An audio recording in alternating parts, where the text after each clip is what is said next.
The man slowly opened his eyes. He only remembered that the last moment before he closed his eyes, he was hit by a speeding car and fell dozens of meters away. But when he woke up, what came into his eyes was not the hell or paradise he had expected, but a strange, magical world. 3 days have passed since Li Fan came to this world. Through observation over these days, he gradually understood this world called the Magic Continent. The magical continent is composed of countless different races. The Sea Clan controls all the seas, while the Human Empire, the Elf Empire, the Dwarf Empire, and the Orc Empire are distributed in 4 directions. The 4 major races hate each other and fight constantly because of the competition for resources. Was currently at the junction of the 4 great empires, known as the Forest of Sin. The Forest of Sin served as a buffer zone between the 4 great empires, and was also known as a no-man's land due to its chaos and disorder. Just as he was lost in thought, a crisp notification sound suddenly rang out in his mind. Ding! Congratulations to the host for binding the bond system. Please establish friendship with the alien race as soon as possible to promote peaceful coexistence between races. This is the sound of the system, called the bond system. However, the system will only be activated after establishing a connection with other races. Fortunately, the system gave Li Fan a novice gift pack. It was just a first aid kit, which also contained a pill that claimed to be able to save his life as long as he could hold on to his breath. Hearing this, the corner of Li Fan's mouth twitched, and he replied helplessly, "What does it have to do with me? This little bit of stuff could just be used to give to beggars." But he was actually asking him to be a peace envoy? He was dreaming. However, the system paused for a moment, and then another prompt sounded. Ding! Various races including the beautiful elf sister, the charming orc sister, the gentle and kind sea sister. Although Li Fan's heart was extremely resistant, his body was very honest, and his eyes could not help but blink. At this moment, he suddenly remembered the man who had said, "It smells so good." Well, Li Fan decided to become a peace messenger from today on, and vowed to devote his life to the integration of different races, although at this moment he admitted that he was a little spineless. Chapter 1. Li Fan complained as he swung his hatchet, chopping down the thick, dead tree in front of him. "I was so blinded by greed that I got fooled by this bastard system." He blamed himself in his heart. Finally, Li Fan cut down the dead tree, picked up the dead branches on the ground, and began to tidy up the surrounding environment. After a whole day of work, he finally gathered enough firewood. He hurriedly picked it up and walked out of the Sin Forest. The sky was gradually turning yellow, and it was not far from nightfall. Li Fan knew that after darkness fell, the monsters would become extremely active. No one would be stupid enough to stay in the Sin Forest at this time. So he quickened his pace, hoping to reach a safe place before it was completely dark. Finally, Li Fan reached the edge of the Sin Forest. After passing through a valley mouth that was only 10 meters wide, he entered a natural valley. This place was the gathering place of the human race in the Sin Forest, Sin Town. Although physically and mentally exhausted, Li Fan desperately carried the firewood towards the residential area of the town. After a while, he finally found a buyer. 5 copper coins, the man said. Li Fan didn't say much to the other party and decisively agreed to the deal, exchanging the firewood he had collected after a day of hard work for 5 copper coins. Li Fan calculated in his mind that the currency exchange rate in the magical continent is 1 gold coin equals 100 silver coins equals 10,000 copper coins, and these 5 copper coins in this world are only slightly higher than the RMB on Earth. Although Li Fan worked hard for a whole day, he was paid less than 10 yuan, which made him smile bitterly. These 5 copper coins were not even enough to buy 3 pieces of the cheapest black bread, and could not even guarantee food for the next day. Li Fan remembered that a few days ago he took advantage of a house's door being open and stole an axe, which was how he managed to earn these 5 copper coins. Thinking of this, he couldn't help but complain again. The system makes me a peace messenger? I think I should be a peace dead. Li Fan put away the copper coins and continued walking towards the bakery. Sin Town, although called a town, is actually just a temporary gathering place where a group of people who are obsessed with profit unite to facilitate business. There aren't many people here, but every night, those villains who live on the edge of a knife during the day become like chickens with their blood pumped up and start their exciting nightlife. Li Fan was surprised at first as to why the Sin Town was so deserted today and there were no people enjoying themselves on the streets. It wasn't until he reached the town square that Li Fan understood the reason. It wasn't that there were fewer people in the town, but that almost everyone had gathered in the center of the square. Listening to the noise, Li Fan wondered if another bloody plot of a bully forcibly abducting a good woman and a hero rescuing her had occurred. He couldn't help but frown. Li Fan witnessed this twice in these 3 days, But the real-life endings were often completely different from the hero saving the beauty in the story. The heroes were either severely punished or lost their lives. After all, this is a world where the strong are respected, and the fate of the weak is not important. Despite this, Li Fan still walked towards the square, wanting to find out what was going on. When he squeezed into the crowd, he found that it was not a so-called hero saving a beautiful girl, but a businessman. What's more special is that what this businessman sells is not ordinary goods, but a very special kind of goods, people. In other words, the merchant was selling slaves, and the so-called slave trader was attracting the attention of the entire town. Chapter 2. On the magical continent, there are many alien races, and discrimination and hostility between races are extremely serious. The orcs look down on humans and think they are weak. The human race scoffed at the orcs' barbarity. The elves were arrogant and full of contempt for all other races, even exiling their own dark elves. Dwarves are often looked down upon by other races because of their height, and they themselves therefore have a strong aversion to all tall races. As for the dragon race, due to their unrivaled strength, they have long regarded other races as food and are extremely arrogant. In this context, frictions between various ethnic groups continued, wars often broke out, and even the buying and selling of enemy populations could be carried out openly. The slave trade, especially slaves of foreign races, has become a highly profitable industry. Therefore, slave traders are found all over the magical continent, but there are very few slave traders in the Sin Town. After all, there are not many wealthy buyers here. The residents of Sin Town are mostly villains, and there are not many high-quality customers. Li Fan saw the slave traders selling slaves for the first time today, and he couldn't help but feel curious and went over. He was stunned at the sight. Although the elven slave before him looked almost identical to a human, her emerald green hair, pointed ears, and emerald eyes all proved she was an elf. Li Fan sighed in his heart. Although the system mentioned it before, it is still shocking to see it with my own eyes. Elves really exist. He was deeply attracted by the elf in front of him, staring at her intently. She looked like she had just reached adulthood. Her face was stunning, yet still had a hint of childishness. Her body was dirty and she looked very thin. She was wearing simple sackcloth clothes, but even so, she was still extremely dazzling. Unfortunately, her exposed skin was covered with wounds, and she had obviously suffered severe torture. She was locked in a cage, her eyes had lost their luster, and she lay there powerlessly like a withered flower. Just as Li Fan was immersed in the miserable situation of the elf, the emerald eyes suddenly moved and stared at him. Their eyes met, and Li Fan saw deep despair in hers. Strangely, the elf stared at Li Fan for half a minute before looking away again, gazing into the distance. At this moment, the slave trader came over and noticed that Li Fan had been looking at the elf. He immediately started to sell her. This customer seems to be particularly interested in this elf. Why not consider buying her? It's a big sale now, and the price is very favorable. As Li Fan was struggling internally, the system's voice suddenly rang out in his mind. Ding! We recommend that you purchase this elf. Taming her will officially activate this system. Note, this elf is incredibly powerful, but seriously injured. Healing her will increase your favorability and earn you loyalty. Li Fan hesitated for a moment, then asked, how much? The slave trader immediately smiled slyly. Great deal. You can take this elf away for just 5 gold coins. It's truly a great value. Don't miss out. Li Fan's eyes twitched when he heard the price. 5 gold coins, converted into copper coins, would be 50,000 copper coins. For Li Fan, to save that many copper coins, he would have to go without food and water and chop firewood for 10,000 days, which would take almost 30 years. He couldn't help but give up the idea. For him now, it was simply impossible to afford such a price.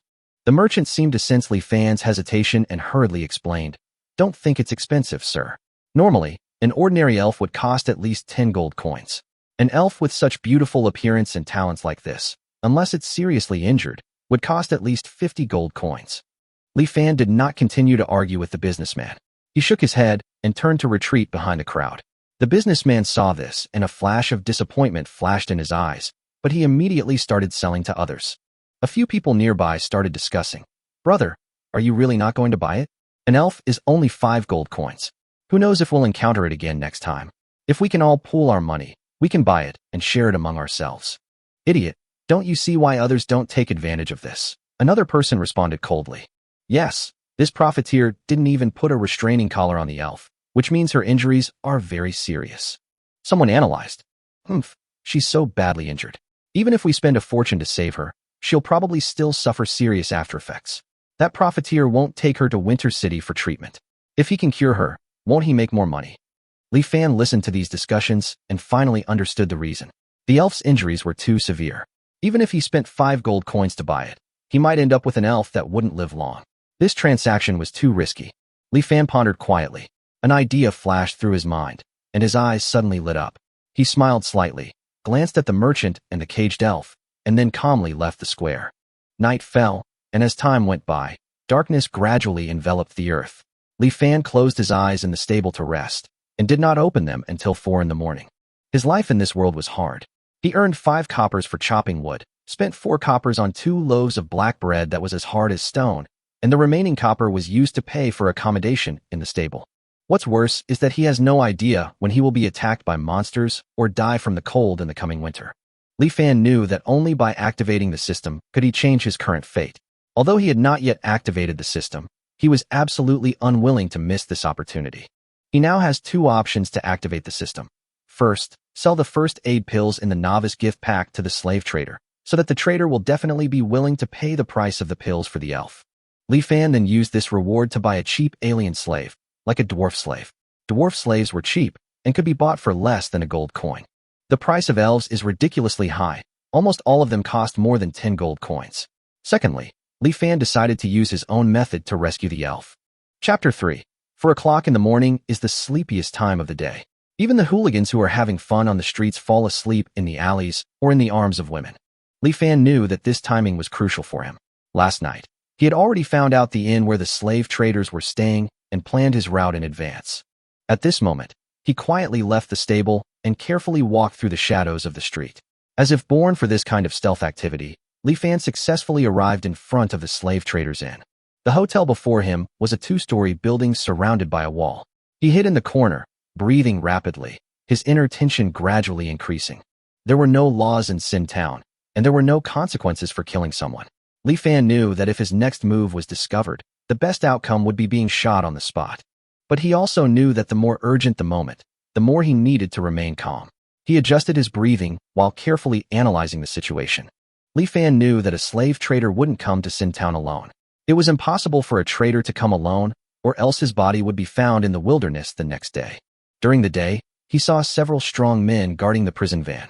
They should be the slave traders' men. Therefore, Li Fan must avoid being discovered by these thugs, and at the same time determine the location of the elf. Only by knowing where the elf is can he find a way to save her. Li Fan quietly climbed up the wall and peeked into the hotel from the top. Fortunately, he did not see the slave trader, who must be sleeping soundly in the room upstairs. The prison van carrying the elves stopped next to the stables of the hotel, and 3 strong men were guarding the van. It was already 4 o'clock in the morning, and they were already extremely sleepy. As long as they didn't get too close, they wouldn't wake up at all. Li Fan breathed a sigh of relief. The situation before him was exactly what he expected. He planned to deliver the first aid pills to the elf without waking up the thugs. He then stood firm and took out a simple slingshot from his pocket. This slingshot was made by him temporarily, with simple materials, but it was enough to work. Li Fan was a naughty child, and he was very skilled in using this gadget. Although he hadn't used it for several years, he had practiced it in advance. Although he was not sure whether it would work, he decided to give it a try. Li Fan calmed his breath and carefully aimed at the elf's position. The wall was less than 10 meters away from the elf. He could clearly see that the elf was wearing loose clothes, and the faint ravine on his chest made him slightly distracted. Taking a deep breath, he released the slingshot. The first aid pill flew in an arc and landed accurately on the elf's chest, even gently penetrating into the groove of her chest. Li Fan was stunned. He hadn't expected to be so lucky. His plan hadn't gone wrong. The pill landed accurately on the elf, quietly completing its mission. There was almost no sound, which was exactly what Li Fan expected. Sure enough, the elf's eyes suddenly opened, filled with an unusually sharp light, as if a warrior had just recovered from a battle. But this sharp aura only lasted for a few seconds, and then her eyes began to dim again, returning to her original despair. The elf sighed softly, her eyes becoming weak again. She knew she was seriously injured, even on the verge of death. If that weren't the case, how could she have been captured by these slave traders disguised as bandits? She just wanted to end it all as soon as possible and return to the embrace of nature and the elven god. However, as she was about to pray silently, she suddenly felt something strange in her chest. The elf froze for a moment, then reached out and touched a pill. She looked at the pill in her hand with confusion. Although she didn't recognize it, the pure herbal fragrance made her sure that this pill should be used to heal wounds. The elf looked around in confusion. Li Fan saw her eyes meet his and smiled gently. Then he pointed at the pill in her hand and made a swallowing gesture. Li Fan then did not stop, turned around, and quickly jumped off the wall, disappearing silently into the night. Although Li Fan acted quickly, he was sure in his heart that he would not need to intervene in the following matters. During the day, Li Fan heard an important piece of information. In order to prevent slaves from escaping, slave traders usually put restraint collars on slaves, especially those powerful slaves. The confinement collar could suppress most of the slave's abilities and strength.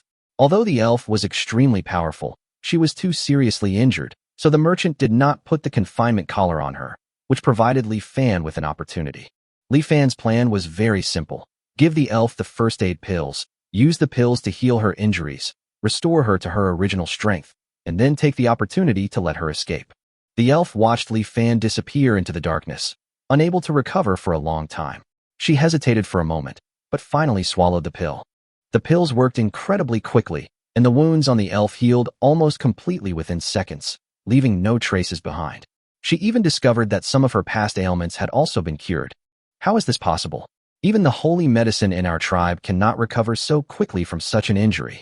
The elf looked at his body in shock, feeling extremely incredible. Her strength and speed had returned to their peak. Her eyes suddenly lit up, revealing a long-lost tenacity. She realized that she finally had a chance to escape. She immediately focused her attention and looked at the positions of the three strong men around her. As the elf snorted coldly, a stream of emerald green energy surged from her body. 3 vines quickly broke out of the ground and wrapped around the necks and mouths of the 3 strong men with the precision of snakes. Even though the strong men woke up, they could not make any sound, and eventually 3 of them fell down one after another. The elf then used the same green energy to wrap around the iron lock of the cage, and with a light pull, the chain broke. She carefully opened the iron door of the cage, made sure there was no one around, and quickly jumped onto the wall of the hotel. Without stopping, the elf immediately ran towards the valley entrance. She knew that this town was no longer safe, and only by getting away from it could she gain freedom. When she ran to the valley entrance and stopped, she looked back in the direction of the Sin town. She looked around with a hint of confusion in her eyes, as if she was looking for someone. She was looking for Li Fan, the man who had saved her and brought her medicine. However, after waiting for a long time, Li Fan still hadn't appeared. A hint of confusion flashed in the elf's eyes. She couldn't help but wonder, could there really be a human willing to save an elf without asking for anything in return? She remembered meeting Li Fan during the day, and his aura was different from other humans. Could he have some connection to the elves? But no matter what, the elf did not wait any longer. She looked deeply in the direction of the sinful town, turned around, and ran towards the Elven Empire in the west. Chapter 4. As the elf successfully escaped, Li Fan quietly returned to the stable. He was not worried about the plan failing, because he knew that he had done everything he could, and whether it would succeed next depended entirely on the elf's own performance. As Li Fan was thinking, the system prompt sounded, "Success." He couldn't help but smile. It was obvious that the elf had indeed escaped successfully. His first aid pills were not wasted. Li Fan knew that this night's operation was essentially a gamble, and fortunately, he won. Li Fan's bet was that instead of selling the pills to the untrustworthy slave trader, it would be better to rescue the elf directly. Humans and elves have always been hostile to each other. Most elves have been indoctrinated with the idea of opposing humans since childhood. It is undoubtedly very difficult to gain the friendship of an elf. However, Li Fan believed that even if an elf hated humans, if it was rescued by humans in despair, it would definitely feel a little grateful. This is the instinct of all living things. Even wild animals will shed tears of gratitude when faced with a life-saving grace. Li Fan knew that this plot might be a bit cliché, but it was indeed touching. Li Fan did not go to the valley entrance to wait for the elf immediately after she escaped, but deliberately acted without asking for anything in return. It was in this way that he made the elves feel that he had no intentions, and this behavior actually deepened the elves' gratitude and trust in him. Li Fan was convinced that he had gained a little friendship from the elves. Although this little friendship might never be reciprocated, it was enough to pave the way for him to activate the system. Li Fan opened the system panel with great anticipation. Ding! Congratulations to the host for gaining the friendship of the elves. Bond value, +1. Ding! The bond system has been activated. Ding! The system mall has been opened. Elf bond detected, activating the elf talent. Ding! Host panel generated. Host, Li Fan, Realm, none. Strength, 1. Constitution, 1. Agility, 1. Spirit, 1+1. Talent, Elf talent 0.1%. Nature affinity. In the jungle environment, all attributes increase by 0.1 times. Longevity, not activated due to insufficient bond. Magic, not activated due to insufficient bond. Archery master, not activated due to insufficient bond. Bond value, 1 point. Li Fan looked at the system panel with mixed emotions. His mental strength had increased, and the effect was very noticeable. The fatigue from not sleeping for a long time instantly disappeared. He felt refreshed, and his mind became clearer. He also gained a talent called Nature Affinity. This talent seemed good, but he found that he was still very weak. He laughed at himself. Is this what I get in return for giving out the emergency pills to save my life? It turns out nothing can be accomplished overnight. Li Fan sighed and opened the system mall, feeling a little bit of anticipation. He found that the products in the system mall were much richer than he had imagined. There are all kinds of food and crops in the mall, and the prices are quite affordable. You can buy candies, potatoes, and even sharp machetes with a few bond points. In addition, there are many books, such as The Actor's Self-Cultivation, Postpartum Care of Sows, The Overlord of the Alien Race, etc. These seem to be very practical, but Li Fan does not like reading. However, what excited Li Fan the most was that he found the option to buy 21st century electronic products. It was a big surprise that these things could be used in another world.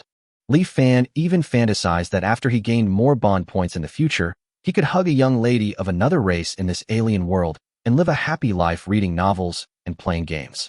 The only regret is that he didn't find any hot weapons in the mall, otherwise he could have tried the eating feces joke. In addition, there are some items unique to other worlds in the mall. Although they are expensive, for Li Fan, these modern products are still the most attractive. Low-grade energy potion, 10 bond value. Low-grade healing potion, 10 bond value. Yellow-grade fighting spirit technique, 50 bond value. Yellow-grade magic technique, 50 bond value. Looking at these products, Li Fan's eyes suddenly widened and he shouted, "What? First aid pills, 1,000 bond points." He was shocked to find that he had spent 1,000 bond points to save an elf. 1,000 bond points could be used to buy a computer and continue his homebody life, or to purchase various techniques and begin his cultivation journey. But all he got was 1 bond point. This discovery made Li Fan feel heartbroken and even a little breathless. He instantly felt a wave of deep regret. If I had known earlier, I should have saved some money and gone to a slave trader to buy a cheap alien. A wave of pain surged in Li Fan's heart, and he could hardly hold back from howling loudly in the stable. Dawn was not far away, and Li Fan did not continue to immerse himself in the heartache. Chapter 5. The next morning, shocking news spread throughout the entire Sin town. The elves had escaped. The slave trader's angry roars echoed throughout the town. Everyone was talking about it, saying that the elf's companions must have rescued her. After all, the elf was seriously injured, and she would definitely not be able to escape on her own. Although the slave trader was furious, he could do nothing. Fearing that his fellow elves would seek revenge on him, he didn't even dare to leave the Sin town. As a result, Li Fan was not suspected. After all, no one knew his role in the incident. And Li Fan, after his dream of overnight success was shattered, had no choice but to start struggling to survive again. So he returned to his old job, cutting wood. However, this time, he felt something different.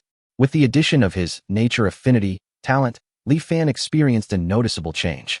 Strength, speed, endurance, recovery, almost all aspects have been improved. Ever since entering the Sin Forest, he felt that his body was constantly filling with strength. Li Fan easily chopped a load of firewood in half a day and sold it for 6 copper coins. Life was finally starting to look up. Li Fan thought to himself, if I were stronger, maybe I could hunt some low-level monsters. Monster skins, meat, and magic cores are all excellent commodities. The value of magic cores is even higher than gold.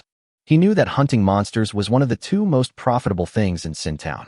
As long as he could hunt a low-level first-level monster, Li Fan could easily live for a month. However, Li Fan also understood that even a first-level magic beast required the strength of a first-level fighting spirit apprentice to deal with it, and now his 4 basic attributes were mostly only 1 point, making it impossible to cope with the attacks of the magic beast. Thinking of this, Li Fan had to give up the idea of hunting and instead bought a piece of black bread that was as hard as a brick. He soaked it in water to soften it, and then forced himself to bite it. I really want to eat some meat. After eating black bread for several days, Li Fan's tongue was almost dry and his body was not getting enough nutrition. So he made up his mind to hunt at least one wild game tomorrow to satisfy his craving.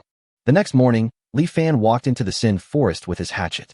The Sin Forest was divided into 4 areas: the edge area, the outer area, the inner area, and the central area. The closer you get to the center, the more monsters there are. Usually, Li Fan only dares to collect firewood in the edge areas because it is difficult to find wild animals due to the large number of people. But today he decided to take a little risk and head to the outer area, where the chance of encountering monsters was smaller, and with a little caution, he shouldn't be in too much danger. As he approached the outer area, Li Fan could sense a change in his surroundings. The trees here were tall and ancient, many requiring several people to hug them, and the vegetation on the ground was also unusually dense. In order to move forward, Li Fan could only use a hatchet to open a path. After walking for about 10 minutes, he stopped and carefully observed the vegetation in front of him. A smile crossed his face as he discovered a small animal path. It wasn't very large, likely the path of a small animal. Li Fan, delighted, decided to set a trap, thinking he might have a better meal today. Li Fan had watched many wilderness survival videos, so he was no stranger to making simple traps. After some practice, he successfully made a stone trap. Although he didn't hold out much hope, after finishing the job, he returned to the edge of the area to continue chopping wood, preparing to check in the evening. Li Fan is not a professional. The trap design is simple. If you want to capture the prey, you need to set up multiple traps. Furthermore, when he set the trap, he left behind his own scent, which, although inaudible to humans, could be easily detected by animals. Therefore, unless he was extremely lucky, he would most likely not get anything today.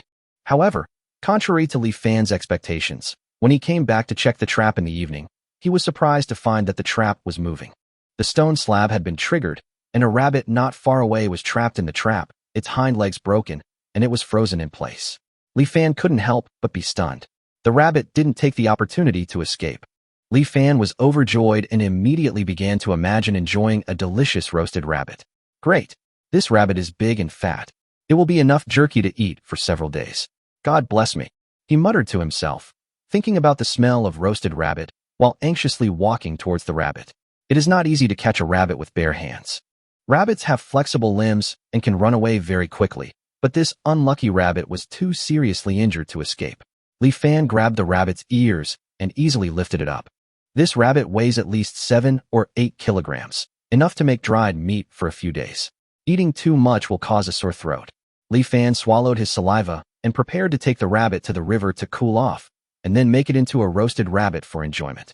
However, just as Li Fan took a step forward, he heard a whoosh sound as an arrow flew past. He was stunned for a moment, feeling the arrow almost touching the tip of his nose and shot into the tree trunk next to him. The tail of the arrow was still shaking slightly, as if whipping his nose. Li Fan's face was stiff as he slowly turned his head and looked in the direction the arrow had come from. He saw a petite figure on a tree over 10 meters high not far away, holding a bow and aiming it at him. Chapter 6. Gurgle. The air was so quiet that Li Fan seemed to be able to hear his own heart beating violently. The arrow had almost hit the tip of his nose and pierced the nearby tree trunk. Li Fan was certain that the arrow had not been misfired, meaning that if the shooter had wanted to, it could have easily shot him in the head. Run, Li Fan thought, but he quickly suppressed it. Could he outrun an arrow? Clearly he couldn't. If he moved, the next arrow would kill him. The small figure opposite may seem fragile, but his archery skills are definitely not bad, and he can even be called a sharpshooter. Li Fan knew that since he couldn't escape, his only option was to surrender. So, without hesitation, he raised his hands and decided to surrender. However, this sudden action made the figure in the tree look a little nervous, and the bowstring seemed to be pulled tight, ready to shoot an arrow at any time. Li Fan was shocked and suddenly thought that this was a different world after all. Surrender might not be common here and might be misunderstood as a threat. From a distance, the figure had 2 erect ears and a large silver tail swaying behind it. Li Fan's gaze instantly fixed on it. It turned out to be an orc. Li Fan recalled that red pandas would stand up and raise their paws to intimidate their enemies when threatened. The orc girl's reaction seemed to have misinterpreted Li Fan's surrender as a threat. Fortunately, Li Fan's worries did not come true. After the orc girl confirmed that he had no other movements, she suddenly jumped down from the tree and landed steadily on the ground. My goodness, if it were me, all 3 of my legs would have been broken. He is indeed an orc from another world, with really strong physical fitness. Li Fan sighed, quietly waiting for the other party to approach. He could only hope that the other party was a kind orc. As the orc girl approached, Li Fan saw her appearance clearly. She was about 14 or 15 years old, petite, less than 5 feet tall, and dressed in animal skins, which made her look extremely cute.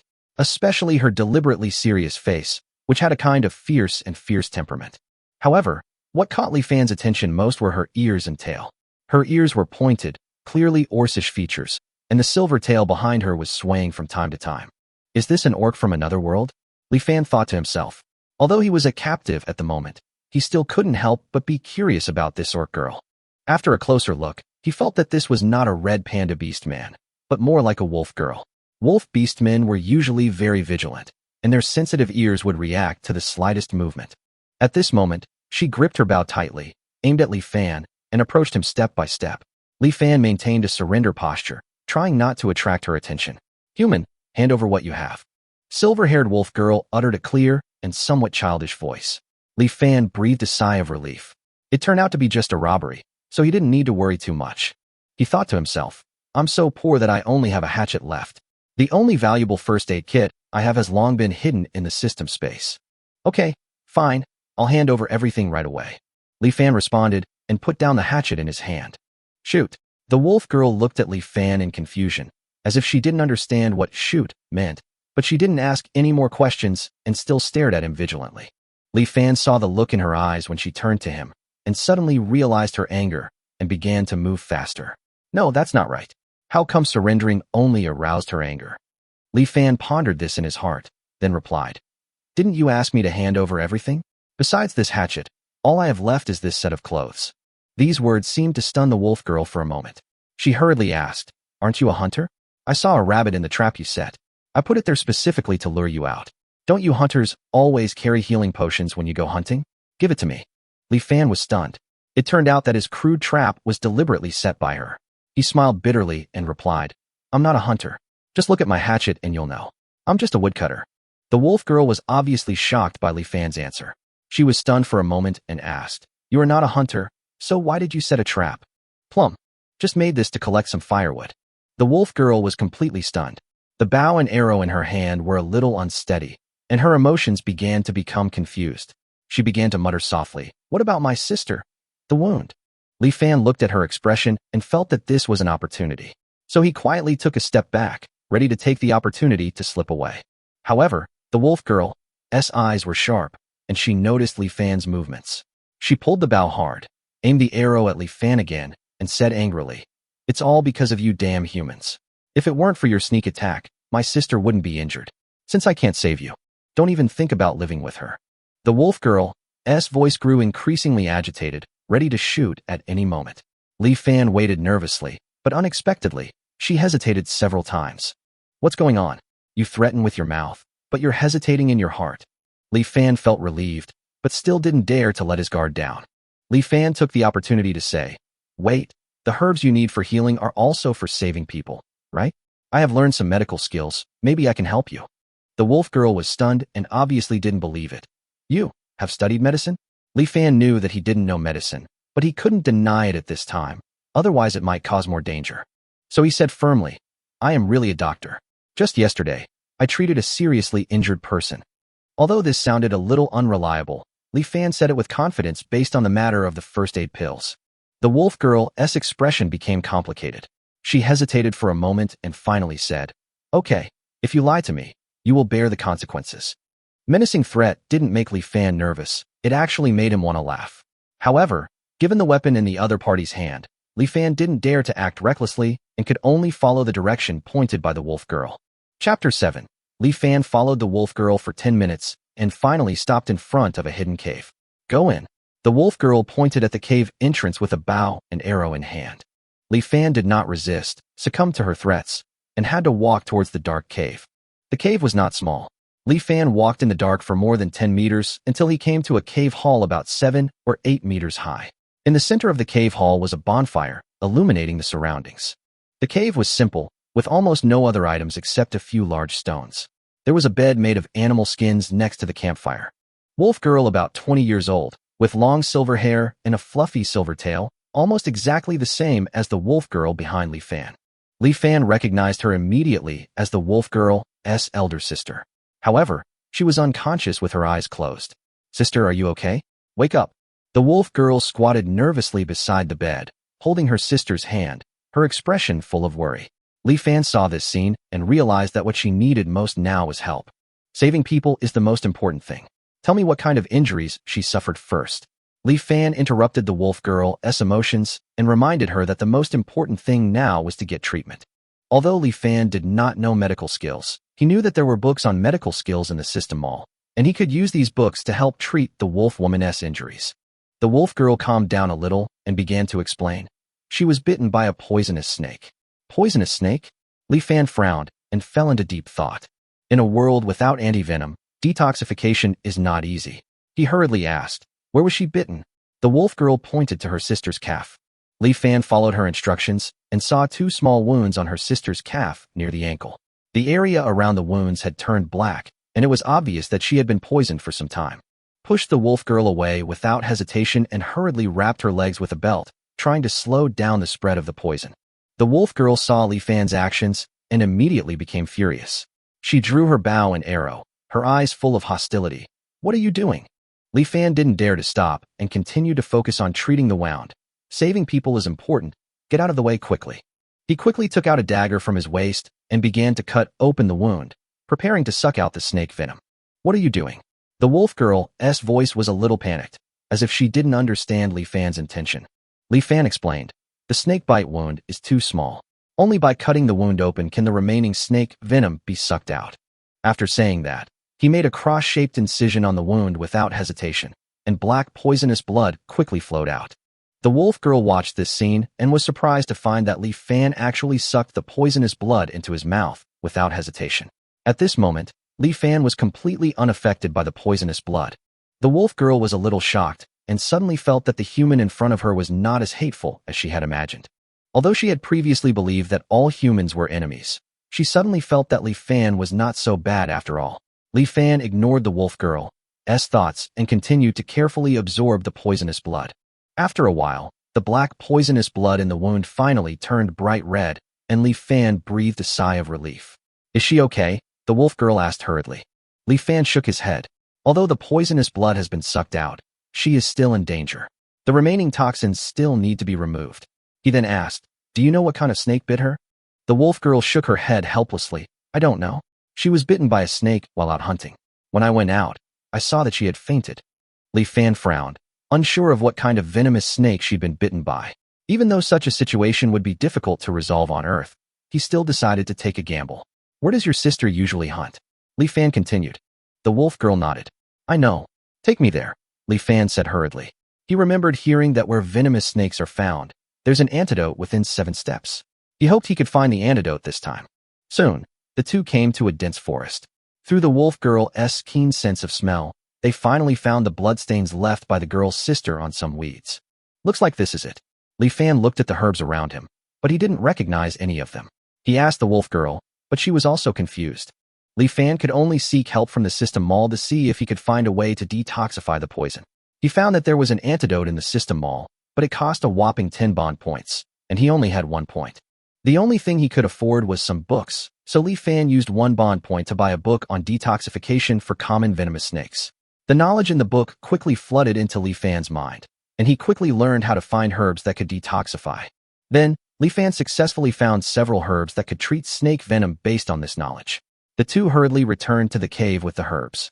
However, as soon as they entered the cave, Li Fan's neck was suddenly locked by a cold light.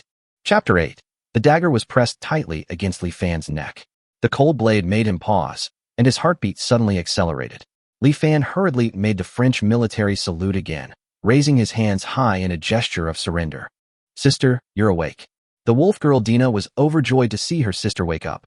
She rushed to the bed with such force that the dagger on Li Fan's neck trembled a few times, scaring Li Fan so much that he couldn't help but grimace. Fortunately, Dina finally managed to stabilize herself, but she was still nervously on guard against Li Fan. A weak voice came from her sister's mouth. Dina, why are there humans here?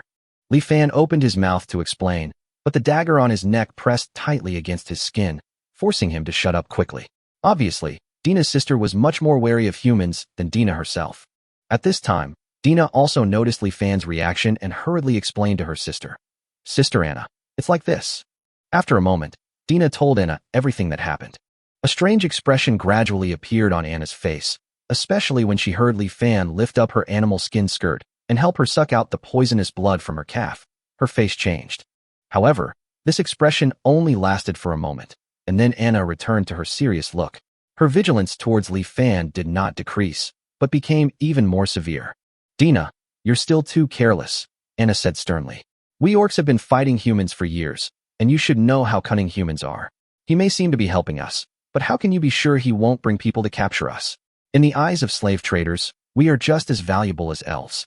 Have you forgotten how many times slave traders have done dirty things to capture us? Dina fell silent and lowered her head. Anna, seeing this, tightened her grip on the dagger and stared directly at Li Fan. Even though you saved me, we still can't trust you. Saving me doesn't change the fact that you're human. Next, we'll knock you out and leave. You can leave on your own when you wake up. Wait. Li Fan immediately interrupted Anna. Anna was immediately enraged. She brought the dagger even closer to Li Fan's neck and said coldly, Human, you really have a purpose. Don't blame me. However, before she finished her words, Anna suddenly stumbled and fell to the ground, the dagger in her hand falling. Sister, what's wrong with you? Dina hurriedly supported Anna, who was about to fall, and then turned to Li Fan angrily. Human, I thought you were different from other humans. Tell me, what did you do to my sister? Li Fan nearly lost his temper. Were all beast men so brainless? But seeing the two sisters, one a minor and the other a recent adult, Li Fan could only patiently explain, I didn't do anything to your sister. The snake venom hasn't been completely eliminated from your sister's body. The more agitated she is, the faster the poison will spread. That's why I stopped you from leaving. If you continue, the venom will attack her heart, and your sister's survival will be in doubt. Dina panicked upon hearing this and asked anxiously, What should we do? How can we save my sister? Li Fan raised his right hand and shook the detoxifying herbs he had just picked. Use these. Yes. Dina was overjoyed when she saw the herbs and hurriedly said to her sister, Sister, we just picked some herbs that can cure snake venom. You will be saved soon. But Anna suddenly said coldly, Dina, have you forgotten what I just told you?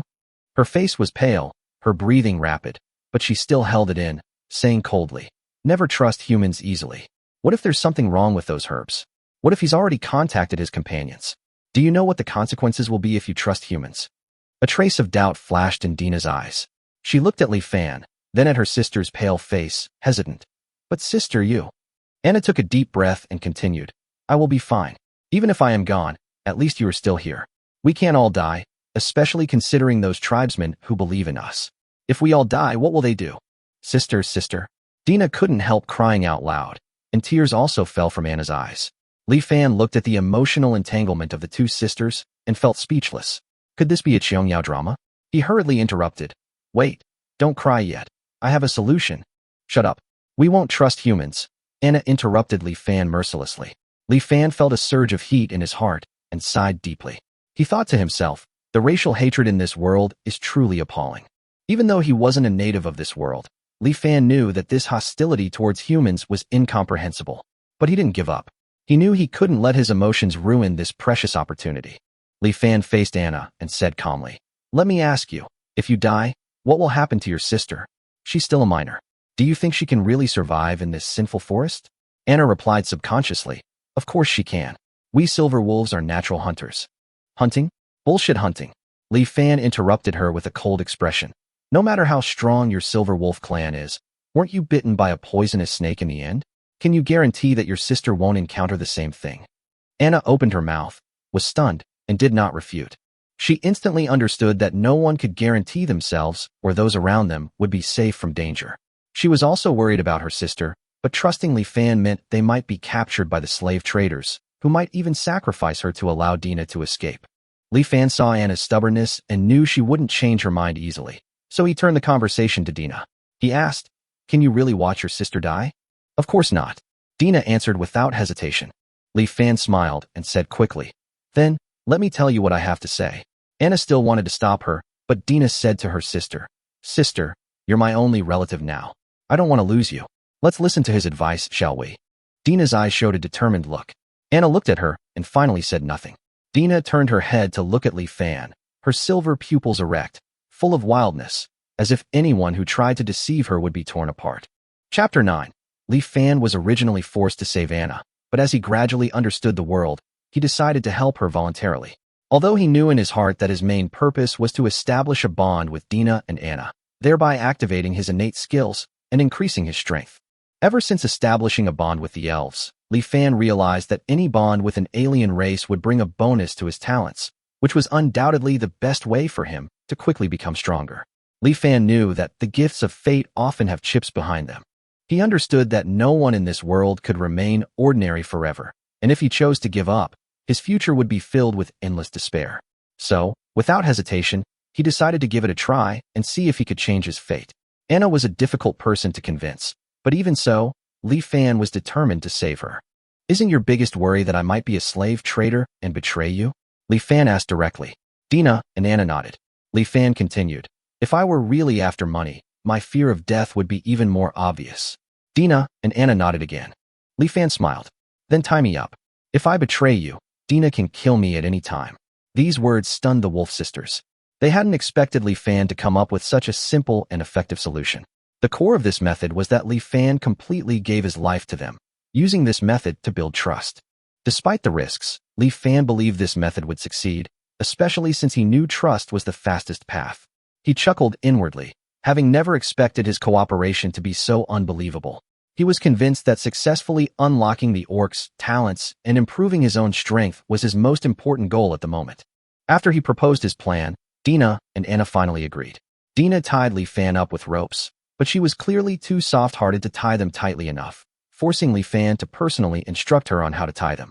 "The person who's been tied up actually taught me how to tie a rope," Li Fan said, instructing Dina.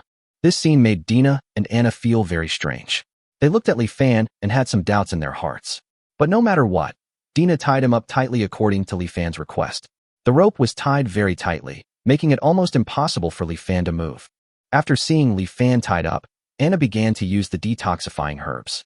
After Anna chewed the herbs, she felt dizzy, which was a sign that the herbs were taking effect. The sisters did not panic. Anna's consciousness gradually blurred, and soon she fell into a deep sleep. Li Fan continued to wait, growing bored. He began observing Dina and found her ears and tail quite interesting. For an orc, her ears and tail were striking, especially the large silver tail, which looked incredibly adorable. Li Fan couldn't help but marvel at the fascinating setting of this otherworldly world. Orcs not only possessed distinct features from humans, but also possessed a relatable and endearing appearance. "Wow, this other world is awesome," he chuckled to himself. Time passed unnoticed until the next morning, when Li Fan was awakened by a system notification. He opened his eyes to see the two sisters hugging each other tightly. Anna had already woken up, and though she looked pale, she had clearly recovered considerably. Li Fan marveled at the orc's incredible strength, noting how quickly Anna had recovered. The two sisters noticed Li Fan waking up, and Dina suddenly approached him with a dagger in hand. Li Fan's eyes widened, and he thought, "Are they really planning to abandon us? So good. Even werewolves are scheming." However, he soon discovered that this wasn't what he'd imagined. The dagger in Dina's hand wasn't meant to threaten him, but to untie him. Li Fan had just been tied up all night, and his body was stiff. His joints cracked when he moved, and he felt a wave of pain all over his body. He couldn't help but think that if he could obtain the orc talent, he could avoid this physical discomfort. He still remembered the system prompt tone from yesterday and hurriedly opened the system interface. Ding! Congratulations to the host for obtaining 10 points of orc bond value. Orc bond detected. Activating orc talent. Host: Li Fan. Talent: Elf talent 0.1%. Orc talent 0.2%. Beast transformation: transform into a half-orc. All attributes increased by 1 times in a short period of time.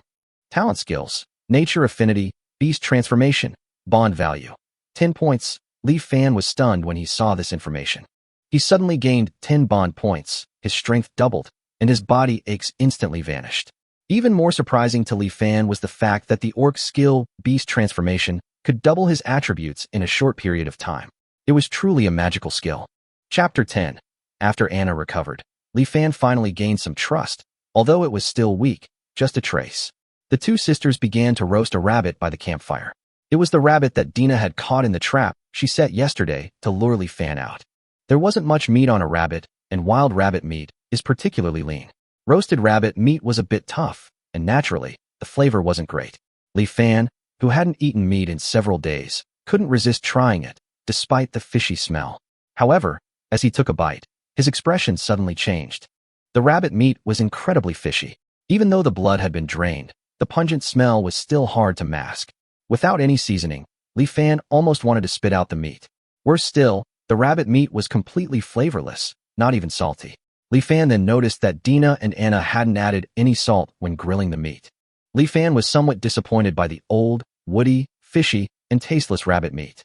However, Dina and Anna showed no emotion and continued to eat without changing their expressions, as if they were already accustomed to this kind of food. Seeing that Li Fan didn't take any action, Dina frowned and asked, "Human, why don't you eat? There is still a lot of rabbit meat. If it is not enough, I will catch a few more." Li Fan felt a little embarrassed, laughed dryly, and still didn't take any action. Anna seemed to notice Li Fan's anomaly and said sarcastically, "I think this human dislikes the food made by us orcs." Li Fan looked at Anna's temper and felt helpless. After a day of getting along, Li Fan had realized that the best way to deal with orcs was to be straightforward and explain things honestly. Otherwise, they would not understand. So, Li Fan asked, "Don't you guys add salt to your food?" This question stunned Dina and Anna. After a while, Li Fan learned from them that it wasn't that they didn't want to add salt, but that there was no salt to add. The vast majority of the magical continent's salt comes from the sea, which is controlled by the Sea Clan. They forbid other races from approaching the ocean, and any tribe attempting to extract salt from the seawater will be attacked by the Sea Clan. Consequently, despite the complex relationships and deep hatred between the various races, no one is able to do anything about it, and cannot deal with the Sea Clan. The Sea Tribe's ban made obtaining salt extremely difficult, forcing the tribes to slyly obtain it. Salt was only available in places like Sin Town. Even there, however, salt remained a scarce resource, requiring hunting monsters to exchange for it. On the off chance, salt could be unavailable for months or even longer. Anna was bitten by a venomous snake during a hunt because of a prolonged lack of salt. So, salt is very precious in the magic continent. Li Fan asked. Of course, Dina answered without hesitation. Li Fan glanced at the system mall. A 500g bag of salt in the store only costs 1 bond point, making it quite affordable. If he wanted, he could even use bond points to buy salt and then earn some income by selling it. However, considering the preciousness of bond points, Li Fan decided not to use them lightly. He decided to exchange a little to improve his current life. Li Fan finally decided to exchange 1 bond point for a bag of salt. After the salt appeared in the system space, Li Fan pretended to take it out of his pocket. He then sprinkled some salt on the rabbit meat and lightly grilled it. Li Fan took his first bite of rabbit meat and finally managed to endure it. At this moment, Dina and Anna were stunned by what Li Fan had done. They stared at the salt in Li Fan's hand with wide eyes, their faces filled with disbelief. They didn't even bother to ask how Li Fan picked the salt out from his crotch. Dina asked in fascination, "Is this salt? Oh my god, why is the salt so white? I've never seen such beautiful salt." Anna couldn't help swallowing. After days of salt deprivation, her body practically craved the taste of salt. She felt an urge to do anything just to have a bite of salt. Li Fan saw their eager eyes and casually handed over the bag of salt. The two sisters were stunned for a long time before they asked in disbelief, "Are you going to share the salt with us?" "Of course." Li Fan rolled his eyes and said with a hint of smile, "Take it if you want it." Dina and Anna carefully took the salt, tremblingly sprinkled it on the rabbit meat in their hands, and then took a bite. The next moment, they both revealed an expression of ecstasy, as if they had tasted a truly divine delicacy. Ding! Congratulations to the host for gaining 2 points of bond with the orcs. Li Fan felt a surge of relief upon seeing the system notification. Simply by giving the sisters salt, he had gained 2 points of bond. The power of salt truly exceeded his expectations. He couldn't help but laugh at himself. If he had known this would happen, Li Fan should have taken out the salt from the beginning and distributed it to the other aliens. His bond value would have probably exceeded 100 long ago. Of course, this was just Li Fan's self-mockery. He knew that if he revealed his large amount of salt, he would probably find a corpse the next day. Li Fan reflected secretly and decided to never give away such scarce items so easily again. Chapter 11 Magic Core. After being roasted, the rabbit weighed about 5 or 6 pounds. Li Fan ate less than 1 pound, and the rest went into the stomachs of sisters Dina and Anna. After eating, the two of them were still licking their fingers with relish, as if they didn't want to miss a single ounce of grease or salt. Seeing that their fingers were as clean as if they had been washed, Dina and Anna looked at the remaining bag of salt with obsession. A hint of confusion flashed across Anna's eyes at this moment. She gritted her teeth, then handed the salt to Li Fan with a painful look on her face. "Give it back to you." Li Fan didn't pay attention to the other person's expression, but just took the salt casually. At this moment, Dina suddenly said to Li Fan, "Human, can you?" "My name is Li Fan." Interestingly, neither party has introduced themselves properly yet. Of course, Li Fan already knew the names of the two sisters from their conversation, so he also said his own name. After hearing this, Dina replied to Li Fan solemnly, "Hello, human Li Fan. I am Dina from the werewolf tribe, and this is my sister Anna." Having said that, Dina continued what she had not said just now. "Thank you for saving my sister. Although it would be detrimental to the honor of an orc warrior to immediately make a request to your savior, I still want to ask, can you sell us some salt? Just a little bit will do." "Certainly." The two sisters were stunned when they heard Li Fan's answer without hesitation. The next moment, the two sisters almost rushed to Li Fan, each grabbing one of his hands and asking, "Really, really?" Perhaps they were too excited. The two sisters not only held Li Fan's hands tightly with both hands, but also pressed their whole bodies against Li Fan's arms, looking up at Li Fan with anticipation. As expected of an orc girl who is synonymous with cuteness, the way she blinked her big eyes and looked up made Li Fan's heart melt. Their hands were icy cold, soft and smooth like jelly, and it was extremely comfortable to hold them. Especially these two sisters have developed very well. Even Dina, who is only 14 or 15 years old, has a pretty big chest. At this time, the two people's big white rabbits squeezed Li Fan's arm, and the amazing elasticity from his arm made him feel distracted. He can't handle this situation anymore. Li Fan quickly took 2 steps back and replied to the two sisters, "Of course it's true. Take as much as you want." The two sisters seemed to realize that their actions were too intimate. They couldn't help but jump back, and a hint of pink appeared on their faces. However, even so, it still couldn't stop the two sisters from being excited. Li Fan could see at this moment that the two sisters' fluffy tails were swinging wildly, as if they were equipped with motors. Anna took out a small ceramic jar from somewhere, and then carefully took out 1/10 of the salt from Li Fan's bag and put it into the ceramic jar. "This is less than 50 g, right?" Li Fan looked at Anna's cautious look and said, "You can take more. I can't eat so much salt by myself." Although Anna was tempted, she shook her head firmly and said, "I can only afford this salt." As she spoke, Anna took out 2 black crystals the size of fingernails from her arms and handed them to Li Fan. Li Fan looked at the black crystal in confusion. "What is this?" The magic core is the core of the magic power in a monster. It is also the most valuable thing in a monster. So this is what a magic core looks like a black gem. After hearing Anna's explanation, Li Fan took the magic core curiously. Just as the magic core was in his hand, the system prompt sound suddenly rang. "Ding, magic core detected, can be absorbed and converted into bond value. Do you want to absorb it?" Li Fan directly chose no. He wasn't sure whether the magic core had any other uses, so he wasn't in a hurry to let the system absorb it. Moreover, even if you want to absorb the magic core, you have to find a place where there is no one, otherwise the existence of the system will be exposed. Anna saw that Li Fan seemed very interested in the magic core, so she said, "These are 2 first-level magic cores, worth about 2 silver coins, which is actually not enough to buy so much salt." As she spoke, Anna actually lowered her head in shame. Can't buy 50 g of salt with 2 silver coins? This news surprised Li Fan. Doesn't this mean that 1 pound of salt requires 20 silver coins, or 2,000 copper coins? What does 2,000 copper coins mean? Li Fan couldn't earn that much money even if he chopped firewood for 10 months.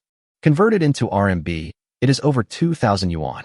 Although he had heard that the price of salt in ancient China was also very high, with the highest price exceeding 1,000 yuan per caddy, Li Fan still exclaimed that it was outrageous when he actually saw that it cost several thousand yuan to buy a caddy of salt.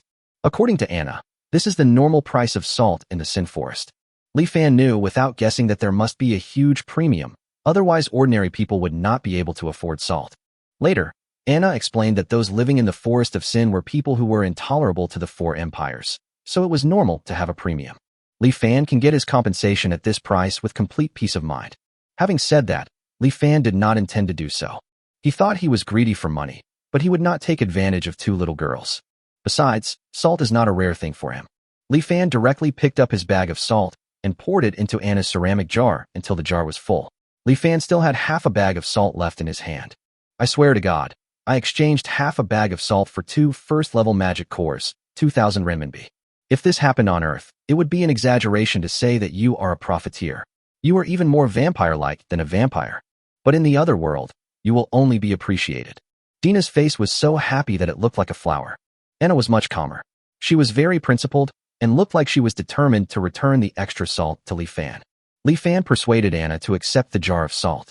With so much salt, you can definitely sell it to others. There are countless people in the Sin Forest who want to buy the salt from you. Although Anna accepted the pottery jar, she still muttered something about it. I have to say that Li Fan's approach of, I even gave you my life, why don't you trust me, really works.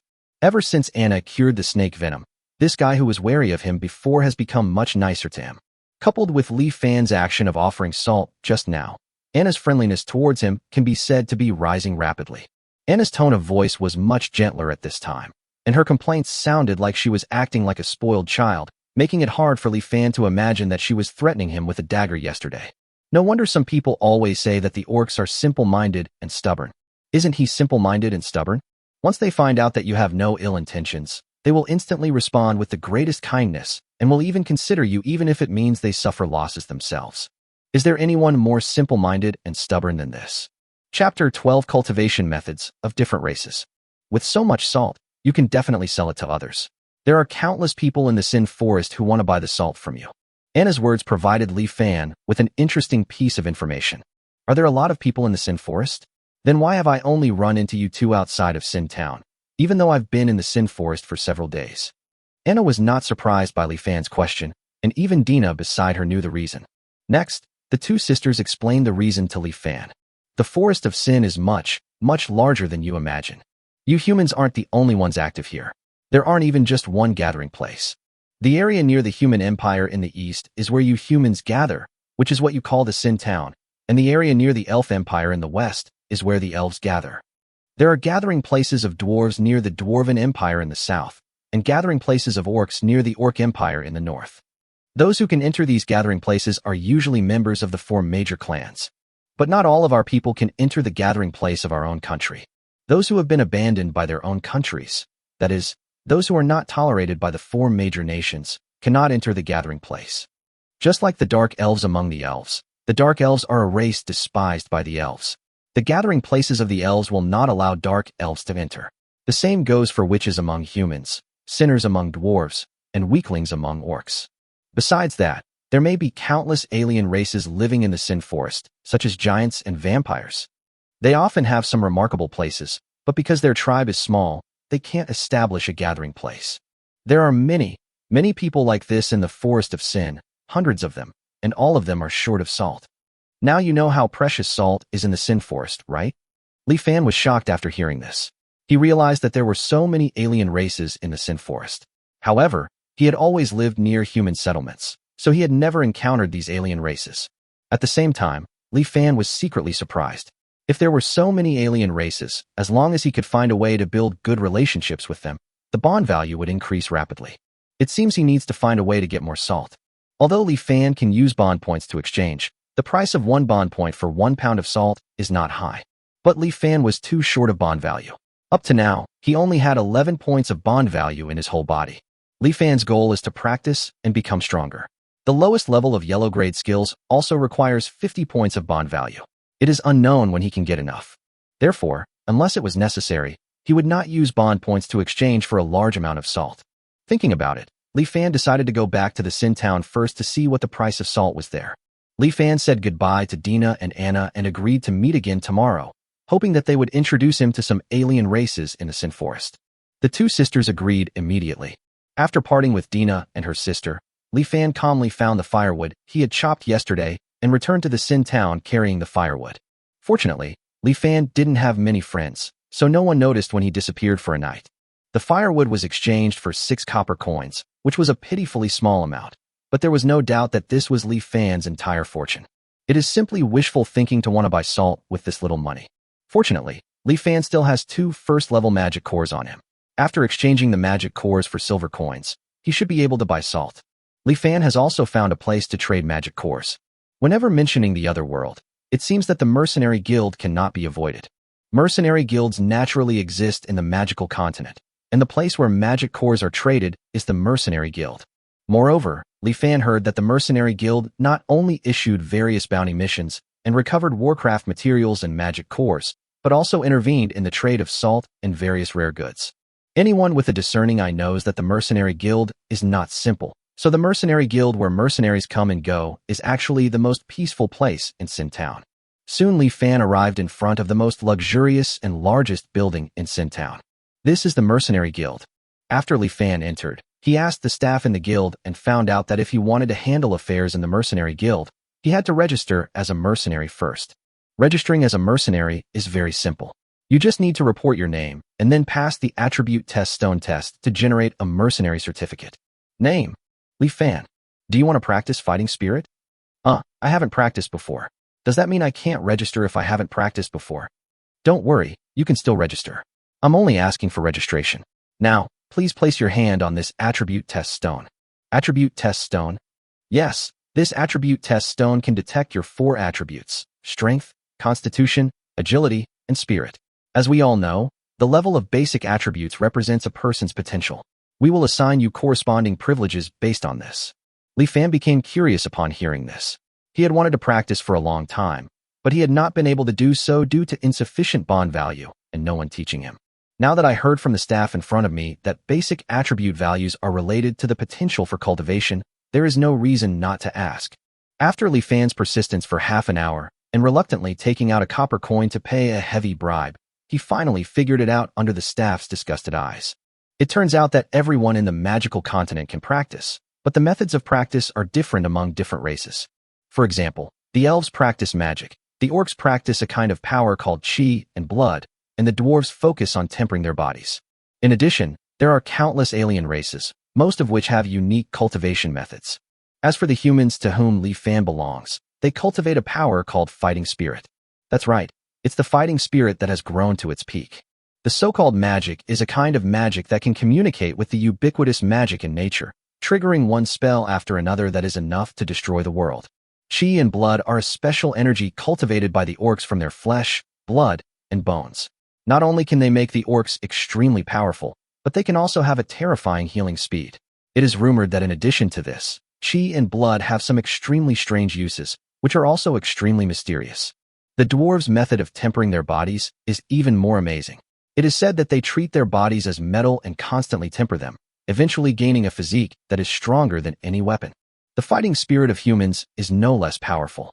It is a force similar to the blood and chi of the orcs, but this force can not only attach to the body to strengthen the flesh, but also leave the body according to the user's thoughts and perform operations such as turning fighting spirit into a horse. People who are proficient in fighting spirit will even attach the fighting spirit to weapons to greatly increase the power of the weapons. Simply put, fighting spirit is like the internal force in martial arts novels. Each race has its own unique cultivation methods, but unfortunately, you can't just learn them if you want to. Li Fan shook his head with some regret.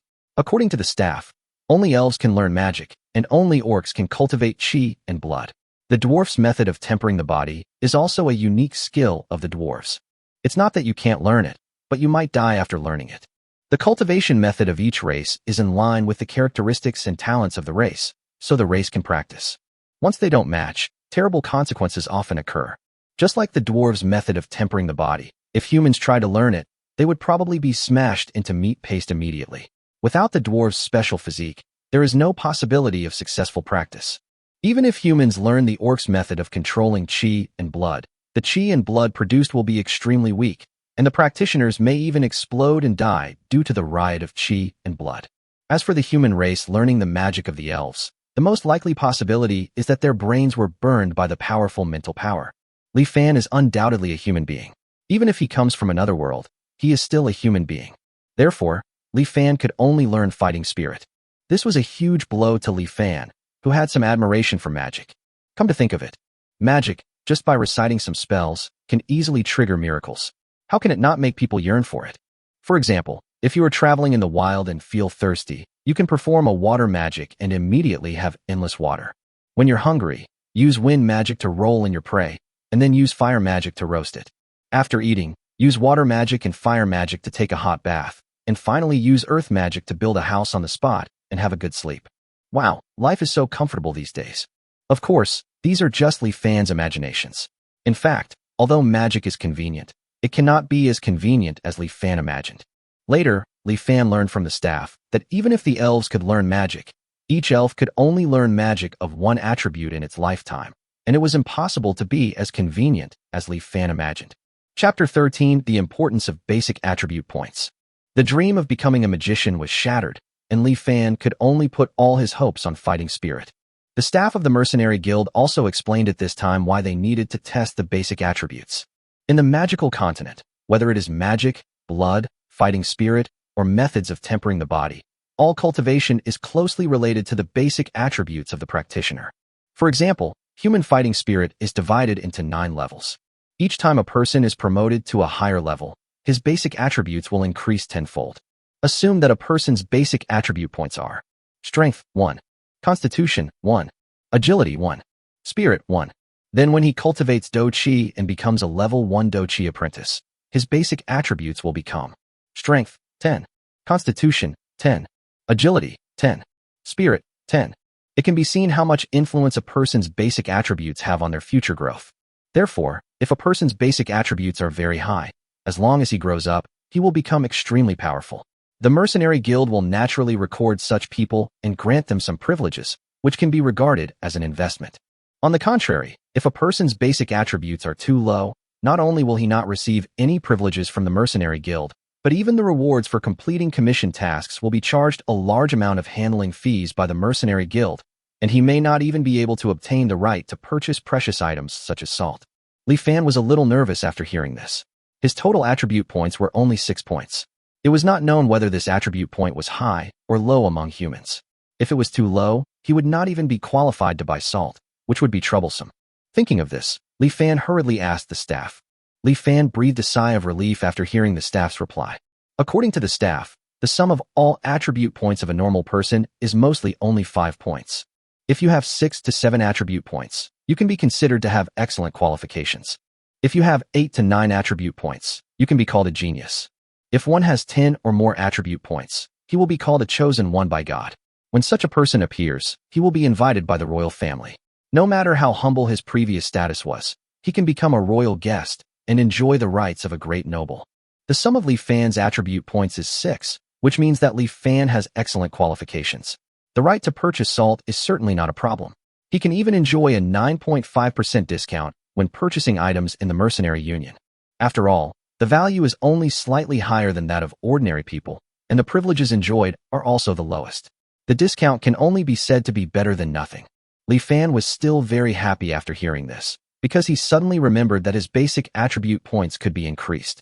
When the system was first turned on, Li Fan's 4 basic attributes were all 1, and the sum of all attributes was only 4 points, which was 1 point lower than that of ordinary people. However, after forming a friendship with the elves, his spirit increased by 1 point, and after forming a friendship with the orcs, his strength increased by another 1 point, resulting in his current total attributes of 6 points. Let's make a guess. As long as he develops friendship with a new alien race, he will gain 1 basic attribute point. If this is true, let alone a genius, his basic attribute points will even be able to beat all the chosen ones of God in the future. Li Fan felt secretly happy just thinking about it. Is this the real way to activate the system plugin? After that, Li Fan started the attribute test under the guidance of the staff. I don't know if it was the system's fault, but Li Fan found that although he only knew Chinese, he could not only communicate with these aliens without any obstacles, but he could even understand the characters of this world. The aliens could also understand the Chinese characters he wrote without any doubts. It seemed that in the eyes of the aliens, what Li Fan wrote were just ordinary alien characters. Li Fan was too lazy to care about these things. Now he was more worried about the results of the attribute test. There was no bloody plot. The test results were exactly the same as the system panel. Excellent qualifications. The staff member took a look at the test results with an extremely calm expression. Although excellent qualifications were rare, they were not uncommon either, so naturally they did not cause any sensation. Not long after, Li Fan successfully obtained his mercenary certificate. Li Fan went directly to the trading area, and after communicating with the staff there, he learned about the current salt price. 10 silver coins can buy 1 kilogram of salt. The price was half of what the Dina sisters said. It was not surprising. 10 silver coins for 1 pound of salt was the price in the gathering place. It was not surprising to Li Fan that the price doubled when selling it to someone like Dina Anna, who could not enter the gathering place. Li Fan calculated that if he bought salt, he could enjoy a 9.5% discount.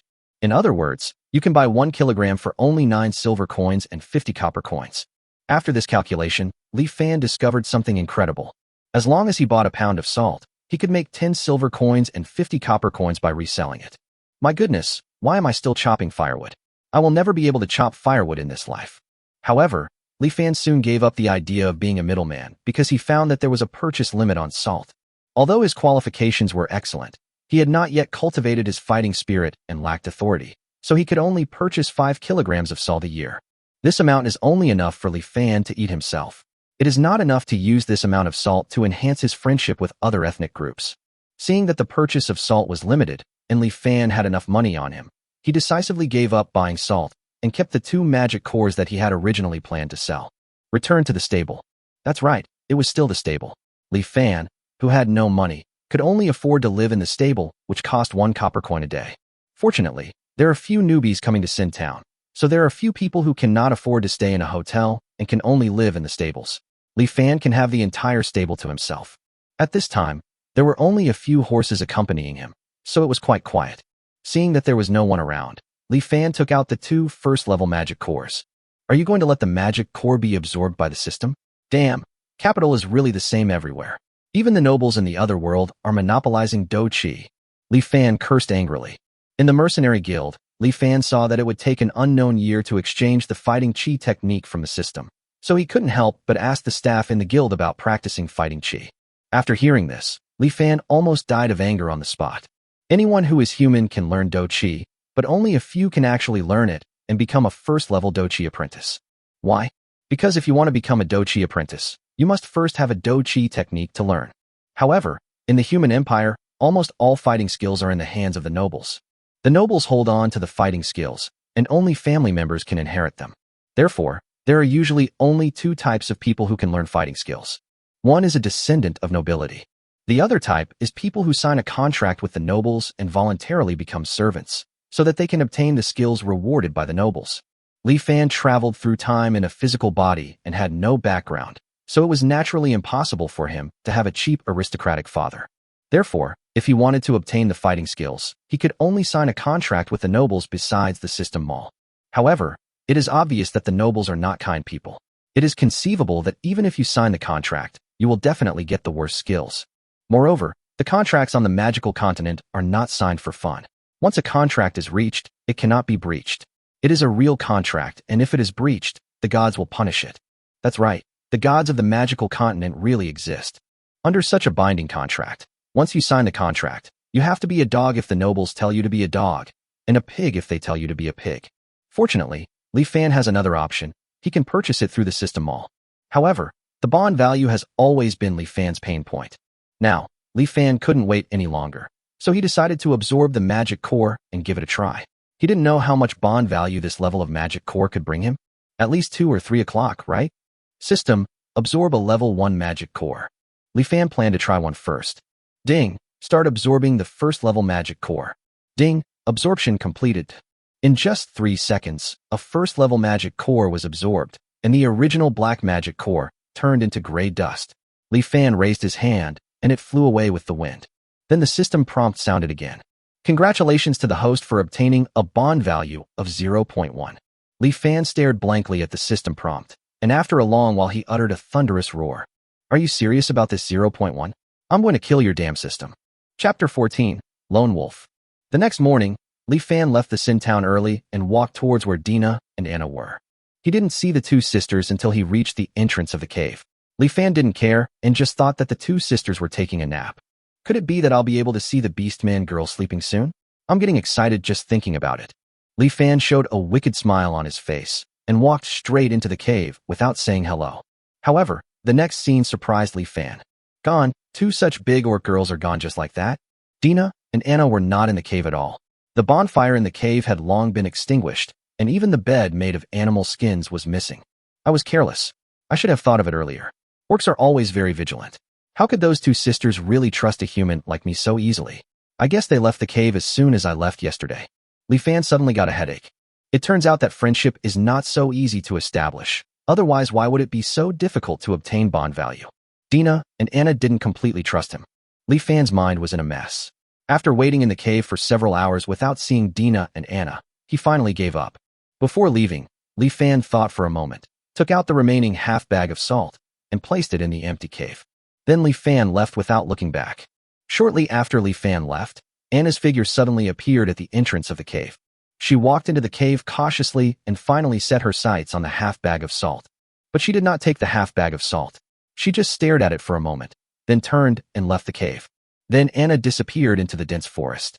From that day on, Li Fan returned to his previous days of cutting trees. As for that cave, Li Fan never went there again. It has to be said that although Dina and Anna's departure was reasonable, it still dealt a heavy blow to Li Fan. There is nothing wrong with the two sisters leaving for their own safety, but they didn't even leave a word of farewell on the ground, which made Li Fan feel that he had no friendship with them at all. I'd be so upset about something like this. Sure enough, I'm Li Fan, an ordinary guy with the surname Li. Although disappointed, Li Fan did not become depressed.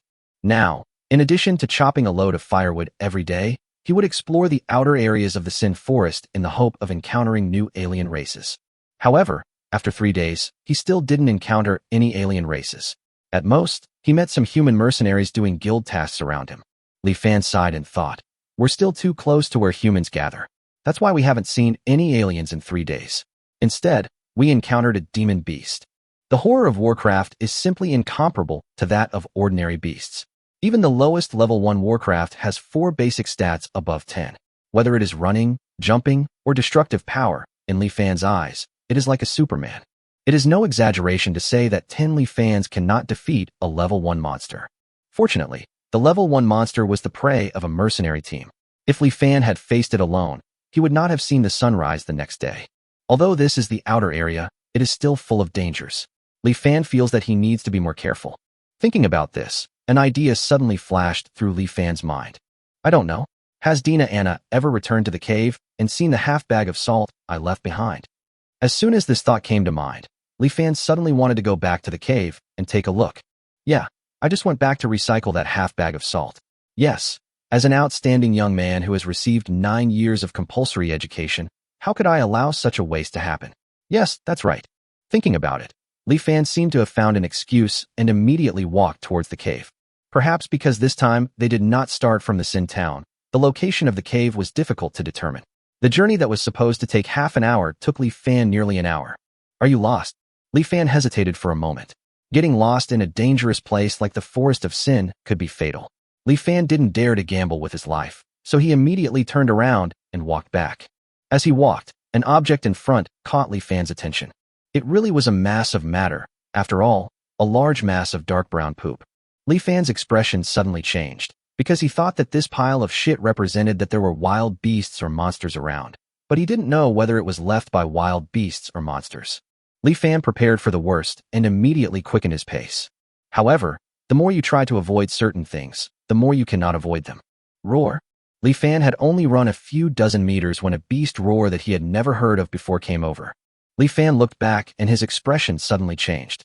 A few dozen meters behind him, a wolf-like beast with a single horn was staring at him with bloodshot eyes.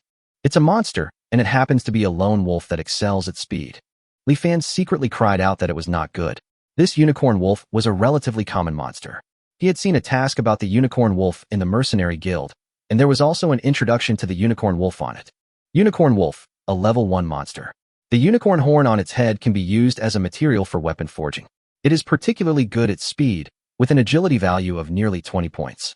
It is recommended for level 2 fighters or teams to hunt it.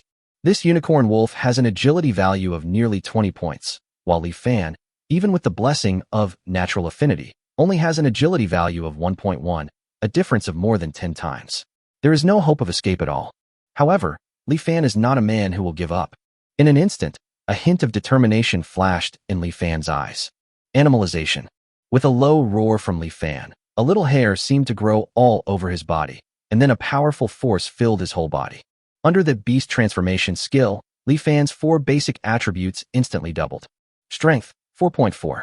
Constitution, 2.2. Agility, 2.2. Spirit, 4.4. Even so, he still had no hope of defeating the level 1 monster.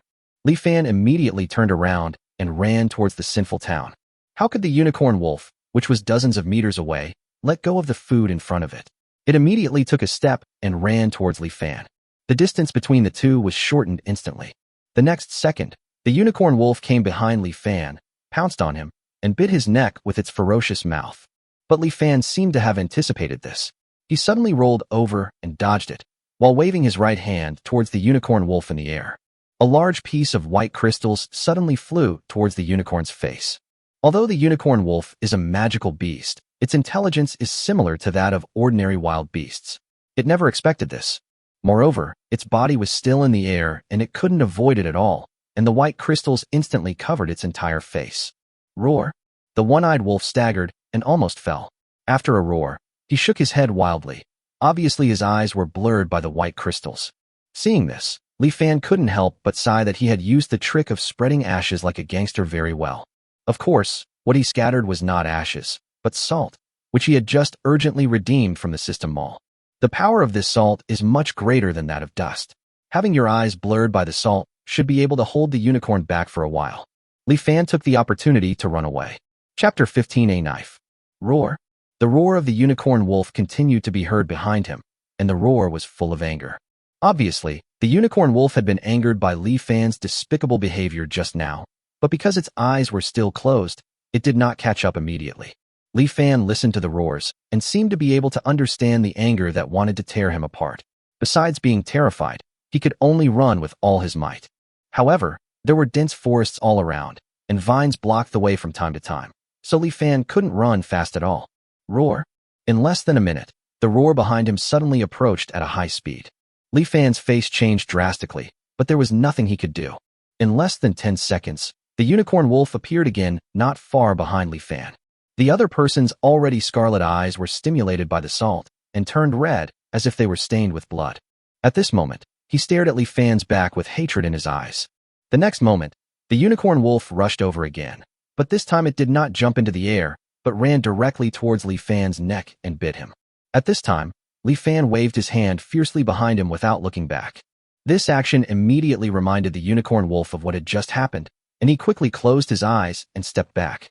To the wolf's surprise, there were no white crystals falling towards it at all. Li Fan had actually just made a feint. Taking advantage of the moment when the unicorn wolf closed its eyes and retreated, he ran dozens of meters away. The unicorn wolf suddenly became furious and chased after him again.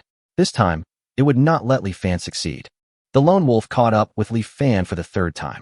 Li Fan's right hand also swung behind him for the third time. The unicorn wolf would not be teased by the human in front of it again, and continued to bite the human's neck regardless of anything. But the next moment, white crystals filled the unicorn's eyes again. Roar! The wails of pain and anger sounded again, but this time the rage in the howls was so strong that it seemed to tear the sky apart. Li Fan didn't care how angry the one-eyed wolf was at the moment. He just wanted to run a few more meters before the other's eyes recovered. But as he ran, he felt a little desperate, as he could not see the Sin Town at all. Come to think of it, he had walked for nearly an hour, so it was impossible for him to run back in just a few minutes. Li Fan didn't know how far this place was from the Sin Town, but he knew that the next time the unicorn wolf caught up with him, it would not give him a chance easily.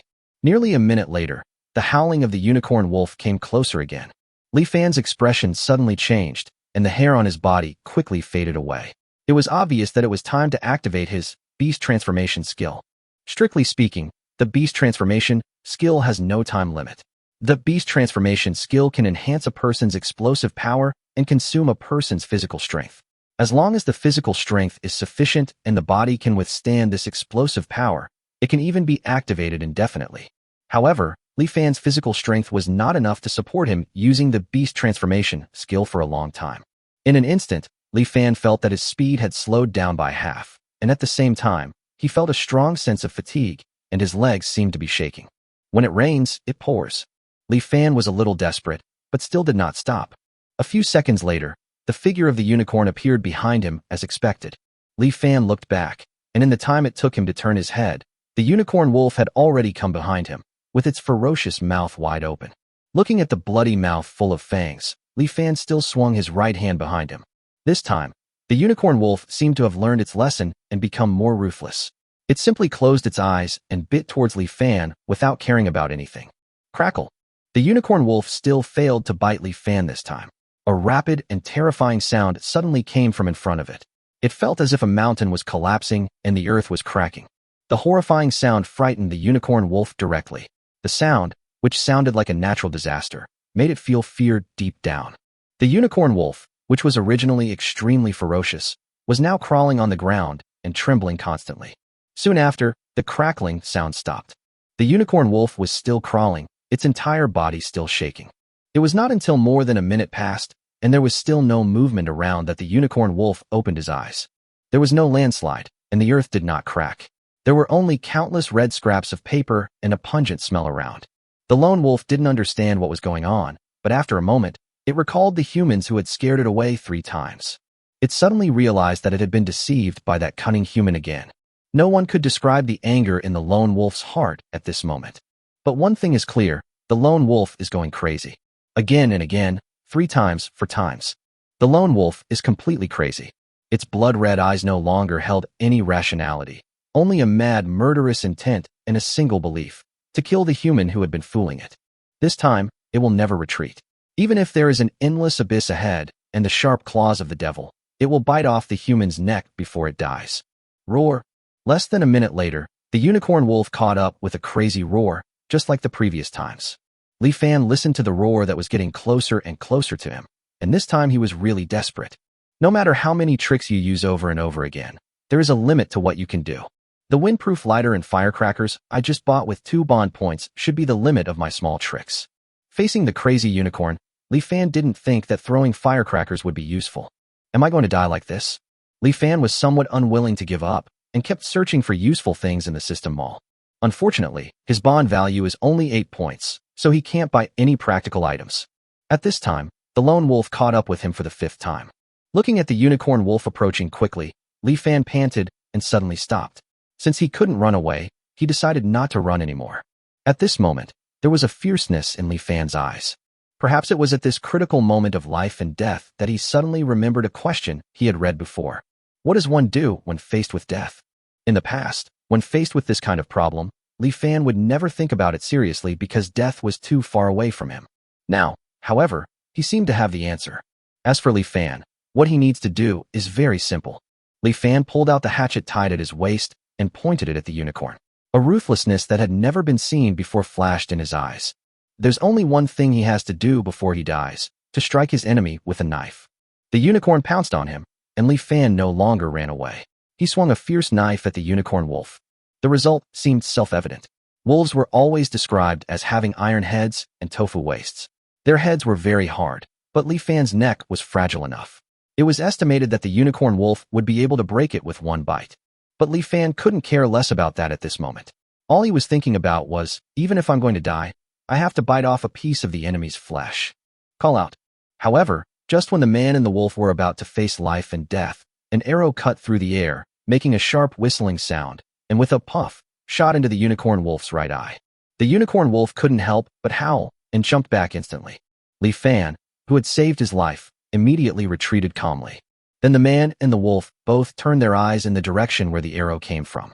On the trunk of an old tree, Dina slowly retracted the bough in her hand. Anna stood beside her, her silver-white pupils slowly looking at Li Fan, who was holding the hatchet. Chapter 16 Goodbye Two Sisters. Li Fan stared blankly at the sisters Dina and Anna. After a long time, he exhaled suddenly.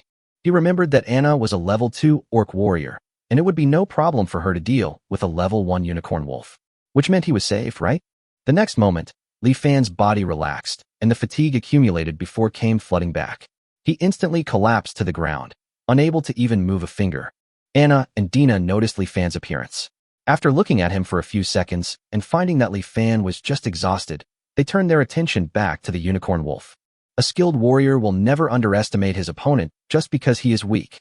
Anna stared at the unicorn closely, and the unicorn growled threateningly.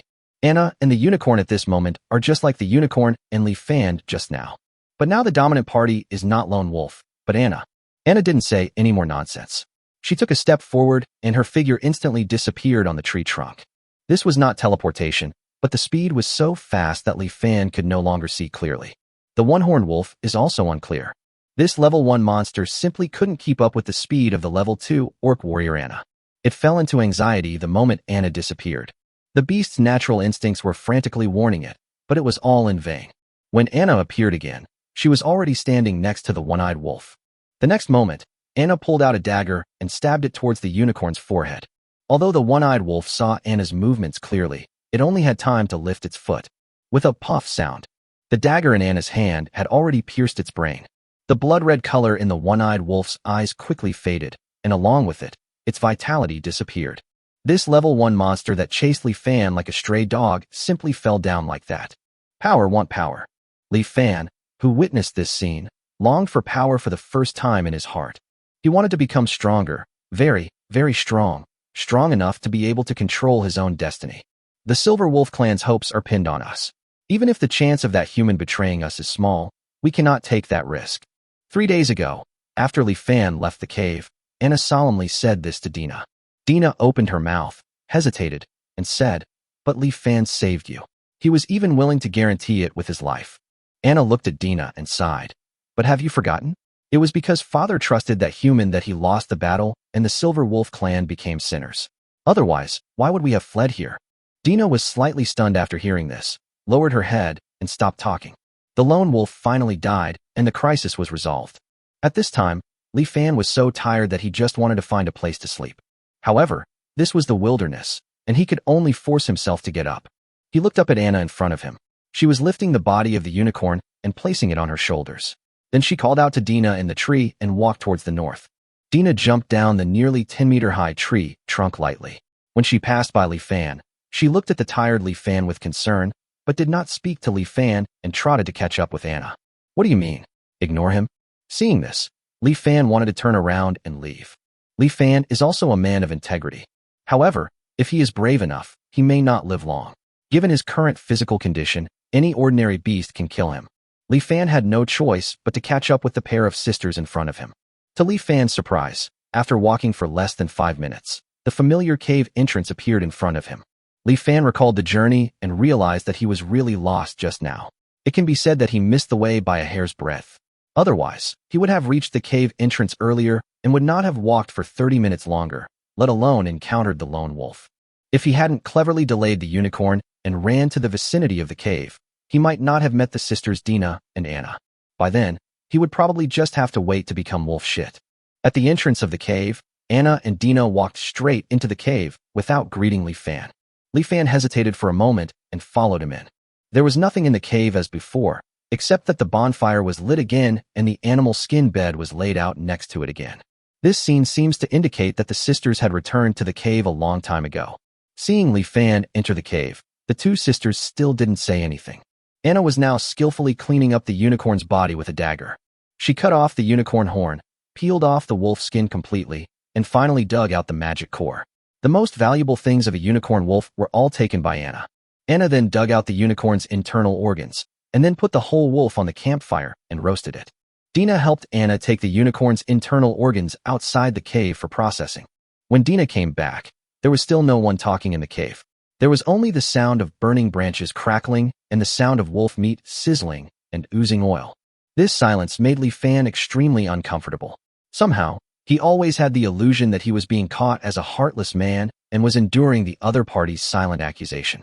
But it was Dina and Anna who left without a word. It was Li Fan who should be the one making the accusation. Seeing that the sister opposite had no intention of speaking, Li Fan had to be the first to break the silence. "I thought you guys were gone. I thought the other party would not respond," but Anna replied naturally. "He left originally, but later came back. Yeah, it's good to be able to communicate." Hearing Anna's answer, Li Fan instantly felt relieved and said casually, "Why? Can't bear to leave me." Anna glanced at Li Fan and said with disdain, "I've heard that humans are slick and slippery, and it's true." Anna paused before continuing. "Dina and I want to survive in this forest. We need your help to accomplish certain things, but human, can I trust you?" As she spoke, Anna looked at Li Fan again, her silver-white pupils staring at Li Fan intently. Facing Anna's aggressive gaze, Li Fan seemed completely unconcerned. He sat down in front of the campfire and picked up a branch to poke the burning charcoal in the campfire. While continuing to stir the fire, he began to think rapidly in his mind. Anna said she needed my help, and the only thing I could offer was salt. Perhaps Anna mistakenly believed I could obtain a large amount of salt. This is a good thing. As long as I'm willing to sacrifice some bond points, I can indeed obtain some salt. With salt, I can fully utilize my relationship with Anna to achieve my goal of contacting more alien races. And Anna's question just now was undoubtedly a test. It also gave me a chance to convince her. If I want to gain more bond points, I can't miss this opportunity. Thinking of this, Li Fan slowly came up with an idea in his mind. Chapter 17, Time to Prove. "But human, can I trust you? If I say you can believe me, do you really believe me?" Facing Li Fan's question, Anna shook her head. Li Fan smiled and replied, "That's right. It's useless to just say it. We humans are cunning. We can easily say countless sweet words. We can make stones bloom, turn mountains into basins, and make the sea boil. Do you really want to hear such promises?" Anna shook her head again. Li Fan then said seriously, "So, whether it is worth it for me to believe this, let time prove it." Anna was silent for a moment, then asked, "Human Li Fan, since we can't trust each other yet, what is our relationship now? Let's be friends from today. It's okay if we can't trust each other. Let's just start as friends. Just think of it as a friend who isn't worthy of your full trust yet." Anna was silent again, and this time the silence lasted a little longer. Only when the tempting aroma of wolf meat wafted from the grill did Anna suddenly speak. "The blow you struck at the unicorn proved you were a strong warrior. The orcs respect strength. Although you are still very weak, your courage deserves the respect of the orc warriors. Orc warrior Anna is willing to be your friend." As she spoke, Anna extended her right hand towards Li Fan. Seeing this, Dina, who was watching the situation here all the time, couldn't help but run over and shouted, "And I, the orc warrior Dina, am also willing to be your friend." Li Fan secretly breathed a sigh of relief, having finally passed the test. He hurriedly reached out to shake hands with Dina and Anna. "Oh, by the way, since we are friends now, let's use the half bag of salt you left in the cave as a token of our friendship." Anna suddenly spoke, and Li Fan's face froze as soon as she spoke. Li Fan looked at Anna, who had a sly smile on her face, and finally gritted his teeth and nodded with a smile. He couldn't help but curse in his heart. Wasn't this girl very principled before? If anyone dared to say that the orcs were simple-minded in the future, he would smash their heads. Talking about love really costs money. Ding! Congratulations to the host for establishing true friendship with Dina and Anna. Dina and Anna's favorability reaches 1 star. You can gain 1 bond point each by interacting with them every day. Ding! The host has reached a 1-star favorability with an alien for the first time, and is awarded an additional 20 points of bond value. Congratulations to the host for interacting with Dina, bond value +1. Congratulations to the host for interacting with Anna, bond value +1. Host, Li Fan. Realm, none. Strength, 2. Constitution, 1. Agility, 1. Spirit, 2. Talent. Elf talent 0.1%, Orc talent 0.2%. Talent skills, Nature affinity, Beast transformation. Bond value, 30 points. After that, Li Fan and Anadina's sisters happily enjoyed the roasted wolf meat. When Li Fan was secretly complaining about the taste of roasted wolf meat, he realized that a series of system prompts had just been received. After reading them all, Li Fan was overjoyed. This time he actually got a total of 22 points of bond value. Now he has a total of 30 points of bond value, which is not far from the 50-point bond value of the yellow level fighting chi technique. More importantly, it turns out that the system also has a favorability function. Now he can use this favorability function to gain 2 points of bond value from the Dina and Anna sisters every day. In this way, even if he doesn't meet other alien races, he can save up 50 bond points after 10 days. It seems that this favorability system is the stable source of bond value. Li Fan's mood suddenly became better, and even the roasted wolf meat was not so difficult to swallow. Dina, who was standing by, saw Li Fan's face suddenly filled with smiles, and asked, "Li Fan, what are you laughing at?" Li Fan naturally couldn't tell anyone about the system, so he perfunctorily said, "I remembered something happy." "Happy things? What's so happy? Tell me so I can be happy too." Just the usual stuff." "Humph, you clearly said it was a happy thing. How come it has become an ordinary thing? You just said you wanted to be friends, so now you don't consider me a friend anymore." Li Fan never thought that a random excuse would cause such trouble. Just when he didn't know what to do, Anna came to his rescue. "Okay, Dina, that kind of thing doesn't matter. Let's ask the important things first." As she spoke, Anna looked at Li Fan and asked solemnly, "Li Fan, do you have salt on you now?" Li Fan only had half a bag of salt left over from his fight with the unicorn. However, he now had a lot of bond points that he could redeem directly through the system store, so he nodded and replied, "I just happened to have brought a few pounds." "How many pounds?" After hearing this, Anna and Dina both widened their eyes and looked at Li Fan in disbelief. "Li Fan, are you the leader of the human settlement? Otherwise, how could you have so much salt?"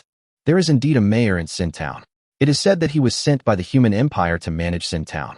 He lives in the house next to the mercenary guild, but Li Fan has never seen him. Of course not. Otherwise, how could I not even know Do Chi? I can only say that I have special channels. A special channel?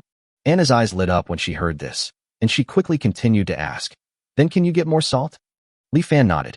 "Very good. Anna was overjoyed, and even Dina beside her looked excited. Anna quickly calmed down and got to the point.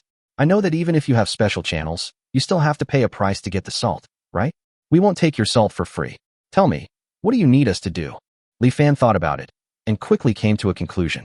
First, I need you to introduce me to other orc tribes. No, any alien tribe can be introduced to me. I will also trade with them. Second, I won't give away my salt for free. You can trade it with me using magic cores. The price is only 70% of your last bid. Li Fan's two requirements were really not high, and he set the price of salt after careful consideration. The price Anna offered for salt last time was 20 silver coins per kilogram, and 20 silver coins are equivalent to 20 first-level magic cores. 20 first-level magic cores can be absorbed by the system and converted into 2 points of bond, which can be exchanged for 2 kilograms of salt in the system mall. In other words, the salt that Li Fan exchanged from the system mall can be counted as 10 silver coins per caddy. If Li Fan had bought salt at Anna's price, he could have made a 100% profit. Now Li Fan has lowered the price to 14 silver coins per pound of salt. In this way, he only has a 40% profit. While reducing the burden on buyers, Li Fan himself will not have worked in vain. In Li Fan's opinion, this was very reasonable. He thought Anna would agree immediately, but he didn't expect that she would hesitate. Chapter 18. Witches, Dark Elves, Sinners, and the Weak. Faced with Li Fan's two requests. Before Anna could speak, Dina couldn't help but ask, Li Fan, why do you have to introduce you to another alien race? The conflicts between alien races are deep-rooted, and it's hard for them to trust each other. You can give us the salt, and we can help you sell it. Don't worry, my sister and I will definitely not let you suffer any loss. Li Fan naturally could not agree to this. His biggest purpose in selling salt was to contact other races. If he handed it over to the Dina sisters, wouldn't that be putting the cart before the horse? I must trade with those people myself. Seeing that Li Fan actually refused, Dina suddenly became suspicious and asked, why do you have to go and meet the alien race by yourself? Li Fan, do you have any other purpose? After Dina said this, Anna also looked at Li Fan with suspicion. Li Fan sighed inwardly, thinking that this was not good. He could not hesitate at this moment. If he hesitated, the two sisters would inevitably become suspicious. Li Fan got anxious and said, because I like beauties from other races. As soon as these words were spoken, the whole cave became so quiet that they could hear each other's breathing. The three of them looked at each other, and Dina and Anna's eyes were filled with shock. Li Fan also realized what he had just said at this time, but now he was in a difficult situation and could not turn back, so he simply continued to speak. That's right. I just like beauties from other races, whether they're the sacred and inviolable elves or the petite and adorable dwarves. The furry ears and fluffy tails of orcs are my favorites, and I like all other races. Compared to them, human women are too ordinary, without any special features at all. I'm tired of human women. My biggest wish in this life is to marry a beautiful woman from another race. Listening to Li Fan's shocking speech, Dina and Anna's mouths were opened so wide that they could fit a whole apple in them. After a long time, Dina looked at Li Fan, who was very proud of his speech, and asked Anna beside him softly, Sister, is he serious? Anna nodded solemnly. I heard that many humans particularly like alien races. Otherwise, why would there be so many slave traders among humans? But he actually said that he likes all alien races. That means he also likes the pig men among the orcs, as well as the giants. Hiss! Hiss! As they spoke, Anna and Dina both gasped and looked at Li Fan in horror. Li Fan was a little confused, but there was no turning back now. In order to get in touch with the alien race, he took the risk. Li Fan said to Dina and Anna firmly, Yes, I like people of different races. Seeing this, Dina and Anna looked at Li Fan with strange eyes, but they did not criticize Li Fan's habit. But afterwards, Anna secretly pulled Dina aside and repeatedly warned her not to have any contact with Li Fan alone in the future. As she spoke, she looked worried. This made Dina, who hadn't thought much about it, look very embarrassed. Let's go. Soon after, following Anna's voice, the three of them headed towards the north of the Sin Forest. On the way, Li Fan asked Anna about their destination. You're human, so it might not be easy to contact other alien races. Let's start trading with the orcs that Dina and I are more familiar with. I know some orcs. They are the weak among the orcs and cannot enter the orc gathering place in the north. Therefore, they are in great need of salt. The weaklings among the orcs? This was the second time Li Fan had heard Anna mention it. According to Anna, the races in the magical continent were not only prone to racial discrimination against other races, but even among the same race, there would always be some groups that were excluded. Like a witch among the human race. A dark elf among the elves. a sinner among the dwarves. And they are the weaklings among the orcs that Anna mentioned. However, Li Fan had never figured out what was so special about these people, and he was even ostracized by his own people. Li Fan then expressed his doubts. Anna didn't mind saying more while rushing on the road, so she explained it slowly. Witches are a type of human with special physiques. They are not much different from ordinary humans, except that every witch will inherit memories when they reach a certain age, similar to the bloodline inheritance of the dragon race. After awakening the inherited memory, the witch will master alchemy. This alchemy is very magical. Yes, it is magical. This can be seen from the materials the witch used to refine the ingredients. They are all strange things like chameleon tails and toad slime. What's even more amazing is that what they ultimately create is nothing strange. It could be poison, an antidote, metal, or even life itself. Just because of these words, the witch wouldn't have met her current fate. However, in human history, witches once caused an unprecedented turmoil, and the human race was almost completely expelled from the stage of the magical continent. Since then, witches have been labeled as the incarnation of the devil.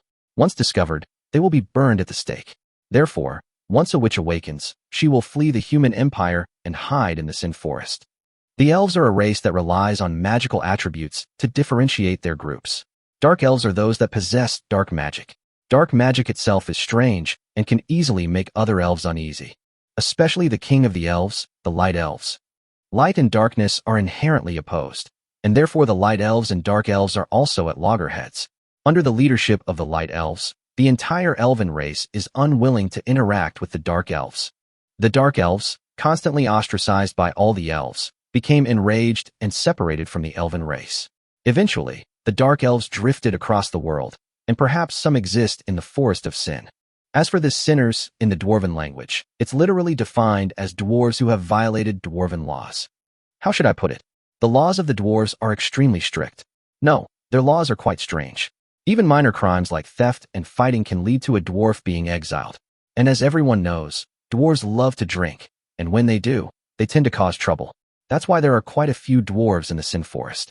Finally, we have the weaklings among the orcs. The concept of weaklings is actually quite simple. The orcs are a race that values strength over strength. Among the orcs, the law of the jungle prevails, and the strong are respected. These 8 words even override the law. Therefore, being weak in the orcs can be considered a crime. The source of the orcs' power is called chi and blood. The power of chi and blood is determined by the orcs' constitution. Some orcs are born weak, and even when they grow up, they will be weaker than other orcs. They are the so-called weaklings. These weaklings have no place at all. Orcs have a huge appetite, and every year when winter arrives, their food sources decrease. It's understandable that those weak orcs will be ruthlessly expelled from the orc empire. These weaklings of the orcs are not tolerated by their own kind, yet they are still highly sought after by slave traders. Therefore, they dare not travel to other kingdoms. Their only way to survive is to enter the Sin Forest. If you're lucky, you can survive. In the Forest of Sin, witches, dark elves, sinners, and the weak are all forbidden from entering their respective gathering places, so all of them need salt. Chapter 19: The Past of Two Sisters. Li Fan listened quietly to what Anna said, and was suddenly shocked. He didn't expect that there were so many twists and turns between different races. Then Li Fan thought that only the weak among the orcs could not enter the orcs' gathering place, so the weak would lack salt. Dina and Anna also lacked salt. Could it be that Dina and Anna were also the so-called weak? As if seeing Li Fan's curious look mixed with a hint of sympathy, not only Anna, but even Dina instantly understood what Li Fan was thinking. The little girl Dina instantly exploded, revealing her sharp fangs. She angrily said to Li Fan, "My sister and I are not the weaklings among the orcs. On the contrary, we are both geniuses among the orcs. The sum of our basic stats has reached 9 points." As she spoke, Dina showed a smug look, and her fluffy tail kept swinging back and forth, as if waiting for Li Fan to show an admiring expression. Li Fan was indeed greatly surprised. He did not expect that the sum of the basic attribute values of the sisters in front of him actually reached 9 points. This was already a genius qualification. If it was 1 point more, wouldn't they be the so-called chosen ones by God? Awesome, my old swan. Li Fan immediately did not hesitate to praise the little girl Dina, who was showing off at the beginning until her face turned red. In the end, she could not bear it anymore and hid behind Anna. "Since you are so powerful, why don't you go back to the orc gathering place and buy salt?" Li Fan finally couldn't help asking this question. Although he had a hunch that this question would embarrass Sister Dina, curiosity still made him do it. Sure enough, as soon as the question was asked, Dina fell silent and her tail stopped wagging. Anna's face also darkened. When Li Fan was about to give up, Anna suddenly sighed and said, "Forget it. I was planning to tell you." Anna stopped at this moment, her eyes filled with hatred as she spoke. "Dina and I were born in the Silver Wolf tribe, one of the most powerful tribes in the orcs. However, during a war, the Silver Wolf tribe was framed by humans and some orcs. After the defeat, the entire Silver Wolf tribe was deemed a criminal and either enslaved or hunted as fugitives. This is why we can't enter the orc gathering place. Dina and I want to find the truth and seek revenge for the Silver Wolf tribe, but we can't accomplish anything on our own. So, we need to unite those orcs known as weaklings. Although their combat power is lower than that of ordinary orcs, they are still a formidable force when united. And that's why I need your salt." Anna suddenly looked apologetic towards Li Fan. "Dina and I were destined to survive at all costs. So even though you saved me, I couldn't bet that you had no ill intentions. After 3 days of observation, we didn't find any trace of the slave traders around the cave. Facts have proven that I was wrong. You never had any ill intentions towards us. Now, let me solemnly apologize to you." Li Fan understood the whole story and could understand the sister's vigilance, so he naturally didn't take it to heart. Let the past be the past. Besides, aren't we friends now? Anna was slightly stunned, then smiled and replied, "Yes." Anna pulled Dina to her side and said, "Since we are friends, my human friend, if something happens to me one day and you happen to be able to do so, could you please help Dina? Of course, this is just a personal request from me, your friend Anna." When Dina heard Anna's words, her eyes suddenly turned red. "Sister, I don't need help. I will always follow you. We will always be together wherever we go." Looking at the two sisters expressing their true feelings, Li Fan straightened his back unconsciously and then nodded solemnly to Anna. After walking for half a day, sisters Li Fan and Anna finally arrived at their destination. It was a large meadow with countless small hills covered with knee-high weeds. I didn't expect there was such a large grassland in the Sin Forest. How big is the Sin Forest? Li Fan looked at the large grassland in front of him with curiosity. As he looked at it, he felt that there was something strange about the grassland. Li Fan thought for a while and found the source of the abnormality. It was so quiet, as if there was no life at all. Apart from the green grass, there was not a single animal to be seen as far as the horizon. This is very strange for such a large grassland. Besides, didn't Anna and Dina bring him here to find other orcs? Where are the people? As if she saw Li Fan's doubt, Anna took out a bone flute half the size of a palm from her arms. Anna played the bone flute. Strangely, the bone flute did not make any sound. It should be a sound similar to infrasound and ultrasound, so I can't hear it. Li Fan quickly understood the reason. So, there should be some beast men in this meadow who can hear this sound. Where are they? As Li Fan was thinking about this, he suddenly noticed a pair of long white ears standing up behind a hill. Not long after, an orc with a human head but rabbit ears poked her head out from behind the hill, her blood-red eyes looking around cautiously. The rabbit people, they're hiding behind the hills. No wonder we haven't seen them. That's not right. Li Fan noticed that more and more heads were popping out from behind the hill. Not only were there rabbit people, but also fox people, snake people, and cat people. In just a short moment, hundreds of orcs ran out from behind the hill. How could such a small hill hold so many people? Only then did Li Fan realize that these orcs were not hiding behind the hills, but were all hiding underground. This might be the reason why these orcs, known as the weaklings, can survive in the Forest of Sin. Chapter 20 Snake Loli Xiaoqing, Part 1. For Li Fan, who has only seen a few different races, every orc can arouse his curiosity. Rabbit people, fox people, and cat people are okay, and overall they are not much different from werewolves. They are like humans with animal ears and tails. However, it is rare to see snake people with scales on their bodies, snake tails in their lower bodies, and who like to spit out snake tongues. Although Li Fan wanted to observe the other party closely, he did not forget that he was a human being and an alien in the eyes of the orcs. This was also what Anna reminded him at the beginning, not to do anything strange, and to wait for her and Dina to find an opportunity to introduce him to the orcs. Humans, it's humans, I saw humans. However, at this moment, a childish but loud voice suddenly came from the orcs on the hill. Then a green figure, swaying left and right like a snake, rushed towards Li Fan at an astonishing speed. Li Fan was shocked when he saw this. Are the orcs going to attack him just because he is a human? Dina and Anna beside him did not look nervous at this time. Instead, they covered their foreheads and looked like they had a headache. Seeing this, Li Fan felt that the blue orc would most likely not attack him, so he forced himself to calm down and stay where he was. waiting for the other party to approach. The green figure was very fast, not much slower than a first-level unicorn wolf, and it arrived in front of Li Fan in the blink of an eye. Li Fan also saw clearly at this time that the green figure was the snake man he had been thinking about, and a loli who was younger than Dina. The snake man loli and Li Fan looked at each other, and both of them showed the eyes of looking at rare animals, and kept looking at each other. A moment later, the two spoke almost at the same time. This is the snake man. This is what humans are. After they finished speaking, the man and the snake man looked at each other again, and there was a feeling of regret that they had met too late in their eyes. However, what Li Fan did not expect was that the next moment, the snake man loli suddenly stepped forward, and then like a real snake, wrapped around his body. After circling several times, its upper body came face to face with Li Fan. Li Fan's hands and feet were immediately tied up by the snake man loli's tail, and his exposed skin could feel the cold touch of the scales. Li Fan lowered his head to look at the snake man loli, who happened to be looking over at him at the same time. Although the snake man loli is still young, she has a very good appearance, with willow-shaped eyebrows, big eyes, and blue snake pupils that carry a dangerous but mysterious look that makes people want to get closer and observe.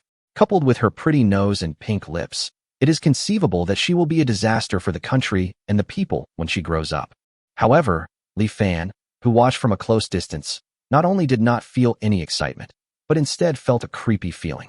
Just because the snake man loli smiled, Li Fan could see the two sharp fangs through her lips. The fangs were crystal clear, as if transparent venom was constantly flowing down. He knew without asking that the venom was deadly. This snake man loli is a bit dangerous. Li Fan secretly groaned in his heart. Ah, Big Brother, this is the first time Dina and Anna have brought back a human. Big Brother must have a good relationship with them, right? The snake man loli was still smiling, looking harmless, but secretly, whether intentionally or unintentionally, the little girl was slowly exerting force on the tail that was wrapped around Li Fan's body. Li Fan suddenly felt that his hands and feet were about to be crushed. Li Fan forced himself to reply, "Not bad, not bad.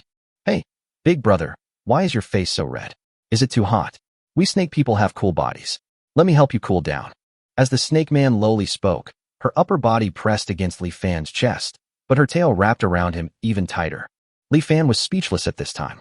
Seeing this, the snake man loli revealed a look like a hunter fooling its prey. She flicked her tongue, and her tail suddenly loosened a little. She continued to say to Li Fan, "Come to think of it, I haven't asked Big Brother's name yet. Big Brother, what's your name?" Li Fan breathed a sigh of relief, but a trace of anger rose in his heart. However, he did not dare to vent his anger. God knows what this evil snake man Lolita in front of him would do if he vented his anger. Li Fan had no choice but to answer honestly. "My last name is Li, and my name is Shushu." Li Shushu, what a strange name. But it sounds nice, Big Brother. It's a pity that I haven't had a name since I was a child. Could you help me choose one, Big Brother? As she spoke, the snake man Loli's tail moved again, as if it was going to tighten again if Li Fan didn't agree. "I haven't had a name since I was a child. Are you kidding me?" Li Fan knew it without hesitation that no matter what name he chose, this little snake man Lolita would not be satisfied. Seeing that this little snake man Lolita was becoming more and more arrogant, Li Fan was not a good-tempered person either. Li Fan nodded immediately and said, "Okay, then I'll get one for you. I want something cute. Of course, since you're so cute, why don't I just call you? What did you call me? Or I'll just call you a girl." "Big Brother, you really dare to make such a joke. It's disgusting." "I'm not kidding, I'm serious. Humans have always believed that dogs are our best friends. I named you a girl because I want to be your best friend." "Haha, I was just joking with Big Brother. Actually, I have a name. My name is Xiaoqing." "Ah, a girl, so you have a name now. What a pity. I thought you would like the name I gave you, a girl. Don't you think so, a girl? A girl? Please speak up. If you have the guts to grab. Well, if you have the guts to open the door, a girl. Why aren't you speaking, a girl? You won't hate me. Your Big Brother. Will you, a girl? Please don't. I believe you and I can become best friends. Please give me another chance, a girl." Enough. Seeing the word "agu" constantly coming out of Li Fan's mouth, the snake man Loli finally couldn't bear it anymore. The smile disappeared from her face for the first time. The snake pupils in her eyes stood up and became extremely dangerous. The fangs in her mouth flashed with cold light in the sunlight. Li Fan was not afraid of this. On the contrary, he grinned and looked at the snake man Loli in front of him with a teasing look. "Are you kidding? If I give you some paint, you want to open a dyeing factory. She's just a loli. Is Li Fan a vegetarian?" Thinking about it, Li Fan exchanged a pack of realgar from the system mall on the spot. That's enough. What are you two doing? It was Anna's words that interrupted the tense atmosphere. She saw the whole scene of the two people confronting each other. Seeing that the snake man Loli was already enraged, she hurriedly spoke up to stop him, not knowing that Li Fan had any backup plan. Snort. The snake man Loli seemed extremely unwilling, but still obediently pulled herself away from Li Fan. Li Fan was now able to move his almost paralyzed body. Every time he moved, all his bones would crackle. Damn it. Next time I'll definitely treat this little Lolita to a bowl of Realgar wine. Li Fan thought viciously, then glared fiercely at the snake man Loli beside him. The snake man Loli was not willing to be outdone and immediately glared back. Chapter 21 Snake Loli Xiaoqing, Part 2. You two, stop messing around. Everyone is watching us. Chinger, you two. This human is our guest. You must not be rude. Seeing that Li Fan and Xiaoqing were about to fight, Anna hurriedly pulled them apart. Xiaoqing said unconvincedly, why invite humans? These humans have kidnapped and sold countless of our compatriots. Your Highness Anna, be careful not to be deceived by these despicable humans. Li Fan rolled his eyes as he listened. Sure enough, there was great hostility among the alien races, especially towards the human race. After all, humans had the most slave traders in the entire magical continent. Li Fan knew that no matter how he explained, this snake man Loli named Xiaoqing would not listen, so he was too lazy to pay attention to her. Dina spoke up for Li Fan at this time. Xiaoqing, I know you hate humans, but Li Fan is different. Li Fan? Who is Li Fan? Isn't this human called Li Shushu? Puff. Li Fan couldn't help laughing when he heard it. Dina and Anna quickly reacted when they heard it. While secretly cursing Li Fan's evil intentions, they also hurriedly held back their laughter. However, Xiaoqing could see clearly the reactions of the three people at this time. The snake man Loli was not stupid and slowly reacted. Li Shushu, Uncle Li. Your uncle. Human, you dare to fool me and take advantage of me. I will fight you. In the end, Xiaoqing was unable to fight Li Fan to the death. After being stopped by Anna, she could only stare at Li Fan with a face full of grievance. Then Dina and Anna carefully introduced Li Fan to Xiaoqing. Dina said, Li Fan is a friend recognized by my sister and me. Her Highness Anna has also approved it. How is that possible? Xiaoqing suddenly stared at Li Fan with eyes wide open, even forgetting to care about the revenge of your uncle. Her eyes were full of disbelief. At this time, Anna nodded and acknowledged Dina's words. Xiaoqing's eyes suddenly widened, as if she wanted to see whether the human in front of her had 2 mouths or 3 heads. Otherwise, how could he get the approval of Her Highness Anna? How could Li Fan miss this opportunity to anger Xiaoqing?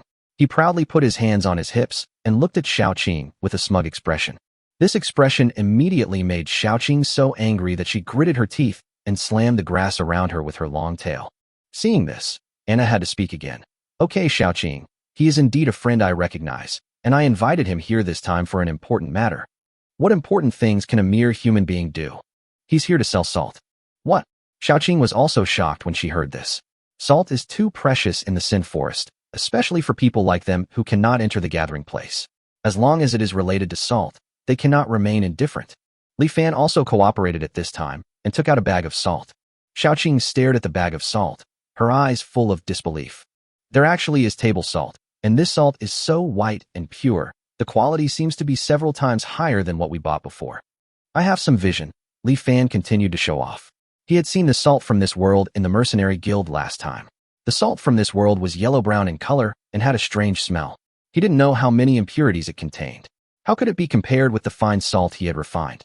It could be said to be the gap between ordinary people and royal families. Therefore, Anna felt that she was taking advantage of Li Fan by exchanging 2 first-level magic cores for 50 g of salt. Gurgle. Xiaoqing looked at the pure white salt and couldn't help swallowing. Seeing this, Li Fan took out a piece of dried meat wrapped in oil paper from his arms. The dried meat was the dry food they had prepared, and there were still a few pieces left. Li Fan handed all the dried meat to Xiaoqing and said, I added my salt to this dried meat. Try it. Xiaoqing's dignity made her extremely want to refuse, but the aroma of the dried meat made her swallow her saliva again. After some hesitation, she still took the dried meat in a humiliating manner, picked up a piece, and put it into her mouth. After just a few chews, Xiaoqing's eyes suddenly lit up. Unlike the dried meat they made with yellowish-brown salt, this piece of dried meat did not have a strange astringency or bitterness, but only a light salty taste. The salty taste mixed with saliva and meat to form a salty gravy. When swallowed into the throat, in addition to the delicious taste, it seemed that one could also taste a little bit of sweetness. Then, every time you chew, the newly secreted saliva will turn into gravy. With each chew, the gravy will continue to fill your entire mouth, stimulating your taste buds. Is it true that jerky is such a delicious thing? Xiaoqing was stunned when she saw the dried meat in her hand. It was obviously made with salt, but the dried meat made with their salt was not only bitter and astringent, but also had a strange smell. Eating too much would make people want to vomit. As for the dried meat Li Fan gave her, Xiaoqing felt that she could eat as much as a large cow. Even the Orc Emperor might not be able to eat this level of salt every day. Who are you? Xiaoqing was not obsessed with the delicious taste of the dried meat, but immediately thought of something else. Her eyes became sharp, and her blue pupils stood up as expected. Li Fan shrugged nonchalantly. I'm just a salt merchant. Who else could I be? Oh, and I'm also a friend of Dina and Anna. As he spoke, Li Fan gave Xiaoqing a big smile, with sarcasm evident in his words. This little girl had just caused him a great loss. If he couldn't feed her Realgar wine, he would make her very angry today. Xiaoqing was indeed hit. Veins bulged on her forehead, and she wished she could bite Li Fan to death. Seeing that Li Fan only served to irritate her, Xiaoqing could only ask Anna, Your Highness Anna, there's definitely something wrong with this human. How could an ordinary human be able to obtain this level of salt? Anna had actually considered this, but after these days of testing and observation, she had made her own decision. Li Fan's identity is definitely not simple. It's not just the high-quality salt that Li Fan took out, but also that Li Fan doesn't even know about witches, dark elves, sinners, and weaklings, which can be considered common sense. Therefore, she would never trust Li Fan completely, and she would never let down her guard. But Li Fan is also a friend she recognizes, and she will not waver at this time because of some doubts. Anna no longer hesitated and said to Xiaoqing, he didn't lie. He really came to sell salt. Xiaoqing was stunned. She seemed to want to argue with Anna, but looking at Anna's determined face, she knew it was useless. Princess Anna is not a careless person. She never acts impulsively and always thinks carefully before taking action. Although she often listens to other people's advice, once she makes a decision, she will not change it easily, so persuasion is useless. Xiaoqing was a little worried. She always felt that this human had other purposes, but they really needed salt, so she didn't know whether she should stop Li Fan. Chapter 22 Selling Salt, Part 1. It was clear that there was no way to stop Li Fan from selling salt. Xiaoqing was thinking of a solution while looking at the salt in Li Fan's hand. She was stunned for a moment, then a smile appeared on her face. She found that she didn't need to stop the human named Li Shushu from selling salt. Li Fan noticed the smile on Xiaoqing's face and asked curiously, What's wrong, Ago? Are you not stopping me from selling salt anymore? You are the dog.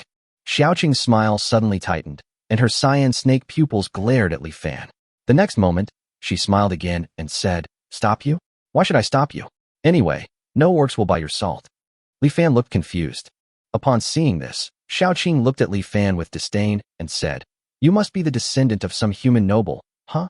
Otherwise, how could you not know that salt of your grade is simply beyond the reach of orcs like us?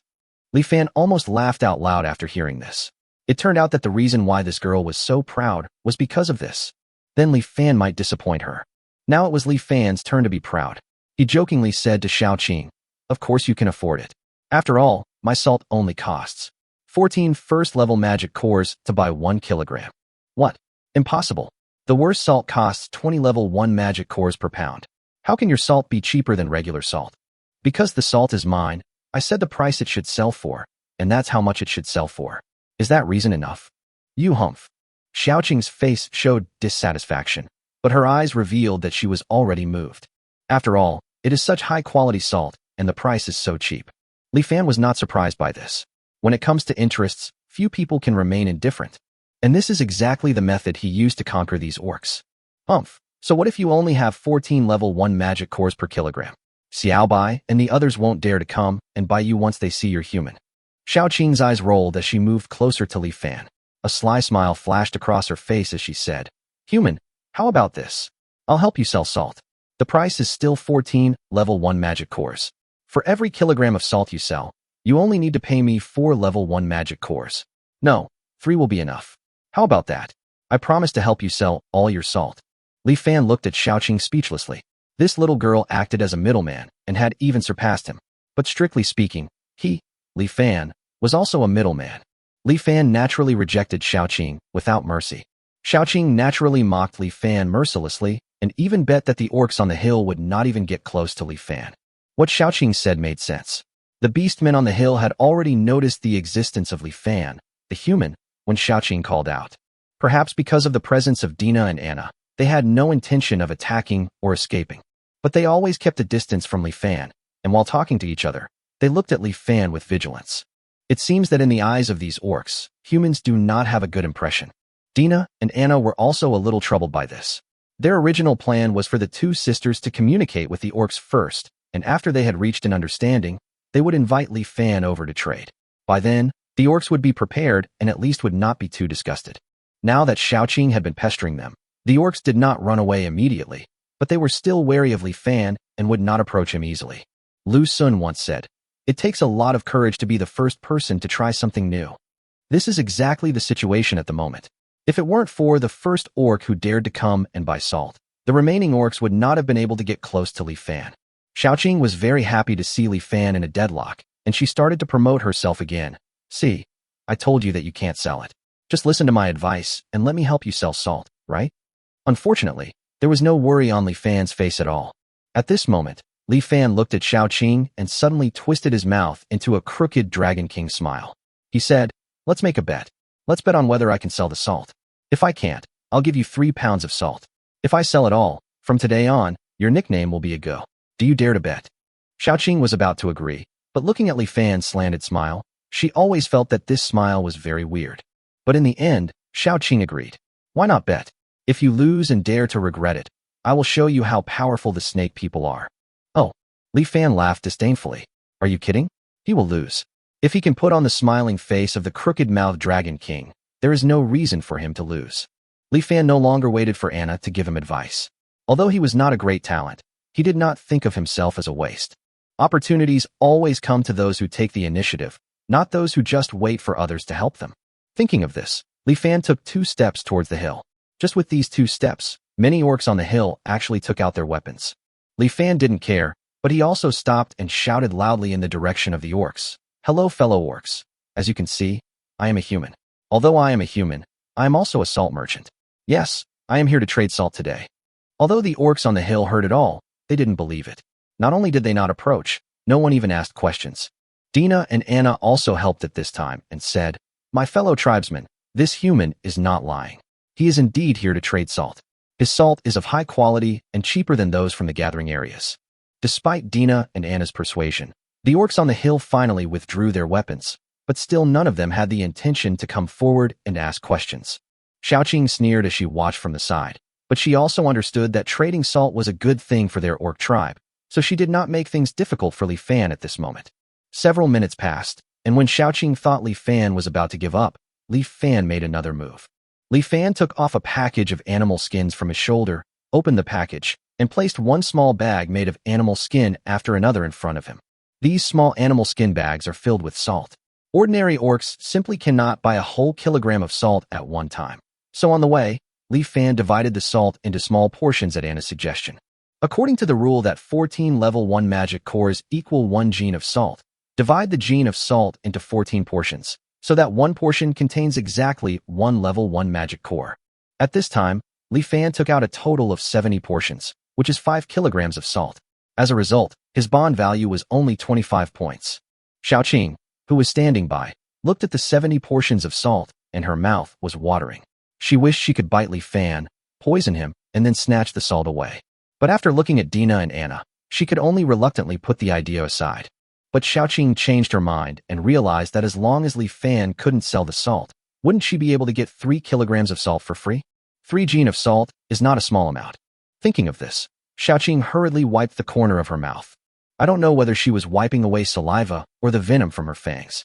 Chapter 23 Selling Salt, Part 2. Li Fan didn't know that he had almost been kissed by a snake just now. At this time, he already had an idea. To break the current deadlock, it is difficult to say, but also easy to say. What is lacking is the first person to take the plunge. As long as there is a first one, the rest of the orcs will naturally follow the herd mentality and buy salt. The question now is how to get the first person to try it. As a descendant of China, Li Fan inherited the wisdom that has been passed down in China for thousands of years. If he cannot solve this small problem, his ancestors will probably not let him go even if they become ghosts. Placing bags of salt in front of him, Li Fan shouted again to the orcs on the hill. My friends from the orc tribe, although I'm a human, I've been invited by Her Highness Anna to come here and trade with you. I'm deeply grateful to Her Highness Anna for this.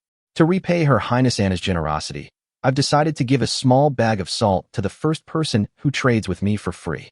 Anna, who was standing by, was slightly stunned after hearing this. What was this guy talking about? When did she invite him? Wasn't it Li Fan who shamelessly insisted on coming? And what about his broad mind? Thinking of this, Anna couldn't help but look down at her chest. Although it is indeed vast, how can I say it out loud like this? Dina, who was also standing nearby, was also stunned. The only difference was that she was stunned because she heard Li Fan mention Anna, but not her. Dina therefore lowered her head to look at her chest. Although she is not as broad-minded as her elder sister, she is still young and has a lot of room for growth. Regardless of the sister's thoughts, Li Fan's words successfully caused a commotion among the orcs on the hill. It's free. It's free. People are most vulnerable to free things, especially when the free things happen to be what you need. The orcs' discussions grew louder, but unfortunately no one was willing to take the first step.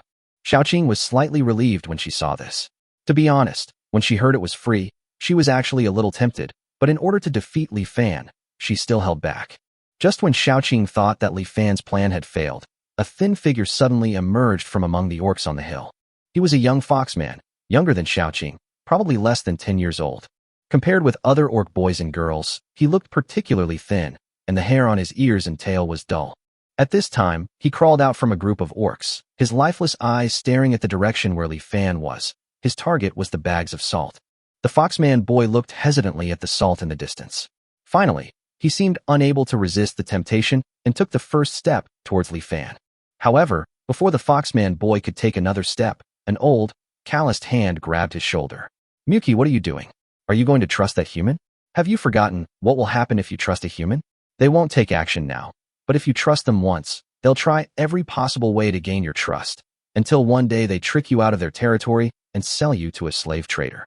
The foxman boy named Miyuki looked back at the owner of the hand, who was Grandpa Mufeng, an old man from the same foxman tribe. Muchi glanced at Grandpa Mufeng, then glanced in the direction of Li Fan. Finally, he gritted his teeth and said to Grandpa Mufeng, Grandpa Mufeng, I need salt. Mother is not good at hunting, and she hasn't had any salt since she got injured. Now she can't even stand up. Both Mother and I need salt. Didn't we agree to find a solution to the salt issue? But Grandpa Mufeng, you're also short of salt. I know, I've known it for a long time. Everyone is short of salt, but they still want to help our family. If this goes on, no one will be able to hold on. I can't give up this opportunity. With the salt, maybe Mother will get better. Then I will go hunting with Mother, and maybe we can change the current situation. Now Her Highness Dina and Her Highness Anna of the Silver Wolf clan are here. At least it's safe now. I can't give up this opportunity. As he spoke, Muchi raised his foot again and walked towards Li Fan. Grandpa Mufeng raised his hand. This time he did not stop Miyuki. Just as Miyuki said, this was a rare opportunity for Miyuki and his mother. Muchi's behavior soon attracted everyone's attention. Under the gaze of everyone, Muchi was a little nervous, but his steps were extremely firm. Soon, Muchi walked in front of Li Fan. Xiaoqing, who was standing by, was very angry when she saw this and wanted to catch Miyuki and beat him up. On the contrary, Li Fan was very happy and gave Muchi what he thought was a gentle smile. This smile did not dispel Muchi's vigilance, but made him even more nervous. Muchi bit his lip before speaking. Human, are you telling the truth? Of course. Li Fan seemed very happy at this time and immediately grabbed a bag of salt and handed it to Muchi. Muchi took the salt in disbelief. Instead of leaving immediately, he opened the animal skin bag, dipped his finger in some salt, and put it in his mouth. The next moment, Muchi's eyes widened and he couldn't help but say, Is this really table salt? Why isn't it bitter or astringent? Everyone living in the forest of sin, whether orcs or humans, thinks that salt is bitter, astringent, and has a strange smell. Eating too much of it can even make people want to vomit. Therefore, when Muchi ate such high-quality salt for the first time, he even suspected that it was fake salt. But he quickly confirmed, This smell, yes, it is indeed salt. This is the first time I have seen such good salt. With such good salt, my mother should get better soon. Muchi muttered to himself, then quickly ran back towards the hill. He wanted to go back immediately to replenish salt for his mother so that she could get better soon. When the orcs on the hill saw this, they immediately fell into discussion again. Many of them looked at Muchi with envy, and they only regretted why they were not the first to step forward. Seeing this, Li Fan immediately took advantage of the situation and announced loudly on the spot, Just now, I wanted to thank Her Highness Anna for her generosity. Now, to thank Her Highness Dina for her generosity, the second and third people who come to me will share this bag of salt equally between them. It will also be free." As soon as these words were spoken, Dina smiled for some reason, and the orcs on the hill suddenly became agitated. Firstly, they were moved by Mu Chi's recent success.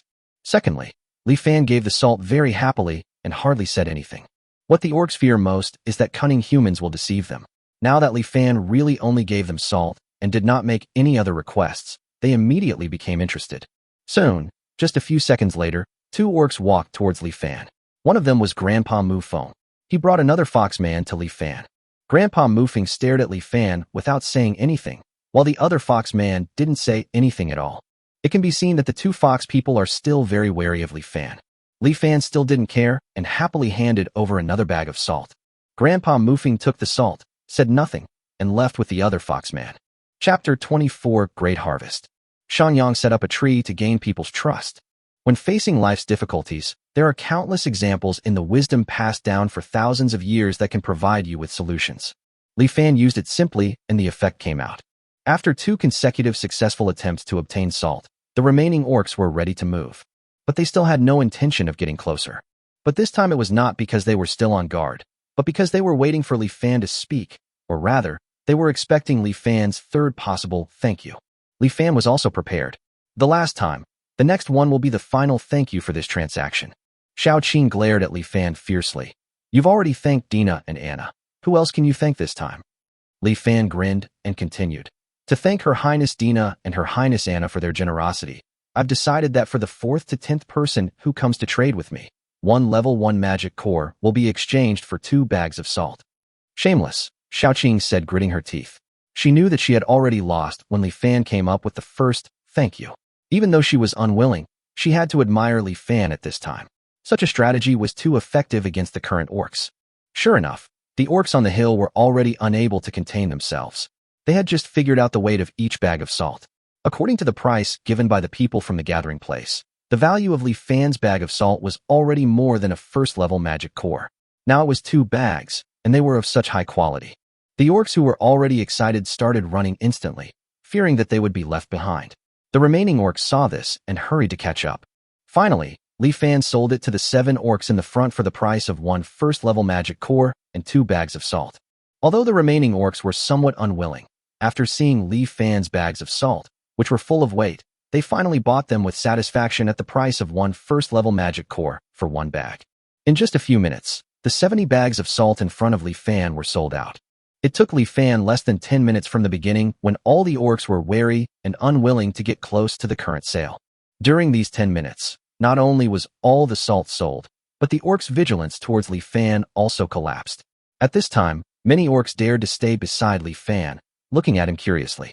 The people who saw this change most clearly were Xiao Qing, Dina, and Anna, who were beside Li Fan. Xiao Qing was so shocked that her teeth were almost broken, but it still couldn't change the fact that she lost. Her face was full of confusion. "Do I really have to accept a nickname like Ago? No, I don't want it even if I die." On the other side, Dina and Anna were looking at Li Fan with strange eyes while admiring his talent. They mentioned their broad minds again and again. As princesses of the Silver Wolf clan, didn't they have any dignity to protect? Of course, there was no way to express such complaints, so Dina and Anna could only wait for Li Fan with Xiao Qing. However, Li Fan, the person involved, did not notice the actions of the 3 people beside him at all. After all, his attention was completely attracted by the system's prompt sound. "Ding! Congratulations to the host for gaining the friendship of the fox people. Bond value, plus 13. Ding! Congratulations to the host for gaining the friendship of the bunnymen. Bond value, plus 22. Ding! Congratulations to the host for gaining the friendship of the cat people. Bond value, plus 19. Ding! Congratulations to the host for gaining the friendship of the snake people. Bond value plus 9. Orc talent increased to 6.5%. Beast transformation skills strengthened. Beast transformation. Transform into a half-orc and increase all attributes by 2 times for a short period of time. Host, Li Fan. Realm, none. Strength, 2. Constitution, 1. Agility, 1. Spirit, 2. Talent. Elf talent 0.1%. Orc talent 6.5%. Talent skills. Nature affinity. Beast transformation. Bond value, 88 points. A total of 70 bags of salt increased Li Fan's bond value by 63 points. It can be said that every person who bought salt increased his bond value by 1 point. In addition, his orc talents have been improved, and his beast transformation skills have increased from 1 times to 2 times. This skill may not seem to be very useful now, but once Li Fan starts practicing, its horror will gradually become apparent. The only regret is that the basic value has not been increased. It was 6 points before, and it is still 6 points now. I don't know if it is because the number of orcs who have gained friendship is not enough, or it will only increase when new alien races have friendship. Regardless of all these trivial matters, 88 bond points, plus the proceeds from selling salt, 40 first-level magic cores, and more than 40 pieces of monster furs were given to some orcs who did not have magic cores. This is undoubtedly a great harvest. As long as he finds a suitable place, he can finally exchange for the fighting skills and truly begin to practice. This time's harvest exceeded Li Fan's expectations, but unfortunately, there is a high probability that the harvest will not be as great next time. According to Li Fan's experience, it is easiest for an alien to obtain bond value for the first time. As long as you have a slight favor towards the other party, you can get 1 point of bond value from the other party. It will be difficult to obtain bond value afterwards. The bond value will not be gained again until the other party's favorability reaches 1 star, almost reaching the level of friends. All the orcs involved in this transaction have already received bond value. If it is the same group of orcs next time, there will probably be no bond value left. However, there are hundreds of orcs gathered in this place, so Li Fan can harvest at least 1 more time. Well, next time he'll have to bring more salt. Even if all the orcs had their bond points harvested once, Li Fan would still insist on coming to sell salt. If one day he raised the favorability of all these orcs to 1 star like Dina Anna, wouldn't he be able to get hundreds of bond points for free every day?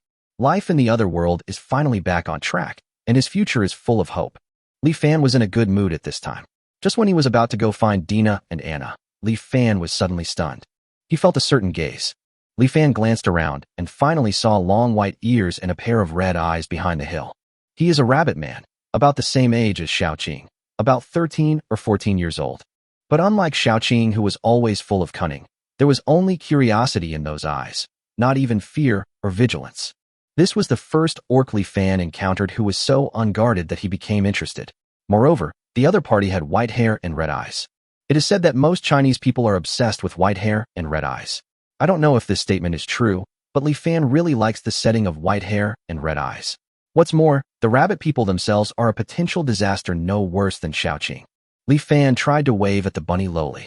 Unexpectedly, the little bunny girl actually came running over. Li Fan stared blankly at the bunny man Lolita, who was looking up at him curiously, and for a moment, he didn't know what to do. He really just wanted to try it out of curiosity. But you little rabbit are too defenseless, aren't you? Chapter 25, Rabbit Man Xiaobai. Facing the bunny Loli in front of him, Li Fan felt that if he were on Earth, he would probably be called in for questioning by the police. But swear to God, he really just waved at the other person, and the other person really came over, looking at him with a silly face, as if asking, "You called me, so I came over. What's the matter?" Li Fan opened his mouth, but before he could say anything, Xiaoqing beside him noticed the situation. Xiaoqing didn't care at first, but when she saw the appearance of the rabbit man Loli clearly, she immediately slid and tackled. It was difficult for Li Fan to explain how a girl with a slim figure could slide, but Xiaoqing did it, and her movements were smooth and fluid. After Xiaoqing slid in front of the rabbit man Loli, she suddenly opened her arms to block Li Fan's sight. Xiaoqing stared at Li Fan warily and spoke to the rabbit man Loli behind her. Xiaobai, weren't you sleeping? Why are you here? Be careful, stay away from this human. This cunning human is evil to the core. His meanness is enough to make the beast god shake his head. You can't let this human infect you. Li Fan's mind was filled with black lines. He said in great dissatisfaction, "Who are you calling despicable? Go, you have grown up. Come on, go. Introduce this lovely child to Uncle Li." "Bah, who is a go? You are a go, your whole family is a go. Willing to gamble and not admit defeat? Go, a fellow with such a lack of integrity. You actually have the nerve to call me despicable and shameless." "Humph, I'm not cheating. I lost our bet, and my nickname is a go. But I never said that if someone calls me a nickname, I have to respond. I just won't reply. Ha ha ha ha. What can you do to me?" Li Fan was almost mad at Xiaoqing. The little girl was so young, but she was already able to make excuses. Li Fan felt that if he continued, he would be angered to death by this girl, but he could not beat her, so he could only swallow his anger and hope to take revenge in the future. Just when Li Fan wanted to get away from Xiaoqing, the bunny girl called Xiaobai walked around Xiaoqing, grabbed the corner of Li Fan's clothes, and asked, "Big brother, what's the matter with you calling me?" Xiaobai's voice suits her very well, and it also has a cute and silly vibe. Li Fan couldn't say now that he was just being naughty. After all, the girl was already here. After thinking about it, Li Fan took a look in the system mall. It was a rare occasion when he had so much money, so he generously used 1 point of bond value to buy a pound of carrots from the system mall. Then Li Fan reached into his arms. There is no other way. All items purchased from the system mall are stored in the system space. If they are not concealed, the existence of the system space will be exposed. I just happened to come here this time and brought some carrots with me. As he spoke, Li Fan took out a fresh carrot from his arms.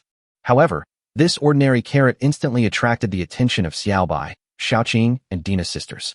Xiaoqing was the first to ask, "What is this thing? Why have I never seen it before?" Not only Xiaoqing, but Xiaobai and Dina Anna also looked confused. "It seems there are no carrots in the other world." Li Fan casually explained, "This is called carrot. It's an extremely rare crop. Carrots are not only nutritious, but also have a crisp texture and a sweet aftertaste. They're especially good for the eyes, so they're a really good thing." Listening to Li Fan's words, the 4 people beside him couldn't help swallowing. Li Fan is actually not very confident about the taste of carrots, but the rabbit people who look very similar to rabbits will definitely like them, right? Li Fan took the carrot, handed it to Xiaobai, and said, "Big brother likes honest and trustworthy children the most. Xiaobai, you are obviously an honest and good child, unlike that dog who goes back on his word. Here, this carrot is for you." As he spoke, Li Fan seemed not to want to miss any opportunity to anger Xiaoqing, and glanced over meaningfully. Xiaoqing was immediately furious, but her eyes couldn't help but drift to the carrot in Xiaobai's hand. This little white guy really had no guard at all, no doubt at all. He picked up the carrot and started to eat it. Amid the crisp crunch-crunch sounds, Xiaobai ate so much that the juice splashed out, and his big red eyes narrowed into crescents with happiness. Even Li Fan, who knew the taste of carrots, felt hungry after seeing it. Li Fan is like this, let alone Xiaoqing and Dina Anna.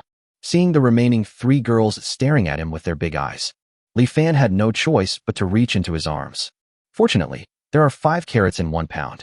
Li Fan took out 2 and gave 1 to Dina and Anna. I thought Dina and Anna, who are werewolves, would not like the taste of carrots, but I didn't expect that they also ate them with gusto.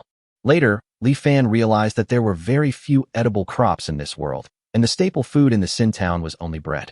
He had never seen potatoes or sweet potatoes before. Therefore, fresh vegetables are considered a rare delicacy in their eyes, even more delicious than meat. This gave Li Fan an inspiration. Perhaps in the future, he could make some money from crops. Seeing Xiaobai, Dina, and Anna eating carrots with gusto, Xiaoqing swallowed her saliva without ambition. She secretly glanced at Li Fan a few times, wanting to speak, but unable to let go of her pride. Li Fan naturally saw it, so he jokingly said, "Why, agu? Do you want to eat it? You are the agu, your whole family is agu." Such a hard mouth. There was no reason for Li Fan to spoil Xiaoqing, so he retracted his hand holding the carrot in his arms. Xiaoqing on the side didn't say anything, but for some reason, when she saw Xiaobai and the other 2 eating carrots, she suddenly felt a sense of grievance in her heart.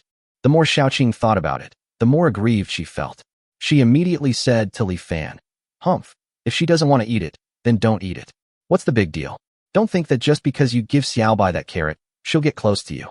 I'm Xiaobai's best friend. No matter how hard you try, Xiaobai won't pay any attention to you as long as I'm here." Huh. Li Fan was so angry that he laughed at the fact that he dared to provoke him at this point. He originally didn't want to do anything extreme, but now it seems that he really has to be the bad guy today and let Xiaoqing know that if he, Li Fan, wants to, he can destroy a girl's heart at will. Li Fan then said to Xiaoqing, "Let's make another bet. Let's bet on who Xiaobai likes more. The same old rules. If I lose, I'll give you 3 pounds of salt for free next time I come over. If you lose, from now on I'll call you a go, and you'll just answer me honestly. Do you dare? Who's afraid of you?" "Great, you're hooked." Li Fan smiled cunningly and walked towards Xiaobai. He squatted in front of Xiaobai and asked, "Xiaobai, who do you like more, me or Xiaoqing?" After hearing this, Xiaoqing laughed out loud. There was no doubt about it at all. If she could lose, she would really change her name to a gu from today on. Xiaobai had just finished eating the carrot and was about to answer when Li Fan took out another carrot from his arms. Li Fan waved a carrot in front of Xiaobai. Xiaoqing was stunned and was about to say despicable. After a moment of hesitation, Xiaobai said, "I like Big Brother a little bit more." It was like a bolt from the blue. At that moment, Xiaoqing stood there stiffly, her whole body frozen in place. Her originally cunning eyes seemed to be dead at this moment. From then on, the orcs lost a snake man lowly named Xiaoqing and gained a loser named Gu. Chapter 26. Control. Xiaoqing was not the only one who was stunned after hearing Xiaobai's reply. Li Fan was also stunned at the same time, but the difference was that he was stunned because of the system prompt sound. Ding! Congratulations to the host for gaining the friendship of the Bunnyman. Bond value, +1. Ding! The Bunnyman Xiaobai's favorability towards you has reached 1 star. You can gain 1 bond point by interacting with him every day. Ding! Interact with Xiaobai to gain 1 bond point. Li Fan didn't expect that when Xiaobai said she liked him. She really liked him. The favorability level directly reached 1 star. Li Fan didn't even know whether to say that Xiaobai was a good boy who practiced what he preached. Or should we say that this is what a foodie is like? No matter which one it is a good thing. It's a pity that he can't stay here forever, so he can't get this 1 point of bond value every day. Xiaobai finished eating the carrots with her cheeks puffed up. 2 carrots seemed to make her full. As expected of a foodie, he feels sleepy as soon as he's full. Big brother, Xiaobai is sleepy and needs to go back to sleep. Goodbye, big brother. Li Fan said goodbye to Xiaobai, and then Xiaobai returned to the cave under the hill.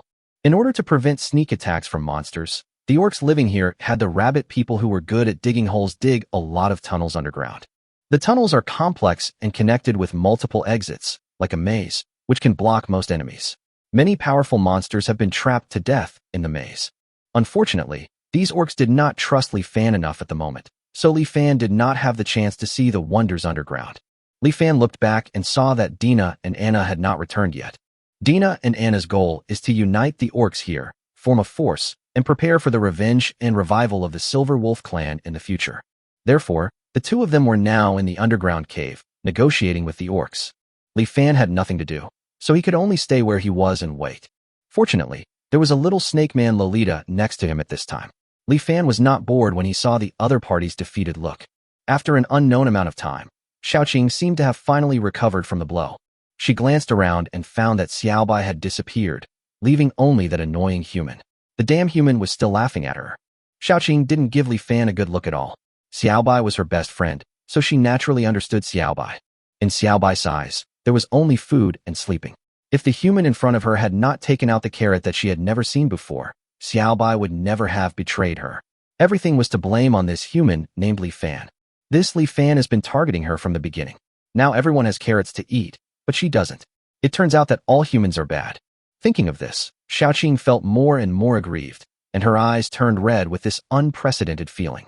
After all, he is just a child. After being treated differently, he inevitably feels aggrieved. Seeing this, Li Fan also felt that he shouldn't be angry with the child. Li Fan sighed, stood up, turned around, and walked away, as if he couldn't stand Xiaoqing who was crying beside him. But he accidentally dropped a hide bag on the spot. Xiaoqing watched Li Fan slowly walking away, then glanced at the animal skin bag not far away. She was about to remind Li Fan, but the next moment she remembered something, pouting and turning her head away. After a while, Xiaoqing thought Li Fan would come back to take the animal skin bag, but she never saw Li Fan. Xiaoqing looked at the fallen animal skin bag again, and then she walked to the animal skin bag. Humph, careless human, you deserved it. These things belong to me now. Xiaoqing rarely smiled and opened the animal skin bag. The next moment, her eyes were filled with surprise.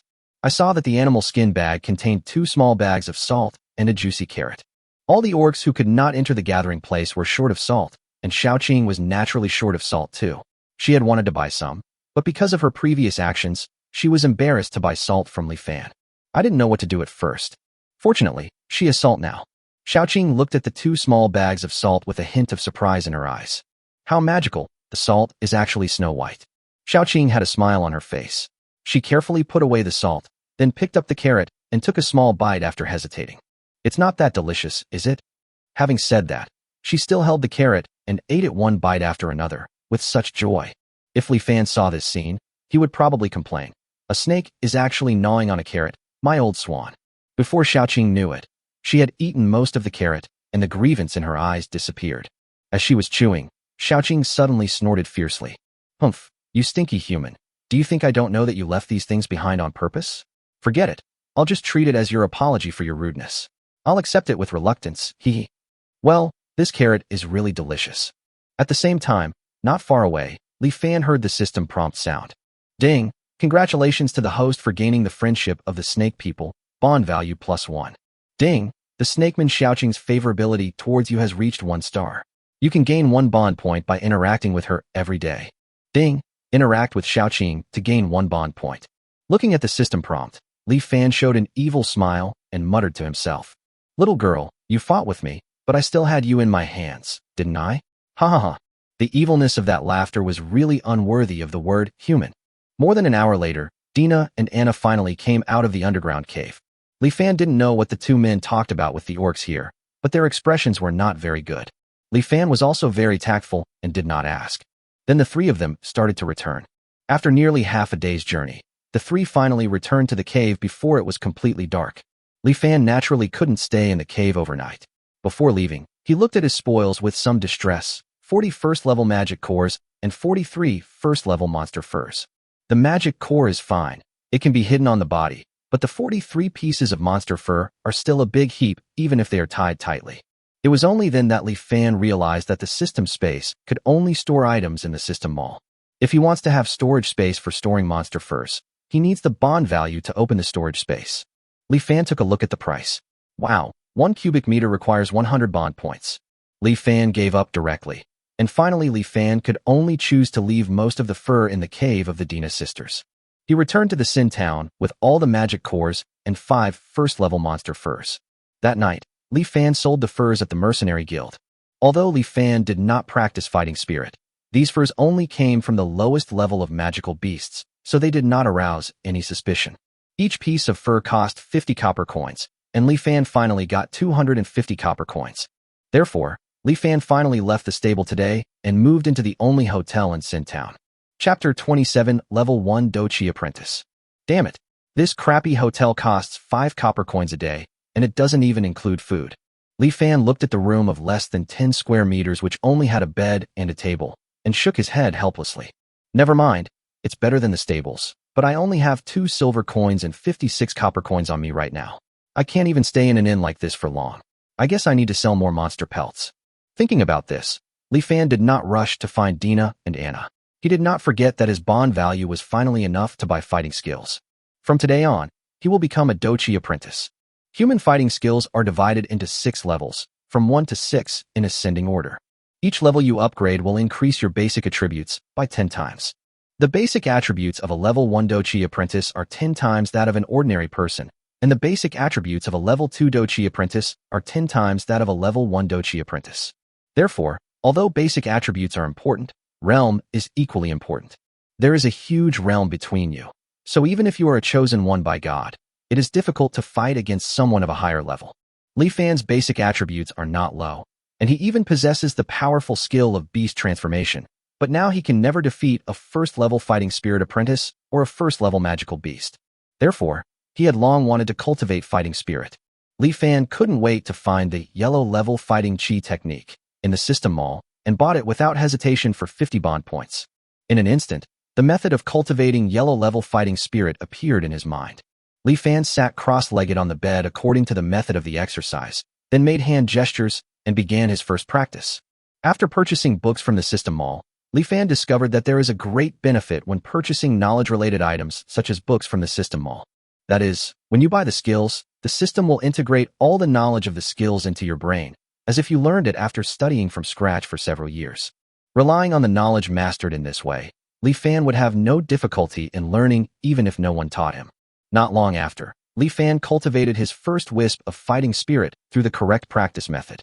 The first time he practiced, he cultivated the first trace of fighting spirit in just a few minutes. Anyone who heard about it would call him a liar.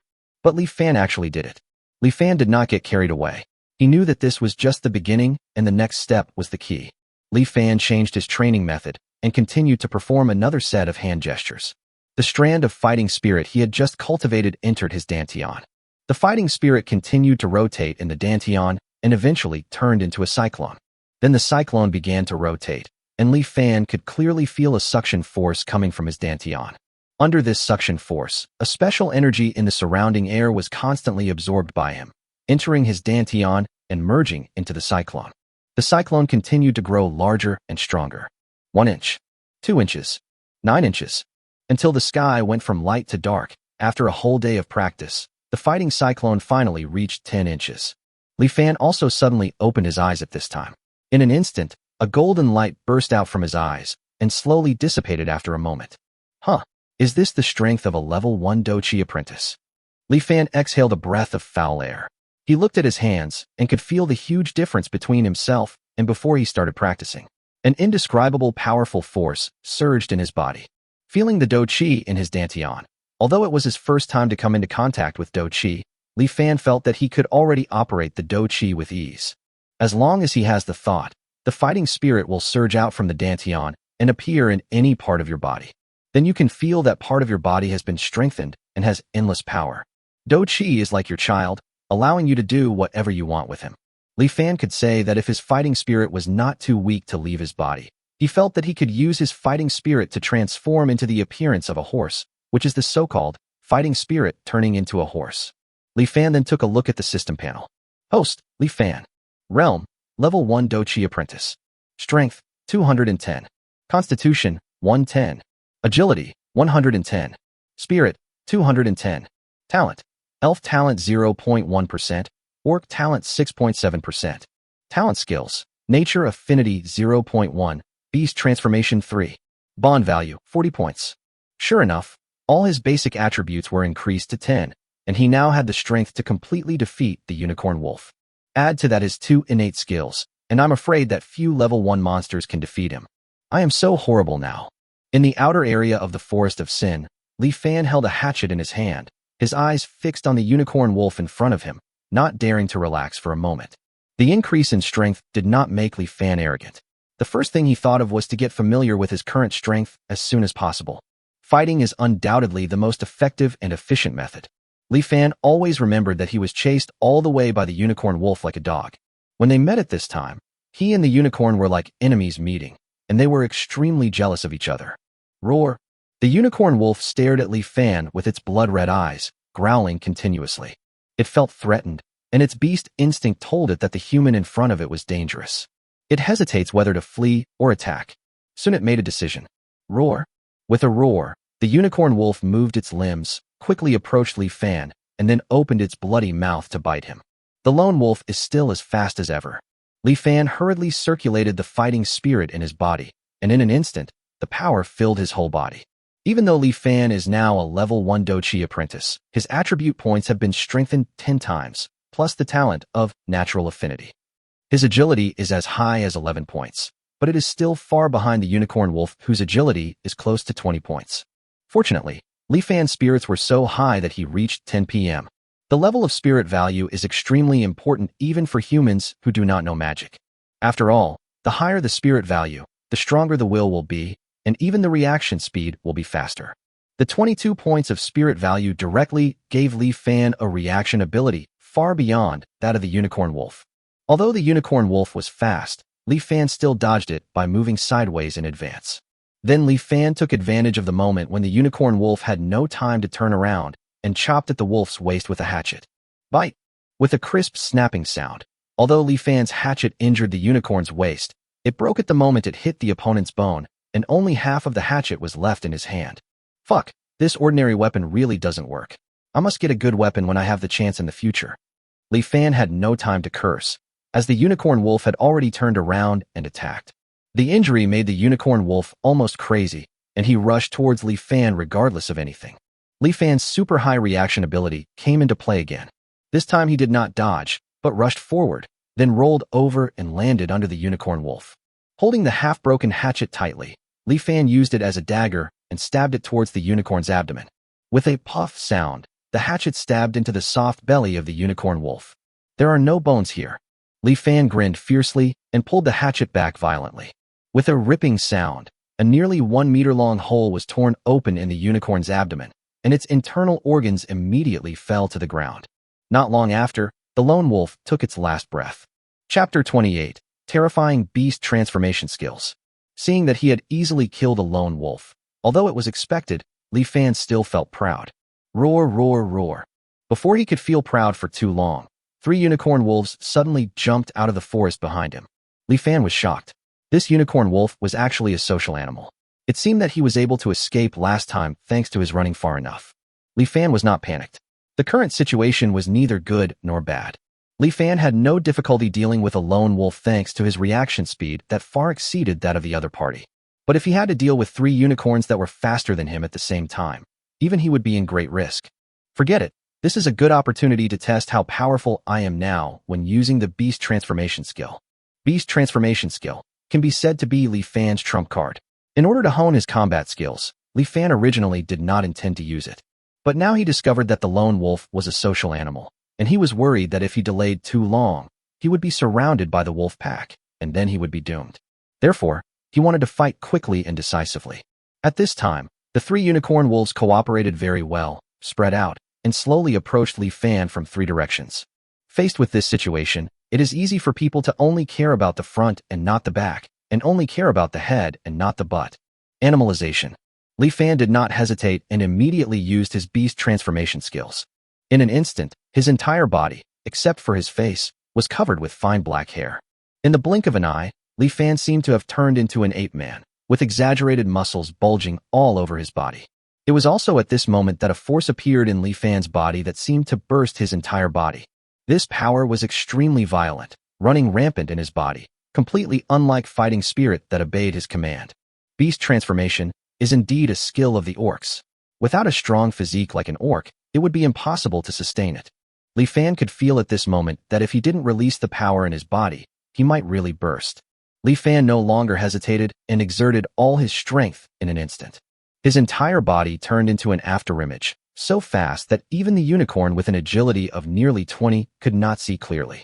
In an instant, cold light flashed across the bodies of the 3 unicorn wolves.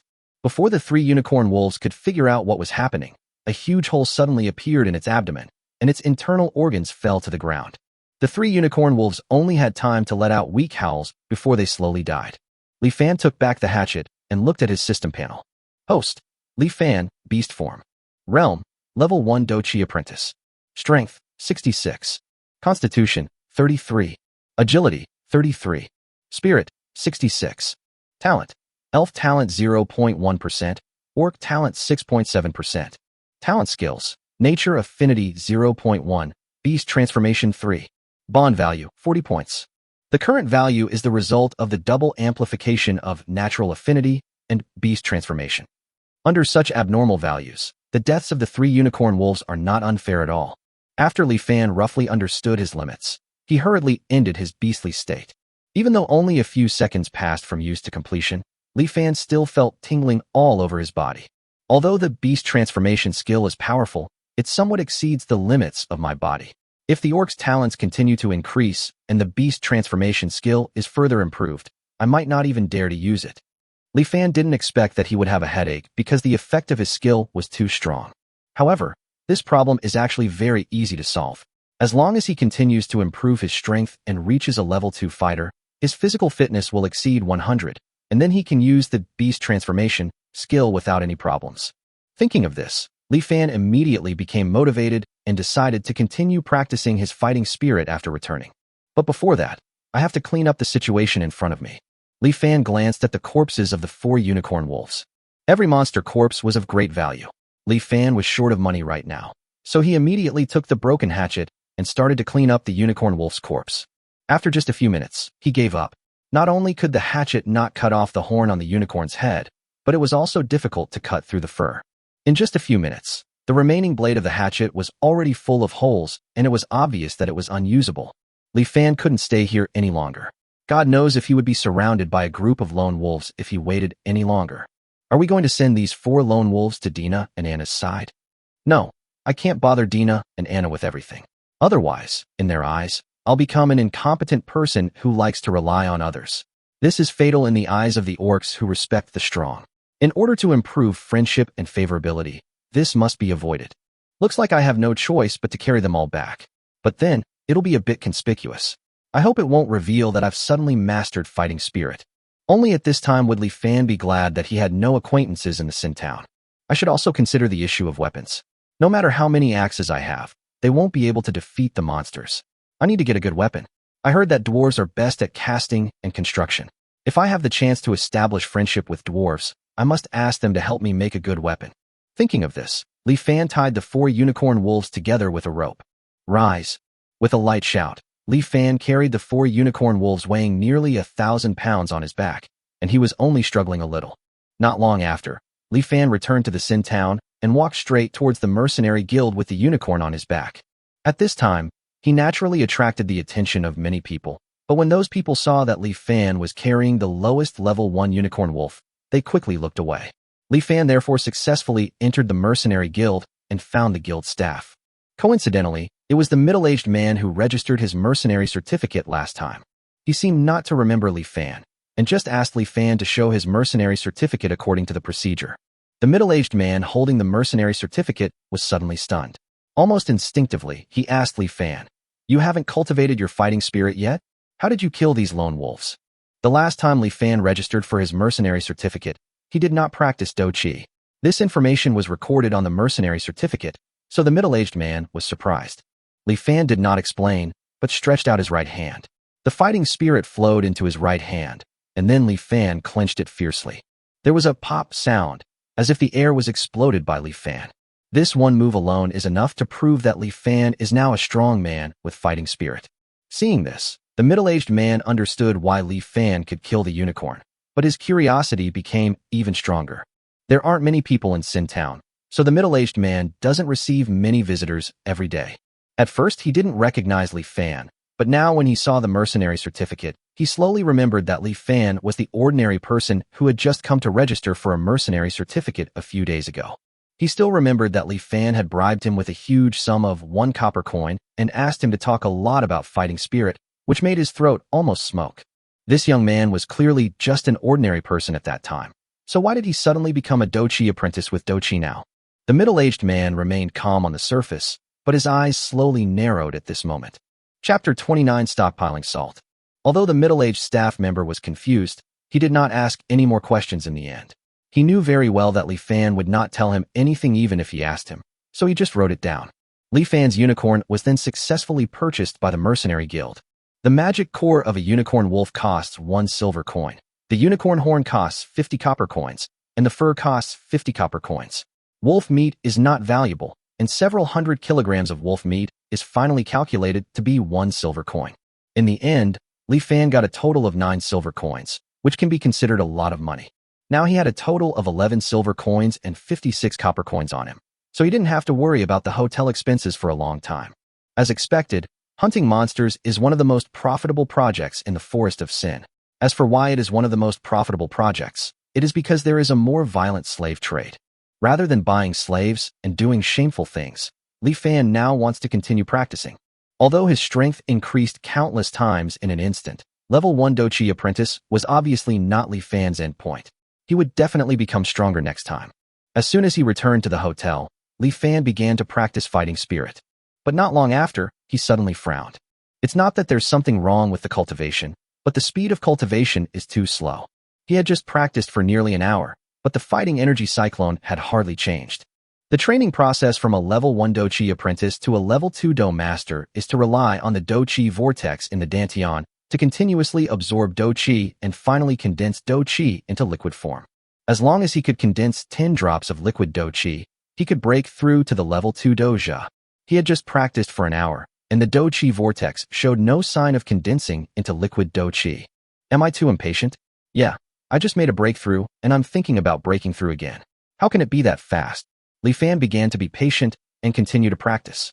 For 3 consecutive days, Li Fan did not leave the room except for eating, sleeping, and taking care of physiological needs. After 3 days of practicing day and night like this, 3 days later, Li Fan suddenly stood up, his eyes filled with extreme confusion. No, the Do Chi cyclone doesn't look like it's going to condense into liquid Do Chi. I can feel the Do Chi cyclone slowly condensing Do Chi, but the speed is too slow. It may not be able to condense even a drop of liquid Do Chi in a month. In this case, I may not be able to advance to the 2nd level fighter in a year. Li Fan frowned as he thought about it. He had just experienced a breakthrough to the 1st level Do Chi apprentice in 1 day. Now he was told that it would take more than a year to break through to the 2nd level. Anyone would wonder if something went wrong. Li Fan thought about it and suspected that he had misunderstood the Do Chi technique. After studying it for a long time, He was very sure that the system's knowledge transmission was perfect, and there was no problem with his understanding of the Dochi technique.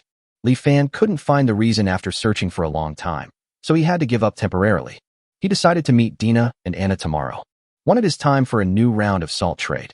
2. The bond value from Dina, Anna, and even Xiaobai and Xiaoqing, which can be gained once a day, has not been gained for a long time.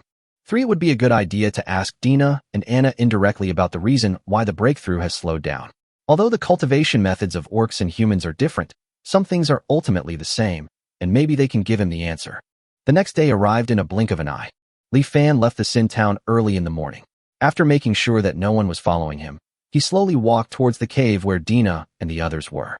In the human empire, the most valuable slaves besides the elves are the orcs. The elves are naturally beautiful, either handsome men or beautiful women, and are deeply loved by rich men and rich women. The orcs are similar. Although male orcs may not be handsome, they are definitely brave and powerful, and are the best slaves in the Colosseum. Female orcs are not only cute, but also often have a wild beauty, which is different from the beauties of elves, and are also deeply coveted by humans. In addition, sea creatures are also extremely popular among slave traders. Unfortunately, sea creatures live in the ocean, making them too difficult and expensive to capture, making them not the best choice for slave traders. Therefore, elves and orcs, who are the most valuable, are the main targets of slave traders. Once the whereabouts of the slave traders were discovered, they would try their best to catch them. Li Fan is now very clear about all this, so he naturally has to be more careful. Still some distance away from the cave, Li Fan took out a bone flute from his arms, which was the bone flute Anna used as a signal last time. Li Fan blew the bone flute. Although no sound came out, Dina came out from the shadows of the trees soon after. Li Fan, you're here? Dina seemed very happy to see Li Fan. Ever since they got Li Fan's salt, their originally weak bodies have recovered, and they look young, beautiful, and full of vitality. Li Fan was naturally happy to see the lovely Dina and replied, I got some more salt, and came to see if you and your people still need it. Yes, of course. Anna also walked out of the cave at this time. Unlike Dina's vitality, the older Anna was calmer. Although not to the point of being indifferent, she also had the temperament of an iceberg beauty. Coupled with her devilish figure, she could definitely be called a queen. Li Fan didn't dare to pay too much attention to the other party's broad mind, and continued the topic. How much more do you need? Anna replied without hesitation, as many as you want. Li Fan was a little surprised after hearing this. As far as he knew, including the orcs on the grassland, there were only a few hundred people on Anna's side. Assuming 6g of salt per person per day, they should only need more than 30 kilograms of salt per month at most. Li Fan knew that Anna was not the kind of person who liked to brag, so if she said she wanted as much as she wanted, she would really want as much as she wanted. Even if it was hundreds or thousands of kilograms of salt, she would take it. But what does Anna need so much salt for? Could it be that she knew other orcs who needed salt? This is related to Li Fan's bond value, so Li Fan naturally has to ask. The result was beyond Li Fan's expectation. Anna said, winter is coming in 2 months. We must start preparing. Later, Li Fan learned that the winter in the magical continent is different from that on Earth. On Earth, the temperature is at most lower and there is some snow. As long as you wear more clothes, you can still go out for a walk every day. In the magical continent, when winter comes, the temperature will slowly drop to a terrifying level. If there is heavy snow, it can even freeze an adult to death within an hour. In addition, most wild beasts and monsters will hibernate, and all crops will freeze to death, and food will become extremely scarce. If the situation becomes serious, the 4 major nations will even evacuate all their people from the gathering place of the Sin Forest and wait until next spring to return. During this period, no salt will enter the Sin Forest. In order to ensure they can survive the winter, they must prepare enough salt in advance.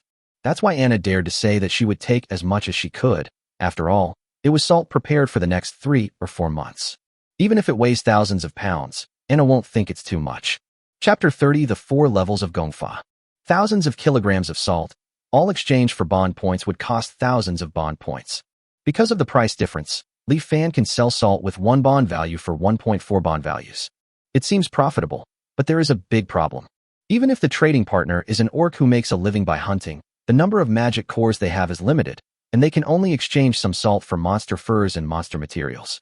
For example, in the last transaction, Li Fan exchanged a total of 5 kilograms of salt, which is 5 points of bond value.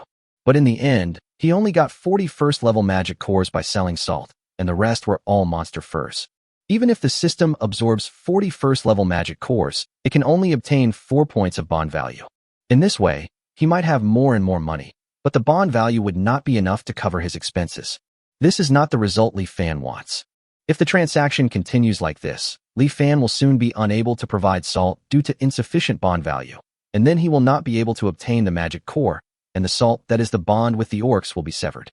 In an instant, all his efforts will be in vain. Li Fan couldn't think of a solution for a moment. But I can't tell Dina and Anna about this. Li Fan only replied that he would find a way to get more salt next time. With Li Fan's assurance, Anna seemed to feel a lot more at ease. Li Fan took the opportunity to ask Anna about the reason why his cultivation speed suddenly slowed down. What? You've already mastered Do Chi and even reached the level 1 Do Chi apprentice realm. It was the first time Anna lost her composure and couldn't control her voice. Li Fan nodded. Is this kind of thing strange? What? Li Fan, you've learned Do Chi and even reached the level 1 Do Chi apprentice realm.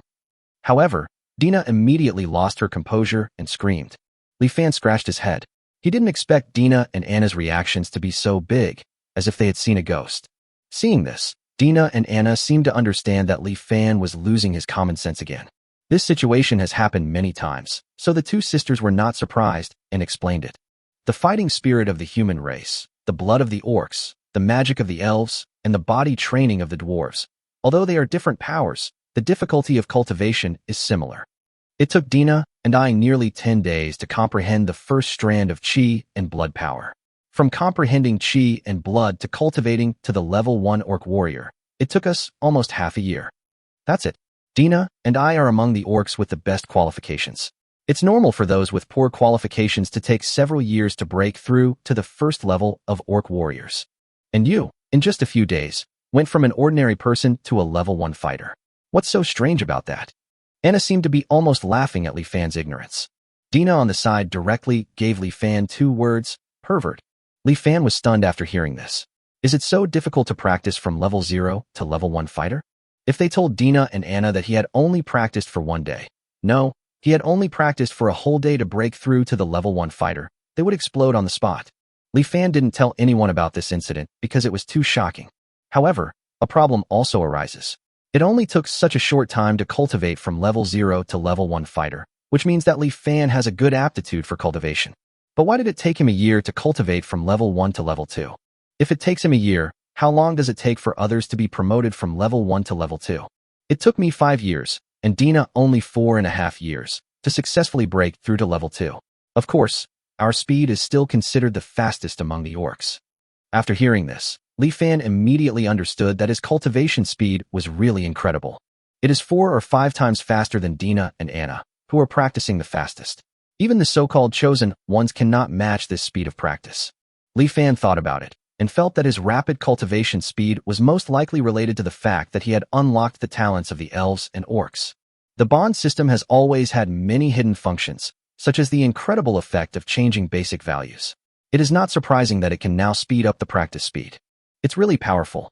However, having said this, he still didn't understand why his cultivation speed slowed down. 0 to 1, all day long. 1 to 2, a whole year. Could it be that his incredible cultivation speed is only useful from 0 to 1? Li Fan felt that this was not the case, so he asked Anna indirectly about what factors would affect the speed of cultivation. Anna thought for a moment and quickly replied, there are many factors that influence this. 1. Qualification. Qualification has the greatest impact and even determines your future limits. Ordinary people can never even reach level 3 or above due to their limited qualifications. 2. Resources. External aid can naturally speed up cultivation. For example, if we orcs have the help of strong herbs, we can cultivate our chi and blood several times faster. We don't even need herbs. Eating the meat of powerful monsters can also help us cultivate. There are also magic cores. These things contain the essence of the monster. Unfortunately, they can't be absorbed directly. They need to be purified by purification potions before they can be absorbed by everyone. 3. The level of the cultivation technique you practice is also extremely crucial. There are 4 types of techniques: ordinary, fine, legendary, and mythical. The lower the quality of the technique, the slower the cultivation speed in the later stages. The better the technique, the faster the cultivation speed and the greater the power gained. An ordinary technique, after reaching level 1, can increase a person's physical strength tenfold. The The fine-grade chi and blood technique that Dina and I practice also increases physical attributes tenfold. But due to the difference in chi and blood purity, 1 portion of fine-grade chi and blood is equivalent to 3 portions of ordinary chi and blood. Therefore, after reaching level 1, the actual increase can reach 103 times. As for the more powerful legendary and mythical techniques, I've hardly heard of them. Perhaps they truly only exist in legends. Every time Li Fan heard Anna mention these so-called common sense, he would gain a lot. It was the same this time. It turns out there are so many ways to practice.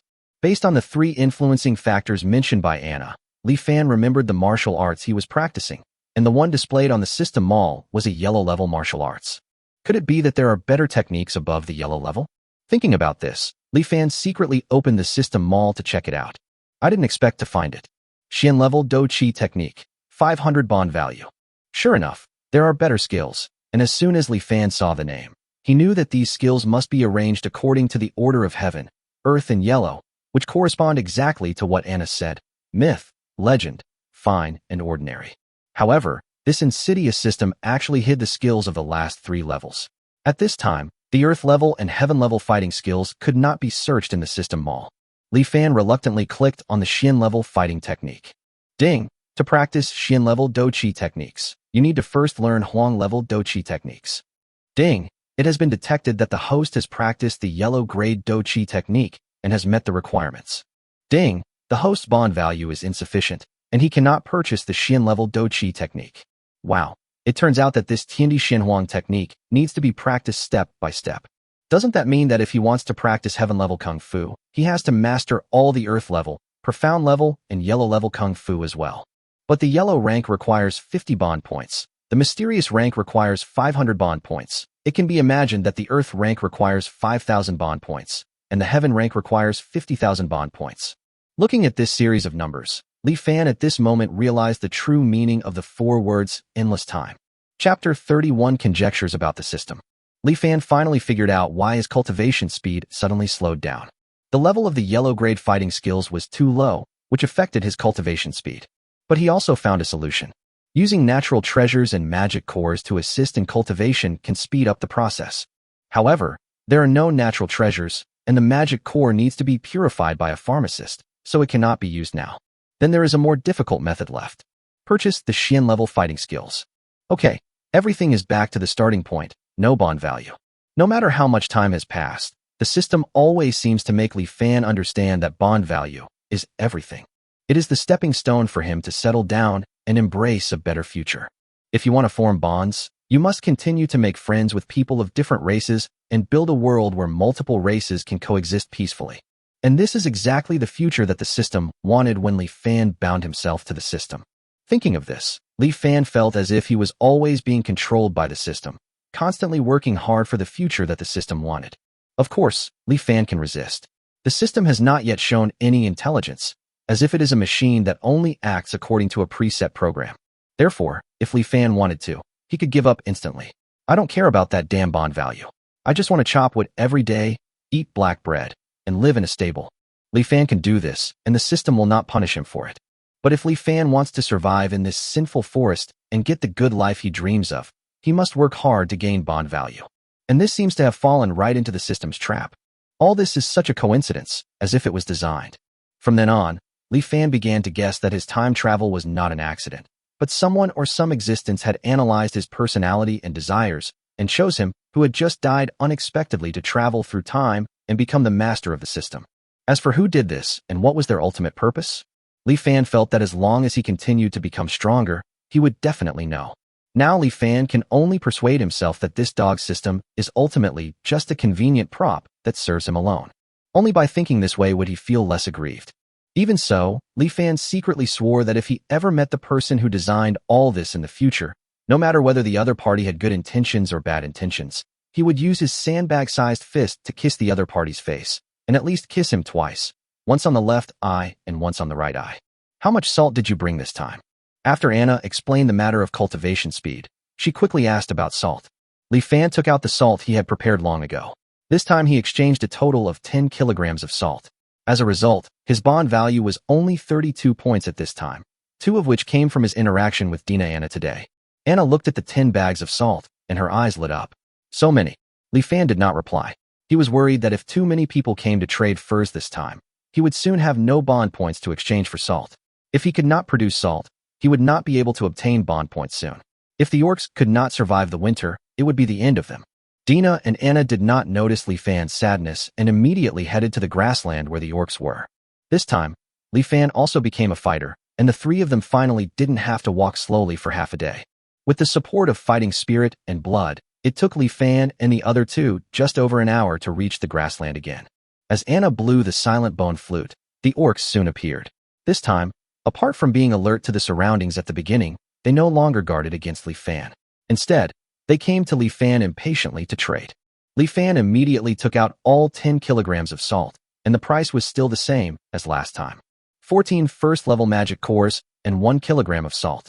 The transaction went smoothly. During the period, Li Fan gained another 30 bond points, which meant that he had completed the transaction with 30 orcs who had not been traded with last time. He thus gained new friendships and bond points. Li Fan's bond value suddenly rose to 62 points. At the same time, the orc talent also reached 9.7%. The last time beast transformation became stronger was because the orc talent suddenly increased from 0.2% to 6.7%. Li Fan felt that if the orc talent reached more than 10%, there would be new changes.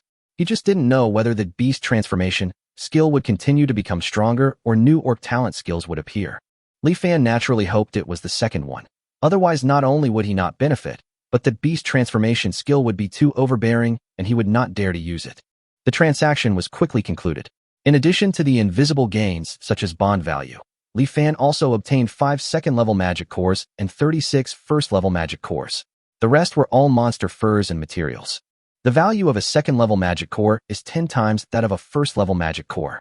Li Fan tried to let the system absorb a second-level magic core, and the bond value displayed was also 1 point, which was exactly 10 times that of a first-level magic core. In this way, he spent 10 bond points on this transaction, but only received 8.6 bond points in the end, and the rest could only be turned into money. Sure enough, if this continues, his bond value will only get lower and lower. The more Li Fan thought about it, the more headache he got. Hey, stinky Li Fan, you've clearly made money. Why are you still acting like this? Do you have some evil intentions that you haven't accomplished yet?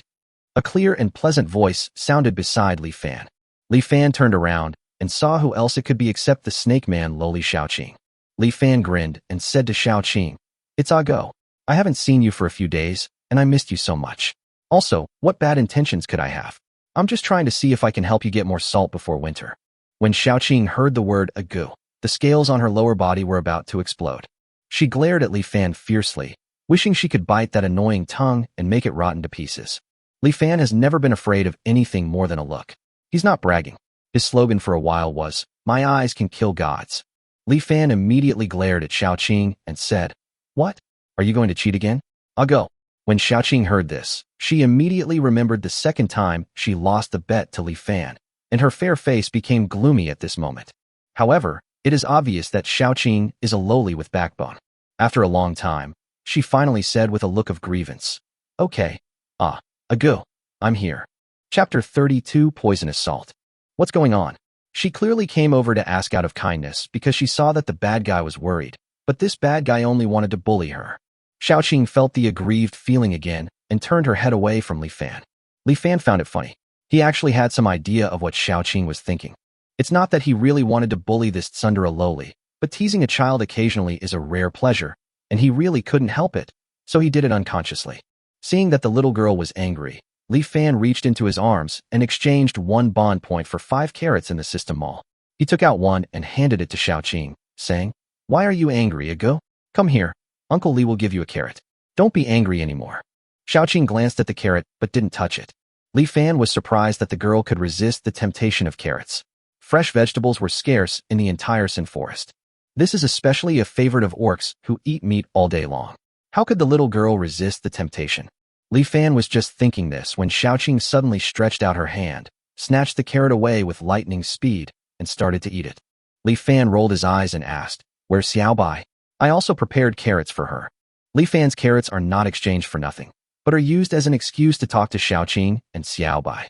In this way, daily interaction will give him 2 bond points. Li Fan can also improve Xiaoqing and Xiaobai's favorability by the way, which can be said to kill two birds with one stone. Xiaoqing didn't answer, but stared at Li Fan vigilantly with her mouth stuffed with carrots. Her blue snake pupils had a look that wanted to destroy the gods.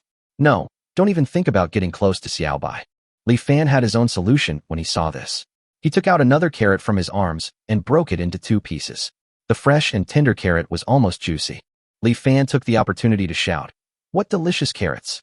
Does anyone want to try some?" This sound attracted the attention of many orcs present, but these orcs had never seen a carrot, so they did not dare to move forward blindly. At this moment, a white rabbit man had suddenly jumped out from a hill on the grassland. The next moment, Li Fan saw Xiaobai, who was still sleepy, swaying from side to side and coming to him. Seeing that the little girl seemed to be unconscious, Li Fan put the broken carrot under Xiaobai's nose. Xiaobai's nose twitched a few times, and the next moment, before she even opened her eyes, she opened her mouth and bit the carrot in Li Fan's hand. As Xiaobai continued to chew, he finally opened his ruby-red eyes with difficulty. While chewing on a carrot, he said, "Ah, it's you, big brother. It's been a long time." Has it been a long time? Xiaobai can't remember. It feels like I just slept for a while, but it also feels like I slept for a long time. Besides sleeping, all I think about is eating. Li Fan was helpless and his head banged on Xiaobai's forehead. Ding! Congratulations to the host for interacting with Xiaobai. Bond value +1. Okay, I've collected all the wool from the 4 people whose favorability reaches 1 star. Xiaobai, who was hit on the head, felt a little aggrieved, but after Li Fan handed her the other half of the carrot, the aggrieved look on her face disappeared instantly, and she sat obediently next to Li Fan and ate the carrot. The transaction was completed and the wool was fleeced. At this time, Li Fan was free again. Just like last time, Dina and Anna went to the cave again to communicate with the orcs there. Li Fan had no choice but to wait patiently. Gurgle. After an unknown amount of time, there was a sound beside Li Fan. He turned around and found that it was the sound coming from the stomach of the sleepy Xiaobai. I just ate a carrot, and I'm hungry again. Li Fan looked up at the position of the sun and realized that it was already noon. At this time, Xiaoqing got a pile of barbecue from somewhere. The orcs lack everything except monster meat, which they have in abundance. The valuable magic cores and furs of the monsters hunted every day would be processed and preserved, but the lack of salt made it impossible for them to preserve the monster meat for a long time, so they would hunt as much as they could eat each time. However, in order to trade salt with Li Fan, the orcs have been hunting frequently recently. Although their individual strength is not strong, they have achieved considerable gains through team hunting. Therefore, the orcs now have a huge amount of monster meat in their hands. If they cannot finish eating it in the near future, it will probably be wasted. After hearing this, Li Fan didn't hesitate and took some to taste it. Sure enough, just as he thought, the taste of the barbecue was improved with the addition of high-quality salt, but it was still unpalatable. Of course, this also has something to do with Li Fan's tongue being spoiled by the refined diet of the 21st century. On Earth, food is not only refined but also seasoned with a variety of ingredients. The final dish may not be healthy, but it is undoubtedly delicious.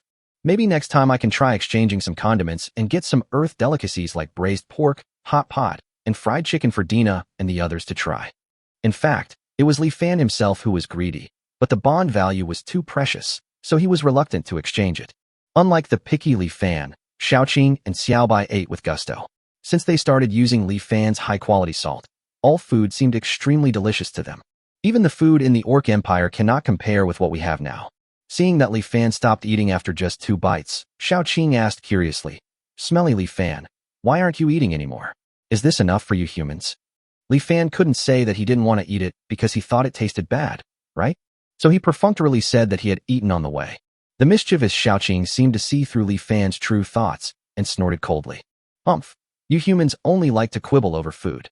No wonder you have the largest population, yet are still the weakest of the 4 great nations." As Xiaoqing said this, she glanced at Li Fan. Seeing that Li Fan didn't react, she thought Li Fan was angry. Then he hurriedly added another sentence. "Of course, you are different from those humans. Fortunately, we have your salt, otherwise we would all want to eat poisonous salt." Chapter 33 Big Surprise. Poisonous salt. Li Fan heard a new word. Is this strange salt also produced in abundance in other worlds? Xiaoqing answered without much thought. There's a cliff to the east, and there's poisonous salt underneath. The salt is very strange, like dark brown crystals. Many animals lick it when they want to eat salt, and it's fine for them. But for us orcs, including humans, dwarves, and elves, we get diarrhea if we lick it, and we can even get poisoned if we lick it too much. When Xiaoqing said this, She showed an expression of lingering fear, and even Xiaobai on the other side couldn't help but shiver all over. It can be seen that this so-called poisonous salt left a deep impression on the two of them. Perhaps thinking of the miserable state she experienced when she ate the poisonous salt, Xiaoqing lost her appetite and put down the barbecue in her hand. Every winter, if we don't have salt prepared in advance, we have to rely on poison salt to survive. But that salt is poisonous. There was a sinner dwarf who couldn't buy salt, so he ate poison salt all day long. When he was found, he was already dead. I heard that his whole body was purple at that time. It was horrible. Li Fan listened and fell into deep thought. It would be very difficult for anyone who could not enter the gathering place to survive in the forest of sin. Even if you are a child, there is no chance. Xiaoqing and Xiaobai had obviously gotten used to it and forgot about the poisonous salt in a blink of an eye. With the salt whetting their appetites, they continued to attack the barbecue. After an unknown amount of time, Li Fan suddenly stood up, his eyes filled with disbelief. It's a salt mine. Yes, it must be a salt mine. What else could it be but a salt mine? As Li Fan spoke, an exaggerated smile of overexcitement appeared on his face. Xiaoqing and Xiaobai, who were standing by, thought that Li Fan had suddenly fallen ill and couldn't help but take a few steps back. Salt mines were formed when ancient seawater and lake water dried up. Generally speaking, salt mines are buried hundreds of meters underground, but some are exposed on the surface. In addition to salt, this salt mine also contains many impurities and cannot be eaten directly. Otherwise, as Dina said, the mildest case will be diarrhea, and the worst case will be poisoning and death. But Li Fan vaguely remembered that edible salt could be extracted from the salt mine after dilution and filtration. Li Fan didn't quite remember the specific steps, but he could redeem various books in his system mall, and he could find the extraction process by picking any book. This means I can easily get a lot of salt. Li Fan thought about it, and his heart couldn't help but beat a few times. Excited, he immediately hugged Xiaoqing, wanting to give a big kiss to this guy who brought him such great news. Xiaoqing was so frightened by Li Fan's sudden action that she even forgot to resist, seeing that the little girl's first kiss was lost. Fortunately, Li Fan was ultimately unable to take action against a lowly like Xiaoqing, so he just held Xiaoqing and spun her around a few times, then put her down. However, this series of actions still left Xiaoqing confused for a long time, and she was still unable to recover from the shock for a long time. It's no wonder that Li Fan reacted so strongly. His biggest problem now is lack of salt. Salt is really important in this forest of sin. The scarcer something is, the greater its value. By mastering salt, it can be said that he now has control over unimaginable wealth and countless bond values. After just a short while of practicing, most of the problems that had been bothering Li Fan were solved in an instant. How could Li Fan not be excited? After the excitement, a question came into Li Fan's mind. What Xiaoqing was talking about should be the salt mine. As long as it is a salt mine, he can immediately filter out countless salts. So should he tell Dina and the other orcs that salt mines can be filtered into table salt? Li Fan hesitated for a long time and finally decided not to say it. It's not the idea that if you don't work for yourself, you will be punished by heaven and earth. But he was worried that if he said it, it might cause unimaginable consequences. It's not difficult to understand. Tell the orcs that poison salt can be turned into table salt. Will the orcs be satisfied after obtaining enough salt to survive the winter?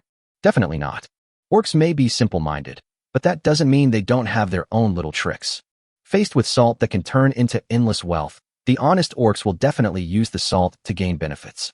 And once the news that poison salt can be turned into table salt is leaked outside the forest of sin, when the entire magical continent is short of salt, no one can withstand the temptation of endless salt. Li Fan knew with his, but that the sin forest would soon become the target of public criticism. By then, let alone the 4 major tribes, I am afraid that all alien tribes will turn their attention here except for the Sea tribe, who have no shortage of salt. War was inevitable then. It won't take long before the Sin Forest turns into an endless hell and completely disappears from the magical continent. Not only could Li Fan not tell this matter to anyone, he also had to cover up this secret at all costs. After that, Li Fan asked Xiaoqing indirectly about a lot of things about the poisonous salt. Finally, we found out the location of the salt mine before Dina and Anna came back. Then Li Fan pretended to be normal and walked back with Dina and Anna. After parting with the Dina sisters, Li Fan first returned to the Sin town with some magic cores and monster furs. After exchanging 10 pieces of monster fur for 5 silver coins, he walked towards the location Xiaoqing mentioned. The location of the salt mine is not close to the sinful town, which is good news for Li Fan as it can greatly avoid the risk of being discovered. However, because of this, the chance of encountering monsters is greatly increased. Fortunately, the salt mine is still located in the outer area of the Sin Forest. Even if you encounter a monster, it is only a level 1 monster. With Li Fan's current strength, it is very easy to deal with level 1 monsters. After getting rid of a level 1 monster, the red-tusked boar, Li Fan finally arrived at the cliff that Xiaoqing mentioned. There were indeed dark brown crystalline stones at the bottom of the cliff. Li Fan stroked the stones and finally licked them with his tongue. It was incredibly salty, bitter, and astringent, but without a doubt, it was a salt mine. It is a salt mine from which table salt can be extracted. There are more than a dozen such crystalline stones, each as big as a hill. It can weigh at least hundreds of thousands of tons, and at least tens of thousands of tons of salt can be extracted. Chapter 34 Extraction of Crude Salt. Tens of thousands of tons of salt. Li Fanren was dumbfounded. That's tens of thousands of tons of salt, and one person only needs about 4 kilograms of salt a year. Tens of thousands of tons of salt are enough for tens of millions of people to use for a whole year. No matter how big the Forest of Sin is, can it still contain tens of millions of people? This is an indescribable, huge fortune. Li Fan has a hunch that as long as he uses it well, this will be his opportunity to rise. Instead of indulging in the joy of getting rich, Li Fan picked up a stone nearby and knocked off a few dark brown crystals from the salt mine. These crystals weigh about 10 pounds, which is enough for training. Li Fan immediately took the salt and left the surroundings, then walked towards a small river he knew. When he arrived at the creek, Li Fan first checked the surroundings. After confirming that there was no one around, he used 1 bond value to exchange for a book on filtering salt mines in the system mall. The knowledge flooded into his mind, and the next second Li Fan knew what to do. The reason why salt mines cannot be eaten directly is that in addition to salt, they also contain many impurities, such as saltpeter, phosphorus, and potassium. There is nothing wrong with eating salt, but if you eat impurities such as nitrate, phosphorus, and potassium, diarrhea will only be considered a mild symptom. Once you eat too much, it is normal for you to turn purple all over and die like the dwarf. Therefore, the most important thing in extracting salt from salt mines is to filter out harmful substances. The first step is to dissolve the salt mine into water. Li Fan did not hesitate and directly used 4 bond points to exchange for 2 stainless steel barrels from the system. He first smashed the salt mine into pieces with stones from the river, and then moved the dark brown powder into a large barrel. Add water into the barrel and stir continuously until the new powder can no longer dissolve in the water. The dissolution step is complete. The second step is filtering. Li Fan exchanged a large amount of cotton cloth from the system mall. Use 2 large buckets and cotton cloth to filter the solution back and forth continuously. The impurities in the solution are filtered out little by little, visibly to the naked eye, and the color of the solution becomes lighter and lighter. When the solution in the bucket turned light in color, Li Fan knew that filtering it with cotton cloth was no longer of much use. Cotton cloth can only filter out some large particles of impurities. If you really want to filter out harmful substances, you have to rely on charcoal. Just like charcoal can filter out clean water. Li Fan continued to spend 1 bond point in the system mall to exchange for a pile of charcoal. He has spent 7 bond points for this filtration, but it is all worth it. As long as he successfully filters out the salt, he will be rewarded with thousands of bond points. Li Fan did not hesitate to filter the solution in the bucket several times with charcoal, and finally a light blue liquid was left in the bucket. Li Fan dipped his hand into the liquid in the bucket and tasted it. Nice, salty taste without being bitter. He succeeded. He could get salt by boiling the light blue solution. Of course, the salt obtained by this method still contains some impurities and can only be regarded as coarse salt. If you want to obtain the fine salt that Li Fan exchanged from the system, you have to purify the coarse salt. Li Fan already knew the process of crude salt purification from the book exchanged by the system, but the process was too complicated and there was a lack of tools, so he could only give up for the time being. Anyway, coarse salt can be eaten. The salt produced on the magical continent is not even as good as the coarse salt extracted by Li Fan. At least Li Fan's coarse salt doesn't taste bitter. Li Fan extracted crude salt from all the remaining salt mines, and finally produced 3 kilograms of crude salt from 10 kilograms of salt mines. It was pretty much what Li Fan expected. He returned to the salt mine under the cliff and knocked down nearly 100 kilograms of dark brown salt. After possessing fighting spirit, this weight is nothing to him. Carrying 100 kilograms of salt, he returned to the river. Follow the same method to extract all the salt mines into crude salt. Before dark, Li Fan obtained a total of 33 kilograms of coarse salt. There is also a small bag full of 33 kilograms of coarse salt. Li Fan wrapped the salt tightly in animal skins and returned to the Sin town with it. The next morning, he took the coarse salt to find Sister Dina. The bone flute sounded, and a moment later Dina came out from the shadows of the trees. When she saw Li Fan, she asked in surprise, "Li Fan, why are you here today?" Li Fan lifted the package in his hand and said, "I just got a batch of salt." Salt again. Dina was even more surprised. Judging from the size of the package, the amount of salt this time was quite large. The last time Li Fan came to trade salt, it took 3 days. Dina and Anna agreed that it would take time for Li Fan to bring salt into Sin Town. But this time, Li Fan got a large amount of salt again just 1 day later. Could it be that she and her sister guessed wrong? Having salt is a good thing, so Dina didn't think much about it and took Li Fan towards the cave. In the cave, Anna was resting. According to Dina, during this period, Anna not only prepared for the two of them to survive the winter, but also helped the orcs on the grassland hunt monsters to ensure that these weak orcs could survive the winter. In addition, Anna would go out from time to time to look for other weak orcs around. The arrival of winter is an extremely serious matter for the orcs. Every time, there are always many weak orcs who cannot survive until the next spring. Anna must be very tired these days. After hearing this, Li Fan felt embarrassed to wake Anna up, so he and Dina waited quietly. At this time, Li Fan discovered that there was a huge corpse of a monster in the cave. Li Fan looked at it for a long time before he felt that it seemed to be the corpse of a cow. The reason for uncertainty is that this cow is very big, probably weighing several thousand pounds, with exaggerated muscle lines all over its body, and it actually has 2 straight horns on its head. There is no doubt that this is a monster.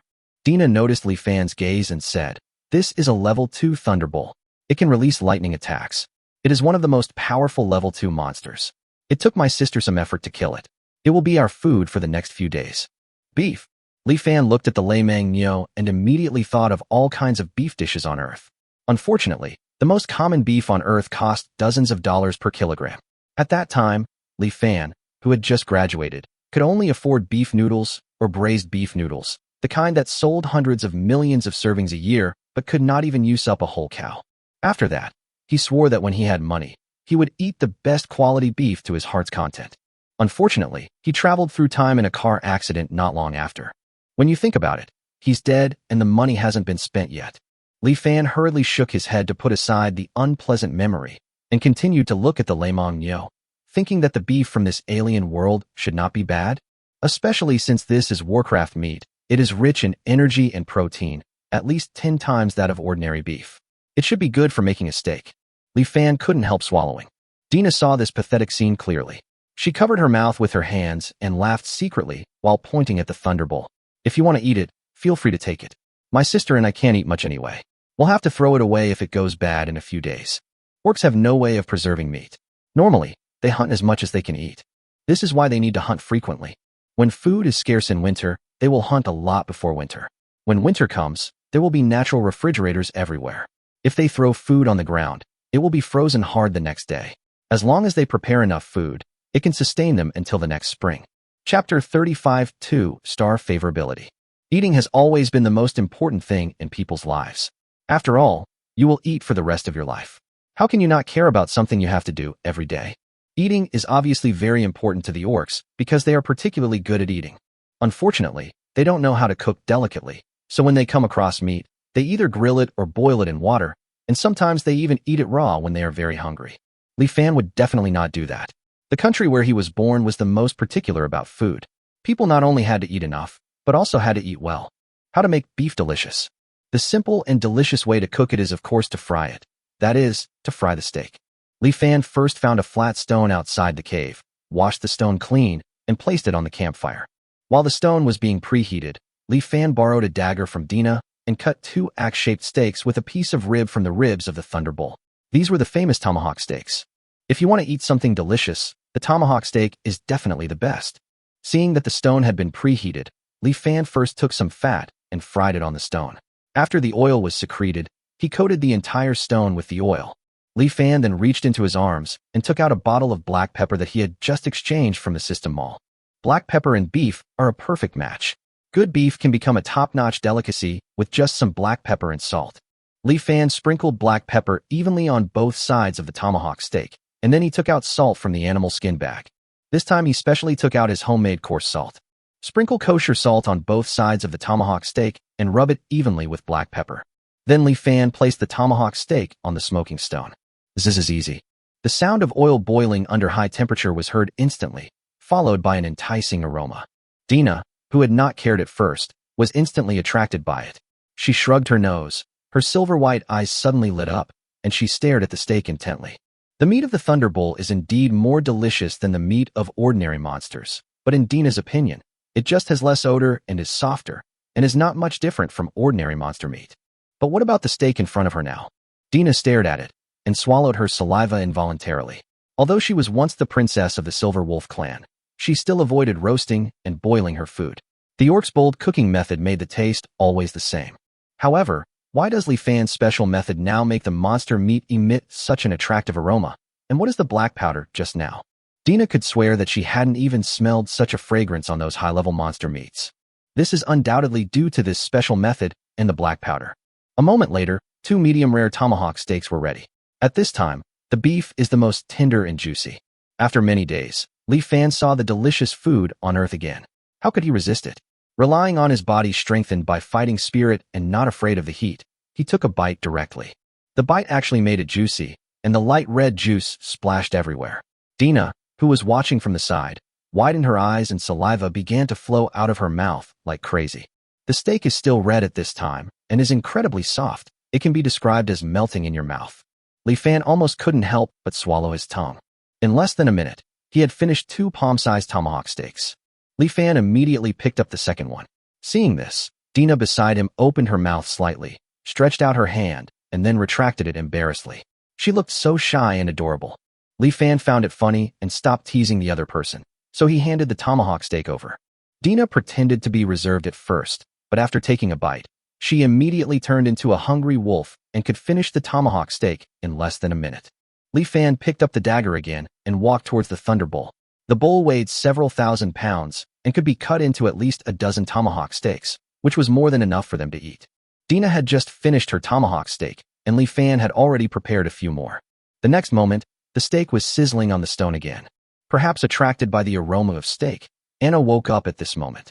Looking at the fried steak made by Li Fan, his calm temperament prevented Anna from losing her composure, but the aroma of the steak still aroused her interest. After taking a bite, the royal sister Anna also fell and joined Li Fan and Dina's mopping up team. Not until all the tomahawk steaks were finished did the 3 of them sit down helplessly, holding their stomachs. Ding! Congratulations to the host. Dina's favorability towards you has reached 2 stars. You can gain 10 bond points by interacting with her every day. Ding! Congratulations to the host. Anna's favorability towards you has reached 2 stars. You can gain 10 bond points by interacting with her every day. Ding! The host interacts with Dina and Anna. Bond value plus 20. Li Fan was stunned. He didn't expect that Dina and Anna's favorability had reached 2 stars at this time. Is it because of the transactions in the past few days? No, I guess this steak also played a big role in it. In this place where there is a lack of delicious food, what can excite the orcs more than delicious food? This has actually been confirmed long ago. At the beginning, he just gave Xiaobai a carrot, and Xiaobai's favorability directly reached 1 star. Xiaoqing was in almost the same situation afterwards. Are there often beautiful young ladies on Earth who can't resist the temptation of delicious food and are taken away by pigs? If you want to capture a person's heart, just capture her stomach. If Li Fan had known it was so simple, he would have prepared a bunch of delicious food and made Dina and her sister plump and white. Their favorability would have risen rapidly. But it's not too late now. The bond value given by a 2-star favorability is generous enough, 10 points per person per day. With Dina and Anna, Li Fan can save up 500 bond points in 25 days at the latest, and then he can exchange it for the Xin-level fighting skills. With this large amount of bond value steadily coming in, Li Fan did not intend to let go of the orcs on the grassland. Although the bond value gained from trading salt for magic cores is not much, continuing to trade salt can increase the orcs' favorability. The favorability of hundreds of orcs has all been improved, and only then will the daily bond value be considered the bulk. Li Fan knew very well that he had to take a long-term view. After digesting the food in his stomach, Li Fan took out the coarse salt and handed it to Anna. Chapter 36 Space Ring. Anna looked at the salt in the animal skin bag. She could tell at a glance that this coarse salt was not as good as the fine salt Li Fan had given her before. I dipped some on my finger and tasted it. There is a difference in taste between the two, but not that big. So, You plan to trade with this salt in the future, right? In response to Anna's question, Li Fan nodded without hesitation, and even said that he had already thought of an excuse in advance. Yes, we'll use this kind of salt for trade in the future. I can also provide fine salt, but it takes more time to get fine salt, and you need a lot of salt right now, so I switched to this kind of coarse salt. The biggest difference between coarse salt and fine salt is that it's not purified, so the taste doesn't differ much. The tomahawk steak we just ate was topped with this kind of coarse salt. Thinking of the delicious steak just now, Anna couldn't help but secretly swallow her saliva and said, "You're right. This coarse salt is also a rare and good salt. It's several times better than the salt sold in the gathering place. I think they will agree to continue the transaction. Then the price is the same as before, 14 level 1 magic cores for 1 kilogram of salt. Okay." No, Li Fan denied it immediately. Anna was slightly taken aback, then nodded and said, "That's right. When we sold the fine salt to the Orc Empire, 1 kilogram could probably fetch 50 level 1 magic cores. We took advantage of you. This coarse salt is much better than other salts, so the price should naturally increase. However, you know the current situation of the orcs. Most of the orcs on the grassland are what you call weaklings, and most of them don't even have the combat power of a level 1 warrior. It's difficult to get more magic cores. If possible, at least let us owe you some debt first. I promise that we will pay you back double next spring." Li Fan understood that Anna had misunderstood. For Li Fan, coarse salt is a business with no capital cost. It is just time-consuming. If he continues to sell 14 level 1 magic cores per kilogram of such salt, it will make him feel like a vampire, and he does not like this feeling. Of course, he couldn't provide it for free, otherwise Anna would suspect that Li Fan had other intentions. Li Fan thought for a moment before saying, "I don't plan to raise the price. Coarse salt can't compare to fine salt, so I decided to sell it to you at the price of 10 level 1 magic cores per kilogram." Li Fan had considered this price a lot in advance. 10 silver coins for 1 gene. This is the normal price of salt in the magical continent. The orcs do not lose money, and Li Fan still makes a lot of money. Only with this kind of mutually beneficial model can the transaction last long, and the friendship between the two parties can continue to deepen through repeated transactions. However, this answer obviously surprised Anna, and she opened her mouth in surprise. Whether it was the fine salt before or the coarse salt now, in Anna's opinion, if Li Fan was willing, he could sell it to the human nobles at a high price. But he was willing to sell it to these alien orcs at a low price. It would be understandable if Li Fan did this for a purpose, but Li Fan has always looked sincere. The only purpose may be what Li Fan mentioned before. He likes beauties from other races. Thinking of this, Anna couldn't help but blush slightly, and a thought flashed through her mind unconsciously. Li Fan did this. Is it because of me? As soon as this thought came to her mind, Anna felt her ears getting hot. She quickly shook her head to get rid of the strange idea from her mind. Then Anna said to Li Fan solemnly, "Thank you, Li Fan. From now on, you will be our orc's eternal friend." Li Fan looked at Anna, whose face was flushed, and without thinking too much, he smiled and replied, "I am happy to be friends with the orcs forever." As he said this, Li Fan could feel that Anna trusted him more and more. As for Dina, honestly speaking, this little girl is still too young. I guess she has never doubted Li Fan's character since he rescued Anna. The reason why her favorability has only risen to 2 stars at this time is because of Anna's influence. Otherwise, her favorability may have risen to 3 stars. On the hill of the grassland, Li Fan, who appeared again after a day, caused discussion among the orcs. However, when the orcs heard that Li Fan was still here to trade salt, they immediately became enthusiastic. When Li Fan took out the coarse salt and told them the price, the orcs' enthusiasm for Li Fan reached its peak. For these weak orcs, fine salt is delicious, but the low price is what they really pursue. It is better to live with this kind of coarse salt, and in their eyes, coarse salt is also delicious. The transaction went smoothly. This time, 35 orcs who had never traded with Li Fan before appeared and brought Li Fan 35 points of bond value. At this point, almost all the orcs here have traded with Li Fan. Apart from improving their favorability, there is no way to continue to gain bond points. In addition, the 35 orcs also provided Li Fan with 3.5% of orc talents. The system prompt sounded. Congratulations to the host for reaching over 10% of the orc talent. Activate the orc talent for rapid recovery. Host, Li Fan. Realm, level 1 Dochi Apprentice. Strength, 210. Constitution, 110. Agility, 110. Spirit, 210. Talent, Elf talent 0.1%. Orc talent, 13.2%. Talent skills, Nature Affinity 0.1, Beast Transformation 3, Rapid Recovery recovery speed of various injuries 5. Bond value, 112 points. Obviously, fast healing is a kind of enhancement of the body's self-healing ability. Li Fan still remembers that Anna was able to move normally the next day after the snake venom was removed. If it were an ordinary person, she would probably have to lie down for a week. This is undoubtedly the credit of quick healing. The effect of rapid healing is definitely not as good as the first aid pills that Li Fan used to save the elves, but the first aid pills are disposable items, while rapid healing is a passive talent. In Li Fan's opinion, the value of quick healing is far higher than the first aid pill with a bond value of 1,000 points.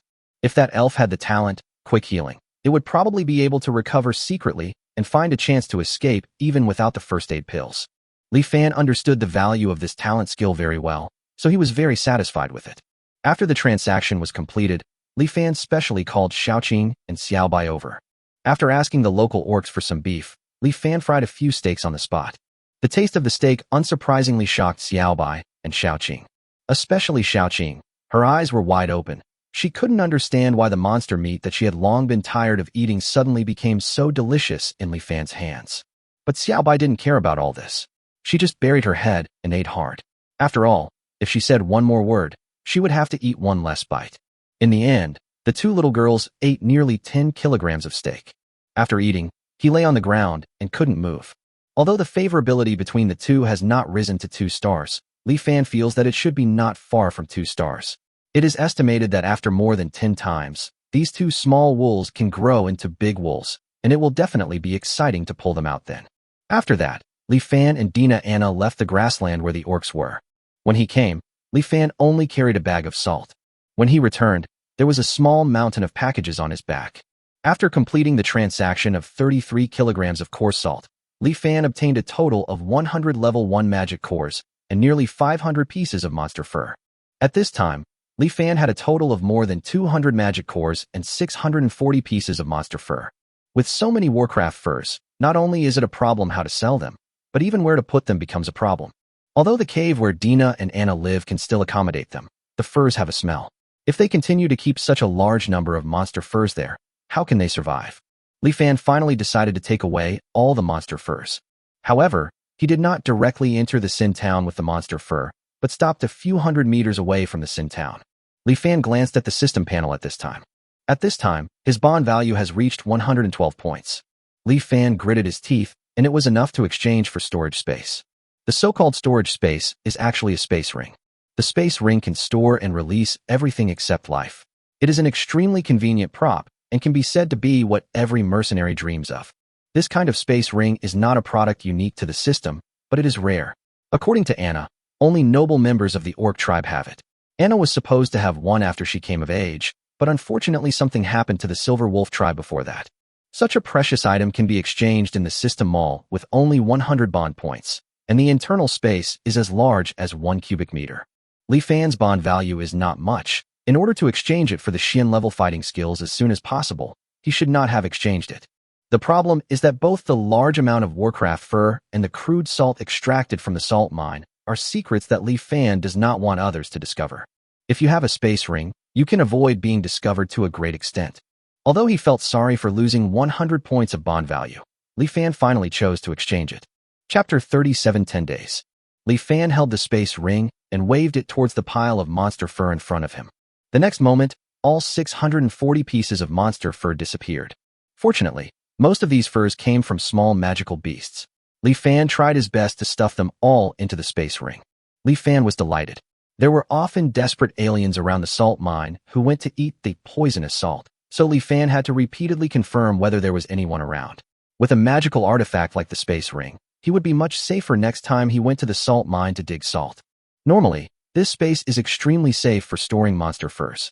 Thinking about this, Li Fan took out 10 pieces of monster furs from the space ring, then put the space ring into the system space, and then returned to the Sin Town with the 10 pieces of monster furs. After arriving at the Mercenary Guild, he exchanged 10 pieces of monster fur for 5 silver coins. Li Fan does this kind of thing every few days. There was no way around it, as he had too many Warcraft furs. There were no fur buyers in Sin Town, and the only trading partner he could think of was the Mercenary Guild. Even though he was so careful, Li Fan also knew that taking out 10 pieces of Warcraft furs every few days would still attract some people's attention. But he was lucky. Recently, the middle-aged man who handled the mercenary certificate for him had been the one to receive him. The other party seemed to see that Li Fan didn't want to attract too much attention, so he would cooperate and complete the transaction quickly every time, saving Li Fan a lot of trouble. For this purpose, Li Fan even bribed the other party with a huge sum of 1 copper coin. 10 days passed by in a flash. During these 10 days, Li Fan's life revolved around a few things. Extract crude salt, trade with orcs, and while increasing the bond value of Dina, Anna, Xiaoqing, and Xiaobai, cook delicious food for them to increase their favorability. The next step is to trade furs with the mercenary guild and practice fighting spirit. In 10 days, Li Fan provided nearly 500 kilograms of coarse salt to the orcs. This was because Li Fan did not dare to go in and out of the salt mine frequently, otherwise the amount would be even greater. The orcs will therefore no longer be short of salt for a long time. Li Fan also obtained thousands of first-level magic cores and nearly 1,000 pieces of monster fur. The magic core is fine, as it is small and does not take up space, but the monster fur is different. One piece is a large ball and weighs several kilograms. With thousands of pieces, Li Fan has no place to put them. During this period, Li Fan was also trying hard to trade Warcraft furs with the mercenary guild, but if he took out hundreds or thousands of Warcraft furs at one time, it was conceivable that he would be targeted by the mercenaries in the entire Sin town in the first place. If all goes as expected, his body will be found in the forest the next day. For the sake of his own life, Li Fan could only go to the mercenary guild to trade 10 pieces of Warcraft for every 1 or 2 days. As a result, he had more and more money, and now he had more than 40 silver coins. If he saved some more, he could even buy a dwarf slave. However, the number of Warcraft furs increased instead of decreased, and the 1 cubic meter space ring was filled to the brim. It should have been more. After all, Li Fan had given too much salt in these 10 days. The orcs had already given all their magic cores to Li Fan, leaving only the monster furs accumulated before. Seeing this, Li Fan was too lazy to ask for more monster furs, so he suggested buying on credit. The orcs were naturally happy. He also gained the gratitude of the orcs, and even 10 orcs had a 1-star favorability towards him. On the other hand, Xiaoqing and Xiaobai, the 2 ungrateful people, ate countless delicacies from Li Fan in 10 days, but their favorability rating was still less than 2 stars, which made Li Fan very angry. However, Li Fan could still feel that the relationship between the 2 people was getting closer and closer to him. Xiaoqing, the tsundere loli, no longer confronts Li Fan every time they meet, and Xiaobai sticks to Li Fan like plasticine as soon as he sees him. Of course, Li Fan knew very well in his heart that these 2 girls were not sticking to him simply because they liked him, but because they coveted the various delicacies he made. Li Fan didn't care. Capturing a person's stomach was equivalent to capturing her heart. He had already captured the stomachs of these 2 girls, so how far could a 2-star favorability rating be? After 10 days of hard work, the biggest gain is the bond value. During these 10 days, Li Fan obtained a total of 270 bond points from the Dina sisters and the grassland orcs, of which the Dina sisters provided a full 200 points. At this moment, he was only halfway to the bond value he needed to exchange for the coveted Xian-level martial arts technique. Although the yellow-level fighting skills can be practiced, the speed is not satisfactory to Li Fan at all. After 10 days of practice, he still hasn't cultivated the first drop of liquid Do Qi. It is estimated that it will take more than half a month. If you want to quickly improve your strength, Xian-level fighting skills are obviously indispensable. Well, it's a rare leisure time. Li Fan walked leisurely in the sinful town. The orcs no longer need salt for the time being, so Li Fan doesn't have to extract crude salt, and he doesn't even have an excuse to go to the grassland. So after fleecing Dina and Anna, he returned to the Sin town. Sin town is not a tourist attraction, and there is nothing worth seeing. Although Li Fan had time, he still returned to the hotel. Normally, he would go out early in the morning and would not return to the hotel until the evening. It was a rare occasion that Li Fan came home early today. Just as he was about to return to his hotel room, he unexpectedly met an acquaintance. At this time, a man with a full belly was walking towards him. Li Fan knew this man. He was the slave trader who sold elves. At this time, the slave trader also saw Li Fan. He stared at Li Fan for a few seconds, and suddenly his eyes lit up. He quickened his pace and walked towards Li Fan. Hey, isn't this the guest from last time? Hello. As you know, I'm a slave trader. My name is Charlie. The slave trader spoke politely and extended his right hand to Li Fan. Li Fan didn't expect that the other party only met him once, but still remembered him after more than 10 days. I have to admit that these businessmen are really good in some aspects. As long as they are potential customers, they will keep them firmly in their minds. Li Fan thought of the elves and didn't want to attract Charlie's attention, so he extended his hand to shake hands with the other party and then acted as if he didn't want to talk more. Charlie didn't care. Before leaving, he said to Li Fan, "Dear guest, although we didn't reach a deal last time, if you still want to buy slaves, please remember to come to me. I just shipped a batch of good goods recently. Believe me, as long as you want to buy, you will definitely find something that satisfies you among my goods." With that, the slave trader Charlie waved his hand and hurried out of the hotel. When Li Fan heard this, he immediately felt something was wrong. Just like he said before, there were a lot of high-quality villains in Sin Town, but there were few high-quality customers. How could a slave trader think of coming to a place like Sin Town to sell slaves? Chapter 38 Howard Cotton. Before Li Fan could figure out why Charlie appeared here, a man with a face full of flesh, like a butcher, walked over. "Guest, you haven't paid for today's room yet." The man who looks like a butcher is the owner of this hotel.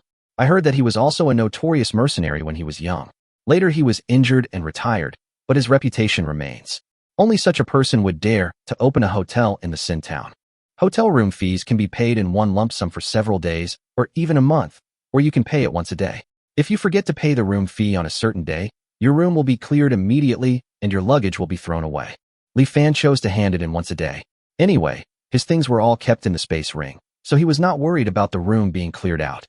Li Fan happily paid today's room fee, 5 copper coins. The boss seemed to appreciate Li Fan's behavior, so he provided Li Fan with some information, which was about the slave trader Charlie. Normally, slave traders wouldn't come to Sin Town to sell slaves, but that fat pig Charlie was invited this time. Howard, the nephew of the Lord of Winter City, was sent to Sin Town due to a family trial. Howard was short of men, so he called in a slave trader and planned to buy some slaves to serve as his men. At this time, Charlie was rushing to meet Howard. This also shows that Charlie does have a group of slaves, and they are even of good quality. If you want to buy slaves, you can go to Charlie and have a look. After saying that, the boss patted Li Fan on the shoulder and left with a smile. Li Fan looked at the sinister smile on the boss's face and always felt that the boss might be Charlie's agent. Otherwise, why would he specifically say all this to him?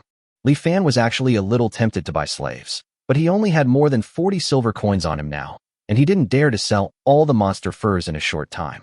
With his wealth, he could only buy a dwarf at most, and at that price, he could only buy a hard-working dwarf who couldn't even forge. Li Fan lost interest when he thought of this and went back to his room. The Mercenary Guild owns the most luxurious building in the entire Sin Town, and the second most luxurious building is located next to the Mercenary Guild, which is a huge manor. The manor is called Carton Manor, and its owner is the famous Lord of Winter City, Lenny Carton. Of course, the person living here now is Lenny Carton's nephew, Howard Carton. At this time in Carton Manor, the silver-haired Howard was sitting on the sofa with a gloomy face. His triangular eyes showed a vicious look as he stared quietly at the slave trader Charlie in front of him. Charlie felt as if he was being stared at by a poisonous snake. As he dodged his gaze, the clothes on his back were already soaked with cold sweat. Howard stared at Charlie silently for 5 minutes. When Charlie's legs were shaking and he almost fainted on the spot, he finally spoke. "Come on, Charlie, what's going on?" Charlie trembled for a long time before he whispered back, "Master Howard, this is all an accident." Accident? Howard's face became even gloomier, as if water could be squeezed out of it. Dozens of elven slaves, thousands of gold coins worth of goods, all lost now, and only a half-dead dark elf was captured. You tell me it was an accident? Charlie, you know what? I really want to chop you into pieces and feed you to my dog now. Charlie's whole body trembled, and he almost knelt down on the spot. He knew very well the master in front of him. If he said he would chop people into pieces and feed them to dogs, he would really chop them into pieces and feed them to dogs, because Howard had done this kind of thing many times before. Charlie didn't want to be chopped up and fed to the dogs, so he hurriedly explained, "Master Howard, this is not my fault. For your plan, we pretended to be bandits and successfully attacked the gathering place of the elves. We had already captured quite a few elves. As long as we transported them to the Empire, we could quickly exchange them for a lot of gold coins. But I don't know who leaked the information.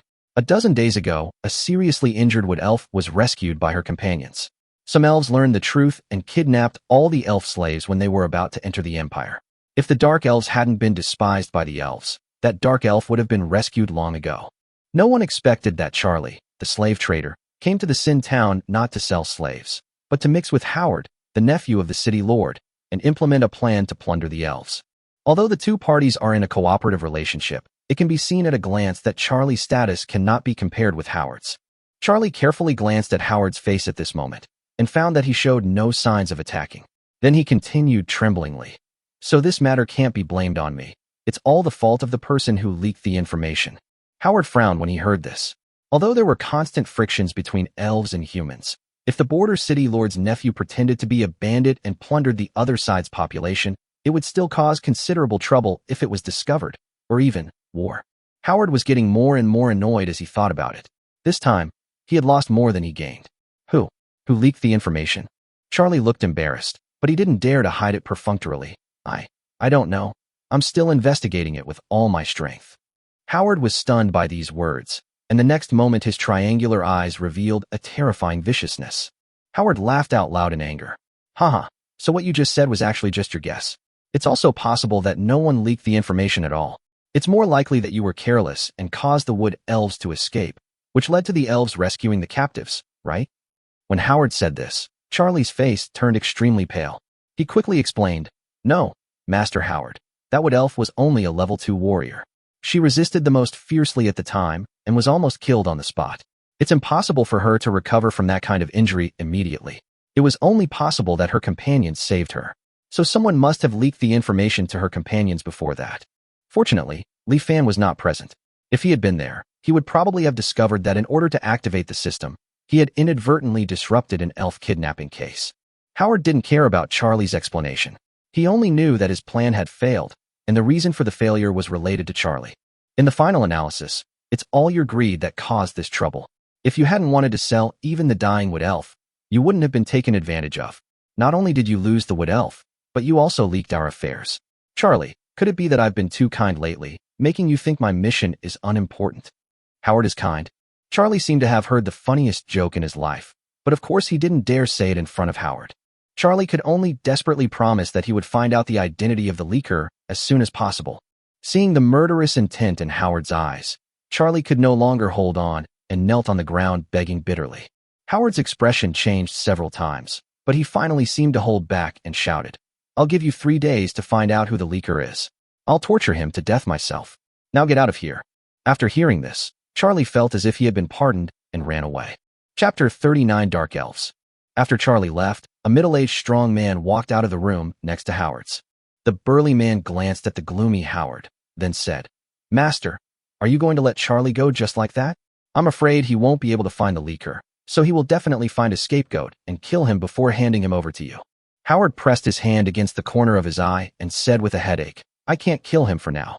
This time, Uncle Carton is testing me to earn 1,000 gold coins in the month before winter arrives. If I complete this, Uncle Carton will agree to hand over the management of the Winter City Chamber of Commerce to me. The request is not high, so Uncle Carton doesn't allow me to bring too many family members. Otherwise, why would I need these useless slave traders? Howard said this with a bit of exasperation. We had already captured 30 elves, but Charlie messed up so badly that almost all of them escaped, leaving only one dying dark elf. If I didn't need him later and consider the slave family behind him, I would have skinned him alive today. Howard's once handsome face turned ferocious. No matter what, we must not fail this test. The elves must be on guard after this sneak attack. The success rate of another sneak attack on their gathering place is too low. Even the gathering places of the orcs and dwarves have heard the news and increased their vigilance.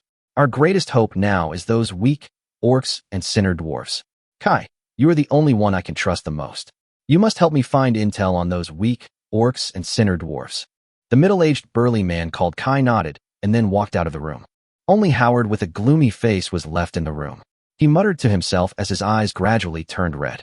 No one can stop me from completing this test, even if they have to use any means necessary. In Carton Manor, Charlie did not leave the manor immediately. Although he would most likely do as Kai said, find someone as a leaker, kill him, and then hand him over to Howard. But he had to act completely. At least when it came to pretending, he had to do his best. Therefore, he planned to take the captured dark elf away and torture him to find out whether he knew the leaker. It would be best if we could find the leaker through this. Even if we can't find the leaker, we can kill the dark elf and the unlucky guy together, so that we can have an explanation in front of Howard. Walking into the underground prison of Carton Manor, it is divided into 3 floors. The first 2 floors are where people who have offended Howard are imprisoned.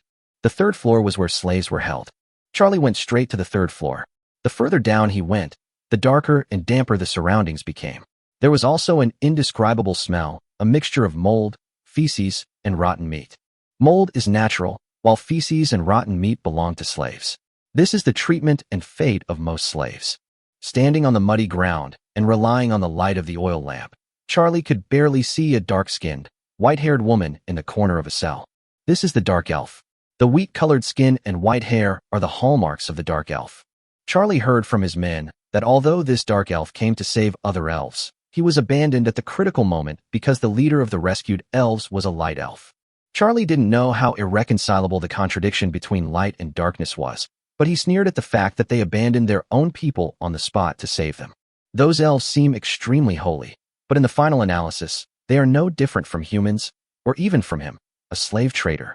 Thinking of this, Charlie took the oil lamp and looked into the prison, and finally saw the appearance of the dark elf clearly. Tsk tisk. Even though Charlie was a slave trader who had witnessed the miserable conditions of countless slaves, he couldn't help but sigh when he saw the dark elf's appearance. This dark elf has been tortured day and night since he was captured. Her left eye was blind and the tendons in her right hand were severed. Whips, knife wounds, branding irons, all kinds of scars covered her body. This injury was even more serious than the one suffered by the wood elf. How on earth did you survive? Charlie couldn't help but admire the miracle of life. The dark elves were not a race with particularly strong vitality. Such injuries would have been enough to kill them several times, but they were still alive. Charlie could still vaguely hear the faint breathing sound. No wonder Howard was willing to hand over the dark elf to me for interrogation. Charlie only then realized that a dark elf tortured like this could not survive, so Howard did not care about this dark elf. But there's no way to continue to torture a dark elf like this, right? Charlie was annoyed for a moment, but after thinking about it, he decided to let his men take the dark elf away. The men walked into the cell, grabbed the dark elf by the collar, and lifted him up. The dark elf didn't even wake up from his coma after such a big commotion. It's just an excuse anyway. It won't matter if I die. Charlie was too lazy to care about the life or death of the dark elf after saying that, and asked his men to carry the dark elf out of the dungeon. After leaving Carton Manor, Charlie brought his men and the dark elves to a small manor west of Sintown. He recently rented this small manor in order to house the rest of his slaves. Originally, he should have lived here, but after the last incident of the wood elf being rescued, he was always worried that the wood elf's companion would come back for revenge one day, so he had been living in the hotel. Charlie entered the manor with his men and the dark elves, and then walked underground from a corner of the manor. This manor also has a dungeon. In Sintown, it seems like a rule that manors are equipped with dungeons. In fact, this is why Charlie rented this manor. After bringing the dark elf into the dungeon, Charlie directly ordered his men to lock the dark elf in the innermost cage. Charlie then glanced at the cages around him. Dozens of slaves are being held in these cages. Most of them are human slaves, but there are also a few dwarves and orcs. Just as Charlie had told Li Fan before, he had a group of high-quality slaves, but of course these slaves were not to be sold in Sintown. Originally, I thought Howard's invitation was an opportunity, so I planned to give it a try. That's why I exchanged all my property for these slaves. But now I don't dare to leave until I finish Howard's business. If I don't leave this damn place, these slaves won't be sold, and I will go bankrupt. Charlie groaned in the dungeon. In Charlie's plan, he should have helped Howard capture the elves by now, and he would have taken the elves and these slaves to a big city like Winterfell to sell them. He would then make a fortune and establish his position in the family in one fell swoop. However, the wood elf was rescued, which ruined everything in the original plan. Charlie was now forced into a desperate situation. His mumbling was the only sound in the dungeon. No, I have to sell these slaves. It doesn't matter who they are, as long as they can buy my slaves, I will sell them to them. Chapter 40 Exposed. The next morning, a middle-aged man came to the gate of Carton Manor. If Li Fan was there, he would find out at a glance that this middle-aged man was the staff member of the mercenary guild who had been responsible for receiving him. The middle-aged man nervously knocked on the iron railing in front of the gate, and soon a young man in the manor heard the sound and came over. The young man obviously knew the middle-aged man and asked, "Bart, what are you doing here so early in the morning?" The middle-aged man named Bart said with an excited look on his face, "Is Master Howard here? I need something from you." "Bart, what could you possibly want from the young master?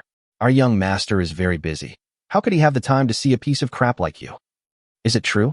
Yesterday I heard that Lord Kai was looking for information about the weak, orcs, and the sinner dwarves. Is that true?" "What?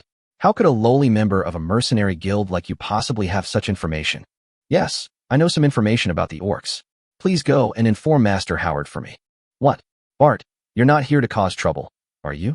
If even you know the information, the higher-ups in the mercenary guild must also know it. How could your mercenary guild not make any move? I advise you to think carefully. Dare to tease Master Howard? Do you know what this means? Be careful, or he'll skin you alive. No, no, how dare I tease Master Howard? I do know some information, and I'm probably the only one in the entire mercenary guild who knows this information. But I will only tell you about this matter. Okay, wait here. The matter was of great importance, and the young man did not dare to act on his own. In the end, he decided to report the matter to Howard first. In the study in the manor, Howard looked at Bart in front of him.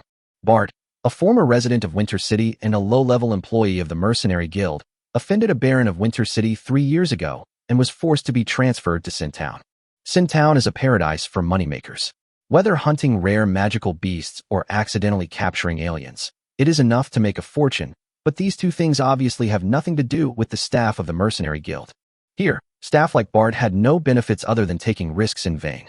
Therefore, Bart was undoubtedly eager for two things: returning to Winter City and resolving his feud with the Baron. This is the general information about Bart that Howard just asked someone to investigate. Howard didn't think that someone like Bart would have the courage to deceive him, and the other party needed him, which meant that the information he had was very likely to be true. Howard felt a little excited when he thought about it. He didn't expect that he had asked Kai to look for it yesterday, and today someone heard the news and came to him. Howard suddenly felt that his recent luck might not be so bad. Howard took a deep breath to try to appear less anxious.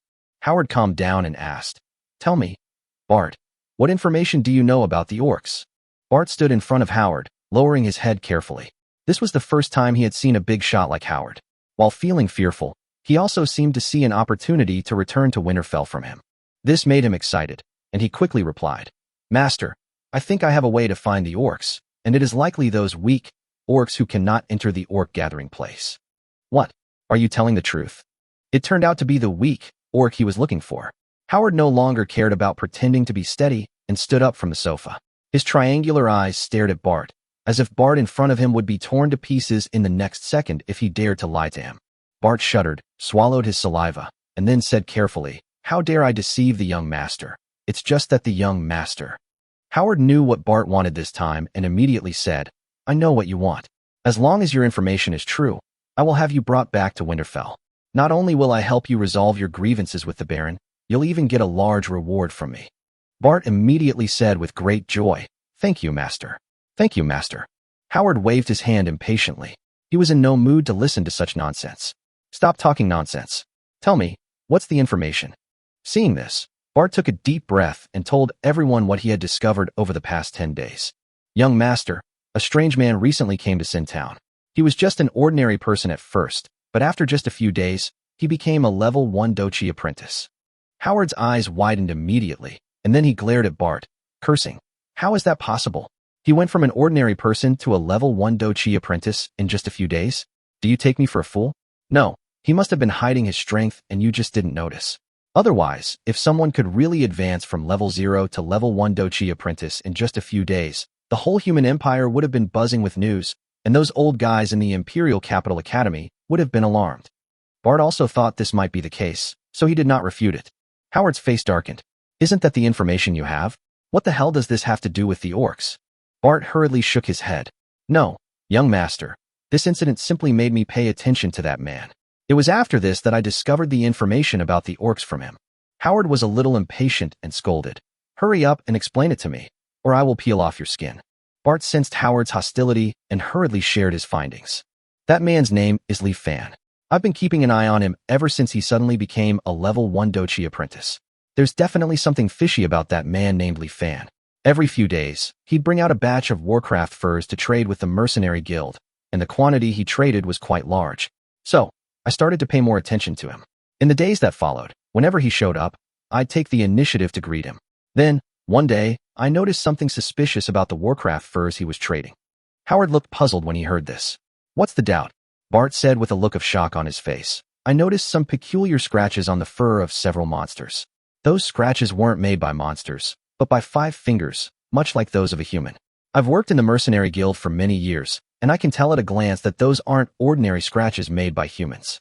Only someone's Do Chi has been cultivated to level 3 or above, reaching the level of a 4th level Grandmaster, could have created those scratches. But how could a 4th level Grandmaster attack a level 1 monster, and even use Do Chi? Bart was somewhat proud of his analytical ability when he spoke of this. So there's only one other possibility. These scratches were done by orcs.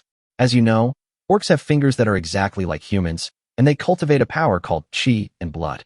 Chi and blood can make their teeth and nails like blades, achieving an effect similar to the release of fighting spirit. So, anyone who could have made these scratches must be an orc. Among the furs that Li Fan sold, I found a total of 5 furs with scratches on them. So I'm sure that this Li Fan is very likely to have had contact with orcs, and that he obtained so many monster furs from them. Howard's eyes gradually lit up as he listened. Bart's analysis was correct, and the fact that the orcs wanted to make a deal with a human like Li Fan meant that these orcs could not make deals in the gathering place. This was exactly the choice that the weak orcs would make. The more Howard thought about it, the more it made sense. Suddenly, Howard's expression changed. Oh no, now that you've discovered it, the Mercenary Guild has discovered it too. Bart said proudly again, Master, don't worry. I was the one who took the initiative to receive Li Fan every time. I also secretly hid all the monster furs with scratches. Only Master and I know about this. Well done, Bart. You did a great job this time. If I really discover a large number of orcs, you will definitely be rewarded. Howard rarely smiled and patted Bart's shoulder in appreciation. Bart was immediately flattered. Thank you, Master. Howard nodded and then ordered. Next, I will send someone to follow Li Fan and see if we can find any trace of the orcs. You go back first and pretend nothing happened. Don't show any abnormality. Okay, Master. Well, go down. Yes. Seeing Bart leave, Howard quickly called Kai and asked him to withdraw his request to look for the weak orcs and the sinner dwarfs, so as to prevent Li Fan from hearing the news and becoming alert. Chapter 41. Catching the Tail. When the sun hit his butt, Li Fan finally got up from the bed. Now that he was no longer short of money and no longer traded salt, there was only so much he could do each day. Apart from practicing fighting spirit, he would go to fleece Dina and Anna every day and cook delicious meals for the two sisters to improve their favorability. Seeing that it was almost noon, Li Fan packed up and walked out of the Sin town as usual, heading towards the cave where Dina and the others were. But as he walked, Li Fan suddenly frowned. The elf talent, Nature Affinity, is not only an amplification talent that increases all attributes. As its name suggests, its essence is actually a talent that allows people to get close to nature, thus making people become children of nature like elves. Therefore, Nature Affinity can increase all attributes by 0.1 times in a forest environment, including perception. Of course, Li Fan's Nature Affinity talent level is still too low, so both the increase obtained and the affinity with nature are extremely low. Even so, his natural affinity at this moment was enough for him to sense some abnormalities around him. Not only that, the sixth sense brought by the orc's talent was also sending him a warning. There was something unusual about him today. Li Fan thought for a long time before he suddenly realized something was wrong. That is, the surroundings today are quieter than usual. Li Fan could easily guess that something was following him. As for whether it is a monster or a human, humans are undoubtedly more likely. He is also a human being who is extremely good at tracking and has strong strength. After all, Li Fan was extremely cautious every time he went to find Dina and Anna. He was not careless this time, but he was still followed silently. If it were not for the unexpected effect of the elves and orcs' talents, Li Fan would probably still be kept in the dark. Li Fan kept thinking of countermeasures in his mind, but his steps never stopped. Seeing that he was getting closer and closer to the cave, Li Fan suddenly stopped. He took out a bone flute from his arms, then opened his mouth and blew it rapidly. The bone flute still did not make any sound, as if it was broken. Li Fan was not in a hurry. After playing the bone flute, he stood there and waited. Time passed by little, but there was still no sound around. About 10 minutes later, Li Fan shook his head as if disappointed, then turned around and walked back. About 5 minutes after Li Fan walked back, a fist suddenly attacked from the shadow on his side. Li Fan was shocked and quickly stepped back. However, the speed of that fist was extremely astonishing. Seeing that he was about to be hit, Li Fan hurriedly activated his beast transformation talent, and in an instant, black fur grew all over his body. At the same time, all his attributes increased by 3 times. Host, Li Fan, Beast Form. Realm, Level 1 Dochi Apprentice. Strength, 66. Constitution, 33. Agility, 33. Spirit, 66. Talent, Elf Talent 0.1%. Orc Talent, 13.2%. Talent skills. Nature affinity 0.1. Beast transformation 3. Rapid recovery 5. Bond value 312 points. With his current 4 basic attribute points, it is difficult for anyone among the level 1 Dochi apprentices to compare with him. But the speed of that fist was still faster than Li Fan at this time. Li Fan's face changed, knowing that he was facing a level 2 fighter. The next moment, Li Fan couldn't avoid being hit in the chest by a punch. He felt a sharp pain in his chest, and his heart seemed to stop beating at that moment. Then Li Fan flew out and hit a big tree, and then a mouthful of bright red blood spit out of his mouth. Li Fan endured the pain in his chest, climbed up, and looked ahead vigilantly. Not bad, a level 1 Dochi apprentice can actually take my punch. That's enough for you to be proud of. At this moment, a man in leather armor walked out from the shadows between the trees. He was about to say something else, but when he saw Li Fan's appearance, he was stunned. The next moment, he pointed at Li Fan in shock and said, "Why did you suddenly grow hair on your face?" "No, you have hair all over your body. So that's why you are a lowly half-orc hybrid. No wonder you have connections with the orcs." Obviously, the man in front of him had misunderstood, but it just happened to be a good excuse for Li Fan. Li Fan did not refute and looked at the other party with a sneer. Seeing this, the man looked puzzled and said, "How can you, a lowly half-orc, still laugh at this moment? Never mind. I'll find out soon anyway. Now follow me obediently and tell me everything you know, especially about the orcs. Don't try to hide it, or I'll make you understand what pain is." Just as the man finished speaking, an arrow cut through the air, making a sharp sound, and shot quickly towards the man's chest. The man was startled and instinctively dodged to the side. However, the next moment, a charming orc appeared beside him at several times the speed, and the dagger in his hand was directly placed on the man's neck. An expression of disbelief appeared on the man's face. He was controlled in an instant. Could this orc be a level 3 warrior? No, a level 3 warrior is much more terrifying than this. This orc must be a level 2 warrior, and he must be practicing a top-notch martial art. Only nobles, whether among humans or orcs, can possess top-grade skills. How could an orc noble appear in the Forest of Sin? The man couldn't figure it out, but he didn't dare to make any more moves at this time. It seems there is no way to catch that guy. Let's find a way to leave first. The man was thinking, and before Li Fan and the others could speak, he said, "Who are you? Why did you attack me?" "I only attacked because I have a grudge with that man over there. This matter has nothing to do with you. I advise you not to interfere. I'm not afraid to tell you. I am from the Lord's mansion of Winter City. If you hurt me, the Lord will definitely not let you go. Then the army will sweep through the Sin Forest, and no one will be able to escape. I advise you to let me go now." Snap! Li Fan didn't wait for the other party to finish speaking. He immediately slapped him in the face and cursed. "Fuck you, you're talking so much nonsense. Do you think I didn't hear what you just said? You're here for the orcs, and you're still pretending to be a jerk?" The man was slapped in the face and was about to get angry, but the dagger on his neck made him dare not move. He could only look at Li Fan with resentment. A lowly orc dared to slap him in the face. If he was allowed to escape, he would make the other party live a life worse than death. Li Fan was stunned when he saw this, and then he grinned. What a foolish man. Even after being captured, he still dared to show a desire for revenge. I guess it was the Winter City Lord's mansion that gave him the confidence. However, Li Fan will soon make him understand that the City Lord's mansion is not omnipotent. Chapter 42 Interrogation Game, Part 1. The man's purpose in following Li Fan was obvious, which was for the orcs. However, it was unknown how the other party discovered that Li Fan had connection with the orcs. This is very important and largely determines the safety of the orcs and whether Li Fan can return to the Sin Town in the future. Li Fan did not rush to ask questions, but cooperated with Dina and Anna to tie the man up tightly. After all, the opponent was a level 2 fighter. In order to prevent him from breaking free from the ropes, Li Fan asked Anna to directly dislocate the joints of his hands and feet. Anna doesn't know how to remove the joints, but Anna has brute force. As the saying goes, great strength works miracles. After a scream of, "Ah," the man completely lost the ability to resist. After that, Li Fan and the other two took the man away from the sinful town and searched for an area in the distance where very few people were active. Next comes the interrogation, of course. Li Fan was too lazy to play dumb with the man and asked him directly, "Tell me, why are you following me?" The man didn't seem to realize the seriousness of the situation at this point. He endured the pain in his hands and feet and continued to say stubbornly, "I didn't follow you. How dare you attack the people in the City Lord's mansion?" Snap! Li Fan slapped the man without any hesitation. He used all his strength in this slap. Even though the man was a level 2 fighter, He was unable to defend himself, and his left face swelled up instantly. Such decisiveness shocked Dina and Anna, who were standing by.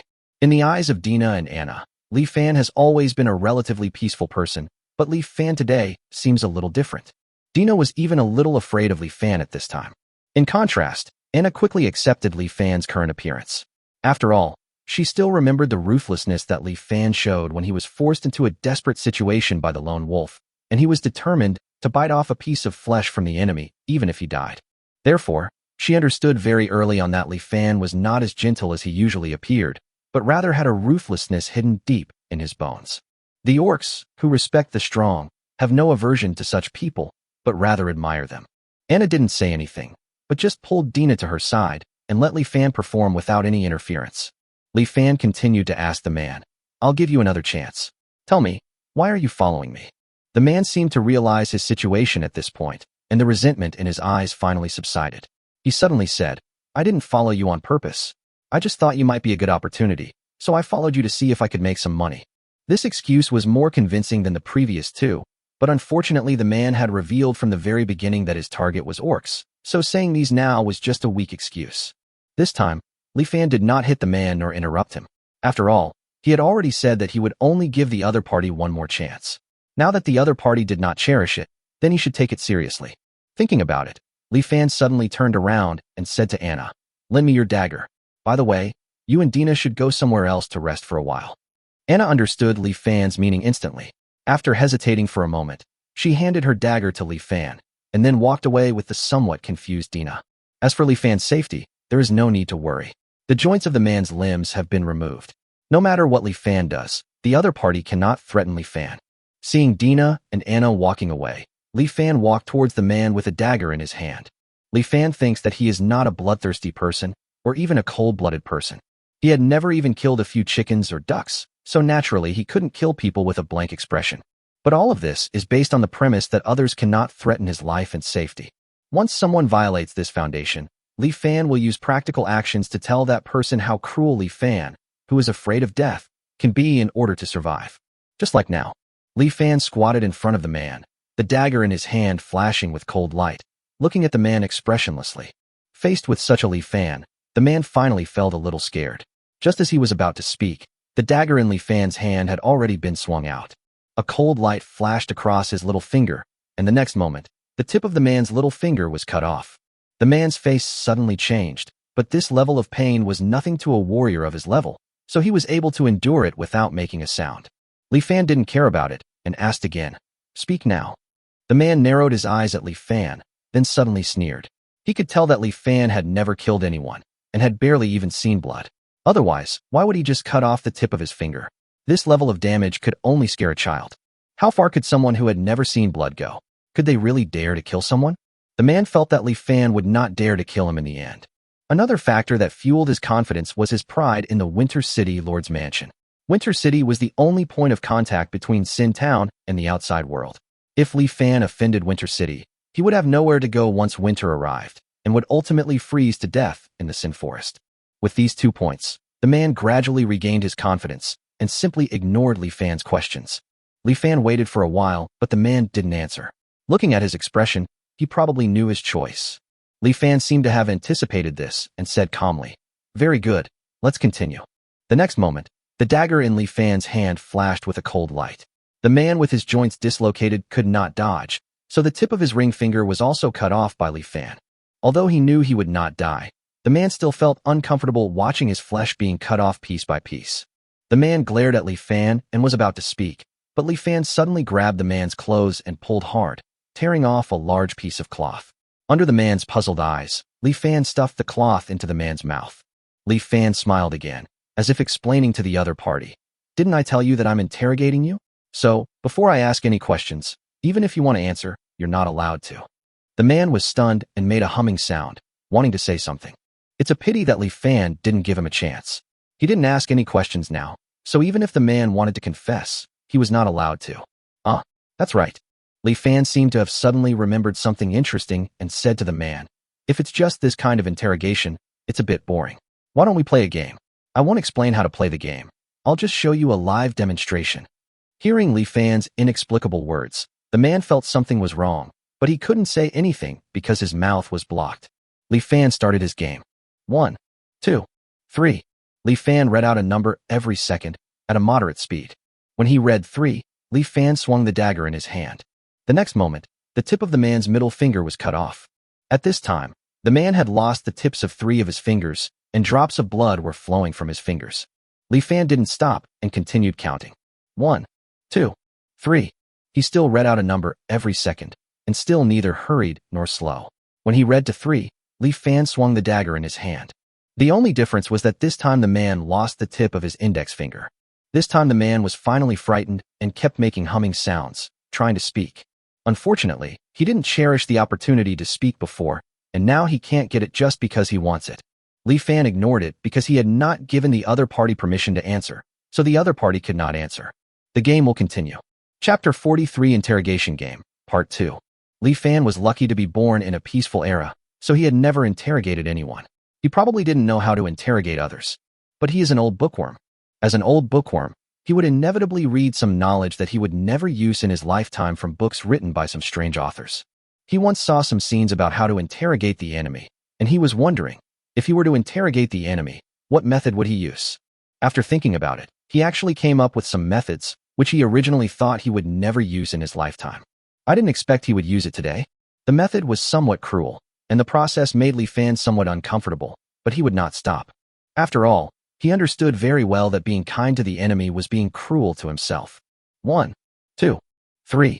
1 number per second, neither fast nor slow. After 3 seconds, there will be a flash of cold light, followed by a piece of the fingertip being cut off. Humans have 10 fingers, so this process can be repeated 10 times. During this period, although the man could endure the pain in his hands, the scene of watching his flesh and blood being cut off piece by piece still made him a little collapsed. It's like being tortured to death. Especially during the whole process, he was very clear when the dagger would be swung down and when his flesh would be cut off. Li Fan, 1. Man, there are still 2 seconds. Li Fan, 2. Man, there is only 1 second left. What should I do? Li Fan, 3. Man, no, he's coming. Swish, another piece of the fingertip was cut off. In just half a minute, Li Fan cut off the pads of the man's 10 fingers. Half a minute is not a long time and should pass quickly, but for the man, every second of this half minute seemed as long as a year. The pain was not unbearable, but the mental torture was what made him collapse. During this period, the man struggled, shouted, and even thought about confessing, but his mouth was blocked, and he could only make whimpering sounds. It's because Li Fan said, "I didn't ask any questions, so you are not even allowed to confess." This is a lunatic. The man was completely terrified and no longer had the confidence he had before. The city lord's mansion that made him proud became irrelevant at this moment. He just wanted to speak. After cutting off the tips of the man's 10 fingers, Li Fan felt that it was enough, so he reached out and pulled the cloth out of the man's mouth. The man was stunned when he saw this, and he cursed on the spot. "You lunatic! You are a lunatic!" However, what the man never expected was that the cloth blocked his mouth again the next moment. The man was stunned. Li Fan just grinned, a smile like a devil, and said, "It's a pity that you wasted the rare opportunity to speak. Then let's start the next round." The man's eyes widened in disbelief. He shouted desperately, making a humming sound, as if to say that he was wrong, that he was willing to confess, and that he was willing to answer all of Li Fan's questions. However, Li Fan still did not allow the man to answer. In Li Fan's opinion, the man's reaction just now showed that he was not scared enough. In this case, the man was likely to make up some other lies to fool him. There are some lies that Li Fan can tell, but there are some that he cannot tell. Anyway, it was still a long time before dark and Li Fan had plenty of time, so he was not in a hurry to know the reason. He wanted to make this man even more afraid to ensure that the information he obtained through interrogation was true. Now that we've cut the fingertips, it's time for the toes. Let's get started. 1, 2, 3. Whoa. People also have 10 toes. If you stretch one toe every 3 seconds, you can still last for half a minute. Even if all the toes were cut off, there was still plenty of flesh and blood on the body, so Li Fan didn't have to worry about having no place to start. In fact, this man couldn't hold on until that time. After the tips of his 10 toes were cut off, he confessed everything the moment Li Fan pulled the cloth out of his mouth. Soon after, Li Fan knew clearly that the man in front of him was called Bob, a level 2 fighter who had practiced ordinary level fighting skills. He also knew everything about Howard, Charlie, Kai, Bart, etc. Could the rescued wood elf be the one I saved with the first aid pill? I didn't expect that I accidentally saved dozens of elves. It's a pity that I didn't get the bond value. Li Fan muttered something in dissatisfaction, then swung the dagger and stabbed it into Babu's chest. Babu, who had just confessed, suddenly looked in disbelief and fear. He had clearly told everything, but why did this man named Li Fan still kill him? Babu naturally didn't know that since the moment he was caught, Li Fan had never thought of letting him go. Most people who were involved in the slave trade had reasons enough to be cut into pieces. And from Bob's confession, Li Fan was also very clear that Howard would never let him go. If he was caught by Howard, after prying out the information about the orcs from him, he would probably be killed on the spot or turned into a slave. Therefore, Li Fan would never allow himself to be lenient towards these people. Although he said so, it was his first time killing someone. Feeling the warm blood on his hands, Li Fan found that he couldn't help but tremble all over. But it doesn't matter, you'll get used to it slowly. This is a different world where the strong are respected, and there are countless villains who treat lives as commodities like slave traders. He will have many opportunities to get used to it. Half an hour later, Li Fan took out the bone flute from his arms and blew it steadily. Soon after, he saw Dina and Anna. The bone flute can not only call the Dina sisters, but also convey some messages. After discovering that he was being followed, Li Fan used the bone flute to notify the two sisters. A steady blow indicates safety, a rapid blow indicates danger. It is for this reason that the two sisters appeared in time after Li Fan lured out the stalker. Anna, who came back after hearing the sound of the bone flute, seemed a little surprised. She had thought that when she came back, she would face an extremely bloody scene. She even hesitated whether to let Dina go back to the cave first. After all, Dina was not yet an adult. But when Anna saw Bob's appearance, she realized that the situation on the scene was countless times better than she had imagined. Babu only had a little blood on his hands and feet, and the only fatal wound was a knife wound to the heart that killed him. What is curious is that although he was not abused much, Babu's stiff face was full of fear and disbelief, as if he had experienced unimaginable horror before his death. What exactly did Li Fan do? Did he find out the man's purpose? Anna was a little worried and then asked Li Fan. Li Fan then recounted the results of the interrogation. When Dina found out that the root of everything was actually the scratches on the fur of some monsters, she immediately sighed. Sister told me long ago that you humans are cunning, but I didn't expect you to be so cunning that you could catch even such a small trace. Humph, it seems I have to be more careful next time. As she spoke, the little girl glanced at Li Fan. Li Fan did not refute. It was a good thing that the little girl would be more vigilant because of this. Compared with this, the most important thing is how to deal with Howard and other talents next. Chapter 44 Plan. You mean, you want to go back to Sin Town? Anna asked in shock. Li Fan nodded. After thinking about it, he found that although Sin Town had become a den of dragons and tigers because of Howard's existence, he seemed to have to return to Sin Town again. Of course, he could also choose not to go back and survive in the Forest of Sin with sisters Dina and Anna. But in this way, as long as Howard is alive, he will never be able to enter the human gathering place again. Then the next time he wants to trade salt, he will have no excuse to explain the salt that appeared out of thin air. And Dina and Anna are orcs after all, while he is a human. If one day Dina and Anna want to return to the orc tribe to find out the truth about the betrayal of the Silver Wolf tribe, what should Li Fan do then? Follow Dina and Anna back to the orc tribe? I'm afraid he will be torn to pieces by countless orcs who hate humans. So, even though Li Fan can move freely in the Sin Forest and wander between humans and orcs, he can never leave the Sin Town, where humans gather. Dina, who was standing by, didn't think so much. When she heard that Li Fan was going back to die, she quickly advised, "You just killed Babu. If you go back now, won't you be caught by that bad guy named Howard right away?" Li Fan shook his head and said, "No, Howard won't send anyone to capture me. After all, if he captures me, it might alert the orcs I'm connected to. In order to capture the orcs, he naturally can't attack me." Anna was a little puzzled. "You killed Bob, doesn't that mean you've been alarmed? Why would Howard be afraid of alarming you at this time?" Li Fan showed a cunning look on his face, pointed at Babu's body on the ground, and said, "Who said I killed this man?" Facing Dina and Anna's puzzled looks, Li Fan explained, "When I interrogated Babu, I deliberately didn't injure his bones with the dagger. Now, Anna, I'd like you to take his body to an inner area where level 2 and 3 monsters often appear. What will happen next?" Anna thought for a moment and suddenly understood. The blood on the corpse will quickly attract monsters, which will immediately devour Bob's body, leaving only the remains. So, with a little guidance from you, Howard and the others will eventually be lucky enough to find the remains and identify them as Bob's based on his clothing. Howard will then notice no weapon wounds on Bob's remains, only bite marks from monsters. Therefore, he can only conclude that Bob, the unfortunate creature, was accidentally entangled by a monster while stalking you, and ultimately died. Furthermore, Howard will discover that Bob died in the inner area, home to level 2 and 3 monsters, and will instinctively conclude that the orcs are hiding there. Yes, Li Fan nodded. For this plan, he even had to give up the spoils on Babu. Not only that, but according to the interrogation of Babu, Howard was only accompanied by 5 level 1 Dochi apprentices, 2 level 2 Dochi masters, and 1 level 3 Dochi master Kai. One of the level 2 Dochi masters, Babu, is already dead. Howard's remaining men are indeed very powerful in Sin Town, but they are completely inadequate to explore the inner area teeming with level 2 and 3 monsters.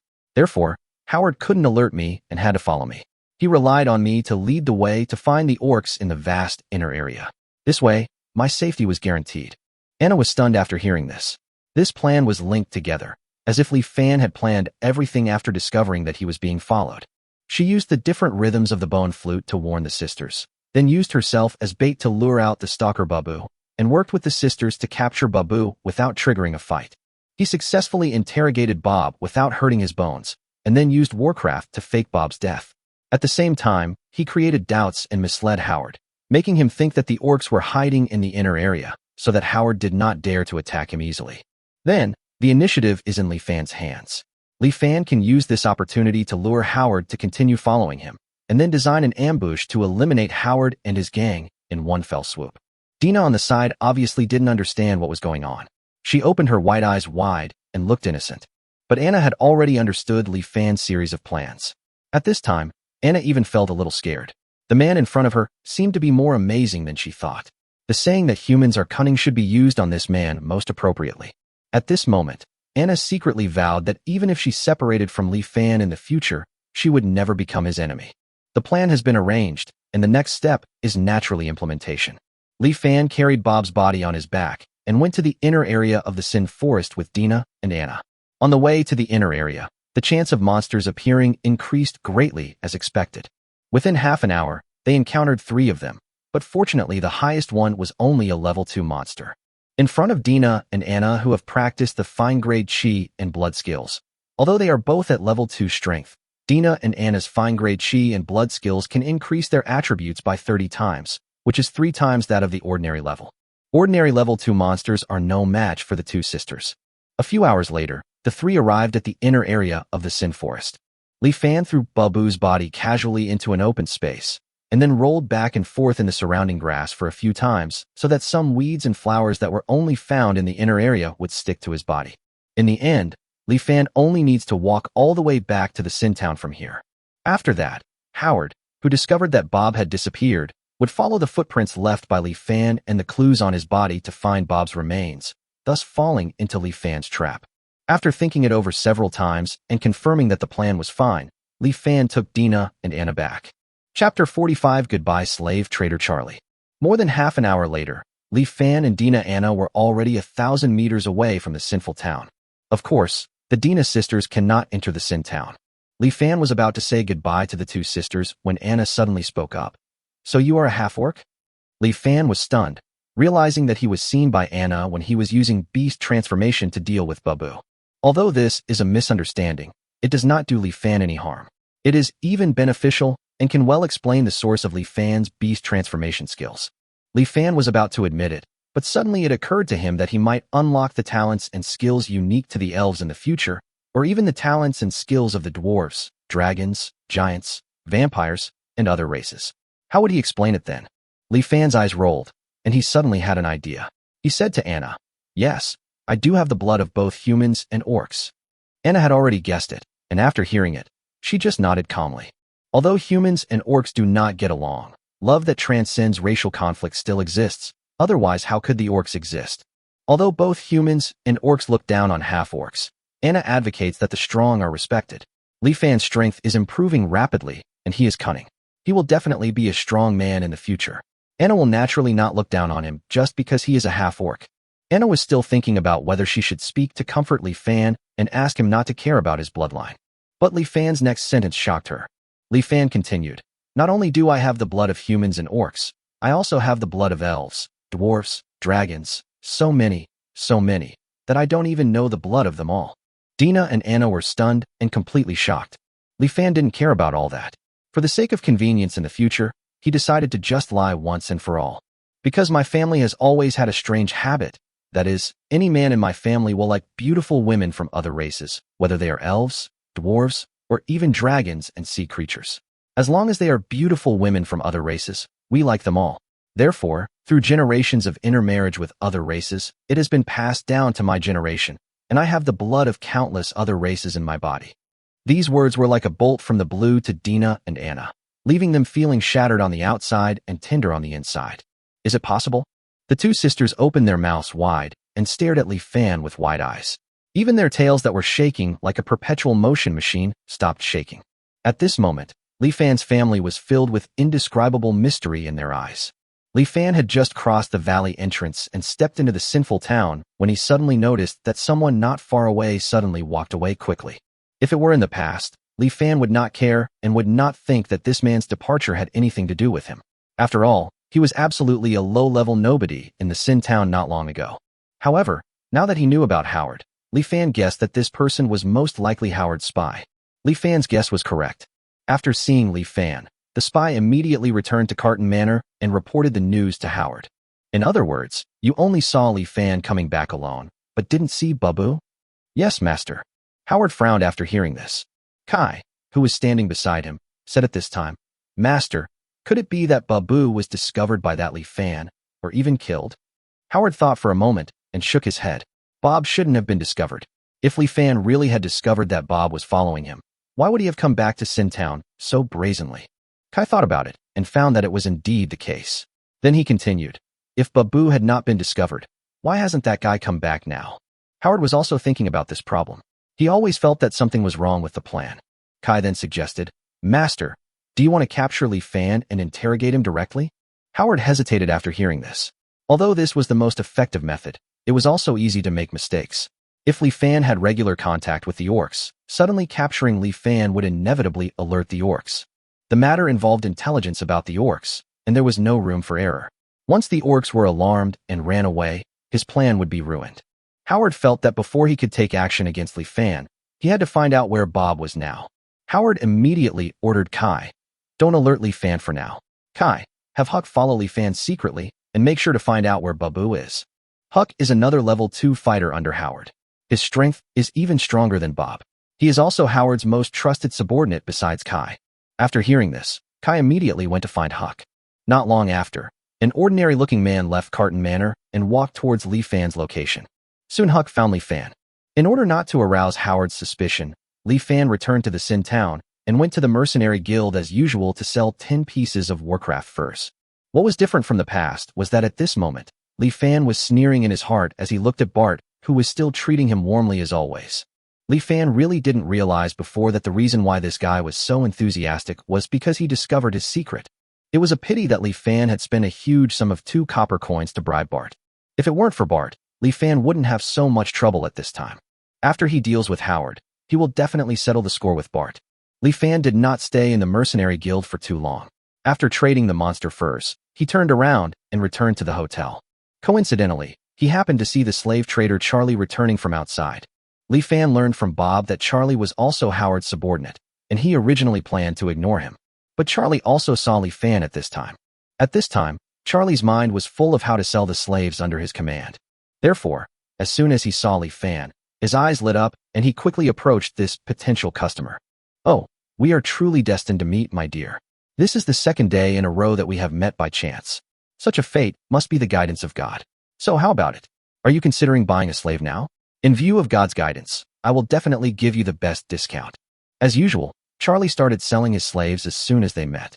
Li Fan couldn't help but twitch his mouth when he heard this. What a bullshit guidance from God. They were staying in the same hotel. Is it weird for them to meet for 2 consecutive days? This slave trader really put a lot of thought into selling the slaves. Li Fan was about to refuse the other party, but suddenly hesitated. He thought about it, and actually had the idea of buying slaves. Not for anything else, just to improve my own strength. Now that Li Fan wants to improve his strength, the best way is naturally to improve his realm and make himself a level 2 fighter. However, due to time constraints and the level of his fighting skills, He cannot do it in a short period of time. But Li Fan has a system, so naturally he has other ways to improve his strength. At this time, Li Fan had already studied his own bond system clearly. The bond system has two major functions. First, as long as you develop friendship with a different race, you will gain bond points, which can then be used to improve your favorability. You can gain stable bond points through daily interactions. These bond points can be exchanged for various items in the system mall. Second, as long as the host establishes friendship with a different race that they have not established friendship with before, they can not only increase their basic attribute points, but also obtain the innate skills of that race. The strength of the innate skills is proportional to the depth of the bond with that race and the number of people. Chapter 46, Blood Potion. For example, if Li Fan could buy a dwarf slave from the slave trader Charlie, Li Fan gained the friendship of the dwarves by releasing the dwarf slaves. Not only did he gain a dwarf talent, he also gained one basic attribute point on the spot. If he is lucky, he will obtain explosive talent skills like Beast Transformation, and his strength will be instantly improved terribly. It is even possible for Li Fan, as a level 1 Dochi apprentice, to fight against a level 2 fighter and remain undefeated. This is undoubtedly an extremely important improvement for Li Fan at this time. After hesitating for a moment, Li Fan said to Charlie, "I can consider buying a slave, but I need to take a look at the slaves you have first. I will only buy if there is a suitable one." Charlie was immediately overjoyed. Now, anyone who was willing to buy the slave in his hands would be his best friend, his dear brother, or even his biological father who had been lost for many years. Charlie said quickly, Okay, the slaves in my hands will definitely satisfy you, my guest. I will take you to see my slaves now." In response, Li Fan shook his head and said, "It's too late today. Take me there tomorrow morning." Charlie was stunned, looking at the sun still hanging in the sky. It wasn't even evening yet. How could it be too late? However, since his biological father had spoken, Charlie naturally had to obey. Charlie immediately replied, "Okay, guest, I will wait for you at the door of this hotel tomorrow morning." Li Fan nodded and ignored Charlie, who had suddenly turned into a bootlicker. The reason why he went to buy slaves the next day was because of money. Li Fan now has less than 50 silver coins on him, and it is difficult for him to buy a dwarf slave, so he has to prepare in advance. If all goes well, he may be able to deal with the unsold monster furs. Outside the hotel, Huck, who was watching all this, suddenly showed a cold smile. This is undoubtedly an extremely interesting scene. I didn't expect that the person to be tracked would actually trade with the slave traders under Master Howard. If this is used well, Master Howard can completely control Li Fan's actions. Huck felt it necessary to report the matter, but before that, he needed to investigate the reason why Bob disappeared. Howard came to Sin Town this time to complete the test of the Lord of Winter City, so the number of his men was limited. In order to complete the test, Howard spent a lot of money to find several old mercenaries with rich experience, and Huck was one of them. An experienced old mercenary can play an important role in many cases. For example, now Huck knows that the easiest way for him to find Bob is to follow Li Fan's movements today. And judging Li Fan's movements today is exactly what he is good at. Huck observed Li Fan carefully from a distance, and soon saw some rare remains of flowers and plants on Li Fan's clothes. Some of these flowers and plants seemed to be only found in the inner area of the Forest of Sin. Huck looked at Li Fan's shoes again. There was some dirt stuck on the sides of the shoes. After Li Fan left, Huck stepped forward and picked up the dirt that fell from Li Fan's shoes. Huck rubbed it with his fingers first, then put it under his nose and sniffed it. After that, Huck closed his eyes and thought for a moment. Not long after, he opened his eyes and muttered, "I didn't expect this kid to have been to the inner area of the Sin Forest. Could it be that the orcs that Master Howard is looking for are hiding in the inner area? There are level 3 monsters in the inner area. Babu hasn't appeared yet. Could he have had an accident?" Huck looked in the direction of the hotel at this time.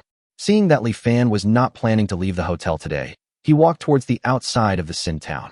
Outside the sinful town, Huck followed the clues on Li Fan's body, and after searching for a while, he found the traces of Li Fan's return. After that, he followed these traces all the way to the inner area of the Forest of Sin. After more than an hour, he finally entered the inner area. After another 10 minutes, he finally found the bloody remains that had been eaten by the monster. Hake's face changed, and he hurriedly searched the blood-stained clothes on the body of the wreckage. Soon after, Hake determined based on the relics on the body that the wreckage was Babu, a level 2 fighter like him. Seeing this, Huck's expression kept changing. Finally, he took off his coat, wrapped the wreckage with the coat, and quickly rushed towards the direction of the Sin Town. Howard looked at the wreckage in front of him with a gloomy expression. His triangular eyes were red, and he seemed like he would explode at any moment. He was not sad because of Babu's death, but he was angry that his manpower was already limited, and now it was even less, especially Babu, the third strongest fighter under him. Howard took a deep breath, then slowly suppressed his anger and said, "So according to your two judgments, this guy Babu died at the mouth of the monster." Kai and Huck nodded together. Kai said immediately, "There's no mistake. I just carefully examined Babu's remains and found no wounds from weapons or signs of combat. All traces were left by the monster.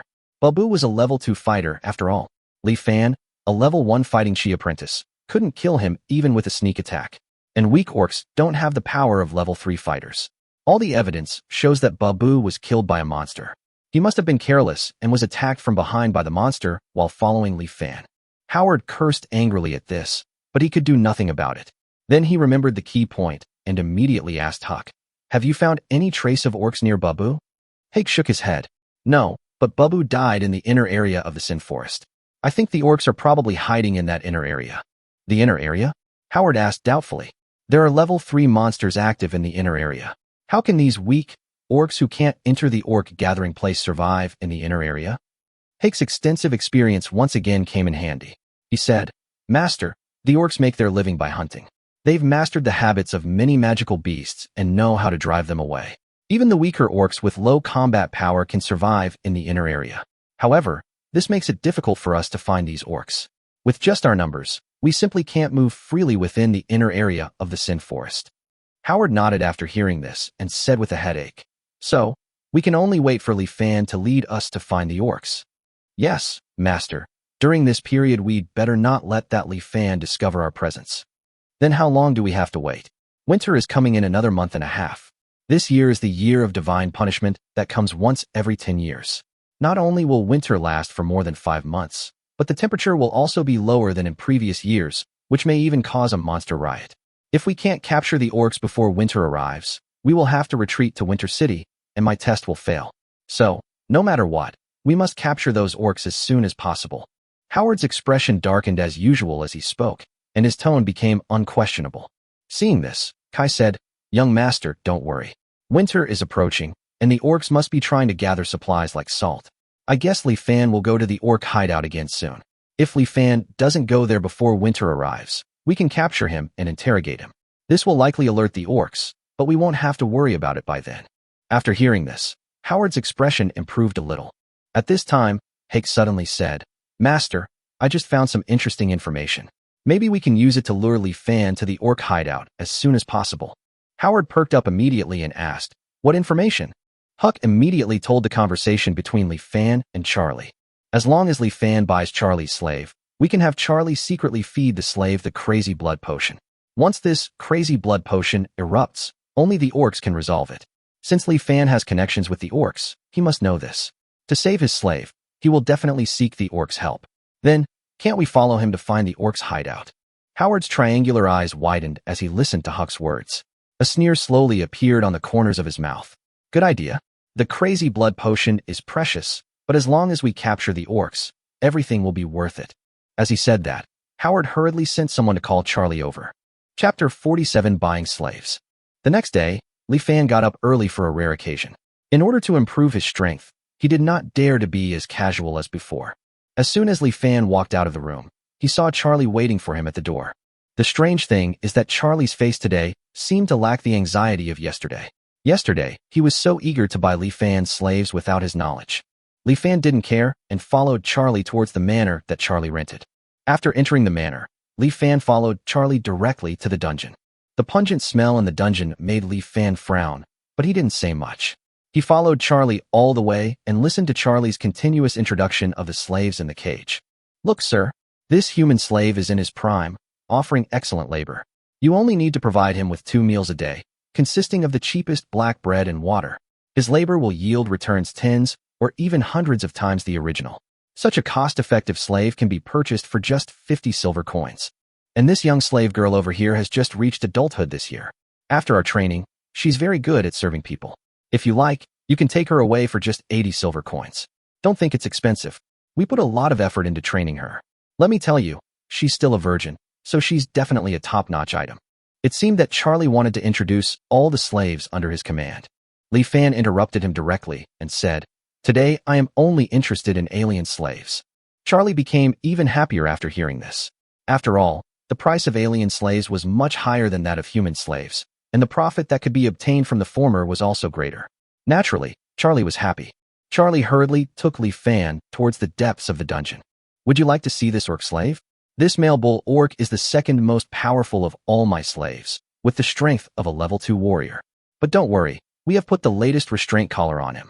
As long as you control the collar, you can perfectly control him. It's also not expensive. If you want to buy it, it only costs 20 gold coins. My goodness, compared with human slaves, the price of this bull orc has increased dozens of times. No wonder the slave trader and Howard are racking their brains to catch the orc. However, the reason why this ox orc is so expensive must have a lot to do with the strength of the ox orc itself. After all, he is a level 2 warrior and can easily defeat several level 1 Dochi apprentices like Li Fan. It is understandable that the price is a bit higher. Li Fan was a little tempted when he saw the bull orc in the cage.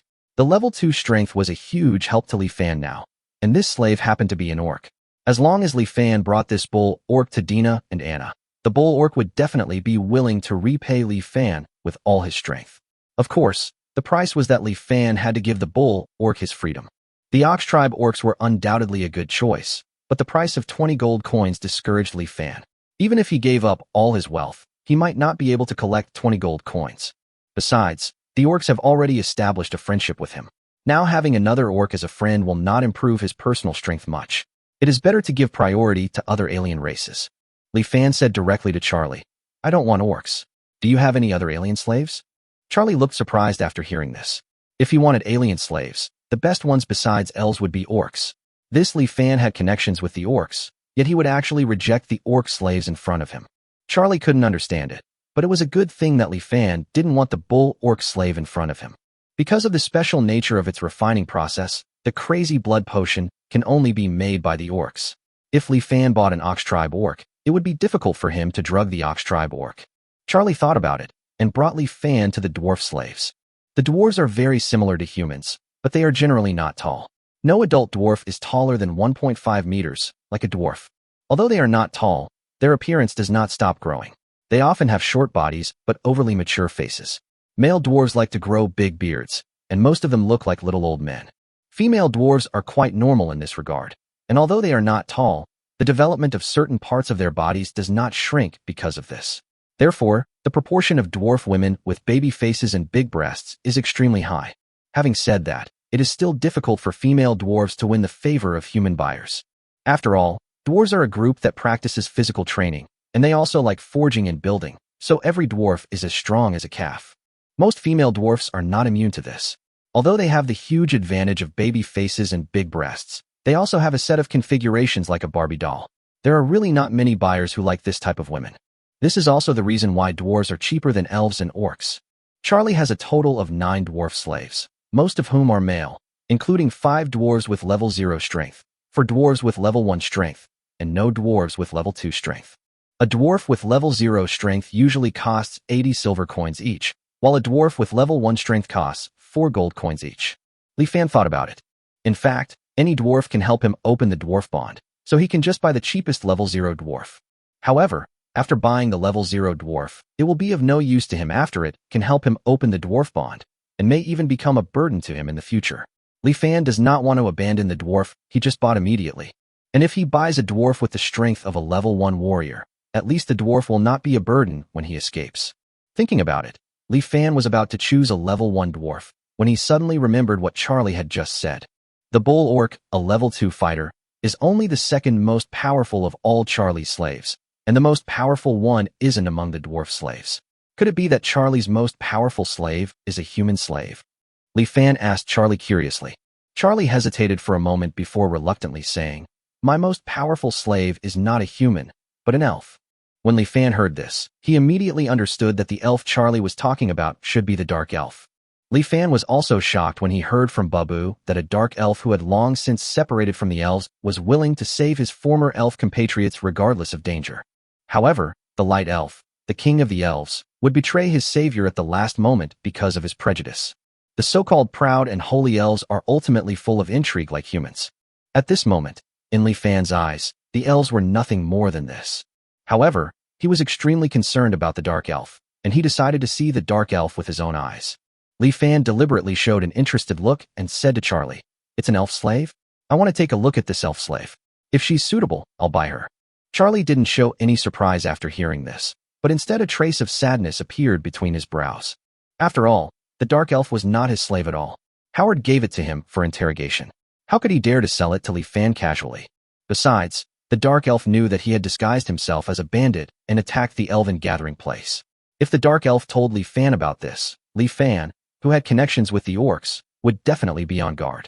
If this ruined Howard's plans again, Charlie was sure that Howard would chop him up and feed him to the dogs this time. We can only ask Master Howard for help. Charlie thought about it, forced a smile on his face, and said to Li Fan, "After all, the elves are extremely valuable slaves. I will prepare them first, and then take the guests to see them if it is appropriate." Chapter 48, God-Given Technology. Charlie said he was getting ready, then took Li Fan back to the ground first, and he walked into the big house in the manor. In a room in the house, Howard was sitting on the sofa waiting. If Li Fan saw it, he would probably be a little surprised that Howard was also in this manor today. Dong dong dong. "Master Howard, it's me, Charlie. I have something to ask you." Howard naturally came to this small manor specifically for Li Fan. When he heard the knock on the door, he looked in the direction of the door curiously and said, "Come in." As soon as he saw Charlie, Howard asked, "Did you complete the deal with that Li Fan so quickly? Did you feed the crazy blood potion to his slave?" Charlie shook his head quickly. Seeing Howard about to get angry, he hurriedly explained that Li Fan hasn't decided which slave to buy yet.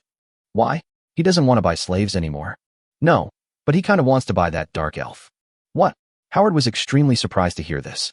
He was about to ask Charlie to reject Li Fan, but he stopped as soon as the words came to his lips. This may not be a bad thing. Howard thought about it for a moment. The more valuable the slave is, the more Li Fan will cherish him. If it was an ordinary slave worth dozens of silver coins, if something went wrong, Li Fan might just give up on it. But what if it was an expensive high-level slave? The most valuable thing in the entire dungeon is naturally the dark elf. If Li Fan were to buy it, he would definitely be reluctant to abandon the dark elves. Once the crazy blood potion exploded, Li Fan would definitely ask the orcs for help for the dark elves. This way you fall right into his trap. As for the dark elf's dying state at this time, the effect of the crazy blood potion can just temporarily solve it. Thinking about it this way, Howard felt that he had made the best choice. The only problem was that Howard, like Charlie, was worried that the dark elf would tell others about their efforts to capture the elves, thus alerting Li Fan. Yes. Howard seemed to remember something and shouted outside the room, "Kai." Soon after, Kai quickly walked to Howard's side. "Master, what's the matter? I remember you have a special potion that can poison someone's voice and make them unable to speak for a month." "Yes, Master. Give this potion to Charlie." After hearing this, Kai took out a metal bottle from his arms and handed it to Charlie. Howard said to Charlie, "Charlie, before you let Li Fan meet the dark elf, poison her throat to prevent her from saying anything she shouldn't. Then, feed her the blood madness potion before letting her meet Li Fan. Remember, you must let Li Fan buy her. Even if the price is low, you must do your best to sell her to Li Fan. Don't let me down again this time." Charlie nodded quickly after hearing this and walked away quickly holding the metal bottle. Howard looked at Charlie and asked Kai, "Is the crazy blood potion really processed?" Kai nodded seriously. "Yes, Master. The crazy blood potion I gave Charlie was diluted. Although its effect is much weaker, it can delay the onset of side effects. It will probably take about 3 days to completely overdraw the dark elf's potential. This way, we can avoid problems right after Li Fan buys the dark elf, which would make him suspicious of us." Howard nodded in satisfaction after hearing this. "Very good." Then he looked out the window, muttering, "Li Fan, you have to fall into my trap this time." In the dungeon, Charlie held 2 potions in his hands and walked towards the deepest part of the dungeon. In the deepest cell, the dark elf fell to the ground like a puddle of mud. No matter how many times he came, every time Charlie saw this dark elf covered with scars, he would immediately doubt whether the other party was dead. However, every time he put his ear close to the dark elf, he could always hear the faint and imperceptible breathing. This guy is still alive. Why is he still alive? How is it possible that he is still alive? Although he has experienced this several times, every time Charlie couldn't help but sigh at the strength of the dark elves. While sighing, he ruthlessly pinched open the dark elf's mouth with his hands, and then poured the poison in the metal bottle into the dark elf's mouth. The dark elf was forced to drink the poison, and after coughing a few times, he became silent again. But Charlie knew that the dark elf was now mute. After that, Charlie took out a collar from his arms. This is the restraint collar used to confine slaves. According to legend, the origin of the restraint collar is extremely shocking, and some even say it is a technology bestowed by God. No one has yet mastered the principle of the confinement collar, and everyone can only make it according to the method taught by God. Even a confinement collar made in this way can still exert magical power. As long as the slave wears this collar, he will be suppressed by the confinement collar, and the master who controls the collar can control the slave at will. When the slave rebels against the master can control the collar to suppress the slave in all aspects. Under this suppression, the weak slave cannot even stand up. In order to avoid punishment, the slave can only submit to the master under the power of the collar. The restraint collar exists simply to control slaves. Is it truly made with technology bestowed by God? Charlie said this casually, and then put the restraint collar in his hand on the dark elf's neck. I didn't let the dark elf wear it before because I was afraid that the dark elf would be killed by the suppression brought by the collar. Now he was about to let the dark elf drink the crazy blood potion, and soon the dark elf would recover temporarily, as if it were a last gasp of life. So naturally, he had to put a restraint collar on her in advance. Thinking of this, Charlie took out the bottle of so-called crazy blood potion from his arms. It was a bottle of bright red liquid. Although it was not heated, it kept emitting a hot smell. The liquid in the glass bottle also seemed to be boiling and rolling, just like a bottle of boiling blood. Charlie uncorked the glass bottle, and a smell of blood hit him. Charlie took a sip accidentally, and he immediately felt his heartbeat speeding up and the blood in his body flowing rapidly. Under such stimulation, Charlie felt that there was a constant surge of strength in his body, but Charlie did not feel comfortable. Instead, he felt a tearing pain throughout his body. Just taking a breath caused such a huge reaction in my body. Damn, this is diluted. If it weren't diluted, one breath would probably kill me instantly. However, the funny thing is, this is actually a technology bestowed by God. Charlie looked at the crazy blood potion in his hand in horror, but at the other hand he ruthlessly pinched open the dark elf's mouth and poured all the crazy blood potion into it. Chapter 49 Bargaining, Part 1. The dark elf had just drunk the blood madness potion when her body suddenly began to spasm. She seemed to be screaming, but she was mute from the poison and could not make any loud sound. Only some faint moans could be heard. Soon after, a hot breath with the smell of blood came from her. It felt as if a large cloud of blood mist was gushing out from every pore of the dark elf's body. Charlie couldn't help but take a few steps back, and then he saw that the dark elf's whole body was a strange dark red, and her injuries were recovering rapidly at this time. This recovery speed is not as fast as when the wood elves take first aid pills, but it can still allow some minor wounds on the dark elves to heal instantly. This went on for about a minute, and the dark elf finally stopped struggling. The dark elf remained motionless for several minutes. When Charlie thought the dark elf was not going to survive, she suddenly twitched and then slowly got up from the ground. Seeing this, Charlie finally breathed a sigh of relief. Guest, follow me. The elf slave is just ahead. Charlie took Li Fan to the cage where the dark elf was. In the dim dungeon, only the oil lamp in Charlie's hand could barely illuminate the surroundings. The two of them followed the light and walked to the end of the dungeon. In front of them was the cage where the dark elves were imprisoned. Under the dim light, you can see that there is an extremely mature woman in the dungeon. Both her figure and temperament can only be described as mature. She sat quietly in the cell, her back against the wall, seemingly resting with her eyes closed. Li Fan learned from Babu that the dark elf was tortured extremely severely and thought he would see some very cruel scenes. However, the facts were beyond Li Fan's expectations. The dark elf is in a good condition at this time. Li Fan saw through the clothes that only covered her essential parts and found that she did not have many wounds on her body. She did not have the aura of dying that Babu had described. At most, she had lost some weight. If it weren't for the other person's weak-colored skin and white hair that proved she was a dark elf, Li Fan would have thought she was another unrelated elf. As the oil lamp in Charlie's hand approached, the light attracted the attention of the dark elf. The dark elf opened his right eye and looked over with his head tilted. It was a pair of black eyes, as rare as Li Fan's. 3 black eyes looked at each other. It is said that the eyes are the windows to the soul, but Li Fan could not see any emotion in his right eye, as if it were a calm lake without a trace of ripples. She had been betrayed, captured, and tortured, and was about to be sold, but the dark elf's right eye remained calm. She had neither anger nor hatred, nor a desire for life. It was as if the eyes of a monk in a story who had seen through the world and had no desires. As for the dark elf's left eye, it could not be opened. There was a wound on the left half of the dark elf's face across the left eye, and this eye was completely blind. Something similar happened to her right hand. The tendons were severed and she didn't get timely treatment. So her right hand has been hanging down and she can't use any strength at all. Soon the dark elf withdrew his gaze, leaned against the wall, and closed his eyes to rest, not paying any attention to Li Fan and Charlie outside the cage. Li Fan stared at the dark elf for a long time, so long that Charlie couldn't help but remind him. Sir, I can see you seem very satisfied with this dark elf. How about it? Want to buy her? I can give you the best discount. Right now, you can buy her for only 30 gold coins. This is a rare opportunity.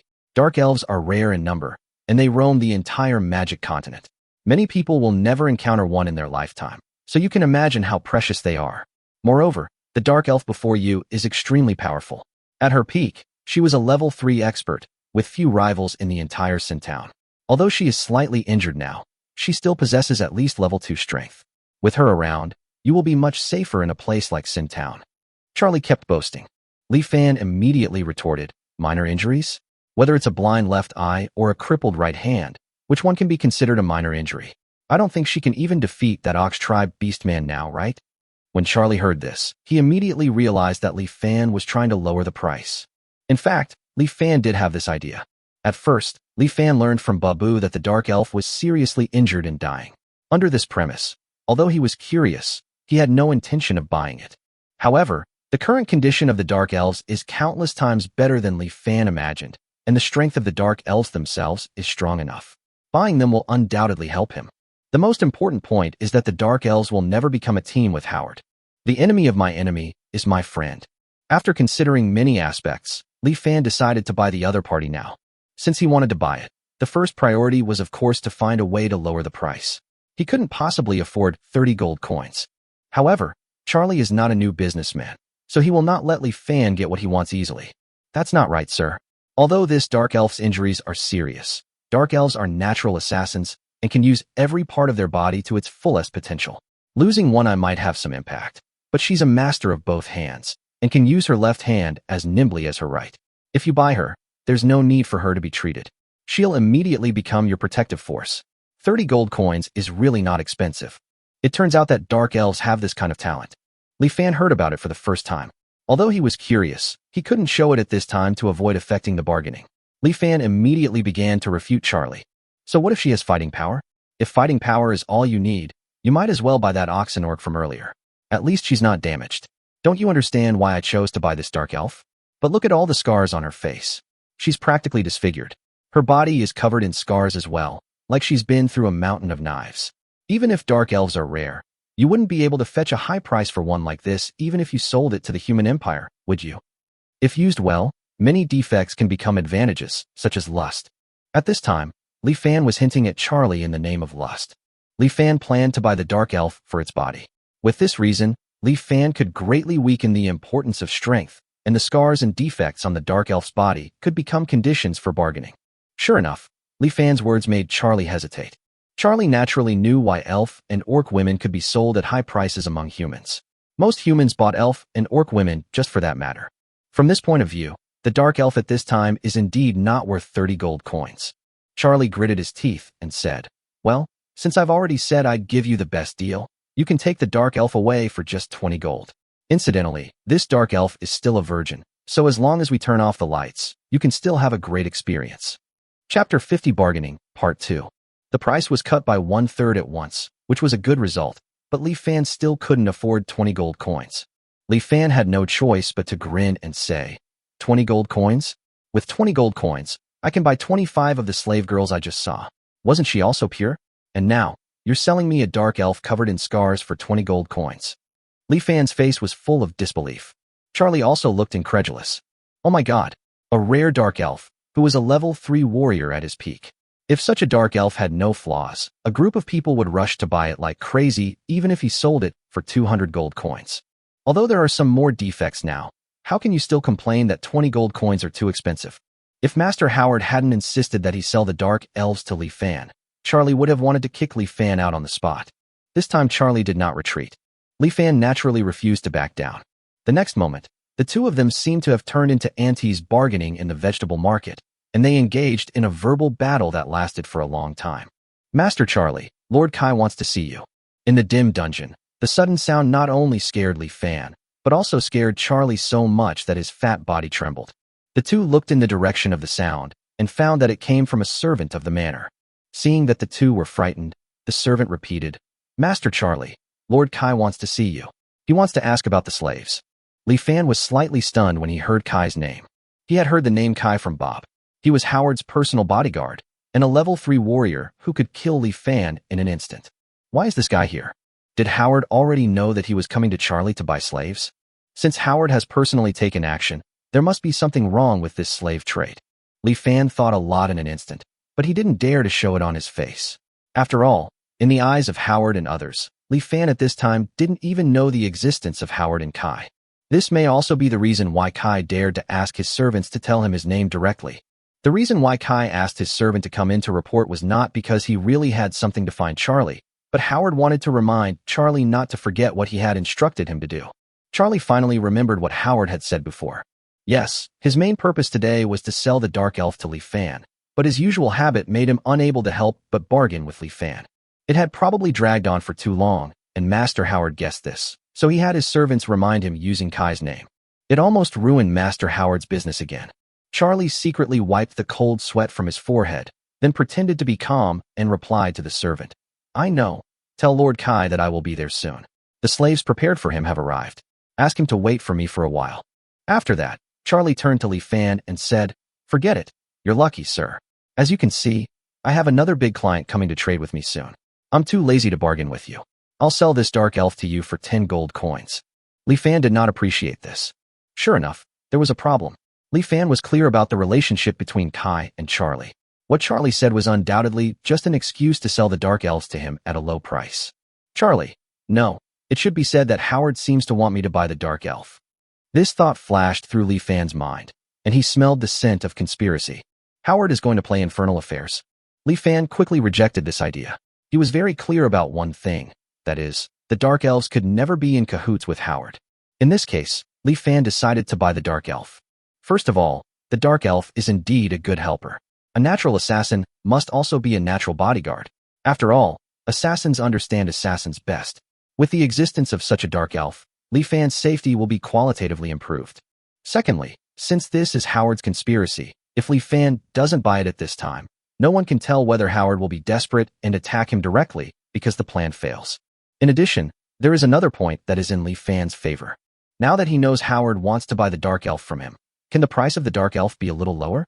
Li Fan grinned again and said to Charlie, who offered 10 gold coins, No, the dark elves are in such a bad situation. I think I can only offer 5 gold coins at most." As soon as these words came out, Charlie's eyes widened. He couldn't believe that someone could offer such a price for a dark elf slave. Charlie was so angry that he wanted to refuse immediately. He wanted to refuse very much. But he couldn't, because Master Howard had ordered that the dark elf must be sold to Li Fan no matter what. In the end, Charlie could only comfort himself that it was Master Howard's dark elf anyway, and it was none of his business no matter how low the price was. Thinking of this, Charlie suddenly understood. Good. Charlie hadn't even said the word yet.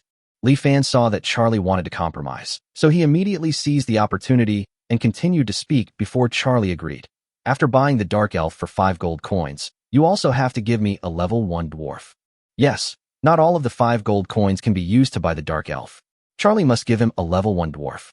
Since there is a chance to cheat the other party, Li Fan would feel guilty if he doesn't cheat him to death. At that moment, Charlie felt like he was about to be stunned by anger. He had never seen such a shameless person. The dark elves were not his, but the dwarves were his. A level 1 dwarf can be sold for 4 gold coins. So, is the remaining 1 gold coin the price for buying a dark elf? Charlie was already enraged by Li Fan's shamelessness. Impossible.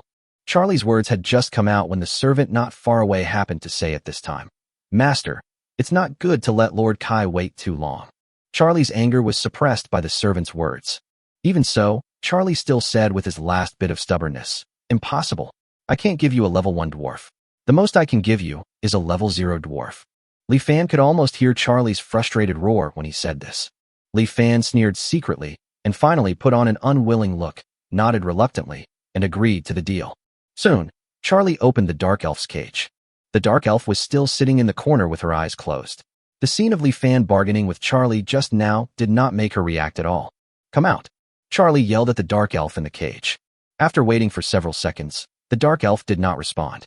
Charlie had been holding back a ball of anger in his heart for a long time and was about to explode when he saw this. At this time, Li Fan stopped Charlie. He hesitated and walked into the dungeon.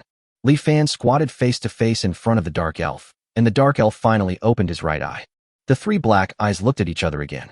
The dark elf's right eye remained as calm as ever. "What's your name?" Li Fan asked the dark elf. Unsurprisingly, he received no response.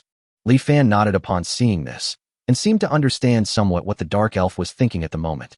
At this moment, Li Fan suddenly stretched out his right hand and grabbed the dark elf's left hand. "It feels cool and soft to the touch." Li Fan clenched the cold hand, then stood up and pulled the dark elf up with force.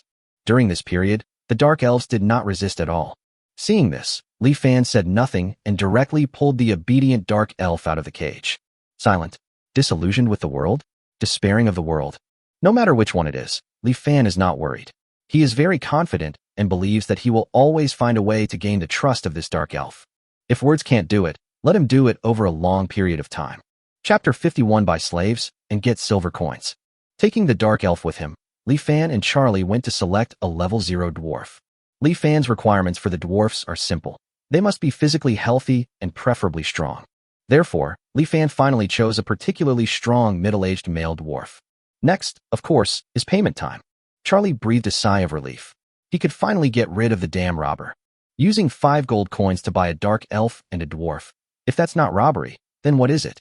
Seeing Li Fan put his hand into his arms, Charlie waited for Li Fan to pay the money and then sent this robber away immediately. However, Li Fan said something at this time. "Well, actually I don't have that much money." "No money? What does no money mean?" Charlie was stunned for a long time after hearing this.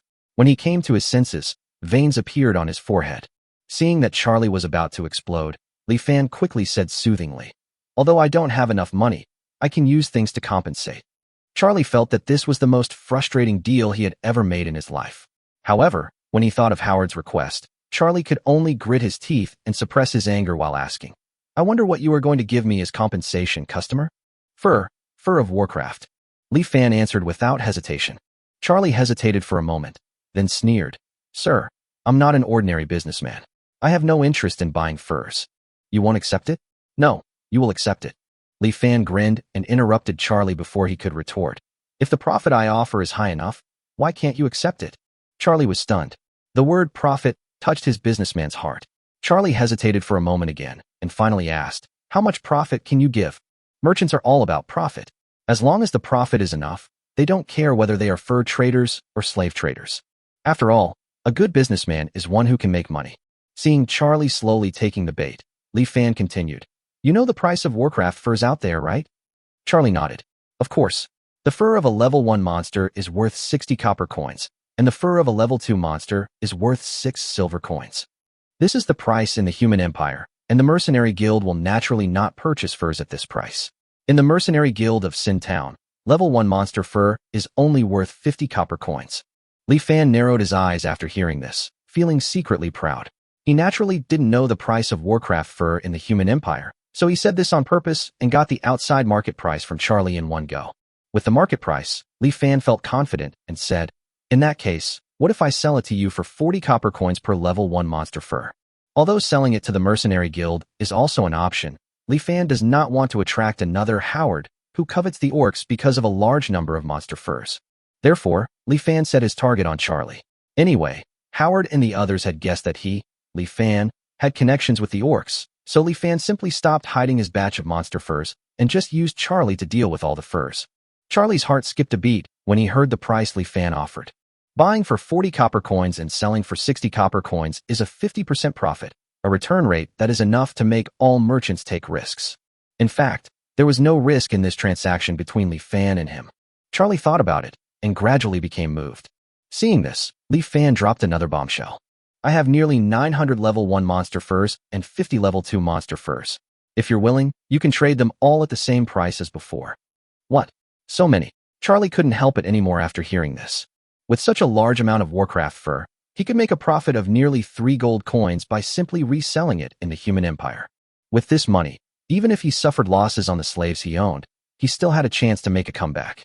Thinking of this, Charlie finally couldn't help but agree to Li Fan's deal. Li Fan took out the monster fur from the space ring before leaving in the morning and placed it in the hotel room. After bringing Charlie's men to the hotel and waiting for the other party to take away all the monster furs, the transaction between the two was successfully completed. Li Fan and Charlie were both very satisfied with this deal. Charlie made enough profit. Li Fan only lost a batch of monster furs that were useless to him. But not only did he get a dark elf and a dwarf for free, he even got 60 silver coins from Charlie. In a way, it can be said that buying slaves is like giving away silver coins. All of a sudden, Li Fan's total assets finally broke through 1 gold coin, reaching an astonishing 1 gold coin to 10 silver coins. After buying the 2 slaves, the first thing Li Fan asked them to do was take a bath. When washing away the filth on the body, the human mind will also have the illusion of being purified. Li Fan thinks this is a good way to help slaves get rid of tension. The dwarf who had taken a bath was cleaner, but he still looked like a little old man. He did not give Li Fan a good look because he was captured from the dwarf gathering place by human slave traders and became a slave. Naturally, he would not give Li Fan a good look. The dark elf did not have such prejudice. Having seen through the mundane world, her expression never changed, and she would never show displeasure to Li Fan. After taking a bath, she seemed to have unsealed herself. The scars on her face could not hinder her mature temperament. Coupled with her cold personality, she was undoubtedly an iceberg beauty. With her curvy figure and a pair of long, round and slender legs, Li Fan couldn't help but stare at her when he saw her for the first time. This is even more attractive than the Miss World beauty pageant winner on Earth. Li Fan swallowed his saliva, and some inappropriate thoughts almost popped up in his mind, and he hurriedly muttered to himself. A gentleman is lustful, but he gets it in a proper way. If he gets it in an improper way, his penis will rot. After suppressing the evil thoughts in his mind, Li Fan was about to decide the future of the 2 slaves. Li Fan looked at the dwarf slave. Facing the dwarf slave with a sour face, Li Fan shocked the other party as soon as he opened his mouth. I've decided to let you go. The dwarf slave was stunned for a long time before he came to his senses. After a long while, he was stunned and looked at Li Fan in disbelief and asked, Human, what did you just say? Li Fan spoke again. I said, I decided to let you go, which means I want to give you freedom. This time the dwarf slave was sure that he had not heard wrong, but he looked at Li Fan with even more disbelief. Even the dark elf who had seen through the world couldn't help but look at Li Fan. Chapter 52 Dwarf Talents. Li Fan really wanted to let the dwarf slaves leave. In order to prove this, Li Fan untied the restraint collar on the dwarf slave's neck on the spot. The confinement collar has the feature of recognizing the owner by a drop of blood. After Li Fan bought the dark elf and the dwarf, he gained control of their confinement collars. At this time, Li Fan reached out and touched the dwarf slave's neck, and the collar was instantly loosened. The dwarf stared blankly at the restraint collar that fell to the ground. Even at this moment, he still couldn't believe what he saw. Li Fan was too lazy to explain further. Early the next morning, Li Fan left the hotel with the dark elves and dwarves. After leaving the hotel, Li Fan felt as expected that someone was staring at him. But he didn't care. He pretended not to notice and continued to move forward with the dark elves and dwarves. Even though the dwarf was about to leave, Li Fan felt that he should first gain some favor. So Li Fan thoughtfully took the dark elf and the dwarf to the bakery and bought some white bread at 5 copper coins each, and then bought some juice and barbecue. Li Fan spent a full 50 copper coins to prepare a sumptuous breakfast for the dwarf. The dwarf finished his breakfast in a daze. After eating, you can naturally hit the road. Li Fan immediately led the dwarf towards the entrance of the valley. Li Fan could clearly feel at this time that more and more people were following him. Li Fan still didn't care. He had no intention of leaving the Sin Town today anyway, so those who followed him were destined to return disappointed. When they arrived at the entrance of the valley, Li Fan threw some dry food and water to the dwarves. The next moment, he walked back with the dark elf. Only the dwarf was left with a bewildered look on his face. Wait a moment. Just when Li Fan's figure was about to disappear, the dwarf behind Li Fan suddenly spoke. At this point, the dwarf seemed to finally be sure that Li Fan really wanted to let him go, although he didn't know why the other party did this. Perhaps because dwarves are easily despised by other races, the dwarves have always been the most united race in the magical continent, and the one that values friendship the most. Such dwarves also attach great importance to favors. The dwarf stared at Li Fan, who turned back, with a complicated look in his eyes. After a moment, he suddenly shouted, Human Li Fan, my name is Doge. If I am truly free, I swear in the name of the dwarf god that Doge will never forget your kindness. Li Fan smiled after hearing this, then waved his hand casually and left in a leisurely manner. The dwarf watched Li Fan leave quietly until he could no longer see Li Fan's back. He first made sure that there was no one around, and then ran with all his strength towards the dwarf gathering place in the south. After Li Fan sent the dwarf away, he returned directly the same way. He could feel the number of surveillance cameras around him gradually decreasing. They probably realized that Li Fan had no intention of looking for the orcs, so they hid themselves for fear of disturbing Li Fan. Therefore, Howard, who was originally full of expectations, was naturally furious after hearing the news. Charlie was also angry. Charlie couldn't figure out why Li Fan let the dwarf go. If it was any other slave, Li Fan would have let him go, but this dwarf slave was the one Li Fan had taken away from him. In the end, Li Fan cheated him of a slave just to let the slave go? Charlie was so angry that his whole body became more round. Unlike the irritable Howard and Charlie, Li Fan, who returned to the hotel, was waiting with a comfortable look on his face. What he was waiting for was naturally the system's prompt sound. Li Fan bought this ordinary level 0 dwarf in order to unlock the dwarf talent. So, how can you gain the friendship of a dwarf as quickly as possible? Li Fan had encountered this problem before, when he was trying to gain the friendship of the elves. Use the same method for the same problem. Although Li Fan is a human being, Li Fan took great pains to buy you and give you freedom, but Li Fan did not ask for anything in return. Isn't that enough to gain your friendship? It turns out that a good idea is one that can be reused. By evening, the dwarves had probably escaped to a safe enough place. The dwarf's gratitude came at the same time as the system's prompt sound. Ding! Congratulations to the host for obtaining 1 bond point from the dwarf tribe. Detected dwarf bond. Activated dwarf talent. Host basic constitution, +1. Li Fan quickly opened his attribute panel. Host, Li Fan. Realm, level 1 Dochi apprentice. Strength, 210. Constitution, 210. Agility, 110. Spirit, 210. Talent, Elf talent 0.1%. Orc talent 13.2%. Dwarf talent 0.1%.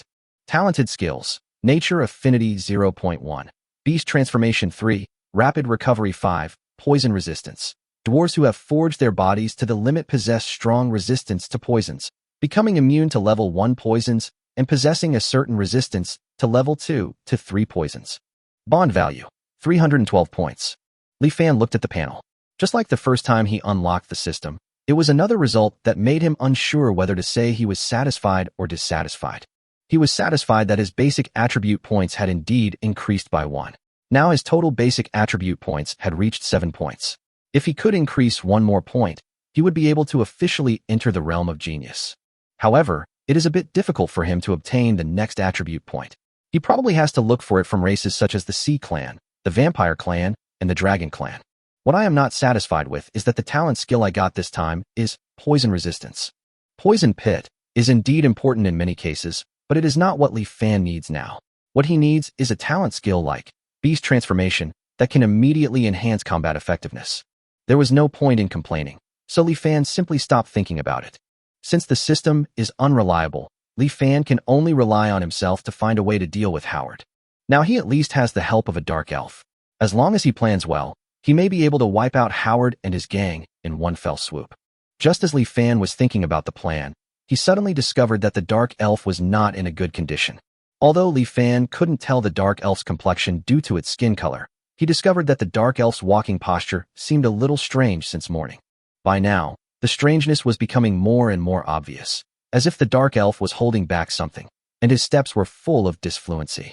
Could it be that her hidden injury has relapsed? It's very likely that after being captured by Howard, she must have been severely tortured into confessing. Seeing this, Li Fan hurriedly asked the dark elf to go to bed and rest.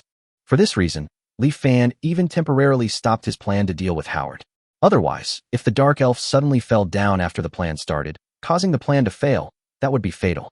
Li Fan thought that the dark elf would gradually get better after resting.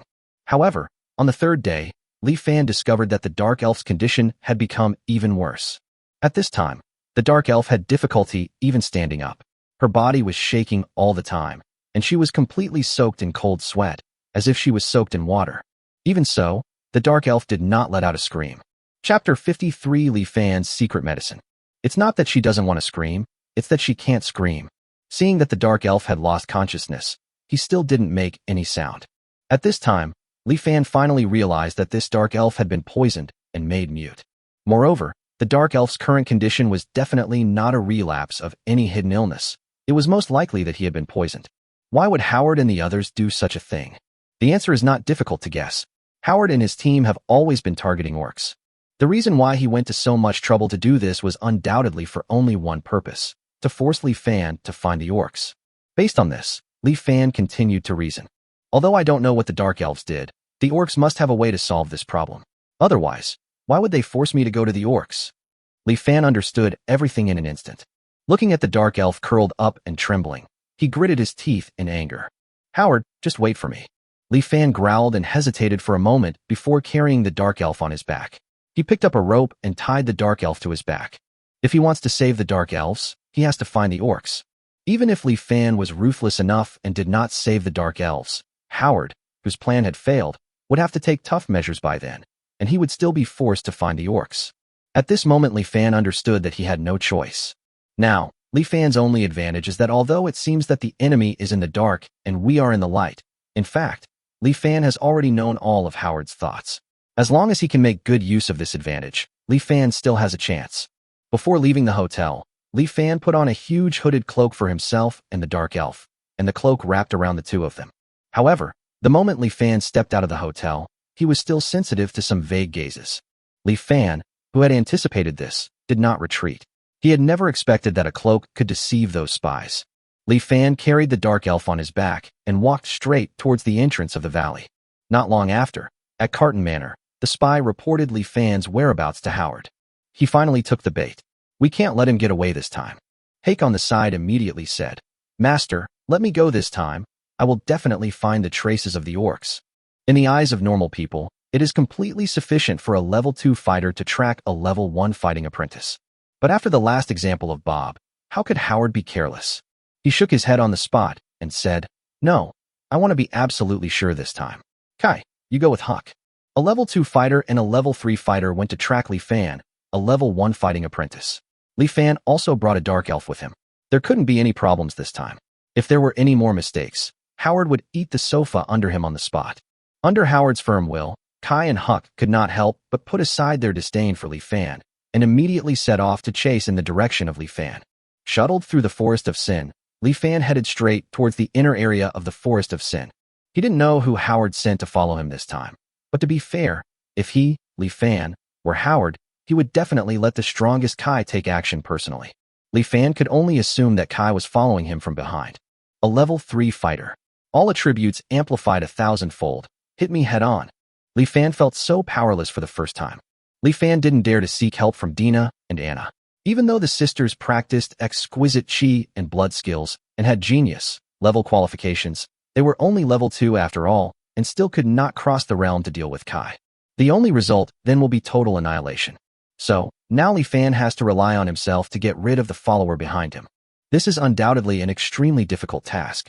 In the face of absolute strength, most struggles are ridiculous.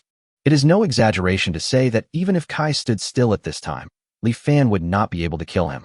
Faced with this desperate situation where he could neither escape nor defeat the enemy, Li Fan could only move towards the inner area of the Sin Forest while thinking of countermeasures. Seeing that they were not far from the inner area, Li Fan was lucky along the way and did not encounter any monsters. However, we will actually reach the inner area next, and the probability of encountering monsters will increase greatly. Once we encounter one, it will be at least level 2 or above. It can be said that if Li Fan encounters one, he will be doomed. Li Fan stopped because of this. Kai and Huck, who were following behind him, also stopped when they saw this. They had not seen any trace of the orcs yet, and they could not be exposed at this time, so they stared at Li Fan from a distance. In the eyes of the two people, they saw Li Fan in front of them suddenly reached into his arms, and then took out a bunch of strange bottles. Li Fan took a few of the bottles and sprinkled them on his body, then held another pile of bottles in his hands and sprinkled them to both sides as he moved forward. Kai sniffed and smelled a strange, pungent odor, so he asked Huck, who was standing beside him, "What a strange smell. Do you know what he's spreading?" Huck shook his head. Although he was an old mercenary, it was the first time he encountered such a strange smell. Hake thought for a moment and speculated. Could this be the secret medicine the orcs used to repel the monsters? Li Fan is only a level 1 dochi apprentice. Without the orcs' secret medicine to repel the monsters, how could he have passed through the inner area and found the orcs? Kai thought it made sense. The orcs had a mysterious method to expel monsters. They had never known what the method was before, but now it seemed very likely this secret medicine. The two did not let their guard down and continued to follow Li Fan cautiously. However, since spreading this secret medicine, Li Fan's forward speed suddenly slowed down, and sometimes he would deliberately stop, as if waiting for something. Just when Kai and Huck were getting impatient. Roar! Suddenly, a roar of a monster came from all around, and the sound was full of irritability and a special emotion. Kai and Huck both frowned after hearing this, but the roar of the monster was still some distance away from them, so they didn't pay too much attention to it. Roar, roar, roar. However, over the next period of time, the roars of these monsters became more and more frequent, and they were getting closer and closer to the area where they were. Hake's face changed. These monsters seem to be approaching here. What's going on? Didn't that kid use the orc's secret medicine to repel monsters?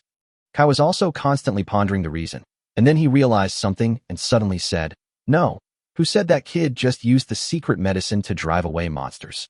Hake's expression changed again. You mean these monsters were attracted by that kid? That's not right. That kid shouldn't know we're following him. Then why would he do something so suicidal?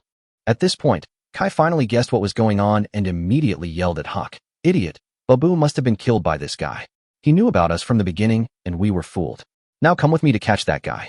However, when Kai was saying this, Li Fan suddenly took a step forward and ran at full speed in the direction where the roars of the monsters were the loudest. Chapter 54 Escape. It would be impossible for Li Fan to get rid of Kai by himself, especially when he was accompanied by a dark elf. So Li Fan needs some help. In the Forest of Sin, apart from orcs like Dina and Anna, the only ones who can provide help to Li Fan are the magical beasts with low intelligence. However, how to make the monsters cause chaos and give Li Fan a chance to escape is a difficult problem. The simplest way is actually to use the smell of blood. As long as the smell of blood is strong enough, it will definitely attract a group of bloodthirsty monsters. However, the smell of blood could not hide from Kai and Huck's noses. It was estimated that before the monster was attracted, Li Fan's little movements would be discovered by them, and he would be caught in one fell swoop. Therefore, Li Fan needed a secret medicine that Kai could not find but could attract the monsters. Of course, Li Fan doesn't have this kind of secret medicine on him, but it is available in the System Mall. This secret medicine has another popular name, World of Warcraft Aphrodisiac. To this end, Li Fan directly invested hundreds of bond points and bought all the aphrodisiacs he could find, and even bought more than a dozen bottles of animal aphrodisiacs used for animal breeding on Earth. Just now, Li Fan opened dozens of bottles of aphrodisiacs and scattered them around. Even though most magical beasts are active at night, they cannot remain indifferent to the huge amount of aphrodisiacs. Sleep like crazy, get up and have fun. Damn it, monsters, drink this aphrodisiac for me, and then make as much noise as you want. Li Fan grinned as he listened to the roars of more and more violent monsters around him, then turned around and rushed towards the direction where the roars were most frequent. Kai and Huck, who discovered the situation, immediately chased after him. However, in order to avoid being discovered by Li Fan, they initially kept a distance from him and were unable to stop Li Fan instantly. However, Kai and Huck were not in a hurry. There was a group of monsters in front of Li Fan, and they didn't believe that Li Fan would dare to rush into the group of monsters. After all, the only result of charging towards countless horny monsters is to be torn to pieces by the violent monsters. However, Kai and Huck finally found out that they were wrong, and Li Fan really dared to do this. Seeing that more than a dozen irritable monsters with red eyes blocked the way ahead, Li Fan not only did not stop at all, but instead increased his speed and rushed towards those monsters. Is he crazy? Now Kai and Huck hesitated. Although most of the monsters in front of them were level 2 monsters, facing more than a dozen violent level 2 monsters going crazy at the same time, even Kai might not be able to escape unscathed, let alone Huck. Kai saw that Huck wanted to retreat and said hurriedly, "Huck, if we retreat now and Master Howard's plan fails, can you bear the consequences?" Huck's face showed a struggle after hearing this. After all, Howard's plan couldn't be more important than his life. Seeing this, Kai continued, "We don't have to fight to the death. There's a monster in front of that kid, and the monster will definitely not let him get away. You and I will chase him with all our strength and catch him. After we catch him, we will retreat immediately. There won't be much risk." After hearing this, Huck finally made up his mind, and the two of them rushed forward at full speed. The distance between the two sides suddenly narrowed rapidly. At this time, the distance between Li Fan and the group of monsters was less than 10 meters. Li Fan still didn't stop. Kai and Hake's eyes widened immediately. They felt that Li Fan would either be knocked away by the monster or torn into pieces in the next moment. However, the scene that the two expected, where Li Fan was stopped by the monster, did not occur. Li Fan rushed towards a dozen monsters. The monsters with red eyes naturally rushed towards Li Fan without any hesitation. However, as soon as they got close to Li Fan, those monsters immediately retreated frantically, as if there was something on Li Fan that frightened them. So, under the incredible gazes of Kai and Huck, Li Fan passed through the group of monsters without any hindrance. What was even more incredible was that although the monsters let Li Fan go, they were extremely angry and naturally turned their attention to Kai and Huck, who were not far away. The next moment, more than a dozen monsters pounced towards Kai and Hake. The two sides immediately fell into a melee. Li Fan, who was in front, breathed a sigh of relief when he heard the sounds of fighting, roaring, and cursing coming from behind him. However, he still didn't dare to stay too long in this inner area filled with monsters. After all, he had just used some small tricks to make the Warcraft retreat voluntarily. As we all know, Warcraft, like wild beasts, have a sensitive nose.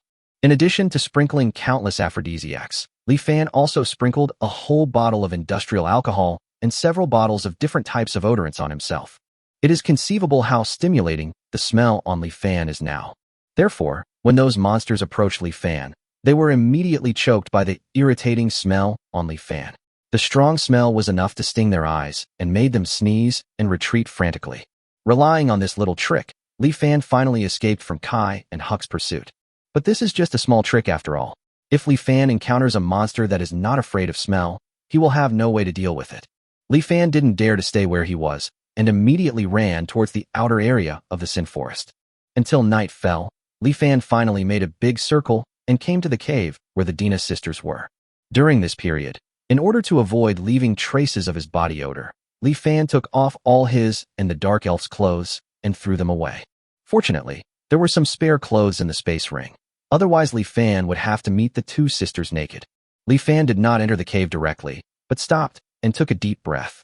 Although he had the strength of a level 1 Dochi apprentice, he had been running for most of the day carrying a tall Dark Elf on his back. If it weren't for the recovery ability of Natural Affinity, Li Fan would have fallen down by now.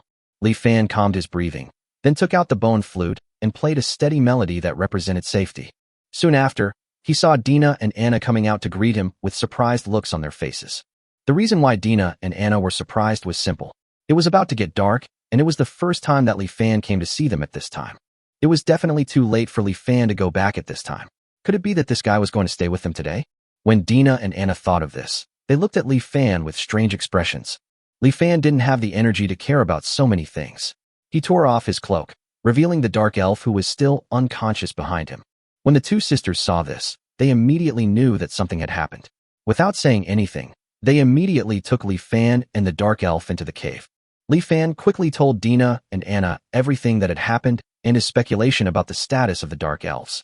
Then Li Fan immediately asked, "Can you tell what kind of poison she was poisoned by?" Anna frowned after hearing this and walked towards the Dark Elf. Looking at the Dark Elf's trembling body, Anna couldn't tell what kind of poison the Dark Elf was infected with for a moment. Anna hesitated for a moment, then stretched out her hand and gently placed it on the Dark Elf's abdomen. The next moment, an extremely violent red energy surged from the Dark Elf's abdomen into Anna's hand. Not only did the red energy not hurt Anna, but it was quickly absorbed by her. This scene made Anna stunned. It seemed as if they had discovered something. Not only Anna, but also Dina, who was watching from the side, changed her expression in an instant. The silver-white pupils of the two men stood up like wild beasts at this moment, and there were countless bloodshot veins around the pupils. This was the first time Li Fan saw the two sisters so angry. Then Li Fan heard the angry Dina and Anna growling together. "Howard, we swear in the name of the Orc God that we will never let you go." Chapter 55, God's Gift, Blood Potion. Mad Blood Potion. This is a potion similar to a stimulant. People who take the Crazy Blood Potion will have their potential stimulated within a certain period of time, improving their condition while minimizing the impact of negative conditions on them. Even a dying Dark Elf can function normally for a certain period of time after taking the Crazy Blood Potion. However, the effect of this potion is too overbearing.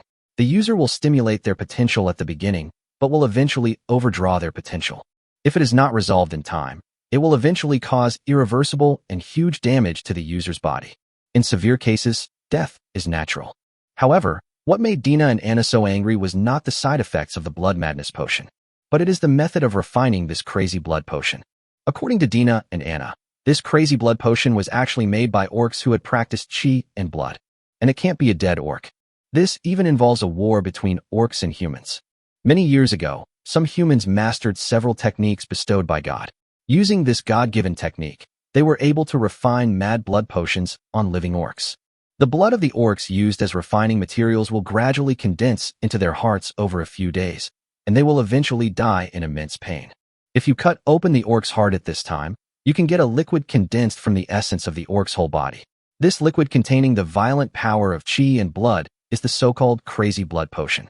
The mad blood potion is a stimulant for humans and a tonic for orcs.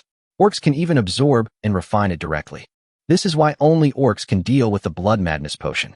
When this divinely gifted technique first appeared, countless orcs were captured by humans and made into mad blood potions, which directly led to an all-out war between the Orc Empire and the Human Empire. The end result was that the Human Empire was almost destroyed, and the Orc Empire was also severely damaged. Because the Elf Empire and the Dwarf Empire were still eyeing them covetously, the Orc Empire finally did not deal a devastating blow to the Human Empire.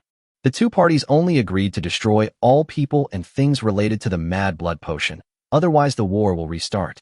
In fact, the Human Empire did not fulfill this agreement very well. After all, the human leaders knew very well that once the war between countries stopped, it would not be so easy to start again. Therefore, the crazy blood potion simply disappeared from the surface, but it was still secretly passed down.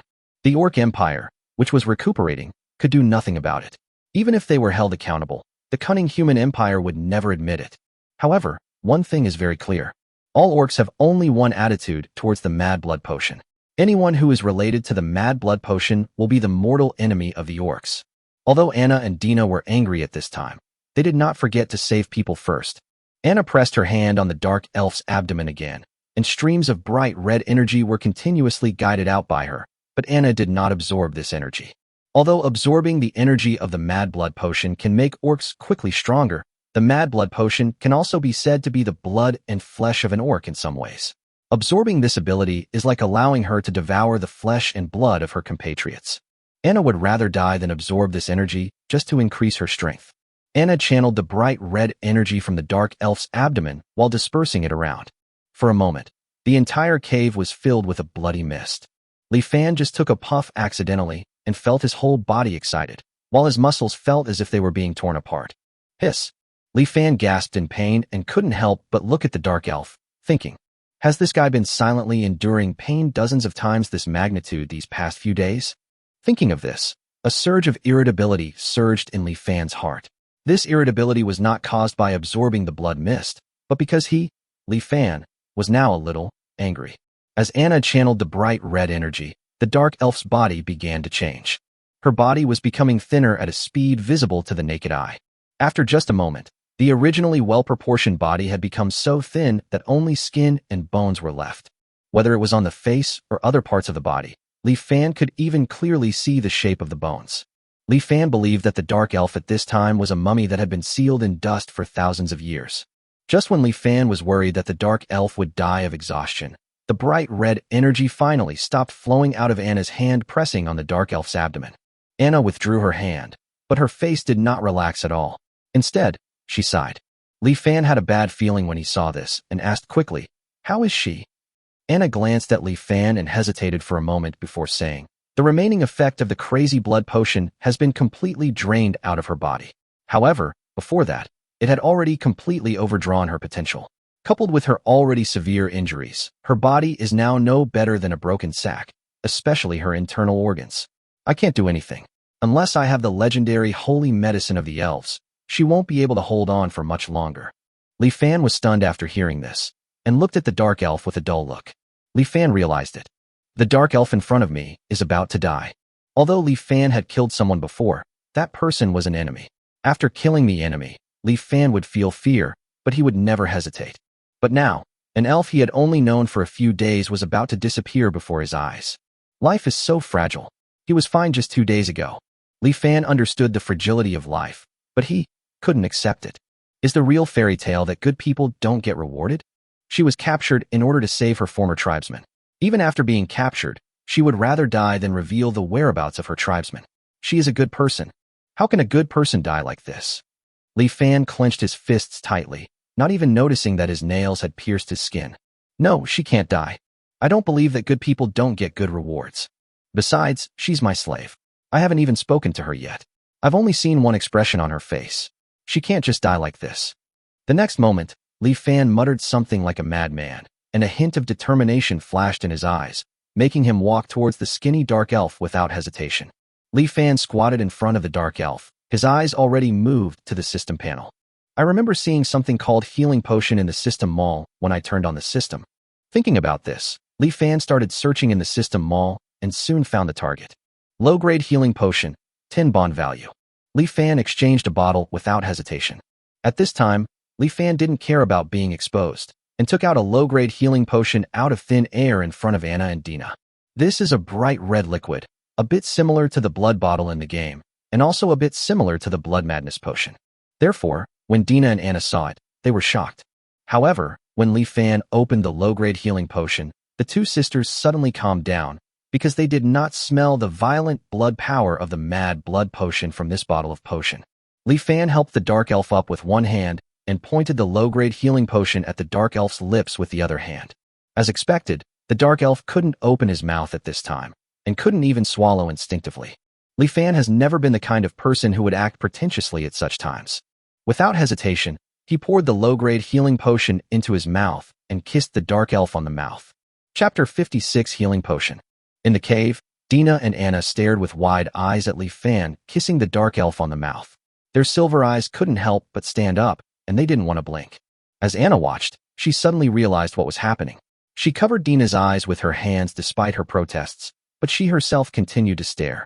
In fact, the current situation is far less erotic than the sisters imagined. The dark elf's poor physical condition made her lips dry and cracked, but they were still closed like a gate. Li Fan could only reach out and pinch her upper and lower jaws open. With a gurgling sound, the medicine was finally swallowed by the dark elf with difficulty. Li Fan raised his head, ignoring his numb tongue, and looked at the dark elf. The effect of the low-grade healing potion took effect quickly, and soon a hint of red appeared on the dark elf's face. However, after careful observation, Li Fan discovered that the dark elf's situation had not improved much. Instead, her breathing continued to weaken, and her body seemed to be gradually getting colder. Even a low-grade healing potion can't save her. Li Fan didn't believe in evil and bought 3 bottles of low-grade healing potions from the system mall. He fed all of them to the dark elf in the same way. The final effect was just a drop in the bucket, and the dark elves were still moving towards death step by step. Li Fan was silent for a moment, when Dina and Anna thought Li Fan was going to give up. Li Fan has once again turned his attention to the system mall. Since there are low-grade healing potions, there should also be mid-grade healing potions. Li Fan had looked for it before, but he didn't find it then. But this time he found it right away. Medium-grade healing potion, 100 bond value. Could it be that the system is playing these gimmicky little tricks because it requires purchasing a low-grade healing potion once before the mid-grade healing potion is displayed? Li Fan cursed while looking at his bond value. The original bond value was over 300, 100 points were used to buy aphrodisiacs, 20 points were obtained by interacting with Dina Anna, and 40 points were used to buy 4 bottles of low-grade healing potions. At this time, there were 192 points left. It's only enough to buy a bottle of medium-grade healing potion. It must work. Li Fan muttered to himself as he exchanged for a medium-grade healing potion. This is a bottle of deep red liquid, which is just a little darker in color than the lower-grade healing potion. Although the system likes to play some tricks, there is no need to worry about the quality of the items sold. Li Fan took a sip of the potion and kissed the dark elf. Gurgle gurgle. As the dark elf swallowed the entire bottle of medicine, Li Fan held his breath and waited for the dark elf's reaction. Soon after, the dark elf's face gradually regained its human color and his breathing seemed to become smoother. Li Fan put his hand on the dark elf's chest. Although the heartbeat was not strong, it was stable enough. Does this count as a rescue? Li Fan was not sure either, but he had done everything he could. He did not have enough bond points to continue buying medium-grade healing potions, so he could only rely on the dark elf's own willpower. The situation of the dark elves was temporarily stable. Li Fan breathed a sigh of relief and began to think about his next move. Although he threw away his clothes before coming to find Sister Dina, he still left footprints. If Howard had subordinates who were good at tracking, it would only be a matter of time before they found the cave based on the footprints. Li Fan told Dina and Anna about this. Anna was extremely decisive. After hearing this, she did not blame Li Fan, but spoke immediately. Let's retreat to the grassland for now. Li Fan naturally agreed with this. The next morning, Li Fan first glanced at the dark elf. The situation of the dark elves is still not good. After Li Fan took some of the 20 bond values from Sister Dina today, and seeing that the bond value in his hand had reached 112 points, he bought another bottle of medium-grade healing potion from the system mall. After feeding the dark elf the drink, the dark elf's condition improved significantly and finally became completely stable. This time my life should be saved. In order to save the dark elf's life, Li Fansuan's bond value was almost exhausted. Although Li Fan felt a little heartbroken, he swore that he would never regret it. Seeing that the dark elf couldn't eat to replenish its energy, Li Fan spent 2 bond points without thinking and bought some nutritious liquid meals to feed the dark elf.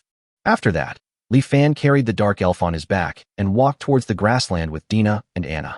With Dina and Anna, who have been hunting for many years, Li Fan finally doesn't have to worry about leaving too many traces when moving, and thus being discovered by Howard. The grassland still looks the same, but with winter approaching, the originally green grassland has become a little dry and yellow. Anna blew the bone flute, and soon the orcs hiding underground came out one after another. Li Fan saw Xiaoqing, the mischievous girl, at first sight. As soon as she appeared, she looked towards Anna. When she saw Li Fan, her green snake eyes seemed to brighten suddenly. The next moment, she crawled over like a real snake, twisting her body left and right. Hey, stinky Li Fan, I thought you wouldn't come after we stopped buying your salt. Humph, you snobbish guy, what's up? Are you thinking of another way to cheat us orcs of our magic cores this time? In every previous transaction, Li Fan would cook a delicious meal for Xiaoqing and Xiaobai in order to improve their favorability. During that period, the little girl's tail became noticeably rounder, and she lived a wonderful life. But later on, the orcs no longer lacked salt, so Li Fan had no excuse to come over. As a result, the girl thought that Li Fan had lost his interests and turned against the snake people. That's why this girl was so sarcastic to Li Fan as soon as they met. Li Fan grinned and said, I missed you so much that I came to see you right away.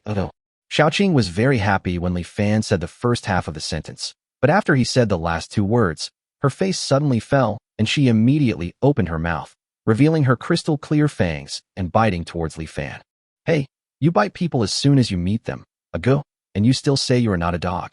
I'm going to bite you to death. The snake venom of the snake people is directly proportional to their own qualifications and strength. Although Xiaoqing only has the strength of a level 1 warrior, Li Fan always feels that this girl does not seem to be someone with low qualifications. He dare not use his level 1 poison resistance to test how strong her poison is. Li Fan hurriedly retreated. Seeing that the little girl was unyielding, Li Fan also became angry. Li Fan immediately reached into his arms, took out a carrot, and blocked Xiaoqing's mouth. The next moment, Xiaoqing became quiet. She grabbed the carrot and started to eat it with great enjoyment, but she did not forget to glare at Li Fan from time to time while eating. Li Fan was so angry that he laughed. Ding! Congratulations to the host for interacting with Xiaoqing of the Snake Tribe. Bond value, +1. As soon as the system prompt sounded, Xiaobai seemed to smell the scent of carrots and suddenly appeared from somewhere. Xiaobai first looked at the carrot in Xiaoqing's hand with drool, then she immediately turned her head. Her ruby-like eyes instantly became moist, and she looked at Li Fan pitifully. Big brother. Okay, here you go. Li Fan didn't wait for Xiaobai to say anything more and took out another carrot and handed it over. Ding! Congratulations to the host for interacting with the bunnyman Xiaobai. Bond value, +1. At this time, Li Fan remembered that there were 10 orcs in this area whose favorability with him had reached 1 star. This is all wool. Li Fan naturally would not miss it. It just so happened that these orcs had reached 1 star in their favorability with Li Fan, so they came forward and greeted Li Fan. Ding! Congratulations to the host, and bond value +1. 10 more reminder sounds rang out. Li Fan's bond value once again reached 22 points. Originally, I could only gain 20 bond points from Dina and Anna every day, but now I can gain 12 more. That's 32 points a day. I think I'll have 500 bond points soon. It's worth it for me to escape. At this point, Li Fan even had to thank Howard for giving him an excuse to come to the grassland to make money. Chapter 57. 1 bite of Chinese barbecue. Even gods would tremble. On the grassland, Anna was telling 2 elders among the orcs what had happened. There are many kinds of orcs gathered here, and it is usually thanks to the coordination of these 2 elders that things can be as well organized as they are now. It can be said that these 2 elders are the leaders of this place. Whether Li Fan and the Dark Elves, who are not orcs, can stay here depends on the attitude of these two elders. The two elders listened to Anna's story while looking in the direction of Li Fan. At this time, Dina, Xiaoqing, and Xiaobai were following Li Fan, and the three girls looked at the Dark Elf with curiosity. Dark Elves are indeed rare, especially in the Forest of Sin. Including Anna and Dina, they all saw a Dark Elf for the first time and couldn't help but want to see what the Dark Elves looked like. However, the Dark Elf was in a very bad condition now, and the three little girls knew their limits and did not disturb the Dark Elf, who was either unconscious or sleeping. Xiaoqing watched for a long time, and seeing that the Dark Elf showed no signs of waking up, she immediately lost her patience. When she looked up, she happened to see the two elders examining Li Fan. Xiaoqing blinked her big eyes and immediately knew what the two elders were looking at. Xiaoqing immediately twisted her snake tail and approached Anna and the two elders. She said to one of the elders, who was also a snake person, "Stinky old man, hasn't that human traded with us so many times? What are you wasting time on? Hurry up and agree to let them stay." The snake elder's beard flew up in anger when he heard Xiaoqing's words. He roared, "What did you call me? I'm your grandfather." Xiaoqing was not afraid at all and immediately shouted, "Okay, stinky old man, that's enough, hurry up." The snake elder was so angry that he almost pulled out his beard. Seeing this, the rabbit elder Bai Qi turned around to look at Xiaobai beside Li Fan, and then looked at Qingmu, who was fuming with anger at Xiaoqing, and he was immediately relieved. Fortunately, his son Xiaobai is filial enough and would not say such things. Of course, Xiaoqing from the Aoki family is also filial. Yes, she also laughs, roars, and is filial. In the end, whether it was because of the Dina sisters or because of Xiaoqing's filial piety, Li Fan and the Dark Elf were able to stay here. However, this does not mean that Li Fan has successfully integrated into the orc group. On the contrary, if he cannot gain the recognition of the orcs here, he will inevitably encounter obstacles in his future life. Li Fan carried the Dark Elf on his back and followed the orcs towards the entrance of the cave. This was Li Fan's first time entering a cave, and he was like a curious baby along the way. The underground caves where the orcs hid were all dug by the rabbit people who were good at digging. This burrow also inherits the characteristics of a rabbit's nest. The entrance of the cave is hidden. The cave is long and narrow, and it is interconnected with multiple hidden exits. It is not only suitable for hiding, but also extremely suitable for defense when encountering danger, and can even trap and kill intruding enemies. The interior of the cave was much larger than Li Fan had imagined. There were even multiple independent rooms, each with ventilation holes. The only inconvenience is that it is not very convenient when it is convenient. That night, the orcs held a welcome party for Li Fan and the Dina sisters. The location was still underground, but the banquet was held in a huge cave hall that was specially dug. The orcs have no wine, and wine brewed from grain is a luxury among luxuries here. But the orcs have a lot of meat, and the piles of meat make people's appetite increase at the sight of them. However, Li Fan knew very well that these meats must have only been added with the coarse salt he sold to the orcs, and the taste was just edible. Li Fan was not disliking the orcs' food. He knew very well that this open welcome party was actually specially organized by Bai Qi and Qingmu to help him integrate into the orc group.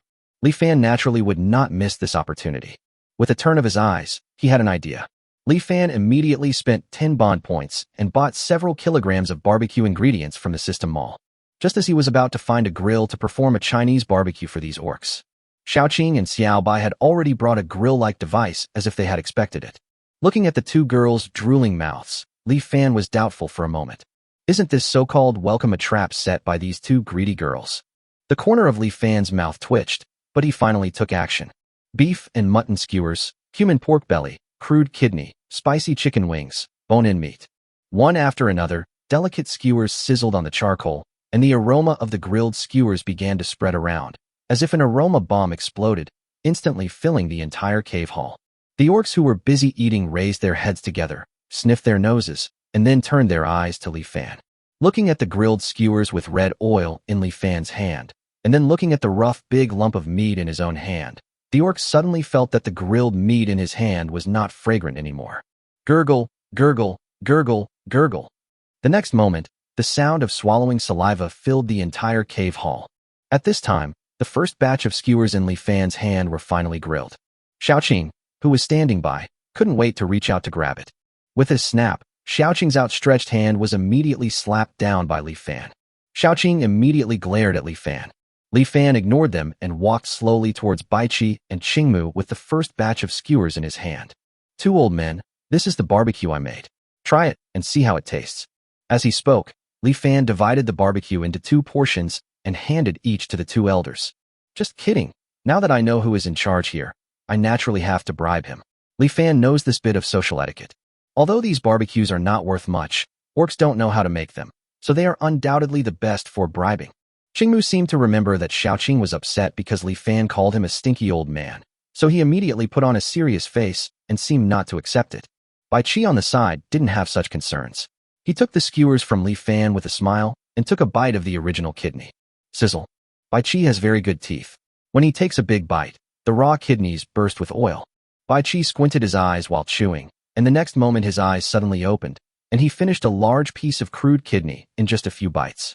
Then there are cumin pork belly, fruit wood beef and mutton skewers, spicy chicken wings. Cumin flavor, fruity wood fragrance, numbness, spiciness, freshness. Each skewer had a flavor that Bai Qi had never experienced before, making him wonder what he had eaten before. Before he knew it, he had eaten up all the skewers. Bai Qi immediately turned his gaze to the skewers in Li Fan's other hand. Qingmu, who had been watching from the side, was suddenly startled when he saw this. Before Bai Qi could make a move, he hurriedly took the skewers from Li Fan's hand. Aoki didn't care about Bai Qi's contemptuous look, swallowed his saliva, and bit the crude kidney. The next moment, that statement was proven true. One bite of Chinese barbecue would make even gods tremble. In the end, Aoki couldn't escape that sentence. Although he said no, his body was very honest. He finished eating the skewers with a satisfied look on his face. After bribing Bai Qi and Qingmu, Li Fan did not forget others. First, Dina and Anna were arranged, and then Xiaoqing and Xiaobai. However, Li Fan did not give these 4 girls any raw kidneys, as they probably wouldn't need them yet. Finally, Li Fan used up all the remaining barbecue ingredients and made a lot of grilled skewers. Although it was not possible to feed every orc, at least all of them had a taste of the food. After this, Li Fan could clearly feel that the attitude of the entire orc tribe towards him had improved a lot. Besides this, there was another surprise. Ding! Congratulations to the Bullman Ironhead for reaching 1 star in your favorability. You can earn 1 bond point by interacting with him every day. Ding! Congratulations to the Fox people. 5 prompt sounds rang out, and 5 more orcs' favorability towards Li Fan reached 1 star. Now Li Fan can get 37 points of bond value every day. Chapter 58 Awakening. After integrating into the orc group, Li Fan's daily life became regular. In addition to taking care of the dark elves, you also have to collect wool and cook delicious food every day to increase their favorability. 3 days later, Li Fan had accumulated 105 bond points. It seems that the dark elves still show no signs of waking up. Li Fan bought a mid-grade healing potion for the 3rd time.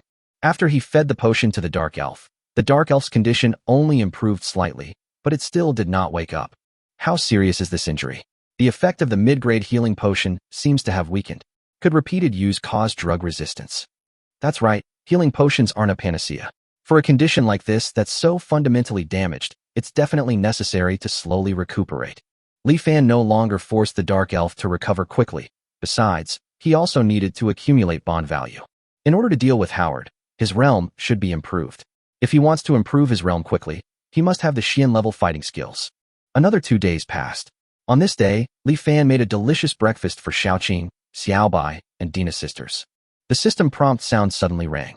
Ding! Congratulations to the host. Xiaoqing's favorability towards you has reached 2 stars. You can gain 10 bond points by interacting with her every day. Ding! Congratulations to the host. Xiaobai's favorability towards you has reached 2 stars. You can gain 10 bond points by interacting with him every day. Ding! The host interacts with Xiaoqing and Xiaobai. Bond value, plus 20. My goodness, these 2 ungrateful people have eaten all his delicious food for most of half a month, and finally raised their favorability to level 2. Now, Li Fan can earn 55 bond points in 1 day.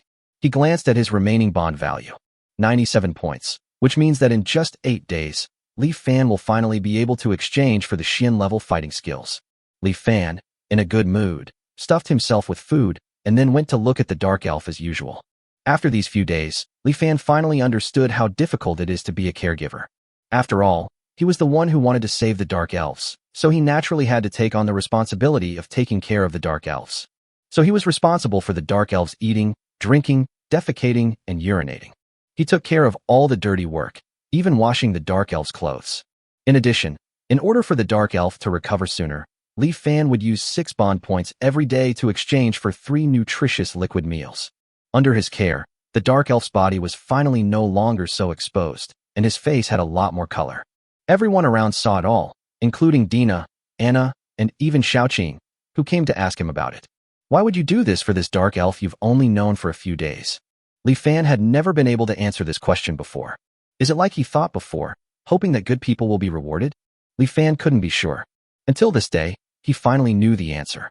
Back in the cave room, Li Fan looked at the dark elf as usual, thinking that he would see a sleeping figure as usual, but this time he saw a pair of black eyes staring at him quietly. The dark elf finally woke up.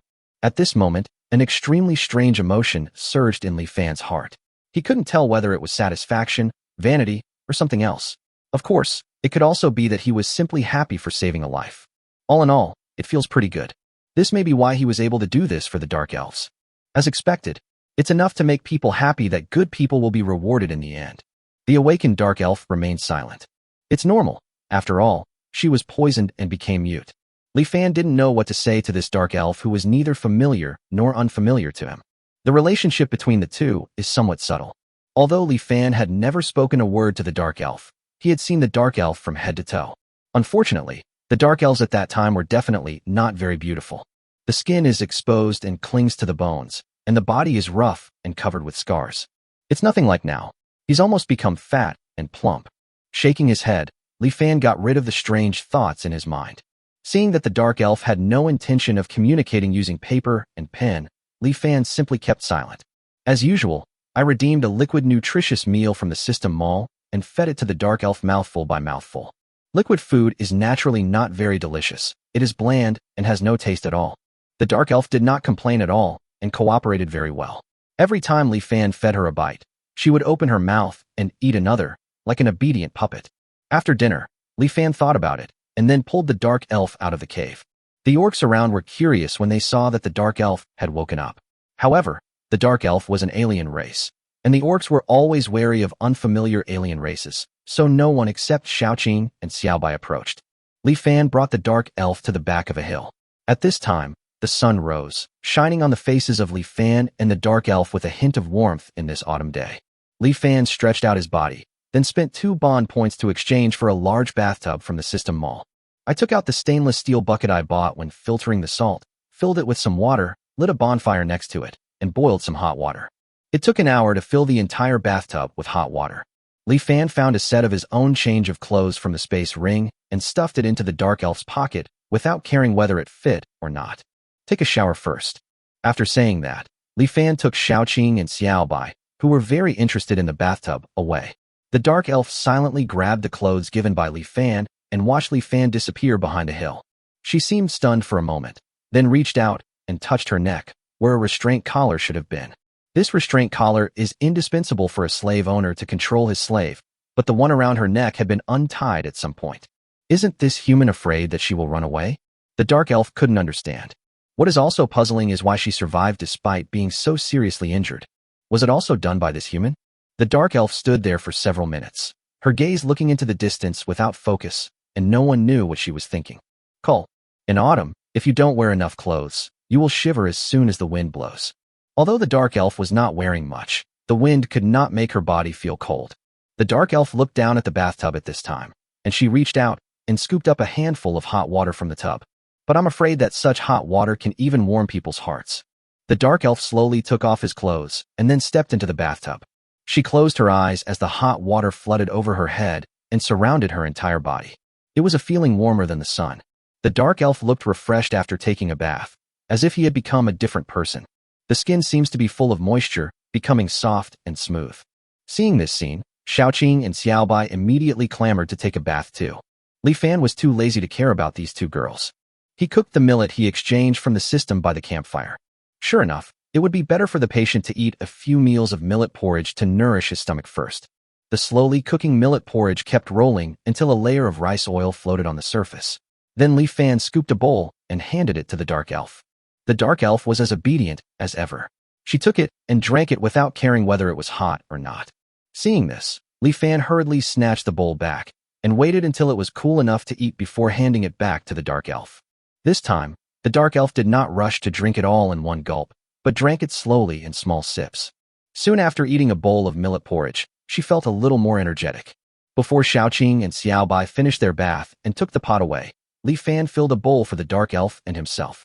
The man and the elf drank the millet porridge slowly on the spot. Li Fan felt that this seemed to be the most leisurely time he had ever had since he came to this world. I wonder if this is true for dark elves? Chapter 59 Dark Elf Shadow. The dark elf has woken up, and Li Fan has one less thing to do every day. This elf who has seen through the world is very worry-free. As long as Li Fan doesn't pay attention to her, she can sit in one place and stare blankly all day long. In order to nourish the stomach, Li Fan still cooks millet porridge for the dark elves every day, but adds some vegetables. I thought I could let her eat some oily and meaty food in a few days. 3 days passed in a flash. Holding millet and vegetable porridge, Li Fan found the dark elf watching the sunset. After handing the porridge that was just right for eating to the dark elf, Li Fan had nothing else to do, so he sat next to the dark elf and watched how the fiery sunset set little by little. The dark elf held the porridge until the sun was completely out of sight, and she did not touch the bowl. Seeing this, Li Fan thought that the dark elf couldn't eat it. Come to think of it, if Li Fan hadn't eaten any meat for almost 10 days, his mouth would be dry. It's time to get this dark elf something else to eat. Li Fan was about to take the millet porridge back from the dark elf's hand when a voice suddenly sounded in his ears. Why did you save me? The sound came very naturally, but it still scared Li Fan. Who's talking? Li Fan looked around, and then realized that it was the dark elf next to him who was talking. But wasn't the dark elf poisoned and silenced? The next moment, Li Fan realized that the healing potion could even heal the internal organs, let alone the throat. This means that this dark elf could speak a long time ago. Li Fan rolled his eyes, speechless. But he didn't care. Compared with his previous attitude, the fact that the dark elf could speak now was a good sign. Seeing that Li Fan didn't answer his question, the dark elf spoke again. I thought I was dead. In my condition, even the elf priests could hardly save me. You actually saved me. I guess you paid a heavy price. Isn't it? In the past, Li Fan had to count on his fingers to use the bond value, 1 point at a time. Unlike this time, he spent hundreds of bond values in just a few days. So why did you save me? The elf asked a second time. It's not that you just hope good people will be rewarded. Li Fan thought for a moment and said, I need a reliable companion. Companion? I am your slave. Li Fan shook his head. I don't need slaves. Slaves will run away, especially for a powerful elf like you. It's too easy for you to escape. What I need more than slaves is a reliable companion. Although the confinement collar can suppress the slave's strength, when the slave's strength far exceeds that of the master, the slave will always have a chance to escape unless the master keeps an eye on the slave all day and night. Li Fan can't use the confinement collar to suppress the dark elf for 24 hours, right? Besides, he really wanted a reliable companion more than the relationship between slave and slave owner. The dark elf didn't seem to understand what Li Fan said. In her impression, humans in the magical continent would not have such strange ideas. You are very strange. The color of your pupils is also strange. It is the same as that of the dark elves. You don't look like a human. This is the first time I've seen orcs actually accept a human in their group. The dark elf kept muttering to Li Fan, saying some irrelevant things. As she spoke, she suddenly revealed a look of disillusionment with the world and said something very abrupt. Life is so boring. Boring? Li Fan had only one reaction to the dark elf's sigh. There are so many interesting things in this world. Besides, living in the present, living in front of him, Li Fan, it is difficult to make you want to live but not to die, but it is easy to make you want to have desires and demands. Li Fan, will not allow you, a little dark elf, to become a monk. Thinking of this, Li Fan suddenly stood up and returned to the cave. The dark elf glanced at Li Fan's departing figure, not knowing if it was an illusion, but his right eye, which was still open, showed a rare look of loss. However, what she didn't expect was that Li Fan came back a moment later with a cylindrical paper box in his hand. Li Fan was holding a bucket of instant noodles in his hand. Li Fan sat next to her, handed her the instant noodles, and said, Eat. The dark elf did not take it. It was obvious that what she wanted now was not food. Li Fan didn't care about that, and opened the lid of the instant noodles. A fragrance that did not exist in the magical world rushed towards the dark elf, and at the same time, the dark elf saw the bucket full of instant noodles. Li Fan was extremely proud. This was not an ordinary bucket of instant noodles. Add braised eggs, sausages, fatty beef, crab sticks, crispy pork, chicken legs, cheese slices. If the instant noodle bucket was full, Li Fan would have wanted to add a whole roasted cow in it. Yes, it is such a simple instant noodle. To be honest, Li Fan himself had never dared to eat like this. Faced with such luxurious instant noodles, Li Fan couldn't believe that a small indigenous dark elf like you could remain indifferent.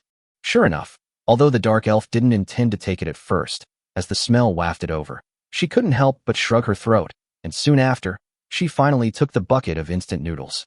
The dark elf picked up the fork and started eating. Just like a scene from a food comic, she started crying while eating. Li Fan was not surprised at all. How could he not cry? The magic of industrial flavors and food additives in the 21st century's cuisine was there. Not to mention that the food in this world was already despicable. The dark elf in front of him had just been on liquid food for 10 days. In this case, even Li Fan would cry if he took a bite of it. An elegant life is about poetry in distant places, but before that, isn't it still just eating, drinking, and having fun? Eating is a basic human desire and an indispensable part of life. Li Fan believes that the magic of delicious food is enough to give people the courage to live. Soon after, the full bucket of instant noodles with added ingredients was eaten up by the dark elf, and not even any soup was left. Li Fan looked at the dark elf, who had stopped crying, and said, "Since you don't have anything else to do for now, then stay and help me. I need your strength. Of course, as a reward, I will give you a place to live, clothes to wear, and 3 meals of this kind of food every day, or even more. I won't beat you or scold you, nor will I sell you, let alone kill you. After all, I'm not a slave owner, and you're not a slave. As long as you're willing, we can be companions." In the night, the dark elf did not answer, but Li Fan seemed to see her nod. Li Fan felt that he must have seen it correctly, and the system prompt sounded. "Congratulations, the dark elf's favorability with you has reached 2 stars. You can gain 10 bond points by interacting with them every day." Early the next morning, Li Fan was woken up from his sleep, and the person he saw when he opened his eyes was the dark elf, Shadow. Yesterday, he looked like a monk. The first words he said after waking Li Fan up were, "What do you want for breakfast?" Li Fan stood up suddenly and looked at the ceiling speechlessly. He couldn't understand how a person could change so much in just one day. After thinking about it again, Li Fan seemed to give up thinking and said casually, "Soy milk and fried dough sticks." Chapter 60. Exchange for Xian-level Do Qi Gongfa. For days passed in a flash. Early in the morning, Li Fan reluctantly got up from the bed. He was woken up by the suffocation. Li Fan staggered out of the cave and was about to unbutton his pants to relieve himself. At this moment, he seemed to remember something, so he glanced at his shadow and said, "Shouldn't you get out of the way at this time?" Shadows cannot speak, but a response came from Li Fan's shadow. "I don't mind." "I do," Li Fan responded without hesitation. After hearing Li Fan's words, there was silence for a moment. The next moment, Li Fan's shadow began to ripple like the surface of a lake, and a figure made of black matter then emerged from Li Fan's shadow. The black substance eventually transformed into a dark elf, and it was Shadow who appeared. He glanced at Li Fan and turned away with disdain. Li Fan's mouth twitched when he saw this, but he could only find a place with good feng shui and release the water dragon as if to vent his anger. However, the place he chose was a bit headwindy, and he almost got his shoes wet. Although it was due to the wind, Li Fan still sighed. "Alas, I used to be a person who could peak 10 feet high against the wind." Li Fan only dared to say this because no one around could hear him. After putting on his pants, Li Fan immediately walked towards the cave. There was something important waiting for him to do today. That's right, he finally saved up 500 bond points, and it was time to exchange them for the Xian-level fighting skills. When the dark elf Shadow heard Li Fan's footsteps, it immediately turned around and was about to merge into Li Fan's shadow again after catching up with Li Fan. Li Fan hurriedly stopped her. "What are you doing hanging around in my shadow all day?" After the dark elf woke up, after a few days of rest, not only were his injuries almost healed, but his strength had also recovered greatly. It is estimated that he will be able to recover to the strength of a level 3 warrior in a while. However, her left eye and right hand did not recover with the mid-grade healing potion. Li Fan felt that at least a top-grade healing potion would be needed to work. Although his left eye and right hand have not recovered, Ying's strength remains strong. Especially the dark attribute magic possessed by the dark elves can be called perverted. Dark magic has 3 abilities. 1. Stealth. Stealth is a skill that can be used as needed by Shadow. When using stealth, Shadow's presence will be difficult for others to detect, especially when sneaking in the dark. Unless there is a huge gap in strength, others will not be able to detect the stealthy Shadow at all. 2. Shadow Fusion, which is the ability that Ying just used. She can blend into the shadows of people and objects, and it is difficult for outsiders to find her in the shadows. 3. Devouring. Dark attribute magic can devour most things, not only objects, but even human flesh and blood and fighting spirit. Every ability made Li Fan drool with envy. No wonder some people say that dark elves are natural assassins. With stealth and shadow fusion, assassination and tracking will be as easy as taking something out of a bag. Of course, the devouring skill is also extremely useful. For example, Shadow can use dark magic to devour magic cores. Shadow can control the dark attribute magic power to only devour the impurities in the magic core, and what is left is pure energy that can be directly absorbed by people. This kind of thing originally required the purification potion of an alchemist. Now that he has Ing, Li Fan can finally use the magic core to speed up his cultivation. Combined with the Xian level fighting skills, he believes that he will be able to break through to the level 2 fighter soon. For Li Fan, Shadow is undoubtedly a huge treasure. The only thing that gave Li Fan a headache was that this treasure liked to stay in his shadow. Yes, since that day, Ing stayed in his shadow all day long. She also met with orcs such as Dina Anna. However, when facing these people, Ing always put on her previous expressionless face and was reluctant to say more. She even reached the point where she would not speak at all as long as you did not mention her. She would only say a few more words when she was alone with Li Fan, but it was really only 2 words. Although Li Fan had tried to persuade him, he just refused to listen and was like a turtle chanting sutras. What Li Fan said was just empty talk. Li Fan was helpless. He was not only worried about Ying's future, but also worried about another thing. If Ying always stays in his shadow like this, what should he do if he feels like doing some handicraft in the future? Do you understand what privacy is? Oh, this is another world. Then it's okay. In the room, Li Fan couldn't wait to exchange for the Xian level fighting skills. Seeing that the bond value was only reduced to double digits, although I felt sad, I still couldn't resist the excitement of becoming stronger soon. The entire content of the Xian level fighting chi technique merged into his mind at this moment. Li Fan absorbed and digested it silently. Ing, who was standing by, looked on curiously. She naturally didn't know that Li Fan had at that moment learned a fighting technique that only nobles could learn. With this level of skills, although you can't fight across borders, at least you can resist when you encounter an enemy stronger than yourself. Especially Li Fan has 2 innate skills, natural affinity and beast transformation. Once activated, even if he cannot defeat a level 3 fighter, he has a great chance of escaping. Li Fan quickly absorbed all the knowledge of the Xian level fighting skills. Li Fan started practicing without hesitation. Because Li Fan's previous fighting spirit was cultivated by relying on the yellow level skills, he now needs to start practicing again. But after all, I have practiced it once. The speed of recultivation is very fast. Li Fan sensed that the fighting cyclone in his dantian was growing at a speed visible to the naked eye. 1 inch. 2 inches. At the same time, Ing in the room suddenly found that there was a suction force coming from Li Fan's body, and then a stream of energy in the air was continuously absorbed into his body. Li Fan absorbed the energy very quickly, so quickly that it could be described as terrifying. The surrounding air was affected at this time. The air formed a huge vortex with Li Fan as the center. For a moment, not only Li Fan's room, but also all the tunnels connected to the exit were rushed by a strong wind. The noise was so loud that it immediately attracted the attention of all the orcs in the cave. Seeing this, Baichi and Qingmu looked a little solemn, and then looked at Anna and Dina not far away. Anna and Dina practiced the same high-quality chi and blood skills as the Xian level fighting skills, and Li Fan was the only human here. They immediately guessed the reason. The result of their guess surprised them greatly. After all, only nobles can learn top-grade fighting skills. Could it be that Li Fan, who carries the blood of countless alien races, is also a human noble? The 2 sisters felt that they were increasingly unable to understand Li Fan and became more curious about where Li Fan came from. And Li Fan in the room was still working hard to rebuild. In the end, it only took him 1 hour to use the Xian level Douqi technique to rebuild to the level of a first level Douqi apprentice.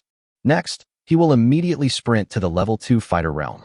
The gap between the Xian level and the Huang level was reflected at this time. Before, Li Fan needed to practice for nearly a year before he could become a level 2 fighter.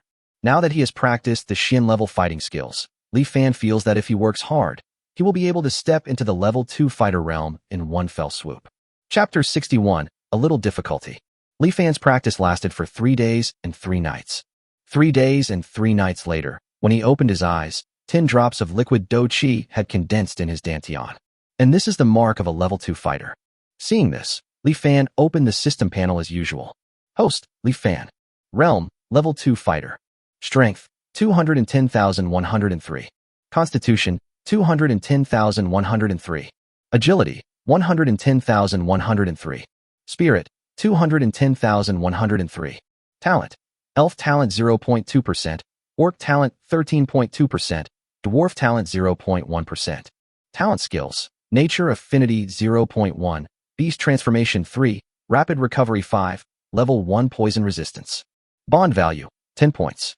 The breakthrough in level and the change in martial arts allowed Li Fan to increase all attributes from 10 times to the current 300 times. The sudden surge of power even made Li Fan unable to control his body for a moment. He pressed his palm against the wall with just a little force, and with a puff sound, a clear palm print was left on the wall. Then when he stood up, he stepped lightly, and the ground cracked. Your strength is increasing too quickly. It's best to adapt first, otherwise. Ing emerged from Li Fan's shadow. She seemed to have been guarding Li Fan all the time for the past 3 days, so when Li Fan woke up, she discovered him the first time. Although there would be no danger in the orc's territory, Li Fan was still deeply moved by Ying's behavior. This may also be the reason why Li Fan seeks companions. Li Fan withdrew his hand from the wall and asked Ing, what would happen otherwise? Ing showed a serious expression and then said, otherwise, you can't cook for me. Li Fan's face froze, and then the corner of his mouth twitched. Okay, if he had the chance in the future, he would definitely give this dark elf Bang Bang 2 punches. In order to adapt to the power, Li Fan has a lot of ideas. After all, he is an old bookworm and can always think of some cool operations. For example now, Li Fan found a river near the grassland. The deepest part of the river was only 1.5 meters, but the water flowed very fast. Li Fan took off all his clothes except his underwear and jumped into the river. Although the temperature around dropped a lot as winter approached, Li Fan's body became much stronger due to his increased strength. He also developed resistance to low temperatures, and now he couldn't even feel how cold the river water was. Li Fan started his training immediately. The training content is very simple, just practicing Tai Chi in the river. Modern Tai Chi is not suitable for actual combat, but it is extremely suitable for self-cultivation. Li Fan will not talk about the various benefits of practicing Tai Chi as a national quintessence, but he has to say that it is really difficult to practice Tai Chi to the standard. And if he could successfully perform Tai Chi despite the interference of the river water, he must have fully adapted to his own strength. In order to perform the most standard Tai Chi, Li Fan, although he had learned a little Tai Chi before, still exchanged a Tai Chi book from the system mall with 10 bond points. Ordinary books can be exchanged for 1 bond point, but this Tai Chi requires 10 bond points. Although Li Fan was confused, he would not bother about these bond values now. He immediately closed his eyes and absorbed the Tai Chi knowledge that poured into his mind. As he absorbed and digested the knowledge, Li Fan discovered that this Tai Chi book seemed a little different from the Tai Chi he had learned before. Simply put, the Tai Chi purchased by the system is extremely complicated, which reminds Li Fan that modern Tai Chi is simplified. Could it be that the Tai Chi produced by the system is the Tai Chi before simplification? In this case, perhaps this is not just Tai Chi that can be used to cultivate one's body and mind. No wonder it requires a bond value of 10 points. Li Fan started practicing immediately. Tai Chi is not easy to learn, not to mention that Li Fan is now in a fast-flowing river, and Li Fan is not yet familiar with his own surging strength. Under these 3 factors, Li Fan at this time was no longer able to display the charm of Tai Chi. He was more like a drowning person who accidentally fell into the river and was struggling desperately. The shadow watching the scene was stunned, struggling for a long time and not knowing whether he should rescue Li Fan to the shore. However, the situation improved soon after.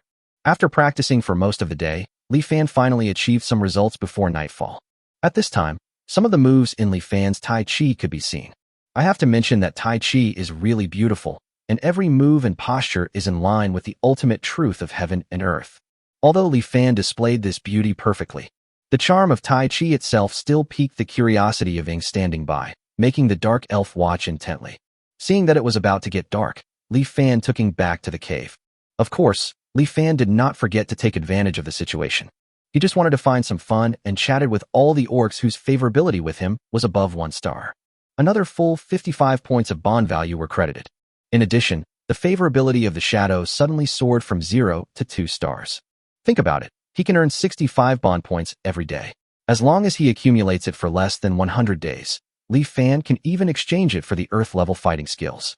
Of course, Li Fan is not in a hurry to exchange for the Earth-level fighting Chi technique now. The Shin-level fighting skills were enough for him for now. Before that, he tried to practice towards becoming a level 3 fighting master.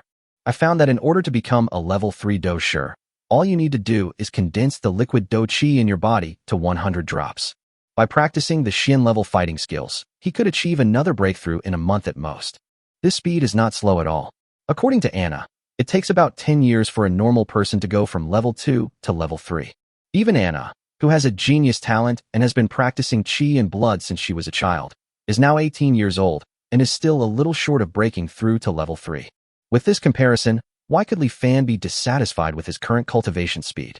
Moreover, the sudden increase in strength does not only have benefits, otherwise why would he practice Tai Chi now to get used to the power of his body? He still understands the principle that more haste makes waste. Besides, compared to exchanging for Earth-level fighting skills, Li Fan would rather save up 1,000 bond points to exchange for advanced healing potions. With this advanced healing potion, Ying's left eye and right hand should be able to recover, and his strength will definitely return to level 3. Only at this time will we be able to deal with Howard steadily enough. Stability is a good thing. Since ancient times, reckless men have mostly died young, and only steady men can live for thousands of years. So Li Fan wants to be a stable person. And so 3 more days passed. In the river, Li Fan continued to practice Tai Chi. The Tai Chi produced by the system was detailed to the last detail, as if someone was practicing Tai Chi in Li Fan's mind. Therefore, although no one taught him, Li Fan could make some progress every day by comparing the images in his mind. After 3 days of practice, the Tai Chi he performed finally had a hint of Tai Chi's charm. The core of Tai Chi is the use of force. When you learn it in depth, it is the so-called 4 ounces to move a great object. Li Fan was seen in the river with his legs spread out in a horse stance. His feet seemed to be rooted in the riverbed. Even though the river was very turbulent, it could not shake Li Fan's body at all. The next moment, Li Fan threw a punch. Although he didn't seem to be using much strength when swinging his hands, the entire surface of the river was affected by him. The river water, which was originally flowing down at a very fast speed, was flowing back, forming a huge circle with Li Fan as the center. At that moment, all the river water within a diameter of 6 meters was affected. Under the guidance of Li Fan's hands, tens of thousands of kilograms of river water continued to rotate and roll, turning into a Tai Chi pattern. Ding! Congratulations to the host for comprehending the true meaning of Tai Chi and mastering the skill of 4 ounces to move 1,000 pounds. A little force deflects a lot. When defending against an enemy with Tai Chi, you can leverage their force, reducing the enemy's strength by 10% and increasing it on the host. Chapter 62, Revenge. Host, Li Fan. Realm, Level 2 Fighter. Strength, 210,103. Constitution, 210,103. Agility, 110,103. Spirit, 210,103. Talent. Elf talent 0.2%, Orc talent 13.2%, Dwarf talent 0.1%. Talent skills. Nature affinity 0.1, Beast transformation 3, Rapid recovery 5, Level 1 poison resistance. Comprehension skill. 10% ability to deliver a great amount with a small force. Bond value, 190 points. Li Fan never expected that he could comprehend a skill. He originally thought that all skills could only be acquired through talent, but now it seems that this is not the case. In this regard, Li Fan could only come to one conclusion in the end. His ancestors were just bragging. In this way, is it possible for him to learn other comprehension skills? Li Fan was not in a hurry to experiment. Now Tai Chi was enough for him to practice. From the perspective of achieving a great effect with a small effort, the power of this skill will increase dramatically as he gains more understanding of it. He has only mastered one level of Tai Chi's true meaning, which can dissolve 10% of the enemy's strength and transform it into his own strength. This back and forth is equivalent to weakening the enemy's strength by 20% in an instant. Just one level of Tai Chi has such power. If it is cultivated to the great perfection level, wouldn't it be invincible? Of course, Li Fan was just thinking about it. Just think about how difficult it is to master Tai Chi to the highest level. How long have the old men who practice Tai Chi in the park been doing it every day? But is there anyone who dares to say that he has reached the highest level of Tai Chi? Li Fan slowly withdrew his hands at this time. The Tai Chi diagram on the entire river surface slowly dissipated after lasting for a few seconds, and the river water that had stopped flowing flowed rapidly downstream again. Only then did Li Fan walk towards the shore. As soon as he got ashore, he noticed Ying's round right eye. What did you just do? Why did a circle suddenly appear on the river? The martial arts passed down from our ancestors. Effort. You can think of it as a skill that anyone can learn. Anyone can learn it. Ing seemed extremely surprised to hear this. In the magical continent, all races can only learn their own innate skills. Humans have fighting skills that match their fighting spirit. Orcs have fighting skills that match their blood and energy. Elves have magic, and dwarves have amplifications added to their own bodies. But I've never heard that there are skills that all races can learn. Ing naturally couldn't believe it, but she also didn't think Li Fan would lie to her, and for a moment, she didn't know what to say. Li Fan looked at Ying's surprised expression and couldn't help but teasing her. Why? You want to learn? I'll teach you. The shadow was even more surprised when these words came out. Being able to easily stir tens of thousands of pounds of river water with a level 2 strength is enough to prove the power of this skill, and the fact that anyone can learn it proves how precious this skill is. Li Fan actually wanted to teach her without hesitation. Ing opened his mouth, but ultimately did not speak. Li Fan seemed to see Ying's concerns and said, "The reason why I'm in a hurry to become stronger now is to defeat Howard. For this, I need your help. I will definitely help you." Ing said it almost without hesitation. So, not only do I have to become stronger, you have to become stronger too. After all, the stronger you are, the greater our chances of victory, and the safer I'll be. In this sense, I'm teaching you this skill for my own sake. Ing no longer hesitated this time and nodded seriously. Li Fan smiled at this, but the next moment, his face suddenly turned serious and he said, "After I get my revenge on Howard, next time, I'll help you get revenge." This was completely unexpected to Ing. Ing opened her mouth, but said nothing. After a while, she forced a smile and said, "What vengeance do I have to avenge? Don't pretend, do you think I didn't notice?" Li Fan hadn't thought of this a few days ago, but he has slowly figured it out in the past few days. The dark elf in front of him wanted revenge very much. Li Fan's idea was not made without any purpose, but was based on careful reasoning. Dark elves have never been known for their strong vitality.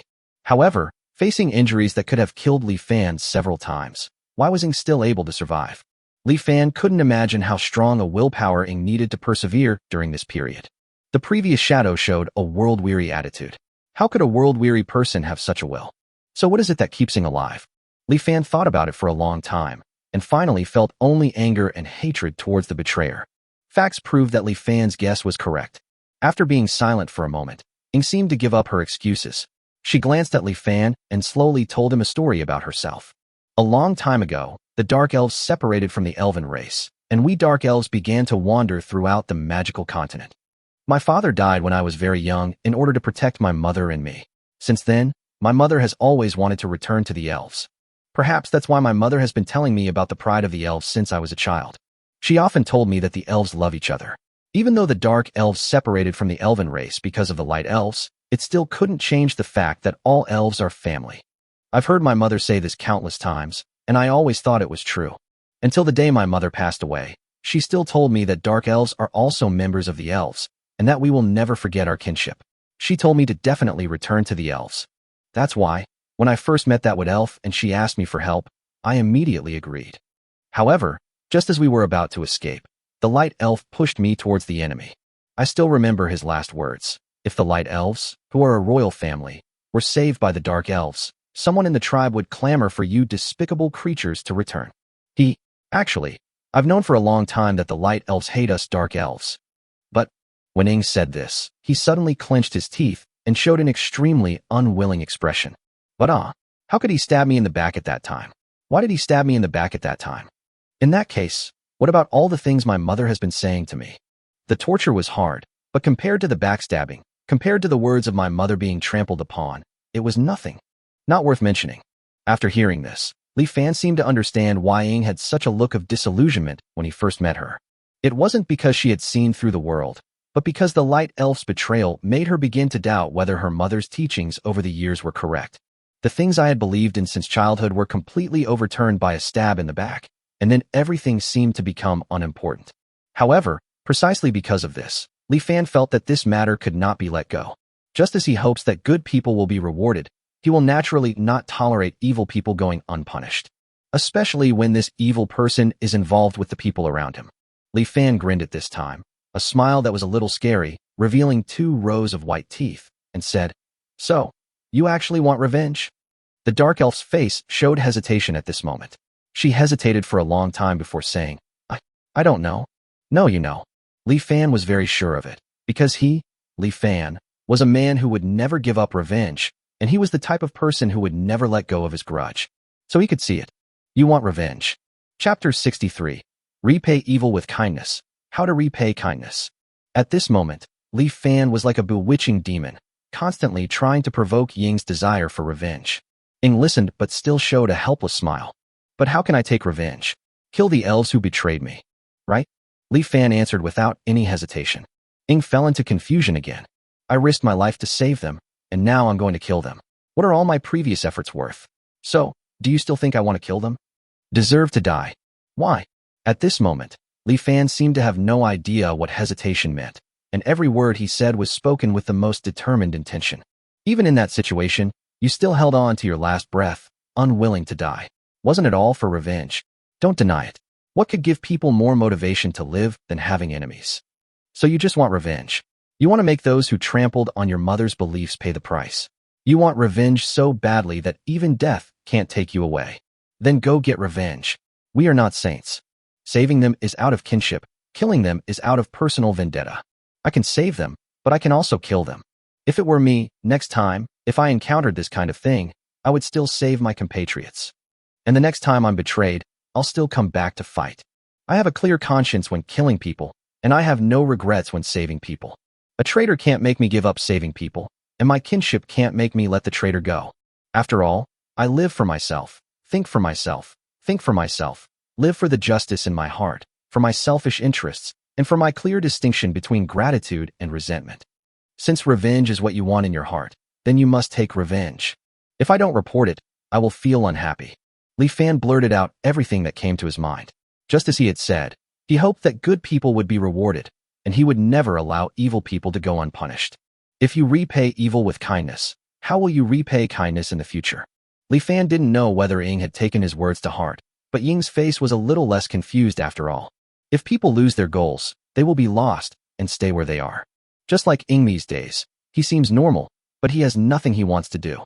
All he wants to do all day is stay in Li Fan's shadow. This is wrong. Li Fan didn't know if he could return to Earth, but he knew that he would stay in this world for a very long time. This means that his companions must continue to progress with him. Otherwise, whether Li Fan is willing or not, he will defeat the other party one day. Therefore, Li Fan really hopes that Ying can find his target, even if it is for revenge. At least this way, Shadow would start moving forward again. Anna, can you compete with me? Early in the morning, Li Fan found Anna and made this request. Although Li Fan has learned to control the power of his body, he still has too little practical experience. At this moment, he only had brute force, but in a real battle, he probably couldn't even use half of it. Anna happens to be a level 2 warrior as well, and is learning the same level of skills as him. Although Anna's basic attributes are higher, Li Fan also has the enhancement of natural affinity, so the gap between the two is not big. Compared to Ying, Anna is a more suitable opponent for Li Fan. Therefore, Li Fan went to find Anna. Anna agreed readily to this. On the flat ground of the grassland, Dina, Xiaoqing, and Xiaobai also followed. The three girls stood in the distance, looking at Li Fan and Anna in the middle of the plain with interest. The three girls showed great interest in Li Fan's competition with Anna. The three of them naturally knew Anna's strength. Although we know that Li Fan is also a level 2 warrior, there can be a huge gap between level 2 warriors. How far can Li Fan go? The three girls stared at the two people on the field intently, afraid of missing anything. Especially Xiaoqing, whose pair of cyan snake pupils stood up due to excitement. She stared at Li Fan intently, and kept muttering, "Hurry up! Hurry up!" Soon, the man and the orc on the flat ground started fighting. Then, very quickly, Li Fan flew backwards and fell to the ground with a puff. "Ha! I knew it, stinky Li Fan. You dare to compete with Sister Anna?" Sister Anna almost defeated a wild boar when she was only 3 years old. How can you compare to her? Ha ha! Almost at the moment when Li Fan was knocked away, Xiaoqing's impatient laughter was heard. Li Fan knew that there was a gap between him and Anna, but he didn't expect the gap to be so big. When Xiaoqing smiled at him, veins popped out on his forehead. Come again. Li Fan refused to give up and rushed towards Anna again. The result was naturally that he was knocked away again. Xiaoqing's laughter could be heard again from the distance. The fighting continued into the evening. It was not clear how much progress Li Fan had made, but Xiaoqing was carried back to the cave that day, and the reason was naturally because she laughed. Li Fan could not forget the sight of her clutching her stomach in pain, her tail twitching constantly. Li Fan couldn't understand it for a moment. How much hatred and resentment does this girl have towards him? And how much does she enjoy seeing him suffer? Practical experience certainly cannot be gained in a day or two. 5 days later, when Li Fan faced Anna again, he was finally no longer completely defenseless. In the past 10 days, Li Fan's strength can be said to have undergone earth-shaking changes. Not only has his realm been improved, but he has also mastered the power of his body and now has rich practical experience. Li Fan can say without exaggeration that at the same level, he can now beat at least 3 of his previous selves. And today is the time to witness his growth. Li Fan looked at Anna vigilantly, spread his legs, and took a firm horse stance, his whole body rooted to the ground like a rock. Anna had fought with powerful humans before, but this was the first time she saw Li Fan's strange fighting posture. Seeing that Li Fan had no intention of attacking, Anna took the initiative. Anna bent her body slightly to lower her center of gravity. The next moment, she exerted force with her legs and pounced towards Li Fan like a wild beast. In midair, Anna spread out her 5 fingers, and the 5 fingers grabbed Li Fan's face like 5 sharp claws. The beatings Li Fan received these days were not in vain. He was particularly calm at this moment. Seeing that Anna's 5 fingers were about to grab his face, he suddenly raised his left hand and grabbed Anna's wrist. Anna smiled contemptuously, but it was too late to block her hand at this time. Anna exerted force on her hands and grabbed Li Fan's face with greater strength, while her right hand turned into a claw and grabbed it. Seeing that Li Fan couldn't be stopped on both sides, just when Anna thought she had won the competition again, Li Fan's left hand, which was holding her wrist, burst out with a strange force at this moment. The next moment, Anna felt the strength in her hands suddenly decrease, while the strength in Li Fan's hands suddenly increase. The same thing happened to Anna's other hand. At this time, Li Fan drew a circle with his hands and began to rotate. A strange force began to pull Anna's hands. Anna's hand, which was originally aimed at Li Fan's face, suddenly deviated from its original trajectory and just brushed past Li Fan's face, missing everything. At this moment, Anna's body was out of control and was thrown into the air by the force, and finally fell to the ground in a somewhat embarrassed manner. Anna was extremely surprised. What is this? This isn't a human fighting skill at all. Li Fan smiled proudly. He just used the 4 ounces to move a great weight, and the effect was better than he imagined. This was the first time Anna suffered a loss in front of him. Li Fan believed that with the power of Tai Chi, as long as he practiced for a while, he would be able to fight Anna on equal terms, or even defeat her. Anna looked at the smug expression on Li Fan's face and finally put away her contempt. Li Fan's progress made her realize that she had to take it seriously. Thinking of this, Anna took out a dagger from her waist, held it in her backhand, and placed it in front of her. Li Fan glared and hurriedly called for a halt. Wait, you have no martial ethics. Why are you pulling out your weapons when we're fighting peacefully? Anna looked puzzled and said, I'm good at attacking with weapons. Why? Can we only fight with bare hands? Li Fan was stunned for a moment, then reacted. That's right. If he wanted to enrich his practical experience, he naturally couldn't avoid weapons. Instead, it should be said that this world is dominated by weapons, and fighting without weapons would be strange. But Li Fan had no weapon. His only weapon was the hatchet that had accompanied him through the most difficult times. However, the hatchet had long been broken by the unicorn and had died. It seems that I should also get a suitable weapon. Chapter 64 Dwarf Gathering Place. Not only Li Fan needs a weapon, but the Dark Elf Shadow also needs one, and even Anna and Dina do the same. The weapons in the magical continent are also divided into 4 levels.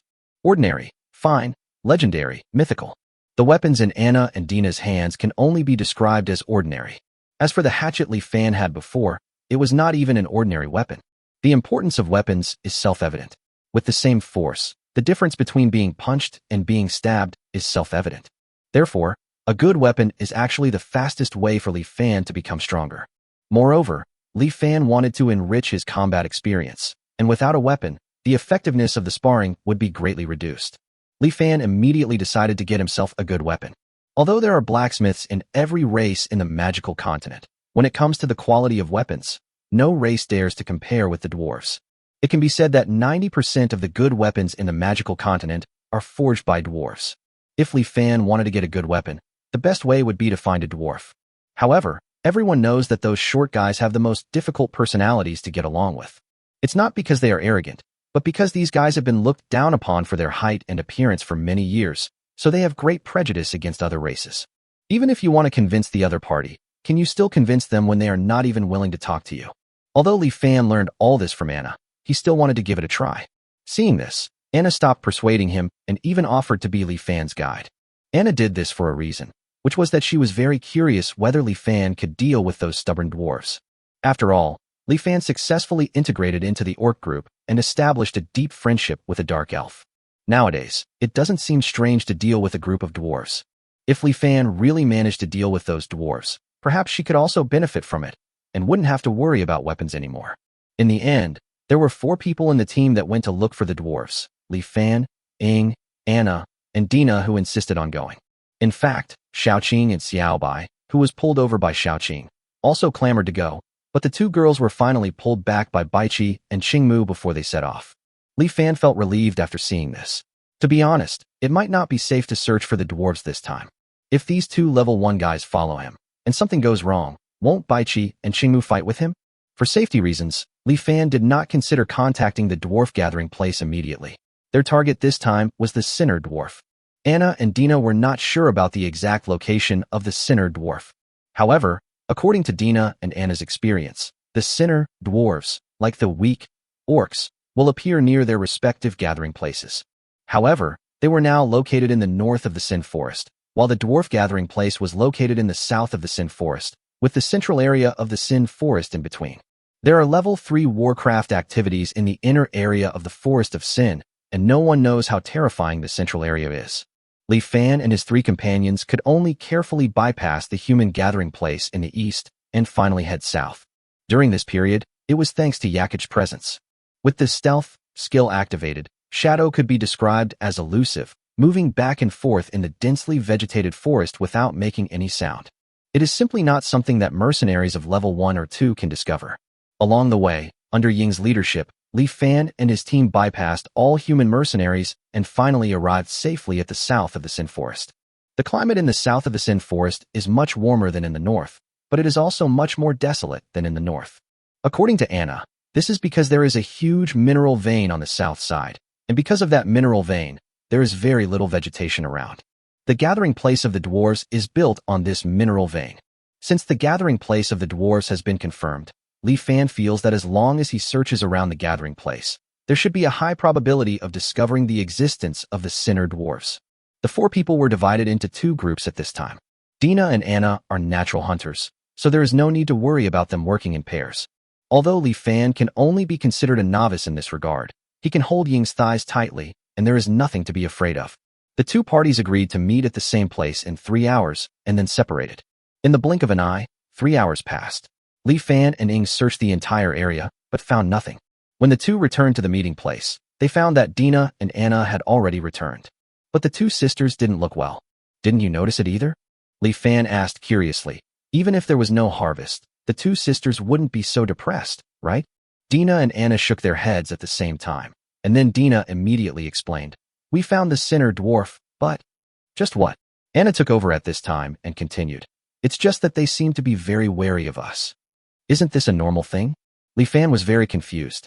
It was Anna who told him about the dwarves' prejudice against other races. It was normal for them to be wary. Anna shook her head and replied, this time it's different. Those Sinner dwarves were clearly overly cautious. We just wanted to approach and ask them, but they even attacked us directly.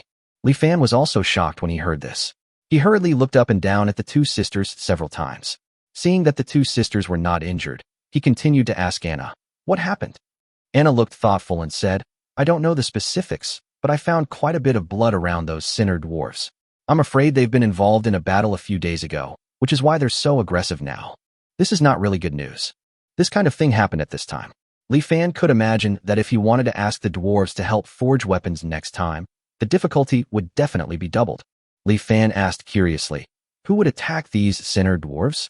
You said that the dwarves are one of the most united races. It's impossible for the dwarves in the gathering place to attack these Sinner dwarves, right? Anna shook her head again. She couldn't understand who would provoke these dwarves. Seeing this, Li Fan thought for a moment and decided to go and see those Sinner dwarves in person. After all, there is such a magical saying in the country where he was born. Since I'm here. Half an hour later, Li Fan arrived at his destination. In front of him were several desolate low mountains with rugged rocks and many caves. The Sinner dwarves seemed to live in these caves. Li Fan was about to go forward to check, when the figure next to him suddenly stepped forward to block him, followed by a handsome sidekick. With a ding sound, a huge iron axe flying towards Li Fan's head was kicked away by Ying. Li Fan looked at the iron axe on the ground that was bigger than his head and was immediately frightened and broke out in a cold sweat. He asked on the spot, "Did you lose this iron axe, or the silver axe, or the golden axe?" "None of them. You lost your fucking sense of public morality." As Li Fan cursed, a group of short but extremely strong dwarfs, like the Hulk who were less than 1.5 meters tall, appeared on the pile of stones in front of Li Fan. Chapter 65, Doge and Gully. Li Fan felt that using the shrunken Hulk to describe the dwarf was extremely appropriate. After all, these guys have big faces, thick necks, and exaggerated muscles all over their bodies. Well, that's true for both men and women. Of course, their skin color is not green, but the same as that of ordinary humans. However, due to years of forging, most dwarves have a tan bronze color. At this time, it was this group of strong men and women who stood in front of Li Fan and his three companions. They all stared at Li Fan, their eyes showing no sign of concealing their anger. "Damn human slave trader, how dare you bring your slave hunting group here? This time, we will never let you escape again." The leader of the dwarves was a male dwarf wearing a horned hat. His eyes were red, and he held an iron axe in his left hand. Li Fan discovered at a glance that the iron axe in his hand was a pair with the one that attacked him. He immediately confirmed that it was this Lao Lu who had attacked him. Although Li Fan was annoyed, he knew that this was not the time to act on impulse. He could only suppress his dissatisfaction and explain to the dwarf opposite him. "You misunderstood. We are not slave traders, nor are we part of a slave-catching group. My name is Li Fan, and I'm here to trade salt with you. I'm a salt merchant." Li Fan had planned how to contact these dwarves from the very beginning. This sinner, dwarves were also unable to enter the gathering place. Li Fan didn't believe that they were not short of salt, so he decided to use the same trick again and use salt to knock open the door of the dwarves. However, the result this time was beyond Li Fan's expectations. Although the dwarves showed a hint of hesitation when they heard the word salt, their eyes were immediately covered with bloodshot the next moment. "You are indeed a despicable human being. Do you think we will fall for the same trick again?" Li Fan was confused by what he said, and he didn't wait for his explanation. The dwarf wearing the horned hat suddenly raised the iron axe in his hand and shouted, "Brothers and sisters, there is no need to say more to this cunning human. Use the weapons in our hands to defend our people." As he was speaking, more than a dozen dwarves were about to charge over. Li Fan and the other three were shocked and quickly got into position. Seeing that the situation was hopeless, Li Fan immediately ordered the three people around him to retreat together. "Stop!" At this moment, a strong voice suddenly came from behind the dwarf. Li Fan felt that the voice sounded familiar. Just when Li Fan was puzzled, a shirtless dwarf walked out of the cave at the foot of the hill. He looked anxiously in the direction of Li Fan and the other three, and the next moment he ran towards them in surprise. "Human Li Fan, it really is you. I thought I heard it wrong when I heard the name Li Fan just now." As he spoke, the shirtless dwarf had already walked around the dozen or so dwarves holding weapons and came in front of Li Fan. Li Fan looked at the dwarf in front of him with confusion for a few times, and finally remembered the next moment. Isn't this the dwarf Doge that he asked for as a gift from the slave trader Charlie when he bought the dark elf shadow more than 10 days ago? Li Fan set Doge free the next day. He still remembered that Doge swore to repay his kindness. Li Fan didn't take it seriously at the time. After all, there was a high possibility that the two of them would never meet again in their lifetime. Unexpectedly, just over 10 days later, Li Fan met Doge again. When Doge saw Li Fan remembering it, his face turned red with excitement. "Dog, do you know this human?" At this time, the dwarf wearing a horned hat suddenly asked a question. Dog then remembered that the misunderstanding between the two sides had not yet been resolved, and quickly replied to the dwarf in the horned hat. "Gully, you misunderstood. They are definitely not slave traders, let alone slave hunting groups.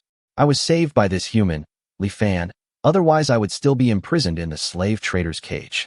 After hearing this, Gully, who was wearing a horned hat, immediately became furious and shouted at Dog. "Dog, you idiot. Have you forgotten how those slave traders found us? They pretended to release the dwarf slaves, then secretly followed them and found our settlement. Do you want to suffer this loss twice?" Dog loudly retorted. "Gully, what do you mean did I bring back any human slave hunting groups when I escaped? Besides, can't you see the three people beside Li Fan? They're orcs and dark elves, and they have restraint collars around their necks. Even the orcs and dark elves believe in him. Isn't that enough to prove that he's definitely not a bastard like a slave trader?" Gully fell silent after hearing this. Even now, he couldn't understand why a human could get involved with orcs and dark elves. This was even more incomprehensible to him than the fact that dwarves didn't like to drink. However, what Doge said was correct. There were no restraint collars around the necks of the two orcs and the dark elf, which meant that these three people voluntarily became companions of this human. What the orcs hate most is slave traders, so it is impossible for Li Fan to be a slave trader. Seeing that Gully seemed persuaded, Doug quickly pressed the issue, saying, "Gully, I understand your concerns, but we dwarves have always been clear about our grudges. Do you want to make the dwarves bear the stigma of not being able to distinguish right from wrong, just because of your suspicion? Besides, this Li Fan is my benefactor. Although I, Doug, have no power, I will not allow you to insult my benefactor." Gully looked at Doge's serious face, his expression changing from gloomy to bright. He wanted to explode, but when he thought of that terrifying girl in Doge's family, he couldn't help swallowing and said unwillingly, "Doge, you may be right, but this concerns the safety of all the dwarves here. I hope you won't regret it in the future. Humph, let's go." Having said that, Gully turned around and left in dissatisfaction. Seeing this, the remaining dozen or so dwarves also dispersed. However, their expressions towards Li Fan were still not very friendly before they left. Li Fan could imagine that if he wanted these dwarves to help forge weapons, the only result would be failure. "Li Fan, come with me. I have to treat you well, haha." With a hearty laugh, Doug pulled Li Fan towards a cave at the foot of a low hill. Along the way, there were more and more dwarves around, and most of them looked at Li Fan with vigilance. To be honest, Li Fan felt cold all over when he was guarded by a group of male and female dwarfs who were as strong as calves. He was afraid that these guys would rush up at once, and he wouldn't even have the chance to say no. Seeing this, Li Fan wanted to try to ease the atmosphere with these dwarves. So I tried to say to the dwarves, "Hello, I am a salt merchant selling salt. If you..." Before Li Fan finished speaking, he saw these dwarves turn around and leave. Li Fan looked confused. At this time, Doug sighed and explained, "I'm sorry, Li Fan.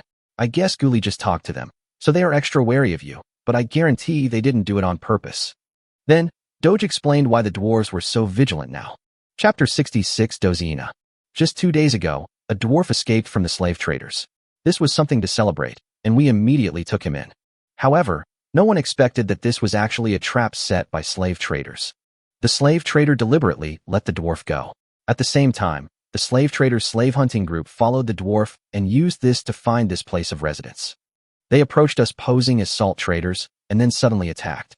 That day, 9 of our brothers died in battle, and no fewer than 50 of our compatriots were captured, 5 of whom were children. Gully's child was one of them, which is why he has such a deep prejudice against you, a human being. Because of this incident, we temporarily don't dare to trust any human beings. To be honest, if you hadn't saved me, I would never have come close to you. Gully briefly explained why the dwarves were so vigilant. Li Fan felt something was wrong as soon as he heard it. Dwarves have never been the ideal slaves of humans. To be frank, humans really look down on these muscular guys, especially those dwarves who are not even level 1. Such dwarf slaves, whether male or female, can only become low-level laborers. Therefore, slave traders generally do not waste manpower to capture ordinary dwarves in the Sin Forest.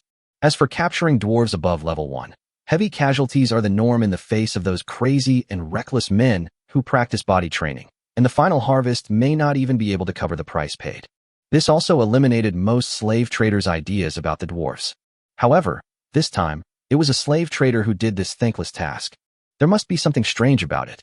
Besides, when talking about the slave traders and slave-catching groups in the Forest of Sin, the first person that comes to Li Fan's mind is Charlie, the fat guy. If Charlie was involved, then Howard must have had something to do with it as well. Li Fan was not wrong. It was Howard who did all this. In the Carton Manor in the Sin Town, Charlie cautiously reported to Howard in front of him, "Master Howard, this dwarf capture operation went quite smoothly. We lost 39 members of the slave hunting team and successfully captured 50 dwarf slaves." Howard didn't even look at Charlie and asked without a trace of emotion, "Are there any high-level blacksmiths among the captured dwarves?" What Li Fan didn't know was that ordinary dwarves might not have much value, but there was a kind of dwarf that was different. That is the dwarf blacksmith who possesses blacksmithing skills. Mercenaries rarely skimp on weapons and armor, as they are closely related to their lives and safety. To ensure that I can come back alive from every mission, they are even willing to take out loans to purchase sophisticated weapons and armor. One can imagine how valuable a dwarf with blacksmithing skills is. Whether auctioning them off as slaves or having them forged into equipment for profit, it can bring in huge income. Obviously, Howard's current target is the dwarf blacksmith. Facing Howard's question, Charlie's face froze and cold sweat broke out on his forehead. No, Waste. Howard suddenly grabbed the cup in front of him and threw it at Charlie. The cup hit Charlie's head, instantly making a cut, and blood gushed out immediately. Charlie was so scared that he collapsed on the ground, looking at Howard with horror. Howard walked up to Charlie at this time, looking down at him with triangular eyes and a sinister expression. He said, "Charlie, you disappoint me so much. From letting the elf slaves escape to being toyed with by Li Fan, not only did you fail to capture the orcs, but also lost a dark elf. Now you can't even handle a group of dwarves. Do you know how much it cost me to get the information about the senior blacksmith? I really don't know what the point of keeping you is." "Master Howard, the sinner dwarves are different from the weak orcs. After all, the sinner dwarves are dwarves who have broken the law. Their strength is not comparable to that of the weak orcs. Among that group of sinner dwarves, there are several level 2 fighters. With the strength of my slave hunting team, capturing 50 dwarves is already the limit." Howard didn't buy Charlie's rebuttal. However, he also knew that Charlie was telling the truth. The members of the slave hunting group were all temporarily hired mercenaries, and almost all of them were at the level of level 1 fighting apprentices. Naturally, they could not deal with those level 2 dwarves.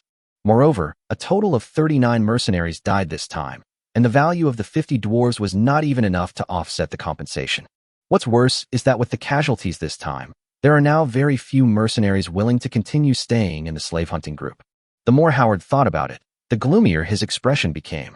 Is it possible that even the plan to capture the dwarf will fail? After the elf slaves escaped, the operation to capture the orcs also failed because Li Fan escaped. Helpless Howard could only place all his hopes on the dwarves. Just at this time, he received an important piece of information that a dwarf blacksmith with advanced forging skills had left the dwarf gathering place and became a sinner dwarf. This is almost impossible to happen under normal circumstances. After all, he is not an ordinary dwarf blacksmith, but a high-level blacksmith. Dwarves with advanced blacksmithing skills are valuable talents even in the dwarf empire. Even if you break the law, you can get a certain degree of pardon. Although Charlie didn't know why the senior blacksmith became a sinner dwarf and was expelled, but this incident undoubtedly gave him hope of a comeback. A high-level blacksmith dwarf is worth more than 1,000 gold coins. As long as I can capture him, Uncle Carton's test will be no problem at all. In fact, this high-level blacksmith dwarf can become my cash cow in the future, bringing me countless wealth.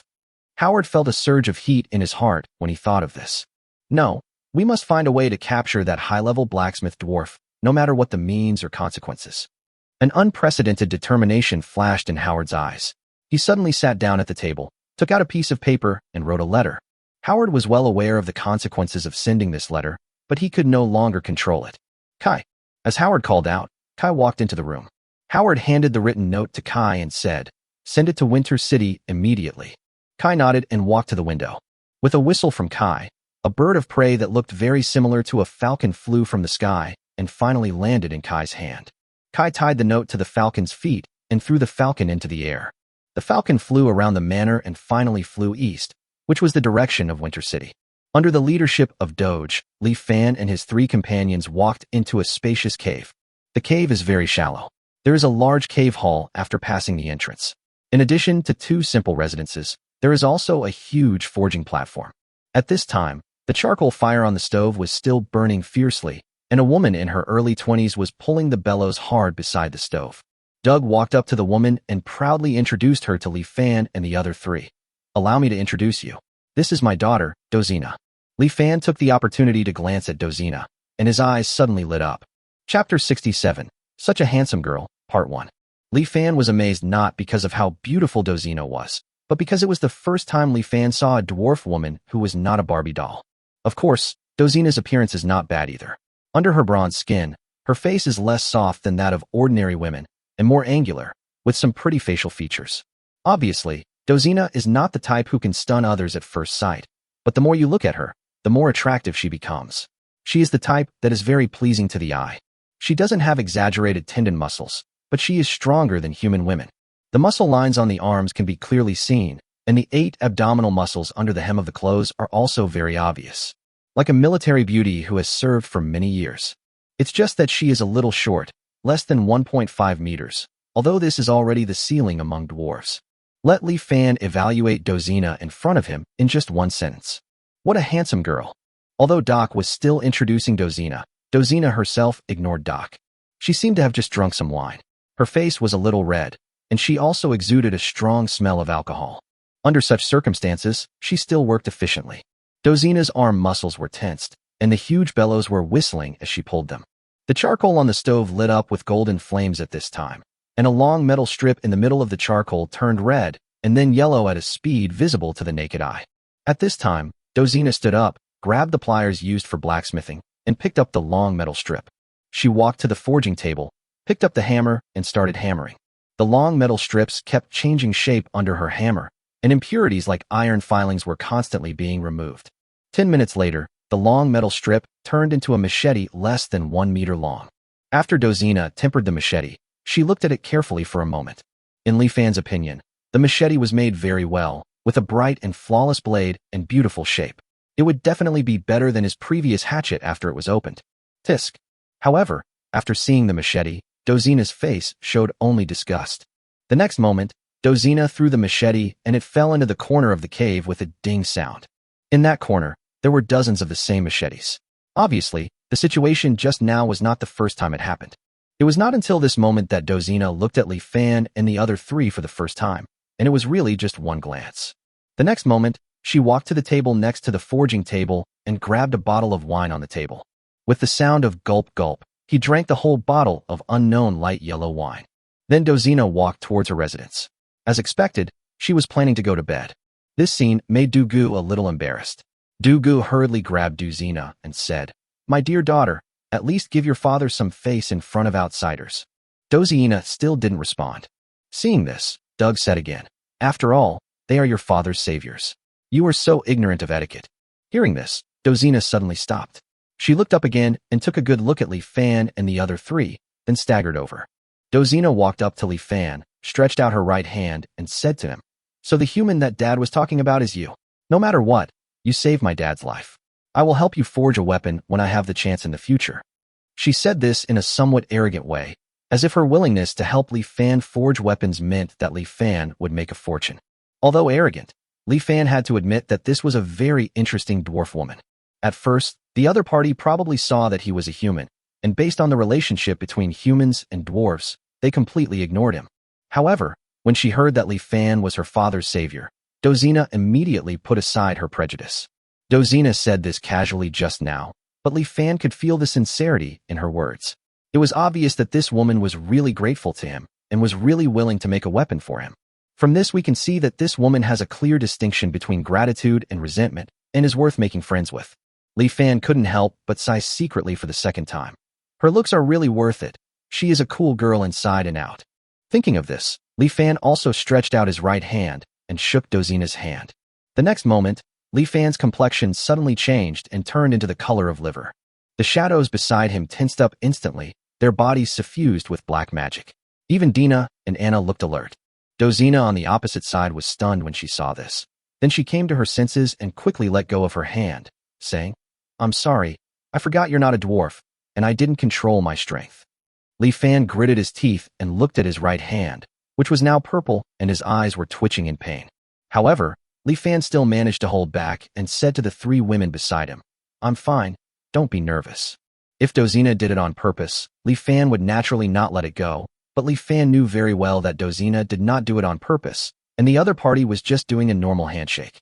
There is only one explanation for this situation: the dwarf's bodybuilding technique. The physical training method makes the dwarves far surpass other races in both strength and defense. Perhaps because it was Dozina's first time dealing with humans, she forgot to restrain her terrifying strength when shaking hands with Li Fan. Thinking of this, Li Fan was immediately shocked. This was just her normal strength. If Dozina used all her strength, how terrifying would her strength be? As expected, they are a dwarf tribe that focuses on body training. Li Fan's right hand did not cause any trouble. At most, it just caused Ing to secretly glare at Dozina a few times. However, Ing was still the same. He never spoke in front of others and always had a cold expression, so Dozina didn't even notice it. In fact, Li Fan's hand was not worth causing trouble. With the recovery ability of Natural Affinity and the 5 times recovery ability of Quick Recovery, his hand would probably be completely healed by tomorrow. Seeing that Dozina had gone back to rest, Li Fan began to tell Doge the purpose of their trip. "We came here this time to ask you dwarves to help me forge for weapons. Of course, I will pay you." Faced with Li Fan's request, Doge was a little hesitant. It's not that he didn't want to help, but Gully had just informed the other dwarves and Gully was the leader of this group of dwarfs, so he couldn't change Gully's words at all. Li Fan immediately understood Doja's dilemma and said confidently, I have a way to convince every dwarf here. You just need to tell me which dwarf has the best forging skills. I will handle the rest myself. Li Fan spoke with the same arrogance, as if persuading a dwarf was as easy as taking something out of a bag in his eyes. But if that were true, dwarves wouldn't be known for their bad tempers. Doug couldn't bear to hit Li Fan. In his opinion, it was a good thing for young people to encounter more setbacks. Thinking of this, Doge smiled wickedly and said, You've already met the best blacksmith here. As soon as these words were spoken, Li Fan immediately understood what Doge meant and looked towards Dozina's residence with some surprise. Seeing this, Doge smiled proudly again and said, Let me introduce my daughter, Dozina, once again. She is known as a genius in forging and is the youngest senior forger in the Dwarf Empire. As soon as the words came out, the three people except Li Fan widened their eyes. Only Li Fan had a question mark on his face. He asked, is this high-level blacksmith you're talking about awesome? As expected, Anna was the most familiar with Li Fan's lack of common sense. She immediately rolled her eyes at Li Fan and explained, Although I don't know what you mean by awesome, I can guess what you mean. As for your question, you can completely remove the word mot. Li Fan understood instantly. This is pretty awesome. Chapter 68. Such a Handsome Girl, Part 2. There are no more than 100 high-level blacksmiths in the entire magical continent. The equipment they forge is always of the best quality. However, what really makes the senior blacksmith stand out is that only senior blacksmiths can create legendary equipment. This alone is enough to drive all the warriors in the world crazy. After Anna's explanation, Li Fan understood how valuable a talent Dozina was. But why would such a precious talent appear in the Forest of Sin? Could it be that Dozina also broke the laws of the dwarves? After thinking about it, Li Fan felt that it was very likely. Judging from Dozina's behavior just now, this woman was also an alcoholic. A drunkard had no regard for the so-called law. Perhaps the only strange thing is how the Dwarf Empire could bear to expel such a valuable talent. Are the laws of the dwarves already that strict? This was not only Li Fan's doubt at the moment, but also the doubt of Dina, Anna, Ing, and the other two. Faced with the doubts of Li Fan and the other three, Doug suddenly sighed. It's all my fault. Having said that, Doug took out a bottle of light yellow wine from somewhere and took a big gulp. Li Fan now knew that it was low-quality beer, which the dwarves had bought at a low price in exchange for the equipment they had forged with great effort. Li Fan just took a sip and found that the alcohol content was low and the taste was indescribable. Although he had never drunk horse urine, Li Fan thought it should taste like that. Such low-quality beer is indispensable to every dwarf here. The dwarves can even do without salt. They would rather lick the poisonous salt than drink alcohol. Li Fan's plan just now was wrong. He shouldn't have said that he was a salt merchant, but should have said that he was a wine merchant. If he had said that, his current situation would definitely be much better. Li Fan had only one comment on this. These damn crazy drunks. After drinking a whole bottle of cheap beer, Dog began to explain the reason. Dozina and I originally lived in the capital of the Dwarf Empire. Dozina has been fascinated by forging since childhood, earning the title of senior blacksmith at a young age and becoming a well-known figure in the capital. Later, Dozina heard that the mines in the dwarf settlement often yielded precious ores, so after discussing it with me, we moved to the dwarf settlement a year ago. When we first arrived, everything went smoothly. Thanks to Dozina's superb forging skills, our life in the settlement was no worse than in the imperial capital. Dozina was also able to obtain more precious ores and forge more advanced equipment. The only trouble was that the settlement leader's son, Light, kept pestering Dozina. This situation lasted until a month ago. At that time, I happened to leave the gathering place for something. I didn't expect that soon after I set foot outside the gathering place, I was captured by several human slave traders. Dozina believed that the incident was entirely the responsibility of the settlement leader. She had been drinking that day and caused a scene in the leader's residence, even injuring the leader's son. This incident caused quite a stir, and many people knew about it. In the end, Dozina not only refused to admit her mistake, but she left the dwarf gathering place in anger, intending to rescue me alone. As Doug was telling his story, he was interrupted by a burst of happy laughter.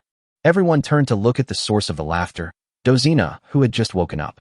Seeing this, Dozina couldn't help but smile. She said while laughing, "Sorry, I didn't mean to interrupt you. I just remembered something funny. Is there a twist?" Li Fan's keen intuition immediately detected something, and since he already knew that Dozina was the best blacksmith here, he naturally wanted to learn as much as possible about her.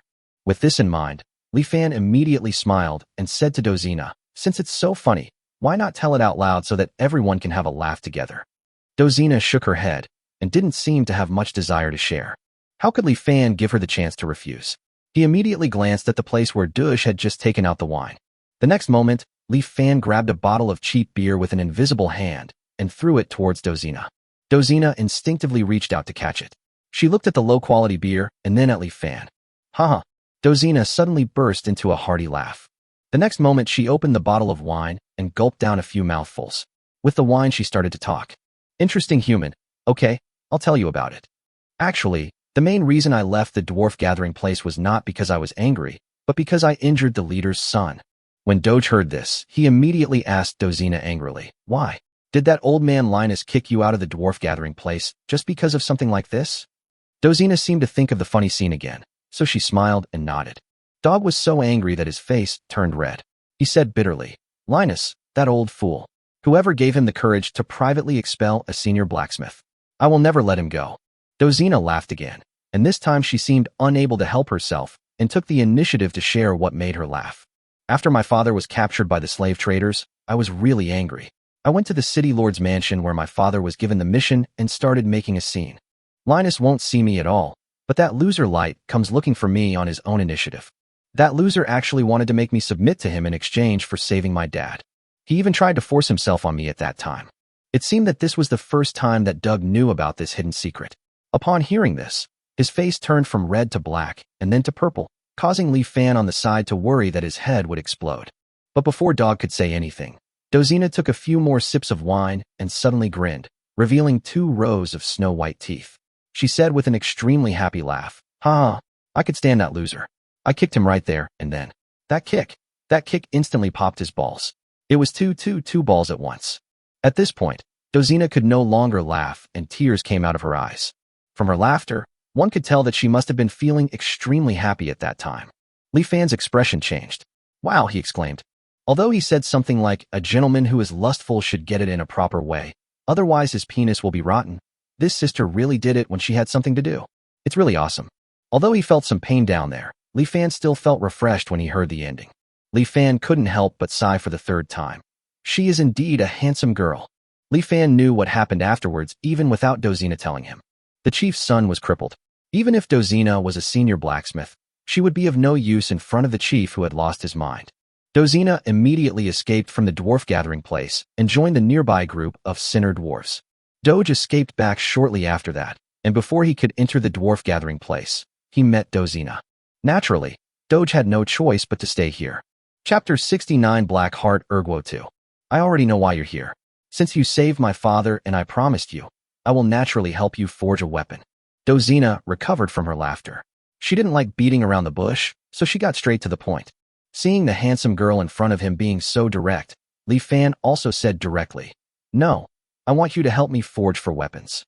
Dozina glanced at Li Fan and said seriously, "I said one thing, and it can only be one."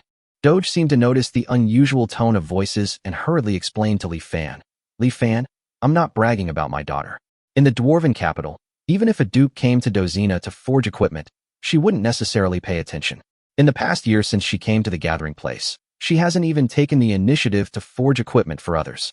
Now she's willing to forge one for you, so you should be content. Of course, your kindness to me is definitely not something that can be offset by a piece of equipment. This equipment is just Dozina's unilateral gratitude to you. I will still remember your kindness." Anna also secretly reminded Li Fan at this time. Most blacksmiths have their own tempers, especially high-level blacksmiths like Dozina. Li Fan did not respond to Dush. When he gave Dush freedom, he had never thought of asking Dush to repay him. Even now, this has not changed. He also had no intention of using favors to coerce Dozina. However, since Li Fan had gone to great lengths to come to the dwarves to seek equipment, he would certainly not go back halfway through completing his goal. Having planned to get 4 pieces of equipment, he must get 4 pieces of equipment. With this mysterious confidence, Li Fan still said to Dozina, "I said 4 pieces, so I must forge for pieces." Li Fan's attitude at this time was undoubtedly a bit too tough. Even Dina Anna wanted to persuade Li Fan to give up. As for Ing, she didn't care about it and had returned to Li Fan's shadow without knowing when. After hearing Li Fan's words, Dozina frowned. She would not let Li Fan do whatever he wanted just because he was her father's benefactor. or let him act rudely towards her.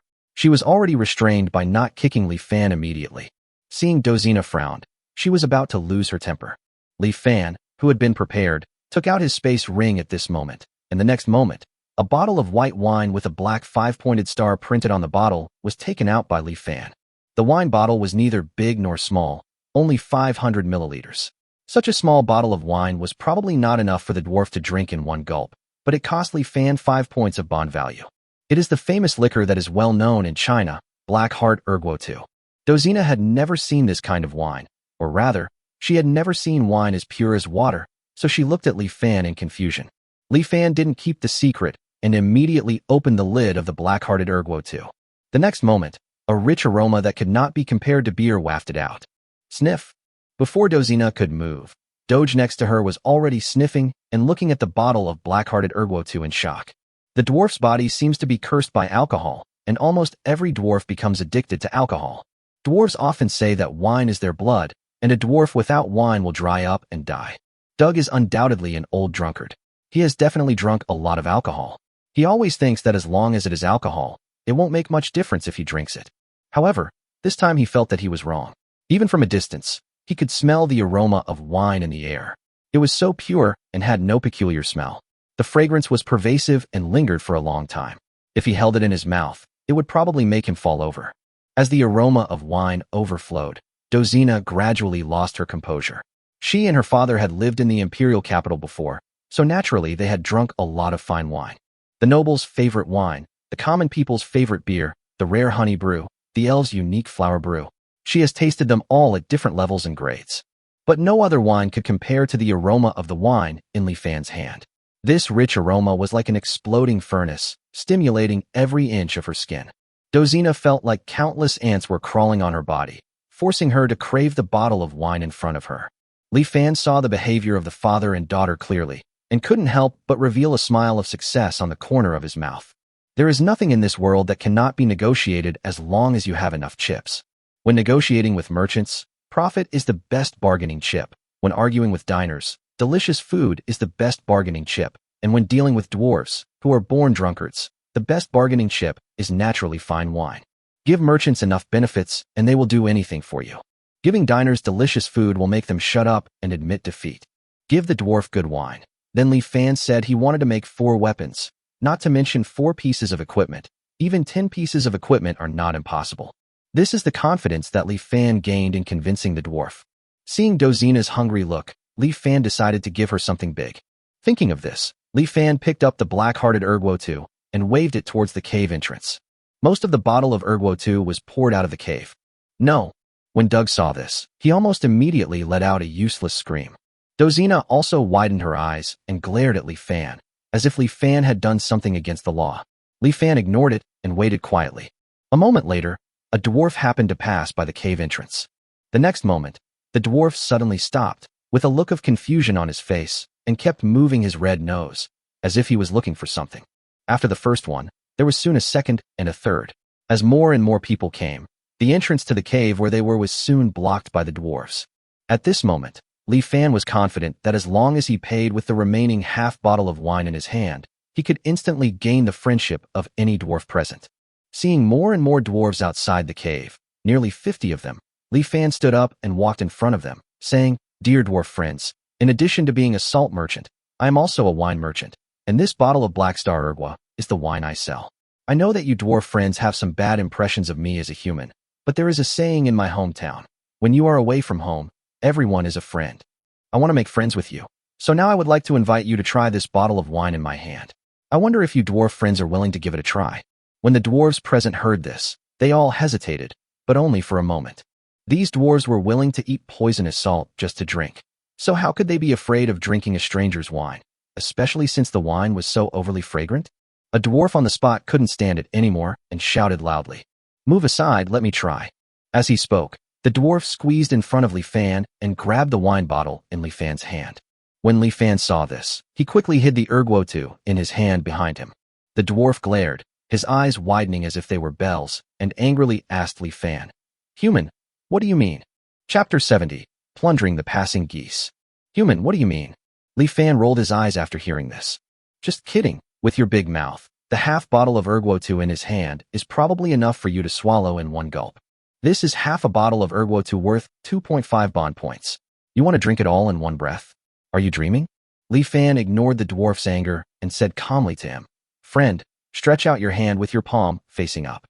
The dwarf frowned his thick eyebrows after hearing this. He didn't want to do what Li Fan said, but that wine was too fragrant. The dwarf gritted his teeth and did as Li Fan said, stretching out his right hand with his palm facing the sky. "Be careful, don't spill it." As Li Fan spoke, he raised Erguo-2 and poured it into the dwarf's palm. In the end, he only poured out about a bottle cap, about 10 milliliters, and then hurriedly took back the bottle with a look of reluctance on his face. Hiss! All the dwarves present, even Dina Anna, gasped at that moment. None of them would have thought that a living being could be so stingy. Especially the dwarf in front of Li Fan. He stared blankly at the pitiful amount of wine in his palm, and then stared blankly at Li Fan.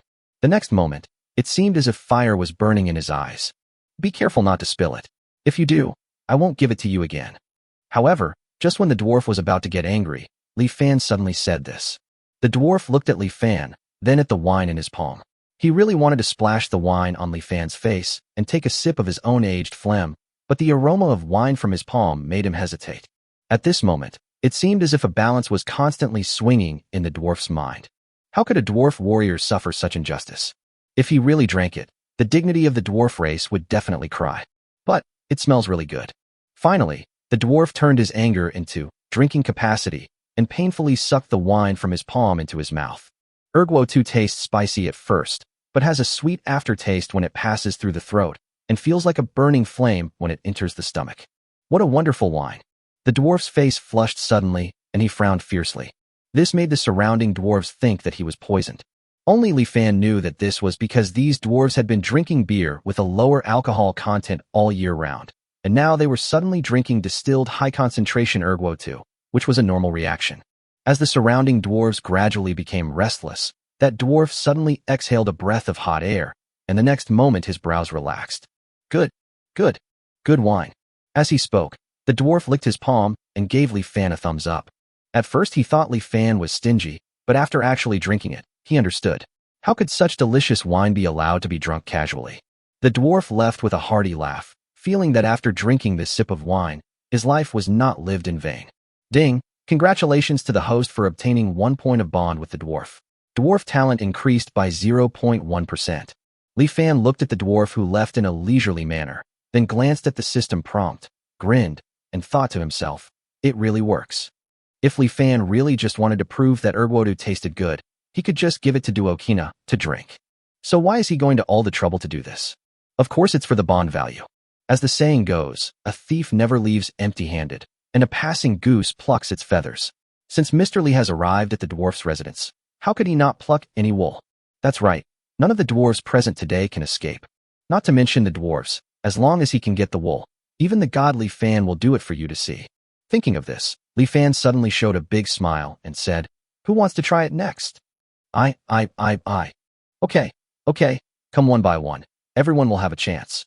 Ding! Congratulations to the host for obtaining 1 point of bond with the dwarf. Dwarf talent increased by 0.1%. Ding! Congratulations. When more than half of the second bottle of Erguo-2 was left, all the dwarves outside the cave left satisfied. Li Fan also successfully obtained 45 points of bond value, and the dwarf talent also reached 4.6%. As long as a few more dwarves come to make the dwarf talent reach 5%, he will have the opportunity to obtain another dwarf talent skill. Seeing this, Li Fan returned to the cave contentedly. He was greeted by 4 eyes that looked at him as if he were a monster. Li Fan didn't care at all. He held up the half-empty bottle of Erguo-2 in his hand and said to Doge and Dozina, "Do you two want to try it?" "Want?" Before Dogdakina could respond, Dina beside her spoke first, her tail wagging wildly, revealing her uncontrollable curiosity at the moment. But with Anna by her side, Dina naturally had no chance. Anna grabbed Dina and said, "Dina, you are still young. This wine is a bit too early for minors." However, what Li Fan didn't expect was that after Anna scolded Dina, this usually steady girl suddenly turned around and said to him, "But it's just right for an adult like me." Li Fan had never seen the sisters drink before, and their reaction at this time was undoubtedly due to their curiosity aroused by the dwarf's previous performance. Li Fan naturally would not give alcohol to a minor and a girl who had just reached adulthood, let alone such strong liquor. He looked at the sisters speechlessly and finally chose to ignore the two sisters who were extremely unwilling. Li Fan turned and looked at Doge and Dozina. Even Dina and Anna, who don't drink, are like that, let alone Doc and Dozina, who are addicted to alcohol. This time, the father and daughter nodded without any hesitation. This time, Li Fan was not as stingy as before. He took 2 wooden bowls from the table, poured a small sip into each, and handed them to Dog and Dozina. The 2 men held the wooden bowl in both hands as if they had received a holy relic. They first sniffed it, showing an intoxicated look on their faces, and then drank it carefully. Their reactions were very similar to those of the dwarfs just now. First there was pain, then pain mixed with happiness, and finally it all turned into satisfaction. In this satisfaction, both father and daughter fell into silence. Ding! Congratulations to the host for obtaining 1 point of bond with the dwarf. Dwarf talent increased by 0.1%. At this time, the system's prompt sounded in Li Fan's mind. Among all the people present, only Dozina had not given Li Fan a bond value before, so this prompt sound must have been caused by her. Li Fan knew that the matter of forging weapons was settled. Sure enough, Dozina made a decision. As expected of the woman nicknamed Handsome Girl by Li Fan, she was very straightforward once she made up her mind. She said to Li Fan on the spot, "Okay, I'll help you forge for weapons, but you have to give me 2 bottles, no, 3 bottles of this wine." Dozina's request really shocked Li Fan. This woman was satisfied with just 3 bottles of Webtoon? But after thinking about it carefully, Li Fan figured out the reason. Although this black-hearted Webtoon is just an ordinary distilled liquor on Earth and can be found everywhere in the country, it is unique in this alien world. Perhaps in Dozina's eyes, this black-hearted Webtoon was even better than the tribute wine offered to the royal family, so she didn't dare to ask for more. Li Fan thought about it and said to Dozina, "I'll give you 10 bottles of this wine, but I want you to forge the best equipment you can." The reason why Li Fan took the initiative to raise the price was very simple. As Dozina's senior blacksmith, Li Fan believed that this would not be the last transaction between the two, so there was no need for him to destroy their friendship for a small profit. Instead, you should take the initiative to make concessions to win the other party's favor. This good impression may be able to repay him dozens or even hundreds of times at some point in the future. Besides, 10 bottles of black-hearted Webtoon only have 50 points of bond value. No matter how you think about it, Li Fan still made a fortune. Chapter 71: The Storm is Coming. Dozina looked at the 11 bottles of black-hearted Webtoon in front of her with a look of satisfaction. The bottle with only half left was given to her by Li Fan. Dozina was extremely satisfied with this and couldn't help but take a few sips on the spot. Although Webtoon is not a strong liquor, it still made Dozina, who was used to beer, blush instantly. Cool. Dozina took a deep breath, and the next moment, she put away the half bottle of Webtoon with a hint of reluctance. She walked up to Li Fan, showed a serious expression, and said, "Since I promised you, I will do it. Tell me, what equipment do you want to make?" This daughter was very principled. In order to fulfill the agreement, she suppressed her addiction to alcohol and planned to make the equipment that Li Fan wanted first. Li Fan was well prepared for this. Before setting out from the grassland, Li Fan considered the weapons they each wanted to forge. For this purpose, a model trial was made, and finally Li Fan drew a draft. Li Fan took out the 4 draft drawings on the spot.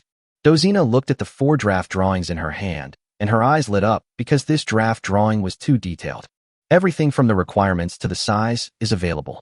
If she builds it according to this draft, it may be completed quickly. Of course, even without a draft drawing, Dozina could still forge it, but it would take more time. Dozina looked at the draft several times and had a rough idea in her mind. She nodded and said to Li Fan, "Okay, then give me the raw materials and I will forge them for you as soon as possible." As soon as Dozina said this, Dina and Anna beside her suddenly turned their heads away, looking embarrassed. At this time, Li Fan scratched his head and showed a simple smile. Dozina was stunned and asked in horror, "You didn't even prepare the forging materials, and you want me to help you forge equipment?" Now, Li Fan could only smile even more honestly. There was no way. Where could he get the materials? The system space could exchange for some stainless steel, but the materials needed to forge equipment in this world were all special ores. If stainless steel forging equipment is used, the final product will definitely not even reach the ordinary level.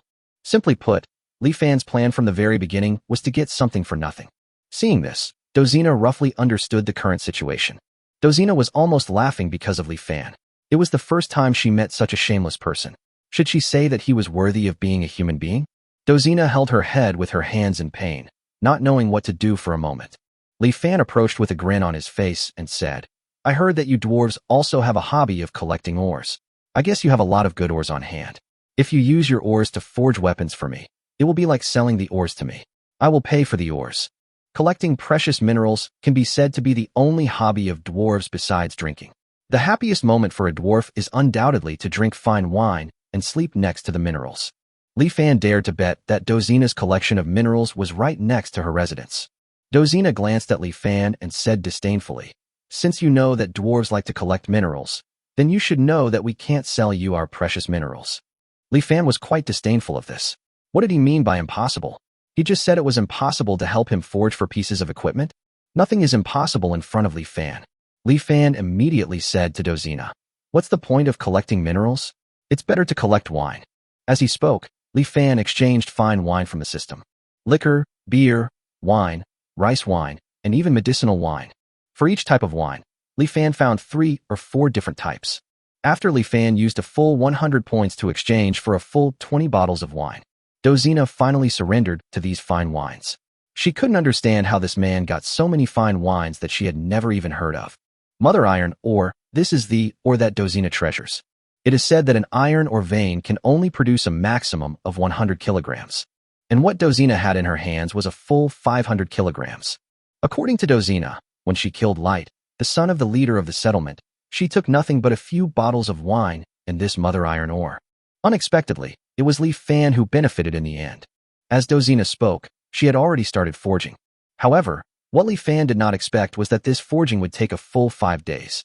In Carton Manor, Howard had a gloomy face, and his fingers kept tapping on the table, the frequency getting faster and faster, as if venting his inner anxiety. 6 days have passed since the message was sent, and Howard has been waiting for a full 6 days. These 6 days were a torture for Howard. He was worried every moment whether the high-level blacksmith's dwarf would escape back to the gathering place. But he could only wait patiently. After all, the distance between Sin Town and Winter City was there. Falcons could fly back, but people could not fly over. But fortunately, Howard calculated the time, and the person he was waiting for should be arriving today. Dong dong dong. At this moment, there was a knock on the door. Howard suddenly became alert and said hurriedly, Come in. It was Kai who walked into the house. Master Howard, they're here. Is it finally here? Howard's expression changed from gloomy to excited, and he said to Kai, Let them in. Yes. Soon after, Kai entered the room with 6 people. After seeing Howard, the 6 people respectfully called out, Young master. Howard couldn't help but smile grimly when he saw this. These 6 people are all the manpower he can mobilize, and they are all his personal subordinates. Originally, under Uncle Cotton's test, he was not able to use this group of people. However, now Howard could no longer care about that because of the dwarf who was a senior blacksmith.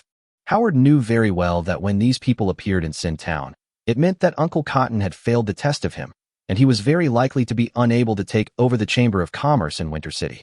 However, as long as he captured the dwarf, he would be able to create endless wealth with his ability as a high-level blacksmith.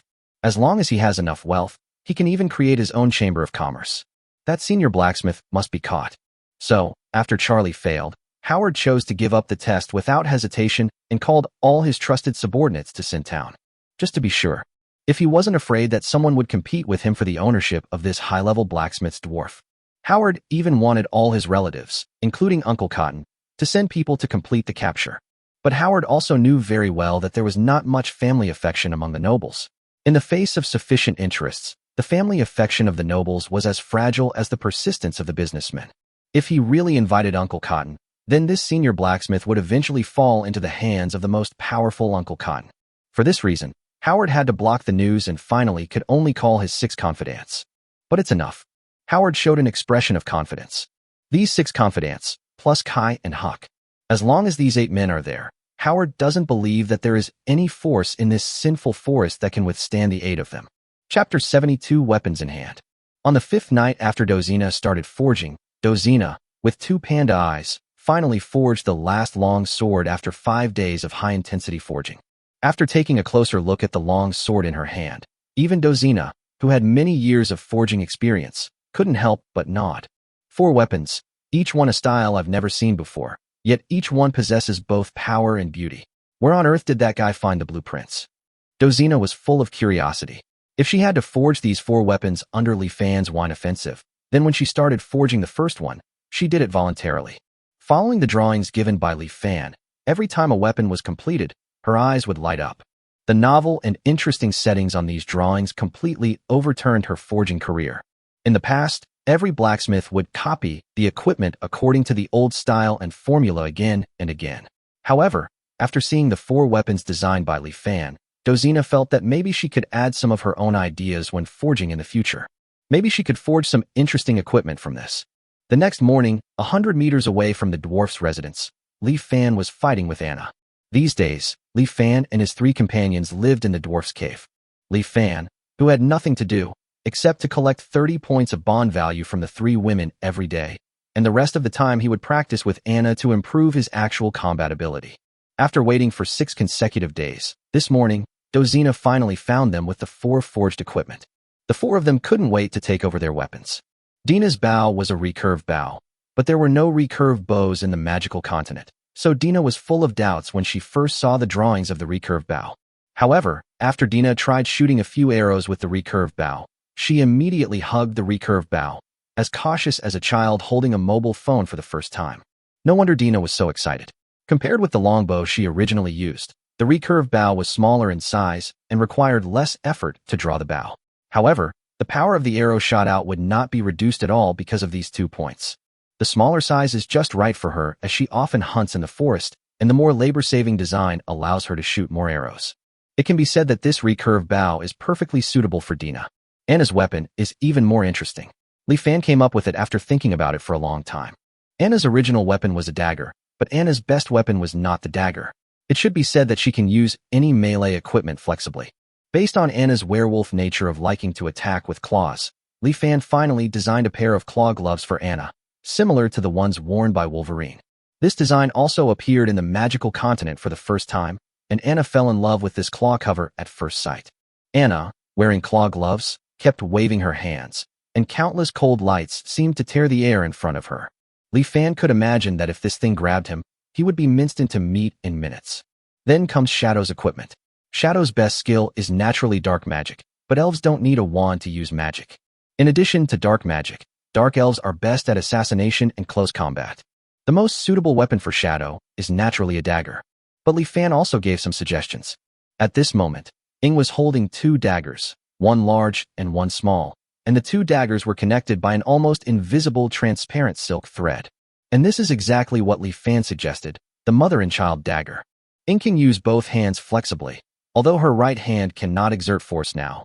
But once Li Fan exchanges it for a high-quality healing potion, Ying's combat power will definitely increase greatly when she uses the mother and child dagger at the same time.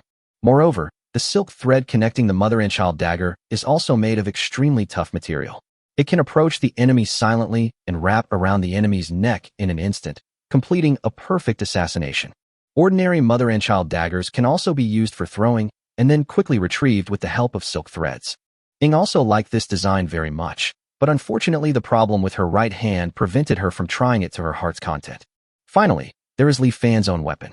What Li Fan wanted most was undoubtedly a sword whose aura could traverse 30,000 miles, a sword whose light could chill 19 continents, a sword that could kill a person every 10 steps, a sword that could leave no trace in 1,000 miles. It has always been Li Fan's dream to be a dashing swordsman. But Li Fan also knew that it was extremely difficult to use a sword well. Possessing basic attribute points that can grow in various attribute enhancement talents, he is more suitable for simple and rough knives. So Li Fan finally chose to compromise and asked Duokina to forge the Tang horizontal sword. The blade of the Tang horizontal sword is straight, which is very consistent with Li Fan's aesthetic taste. The design of the blade being sharp on one side makes the blade less likely to break. The Tang Dynasty horizontal sword in Li Fan's hand is 105 centimeters long, with a blade length of 73 centimeters, a blade width of 3 centimeters, and a blade thickness of 1 centimeter.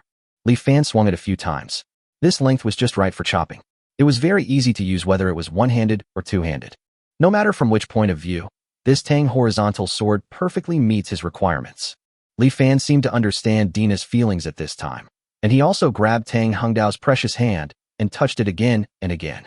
Seeing that the 4 people were only busy playing with their weapons, but no one asked about the grade of the weapons, Dozina could only take the initiative to introduce them speechlessly. These 4 weapons of yours were all forged from Mother Iron Stone. My 500 kilograms of Mother Iron Stone have already been completely used up. However, I have ultimately lived up to your expectations and raised the quality of these 4 weapons to a premium level. Why is it only boutique level? Li Fan asked as a matter of course. Didn't you say that senior blacksmiths can create legendary equipment? Hearing this, not only Dozina was speechless, but Dina and Anna also covered their heads helplessly. Ing, who usually stood firmly on Li Fan's side, couldn't bear to look at Li Fan anymore. In the end, Anna, ever considerate, explained, "Do you think legendary equipment is just commonplace? Legendary means that once this level of equipment appears, it's enshrined in legend. It's not that easy to forge. Even the 4 great nations can't produce even 10 pieces of legendary equipment." Dozina added, "Even for a high-level blacksmith to forge legendary equipment requires countless precious materials. Iron or essence like Mother Iron Stone can only be a supplementary ingredient at best. Even if all these precious materials are gathered, the success rate of forging is still less than 1%. Do you think these 4 pieces of equipment could possibly be legendary?" Li Fan finally realized how precious legendary equipment was. He nodded and asked Dozina, "So, premium equipment is also very rare? What's the difference between premium equipment and ordinary equipment?" "Of course it's rare. Even the worst quality equipment is worth at least a few hundred gold coins." Dozina looked at Li Fan with a look that said you've made a lot of money, and pointed at the Tanghengdao in his hand. The greatest strength of premium equipment is its durability and immense power. For example, if an ordinary weapon collides with a premium weapon 10 times, it will be completely destroyed, while a premium weapon won't even leave a trace. Besides that, only premium-grade weapons can inflict damage to monsters above level 4. This means that if you want to hunt monsters above level 4, you either need to possess the power to completely crush them, or you need to carry premium-grade weapons. This is also the biggest reason why premium-grade weapons are so expensive. Chapter 73 Dwarf Mutation. Listening to Dozina's explanation, Li Fan looked at the handsome Tanghengdao in his hand and became more and more satisfied. "I tied it around my left waist without hesitation, and when I needed it, I could just grab it with my right hand and pull it out immediately." Seeing that the purpose of this trip had been achieved, Li Fan discussed with Dina Anying and decided to return to the grassland. After all, they had stayed with the dwarves for a full 6 days for these 4 weapons, and they had not expected it would take so long before setting off. Now that so many days have passed, the orcs like Xiaoqing, Xiaobai, and others who are unaware of the situation are probably getting impatient. Before leaving, Li Fan specially prepared a small barbecue for Dozina and Doge. Unfortunately, although the father and daughter ate voraciously, they were not deceived by Li Fan, and their favorability was not raised to 1 star.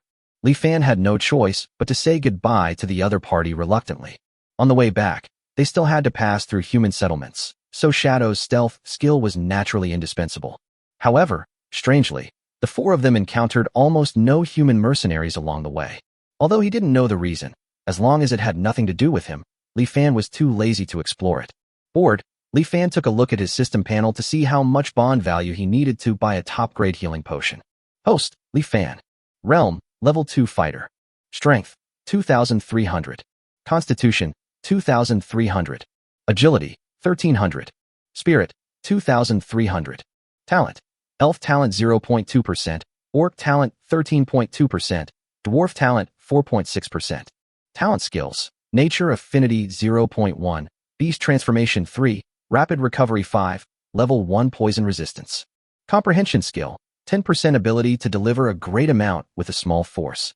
Bond value, 656 points.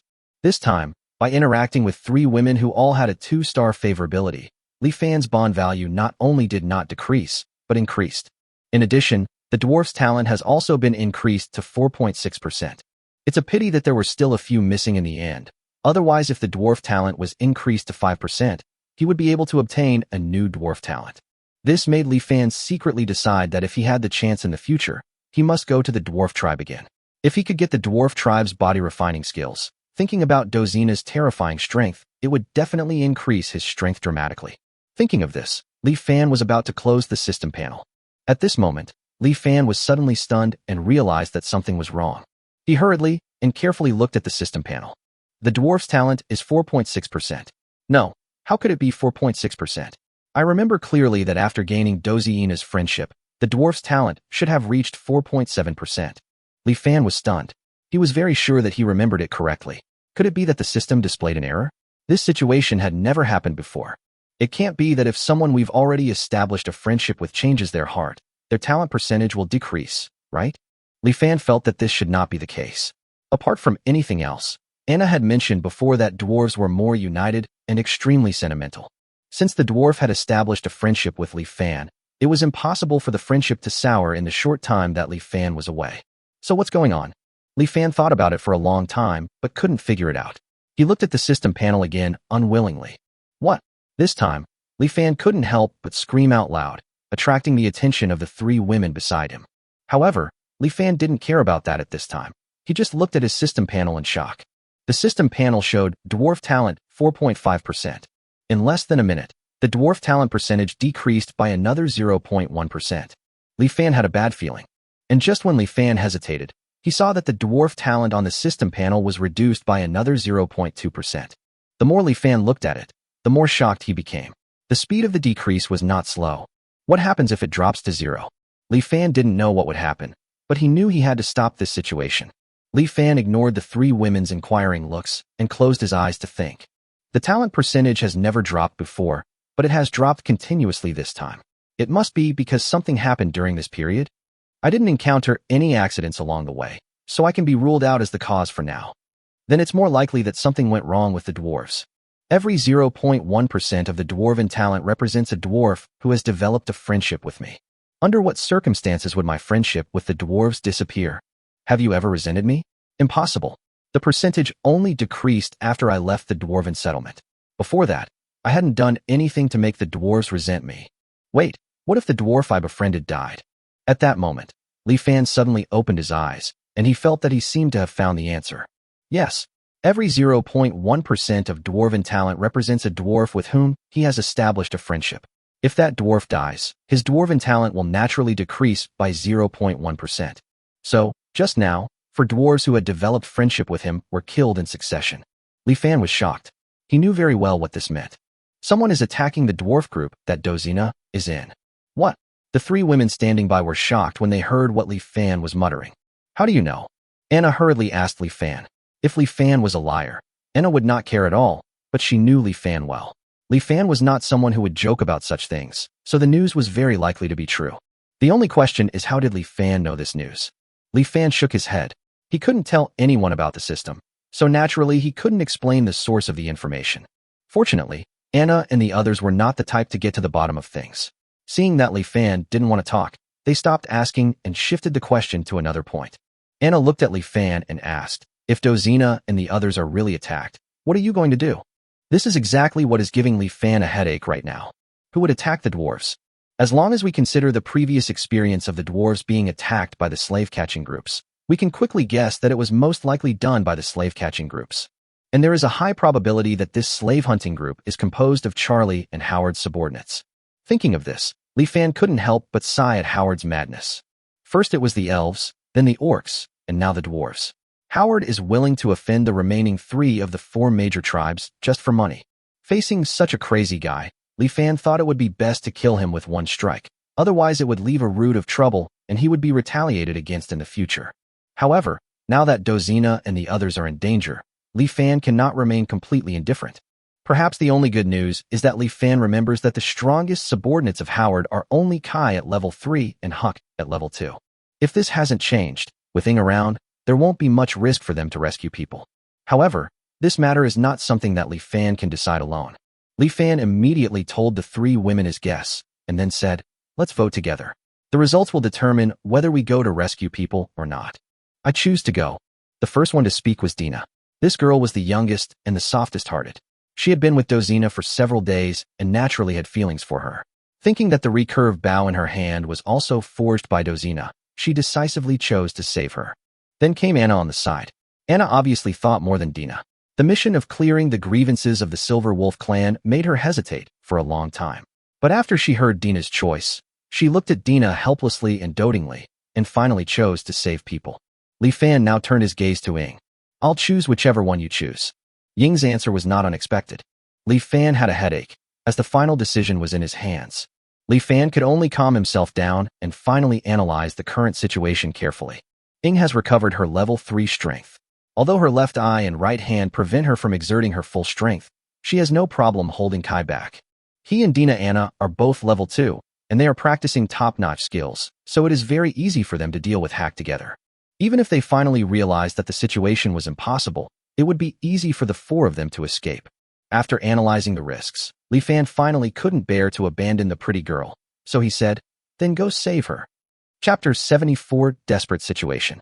Although we have decided to save people, we still must not forget to be careful.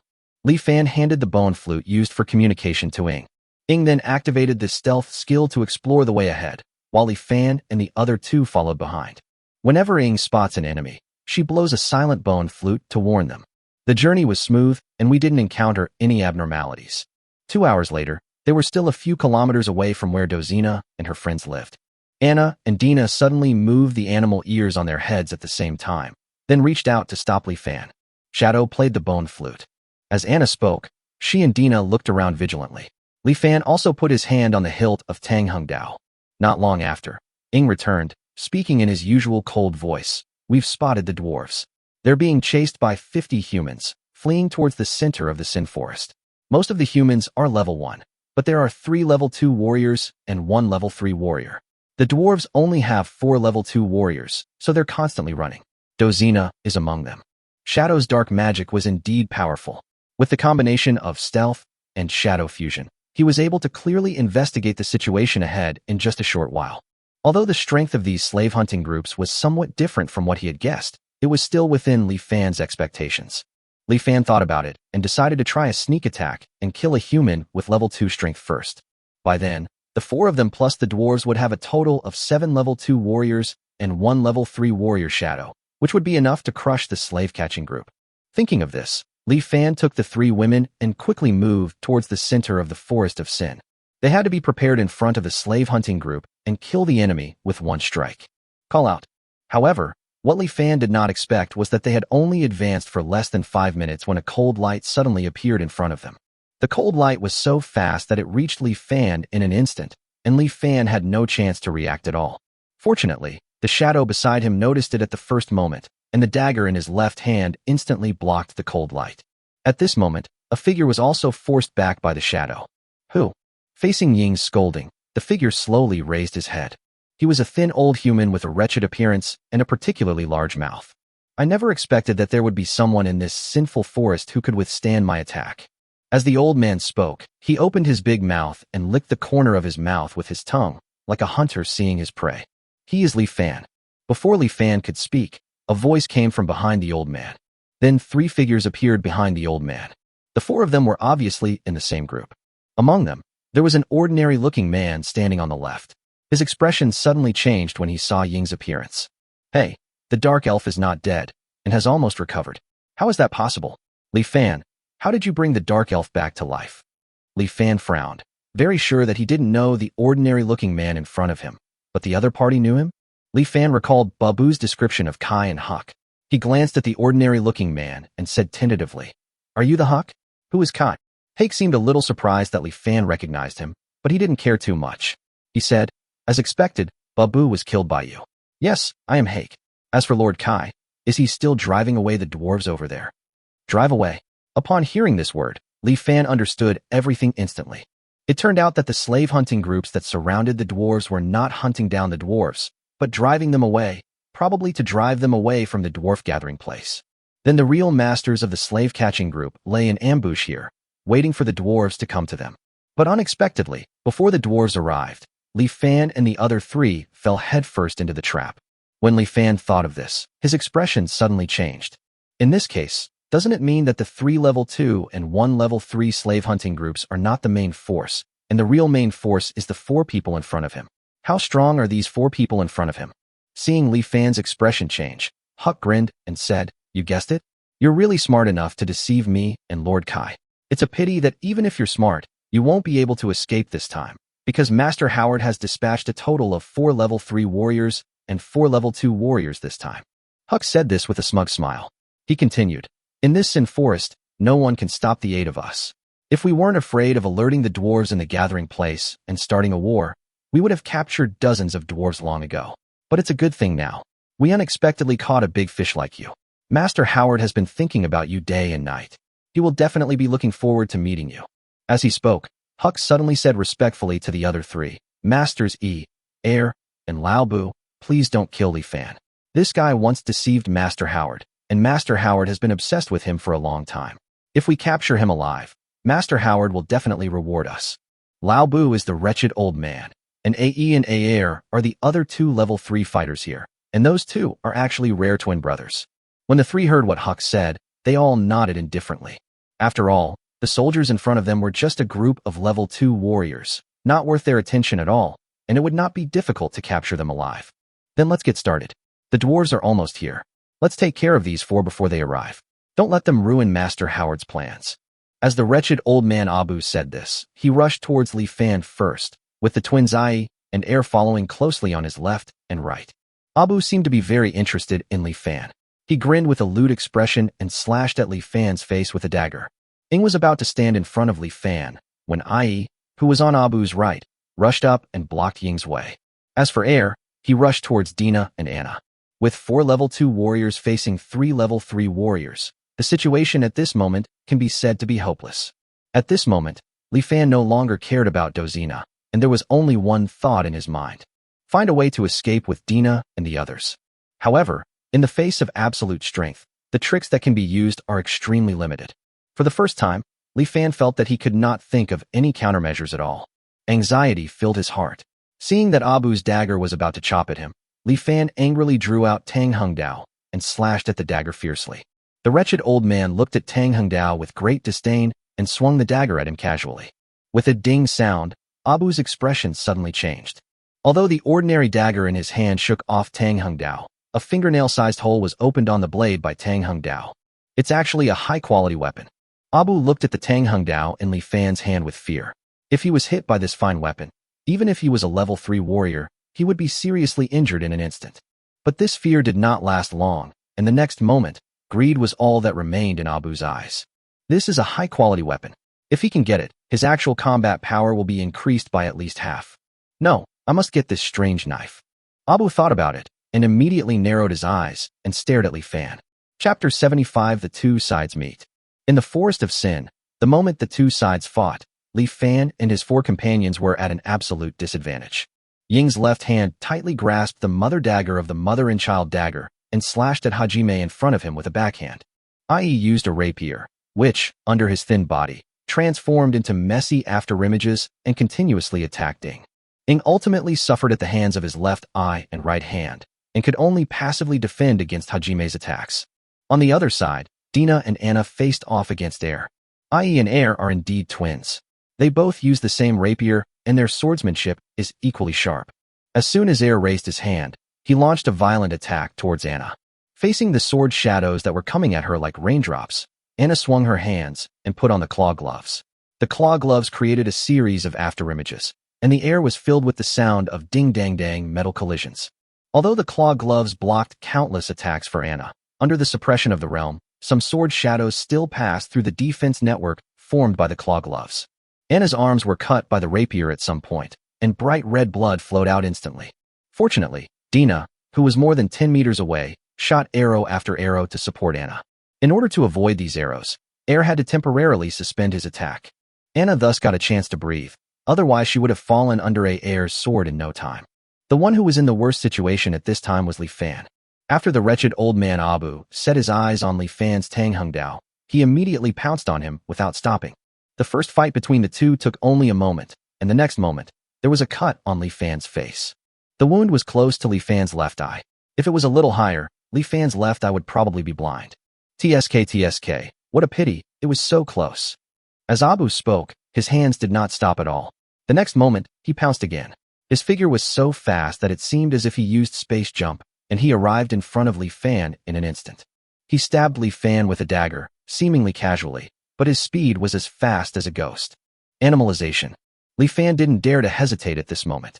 He used the beast transformation skill instantly, and black fur covered his entire body in an instant. Li Fan's attributes increased instantly, reaching an astonishing 900 times, which is only 100 times less than that of Abu, a level 3 warrior. At this moment, Li Fan was finally not completely powerless to fight back. He immediately raised his Tang sword and slashed at Abu. Are you a half-orc? Abu was shocked by the changes in Li Fan. He never expected such a situation to happen. He raised the dagger in panic to block it in front of him. Bite! With a crisp sound, the dagger in Abu's hand was hit head-on by Tang Hongdao with all his strength and was actually cut into 2 pieces. Abu was terrified at this moment and retreated quickly, keeping a distance of more than 30 meters from Li Fan. He glanced at Li Fan and didn't expect that he would be facing a half-orc this time. The orc's beast transformation skill is undoubtedly an extremely difficult skill to deal with. It can instantly increase all attribute points several times. In the same realm, this skill can even change the situation of the battle in an instant. Fortunately, Li Fan was only a level 2 warrior, and even with the beast transformation skill, he was still no match for him. However, Li Fan is holding a high-quality weapon in his hand, which, combined with the beast transformation skill, can already put his life in danger, so he still needs to be careful. Although Abu thought so, there was not much worry on his face. After all, he knew very well that the beast transformation skill had limitations. As long as he consumed Li Fan's physical strength, once the beast transformation skill was released, the opponent would still be at his mercy. At this moment, Abu looked at the dagger he had destroyed. A trace of pain flashed in his eyes. Ordinary weapons were not cheap.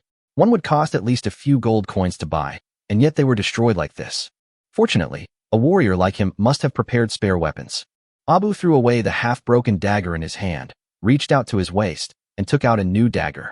Holding the dagger, Abu did not intend to give Li Fan time to rest and rushed towards Li Fan again. The situation on Li Fan's side was also seen by Ai and Air. The twins then noticed that both the Dark Elves and the Orc sisters were using high-quality weapons. During this period, Ai and Air's weapons were all dented and pitted. Due to the size of the rapier, the twin brothers did not bring a spare rapier with them, so they quickly restrained their attacks and tried to prevent the rapier from colliding head-on with the opponent's weapon. This is exactly the advantage of high-quality weapons. When you have high-quality weapons and the opponent does not, the opponent will have to be cautious.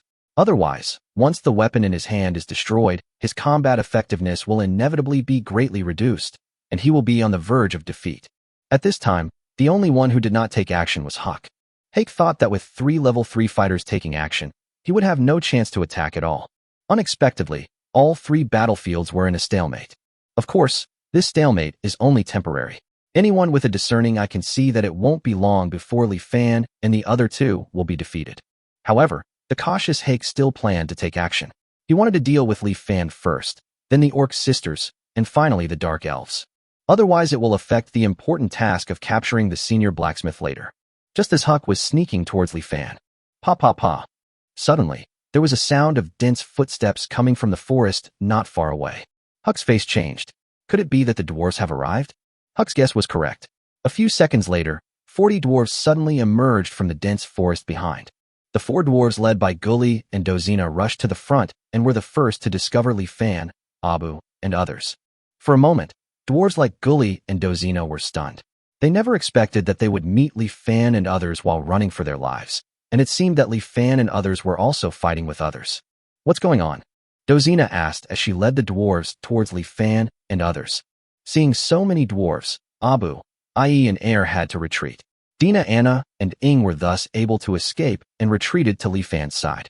Li Fan breathed a sigh of relief and took the opportunity to cancel the beast transformation skill to maintain his strength. He briefly explained the current situation to Dozina. What? These people are here to arrest us too? Gully, who was standing by, was shocked when he heard this. He was also surprised that Li Fan and his men had fallen into such a desperate situation just to save them, the dwarves. For a moment, the leader of the Sinner dwarves looked at Li Fan with complicated eyes. Dozina was calmer and more focused on the key point. She noticed the difference in strength between the 2 sides and hurriedly said to Li Fan and the dwarves, "Let's rush out before the slave hunters catch up. It's too late. None of you can escape today." At this time, Kai caught up with 3 level 2 warriors and more than 40 members of the slave hunting group. Abu and others immediately went forward to meet them. At this time, the 2 sides were officially divided into 2 camps. A human slave hunting group, including 4 level 3 warriors, for level 2 warriors, and more than 40 level 1 human warriors. A coalition of dwarves and Li Fan, consisting of 1 level 3 warrior shadow, 7 level 2 warriors, and less than 40 level 1 dwarf warriors. The difference in strength between the two is obvious at a glance. Chapter 76 Death Battle 1. Facing the overwhelming advantage of the opponent's high-end combat power. Neither Li Fan and his 4 companions, nor dwarves like Dozina saw any hope of victory. At this time, Kai did not immediately order an attack on Li Fan and the others, but asked the slave-hunting team and Abu, i.e., Air and others to slowly disperse and form a circle here to prevent anyone from taking the opportunity to escape. Of course, the most important thing is to prevent Dozina from escaping. A struggle flashed in Dozina's eyes. Finally, she approached Li Fan and said to him, Li Fan, you guys should run away. They were originally coming for us dwarves. I'm already very happy that you thought of saving us. Now that there's no hope, you shouldn't die here with us in vain. It's such a pity. If I had known earlier, I would have drunk all the wine you gave me. As she spoke, there was only regret in Dozina's eyes, without any fear. The dwarves, including Gully, heard what Dozina said, but even Gully did not say anything more at this time. There is no need to doubt the fact that dwarves value feelings. Some of these dwarves may be afraid or at a loss at this moment, but no one would ask Li Fan and others to stay and help them. After hearing this, Li Fan looked at the pretty girl in front of him and sighed helplessly. If he could really leave, Li Fan felt that he would most likely leave. But Li Fan was very clear that at this time and place, if Dozina, as a senior blacksmith, was Kai and his team's first target, then he, Li Fan, was Kai and his team's second target. Kai and the others might let Dina, Anna, and Ing go, or even let go of all the dwarves except Dozina, but they would never let Li Fan go. There was no way, because their master Howard was still thinking about him, Li Fan. Li Fan felt a wave of despair when he thought of this, and the next moment, he was just like Dozina just now, with a flash of struggle in his eyes. Finally, Li Fan walked over to Dina and Anna and said, How about you two run away? It would be best if you could take Ing with you. I'm not leaving. Ing said it without any hesitation. There was an unquestionable determination flashing in his only remaining right eye. Although he had expected this, Li Fan couldn't help but sigh again when he saw this. Li Fan then looked at Dina and Anna. Anna happened to look over at this moment. She looked at Li Fan deeply, and there was also struggle in her eyes. Anna is a rational person most of the time. Her first priority is always to find evidence that the Silver Wolf clan is framed, and for this, she needs to do whatever it takes to survive. Whether for Dina or for the Silver Wolf clan, she should have taken Dina away without hesitation at this moment. However, at this moment, Anna found herself hesitating. Anna looked at Li Fan again and suddenly asked a question. If Dina and I escape, Li Fan, what about you? Are you going to stay here and die? Waiting to die? How is that possible? And you? I may not be able to escape, but I can't die in vain, right? I have to at least find a way to bite off a piece of their flesh. As Li Fan spoke, he grinned, and a rare hint of ruthlessness flashed in his eyes. Anna was stunned by Li Fan's answer. It reminded her that she chose to be friends with Li Fan because she admired the ruthlessness hidden in his bones. Yes, she and Dina are Li Fan's friends, as are Ing and Dozina. How could a friend run away alone at this time? At this moment, Anna seemed to have found the answer. Anna's expression became extremely firm, and she said to Li Fan, I'm not leaving either. Li Fan frowned.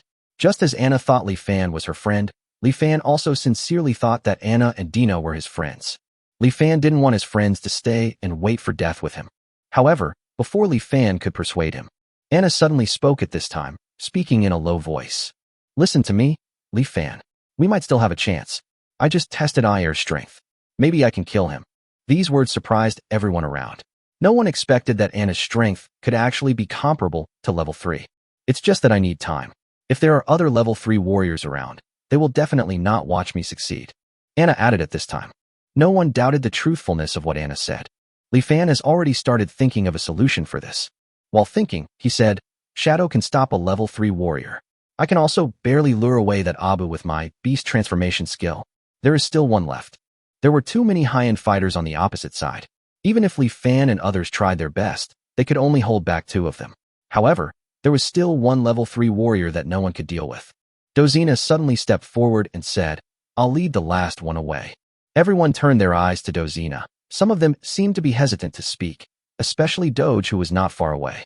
He opened his mouth, but in the end he could only lower his head and clench his fists tightly. Dozina looked at everyone's worried eyes and smiled. Don't worry, I'm not going to die. You have to trust the bodies tempered by our dwarven bodybuilding techniques. I also have other plans. I can't say I can kill you, but I can definitely hold you over for a while. No one said anything after hearing this. Everyone is fighting hard these days, and no one is special. Since Dozina has already said so, there is no need to waste words. At this time, Kai had already brought his men to surround Li Fan and the others. Li Fan and Anna looked at each other, and Anna nodded silently. The next moment, Anna rushed towards Air. Dina followed closely behind, but this time she changed her target to a level 2 warrior not far from Air. Air looked at Anna's rapidly approaching figure, was stunned at first, and then sneered. Court death. Air immediately picked up his rapier and rushed towards Anna. Kai, who was not far away, saw this scene. Seeing that Air was crushing Anna in terms of realm, he naturally had nothing to worry about. The next moment, Air and Anna were less than 10 meters apart. Air decided not to hold back this time, and he wanted to end the battle quickly and decisively. So Air raised his fighting spirit and immediately used all his strength. Air is not a genius, but he is particularly good at speed. The human race itself is based on agility. His basic attribute points of agility have reached a rare 3 points. At level 3 strength, the 1,000-fold increase is 3,000 points.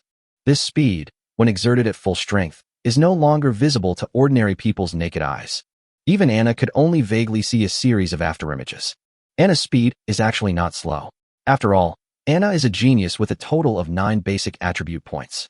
Although the orcs are mainly based on strength, Anna's basic agility value is as high as 3 points. With the enhancement of level 2 strength and fine-grade chi and blood skills, the final agility value is as high as 900 points. If facing an ordinary level 3 warrior, Anna would at most have a slight disadvantage. Unfortunately, Air is not an ordinary level 3 warrior. Compared with Air's agility value, there is a huge gap between the two. At this time, Air flashed behind Anna and stabbed her back with his rapier mercilessly. Just when Air thought Anna was dead this time, Anna suddenly leaned down and growled. Animalization. The next moment, silver-white hair continued to grow from Anna's skin. Chapter 77 Death Fight 2. Animalization. Following Anna's growl, Air was frightened by the sudden burst of momentum from Anna and quickly retreated. At this time, long white hair grew all over Anna's body. At the same time, her arms and legs seemed to have changed, as if they had the curvature of the limbs of wild animals. Soon after, Anna, who was on all fours, looked like a real silver and white wolf. Li Fan was stunned for a moment before he reacted. That's right. The beast transformation skill comes from the orc's innate talent. As an orthodox orc, Anna will naturally transform into a beast. Moreover, her transformation is even more thorough than mine. I'm afraid the power is even greater than when I use it. Li Fan's guess was correct. Anna's beast transformation was enough to allow her to increase all her attributes by a full 4 times in a short period of time, combined with her level 2 strength and exquisite chi and blood skills. At this moment, Anna's overall attributes increased by 1,200 times, even surpassing the 1,000 times of a level 3 warrior who practiced ordinary skills. Since Anna can do it, will Dina do it too? This time Li Fan was disappointed. Dina was fighting with a level 2 human warrior. The opponent was also using a rapier and was determined to get close to Dina, who was good at bows and arrows. Dina kept dodging, shooting an arrow from time to time, forcing the opponent to dodge in embarrassment. The fight between the two sides was extremely stalemate. Even so, Dina had no intention of using the beast transformation skill. Obviously, it was not that Dina did not want to use it, but that she was not yet able to use the beast transformation skill. Li Fan didn't know that the beast transformation skill can only be used after the orcs reach adulthood, so Dina naturally couldn't use it at this time. Otherwise, Dina would also have the strength to challenge a level 3 warrior. Ouch! The beast like Anna let out a long roar at this moment, and the next moment her silver eyes looked at Air, then she spread her limbs and pounced on Air. Air was startled and gripped his sword tightly. However, this time he couldn't keep up with Anna's speed. With the enhancement of beast transformation, Anna's agility value has reached 3,600 points, 600 points higher than Air. So when Anna pounced on him, it was a little too late for Air to stop her. For cold lights flashed, and in an instant, half of Air's face and one ear were torn into pieces. If Air had not blocked it with a rapier at the last moment, that blow would have been enough to make Air's head explode. Air let out a scream and kept backing away. Only then did Air see that even though Anna had transformed into a beast, she still had those 2 high-quality claw gloves on her 2 front paws. It was these claw gloves that had torn his face just now.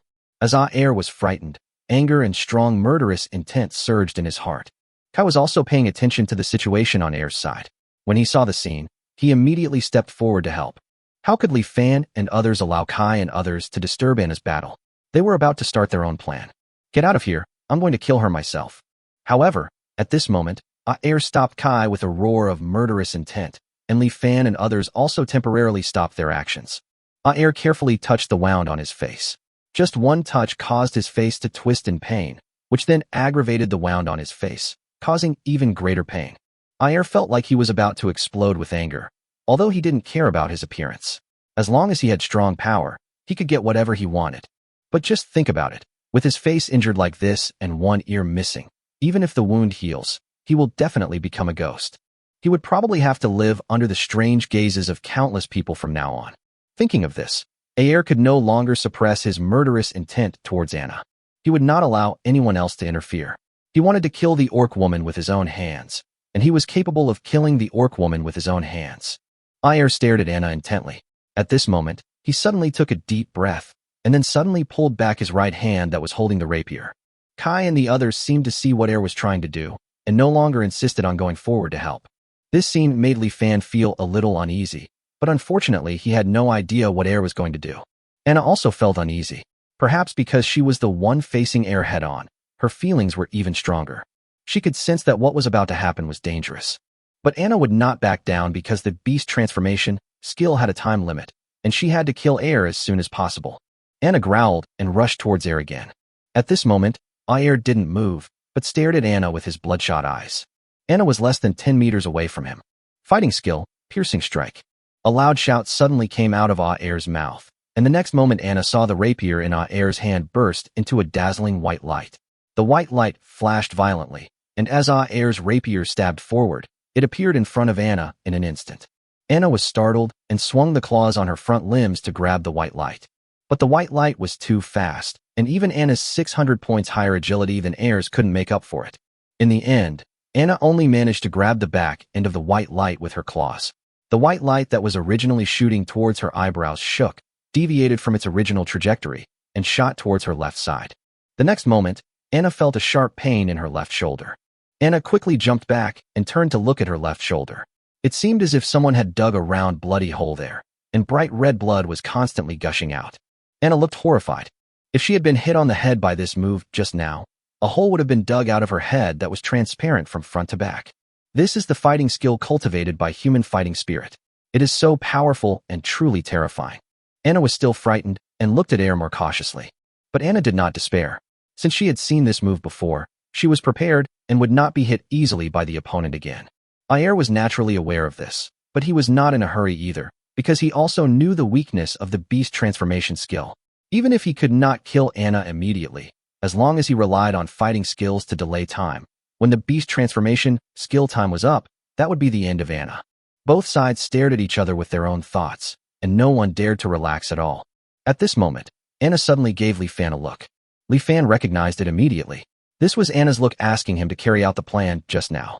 However, Li Fan was also worried about the duration of Anna's beast transformation skill, so he hesitated for a moment. Ouch! Seeing this, Anna suddenly roared towards the sky, and then looked at Li Fan again.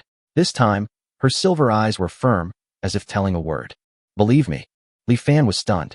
The next moment he took a deep breath and turned to look at Dozina. Next, you run south, and I run north. Dozina nodded heavily, then grinned. Li Fan, please don't die. Of course you too. Chapter 78 Death Fight 3. Li Fan and Dozina looked at each other, and the next moment they ran south and north respectively. Ing also moved, but this time Ing did not follow Li Fan, but followed Dozina instead. As the core figures of this hunt, Kai naturally paid great attention to every move of Li Fan and Dozina. Seeing that Dozina and Li Fan wanted to escape, Kai hesitated for a moment and immediately decided to chase after Dozina. Only Abu looked greedily at the Tang Hung Dao in Li Fan's hand, grinned, and chased after Li Fan almost nonstop. While chasing, he shouted to Kai and the others, I'm going to chase that Li Fan. He's the one who ruined young Master Howard's plan. How can we let him go so easily? Kai and Ai frowned together, knowing that the old man was coveting the knife in Li Fan's hand, but they did not stop Abu in the end. With just 2 level 3 warriors, they were more than enough to capture the dwarf, who was a high-level blacksmith. Based on this, it would naturally be a good thing to capture Li Fan at the same time. After all, Howard really hates Li Fan, and it can be regarded as a surprise for the young master. However, when Kai thought of Abu's strange hobby, he became a little worried whether Li Fan could be caught alive. Kai shook his head and was too lazy to care about Abu. He waved his hand and took Ai and the rest of the slave hunting team to stop Dozina.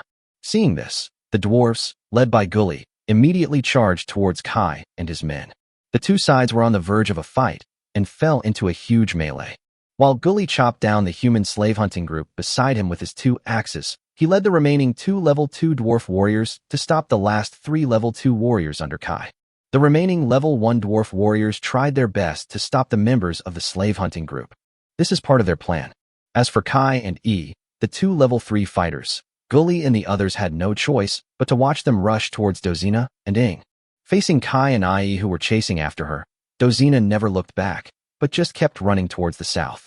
How could Kai and Ai tolerate Dozina continuing to escape? They immediately stepped forward to stop her.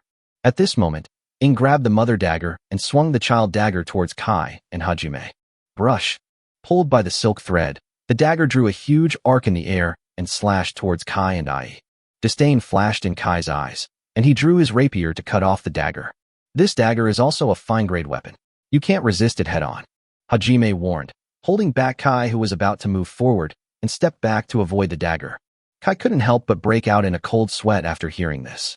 If he hadn't dodged just now, and the rapier had been cut off, his body would probably have been cut off the next moment. Dark Elf. Kai looked at Ing with a fierce look in his eyes. Then he exchanged a glance with Hajime beside him, and together they rushed towards Ing. Ing had a hard time dealing with a level 3 warrior, let alone 2. But Ing did not retreat at this time. She needed to buy some time for Dozina so that Dozina could run far enough. In this way, even if Dozina is eventually caught up, Kai and the others will not be able to return to support in the first time, and Anna will have the opportunity to kill Air. Looking at Kai and Hajime who were getting closer and closer, Ing retracted the sub-dagger, and black energy flowed in his left hand holding the mother dagger. Black energy now covered the entire mother dagger. Ing gripped the mother dagger tightly, and when Kai and Hajime approached, he swung it towards them. Kai and Ai naturally would not confront the high-quality weapons head-on, so they dodged backwards and then immediately planned to move forward to kill Ing. However, at this moment, the black energy on the mother dagger was like flowing liquid, and as Ing swung the dagger, it shot towards the retreating Kai and Hajime. Not good. Kai and Ai were startled and rolled to the side at the same time, barely avoiding the black energy. Tisk. In the end, he was unable to dodge and was hit by the black energy on his left wrist. At this time, not only was a large hole in his clothes dissolved at his wrist, but a fist-sized piece of skin on his left wrist was directly dissolved, revealing the bright red flesh beneath the skin. Trouble is, the Dark Elf's dark magic has the ability to devour. We can only avoid it, but we can't waste time. Let's use fighting skills together to deal with her. Following Kai's words, Kai separated from Hajime and moved to either side of Ing. Then the two of them simultaneously grasped the rapiers in their hands, slowly retracted the rapiers to their waists, and white light condensed on the rapiers. Fighting skills are even more precious than fighting chi techniques. Most fighting skills, like fighting chi techniques, are firmly controlled by the nobles and are only rewarded to their most loyal subordinates to learn. The fighting skill mastered by the Lord of Winter City, Catan, is fighting skill, piercing attack. Therefore, all of Howard's men will use this fighting tactic. Fighting skill, piercing strike, can be considered a relatively powerful fighting skill. It not only has terrifying speed, but also has penetrating power that cannot even withstand the flesh of a dwarf. Perhaps the biggest problem is that it consumes a lot of fighting spirit, and even a level 3 warrior cannot use it unlimitedly. However, Kai and Hajime didn't think that a single dark elf could withstand the piercing attack from both of them. Ing naturally would not choose to fight Kai and Ai head-on, so he immediately took a step back and activated the shadow fusion skill, blending into the shadow of the tree beside him. Kai and Ai were not in a hurry. How could they not know the Dark Elf's most famous ability, shadow fusion? They also knew that this move was not invincible. Even if the Dark Elf merged into the shadow, it would still be injured if hit. Fighting skill, piercing strike. Fighting skill, piercing strike. The two men shouted at the same time, and the rapiers in their hands showed signs of moving. The image was prepared and emerged from the shadows of the trees in an instant and hid behind a big tree. Seeing this, Kai and Ai could only temporarily point their rapiers at the big tree. The next moment, white light burst out, and 2 fist-sized round holes were instantly pierced through the tree. At this time, Ing was hanging on the tree trunk. She looked down at the round hole that was only a few centimeters away from her feet and couldn't help but break out in a cold sweat. If the big tree hadn't blocked Kai and Ai's sight, she might not have been able to avoid such a fast fighting skill. Although Kai and Hajime regretted not being able to kill Ing, they did succeed in forcing Ing to give way. The two of them immediately ignored Ying's existence and chased in the direction of Dozina. Call out. At this time, Ing swung the dagger again and shot it towards Kai. Kai had to turn back to block the dagger. Seeing that the dark elf was not going to let him go, he immediately said to Hajime, I will stop the dark elf, and you must capture that dwarf senior blacksmith. As he spoke, Kai rushed towards Ing instead and kept stabbing Ying's vital points with his rapier. Ing no longer thought about stopping Ai at this time. She had delayed long enough, and now it would be enough to just delay Kai. Although Ing had bought a long time for Dozina, due to the difference in strength, Dozina was caught up by Hajime in just a few minutes. Facing Hajime, Dozina was not flustered. This place is far enough away from Anna that it would take Hei several minutes to get back. At least she had accomplished half of her goal of delaying Ai. All she had to do now was to delay him as long as she could. Chapter 79 Death Battle 4. The strength of the dwarves comes from the amplification-like blessing they gain after tempering their bodies. The blessings Dozina received were the level 2 strength blessing, the level 3 defense blessing, and the level 2 fatigue resistance blessing. Therefore, although Dozina is also at level 2, she has strength and defense far beyond level 2. Her endurance is several times better than that of an average level 2 warrior, and even her mental strength is more durable. This is one of the reasons why she can forge for high-quality weapons in 5 days. It's a pity that because she focused on blacksmithing, she didn't get the blessing of agility, otherwise she would definitely be able to run further. Give up resistance. Don't worry, since you are a senior blacksmith, we will not kill you. As long as you honestly help Master Howard forge equipment, you will not only gain a certain degree of freedom, but your status in the future will even be higher than ours. Surrendering may not be a bad thing. Hajime persuaded as he walked towards Dozina. How could Dozina be fooled by such words? If she really fell into the hands of the other party, it is obvious that her only fate would be to be locked up in some dark place and help the other party to make equipment endlessly. Dozina was too lazy to answer Hajime's words, but gently touched a black ring on her left thumb. A big hammer suddenly appeared in her hand. Space ring. Ai was extremely surprised, but then he thought that the person in front of him was a high-level blacksmith, so it was not surprising that he had a space ring. If he caught this dwarf, perhaps he could secretly keep the space ring in his own hands. Dozina looked at Hajime with disdain as he looked at her greedily and tightened her grip on the big hammer in her hand. This battle will definitely be extremely dangerous. She doesn't know if she will have the chance to drink the wine left in the space ring. It turns out that good wine should be drunk as soon as possible. Thinking of this, Dozina rushed directly towards Hajime. Seeing this, Hai disdainfully stabbed Dozina's abdomen with a sword. Dozina ignored the opponent's sword and smashed Hajime's head with a hammer. Hajime frowned, dodged with a flick of his head, and did not stop the sword that was stabbing towards Dozina. Bite! A crisp sound was heard at the tip of the sword. Ai was stunned. Through the clothes that were cut by the sword tip, Ai realized that Dozina was wearing a chainmail. And it looks like this is a high-quality chainmail. Otherwise, how could the chainmail be completely undamaged with his level 3 sword strike? As expected of a high-level blacksmith, he has a lot of good things, and I guess this big hammer is also good.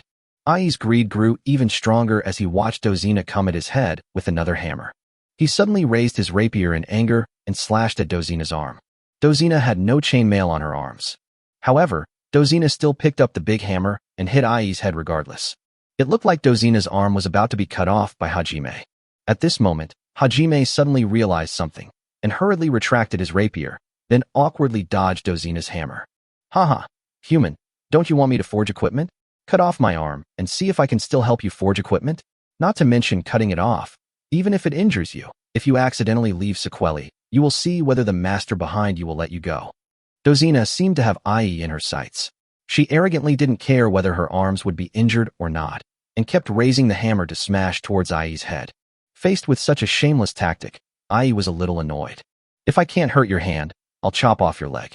Then with a ding sound, Hajime discovered that Dozina's lower body was even protected by chainmail. Ha! This was followed by Dozina's sarcastic laughter. Ai's brow twitched, and seeing Dozina becoming more and more arrogant, he suddenly grinned.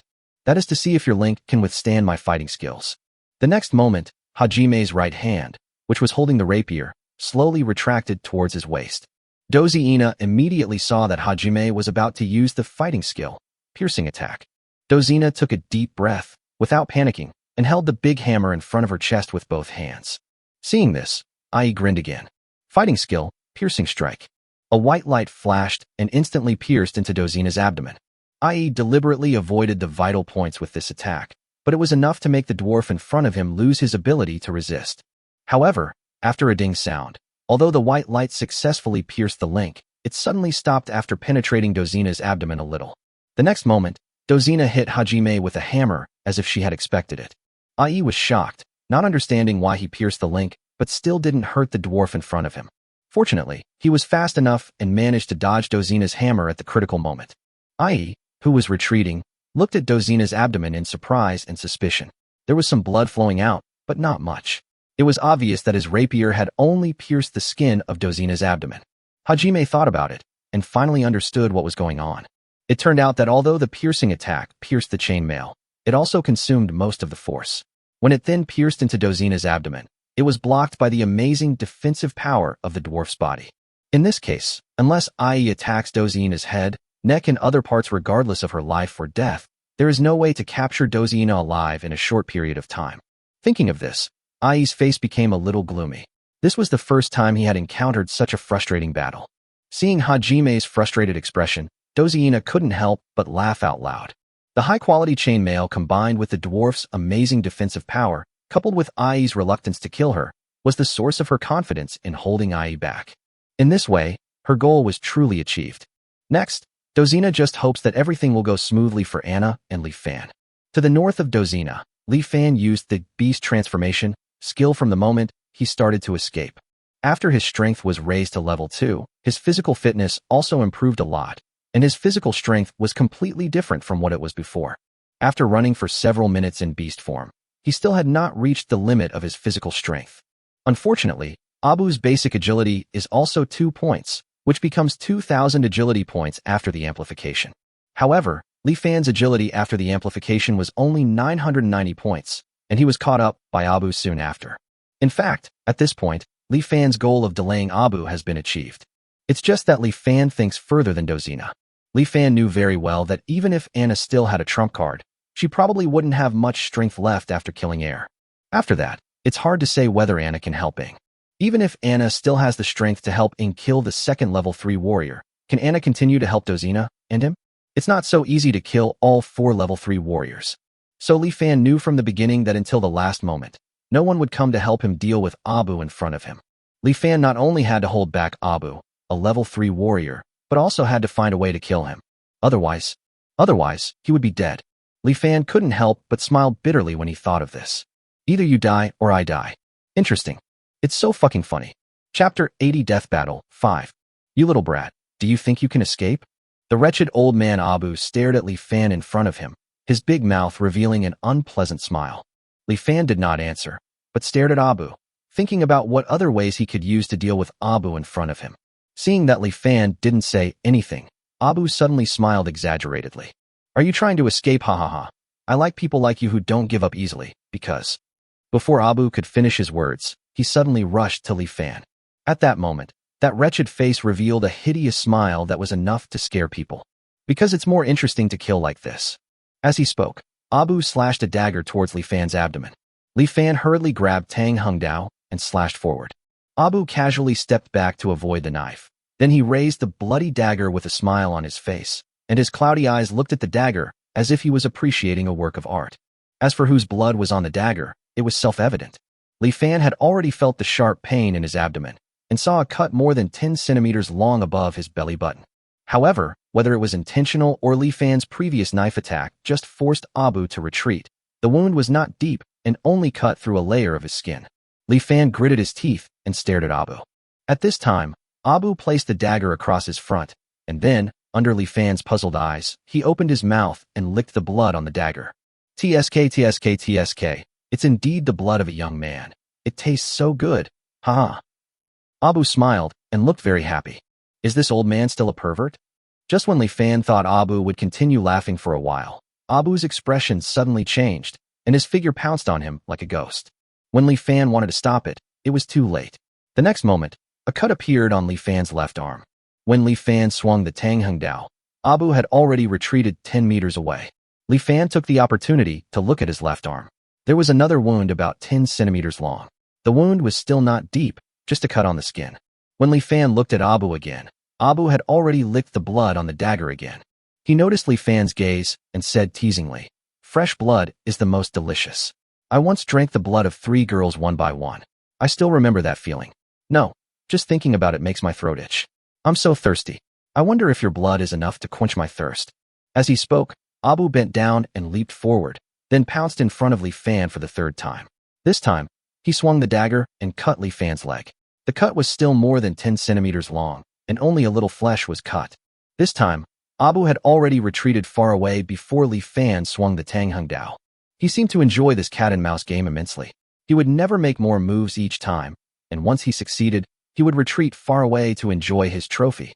The 3rd time, Abu licked the blood off the dagger. Perhaps because of excitement, his eyes were slowly filled with bloodshot, and gradually, the look in his eyes when he looked at Li Fan became more and more dangerous. Just when Li Fan felt a chill running through his bones, Abu suddenly shook his head fiercely. No, Kai has already said that he wants to capture you alive, but he can't kill you. But Abu rushed forward for the 4th time. This time he cut Li Fan's back. The wound was still the same as before. He also retreated before Li Fan swung his knife. Abu tasted the blood on the dagger for the 4th time. "But if you play with me a little and let me quench my thirst, I think Master Howard will be happy." As he spoke, Abu once again showed that unpleasant expression and looked at Li Fan teasingly. The expression was as if he was looking at a lonely and helpless fawn. Haha, Howard will be happy indeed. What Abu didn't expect was that Li Fan actually laughed at this time. He laughed and said, "I played a good trick on him back then, and didn't he have a subordinate named Babu?" When Li Fan said this, Abu seemed a little unhappy. He didn't want to see Li Fan's current expression. Li Fan didn't care what expression Abu wanted to see. He continued, "Your name also has the word Bu in it. What a coincidence. Back then, I cut off Abu's fingertips bit by bit. He was terrified at the time, and he answered whatever I asked. His tactics were much more clever than yours now." Really, Abu's figure flashed and appeared behind Li Fan. This time his dagger fell on Li Fan's shoulder, directly cutting off a palm-sized piece of flesh on Li Fan's right shoulder. The next moment, Abu retreated more than 10 meters away, holding the piece of flesh and blood in his left hand. Abu suddenly opened his mouth and squeezed the piece of flesh and blood hard, as if squeezing a rag, catching all the blood with his big mouth without leaking a drop. "Call." After letting out a satisfied sigh, Abu turned to look at Li Fan and said, "Is that so? But I'm not as petty as you, cutting people's fingertips." Li Fan's face twisted. The pain made him want to scream madly, but he endured it. His face, twitching with pain, forced a smile as he said to Abu, "Yours is indeed bigger, but I cut off the pads of all 10 of Babu's fingers and toes. Why did you only cut off the flesh of my shoulder?" Li Fan suddenly raised his left hand and pointed at his left shoulder, then continued, "Come on, isn't there another shoulder here?" When Abu heard this, he also grinned. "Then I'll grant you your wish." He has already seen that Li Fan is just pretending, but does this brat think that this kind of pretense can scare people like him? Abu flashed forward and appeared on Li Fan's left side, and slashed at Li Fan's left shoulder with the dagger in his hand, without any hesitation. Just when the dagger had about to cut the skin on Li Fan's left shoulder, Li Fan's body suddenly leaned to the left, and his neck was immediately exposed to Abu's dagger. The next moment, Abu's dagger was about to cut Li Fan's neck, and blood would splatter everywhere. If there was no treatment, Li Fan would surely die. We must capture Li Fan alive. Kai's order appeared in his mind, and Abu almost instinctively retracted the dagger in his hand. At this moment, a flash of knife appeared. Only then did Abu notice that almost at the moment when Li Fan leaned his neck over, the Tang horizontal knife in Li Fan's right hand had already been swung over. Abu's eyes were bloodshot as he watched Tang Hung Dao getting closer and closer. He retreated desperately. Although he finally avoided the vital points, a large piece of flesh and blood was cut off from his left shoulder by Tang Hung Dao, and even part of the bone that was chopped off could be seen. Oh! The screams continued to echo in the dense forest. It was unknown how long it took before Abu finally suppressed his screams. However, the constant pain in his shoulder still made his ugly face twist constantly. Abu looked at the wound on his shoulder, which had broken the bone. He didn't even know if it could heal. If he cannot recover, it will definitely affect his future strength. The more he thought about it, the more a raging rage burned in his chest. However, at this moment, Li Fan said another word. "You only cut a layer of skin from me, and I chopped off a large piece of your flesh, skin, and bones included. It seems I am still more ruthless, old man. Chapter 81 Death Fight 6. You're looking for death. Abu responded to Li Fan's provocation with overwhelming anger. Li Fan grinned, looking very proud, but secretly he had already raised his vigilance to the highest level. Li Fan knew very well that the trick he used just now could only be used once.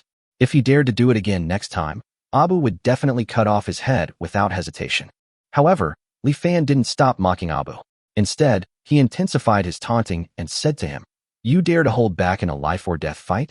Even someone like me who hasn't risked my life many times knows that's wrong. You old bastard, if you hadn't practiced longer than me, I could crush a bunch of trash like you with just one finger." Abu naturally knew this truth, but he had not taken Li Fan seriously before, so he was careless. Now he was being mocked by Li Fan in this way, which he could not tolerate. "You little brat, it seems you're really looking for death. You're the piece of shit I'm looking for. Okay, if you have the guts. You are such a fool." Snort.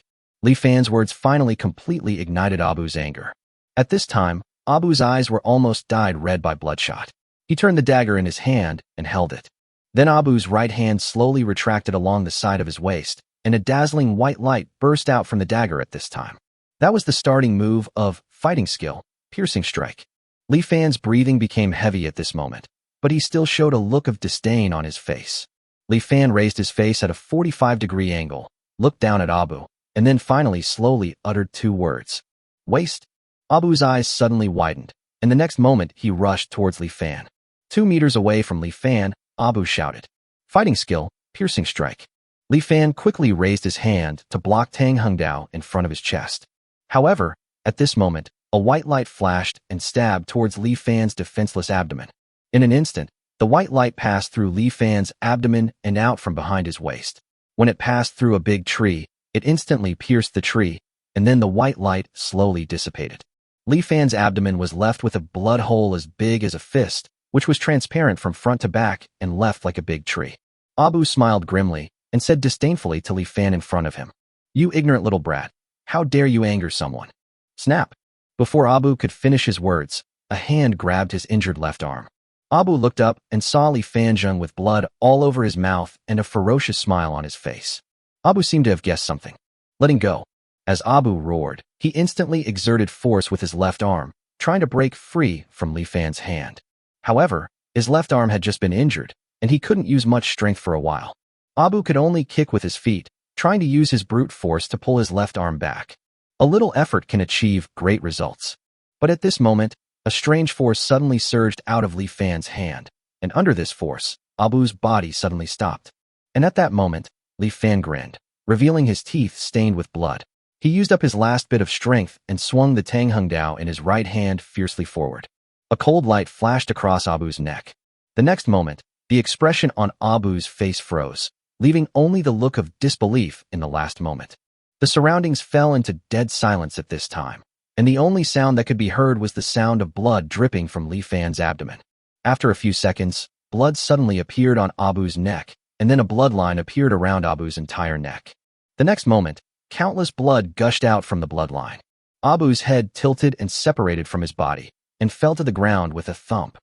At this time, Li Fan slowly fell backwards and finally fell to the ground with a plop. You shouldn't show mercy in a life-and-death fight, but how dare you be easily provoked by your enemy? Ha. Li Fan really wanted to laugh out loud, but unfortunately he couldn't and could only make a giggle sound. On his abdomen, a bloody hole the size of a fist pierced through his body. You can even see broken intestines and some colorful filth through the bloody hole. At this time, blood was gushing out of his abdomen, and his mouth seemed to be unwilling to accept it and was spitting out as much blood as possible. Li Fan felt his consciousness blurring. The drowsiness in his brain and the fatigue all over his body made him want to take a nap immediately. No, I can't sleep. This thought flashed through Li Fan's mind. Li Fan struggled to focus his attention on the system mall and found the intermediate healing potion. Bye. At this time, Li Fan no longer had the energy to confirm whether his bond value could buy a few bottles of intermediate healing potions. He could only desperately send out the idea of buying. The next moment, bottles of intermediate healing potions appeared beside him. Li Fan struggled again to grab the healing potions with his hands, and then poured them into his mouth regardless of anything. Vomit. The intermediate healing potion wanted to go down the throat, but the blood wanted to come up from the throat at this time. Li Fan could only hold the entire bottle of healing potion in his mouth, then covered his mouth with both hands and desperately forced himself to swallow the potion. Then the next bottle. It was difficult to swallow each bottle. My strength was rapidly draining away, and my consciousness was becoming blurred. Li Fan could only use up all his remaining strength to swallow one more bottle and one more mouthful. At some point, when he reached out to touch it, he could no longer reach the bottle of intermediate healing potion. Li Fan seemed to have lost all his strength at this moment. He lay on the ground, unable to even move a finger. At this moment, Li Fan could clearly feel his vitality slipping away. But there was also a burning sensation in the abdomen. I wonder which will be better, the death or life potion. Li Fan opened his mouth, but no sound came out. I should be able to survive, right? As soon as this question appeared in his mind, Li Fan's black pupils suddenly shrank. No, I must survive. I can definitely survive. Must. It was as if I wanted to carve these two words deep into my mind, or as if I just wanted to trick my brain into believing it. In short, he kept repeating these two words. At some point, Li Fan didn't even have the strength to open his eyes, and his consciousness was cut off at that moment. At the moment when his consciousness disappeared, a few words still echoed in his mind. I will definitely survive. Damn slave hunting gang, what have you done to my son? I'm going to kill you all. Gully roared and rushed towards the level 2 warrior of the slave-catching group. The double axes in his hands were powerful, and each blow was blessed with the power of the dwarf. A level 2 soldier from the slave-catching group raised his shield to block, but he felt like he was blocking a mountain. The moment the shield and the axe collided, his internal organs vibrated and blood flowed from the corner of his mouth. Upon seeing this, Gully swung his two axes even harder, again and again, fully embodying the term reckless man to the fullest. The level 2 fighters of the slave-hunting group secretly groaned, not knowing how long they could hold on. This kind of scene can be seen everywhere in the melee at this time. Every dwarf above level 1 has the blessing of physical training, but only confidants like Kai know how to fight humans. Therefore, although the number of slave-hunting team exceeded that of the dwarves, they were now being suppressed and beaten by the dwarves. If there is no intervention of high-end combat forces, defeat is only a matter of time. Chapter 82 Death Fight 7. Not far from the melee between the dwarves and the slave-hunting group, Dina, holding a recurve bow, shot an arrow at the rapidly approaching level 2 slave-hunting group warrior. While the level 2 warrior was dodging the arrow, Dina distanced herself from the opponent and then prepared the next arrow. Dina had been fighting with the opponent like this for a long time. The two of them had almost no close combat, and the fight was not intense. Neither of them was even injured. It could be said that they were the two most relaxed people in this battle. At this time, Dina glanced at Anna's situation. Seeing that Anna was not in danger, she retracted her gaze and focused on the enemy in front of her. Ouch! Anna raised her head and roared, then exerted force on her limbs and pounced towards air. Its speed is so fast that even a level 3 warrior cannot match it. Air stared at Anna's white figure, and his right hand holding the rapier retracted towards his waist. Fighting skill, piercing strike. Seeing this, Anna had to dodge sideways. After being prepared, and with her terrifying agility, Anna was able to dodge this fighting skill without any injury.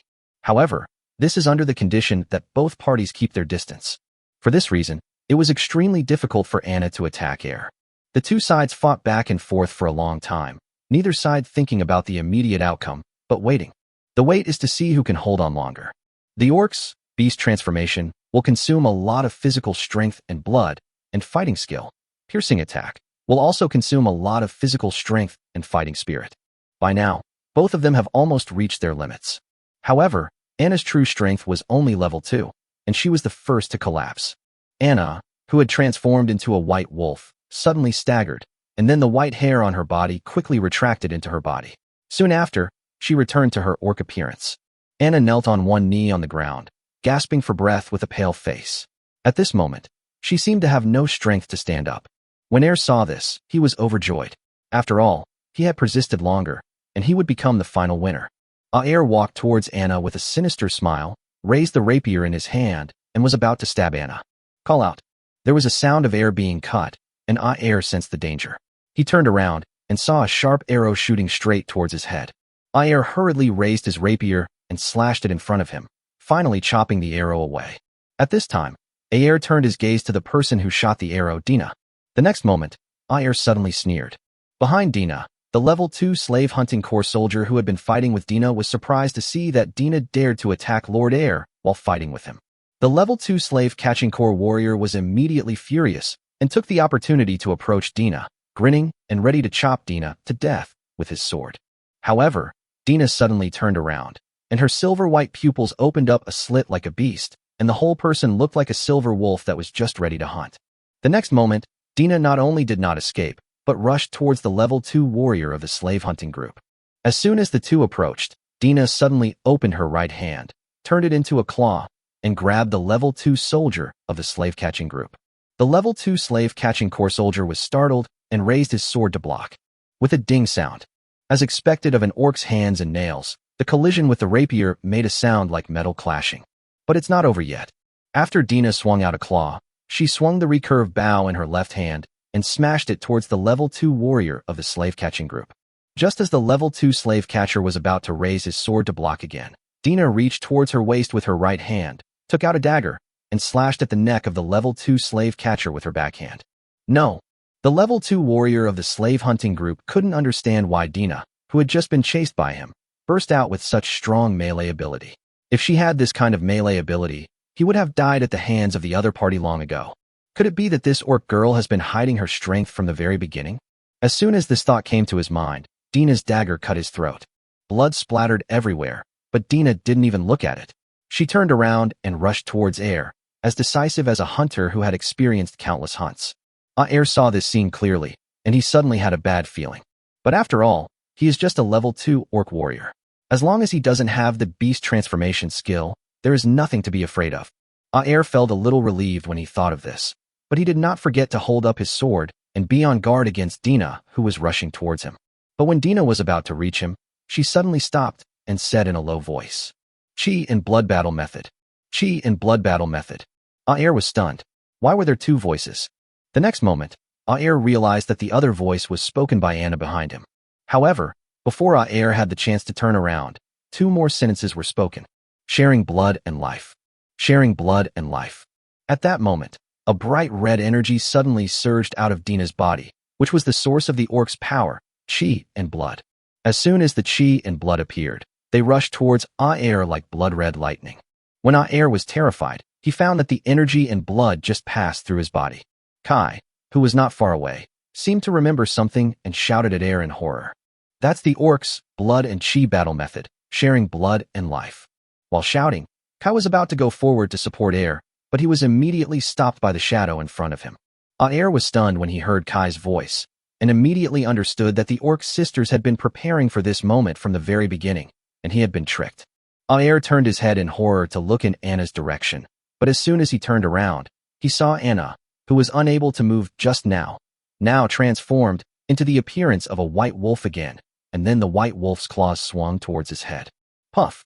It was like a watermelon being smashed open, with red mixed with white splattered all over the ground. The next moment, Air's headless body slowly fell backwards. It all happened in a flash. Kai could only stare blankly at all this, and then he suddenly had a very bad premonition, and his premonition was immediately confirmed. Anna, who killed Air, did not stop. After connecting with Dina's blood, she seemed to have regained her strength, and every move she made was filled with amazing power. Instead, Dina gradually became a little listless at this time.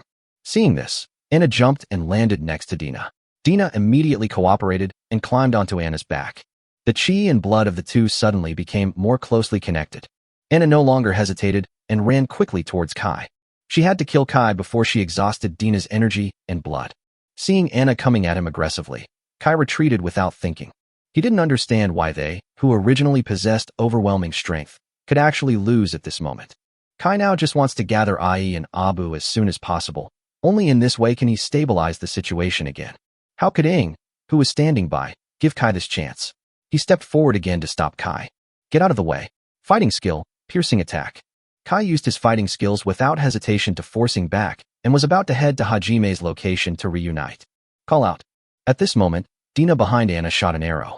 No one dared to ignore the arrow shot from the high-quality bow. Kate raised her sword and wanted to chop the arrow away. Brush. At this moment, a transparent silk thread, pulled by a dagger, quickly wrapped around his hands. It was the silk thread on the mother and child dagger. For a moment Kai was unable to move, and the next moment the arrow shot into Kai's shoulder. Oh! As Kai screamed, Anna leaped up, stared down at Kai from midair, and then slashed downwards with her front paws with claws. No! Chapter 83 Wake Up. After the deaths of Kai and Air, the slave hunting group here immediately lost their will to fight. With the cooperation of Anna and Ing, all the level 2 fighters of the slave hunting group, including Hake, were killed by the two in a few minutes. The remaining members of the slave hunting group would probably be torn to pieces by the dwarves in no time. They were no longer a threat, and it was not worth the two of them wasting any more time. Anna and Ing then looked at each other. The two of them had a very good understanding of each other. Without saying anything, Anna took Dina and chased towards the south. Ing chased towards the north alone. The reason for doing this is very simple. Ing himself has the strength of level 3, and combined with the dark magic, stealth, skill, even if he can't defeat Abu, he can still take Li Fan away. The same goes for Anna and Dina. Even if they can't defeat Hajime, they can just rescue Dozina. However, the final result was beyond their expectations. The next evening, Li Fan's eyelids moved, and then slowly opened. What comes into view is a stone ceiling. Li Fan moved his hands, then slowly sat up. He still felt a little uncomfortable, but the extreme weakness he had imagined did not appear.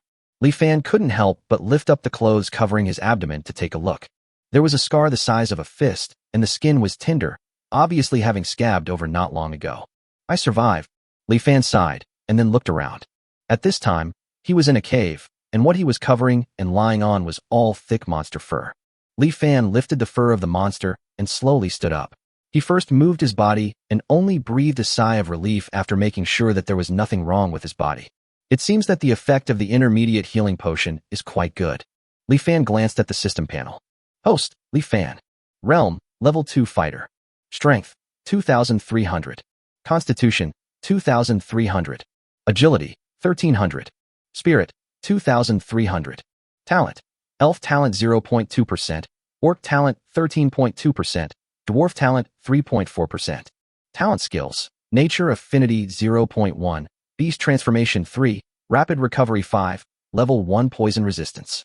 Comprehension skill, 10% ability to deliver a great amount with a small force. Bond value, 99 points. The dwarfs only had 3.4% of their talent left. It seemed like more than a dozen dwarves died in battle after that. The original bond value of 656 points was now only 99 points. After killing Abu, Li Fan, in a state of confusion, exchanged all his bond values for intermediate healing potions. He didn't realize it at the time, but now he knows that he exchanged 6 bottles in total. In fact, the effect of the intermediate healing potion will be greatly reduced after taking it 3 times in a row, but Li Fan didn't care about that at the time and directly drank all 6 bottles of intermediate healing potions. I don't know whether he was saved because of this, or whether he wasted several bottles of intermediate healing potions.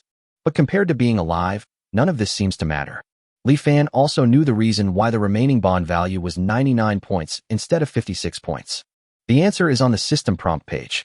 Ding! Congratulations to the host for reaching 1 star in favorability with the dwarf. Interacting with the dwarf will gain 1 bond point. Ding! I think it was after that battle that almost all the dwarves' favorability towards him rose to 1 star. Among them, Dozina's favorability directly reached 2 stars. So, the final outcome of that battle should be good. I just wonder if Dina, Anna, and Ing are injured? Li Fan suddenly remembered this and hurried out of the cave.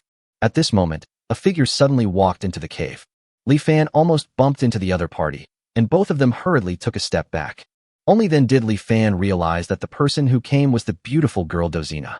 When Dozina saw Li Fan wake up, a bright smile suddenly appeared on her expressionless face. She suddenly took out a bottle of Ergwotu from her space ring, handed it to Li Fan, and said with a smile, "Hey, friend, do you want a drink? I'll treat you, all you can eat." It is not uncommon for dwarves to invite people to drink, but it is rare to hear the words enough from a dwarf. Li Fan, who was originally a little impatient, immediately felt relieved after seeing the bright smile on Dozina's face. The fact that Dozina could show such a smile meant that nothing happened to Dina and the others. Li Fan pushed the dwarf woman and said speechlessly, "How can you treat someone who was just seriously injured to a drink?" Dozina was stunned and asked doubtfully, "Really? When we dwarves get sick, we have an 80% chance of recovery as long as we drink alcohol. Never mind, you're a human after all. I'll keep this wine. Don't worry, I'll keep it until you come and drink it." I don't know if it was Li Fan's illusion, but Dozina seemed extremely serious when she said this. At the same time, hearing the conversation in the cave, Dina, Anna, Ing, and others also walked in. Li Fan, you finally woke up. Dina was so excited that she almost jumped into Li Fan's arms, rubbing her head against Li Fan's chest. The little girl was probably frightened by Li Fan's previous appearance, and now she was hanging on Li Fan like a koala. Anna on the side was also not calm. As soon as she approached Li Fan, a look of hesitation suddenly appeared on her face. Then she stopped and nodded to Li Fan. Ing was the most special. She walked directly to Li Fan's side, and then used the shadow fusion to merge into Li Fan's shadow without saying a word. Seeing that everyone was safe and sound, although he had expected it, Li Fan couldn't help but breathe a sigh of relief. Anna and others then briefly told Li Fan what happened later. After killing Kai and Air, Anna took Dina to where Dozina was. Anna's original plan was to take Dozina away, but after learning that Air was dead, he suddenly lost his mind. Anna didn't expect that these guys would actually go crazy for their loved ones. The two sides had to fight to the death. In the end, Dozina desperately held Hajime for a moment, giving Anna the opportunity to kill Hajime. When Anna brought Dozina back, the dwarves had already killed all the members of the slave hunting group at the cost of more than a dozen deaths. After that, Ing brought Li Fan back with a small hole in his stomach. Originally, everyone was extremely anxious. After all, there was no one here who knew medicine. Dina almost fainted from crying. Anna was silent with a gloomy expression, and Ing was full of murderous intent but had no place to vent. However, not long after, everyone discovered that the wound on Li Fan's stomach was recovering rapidly. Dina, Anna, Ing, and the other two immediately understood that it must be Li Fan who used that magical intermediate healing potion before he fell into a coma. The three women had witnessed the magic of the intermediate healing potion. Seeing that the wound on Li Fan's stomach was recovering rapidly, everyone felt relieved and took Li Fan to find a cave to rest. What is amazing is that Li Fan almost fully recovered in just one day and one night. Li Fan was also surprised to hear that he had only been unconscious for 1 day and 1 night. The wound that penetrated the whole body was healed in just 1 day. This is what is called a medical miracle. Li Fan thought about it and realized that the reason why he could recover so quickly was not only because of the intermediate healing potion, but also because of the 0.1 times recovery speed of natural affinity and the 5 times recovery speed of quick recovery. Even the reason why he was able to survive that injury was probably due to these two innate skills. Of course, it must also be due to his desire to survive that burst out at the last moment. Wait a moment. At this moment, Li Fan seemed to have thought of something, and his expression suddenly changed. Chapter 84. Eliminating the Roots. Wait a moment.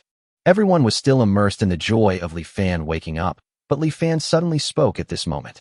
He seemed to remember something and couldn't help asking again. You mean I was only unconscious for a day and a night? Yeah, what's the problem? Everyone in the cave felt very strange and didn't know why Li Fan asked this. This question is extremely important. Let me confirm again. All the members of the slave hunting group, including those at level 2 and level 3, are all dead, right? Yeah, at least I didn't see a single survivor. Li Fan, why are you asking these questions? Dina asked curiously. Li Fan did not answer immediately, but asked again to confirm. Are you sure there are no fish that have slipped through the net? No. This time it was Anna who answered. She seemed to see the seriousness on Li Fan's face, so after carefully recalling it several times, she said, I'm sure there is nothing missing. Okay. Li Fan was overjoyed and couldn't help but reveal an excited smile on his face. Film. Li Fan shouted, and Ing popped out from his shadow. How's your recovery going? Except for the fact that my magic power hasn't fully recovered, everything else is fine.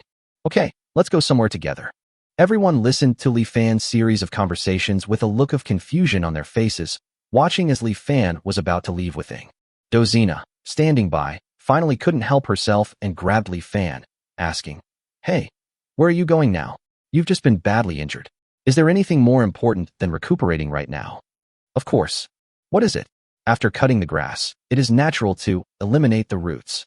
Li Fan never forgot the root cause of this series of events, Howard.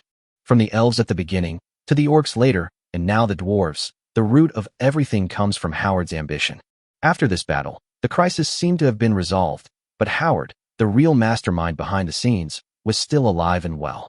As long as Howard was alive, everything would not be over. Anna was the first to understand what Li Fan meant and was immediately shocked. You want to kill Howard now? Li Fan nodded and said, I have to go. Anna asked in confusion, why? Li Fan immediately said, think about it. After we killed Bob, Howard only had Kai and Huck, two strong men left. But what did we see afterwards? Howard sent in 4 level 3 fighters, for level 2 fighters, and over 50 level 1 fighters. After listening to what Li Fan said, Anna, who was familiar with the local strength, could better understand what a terrifying force this was. It is no exaggeration to say that this force is enough to sweep through any ethnic group's gathering place. If Howard had not been worried about arousing the anger of the dwarves and causing a war, he would have probably let his men sweep through the entire dwarf gathering area. Li Fan continued, "The power behind Howard is obviously formidable. If Howard knew all his men had been killed, what do you think he would do? He's absolutely certain he'll bring several times, or even dozens of times, more men next time. By then, we'll be in a truly desperate situation, with no chance of a comeback." The facts were not much different from Li Fan's guess. If Howard knew that all his men were killed in the battle, he would definitely leave the Forest of Sin as soon as possible and return to Winter City to tell his Uncle Carton about the senior blacksmith in exchange for benefits. Even a city lord cannot ignore the existence of a high-level blacksmith. At that time, Li Fan and his team will have to face the full power of a city lord. Based on his own guess, when Li Fan learned that only 1 day had passed since the battle and that no slave hunting group had escaped, his first reaction was to find Howard and eliminate the root of the problem. As long as it is handled well, perhaps this matter can be completely resolved. Li Fan didn't waste any more time and set off with Ing immediately. Dina, Anna, and Dozina also expressed their desire to go together. However, Sin Town is ultimately a human territory. If Anna and the others go there together, they will be discovered and may get into huge trouble. Ing, who is good at stealth, not only does not have this trouble, but can also take Li Fan to find Howard quietly. He is obviously the best candidate. Outside the sinful town, in front of Li Fan was the familiar valley entrance. I have to say that Sin Town is built in a really good place. The towering mountains on 3 sides form a natural wall, and the only valley entrance is only a dozen meters wide. If a city gate is built, it can almost be regarded as a natural city. However, there was no one guarding the city gate at this time. This is very strange. Although Sin Town is just a gathering place formed by a group of people who are obsessed with profit, people are arranged to keep watch every day so that they can open their eyes alive the next day. But today there is no one in sight. It was the same before. There wasn't a single mercenary hunting monsters. I don't know what happened. I hope Howard didn't run away, Li Fan said, letting Ing explore the way ahead, and he followed closely into the Sin Town. As expected, there were few people in the town, only a few drunks here and there. Seeing this, Li Fan took Ing and walked straight towards Carton Manor. What made Li Fan feel relieved was that there were still many people in the Carton Manor. Although it was late at night, the entire manor was lit with countless lights, making it look like daytime. This scene is not suitable for infiltration, but it is not difficult to find. Ing directly activated stealth, and with a running start, he easily climbed over the wall outside the manor, and then quickly blended into the shadow of the trees on the side. 5 minutes later, Ing came out again, and she had investigated the situation in the manor thoroughly. That means most of the people in the manor are ordinary people, and the strongest are just a few level 1 guards. Ing nodded in confirmation, and Li Fan continued to ask, "Is Howard in the manor?" Ing nodded again. Li Fan was overjoyed and immediately asked Ing to lead the way. The two of them bypassed several guards and soon stopped in front of a study. There was still light coming through the crack in the study door. Obviously, Howard hadn't gone to bed yet. Ing was about to open the study door and rush in. Li Fan quickly stopped her. If he rushed in rashly, Howard would probably call for guards immediately.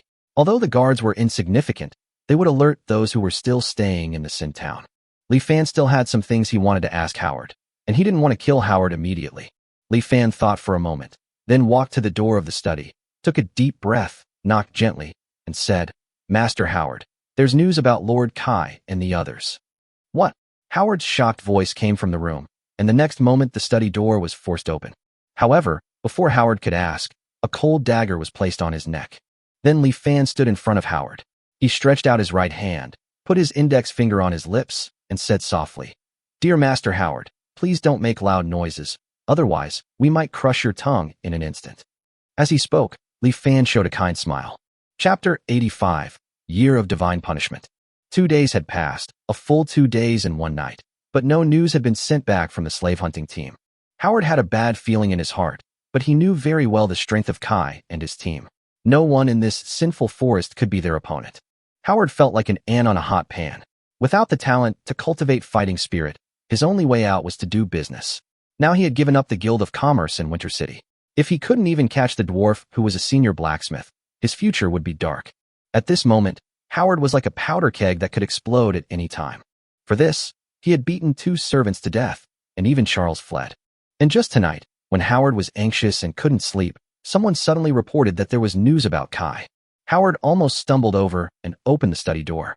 But he never expected that what he was about to face was a cold dagger and Li Fan's face that made him hate him to the core. Ing controlled Howard to enter the study, and Li Fan slowly closed the door after entering the study. This action immediately frightened Howard, and he opened his mouth and shouted loudly, "You!" Howard, before he could finish his words, Li Fan grabbed his mouth and looked at him with cold eyes.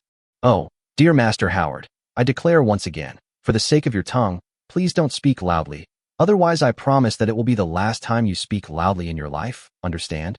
Li Fan pinched Howard's mouth with his right hand without mercy. Howard was in so much pain that he almost cried. At this moment, he realized his current identity and nodded quickly. "Very good." Li Fan smiled and released his right hand, then immediately got to the point. "Tell me, how did you become interested in Dozy, the dwarven high-ranking forger?" Li Fan has always been very curious about this matter. If this problem is not solved, even if there is no Howard in front of him, there will be countless new Howards in the future. So this matter must be made clear, otherwise Dozina and the others will never have peace. Howard carefully looked at the dagger on his neck, not daring to hide anything. More than 10 days ago, a dwarf sold the news to a slave trader, and a few days ago, that slave trader sold the news to me. Li Fan and Ing were extremely surprised. They never expected that Dozina was betrayed by a dwarf of the same tribe. Li Fan's first reaction was that it was done by the dwarf leader whose son had been crippled in the dwarf gathering place, and the other party also had sufficient motives. I think it was because of Dozina's identity as a senior blacksmith that he didn't dare to take revenge personally, so he thought of using human slave traders. Knowing this, although it cannot solve the problem, at least it can serve as a warning, which is also a gain. Li Fan was about to ask the second question when he suddenly paused.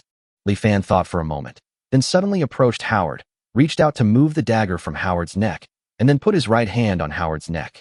With this strange look, Li Fan stared into Howard's eyes and asked the second question. "Does anyone else know about your attempt to capture the dwarf this time?" He wanted to find out who knew the truth so he could kill me.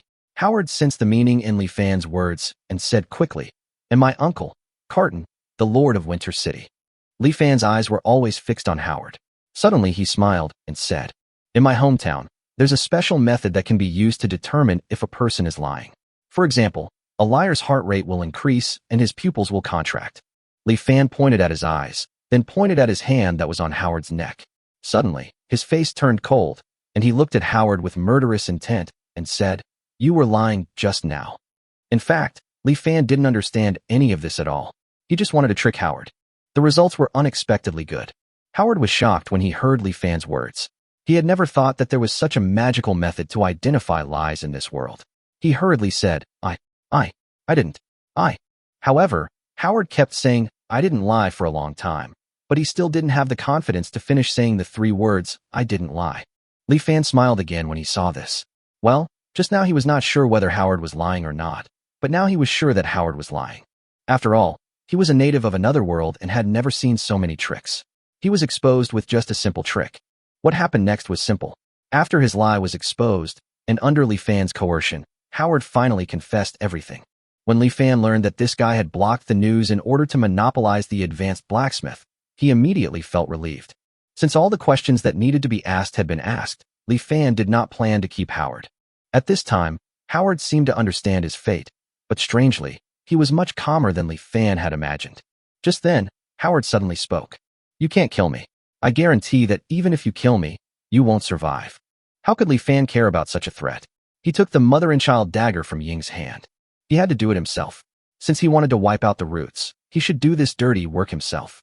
At the same time, it would also allow him to get familiar with this cannibalistic world so that he would not be unable to take action at the critical moment. Howard remained calm at this time. He said again, "You must not kill me, otherwise you will die this winter, because this year is the year of divine punishment." When Howard mentioned the words, "year of divine punishment," he seemed to have gained courage and looked at Li Fan with confidence in his triangular eyes. "What?" Ing couldn't help but look surprised. This was the first time Li Fan saw Ing react to a stranger's words, and the reaction was so big. Li Fan then asked Ing, "What is the year of divine punishment?" Ying's face was filled with worry. Before she could say anything, Howard couldn't wait to explain. You don't even know about the year of divine punishment. Are you really from the magic continent? In the magic continent, a year of divine punishment occurs every once in a while. There's no pattern to its occurrence. And in the human empire, only the Pope of the Church can predict it in advance through divine revelation. When a year of divine punishment occurs, the winter will plunge to unprecedented low temperatures, the winter will be prolonged, and heavy snow will inevitably come. Even the Sin town surrounded by high peaks cannot completely withstand the cold wind and heavy snow. No one can survive the winter of the year of divine punishment in a place like the Sin Forest. Howard seemed to think this wasn't enough and continued. By then, not only Sin town, but all the people of all races in the gathering places of the foreign nations will retreat to the border. The Sin Forest will be thoroughly cleansed by the cold winter, and no one will survive. You're not a Warcraft, so you can't hibernate. You can only survive the winter by going to Winter City. If you kill me, Uncle Cotton will not let you go, and you won't be able to set foot in Winter City. The ultimate result is death in the Sin Forest. And this is exactly why Howard felt that Li Fan did not dare to kill him. Chapter 86, Freeing the Slaves. Li Fan was also greatly surprised when he heard this. He had never thought that there was such a thing as the year of divine punishment in this world. Then he suddenly sneered and said to Howard, "But your Uncle Cotton has no idea that I killed you." Howard responded to Li Fan with a sneer. "Li Fan, it seems you're not a noble, so you don't understand nobility. If you kill me now, someone will report my murder or disappearance to Winter City tomorrow. Uncle Cotton might not be able to find the murderer, but if he treats everyone in Sin Town as the murderer, wouldn't that be considered the murderer? You have to let me go. Only if I'm alive can you survive the entire winter in Winter City." After hearing this, Li Fan's face darkened and he stared at Howard. When Howard saw this, a hint of pride appeared on his face. He felt that his life was saved. What a noble manner. As he spoke, Li Fan grasped the dagger and stabbed Howard in the chest without hesitation. Howard widened his eyes, not understanding why this happened and why Li Fan dared to attack. Just at the moment when his consciousness disappeared, he seemed to hear the last words Li Fan said. "What a shame. I said I would kill you, and I will. Even the damn year of divine punishment can't stop me." Li Fan will never regret killing Howard. A person like Howard, even if he is let off, will definitely find ways to take crazy revenge if he gets the chance. How could Li Fan dare to believe what such a person said? Besides, if he could escape to Winterfell, what about Dina and the others, and even the weak orcs and sinner dwarves?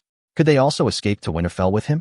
The most urgent task is to tell everyone this news as soon as possible, so that at least everyone can make some preparations for it. But before that, Li Fan still had a few things to do.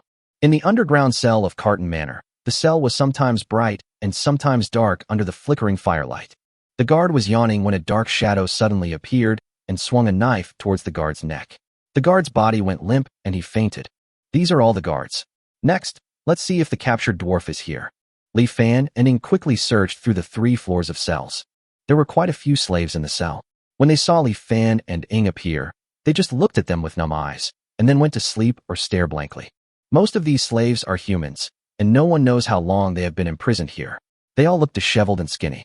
Li Fan and Ing took a few glances, and then continued to the next floor. It was not until the 3rd floor that they finally discovered the dwarves. The moment the dwarves saw Li Fan, hatred flashed in their eyes, and they gritted their teeth. However, when they saw Ing, they were shocked again. They obviously didn't expect to see the dark elf without the restraint collar. Li Fan glanced at Ing. It would undoubtedly be more convincing to let Ing explain the current situation at this time. Unfortunately, Ing hardly speaks in front of outsiders and always looks cold. Li Fan had no choice but to go up by himself. Facing the vigilant dwarf slave, Li Fan asked directly, "Who is Gu Li's son?" As he spoke, he searched among the dwarves and soon saw 5 small dwarves protected by the other dwarves. The dwarves were extremely surprised when they heard the name Gully. Seeing Li Fan set his eyes on the dwarfs, a dwarf with a long white beard suddenly walked out. "Human, how do you know Gu Li?" This white-bearded dwarf is much calmer than other dwarves. Unlike other dwarves, when they see humans, they can't wait to carve the word hatred on their faces. Li Fan looked at the white-bearded dwarf in front of him, thought for a moment, and said, "You must be Mi Fong, right? Let me formally introduce myself. My name is Li Fan. I was commissioned by Gu Li and his men to rescue the dwarves captured by the slave traders. Gu Li gave this to me as a birthday gift for his son's 5th birthday, so it can be used as a keepsake for him." Li Fan felt around his waist, took out a wooden dagger and handed it to the white-bearded dwarf. After hearing this, the dwarves all widened their eyes and looked at Li Fan in disbelief. Mi Feng was also shocked, but looking at the dark elves next to Li Fan, he gradually began to believe it. After all, they were just a group of slaves at the mercy of others, and there was no need for the humans in front of them to go to such great lengths to deceive them. At this moment, the strongest of the 5 dwarf children suddenly stepped forward and took the wooden dagger from Li Fan's hand. He looked about 10 years old and as sturdy as a calf.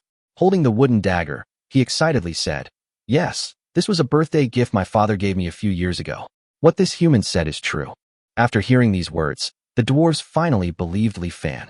Li Fan was relieved to see that things were going so smoothly. Fortunately, he had asked Gu Li and others to make preparations in advance before leaving. The next moment, Li Fan took out the key he found from the guard and opened all the cages holding the dwarves. However, Li Fan counted and found that there were only less than 30 dwarves left. Seeing this, Mi Feng explained. It turned out that the strongest dwarves had been taken away by the slave traders sent by Howard. They had probably entered the human empire by now.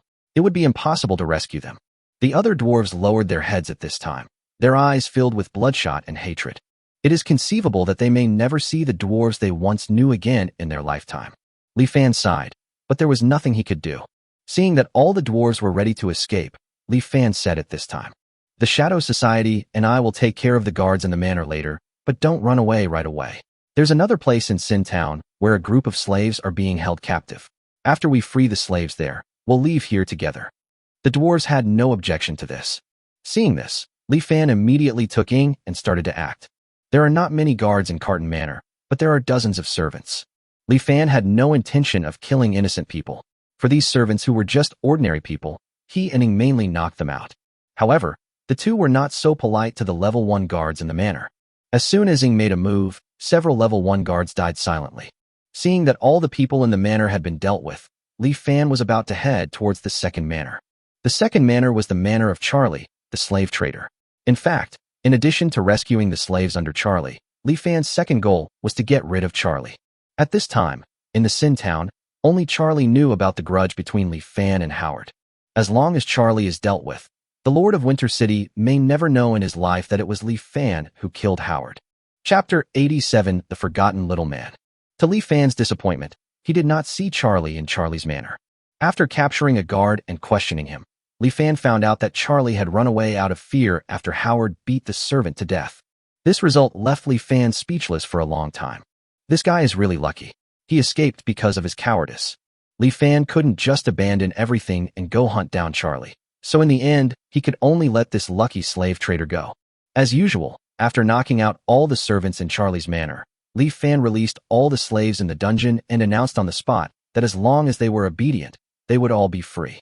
I believe that Li Fan has very few slaves, especially some of the hot-tempered dwarves who dared to provoke him. How could Li Fan tolerate him and beat him up on the spot? After suffering the beatings of society, all the slaves became obedient. The rest of the story was simple. Under Ying's leadership, Li Fan first led this group of slaves out of the sinful town. Then the two of them returned to Carton Manor without stopping and took away the dwarf slaves here. Before leaving, Li Fan threw the keys to the human slaves who were still locked in cages. As for whether they could escape in the end, and where they would escape to, Li Fan had no control over it. However, what he didn't expect was that there were a few smart guys among this group of slaves. After getting the key, they reacted immediately. After opening the cage, they didn't make any noise or fuss, but just followed Li Fan and the others. Seeing this, the remaining human slaves followed suit. For this reason, when leaving Carton Manor, Li Fan was followed by hundreds of people. The huge scale of the place was finally noticed by the drunks on the street. Li Fan and Ing cooperated with each other at this time, knocking out anyone they saw, until they escaped to the entrance of the valley and finally caused a sensation. The remaining mercenaries in the town popped their heads out one after another, their eyes glowing as they looked at the slaves. What made them regretful was that at this time Li Fan and his companions had just passed through the valley entrance and left the sinful town without looking back. Although they escaped, Li Fan was still troubled for a long time about how to deal with these slaves. After a quick count, he found that there were 86 human slaves, 38 dwarf slaves, and 1 orc slave in front of him. This orc slave was a familiar face. He was the level 2 bull orc that Charlie recommended to him. The dwarf slaves will undoubtedly be taken back to the dwarf tribe and handed over to Dozina and others. There are not many orc slaves, so they will be taken back directly for Anna to deal with. However, the human slaves before him were not only huge in number, but they were also ordinary people who had not cultivated fighting spirit, making them the most troublesome to deal with. After thinking for a long time, Li Fan was sure that he could not take these people away. Li Fan knew very well that neither the dwarves nor the orcs would accept these humans. The dwarves and orcs were able to tolerate Li Fan because of what Li Fan had done all along.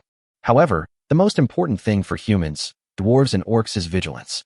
Years of racial conflicts and the long-term harm caused by slave traders are not something they can easily let go of. Li Fan is not a saint. Since he knows that he can't help these human slaves, he doesn't worry about it anymore. He took out all the food on his body and in his space ring and placed it in front of these human slaves. Then he left without saying a word, taking the dwarves and orcs with him, leaving behind a group of human slaves who looked at Li Fan and his group in confusion as they walked away. It was an unpleasant scene after all, and Li Fan had a heavy expression on his face throughout the journey. It is said that when humans become slaves, they will be left with an indelible mark on their necks, just like the weak orcs and the sinner dwarves. With this mark, the identity of a slave will accompany the person for the rest of his life. If a slave ran away, someone who encountered the escaped slave could capture him and then own the slave, including the right to control the life and death of this slave. So those human slaves now have only two choices. Either return to the Sin Town and continue to be a slave, or live a life of exile in the Sin Forest. No matter which one, I think the outcome waiting for these slaves will not be a good one. The next morning, Bart arrived at the mercenary guild early. Due to the year of God's punishment, winter would arrive at an unknown time this year, so the mercenary guild decided to move to Winter City in the next few days until the winter passed. Bart was both happy and worried about this. Ever since he had asked to see Master Howard in exchange for Li Fan's information, Bart thought he could finally leave this hellhole and return to the Winter City he had been longing for. However, he never expected that Master Howard would actually let Li Fan run away. Therefore, the reward that Master Howard promised him was naturally gone. Well, thinking that he would have to face that damn Baron soon, Bart didn't know what to do. Worried, Bart stepped into the mercenary guild. The guild this morning was a little strange, being exceptionally noisy so early in the morning. Bart leaned over to the crowd and listened carefully. What? Master Howard is dead. Bart listened to the news in surprise, and then he learned that someone saw a young man with a dark elf rescuing a large number of slaves last night, and not long after that, Master Howard was found dead in his own manner. Everyone speculated that someone killed Howard in order to take away the slaves. Bart, who knew something about the matter, almost immediately thought of Li Fan. Could it be that Li Fan who killed young Master Howard? Could he have known that I betrayed him? No, I have to leave Sin Town immediately. Bart broke out in a cold sweat. Even if I might be beaten to death by the Baron's men, I will return to Winterfell immediately. The next moment, Bart immediately found a team of mercenaries who were about to return to Winter City. After paying the fee, he set off towards Winter City with them. As the sinful town got farther and farther away, Bart's nervous mood finally relaxed a little. After calming down, some little thoughts came to Bart's mind. Perhaps I can report the information that Master Howard was murdered and that the murderer was Li Fan to Lord Carton. Yes, let's do that. Then Lord Carton will definitely help me resolve the conflict between me and the Baron. When Bart thought of this, a hint of pride flashed in his eyes. At this moment, he even felt that it was a good thing that Howard died. On another road, Charlie was sitting in a carriage, heading towards the imperial capital. The scene of Howard going crazy and beating the servant to death frightened him so much that he didn't dare to stay with Howard any longer. For this reason, he reluctantly abandoned everything in the sinful town and immediately boarded the carriage back to the imperial capital. As for Howard, he decided never to work with that kind of lunatic again. In fact, Li Fan did not forget Bart's existence. There are two reasons why I didn't kill Bart. 1. The situation last night was critical, and he couldn't waste time looking for Bart, whose whereabouts he didn't know. 2. Since Charlie, who knows more, has run away, it seems that there is not much use in blocking the mouth of Bart, the little fish. However, Li Fan probably never expected that Charlie did not reveal his grudge with Howard, but it was Bart, who was almost forgotten by him, who brought the matter to Winter City. He had no idea what kind of storm this would cause in the future. At this time, Li Fan was bringing the dwarves back to Dozina. The most excited person was naturally Gully. He hugged his son, Gutu, in a bear hug. The boy, who was as strong as a calf, rolled his eyes when he was hugged by him. He must have experienced what fatherly love was like. Guli then expressed his gratitude to Li Fan. Li Fan, I apologize for my previous disrespect. I also want to thank you for not only saving us, but also saving my son. I will never forget this kindness. From now on, as long as you say a word, I, Guli, We'll do anything. As Guli spoke, he patted his chest loudly, and then he planned to give Li Fan a bear hug. Li Fan jumped away hurriedly. Sorry, Li Fan is not interested in big muscular men. Chapter 88 Magic Resistance. Ding! Congratulations to the host for obtaining 1 point of bond with the dwarf. Dwarf talent increased by 0.1%. Ding! Congratulations to the host. After the rescued dwarves were picked up by Dozina and the others, the system's prompts kept ringing. In the end, all 38 dwarves became friends with Li Fan, and Li Fan's dwarven talent reached 7.2%. Li Fan hurriedly glanced at the host panel. Host, Li Fan. Realm, Level 2 Fighter. Strength, 2,300. Constitution, 2,300. Agility, 1,300. Spirit, 2,300. Talent, Elf talent 0.2%, Orc talent 13.2%, Dwarf talent 7.2%. Talent skills, Nature Affinity 0.1, Beast Transformation 3, Rapid Recovery 5, Level 1 Poison Resistance, Level 1 Magic Resistance, Immune to Level 1 Magic, Strong Resistance to Level 2 and 3 Magic. Comprehension skill, 10% ability to deliver a great amount with a small force. Bond value, 200 points. The dwarf talent exceeding 5% allowed Li Fan to comprehend another talent skill, but the dwarf talent skill he obtained this time was another result that made Li Fan dissatisfied.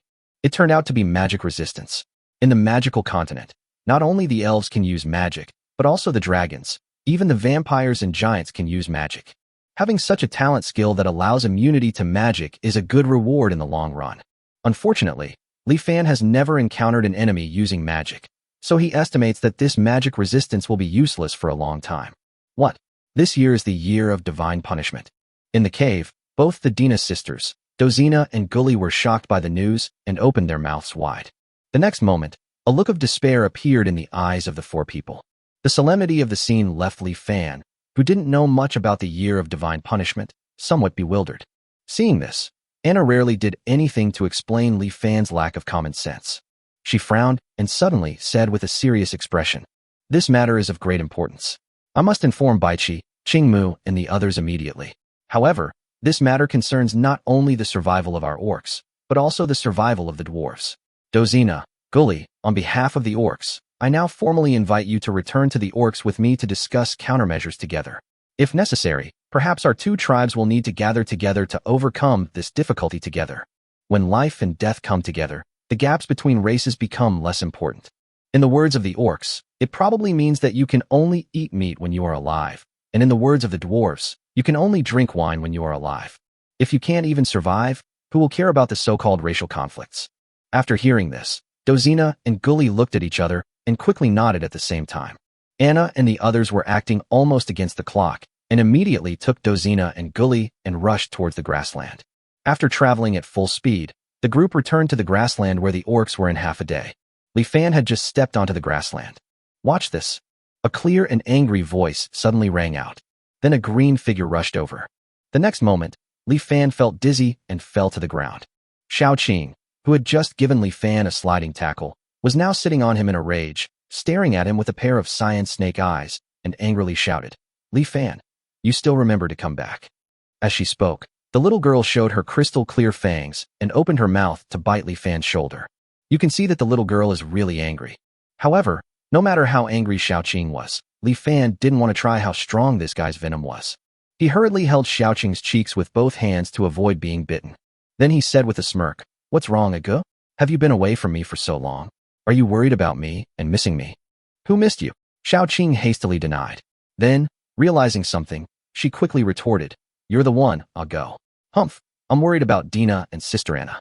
How dare you kidnap them for such a long time? Tell me, did you take them to do something bad?" Bad thing? What bad thing? Where did you hear this? Why did this girl suddenly say such a word?" Li Fan felt confused. Xiao Qing frowned after hearing this and replied, "I don't know either. Grandpa told me not long ago that I should be careful with you, especially to be careful not to be alone with you. Otherwise you would do something bad to Xiaobai and me." Li Fan immediately had several big question marks on his forehead, and then he said to Xiao Qing in front of him very seriously, "Xiao Qing, is there a possibility that your grandfather is not very smart?" Xiao Qing widened her eyes. Although she didn't know why, she always felt that what Li Fan said seemed to make some sense. Dina and Anna on the side watched and shook their heads. They thought that if Xiaobai faced this problem, he would definitely not doubt Baichi like this. In the cave, Dozina Guli sat on one side, Baichi Qingmu sat on one side, Dina Anna sat on one side, and Li Fan and Ing sat on one side. Anna repeated the news about the year of God's punishment. As expected, Baichi and Aoki were also shocked and desperate after hearing this. Anna was worthy of being the princess of the Silver Wolf clan. She had seen the world and had recovered from her previous shock and despair. She raised the two most important problems to be solved on the spot. We need to quickly choose a place to live for the winter and also find a way to store enough food for the winter. The place of residence is very important.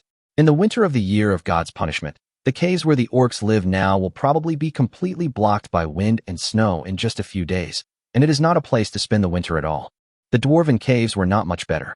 The best place to spend the winter is undoubtedly a big city like Winterfell, which has tall walls to block the wind and snow. However, as weak orcs and sinner dwarfs, they have no right to enter the cities of their respective tribes. Therefore, they could only find a place to live that could withstand the wind and snow on their own. After discussing for a long time, they still couldn't find a good place. At this time, Li Fan suddenly spoke. How's Sin Town? Then Li Fan recounted the geographical environment of the Sin Town. A valley surrounded by cliffs was undoubtedly the best choice so far, but everyone still hesitated. Especially Baichi and Aoki, who had experienced a year of divine punishment. They then shared their experiences. When we were young, we once experienced the winter of the year of divine retribution. Qingmu and I were still living in the city of the Orc Empire at the time. We thought the dozens-meter-high city walls were enough to keep out the freezing cold, but we soon discovered we were wrong. You can't imagine the feeling of having an arm completely crippled just by exposing it to the air for a few breaths. The wind was like a knife, and the snowflakes like arrows. No one dared to go out, wrapping themselves up in whatever fur they could find, struggling to hold on. When winter passed, a full 1,000,000 orcs died in the Orc Empire that year, and countless more lost fingers, toes, and even ears. Chapter 89 Cement. Baichi sighed as he spoke. He said this not to undermine everyone's self-confidence, but just to make everyone understand the horror of the year of divine punishment. Even a city with tall walls and well-built buildings could not withstand the cold winter of the year of God's punishment, and the cliffs of the sinful town alone could not withstand it either. Seeing this, Li Fan suddenly said, the cliffs surrounding Sin Town alone may not be able to stop the cold winter, but as long as we build warm houses in Sin Town, won't we have a chance to survive the cold winter? Dozina shook her head and said, it's not that easy. Even for the dwarves, it would take several dwarves about 3 days to build a house. And winter is always coming, so there's no time to build a house for hundreds of people. Whether it is wood or stone, it takes a lot of time to process before it can be used to build a house. So the 3 days mentioned by Dozina are still based on the premise that the dwarves have a talent for construction. Li Fan smiled confidently. It's not impossible. As long as we have cement and build not single-family houses, but dormitories like large bunk beds, we can build houses large enough for hundreds of people in a short period of time. Cement. College dormitory? Faced with the new words from Li Fan's mouth, the other 7 people were all confused. It was the first time they heard these words. Li Fan immediately explained the meaning of these 2 words. There's actually something as good as cement. As long as we have this good thing, we dwarves can guarantee to build houses big enough for everyone to live in within 10 days. Guli patted his chest with confidence. The only problem was how to make the cement. Li Fan immediately exchanged books about cement from the system. As he absorbed the knowledge transmitted into his brain by the system, he frowned slightly. The best cements are undoubtedly modern cement and Roman cement, especially Roman cement, which is even better than modern cement in some ways. The port built with Roman cement was still as strong as new before Li Fan traveled through it after being beaten by wind and waves for 2,000 years. It can be called a miracle. Whether you choose modern cement or Roman cement, both can build the strongest house. However, there is one condition for making both modern cement and Roman cement, which is the presence of volcanic ash. There is a volcano in the Forest of Sin, and it is an active volcano, but it is located in the inner area of the Forest of Sin. Not only does it take time to find this volcano, but it is also a problem to transport the volcanic ash out of the inner area full of level 2 and 3 monsters. These problems will take a lot of time to solve. But what Li Fan and his team lack most right now is time. Fortunately, Li Fan remembered that he had seen that wood ash cement could be made from wood ash. After searching through the books in the system mall several times, Li Fan finally found a method to make cement using wood ash. The cement made by this method is naturally not as good as modern cement and Roman cement, but Li Fan only needs the house made of wood ash cement to survive this winter. As for how many years such a house can last, it is not within his consideration. Now that they had an idea of how to obtain the cement, the group started to act on the spot. Every minute and every second is extremely precious nowadays.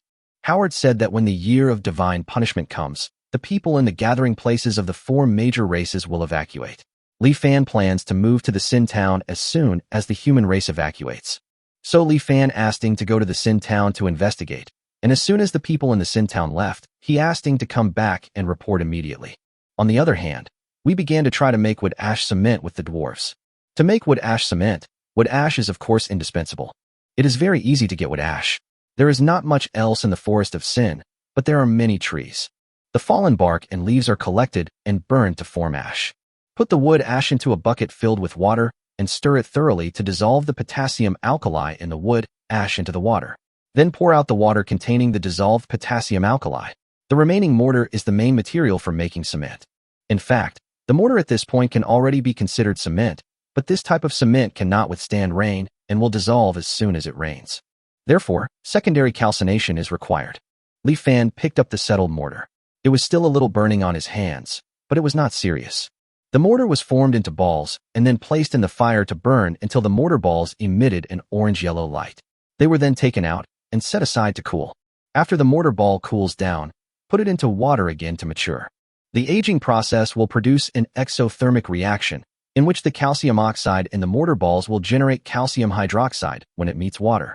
For people on Earth, it was just an ordinary chemical reaction, but for Dina and the others, it was undoubtedly an extremely magical scene that immediately attracted everyone's attention. Under the amazed gazes of the crowd, the reaction ended and Li Fan knew that the production of wood ash cement was complete.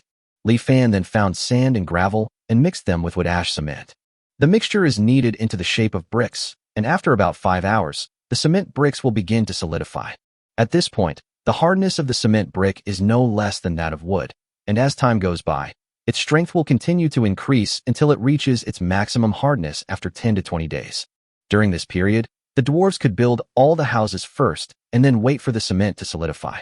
Looking at the ordinary cement brick, after simply trying the hardness of the cement, both the dwarf and the orc were extremely satisfied. With the magical cement, they had no problem building enough houses for hundreds of people before winter came. And at noon the next day, Ing finally came back. All the humans in the Sin Town were finally evacuated today. Baichi and Qingmu immediately gathered all the orcs and told them information about the year of divine punishment. As expected, the orcs became agitated, but with the presence of the highly respected Baichi and Qingmu, the orcs' agitation was quickly quelled. Perhaps it was because most of them were weak orcs. These orcs did not have the violent tempers of ordinary orcs, nor did they have contempt for the dwarves. When I heard that I would be living with the dwarves, I quickly accepted it. Under the arrangement of Baichi and Qingmu, the orcs immediately packed up their things and headed towards the sinful town. At this time, Dozina and Gully returned to the dwarf's residence. Slightly different from the weak orcs, these sinner dwarves are not so easy to talk to. When they heard that they would have to live with other races, some of them got furious. Seeing this, Gully knew it was time to speak with his fists. After a good beating, the dwarves finally agreed to listen to them. Dozina then spent a lot of time to persuade these dwarves. The dwarves are not unreasonable. They know that staying alive is the most important thing in the year of divine punishment. Finally, he compromised after being persuaded by Dozina and Gully. Soon after, nearly 100 dwarves packed up their luggage, large and small, and headed towards the sinful town. Chapter 90 Human Slaves. The orc migration process was very smooth. The huge group scared away the surrounding monsters, and no one was attacked. Just when Li Fan thought everything was going well, the orc at the head of the team suddenly brought bad news. When Li Fan and others arrived at the scene, they found that the orcs had all stopped at the entrance of the valley of the sinful town, staring at the direction of the valley with vigilance. Then a group of orcs actually showed signs of moving back. Li Fan and others hurried forward and discovered that there were dozens of humans in the valley holding sticks and confronting the orcs outside the valley. It was precisely because of this that the orcs thought they had fallen into a trap set by humans and wanted to escape back to the grassland immediately. Li Fan couldn't help but frown when he saw this. He asked the shadow and his own shadow, "What's going on? Didn't they say that all the humans in Sin Town have left?" Ing emerged from Li Fan's shadow, then quickly moved forward to check for a while. Ing came back soon. Her expression was a little complicated as she said, It's those slave humans. Li Fan immediately understood that these humans in front of him were the group of people he had released from the dungeon before. In order to avoid becoming slaves of others, these people did not choose to go to Winter City, but waited until there was no one in the Sin town and occupied it. When they saw hundreds of orcs suddenly appear, they thought that these orcs were here to take revenge on humans, so they raised their sticks. Li Fan knew that he needed to step forward to resolve the misunderstanding. While letting Baichi Qingmu appease the orcs, Li Fan walked towards the human slaves alone. At first, the human slaves were nervous about Li Fan's approach, but when they saw that Li Fan was also a human being and was alone, they did not react excessively. Li Fan was already less than 20 meters away from them. Li Fan stopped and shouted to the people in front of him, "Some of you should still remember me, right?" After hearing this, the group of people in front looked at Li Fan seriously, and then someone immediately remembered. It was him. He was the one who freed us from the dungeon yesterday. I remember it too. It was him who gave us freedom. But he abandoned us too, didn't he? Yes, he left with the orcs yesterday without even looking back. If he had taken us away with him, Ollie wouldn't have died. That's why my brother was bitten to death by a monster. After listening to their words, Li Fan realized that the number of people in front of him was a dozen less than yesterday, with only about 70 people left. The remaining dozen or so people were trapped in the forest forever after encountering the monsters last night. After all, ordinary people cannot stay in the Sin forest at night. The remaining 70 people were lucky to survive. Li Fan sighed. Of course, he didn't think it was his fault. If he could help, he would help. If he couldn't, he would never feel guilty towards the people in front of him. On the contrary, if these people in front of him intend to stop him and the orcs and dwarves from entering the Sin town because of this incident, Li Fan doesn't mind becoming a real villain for the sake of survival. Just as Li Fan was about to speak, a clear and somewhat childish voice suddenly erupted from the crowd opposite. "Isn't this shameful of you? This man truly rescued us from the dungeon. Did he do anything wrong? Is it wrong for him not to continue protecting us? Do you still expect him to continue providing us with delicious food, beautiful clothes, and a warm place to live? Stop being so greedy and be ashamed of your actions." Although his voice was still a little childish, his tone was extremely strong. After he finished speaking, the people around him lowered their heads in shame. Li Fan also saw the owner of the voice at this time. She was a girl of 17 or 18 years old with long flaxen hair. The girl had a fair complexion and pretty features. Although her clothes were a little tattered, they were still neatly dressed. She seemed to have a special temperament. She is the type who can just stand in the crowd, and yet people can quickly notice her. Li Fan stared at her carefully for a few seconds. He seemed to have an impression of this girl. Then Li Fan remembered that the girl in front of him was the slave girl that Charlie wanted to sell to him for 80 silver coins. The reason why Li Fan was so impressed with her was that Charlie specifically emphasized that the girl in front of him was not only a virgin, but also had been specially trained and was very good at serving people. Well, Li Fan admitted that this sentence was too easy to leave an impression on an old pervert like him. However, Li Fan's mind was full of thoughts of finding a foreign slave at that time, so he finally gave up on her and the bull orc. At this time, Li Fan discovered that the girl was not taken away by Charlie, and was also among the slaves rescued yesterday. However, the situation was critical yesterday, so Li Fan did not notice the girl. Thinking back to when he was discussing with the slave trader whether to buy the other party, Li Fan really didn't know how to talk to the other party. At this time, the girl took the initiative to walk towards Li Fan. She lifted her rag-like long skirt, saluted gracefully towards Li Fan, and said, "Hello, allow me to introduce myself. My name is Alicia. Thank you for rescuing me from the dungeon. Although I really want to express my gratitude, before that, can you tell me what you and these orcs are doing here today?" Alicia was very polite and seemed extremely calm, but when she spoke these words, her tone still revealed a hint of nervousness and vigilance. It was obvious that she was still somewhat afraid of the existence of the orcs in her heart. Seeing this, Li Fan directly explained his purpose. "My name is Li Fan. These orcs and I plan to migrate into the Sin town." Alicia couldn't help but frown, then said, "You should also know that this is a gathering place for humans after all. Even if those people left here for unknown reasons, they will eventually come back. When they encounter the orcs, it will definitely cause fighting, even war. In this regard, you slaves will face the same problem. If they come back, they will definitely not let you slaves go free." Alicia was speechless about this, but as ordinary people, what could they do if they stayed in Sin Town? They could at least survive the winter. If they didn't stay in Sin Town, all the monsters would be eaten by them in a few nights at most. Li Fan suddenly spoke up and said, "I know why those people suddenly left Sin Town. This is because this year is the year of divine punishment. Alicia was stunned for a long time after hearing this, and everyone behind her was also stunned for a long time. Impossible. How is it possible? Why is this the year of divine punishment? So the reason those people left Sin Town was because of the year of divine punishment. We're all going to die. Are we going to Winterfell? If we go to Winterfell, we at least have a chance of survival. No, I don't want to be a slave anymore. Chapter 91 Alicia. The shocking facts made this group of people confused. There was only deep despair on their faces. As if it had been agreed upon, everyone had the same expression after hearing the words, year of divine punishment. Alicia, one of the bolder people in the crowd, was not in a much better situation. She was so shocked that she seemed to have lost all her strength, and she swayed and almost fell. No one was in the mood to care about her at this moment. She held herself up, and after a long while, she looked up at the sky and said, "No matter what, we can't escape our tragic fate." Li Fan has always scoffed at the so-called fate. If everything is destined, then why should we still work hard? Li Fan glanced at the group of fellow humans in front of him and said seriously, "We decided to migrate to Sin Town precisely to resist the winter of the year of divine punishment." Impossible. There is no shelter, warmth, or food in the Sin Town. There is no sign of the winter of the year of God's punishment. It may appear at any moment. How can we resist it? Alicia seemed desperate. If we don't do it, we will definitely be unable to resist. Only by doing it can we have a chance of success. Now we have to race against time to do what we can. Li Fan wanted to ask Alicia and the others not to get in his way, but then he thought, these were his own people after all, so he said, "If you also want to fight, you can come and help us. Then maybe we can all survive. If you don't want to join us, don't get in our way, otherwise we won't be polite." After saying that, Li Fan greeted Anna and the others behind him. Bai Chi Qingmu then led the orcs into the valley. This time no one stopped the orcs. Alicia looked at the orcs advancing in an orderly manner in front of her, and then looked at Li Fan who was walking side by side with the orcs. She suddenly trotted over to Li Fan, stared at him and asked, "Why are you with the orcs?" The gap between humans and orcs is more due to human greed. The blood madness potion and the wanton slave traders are the biggest contradictions between the two races.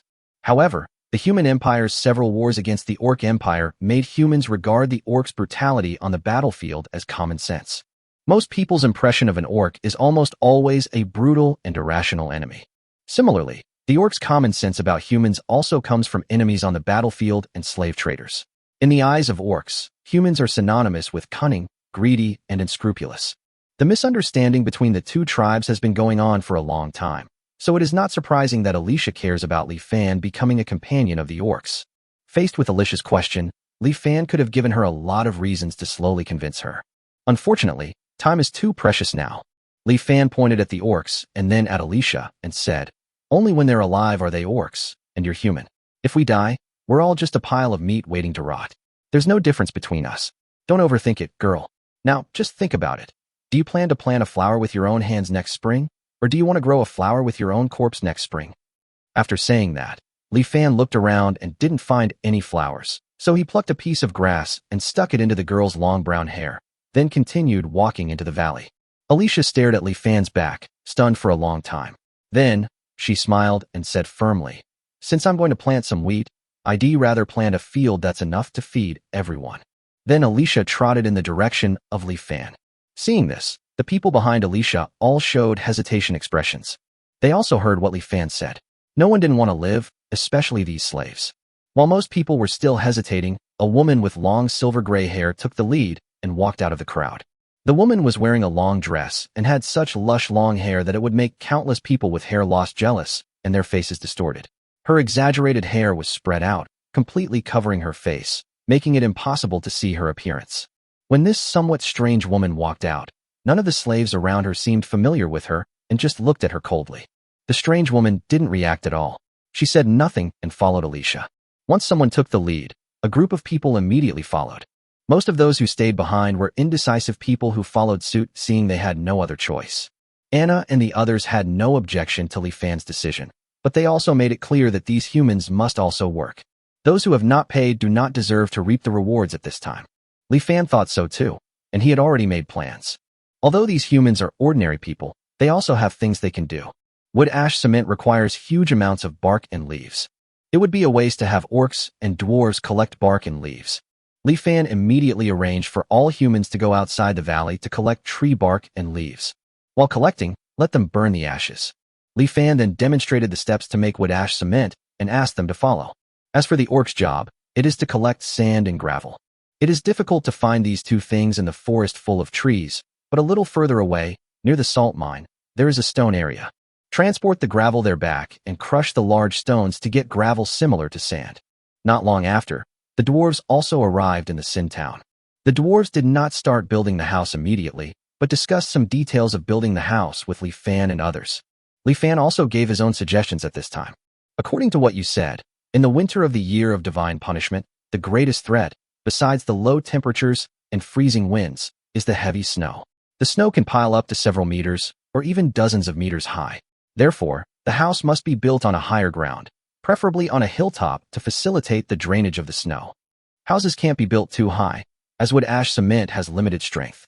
It's best to build them all one story, with triangular roofs as the main option to prevent snow accumulation. In fact, what Li Fan was talking about was a design similar to that of a bungalow in northeast China. When thinking of the northeast, Li Fan remembered that there is a double-layer exterior wall insulation method in the northeast. The outer wall of the house can be designed as a double layer, with soil filled in the middle. Such a double wall can play a good role in insulation. The dwarves were stunned by Li Fan's series of suggestions. At one point, they even doubted whether they were the construction masters or Li Fan was the construction master. How come this guy seemed to know more than them? With Li Fan's suggestion, the dwarves quickly chose a location, which was on the top of a hillside near the bottom of the cliff. The next moment, the house building project officially began. Chapter 92. Thanks to the dwarves. In the sinful town, 3 races gathered together to work for the first time in 1,000 years, with clear division of labor among them. The 70 humans were divided into 2 parts. Most of them were responsible for collecting bark and leaves, while a small part used wood ash to make wood ash cement. The 134 orcs were also divided into 2 parts. One part was responsible for transporting back sand and gravel, and the other part was responsible for collecting block-shaped stones as substitutes for bricks. The 72 dwarves were also divided into 2 groups. Most of them were building houses, while a small number returned to the dwarf gathering place. The main reason for returning to the dwarf gathering place is for the iron ore. According to Baichi and Xingmu, the snow in the winter of the year of divine punishment was extremely heavy, and houses often collapsed under the weight of the snow. If this situation really happens, there will be no chance of remedy in the windy and snowy weather. After following Li Fan's advice, the dwarves decided to add a load-bearing iron pillar in the middle of each roof. It is of course a bit late to start using iron or to smelt iron now, but the dwarves in the dwarf gathering place have also evacuated completely. There must be a lot of forged iron blocks that have not been taken away, and even some other precious metals. The dwarves who left probably never imagined that in the year of divine punishment, someone would still be eyeing these inettable metals, so they did not take any precautions against these metals. In this way, it would naturally be a good deal for Li Fan and his team. Hearing that there was a ready-made one, Li Fan used the remaining 200 bond points to upgrade his space ring to 3 cubic meters without hesitation, and then lent the space ring to the dwarf. Dozina was shocked when she saw it, and then she lent out her 5 cubic meter space ring. This is 8 cubic meters of space. Since 1 cubic meter of iron is approximately equal to 7.8 tons, 8 cubic meters is a full 124,800 kilograms of iron. If we go back and forth a few more times, it will not be a problem to build all the houses with iron. Everything is going on in an orderly manner, and even Li Fan is now helping the dwarves. I have to say, the speed at which dwarves build houses is truly terrifying. It took the 5 dwarfs less than half a day to build a 30 square meter house. The house is not big in order to better insulate, and this area is completely sufficient for living. Li Fan still remembers that when he was in junior high school, his room was less than 15 square meters, but it had 6 iron beds and accommodated 12 people. In comparison, these houses are now considered spacious, not only enough for everyone to live in, but also with some space for activities. Thinking of the iron bed, Li Fan came up with another good idea and contributed a drawing of a 3-layer iron bed on the spot. This design amazed the dwarves. With this kind of bed, a room can accommodate 18 people by placing 6 iron beds. There are currently 277 people in the Sin town, which means that including public toilets, kitchens, and woodsheds, only 20 rooms need to be built to accommodate their living needs. 5 days passed in a flash. During these 5 days, everyone's tacit cooperation made the work go extremely smoothly. The dwarves brought back countless iron blocks, which were piled up like a mountain. Li Fan also did not forget to buy some seasonings from time to time to reward the working people present. At this point, we have to mention one person, Huiyu, the woman with long gray hair that is so thick that it covers her face. Huiyu has a great talent for cooking. Li Fan only demonstrated it to her once, and she was able to reproduce it perfectly. It would be fine if it was just a reproduction, but for some reason, any food made by her hands is so delicious. Li Fan simply felt that the dishes were countless times more delicious than those produced by those so-called century-old restaurants. It's unreasonably delicious. Li Fan could only attribute this to his so-called talent. Therefore, from then on, Huiyu's main task was cooking. And it was precisely because of the meals prepared by Huiyu that all three races showed amazing potential. Everyone worked with all their might just to have a few more bowls of food made from gray feathers during mealtimes. Because of this, more than 30 houses were built in just 5 days. More than 30 large bungalows are located in an orderly manner on the top of the hill, one connected to the other, like a coiled snake, expanding outward layer by layer. When you walk into one of the rooms, the first thing you see is the 6 humane 3-tier iron beds, followed by the black load-bearing column standing in the middle of the house. Each house also has 2 doors leading to the next room, through which you can visit all the rooms without going out. This design is to facilitate people's access to public toilets and public canteens. In addition, there is a hollow iron pipe that connects all the rooms along the doors. The source of the iron pipes is located in the cafeteria. Whenever the cafeteria starts to light a fire, heat will flow along these iron pipes to every room. Simply put, it is a heating pipe. It can be said that in order to survive this winter, Li Fan has made all the preparations he can think of. Of course, he also considered the issue of firewood. There are more than 30 rooms, only 20 of which are used for living, and the rest are all woodsheds. In the absence of coal, firewood and charcoal are indispensable for cooking and heating in winter. So more than a dozen firewood sheds were built, and all of them were built on the outermost periphery, which could also serve to block some wind and snow. Li Fan and his friends walked through all the rooms, and everyone was very satisfied with the houses they had now. I am becoming more and more confident about getting through this winter. Although the house has been built, there is still a lot of things to do. At this time, the woodshed was still empty, the firewood could not be burned, and a large amount of charcoal was still needed. Here Li Fan also had to thank the dwarves for their strong support. As dwarves make a living by forging, it can be said that the things they have the most are metal and the charcoal needed for forging metal. There was nothing much to say. Gully took the space ring and 2 other level 2 dwarf warriors and took turns traveling back and forth between the Sin Town and the dwarf gathering place. By the way, Li Fan can now gain a full 108 bond points every day through interactions based on favorability. In 5 days, he saved up another 540 bond points. In order to make Gu Li and others work more efficient, Li Fan, bearing the pain, on the spot upgraded the volume of his space ring to 8 cubic meters, plus Dozina's space ring. One round trip can carry about 5 tons of charcoal. Gu Li and his 2 companions traveled back and forth between the 2 places at the fastest speed, and they could make 5 or 6 trips back and forth throughout the day. It is estimated that more than a dozen woodsheds will be filled up in a few days. As long as heavy snow doesn't come tomorrow, the charcoal problem will be solved. Now, the only problem left is food. Chapter 93 Food Problems. Winter City, this important border city with a population of hundreds of thousands, is not only the junction of the Sin Forest and the Human Empire, but also an important threshold for defending against the Orc Empire. Protected by a massive 30-meter-high city wall, the city's citizens should have lived a peaceful and prosperous life.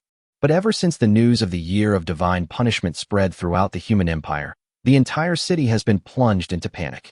It's not so bad for the bigwigs and wealthy families. They can use their power and money to make adequate preparations to ensure they can smoothly get through the coming long winter. However, most of the civilians in the city were not so lucky. In panic, prices rose. The price of black bread, which originally cost 1 copper coin, rose to 2 copper coins, and the price of wheat, which originally cost 2 copper coins per pound, rose to 5 copper coins. There was no charcoal, which was indispensable for winter, and most civilians knew that they might not survive this winter. This made them very confused as to why the so-called divine punishment was aimed at the lower-class civilians like them, who had been honest and upright all their lives. Bart didn't even look at the desperate civilians on the street. He walked quickly towards the city lord's mansion, his heart full of anxiety. He had returned to Winter City 2 days ago, but despite going to the city lord Carton several times to ask for an audience, he never got the chance to meet him. Bart didn't know when the Baron who had a grudge against him would find out that he had returned to Winterfell. He now only hopes to meet the city lord Carton as soon as possible. Finally, The city lord was willing to see him today. Bart was excited but also fearful as he followed the servants into the city lord's mansion. Lord City Lord, Bart has been brought here. Bring it in.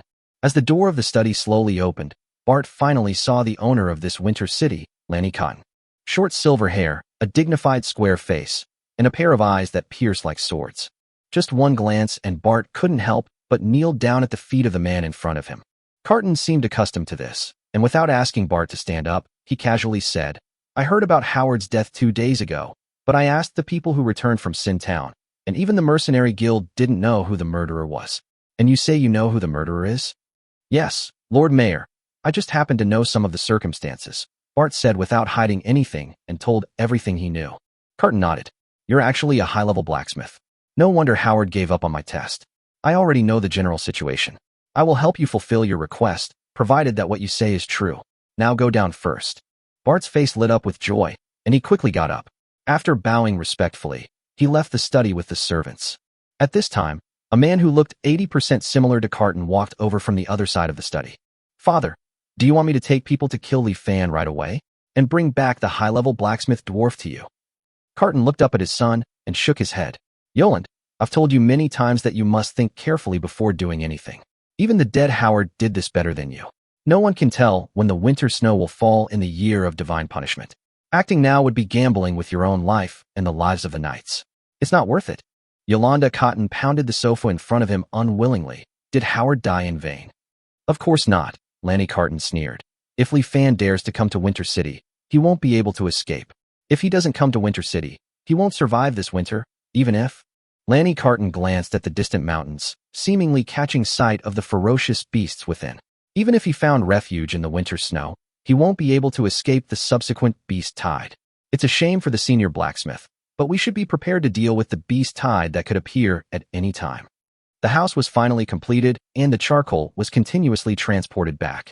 Just when Li Fan thought he could breathe a sigh of relief, Anna found him. There must be a reason why Anna came to see Li Fan. As mentioned before, in addition to staying warm, there are 2 problems to be solved in order to survive the year of divine punishment. One is the place of residence. Another is food. Food is no less important than where you live. How can a body survive the winter without fat support? Once the house was completed, hunting and storing food became the top priority. What Anna is worried about now is how to store the prey she has hunted. Having no idea, she almost instinctively found Li Fan. After all, no matter what problems this person encounters, he always seems to be able to find a way to solve them. Anna herself didn't realize that she had unknowingly developed a strong sense of dependence on Li Fan. Li Fan listened quietly to Anna's troubles, and after listening, he understood what was going on. The horror of the year of divine punishment is not just the wind, snow, and low temperatures, but the even more terrifying thing is its suddenness. Maybe yesterday was a sunny day with a high temperature like in summer, but as soon as the snow falls, the water will turn into ice the next day. In just a few hours, the temperature difference can reach dozens of degrees. This kind of thing only happens in disaster movies on Earth, but it actually happens in the winter of the year of divine punishment. Originally, the orcs' way of storing food for the winter was to make some dried meat on weekdays. When winter came, they would hunt in large quantities while the temperature was neither too high nor too low. At this time, they would place the prey deep in the cold caves so that the meat would not rot easily. When winter officially came and heavy snow fell, they would place the prey in the snow so that it could be preserved for the entire winter. But in the winter of the year of divine punishment, there is no way to predict when snow will fall. Hunting too early will cause the prey to rot, and hunting too late will lead to food shortages. Especially since this winter is destined to be longer, the food shortage will be more serious. After hearing this, Li Fan immediately thought of making dried meat and salting the meat. However, making dried meat is troublesome, and even if all the people are mobilized, they can't make much, which is not enough to last the entire winter. And pickling with salt is even worse. After all, orcs mainly eat meat as their staple food. Orcs cannot survive eating bacon for 4 or 5 months in a row. Moreover, meat can be pickled with salt, so can wild vegetables and fruits also be pickled with salt? Humans are not like orcs and dwarves. Humans cannot live without these 2 things. In addition to these 2 methods of preserving food, the first thing Li Fan thought of was freezing. Freezing can not only preserve meat intact, but also ensure that wild vegetables and fruits do not rot. However, although freezing is good, it is not something that can be done just by saying it. Li Fan was able to exchange for a freezer, but unfortunately, not only could the freezer not store much food, It also required dozens of bond points, and even electricity. Li Fan can't possibly exchange a few more generators just for these freezers, right? Thinking about it this way, building a cold storage seems to be the best option. The biggest problem in building a cold storage is how to get ice. Chapter 94: Ice Making and Hunting. If you learn math, physics, and chemistry well, you won't be afraid to travel around the world. Li Fan deeply felt the correctness of this sentence. If you want to make ice cubes with your bare hands, you can't do without chemistry. Of course, if there is an elf next to you who can use ice magic, just treat him as Li Fan talking nonsense. Li Fan didn't have such an elf by his side, so he could only find a way himself. Almost instantly, the 4 words saltpeter ice making appeared in his mind. This ice-making method, which has been passed down since ancient times, is considered the simplest ice-making method. The only difficulty was getting saltpeter. The system mall sells saltpeter, but it is not cheap. 1 kilogram of saltpeter requires 3 points of bond value. The amount of saltpeter required to make ice is not a small amount. Without hundreds of kilograms of saltpeter, you can only make some small ice cubes to play with. Li Fan, who had just upgraded his space ring, simply didn't have that much bond value to squander. Fortunately, saltpeter is not difficult to obtain. It can be found in the corners of houses, pig pens, next to toilets, and in the corners of stables. This is because saltpeter in nature is often formed by the decomposition and oxidation of nitrogen-containing organic matter in the soil by bacteria into nitric acid, which then combines with potassium in the soil. Places like pig pens and stables are where saltpeter soil is most likely to be produced. But this time, Li Fan got saltpeter in the streets and alleys of Sintown. After all, this is a magical continent without public toilets, and everyone has long been accustomed to urinating and defecating anywhere. Li Fan used 1 bond point to exchange for a book on extracting saltpeter from the system mall. He asked the idle people to collect the saltpeter soil with him and go through the simple extraction steps. After a whole day, Li Fan obtained hundreds of kilograms of saltpeter. The next step is to use this saltpeter to make ice. The history of making ice with saltpeter can be traced back to the late Tang dynasty.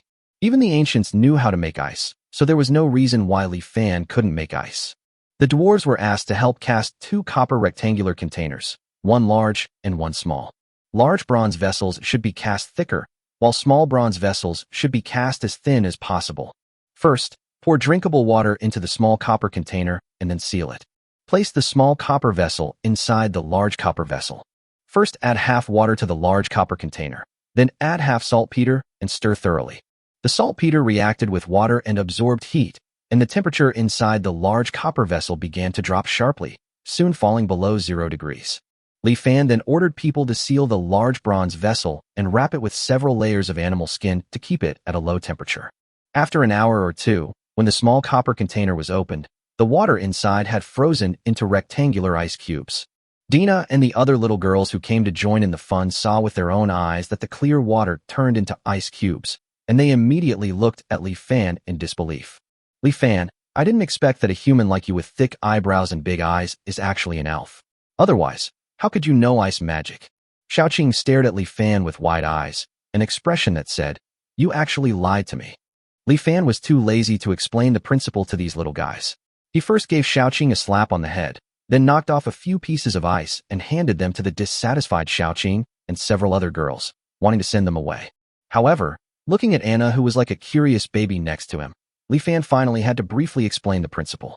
However, before he had explained half of it, the little girls ran away with ice cubes in their mouths. Only Anna was left to listen obediently. When Anna heard that everyone in Li Fan's hometown knew that saltpeter could be used to make ice, her eyes widened and she showed a very cute expression. That expression seemed to say, "Everyone knows this? Why don't I know this?" The ratio of saltpeter to ice is about 1 to 1. That is to say, 100 kilograms of saltpeter can produce 100 kilograms of ice. Saltpeter can be reused. It can be extracted and reused by using the cooling crystallization method or evaporation crystallization method. In this way, thousands of kilograms of ice can be produced in a day, and soon enough ice can be produced to support a cold storage. Seeing this, Li Fan began to let the rabbit people who were good at digging dig a hole in the ground, and then asked the dwarves to use straw and animal skins to insulate the hole, and only then moved ice into the hole. Once a large amount of ice enters the cave, the temperature inside the cave drops at a rate that can be felt by the skin. After that, just add some ice cubes from time to time to keep the ice storage at a low temperature. Looking at the cold storage in front of them, Li Fan and Anna both knew that as long as they could hunt enough prey now, they might really be able to survive this winter of the year of divine punishment that made countless people despair. According to the original hunting method of the orcs, it can be summed up in 3 words: head-on confrontation. The specific process is to find the prey, draw your weapon, and if you win, I eat you, and if you lose, you eat me. In Li Fan's opinion, this hunting method is too low in both safety and efficiency. As expected, he gave another good suggestion. Anna was already used to this. She felt that the man in front of her seemed to know a little bit about everything. In fact, Li Fan, a surfing master, really knows a little about everything. Although he only knows a little, it is enough to use. This time, all people at level 1 and above in Sintown set out. First, Shadow will find the target to hunt. After 2 hours, Ing discovered a group of level 1 wild bulls, about 50 in number. These big guys weigh about 5,000 pounds. Although they are only level 1 in strength, if they charge together, they can instantly crush a level 2 warrior into meat paste. Even a level 3 warrior facing hundreds of charging bulls would probably have to retreat temporarily. Although Li Fan and his men have 150 level 1 warriors, 99 of them are weak orcs and may not be able to defeat these wild bulls in a 2-on-1 battle. The remaining 51 dwarves were able to hold back 1 bull each. But when facing the charging herd of wild bulls, the dwarves will definitely suffer more casualties. In order to avoid unnecessary casualties, Li Fan did not intend to confront this group of wild bulls head-on. We found the cliff you mentioned. It's just a few hundred meters away. At this moment, Ying's voice suddenly came from behind. After hearing this, Li Fan immediately ordered all the orcs and dwarves to start cutting down trees to create roadblocks. The roadblocks started from the herd of wild bulls and went all the way to the cliff where Ying said it was. After all the roadblocks were completed, Li Fan had a large number of torches lit. The next moment, the orcs and dwarves held torches and marched towards the herd of wild bulls. They waved torches in their hands to drive away the herd of wild bulls. Although the wild bulls were magical beasts, they were still afraid of the fire. When they saw a way to retreat ahead, they began to run forward in groups. The orcs and dwarves were chasing after them. Guided by the roadblocks, the herd of wild bulls unknowingly ran to the cliff. Looking at the cliff in front of them, the herd of wild bulls stopped running, and only a few unlucky ones in the front were pushed off the cliff and died directly. At this time, the orcs and dwarves continued to wave torches to drive away the herd of wild bulls in front of them. But the remaining wild bulls, seeing the desperate situation ahead, turned their heads back, as if they wanted to fight to the death with the orcs and dwarves. Seeing this, Li Fan immediately exchanged some firecrackers and fireworks. As the firecrackers sounded like thunder, fireworks shot out like rockets and then exploded in front of the herd of wild bulls. This natural disaster-like scene even frightened the orcs and dwarves and made them retreat continuously, not to mention the herds of wild bulls. As the herd of wild bulls retreated in panic, one after another fell off the cliff and either died or became disabled. When only a few bulls were left, they refused to retreat no matter what. But at this point, it doesn't matter whether they retreat or not. The next moment, orcs and dwarves surrounded them. Chapter 95: Purifying the Magic Core. A wild bull weighs 5,000 kilograms. Based on a 50% meat yield, it can produce 2,500 kilograms of meat. 50 wild bulls weigh 125,000 kilograms. When he heard this number, Li Fan thought for a moment that they had collected enough beef to feed a group of people for 4 or 5 months. However, the reality is that it is totally insufficient. Why? Of course, it's because orcs have a huge appetite. Don't be fooled by the fact that the orc's name contains the word weak. They will never lack what they need to eat. According to Li Fan, although they are small in strength, they have a big appetite. In addition, the dwarves also have a big appetite. Although these guys who exercise their bodies all day are half the size of orcs, their appetite is almost the same as that of orcs. It is estimated that each orc and dwarf needs to eat 30 kilograms of meat every day. On the contrary, humans are the easiest to feed. A maximum of 10 kilograms of meat a day, plus some wild vegetables and fruits, is enough. After doing the math, Li Fan found it incredible that their group of less than 300 people consumed nearly 7,000 kilograms of meat a day. If calculated based on a 5-month period, more than 1 million kilograms of meat would be needed. Li Fan's head was buzzing when he calculated this number. For a moment, he even suspected that in order to survive this winter, they might need to kill all the monsters in the entire Sin Forest. Anna's response to this is not to worry. The 4 major clans have occupied the Forest of Sin for countless years and have hunted countless monsters during this period. However, the number of monsters in the Forest of Sin has not decreased to this day. Li Fan's worries are completely unnecessary. Li Fan felt relieved after hearing this and turned his focus back to how to hunt enough prey. If they wanted to hunt a large number of prey quickly, they had to go to the inner area of the Sin Forest, where there were enough magical beasts for them to hunt. However, there are level 3 monsters in the inner area. After Anna transforms, she does have the strength to fight against level 3 monsters, and Ing can also hold back one.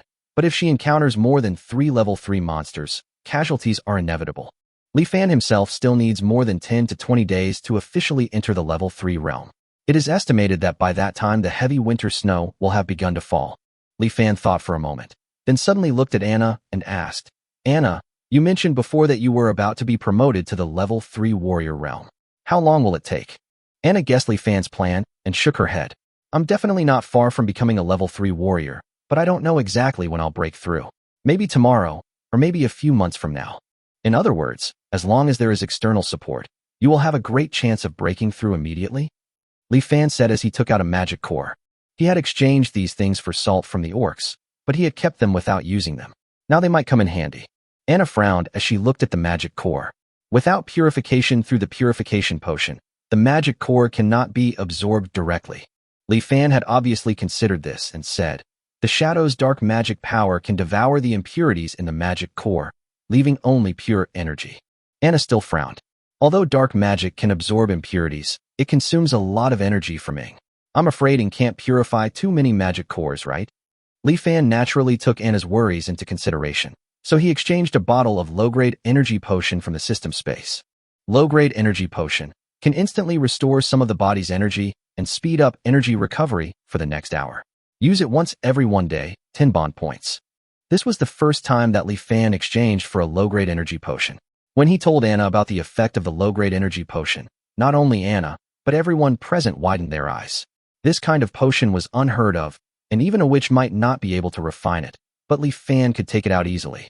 However, thinking of the equally incredible healing potion, Anna and others quickly accepted it. Now that she had this low-grade energy potion, Anna no longer hesitated. She had been stuck at level 2 for almost 10 years and had long wanted to break through to level 3. Now that she had the opportunity, she was extremely looking forward to it. At this time, everyone dissected the wild bull under the cliff and took back the hide and beef.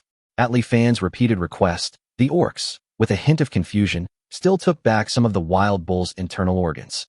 Li Fan did not waste the remaining miscellaneous things. He put some of them into the space ring, which might be used as bait later. Then everyone returned the same way. In the evening, the group returned to the Sin Town, and Ing immediately began to purify the magic core. Black, liquid-like dark attribute magic power surged out of her body and surrounded a level 2 magic core. About 10 minutes later, the dark magic power disappeared, leaving behind a transparent sphere with a white energy flowing in the center. 2 hours later, there were a total of 12 purified level 2 magic cores left in front of Ing. At this time, sweat was flowing down Ying's forehead and her face. I don't know if it turned pale, but Li Fan could still see that her magic power was almost exhausted. Li Fan hurriedly handed over the low-grade energy potion. Ing drank it in one gulp. Everyone present saw that Ing instantly became much more energetic, and the next moment dark magic power surged out of her body. Another hour passed, during which time Ying's magic power should have been exhausted long ago. However, the terrifying recovery effect brought by the low-grade energy potion allowed Ing to purify another 6 level 2 magic cores before he finally ran out of magic power and stopped. At this time, Ing had purified a total of 18 level 2 magic cores. Li Fan picked up one of them at this time and tried to absorb the energy in it. All the energy in the magic core was sucked away by him in an instant, but Li Fan found that the liquid fighting spirit condensed in his body did not increase much. This result was also within Li Fan's expectations. After all, it takes others more than 10 years to go from level 2 to level 3. Even Anna has endured nearly 10 years and is still a little short of it. But Li Fan only needed 1 month, which was obviously related to the multiracial talents brought by the system. Under the dual influence of multiracial talents and high-quality fighting spirit, the speed at which he absorbed and condensed liquid fighting spirit was already terrifying, even reaching the limit of his body's speed. This is equivalent to Li Fan using the magic core to practice almost every moment. At this time, absorbing the energy from one more magic core would naturally not bring him much improvement. It was because of this speculation that Li Fan planned to let Anna break through to level 3 first. Anna is different from him. Anna has endured for nearly 10 years without any breakthrough. The speed of absorbing and condensing chi and blood must not have reached the limit. With the external force of the magic core and the support of a large amount of energy, she will definitely be able to break through the bottleneck in one go and step into the ranks of level 3 warriors. However, Li Fan was not sure how many magic cores Anna needed to advance. Ing can only purify a maximum of 18 level 2 magic cores every day. Based on this, Li Fan only hopes that Anna can break through as soon as possible, otherwise it will be too late once it starts snowing. Chapter 96. Anna advances. Anna began to absorb the magic core. After the white energy in the magic core was absorbed by her, these attributeless energies turned into the source of her power, chi and blood in her body. She sucked the energy out of the level 2 magic cores one after another, and the empty shells turned into ashes in her hands. However, until the 18th level 2 magic core turned to ashes, Anna still had not broken through to the level of a level 3 warrior. Anna opened her eyes, but there was not much disappointment in them, but rather excitement. I feel like I'm almost there.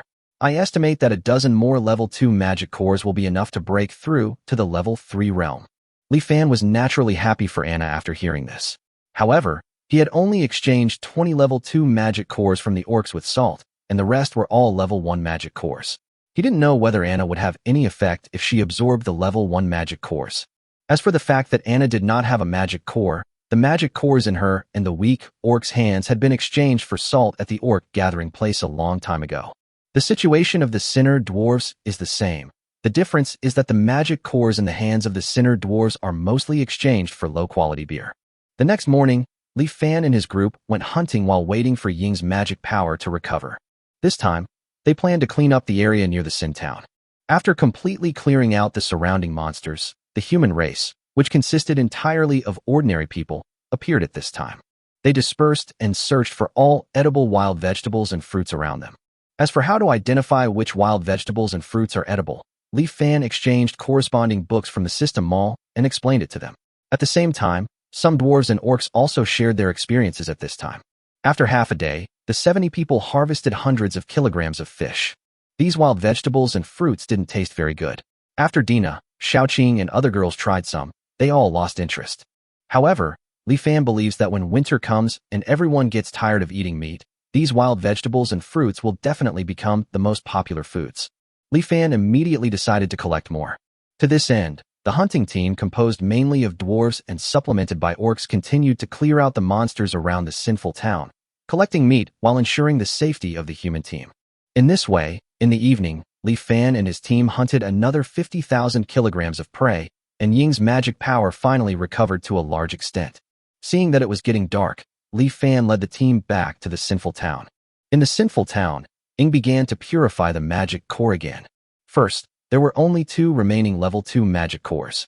20 minutes later, the purification of the level 2 magic cores was completed, and Ying then began to purify the level 1 magic cores. It takes almost 1 minute for Shadow to purify a level 1 magic core.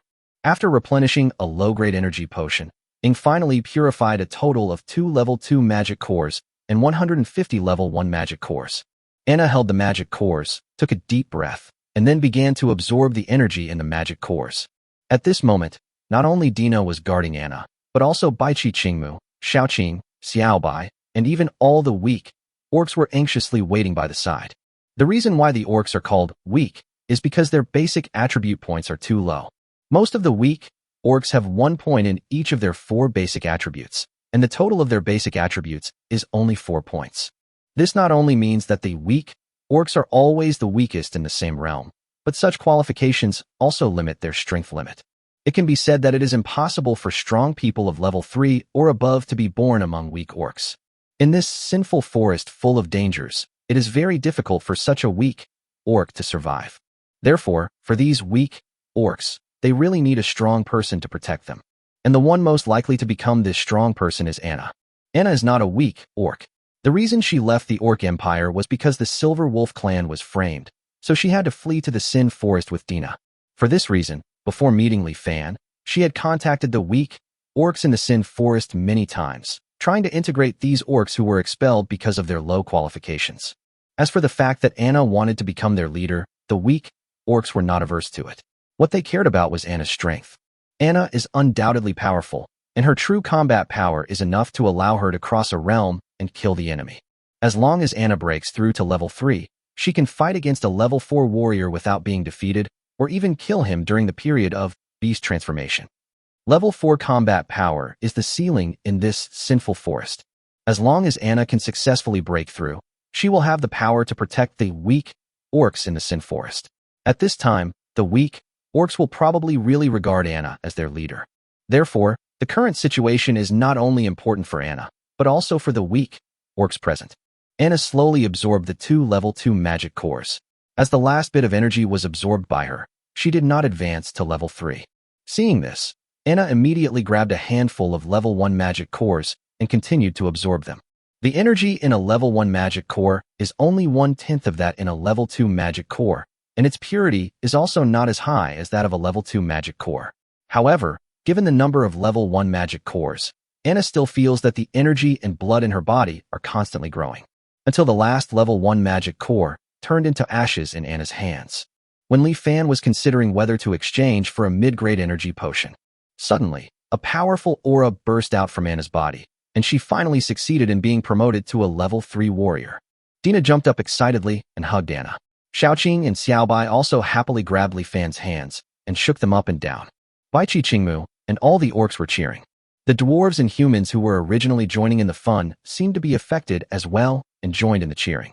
Let's celebrate properly and have an extra meal tonight, Li Fan shouted and waved behind him. Hui Yu, who had prepared the dishes long ago, immediately brought out a series of dishes that not only looked beautiful, but also tasted amazing. This time the dishes are plentiful and many new dishes have been added, such as various offal dishes. People from other worlds don't eat offal at all. They have no experience of how delicious offal is and will only eat some when they have no choice but to do so in the wild. How else can you deal with the internal organs in the wild? You can only put them next to the fire and roast them and add some salt if possible. How can such offal be delicious?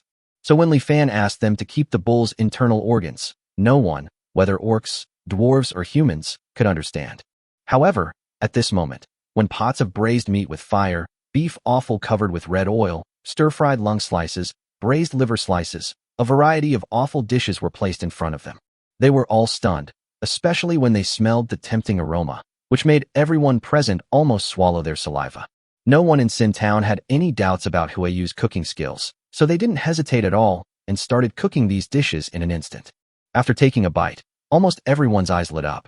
It turns out that offal is so delicious. It's 10,000 times more delicious than meat. I will only eat offal and not meat from now on. At this moment, the group of people were like hungry ghosts, and they never stopped talking.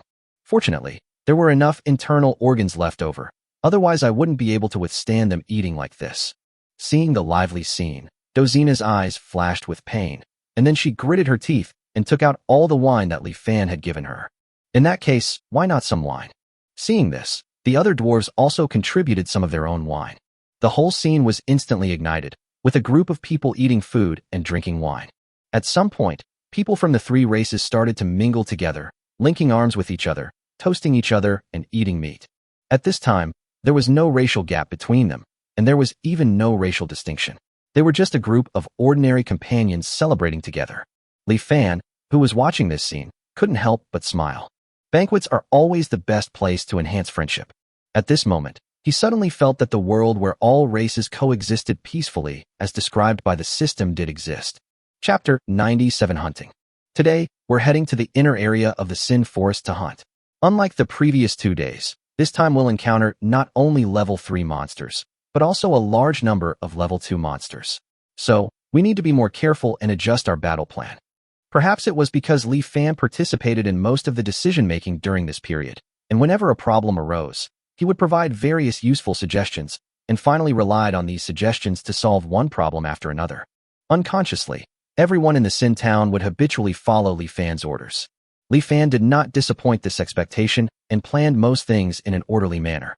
Therefore, at this time, Li Fan had actually become the center of this wonderful mixed team of 3 tribes.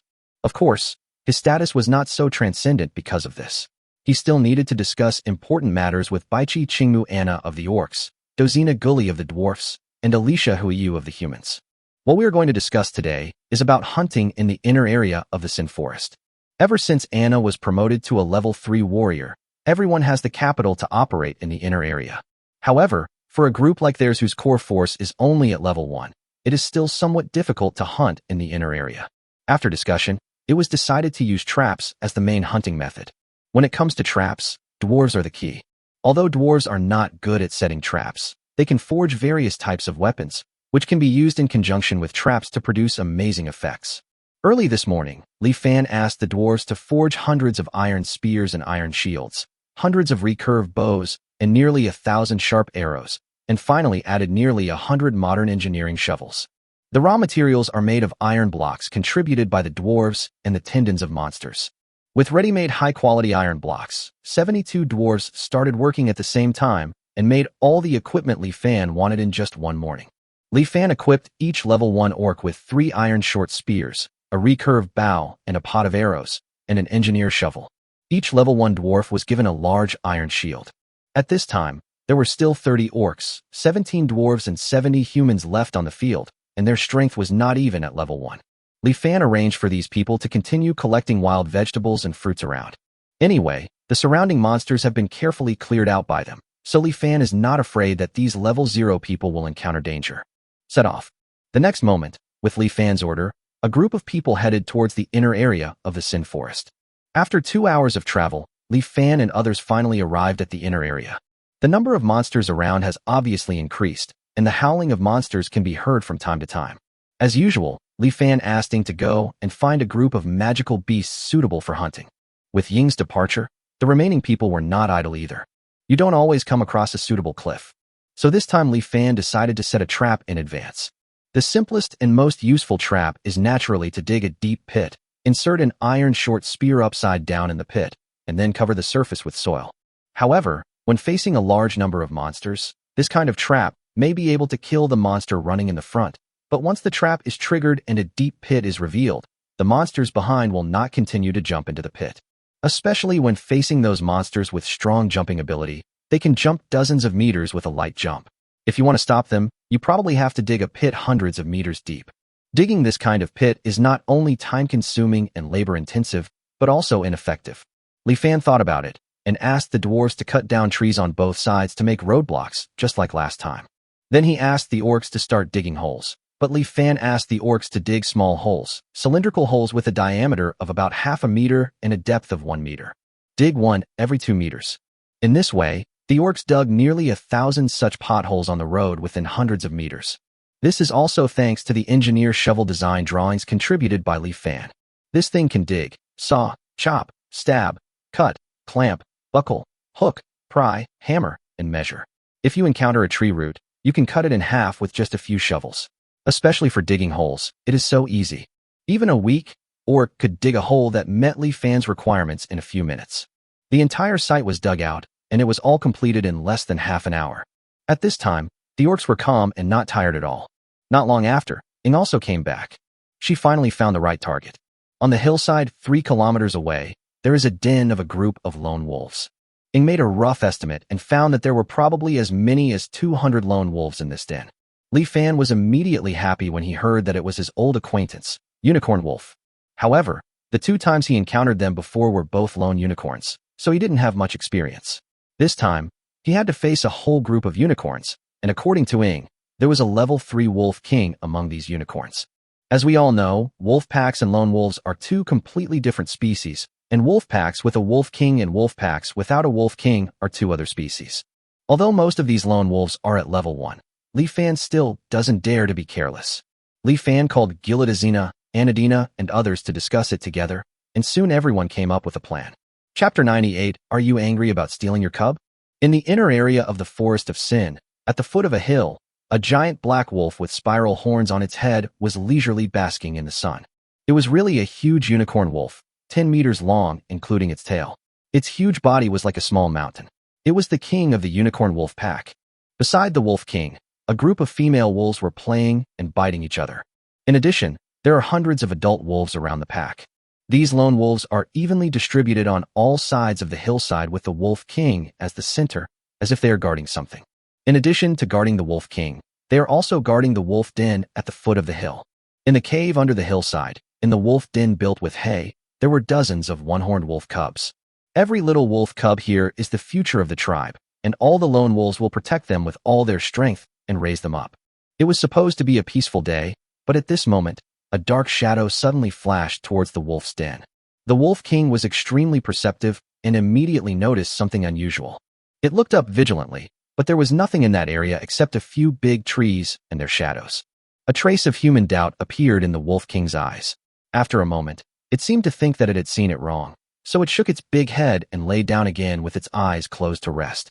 At this moment, the shadow of the big tree suddenly moved, and then flashed again, and the shadow appeared silently in the cave under the hillside. Ing did not cancel the shadow fusion skill. The black shadow hid in the corner, quietly looking at the little wolf cub in front of him. There were actually as many as 30 wolf cubs. These little wolf cubs have been born for some time and are now learning to control their strength by playing with each other. Ing did not rush to take action. If she scared the little wolf cub, it would immediately alert the Wolf King, and then it would be very troublesome for her to escape from the wolf den.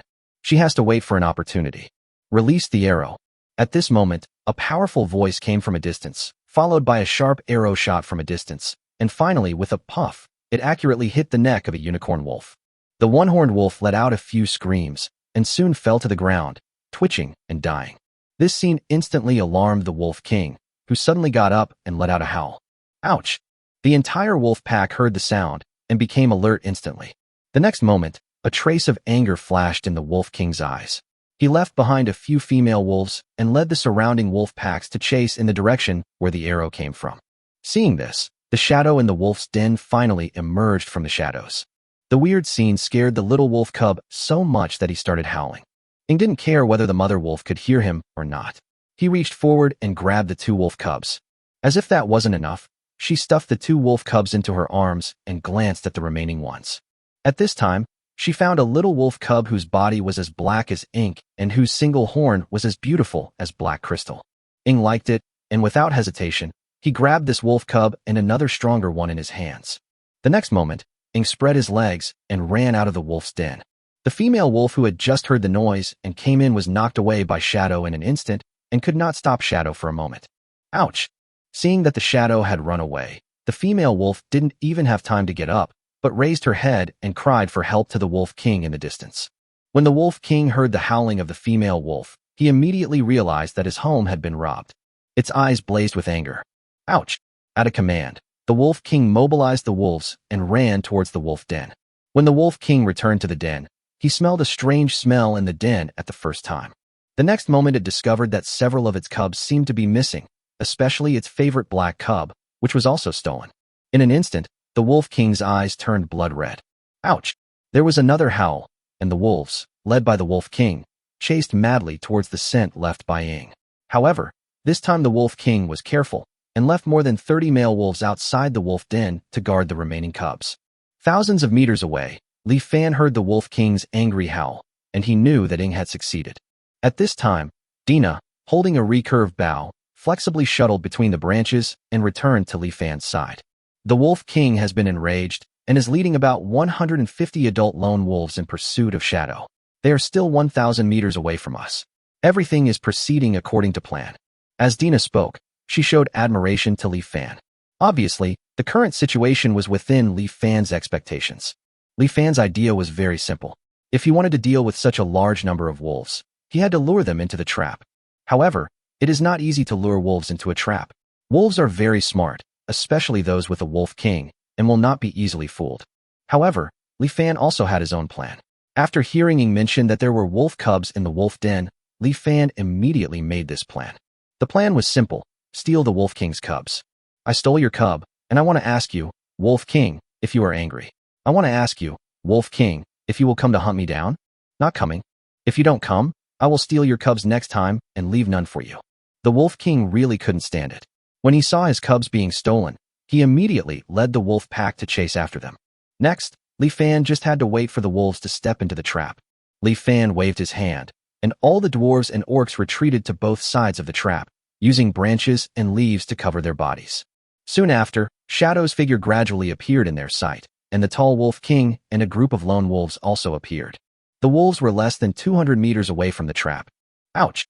At this moment, the Wolf King suddenly stopped moving his limbs, and after a howl, the entire wolf pack stopped with him. The Wolf King sniffed his nose, then looked at the hiding place of Li Fan and others with a look of contempt, as if he were a human. Li Fan immediately felt something was wrong when he saw this.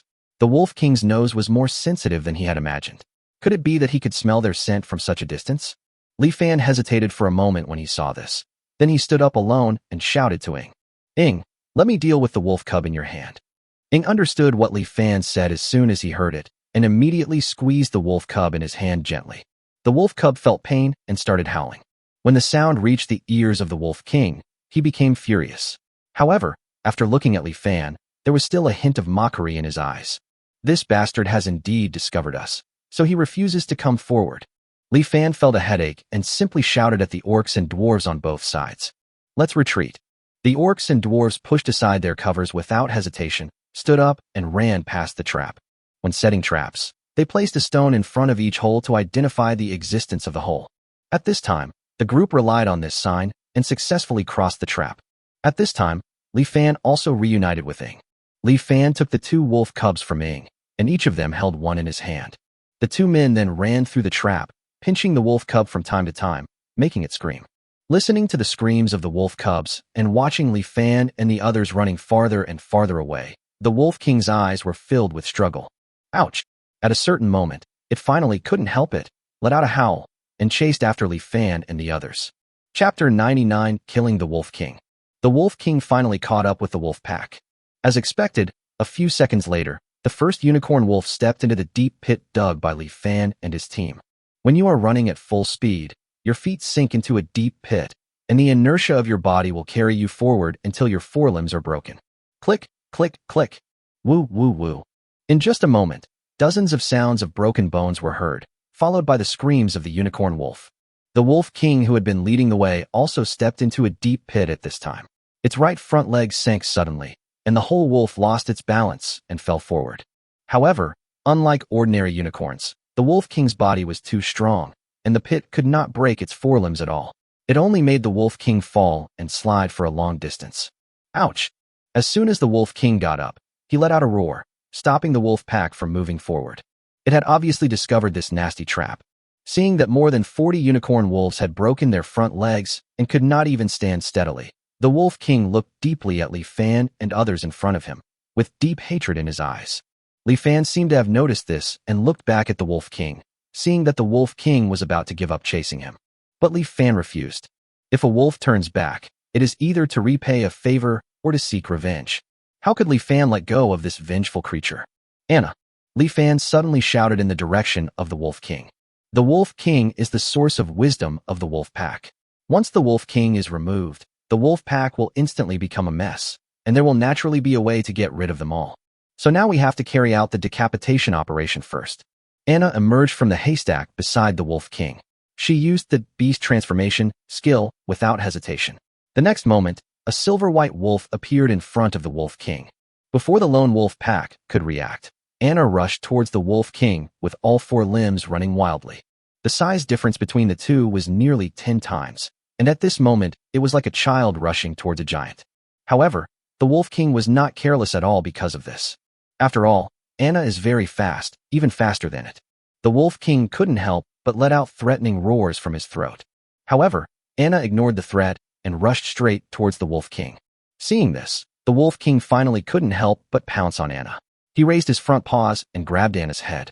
His sharp claws popped out like blades, emitting cold light. Seeing this, Anna also raised her front paws and grabbed the Wolf King. 2 claws, one big and one small, collided with each other. Puff! What was unexpected was that Anna's claws instantly cut off the Wolf King's metal nails, leaving 4 deep wounds on its forelimbs that were visible to the bone.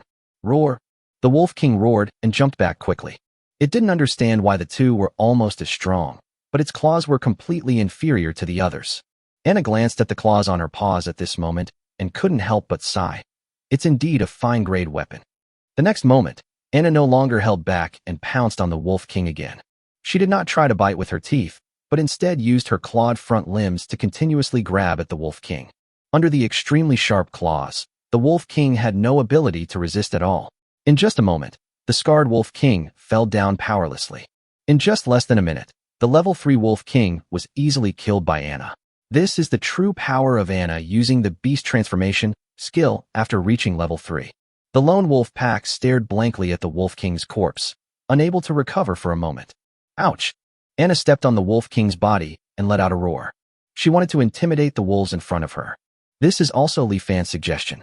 The way the Wolf Pack chooses the Wolf King is that whoever defeats the previous Wolf King will become the new Wolf King. If Anna is chosen as the new Wolf King, the Wolf Pack will be at their mercy. However, what Anna and Li Fan did not expect was that the howl not only failed to scare the wolves, but instead seemed to anger them. The next moment, the wolves rushed towards Anna frantically. Li Fan was slightly taken aback when he saw this. Could it be that because the unicorn knew that Anna was not a real wolf, he instead held a grudge against Anna for ruining their king selection ceremony? Anna now realized that Li Fan's suggestion had rarely backfired, and she broke out in a cold sweat as she looked at the wolves in front of her. Hundreds of unicorn wolves pounced together, and more than a dozen of them had reached level 2 strength. Even for Anna now, it would take a lot of effort to break out of the siege. If her blood and physical strength were exhausted during this period, causing her beast transformation skill to end, she would probably be torn to pieces by the wolves in an instant. Come back soon. Li Fan's roar suddenly came from the front. Seeing this, Anna rushed towards the lone wolf pack in front of her without hesitation. Even though Anna relied on her fast speed, 8 hideous scratches appeared on her body after she passed through the dense pack of wolves. Fortunately, the scratches were not serious. Anna didn't care about these wounds. She quickly crossed the trap area and ran towards Li Fan and the others. The wolves seemed to have lost their minds and kept chasing Anna. Seeing that many lone wolves were injured in the trap area. At this time, some of the unicorn wolves suddenly jumped up, jumping dozens of meters. After landing, as long as they did not trigger the trap, they would continue to jump and chase Anna. The wolves behind it will follow its trajectory at this time and avoid the trap. Is this the difference between magical beasts and wild beasts? These wolves are like spirits. Li Fan complained, raised his hand, and shouted, "Prepare." At this time, the orcs behind Li Fan all picked up their bows and put arrows on them. The next moment, they pulled the recurved bows to the extreme. Seeing that it was almost time, Li Fan shouted, "Be careful to avoid Anna's position. 1, 2, 3, let me go." The orcs were not able to accept Li Fan's orders perfectly, and hundreds of sharp arrows were shot at the wolf pack from the front and back.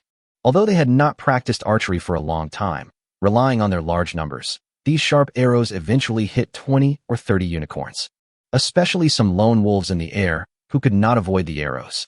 After being shot, they fell into the pits on the ground. For a while, the lone wolves screamed again. "Ready, shoot." Li Fan took the opportunity to order the orcs to launch another attack. More than a dozen lone wolves were attacked, and Anna also escaped successfully at this time. Unfortunately, the power of the bow and arrow is limited.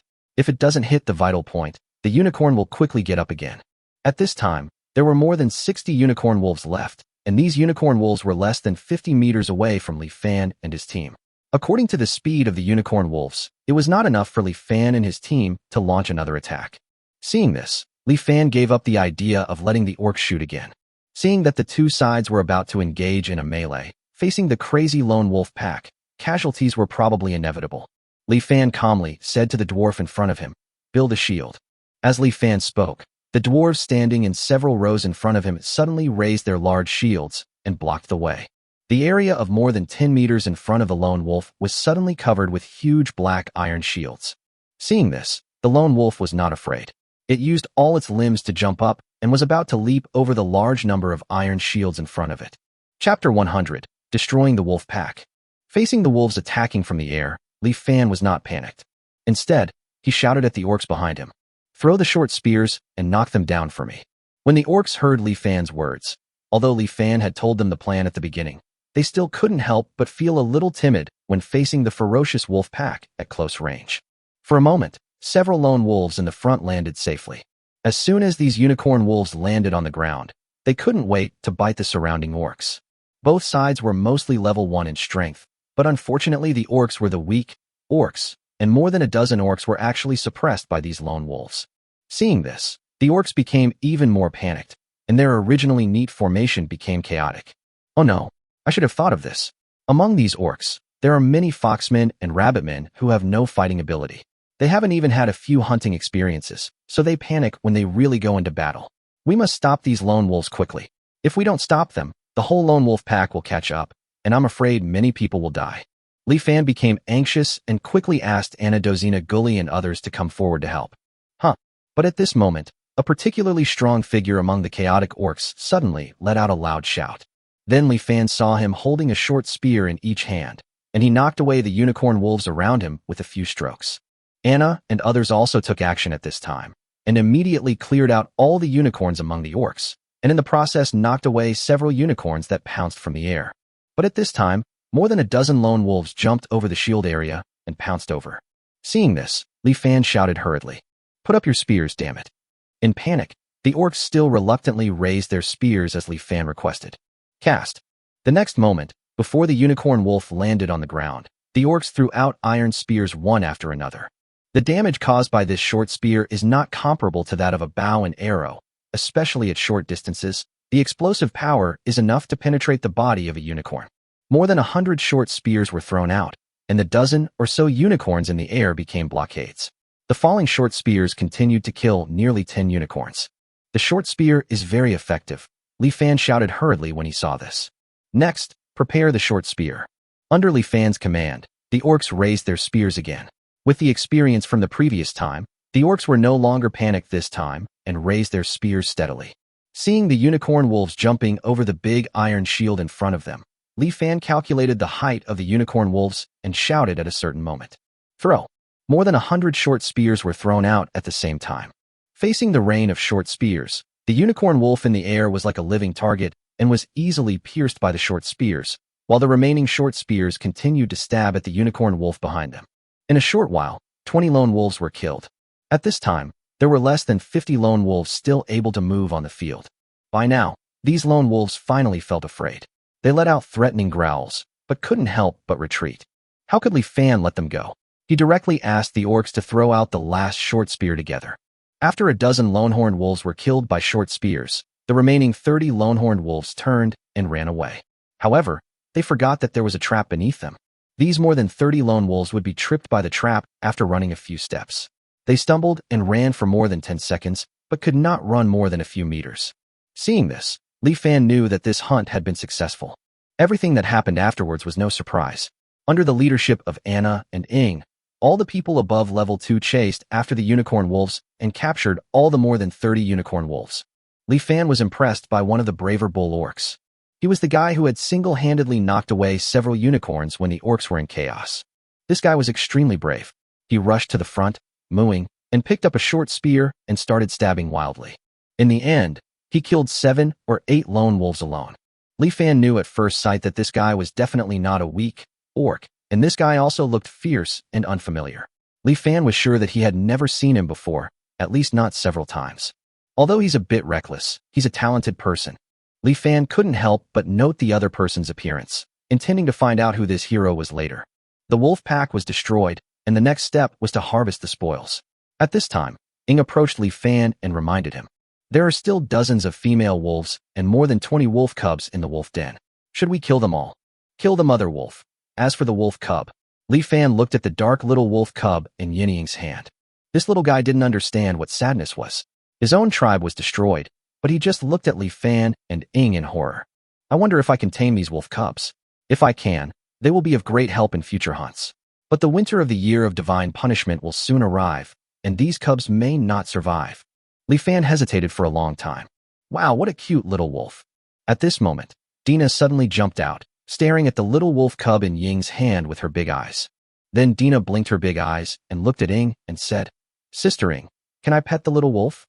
Wow, this is the first time Li Fan heard Dina calling sister. Although the racial issue did not create a barrier between the two, the impact has always existed. In the past, Dina would never take the initiative to get close to Ing. Who would have thought that Dina would compromise like this for a little wolf? When Ing heard Dina's words sister, she couldn't help but feel a strange emotion in her heart. Although she was a little reluctant, she finally handed the dark wolf cub to Dina. "Thank you, Sister Ing." Dina kept rubbing the wolf's head as she spoke, and her face seemed to be about to burst into laughter. It can be seen how happy she is at this moment.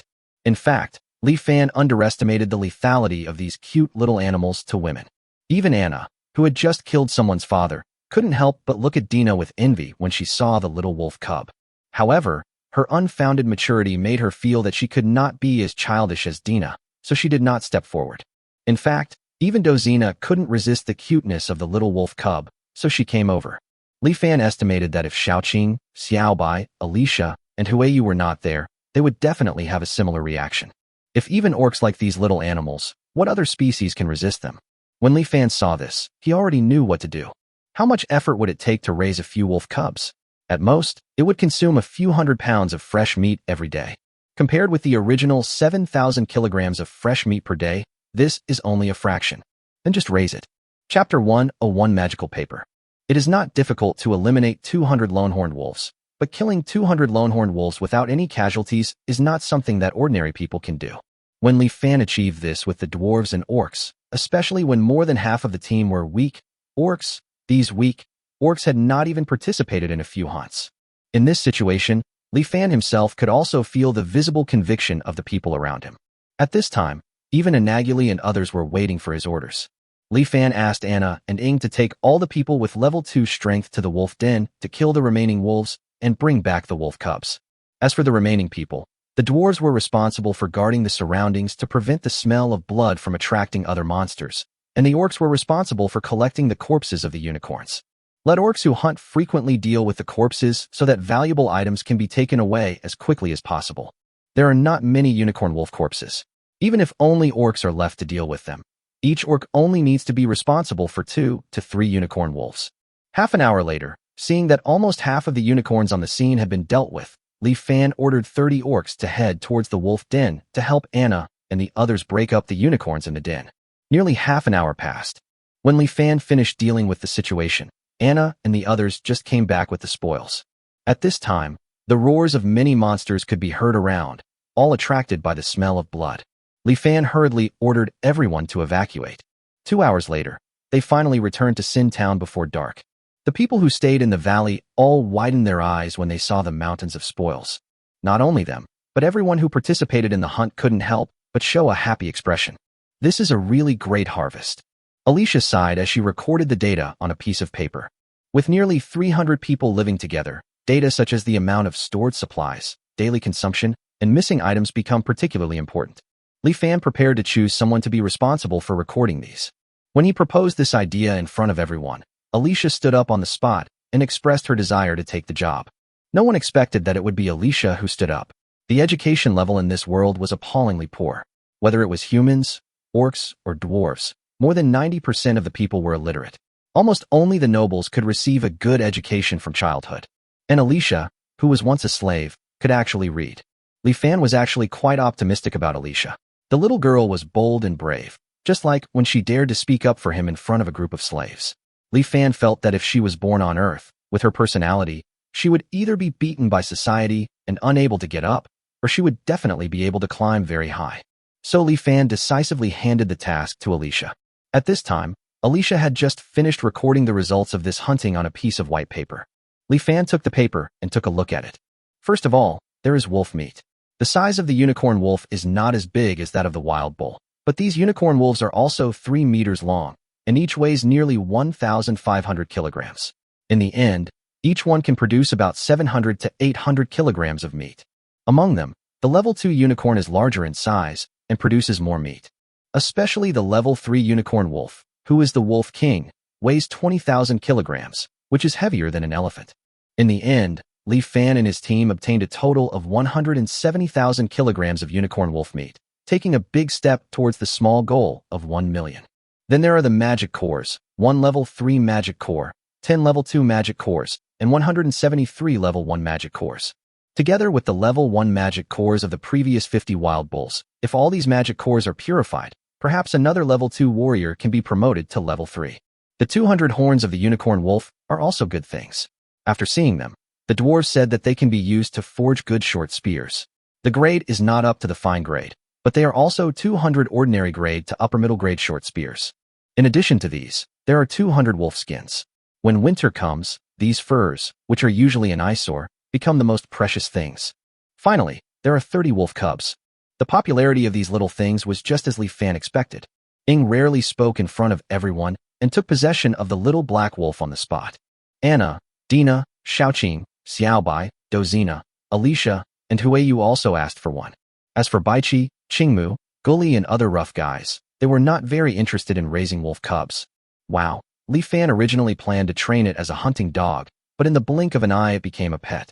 Fortunately, there were still 22 left, so Li Fan asked 22 orcs with rich hunting experience to try to tame them. Li Fan also bought books on hunting dog training from the System Mall, and shared some of his experience in training hunting dogs with these orcs when he was free. This is all the harvest of this trip. Seeing that Li Fan had finished reading the records on the paper, Alicia couldn't wait to take the white paper back from Li Fan. She frowned as she looked at the corner of the white paper that was crumpled by Li Fan and carefully smoothed it out. How could you be so rude to this magical paper? Alicia complained to Li Fan.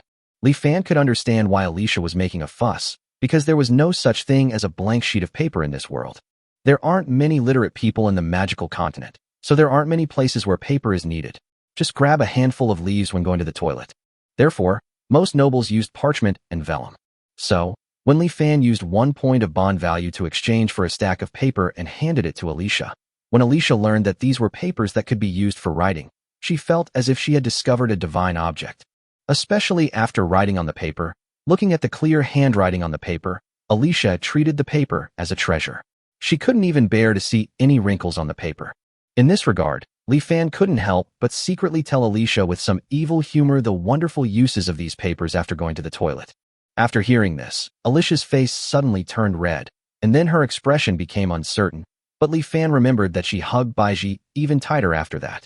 By the way, not long after, Anna and the others suddenly ran over and asked Li Fan for a lot of paper. They said they also needed to record data. Of course Li Fan believed them, and he was considerate enough to help them replace the white paper with toilet paper that was more suitable for writing. The girls blushed and expressed their satisfaction with this. "Benefactor, are you looking for me?" After sorting out the harvest, Li Fan remembered the extremely brave orc today, so he asked someone to call him over. Unexpectedly, Li Fan was stunned when this guy opened his mouth. "Big guy, what did you call me, benefactor?" The burly bull orc nodded, his face full of gratitude. "Yes, you saved me, so of course you are my benefactor." After hearing this, Li Fan probably guessed that this bull orc was also rescued by him from Charlie and Howard. And it seemed that he had rescued only one orc, and that was the level 2 orc that Charlie wanted to sell to him for 20 gold coins. It turns out to be this guy. Li Fan remembered that his entire net worth was only a little more than 1 gold coin, and he couldn't help but pat the guy in front of him on the shoulder. "Look at these strong arms. They are at least twice his total net worth."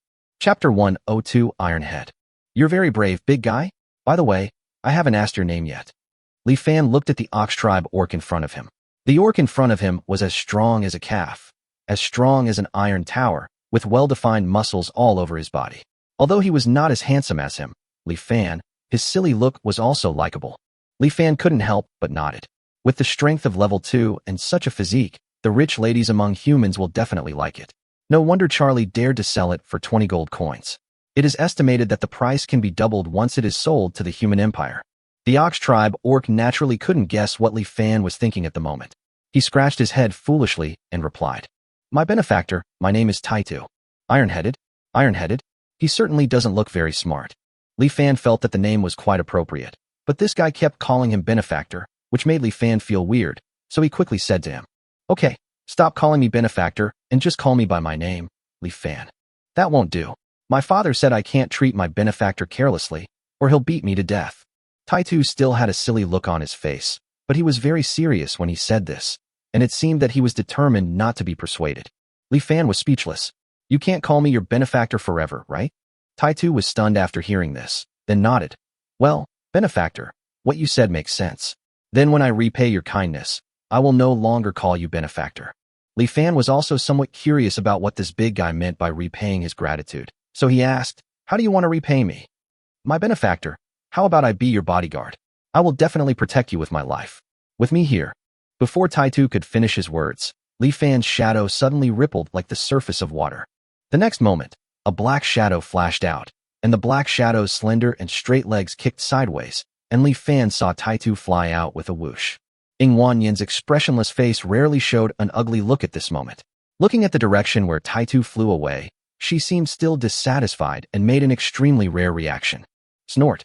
Taitu did not become Li Fan's bodyguard in the end. After all, Li Fan already had the best bodyguarding. As for Taitu's future, Taitu is qualified to return to the Orc Empire, but he said that he will not leave until he repays Li Fan's kindness. Seeing this, Li Fan, considering his level 2 strength, let him lead the orcs during hunting as a way of repaying his kindness. Taitu was extremely happy after hearing this, but he did not feel that he was repaying a favor. Instead, he became more grateful to Li Fan because Li Fan helped him become the leader of the orcs from an ordinary orc. Now, Taitu called Benefactor and Benefactor even more happily. Until the end, at Li Fan's strong request, Taitu stopped calling Li Fan Benefactor. However, he still refused to call Li Fan by his name and changed it to Young Master. Although Li Fan felt it sounded strange, after all, he was not a child from a rich family, but he had to admit that it was really nice to be called that by others. So Li Fan accepted this title. The following days were filled with constant hunting. With Shadow's reconnaissance ability, they can always find suitable prey. And with Anna's fighting power, those who could threaten them were killed in the first place. In the repeated hunting, not only the stored meat is increasing, the hunting team composed of dwarves and orcs is also growing rapidly. Their combat experience is becoming more and more rich, and their mutual understanding is also growing. Especially with the orcs led by Taitu, the orcs have not made the same mistakes as last time. Although they are still unable to enforce discipline, the visible growth is still gratifying. What made Li Fan even more gratified was that during this period, Taitu did not show any dissatisfaction because of the weak strength of his orcs. It can be seen that Taitu is not the kind of person who would discriminate against weak orcs. Even when weak orcs are in danger, Taitu is the first to step forward. For this reason, both Li Fan and the weak orcs completely accepted this silly guy. 8 days passed in a flash. Today we harvested 50,000 kilograms of blood tusk pork and 20,000 kilograms of black deer meat. Our meat storage now exceeds 1 million kilograms. We've also harvested nearly all the wild vegetables and fruits within a dozen kilometers, totaling over 14,000 kilograms, more than enough for us to live on for 5 months. In addition, Gully used his space ring to bring back nearly 400,000 kilograms of charcoal and 1 million kilograms of iron from the dwarves. To this end, we've forged a coal stove designed by Li Fan for each room. After listening to Alicia's report, everyone present couldn't help but cheer. A well-prepared house, excess food storage, and various warming measures. With these preparations, everyone has strong confidence in surviving this winter. Perhaps, they will become the first people to survive the year of divine punishment in the Forest of Sin. The human empire, an important border city, Winter City. As time goes by, the atmosphere in Winter City becomes more and more weird. Everyone in the city was doing their best to survive the winter, selling everything they could and exchanging all the money they had just earned for supplies. They did not hesitate when faced with the fact that the price of black bread had risen to 5 copper coins each, and they fought desperately for wheat, whose price had increased 5-fold. Ironically, however, although the year of divine punishment was a disaster for civilians, it was a carnival for grain merchants. As the first group of people to learn about the year of divine punishment from the church, grain merchants stockpiled the most food except for the nobles. Getting rich overnight is the most appropriate description of every grain merchant today, and it is a reflection of every day. Every day is a get-rich-quick scheme. Unfortunately, this winter was destined to be a food shortage everywhere. Even though the premium on food later increased by 5 times or even 10 times, food merchants were unable to find more food. When the grain merchants couldn't find food, there was no food to buy in Winter City. Therefore, at this time, all the residents of Winter City were caught in an extremely strange situation. Nowadays, they both hope that heavy snow will not fall and hope that heavy snow will fall soon. The reason why we hope that heavy snow will not fall is easy to understand, and the reason why we hope that heavy snow will fall immediately is also simple. After all, if the heavy snow falls 1 day earlier, it may stop 1 day earlier. Chapter 103 Snowflakes. Chimi tugged at Chishi's clothes and looked out the window blankly. At one point, Chimi asked Chishi uneasily, "Brother, why hasn't Mother come back yet? Mother has gone out to look for food. She will be back before dark. We must stay home and not cause trouble for her." Chishi comforted Chimi. An 8-year-old child was easy to coax. At the age of 12, he knew how to comfort his sister. After hearing what Chishi said, Chimi felt much more at ease. However, Chimi didn't notice that Chishi's eyes were full of worry at this time. Chishi knew very well that there was no food to be bought in the city, and their mother must have run out of the city to look for food. Although Warcraft stays away from big cities like Winterfell, there are still incidents of people being attacked by Warcraft outside the city every year. Chishi just hopes that her mother won't encounter it. Chishi couldn't tell Chimi about this kind of thing. As a brother, he couldn't help his mother, but he had to at least take good care of his sister Chimi. The sky gradually darkened. I don't know why, but the sky today seemed particularly gloomy. This gloom seemed to make Chimi extremely uneasy, and she asked Chishi again. Brother, it's almost dark. Why hasn't mother come back yet? Chishi didn't answer. He looked at the gloomy sky, and his heart was full of worry. Chishi suddenly squatted down and said to Chimi in front of him, Chimi, you stay at home. I will go find my mother. Chimi immediately shook his head and said, I want to go too. Looking at Chimi's determined eyes, Chishi hesitated for a moment, then spoke. Okay, but we can only wait for mother at the city gate, and cannot leave the city gate. Do you understand? No. The brother and sister left home hand in hand, and walked towards the city gate. There were not many people on the road, and everyone looked worried. At this time, Chimi found that an old man dressed as a beggar was staring at her not far away. Chimi was a little scared when he saw the glowing eyes of the old beggar, and he pulled Lakixi's hand. Chishi turned around, and soon discovered the old beggar. Seeing the old beggar staring at him and his sister, Chishi's face changed. The next moment, he hurriedly grabbed Chimi's hand and ran quickly towards the crowded place. The old beggar looked at Chimi and Chishi's receding figures with hesitation on his face. When he saw the two siblings blending into the crowd, he turned around and left unwillingly. Chishi looked behind him and didn't see the old beggar chasing him, so he breathed a sigh of relief. Recalling the look in the old beggar's eyes just now, Chishi felt that the beggar seemed to want to eat them. His mother also said that these beggars seemed to take children away secretly, and once a child was taken away, he would never come back. Chishi felt that if they hadn't run fast, he and his sister might have been dragged away by the old beggar, and then on a winter morning with no food. The more Chishi thought about it, the more scared he became. He hesitated whether to go home. In the end, he took Chimi's hand and walked to the city gate. Just as it was about to get completely dark, my mother's figure finally appeared at the city gate. Chishi breathed a sigh of relief, while Chimi ran and threw himself into his mother's arms. The mother was surprised that the brother and sister were waiting for her here, but she did not blame Chishi. She picked up the basket and took the brother and sister back. Chishi glanced at the basket, which contained only a few wild vegetables and a lot of tree bark. These days, mother collected a lot of tree bark. Chishi knew that the bark was not for burning, but for eating. He had seen his mother eat it, and out of curiosity, he ate some too. The bark was indeed edible, although it didn't taste good. And after just one meal, he wouldn't want to eat anything else for several days. However, there was no other way, as the family only had 200 kilograms of wheat. Chishi took the basket from his mother's hand, and with his mother's relieved smile, the three of them walked towards home. Seeing the door of her home just ahead, the mother suddenly stopped. Chishi and Chimi seemed to sense something, and they stopped and raised their heads together with their mother. The mother and her two children just looked up blankly, letting the snowflakes fall on them. At the same time, Li Fan and others who had just returned from hunting were also watching the snowflakes falling from the sky. Then someone from the hunting team was heard saying something. It's snowing, winter is finally here. The winter of the year of God's punishment is indeed no joke. The next morning, Li Fan woke up from the quilt due to the cold. He quickly lifted up the 5 layers of monster fur on his body and climbed up. He first put on 4 or 5 pieces of clothes in succession, and then covered himself with 2 layers of fur. Then he walked to the coal stove and lit the charcoal fire that had long been extinguished. As the charcoal fire became brighter, the temperature in the room slowly rose, and Li Fan, who was roasting by the fire, slowly stopped shivering. He looked back at Gully Taitu and the others, and sighed that these guys were really thick-skinned and could sleep soundly in such cold weather. By now, Li Fan finally understood the horror of the year of divine punishment. Yesterday was neither too hot nor too cold, and it was so cool that it made people wonder whether to wear short sleeves or long sleeves. After a night of heavy snow, Li Fan felt that the temperature outside was at least minus 50 degrees Celsius. In less than a day, the temperature dropped by about 70 degrees. If it weren't for the insulation of their house's double walls and the support of the charcoal fire, Li Fan felt that he would not be able to survive the entire night. Outside the window, heavy snow has buried half of the house. It is estimated that their house will be completely buried in the snow tomorrow, and no one knows how cold it will be then. Dina and the others should be fine, but Xiaoqing won't hibernate, right? While Li Fan was thinking about these things, a little bit of heat suddenly came from the heating pipe in the house.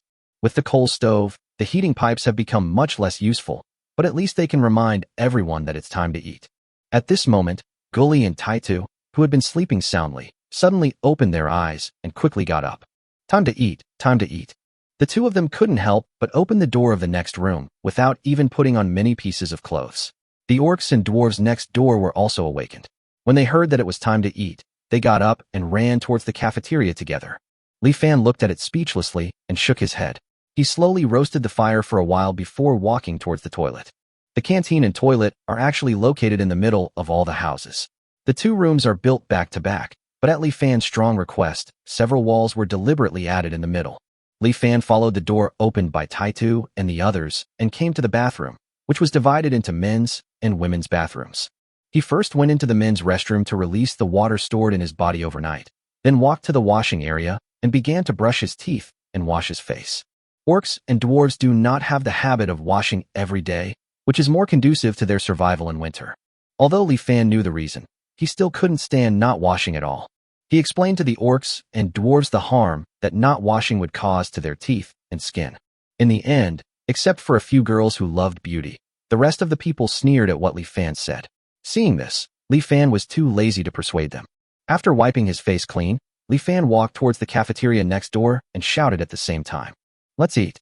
Chapter 104, Top-Grade Healing Potion. It turns out that snake people are more like humans than snakes. Xiaoqing did not hibernate. She was in good spirits, biting a chicken leg in her mouth, holding barbecue in her hands, and staring at the steak. Li Fan shook his head as he watched. Eating such greasy food so early in the morning, he was worthy of being an orc. However, after Li Fan looked at all the food in the cafeteria, he found that only meat was available this morning. After all, they don't have many vegetables and wild fruits, so they still have to rely on meat for most of the time. This kind of life is enough to make more than 90% of the people in the magical continent envy it. But Li Fan is somewhat dissatisfied. He stubbornly believed that he should eat something light early in the morning. Li Fan finally asked Huayu to help him cook some chicken breast in salt water and started eating. The chicken breast came from a level 1 pheasant monster. It was only boiled in salt water, but it was surprisingly tender, juicy, and not greasy. Li Fan felt a little unsatisfied after finishing it. After breakfast, Li Fan began to look for Ying. After starting dormitory life, boys and girls naturally have to be separated, and Ying is no exception. Now she lives with Dina and others. If Li Fan wanted to find her, he had to go through several female dormitories. It's not that they can't go. The carefree dwarf women don't care that their big muscles are seen by Li Fan. Although the orc women and human women care, as long as Li Fan knocks on the door in advance, he can still let them pass through with his current persuasiveness. Li Fan thought that was too troublesome, so he waited for Ying in the cafeteria during lunchtime. Soon after, he saw Ying enter the cafeteria with Dina and the others. Li Fan waited until the other party finished breakfast before walking over and asked Ying to go to an empty room with him. Li Fan closed the door and faced Ying, who looked puzzled. He slowly reached for his shirt and then took out a bottle of bright red medicine. It was the top-grade healing potion he had just exchanged from the system mall. After the last 10 days of fleecing the sheep, with 108 bond points every day, minus the intermediate consumption, Li Fan finally accumulated a full 1090 bond points today and was finally able to exchange for a bottle of high-quality healing potion with a bond value of 1,000 points. In fact, he could also exchange for first aid pills, but Li Fan thought that this first aid pill had the word first aid in it, and it might not be effective for the wounds on Ying's left eye and right hand that had lasted for a long time, so he chose the top-grade healing potion. But after careful consideration, Li Fan was not sure whether the top-grade healing potion was effective or not, so he could only let Ying try it to find out the result. Ying looked at the potion in front of him, and his expression suddenly became a little complicated. There are many suspicious things about Li Fan, which not only Ying, but also Dina and the others had discovered long ago. For example, the healing potion in front of her and the energy potion before. If these things have always existed in Li Fan's space ring, why didn't Li Fan take them out before, but had to take them out now? Li Fan is not a stingy person. Otherwise, he would never have taken out this unheard of medicine from the beginning. So, how on earth did Li Fan manage to conjure up the potion out of thin air in such a closed space? There is also Li Fan's space ring, which was originally only 3 cubic meters, but suddenly became 8 cubic meters. Ying has never seen a second space ring on Li Fan, which means that Li Fan's space ring has actually become bigger. This kind of thing is simply impossible, at least in Ying's common sense. In addition, there are too many signs that Li Fan has a big secret. Several people close to Li Fan have more or less noticed this matter. However, Li Fan didn't say anything, so everyone tacitly decided not to ask. Until today, when Ying saw Li Fan take out the top-grade healing potion, she immediately understood that this potion might be able to cure her left eye and right hand. She had originally held no hope for her left eye and right shadow, because she knew that such long-lasting injuries could not be completely healed even by the elves' holy medicine. If the potion in Li Fan's hand could really cure her injury, Ying didn't know how precious this potion would be. Ying was a little hesitant. To get such a precious potion, Li Fan must have paid a sufficient price, right? Is the cost high? How big is it? Ying didn't know, but when she thought about it carefully, whether it was the mid-grade healing potion at the beginning or the high-grade healing potion now, they were actually priceless to her, and were a favor that she could never repay. She seemed to owe the man in front of her too much. However, Ying did not feel too much pressure. At this moment, she seemed to understand the meaning of the saying, "Too much debt is not a burden," that people say. Thinking of this, Ying couldn't help but smile. At worst, I'll just give him back the rest of my life. Ying suddenly closed his eyes, recalled his mother's face in his mind, and muttered, "I'm sorry, mother. I won't go to the elf tribe." The next moment, Ying opened his eyes, took the top-grade healing potion from Li Fan, and drank it without hesitation. The top-grade healing potion took effect quickly. Ying's left eye, which had been tightly closed, twitched and then opened with difficulty. After a moment of stiffness, the black pupil moved agilely in the eye socket. In an instant, her vision became wide and clear, as if the fog that had been obscuring her eyes for years was suddenly dispelled. Then came her right hand.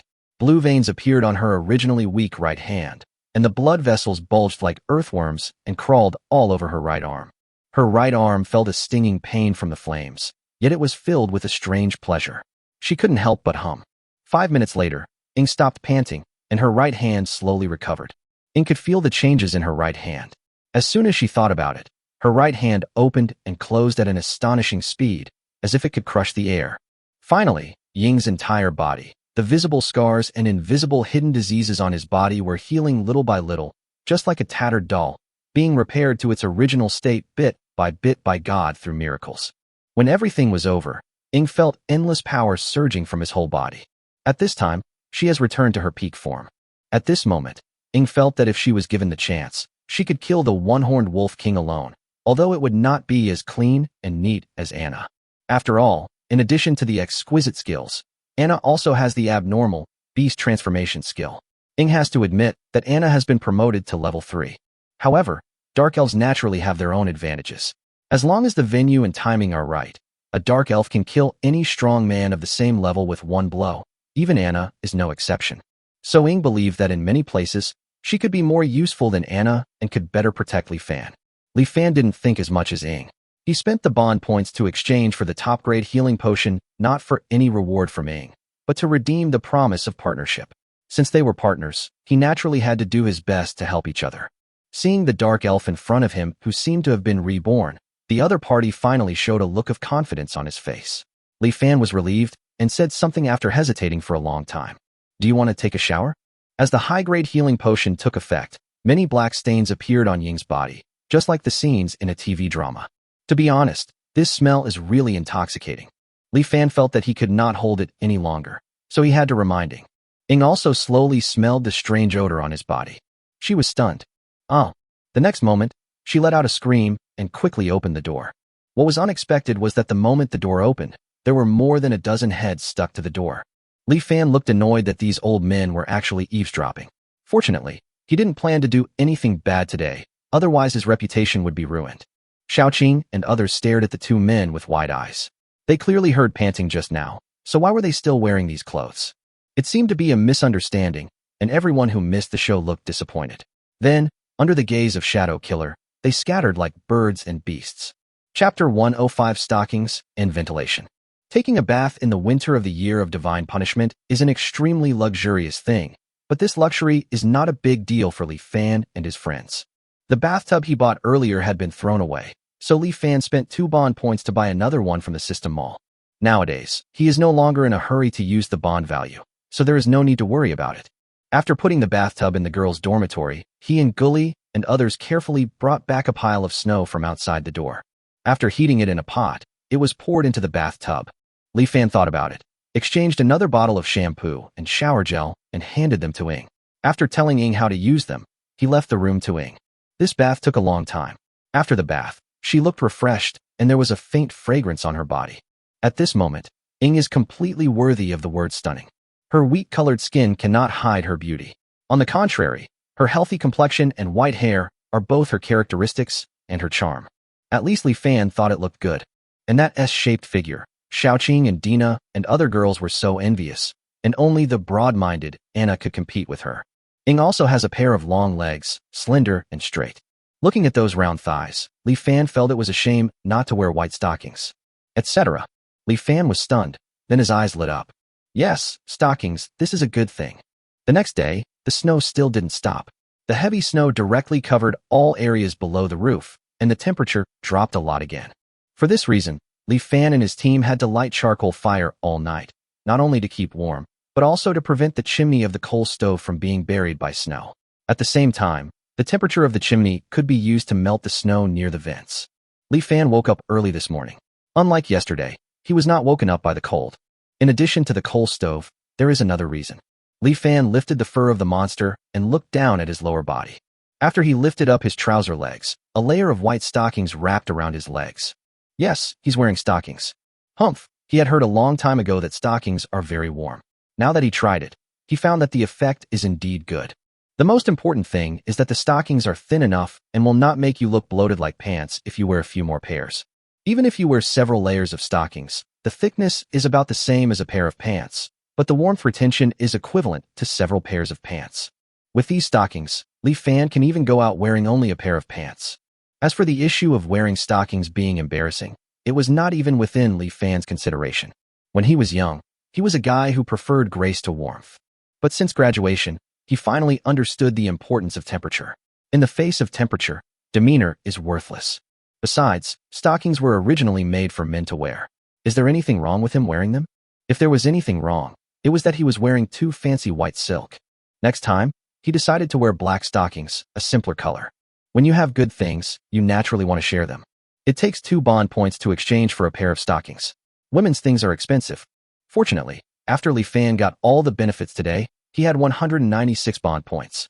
Li Fan generously exchanged 2 for all the women. A total of more than 100 bond points were spent. As for men, forget it. Thinking about guys like Gully who have thick skin and flesh, Li Fan is sure that if they discovered the magical warming artifact of stockings, they would probably put on a pair of stockings and not even wear pants. Macho man in stockings? Li Fan didn't even dare to imagine the eye-catching scene. So in the end, he only exchanged stockings for women. However, Li Fan seemed to have forgotten that not all dwarf women looked like Dozina. Dozina was a little more masculine and could be called a pretty girl, but she still looked like a woman in terms of both appearance and figure. Most dwarf women were so ugly that when they put on stockings, Li Fan's eyes were finally irritated. After paying such a huge price, Li Fan did not get to see Dina and the others wearing stockings as he wished. Because it was so cold, they wore thick fur pants on the outside. It can be seen that they seemed to like stockings very much. Several little girls would lift up their trouser legs and touch the stockings on their legs almost every once in a while. No other fabric in the magical continent can compare to its powerful warmth-keeping function and magical silky feel, which immediately made them fall in love with this peculiar pants. Although they like it, ever since Li Fan presented the stockings to them, these girls have looked at him with unfriendly eyes, as if they were looking at a pervert. Li Fan was very angry about this. He just exchanged some extra lace, fishnet, suspender, bow, Lolita, JK, and other types of stockings for them according to his own preferences. What did he do wrong? The third day arrived quickly, and the heavy snow was still falling. This time, the roof of Li Fan's house was also covered by the snow. Li Fan couldn't help but start to worry about the ventilation problem. In order to keep warm, the room was deliberately designed to be smaller. 18 people in one room consume a lot of oxygen. Add to that the burning coal stove and poor ventilation, and you'd be in big trouble. On the 4th day, the snow showed no sign of stopping.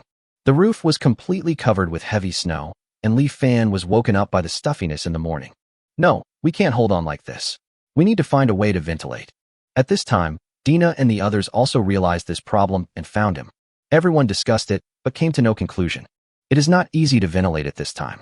To be honest, they underestimated the heavy snow in the year of divine punishment. They never expected the snow accumulation to be so exaggerated. Under the blizzard, the vents on the roof were buried by snow on the 3rd day.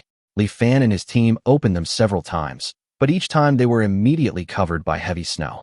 As the snow grew thicker, the situation became more and more serious. It is conceivable that their houses will soon be buried several meters deep in the snow, and they will suffocate to death. It turns out that it is not so easy to survive the year of divine punishment. Everyone was at a loss and could only look at Li Fan with anticipation. Li Fan took a few deep breaths in annoyance. It was not easy to come up with a solution. He stared at the house for a long time, and at one point noticed the heating pipes. The next moment, Li Fan's eyes suddenly lit up. Okay, the solution was indeed easy to think of. He had an idea. He hurriedly asked the dwarf to make 2 detachable iron pipes. The iron pipes were 15 meters long and more than 10 centimeters in diameter. They were neither too big nor too small, but enough for ventilation. Li Fan asked someone to insert the iron pipe diagonally into the snow until it reached the outside of the snow. After using an iron rod to break through the snow blocking the iron pipe, you can hear the howling sound of wind and snow outside the house. There is an air inlet but no air outlet, so the wind cannot come in. Li Fan identified the direction of the wind and then asked someone to insert another iron pipe into the snow. Li Fan's idea was very simple. He planned to use 2 iron pipes to complete ventilation. Simply put, one iron pipe is in the direction of the wind and the other iron pipe is against the direction of the wind. The cold wind was very strong in the heavy snow. The cold wind will send fresh air into the iron pipe against the wind and take away the old air in the house from the iron pipe with the wind, completing the air circulation. The only problem is that the temperature in the room will drop significantly. However, in order to avoid suffocation, Li Fan and the others didn't care about that anymore. At worst, the dwarves can just build a few more coal stoves. They have 400,000 kilograms of charcoal anyway, which is enough to squander. Chapter 106 God's Love Day. After the ventilation problem was solved, Li Fan and others returned to their peaceful and boring days. This went on for about 10 days, and one morning Li Fan suddenly felt that the house was much warmer.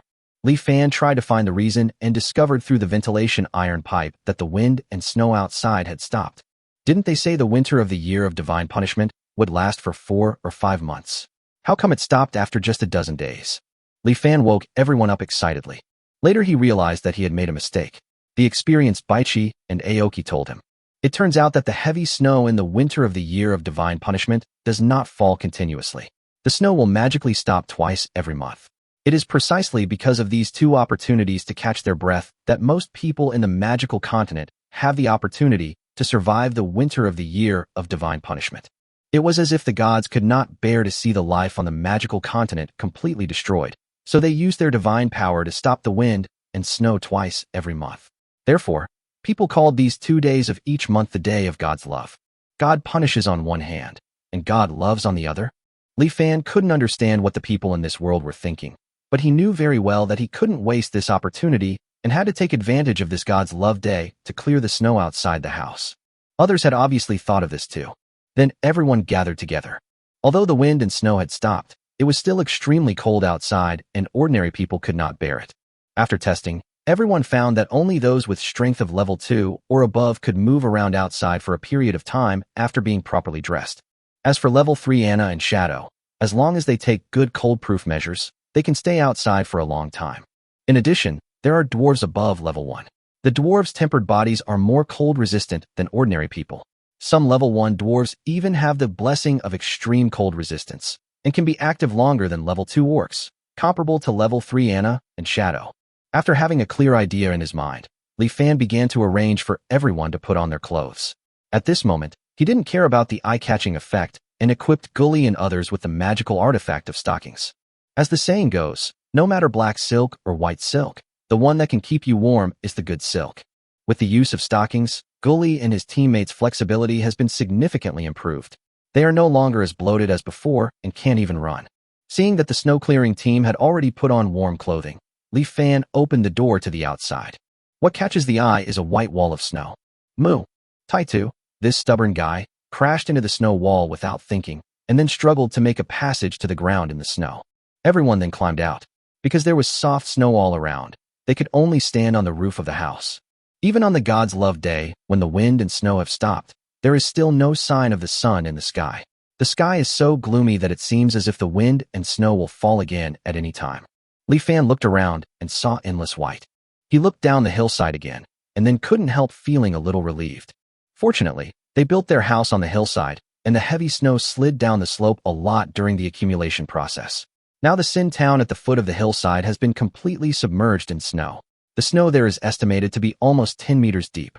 If their house was built at the foot of the hillside, it would definitely have the same fate. But even on the hillside, the snow was piled up to 5 meters deep, more than 1 meter higher than the roof of their house. This world is just crazy. Li Fan really couldn't understand how the snow could be so heavy. It is now extremely difficult for them to clear the snow. After all, the snow is soft.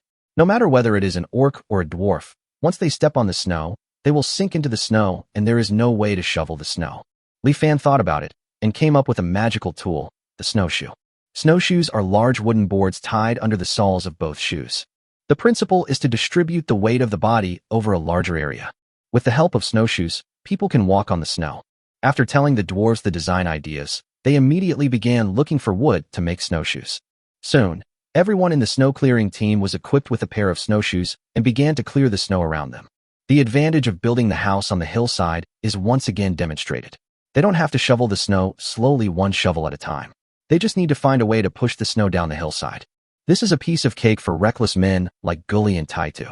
With the combined efforts of everyone, the snow on the hillside disappeared at a speed visible to the naked eye. By 1 or 2 in the afternoon, most of the snow had been cleared.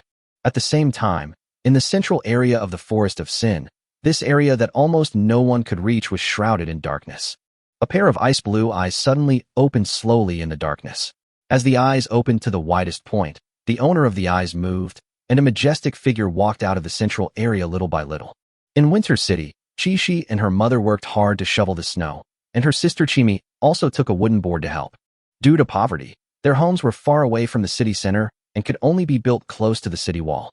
Ironically, it is precisely because of this that the city wall has blocked most of the wind and snow for them, and now the snow accumulation at their home is less than 3 meters high. Chi-Chi tried hard to push the snow in front of him onto the street outside, but there was also snow on the street, so his efforts were ineffective. Chi-Chi frowned. According to previous years, the city guards led by knights would come to clear the snow from the streets at this time.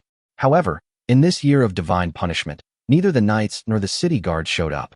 The residents of the city had no choice but to call on everyone to shovel the snow on the streets out of the city in order to clear the snow. Unfortunately, people can't even deal with the snow around their own houses, so how can they have time to clear the snow on the streets? Under this vicious cycle, the already difficult winter seems to be getting even more difficult. Chi-Chi therefore looked at his mother beside him worriedly. My mother has lost a lot of weight recently, and the reason is very simple. In order to save food, his mother let him and Chimi eat wheat porridge, while she herself often filled her stomach with tree bark. The bark is difficult to digest, and the mother often does not eat a second meal all day. Chi-Chi knew very well that this was not going to work, but her usually kind mother seemed extremely stubborn at this moment. When did this stubbornness emerge? Perhaps it has existed since the day my father had the accident a few years ago, but it was only exposed today. Chi-Chi didn't know what to do and could only look towards the center of Winter City with a sad face. There is a magnificent stone castle. The one living in the castle is the Castle Lord Carton. Chi-Chi didn't understand what the city lord was doing. Why not send out knights and city guards to help clear the snow during this difficult time? Is there anything more important than the lives of residents? Chapter 107 Flint. Lord City Lord, are you really not going to care about the snow on the streets? If we don't clear it today, heavy snow will fall again soon, and most of the residents' houses will be completely buried. I'm afraid that before the next Divine Love Day arrives, many residents will freeze to death. Facing the questioning of Great Knight Wood, there was no expression on Carton's face. Carton played with a red stone in his hand and asked Wood, Great Knight Wood, do you know what this is in my hand? Wood glanced at the red stone in Carton's hand. It was obviously not an ordinary stone. The space around the stone was constantly distorted, as if it was burned by invisible flames. In fact, the stone did emit a burning breath. Only then did Wood realize that the room he was in was extremely warm, but because of his level 4 strength, the feeling was not obvious and he did not notice it at first. Wood realized it instantly and exclaimed, This is Flint. How could the imperial capital be willing to send such a precious stone to Winter City? Carton looked at the flint in his hand and said calmly, Nothing is impossible, Great Knight Wood.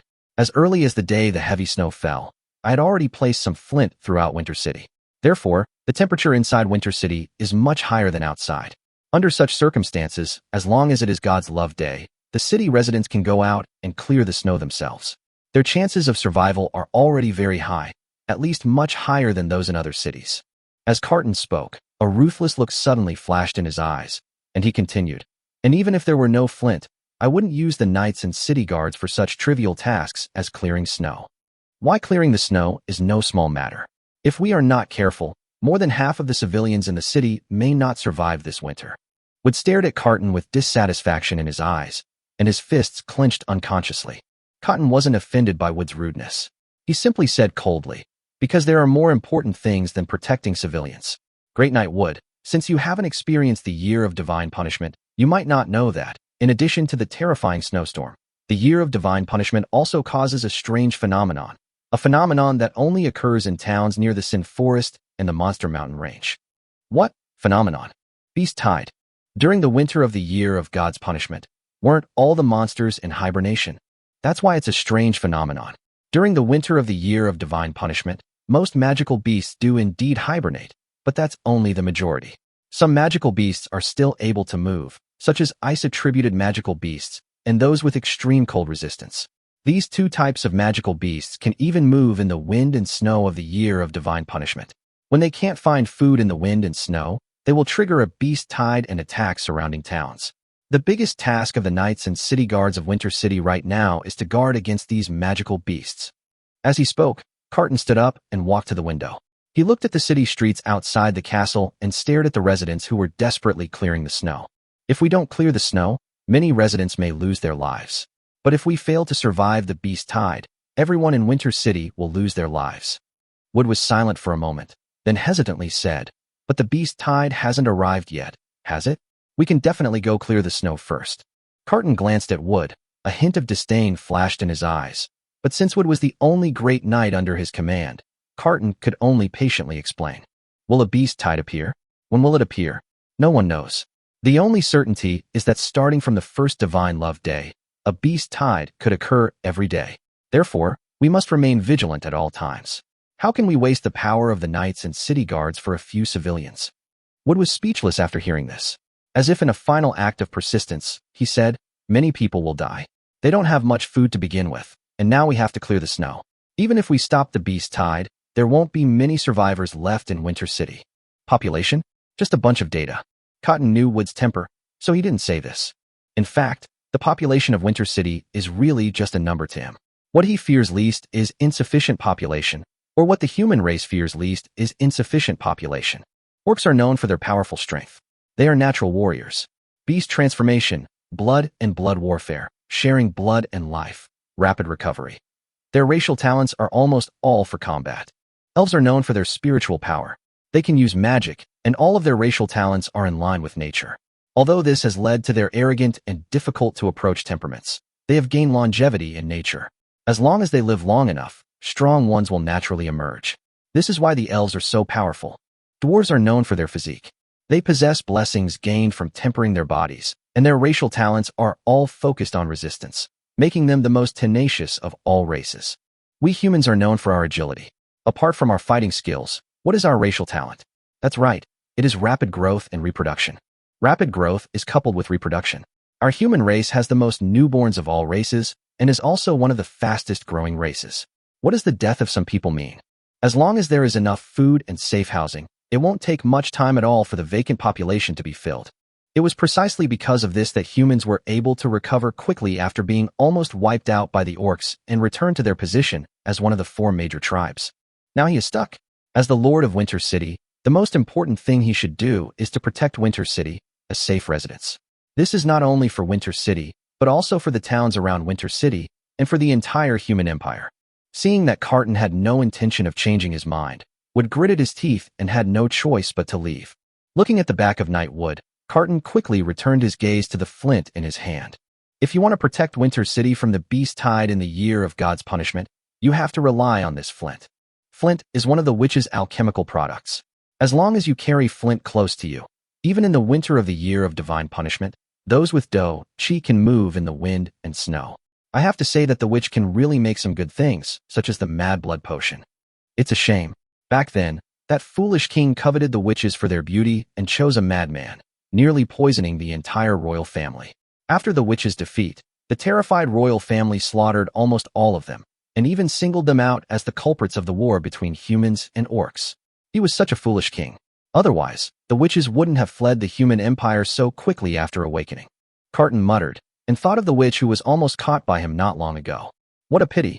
The witch we rarely see escaped. Thinking of this, Carton unconsciously turned his gaze towards the direction of the Forest of Sin. Chapter 108 Ice Tooth Beast. The Sin Forest, in the valley where the Sin town is located. The sky gradually darkened. After a whole day of hard work, Li Fan and others had cleared most of the snow around the house and on the roof, leaving only some snow piles around it that had not yet been cleared. Several dwarves were now waving their engineer shovels vigorously to deal with the snow piles. I believe they can be solved soon. Seeing everyone working so hard, Li Fan shouted, "Let's have a good meal tonight. I'll let Huiyu prepare a hot pot for you guys later." Although everyone didn't know what hot pot was, none of the recipes Li Fan brought out were bad, and since they were cooked by Huiyu, the taste was doubly good. The group couldn't help swallowing their saliva at the thought of this and cheered immediately. Long live the young master. Li Fan shook his head helplessly after hearing this. These guys have recently followed Taito's example and started calling him young master. Li Fan could naturally hear that these guys were teasing him, but he didn't care and let them call him whatever they wanted. Seeing that it was getting darker, Li Fan told the dwarves who were still clearing the snow piles to come back quickly, and then he led the way back to the house. He exchanged 40 large portions of hot pot base in the system mall, using 80 bond points. Li Fan's bond value is now nearly 1,500 points, so he doesn't feel bad at all for spending 80 points. Li Fan found Huiyu preparing dinner in the cafeteria. He gave the hot pot base to Huiyu and explained how to make hot pot. Huiyu was indeed very talented in cooking. He understood what was being said and immediately cut the meat into thin slices. He also started to thaw the frozen animal organs and cut them into pieces. In addition, she also thought that those wild vegetables that tasted bad would definitely be popular after being added to the hot pot. So she started to wash the wild vegetables and even prepared some fruit after the meal. Soon after, the unique fresh, spicy smell of hot pot wafted through the cafeteria. Sniff, brother, what are we having for dinner tonight? It smells so good. The first one to appear was Xiaobai. This girl looked like she was in a slumber. She slept most of the time and only showed up during mealtimes. Normally, everyone in their mixed group of 3 tribes should work, but Xiaobai is still a child after all, so no one asks her to work every day. Apart from Xiaobai, the mischievous girl Xiaoqing is also like this. However, not only did the orcs not have any complaints about this, even all the weak orcs, including Qingmu and Baichi, had told Li Fan that they could assign Xiaoqing and Xiaobai's workload to them. It can be seen that children are an extremely important part of the orc tribe. Both the dwarves and humans could understand this feeling and had no intention of actually letting these 2 little girls work. So these 2 little girls can be said to be the most leisurely of all. Li Fan glanced at Xiaobai. It was hard not to like such a sincere child. Of course, a little tsundere like Xiaoqing was actually not bad either. Li Fan couldn't help but pull Xiaobai's rabbit ears, one higher than the other, before answering the other party's question. Today we're having hot pot, a delicacy unique to my hometown. Humph, don't even think about walking back home today. Xiaobai wrinkled his nose, tilted his head to let his rabbit ears escape Li Fan's clutches, and asked, "Is the hot pot delicious?" It's not a question of whether it tastes good or not. It's that kind of boom. Before Li Fan could finish his words, the door of the cafeteria was suddenly pushed open, and then a dwarf covered in blood shouted at Li Fan with a terrified look on his face. Earring was attacked by a monster. Hurry up and save him. What? Li Fan stood up from his chair instantly, without bothering to ask why there were monsters at this time, and ran quickly towards the door. When he reached the gate, Anna, Ing, and the others had all arrived. Several people with strength above level 2 immediately opened the door and ran outside despite the low temperature. On the side of the house, next to a pile of snow that had not been cleared, the body of a dwarf with its throat bitten off lay quietly, and the surrounding snow was dyed red. The dead dwarf was in a strange state at this time. A thin layer of blue ice had formed all over his body. Although the temperature outside was low, it did not freeze immediately, and it was a strange blue ice. Li Fan did not see the figure of the warcraft, so he looked carefully at the dwarf's corpse. In addition to the dwarf's throat being bitten off, one of his arms was also bitten into pieces. It was obvious that the monster was frightened by the noise they made while devouring the dwarf's corpse and hid away. Looking at the dwarf who died with his eyes open, Li Fan shouted angrily, "Where is the monster?" After Ying's left eye recovered, her vision also returned to its peak state. She was good at hiding her body and was the first to notice the hidden monster. She pointed to the snow next to the dwarf and said, "Behind the snow." Li Fan and others looked over together. The monster seemed to realize that it had been discovered and jumped out on the spot. It was a magical beast very similar to the sawtooth beast, except that its pupils were blue, and even the 2 extremely exaggerated large teeth on its upper jaw were aqua blue, like 2 large aqua blue crystals. It's the ice-tooth beast. Anna seemed to have seen this kind of monster before. After saying the name of the monster, Her expression became a little ugly. Li Fan noticed this and asked, "What's going on? Is it difficult to deal with?" Anna nodded, then shook her head. If a magical beast possesses elemental attributes, it means it can grow to at least level 4 and possess special abilities. The ice-toothed beast's specialness lies in its teeth. A bite from its two serrated teeth will instantly freeze those with less strength, while those with equal strength will be invaded by the cold, causing them to become sluggish. No wonder there are strange blue ice blocks on the dwarf's body. Li Fan frowned. So this monster is actually a level 4 monster? Judging from its speed just now, it probably hasn't grown to its peak yet and is only at level 3 strength now. This was exactly why Anna nodded and then shook her head just now. Although the ice-tooth beast's abilities were difficult to deal with, this ice-tooth beast was only at level 3 strength. With her and Ing around, the opponent couldn't cause any trouble. After hearing this, Li Fan narrowed his eyes and stared at the ice-tooth beast. The next moment, he showed murderous intent. Since it's only level 3, kill it. Li Fan was furious. Ever since he heard the news about the Year of Divine Punishment, although people in this mixed group of 3 tribes were often injured under his leadership, no one had died. Now, everything is back on track. As winter passes day by day, they will soon become the first people to survive the Year of Divine Punishment in the Forest of Sin. However, he didn't expect that his companions would be killed by a monster that appeared from nowhere. He had just asked the other party to go back early to eat hot pot together. Li Fan gritted his teeth. No one could kill his people in vain and get away with it. Even if the Jade Emperor came today, he couldn't save this ice-toothed beast. Chapter 109 Advancement to Level 3. The ice-toothed beast was on all fours, with its upper body slightly bent, ready to attack and injure people at any time. Looking at Anna and Ing, the beast's intuition told it that these 2 people were dangerous. The ice-toothed beast couldn't help but let out a series of threatening growls. Li Fan was determined to keep it this time, and let Anna and Ing cooperate with him on his left and right. The 3 of them formed a triangle and surrounded the ice-toothed beast. Although the ice-toothed beast was afraid of Anna and Ing, it did not sense any danger from Li Fan. It watched as Li Fan dared to move towards it step by step. Roar! The ice-toothed beast roared and pounced towards Li Fan. A hint of cruelty flashed across Li Fan's face. Beast transformation. He immediately activated his beast transformation skill, and as fur grew on his body, his attributes were close to those of a level 3 warrior. This change startled the ice-toothed beast so much that it stopped in its tracks. However, Li Fan did not intend to give it any time and counterattack directly. The ice-toothed beast was furious and roared again, scratching Li Fan's head with one claw. Li Fan dodged to the side, and at the same time opened his arms to hold the claws of the ice-toothed beast. A huge force came from the claws of the ice-toothed beast, pressing Li Fan's knees so hard that they almost bent. Li Fan gritted his teeth and held the ice-toothed beast's claws tightly, then performed an over-the-shoulder throw. A little effort can achieve great results. With his own strength and the power of a small force to move a large object, Li Fan fell to the side while holding the claws of the ice-toothed beast. The ice-toothed beast's body suddenly became unstable and it was almost thrown out by Li Fan. But it was a level 3 monster after all, and its strength was still greater than Li Fan, so it finally managed to stabilize its body. Seeing that Li Fan was still holding on to it without knowing the consequences, it immediately opened its bloody mouth and bit towards Li Fan's head. The teeth of the blue crystal emitted bursts of cold air. If someone was bitten by it, there would definitely be 2 bloody holes.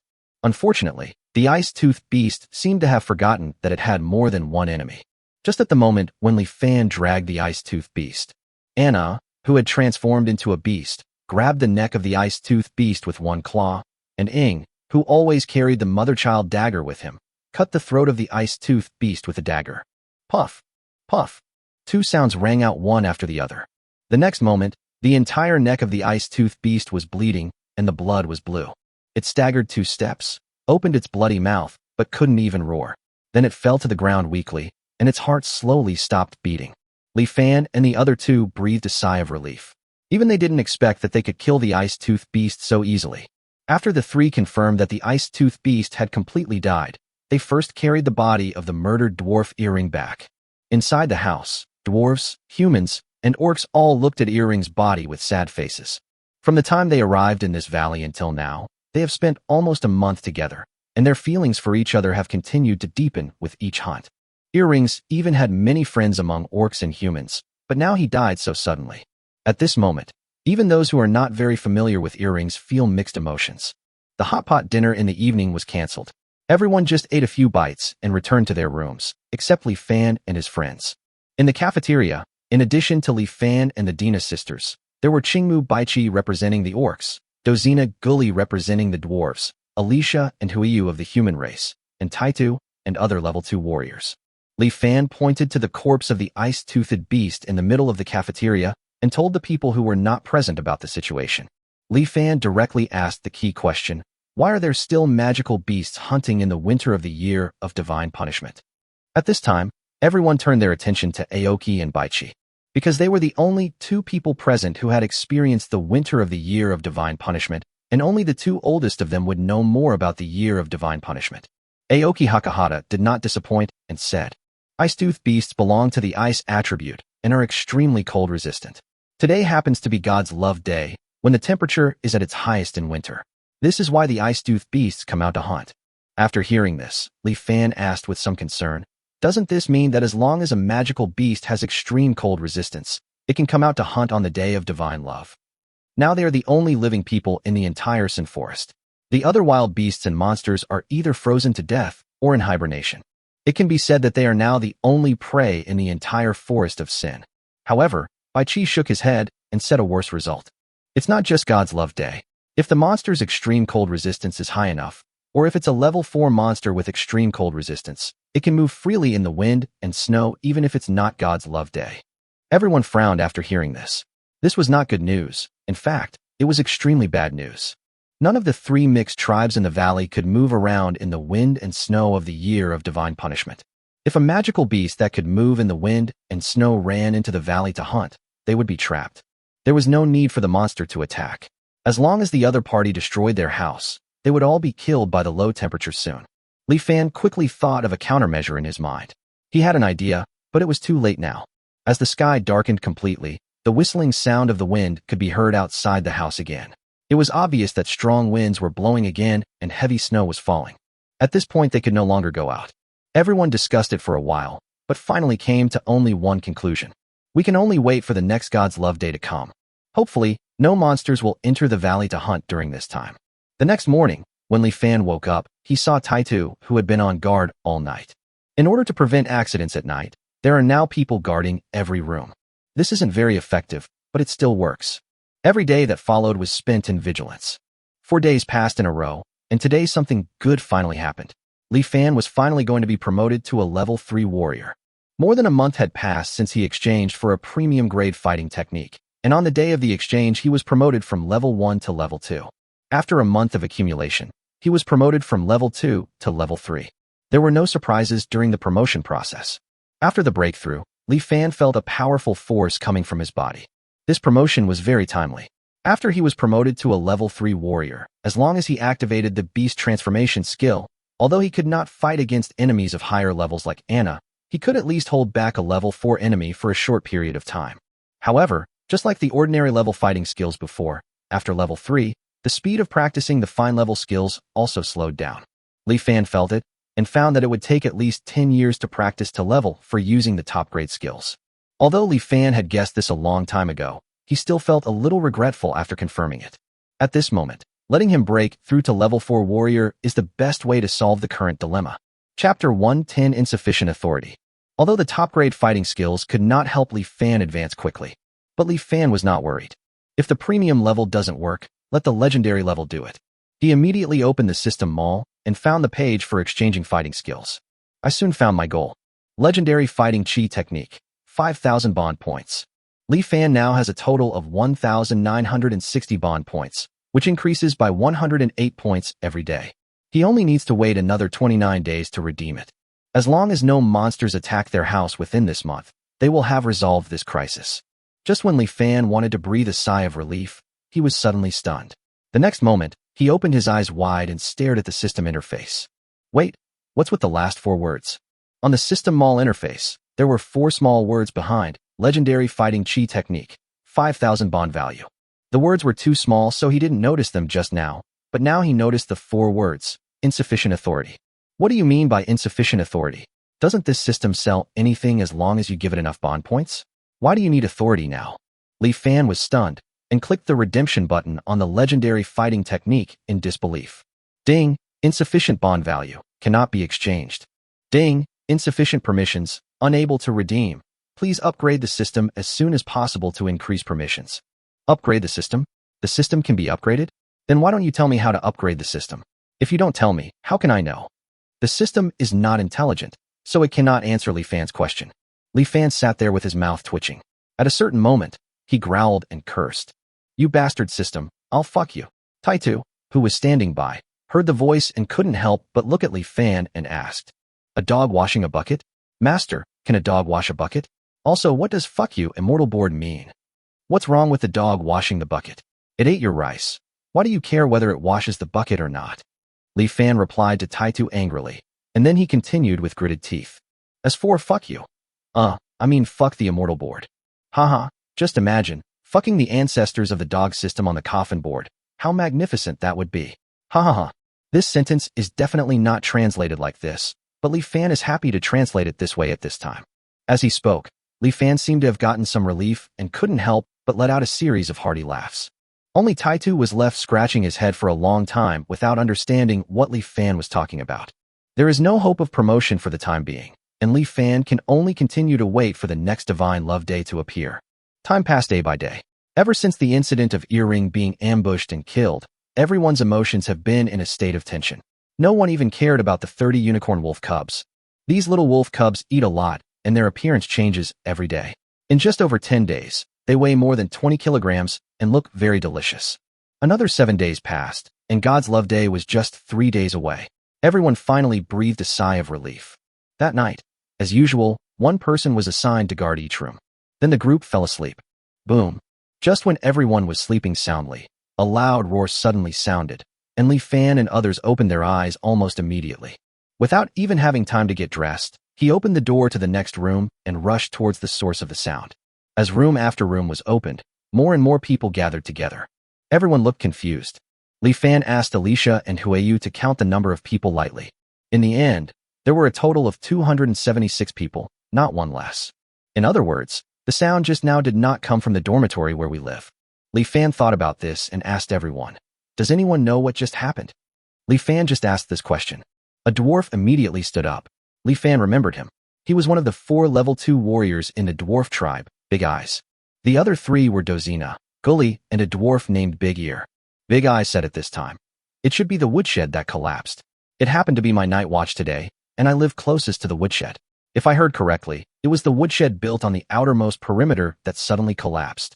After hearing what Big Eyes said, Li Fan and the others looked at each other and saw a hint of solemnity in each other's eyes.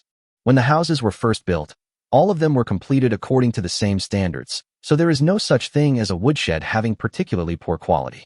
In other words, the woodshed should not have collapsed due to being unable to withstand the wind and snow. Li Fan knew that it would be fruitless for them to continue speculating, so he immediately took the lead and walked towards the woodshed. A moment later, after they passed the last dormitory and several intact woodsheds, the temperature ahead suddenly dropped by at least 10 degrees. The collapsed woodshed should be right in front. The temperature in the house ahead will definitely be lower, and there may even be unknown monsters. Li Fan said, looking at Anna and Ing, and continued. Next, the 3 of us will go and check it out. Everyone else, please stand back and be on the lookout for sneak attacks from monsters. At present, only Li Fan and the other 3 who have level 3 strength can barely move around in the wind and snow for a while. Before the arrival of the day of divine love, the rest of the people can't help at all. After hearing what Li Fan said, the others also did as they were told and retreated to a room far away. Get your weapons ready.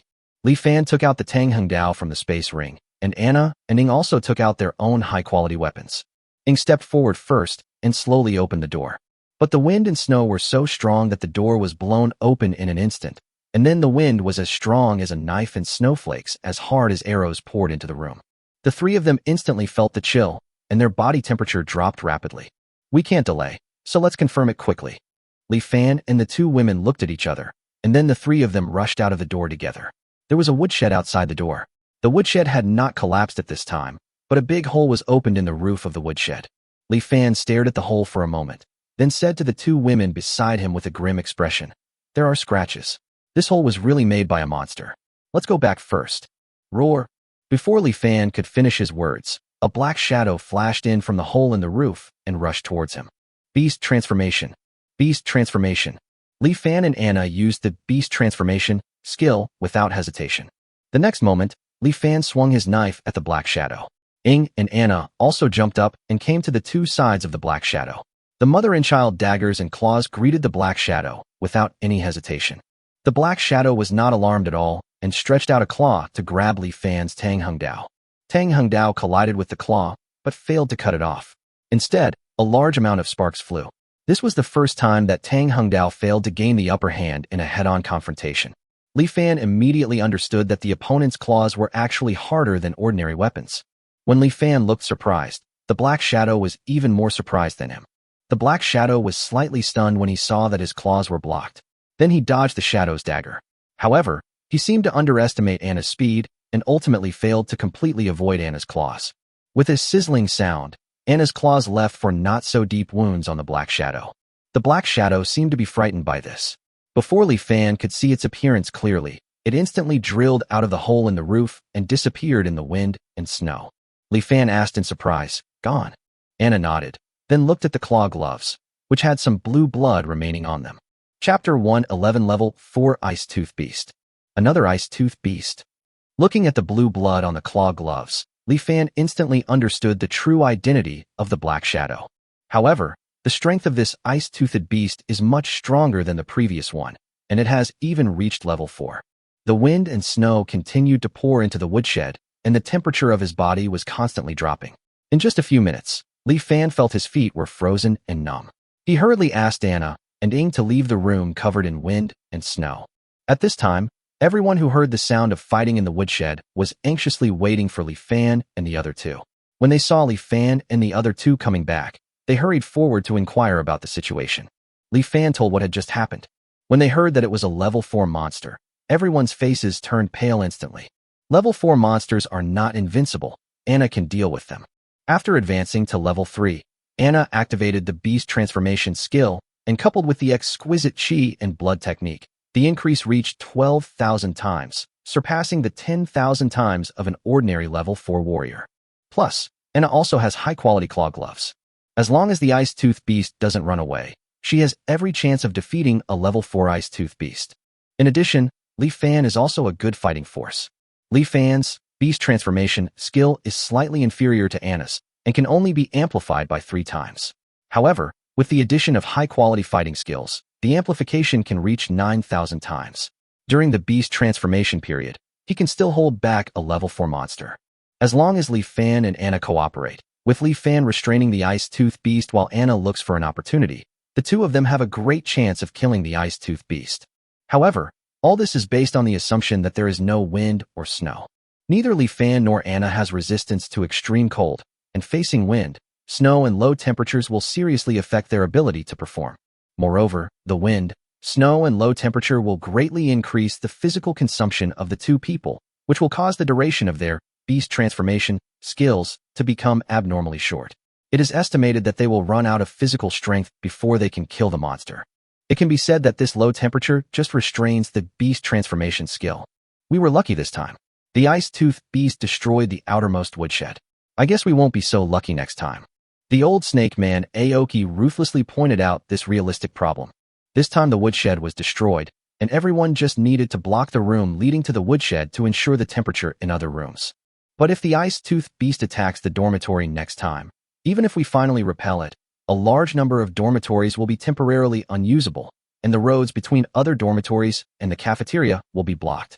The situation is more serious than imagined. At this time, Aoki seemed to have remembered something else, but he glanced at everyone at the scene with sad faces, hesitated for a moment, and finally did not continue speaking. Unable to reach a conclusion after discussion, everyone could only go back to sleep. Not sleeping won't solve the problem anyway, so at least we should maintain the best mental state to face the next problem. Fortunately, no one in this world will mock you, saying, "How can you sleep at your age?" Of course, if there was, the only response he would get would be Li Fan's sandbag-sized fist. "Master, wake up quickly." Tayata's anxious voice suddenly came early in the morning. Li Fan thought he was attacked by monsters again, and immediately stood up with a somersault. "The monsters attacked us again? Is anyone hurt?" Taitu looked at Li Fan, who was only wearing stockings on his lower body, without any strange expression on his face, because he also slept like this at night now, and even Gully, Big Eyes and Big Ears did the same. There's no way, the stockings are really too warm, as if they have magic power. No, now is not the time to think about that. Taitu hurriedly shook his head and explained. It wasn't a monster attack, but, oh, I'm not good at explaining it. Just go to the cafeteria and you'll find out. Princess Anna and the others are already waiting for you there. At some point, the cafeteria had become their council hall. When Li Fan heard that they were waiting for him in the cafeteria, he knew that things were not simple, and he did not dare to delay. He just put on a pair of pants to cover his stockings and ran towards the cafeteria. As soon as he entered the cafeteria, before Li Fan opened his mouth to ask what happened, his attention was attracted by an object in the middle of the cafeteria. It was a red stone the size of a fingernail, and it looked as if it had been burned by charcoal fire. The stone emitted a red and golden light, accompanied by bursts of scorching heat, and the surrounding air seemed to be distorted by it. What is this? Li Fan pointed at the red stone. Most of the people present had the same confused look as Li Fan. Only Dina and Anna are different. Anna hesitated for a moment and said, when the Silver Wolf tribe was still around, Dina and I saw a similar stone in my father's hands. It was called flint, a unique stone unique to the human empire. I heard it was developed by the church, and therefore, only the church knows how to make flint. The church has always strictly controlled every flint. My father only accidentally obtained one during the war with the human race. Flint. Li Fan felt the burning heat coming from the flint. After all, it was an unfamiliar object, so he didn't touch it rashly. Instead, he asked, does anyone know how this flint appeared in the cafeteria? Everyone present shook their heads, and at this time Huiyu and another human female spoke together. This morning when we got up to prepare breakfast, we found the flint as soon as we opened the door to the cafeteria, and then we notified Anna and the others. Of course, the flint could not appear out of thin air, so someone must have secretly placed it here last night. The question is, who put it there? Since only the church can make flint, could it be someone from the church? Li Fan knew nothing about the Church of the Human Empire. The only thing he knew was that the Pope of the Church could predict the year of divine punishment in advance based on divine revelation. As the first people to know about the existence of the year of divine punishment, the people of the church will definitely not stay in the forest of sin. How come people from the church suddenly appeared among them? Could it be that the people from the church have also set their sights on the orcs and the dwarves who are high-level blacksmiths? Li Fan thought it was unlikely. Since it can obtain divine revelation, this church must be no ordinary small force in the human empire. How could such a force covet the benefits brought by some orcs and dwarves? So among all of them, there was a lucky person who once obtained the church's flint, and then at this critical moment, this lucky person had to contribute the flint in order to survive? This is the most reasonable explanation Li Fan could think of. Everyone had no idea where the flint came from, so they just gave up. However, Li Fan was cautious. He found Anna and Dozina and asked them to instruct the orcs and dwarves to pay attention to the situation on the human side. Whether the person who left the flint was someone from the church or just a lucky person, the most likely race of this being is the human race. Therefore, Alicia and Huiyu could not be allowed to participate, and he could only send people to investigate secretly, including Anna and Dozina, whom he trusted more. Chapter 112, Give me another one. In other words, as long as someone carries this flint close to their body, they won't be afraid of the low temperatures outside. Li Fan touched the flint out of curiosity, and the moment he touched it, he felt a stream of heat flowing from the flint into his body. With the influx of heat, a warm feeling surrounded every corner of Li Fan's body. He even felt a little stuffy and wished he could take off all his clothes on the spot. Nice one. The effect of the flint was beyond Li Fan's expectations. With this thing, he might really not be afraid of the low temperature in the wind and snow. Li Fan immediately thought, with this thing, we can deal with that level 4 ice-tooth beast. Seeing this, Anna reminded Li Fan, the energy in the flint is limited. The larger the flint, the more energy it contains. The energy of this flint will probably be exhausted in a short time. Moreover, one flint can only be used by one person. It can't support us all to fight the ice-tooth beast together. These words made Li Fan wake up. Yes, if you want to kill the ice-tooth beast, you need the cooperation of both of them, and at least 2 flints are enough. Otherwise, if the ice-tooth beast was determined to escape, even Anna would not be able to stop it. Li Fan thought about it for a long time, until that night, when he came up with an idea that might not be useful. After dinner, Li Fan gathered everyone in the cafeteria. As everyone arrived, Li Fan finally spoke. As everyone knows, a level 4 ice-tooth beast attacked our house yesterday. It came for prey, and although we repelled it, We are now the only prey left in the entire Sin Forest. It's obvious that the ice-toothed beast will hunt us again tonight. No one can deal with that monster in the snow, not even Anna and me. Although the appearance of flint allows us to be fearless of low temperatures, one flint is not enough to support Anna and I fighting in the low temperature together. Yes, we need at least 2 flints to have a chance to defeat the monster, but it's just a chance. If we don't have more flint, and the ice-toothed beast succeeds once and destroys our house, none of us will survive. Only if we get 1 more flint can we have hope of survival, and if we get 2 more flints, our hope of survival will be very great. Just 1 more flint. Li Fan talked incessantly, but the people on the scene listened with confusion. Everyone understands that Li Fan needs flint. If they have enough flint, they can survive in the wind and snow even if the house is destroyed. But they have no flint. Even if Li Fan needed flint very much, it would be useless to tell them. They couldn't conjure up flint out of thin air, right? It was not until a short time later that some people gradually came to understand. Li Fan is asking the owner of the flint for more flint. It's just because no one knows who the owner of the flint is, so everyone gathered together. Anyway, the owner of the flint must be among the crowd. Li Fan's entire nonsense can be condensed into a few words. Give me another flint. Everyone who understood looked at Li Fan speechlessly. If you want Huosher to say it directly, just say it. Why waste so many words? Not long after, everyone finally escaped from Li Fan's nonsense, and a group of people hurriedly slipped away, fearing that Li Fan would suddenly say something. Well, let me say a few more words. The dim sky became completely dark. As night fell, Li Fan and others became alert. Most magical beasts are used to being active at night. If the ice-toothed beast intends to hunt today, it will definitely not make them wait too long. Li Fan gave the only flint to Anna, who had the strongest combat power. And he would have people check in the cafeteria from time to time to see if the owner of the flint would send a new flint. Li Fan was still very confident about getting the second flint. Now everyone in the house shared a common destiny. Even if the owner of the flint could use the flint to move in the wind and snow, if he encountered a monster like the ice-toothed beast in the wind and snow, he would definitely not be able to escape. We all die together. In order to survive, no matter how precious the flint is, the owner of the flint must come up with a new flint. The most frightening thing is that the owner of the flint doesn't have a second flint. Li Fan could only pray that the other party had it. Otherwise, they would have almost no hope of defeating the level 4 ice-toothed beast. However, half the night passed, and the results on both sides were beyond Li Fan's expectations. The ice-toothed beast did not appear. Perhaps it was scratched by Anna last night, causing it to become alert and dare not attack casually. In short, it did not leave any trace. No second flint appeared in the cafeteria. Li Fan felt that it was related to the fact that the ice-toothed beast did not appear. If the ice-toothed beast appeared, the owner of the flint might hand over the flint for safety reasons. Now that the ice-toothed beast has not attacked again, the owner of the flint will naturally not hand over the precious flint easily. As the night passed, there was still no sign of the ice-toothed beast. It seemed that it would not appear today. Although this is a good thing, Li Fan is unwilling to accept it. Even if the ice-toothed beast doesn't come now, it will definitely come later. He must trick the second flint into his hands today. Li Fan gritted his teeth, secretly found Ying, and then whispered something into Ying's ear. The next moment, Ying was seen looking at Li Fan with a strange expression. However, Ying finally chose to trust Li Fan, activated the stealth and shadow fusion skills, and disappeared silently. Seeing this, Li Fan immediately grinned. I appealed to your emotions and reasoned with you, yet you dared to ignore my request. Then don't blame me, Li, for being unethical. Muttering to himself, Li Fan also went back to sleep.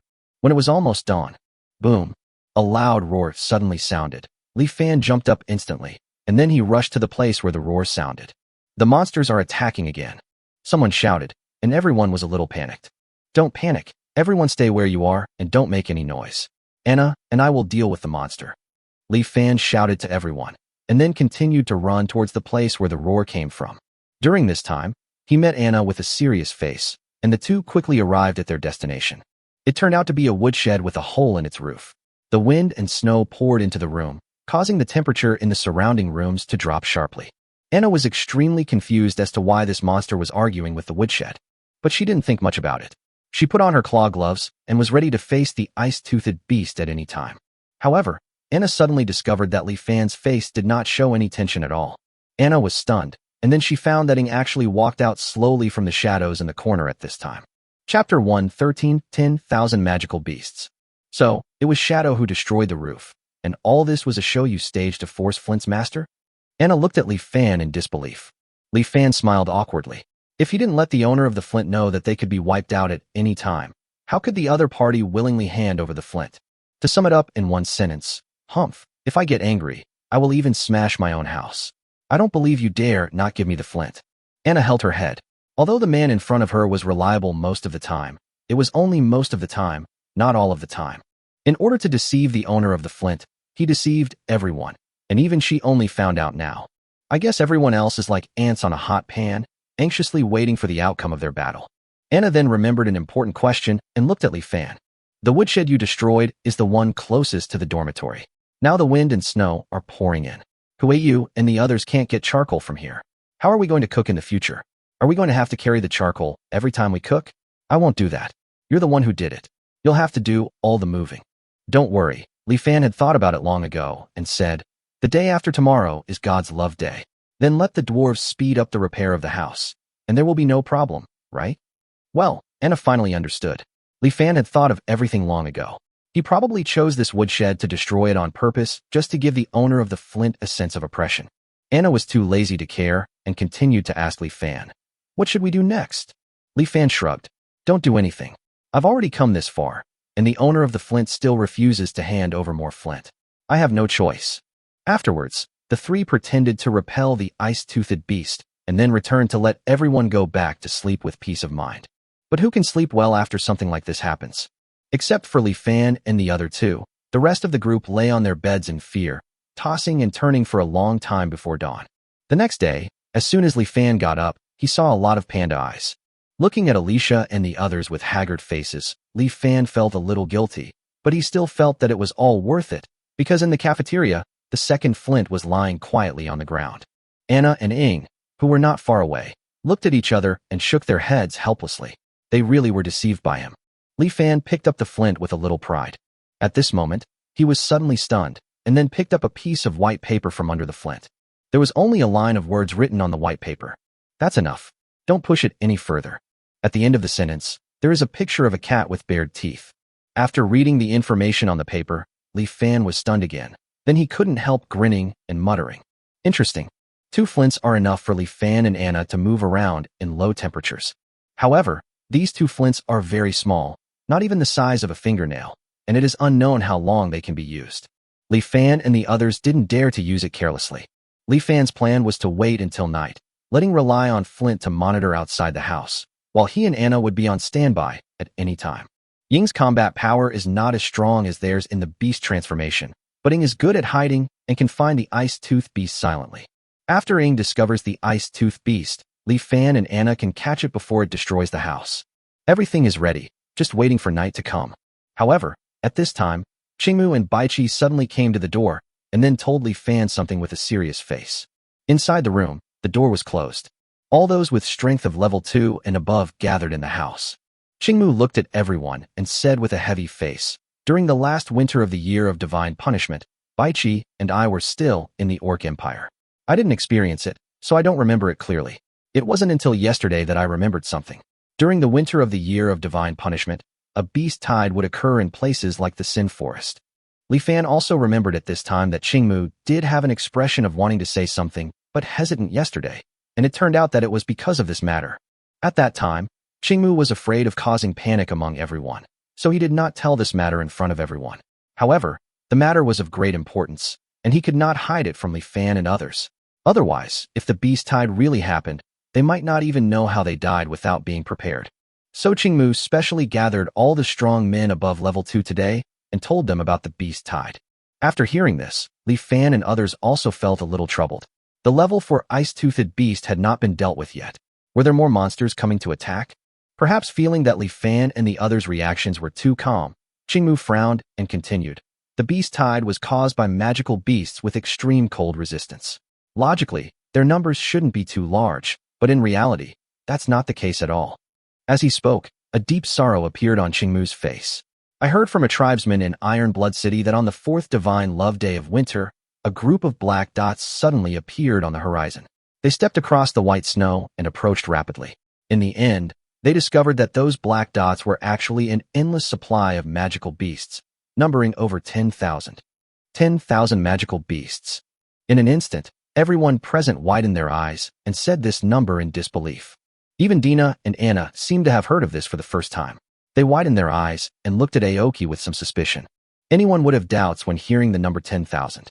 Li Fan once thought that there might not be more than 10,000 monsters in the entire Sin Forest. How could there be 10,000 monsters attacking the Iron Blood City of the Orc Empire together? At this moment, everyone began to pay attention to this so-called beast tide. Li Fan asked with a twitch of his lips, could it be that all the monsters in the Sin Forest are resistant to extreme cold? Otherwise, where would 10,000 monsters come from? Aoki shook his head. Before Li Fan could be happy, Xingmu continued, I don't know if all the monsters in the Sin Forest have resistance to extreme cold, but there were more than 10,000 monsters with resistance to extreme cold at that time. Don't forget, the Sin Forest connects not only the Orc Empire, but the 4 major kingdoms. Everyone was stunned. Xingmu's words were very clear. At that time, there were a total of 40,000 magical beasts with resistance to extreme cold. This number is too large to be true. The question is, where do these monsters come from? If there really were so many monsters in the Forest of Sin, Li Fan and his companions would have needed only one day to hunt 1 million kilograms of meat. No, it should be that in just one day, the monsters would have eaten them until not even a bone was left. Of the 40,000 magical beasts, at least 10,000 will rush towards the winter city of the human empire. During this time, 10,000 magical beasts will pass through the valley where we are. Li Fan didn't know how many times he had been confused. Facing 10,000 monsters, let alone him who was at level 3, even if he broke through to level 5, he would have no choice but to flee. Even if 10,000 monsters stood there motionless for him to kill, they would tire him to death. Li Fan didn't know how their mixed group of 3 tribes with less than 300 people could resist 10,000 magical beasts. At this moment, Li Fan once again felt the horror of the year of divine punishment. No wonder no one had ever been able to survive the winter of the year of divine punishment in the Forest of Sin. Chapter 114, Riding On. The Beast Tide incident did indeed bring a great shock to Li Fan and his team. However, things need to be solved one by one, and the most important problem now is the ice-toothed beast. If they had not been able to protect their house from the claws of the ice-toothed beasts, they would not have had to worry about the beast tide at all. After all, they would have been frozen solid by then. However, the beast tide incident made Li Fan realize that the strength of their team was still too weak. At least there were too few high-end combat forces. He and Anna can deal with level 4 monsters, and Ing can deal with level 3 monsters. If they rely on sneak attacks, Ing can be stronger. However, apart from the 3 of them, the rest of the people can only deal with level 2 monsters at best. If there were more level 3 warriors, their chances of surviving this winter would at least be greater. Nowadays, the only thing that can quickly enhance strength is the magic core. Unfortunately, the magic core can only be purified by relying on Shadow's dark attribute magic power, and it is unknown how long it will take to purify enough for a level 2 warrior to advance to level 3. In the blink of an eye, night fell. There was a metal box on the roof of the cafeteria. There is an opening on each side of the metal box, which is sealed with glass. At this time, Ing was in the metal box, monitoring the surroundings through the glass. This metal box was used to block the knife-like strong wind, while the heavy snow and low temperature were blocked by the flint on the Shadow's body. Ing stared at everything around him vigilantly, ready to report the situation to Li Fan and Anna in the house at any time. At this time, Li Fan and Anna in the house had already adjusted to their best condition. Both of them guessed that the Ice-Tooth Beast would definitely appear tonight. The Ice-Tooth Beast originally found this valley in search of food. He was already hungry from the beginning, and now he has been hungry for 2 days. Li Fan didn't think he could still bear it today. A few hours later, the shadow on the roof suddenly turned to the west. In the wind and snow, a ferocious beast as big as an elephant was seen moving nimbly through the snow. It looks like a tiger, but it has long hair on its body and 2 blue crystal serrations on its upper jaw that are 1 meter long. Although it is huge in size, it is very fast. It can jump more than 10 meters and run from the mouth of the valley to the bottom of the hillside in a few seconds. Seeing this, Ing hurriedly pulled a rope below, and then the place where she was standing opened instantly, and Ing fell into the house. As soon as Li Fan and Anna saw the shadow, they hurriedly asked, "Are you here?" Ing nodded. West, already at the foot of the hillside. Li Fan and Anna looked at each other. After Li Fan took the flint from Ying's hand, the 2 parties opened the door and ran towards the west. They stopped the ice-toothed beast halfway up the mountain to prevent it from destroying the house. At this time, the ice-toothed beast had just run to the mountainside. When the two people and the beast met, they looked at each other. Li Fan and Anna saw 4 scars on the side of the ice-tooth beast. It was obvious that this ice-tooth beast was the one that had destroyed the woodshed before. The ice-tooth beast seemed to recognize Li Fan and Anna, and fear and hatred flashed in its eyes. Roar. Following a beast roar, a burst of blue energy suddenly surged out from around the ice-tooth beast. The ground, which should have been covered with soft snow, was compacted by the energy for more than 1 meter. When you step on it again, there will no longer be a deep hole with each step. The next moment, the ice-toothed beast pounced. Beast transformation. Beast transformation. Li Fan and Anna instantly activated their beast transformation skills and pounced forward. Li Fan planned to use the same trick again. Facing the claws of the ice-tooth beast, he opened his arms and hugged the claws. The terrifying force hit Li Fan, and the compacted snow surface was forced to sink nearly 1 meter. Now Li Fan couldn't use the over-the-shoulder throw. But just when the ice-tooth beast wanted to retract its claws, a little effort can achieve great results.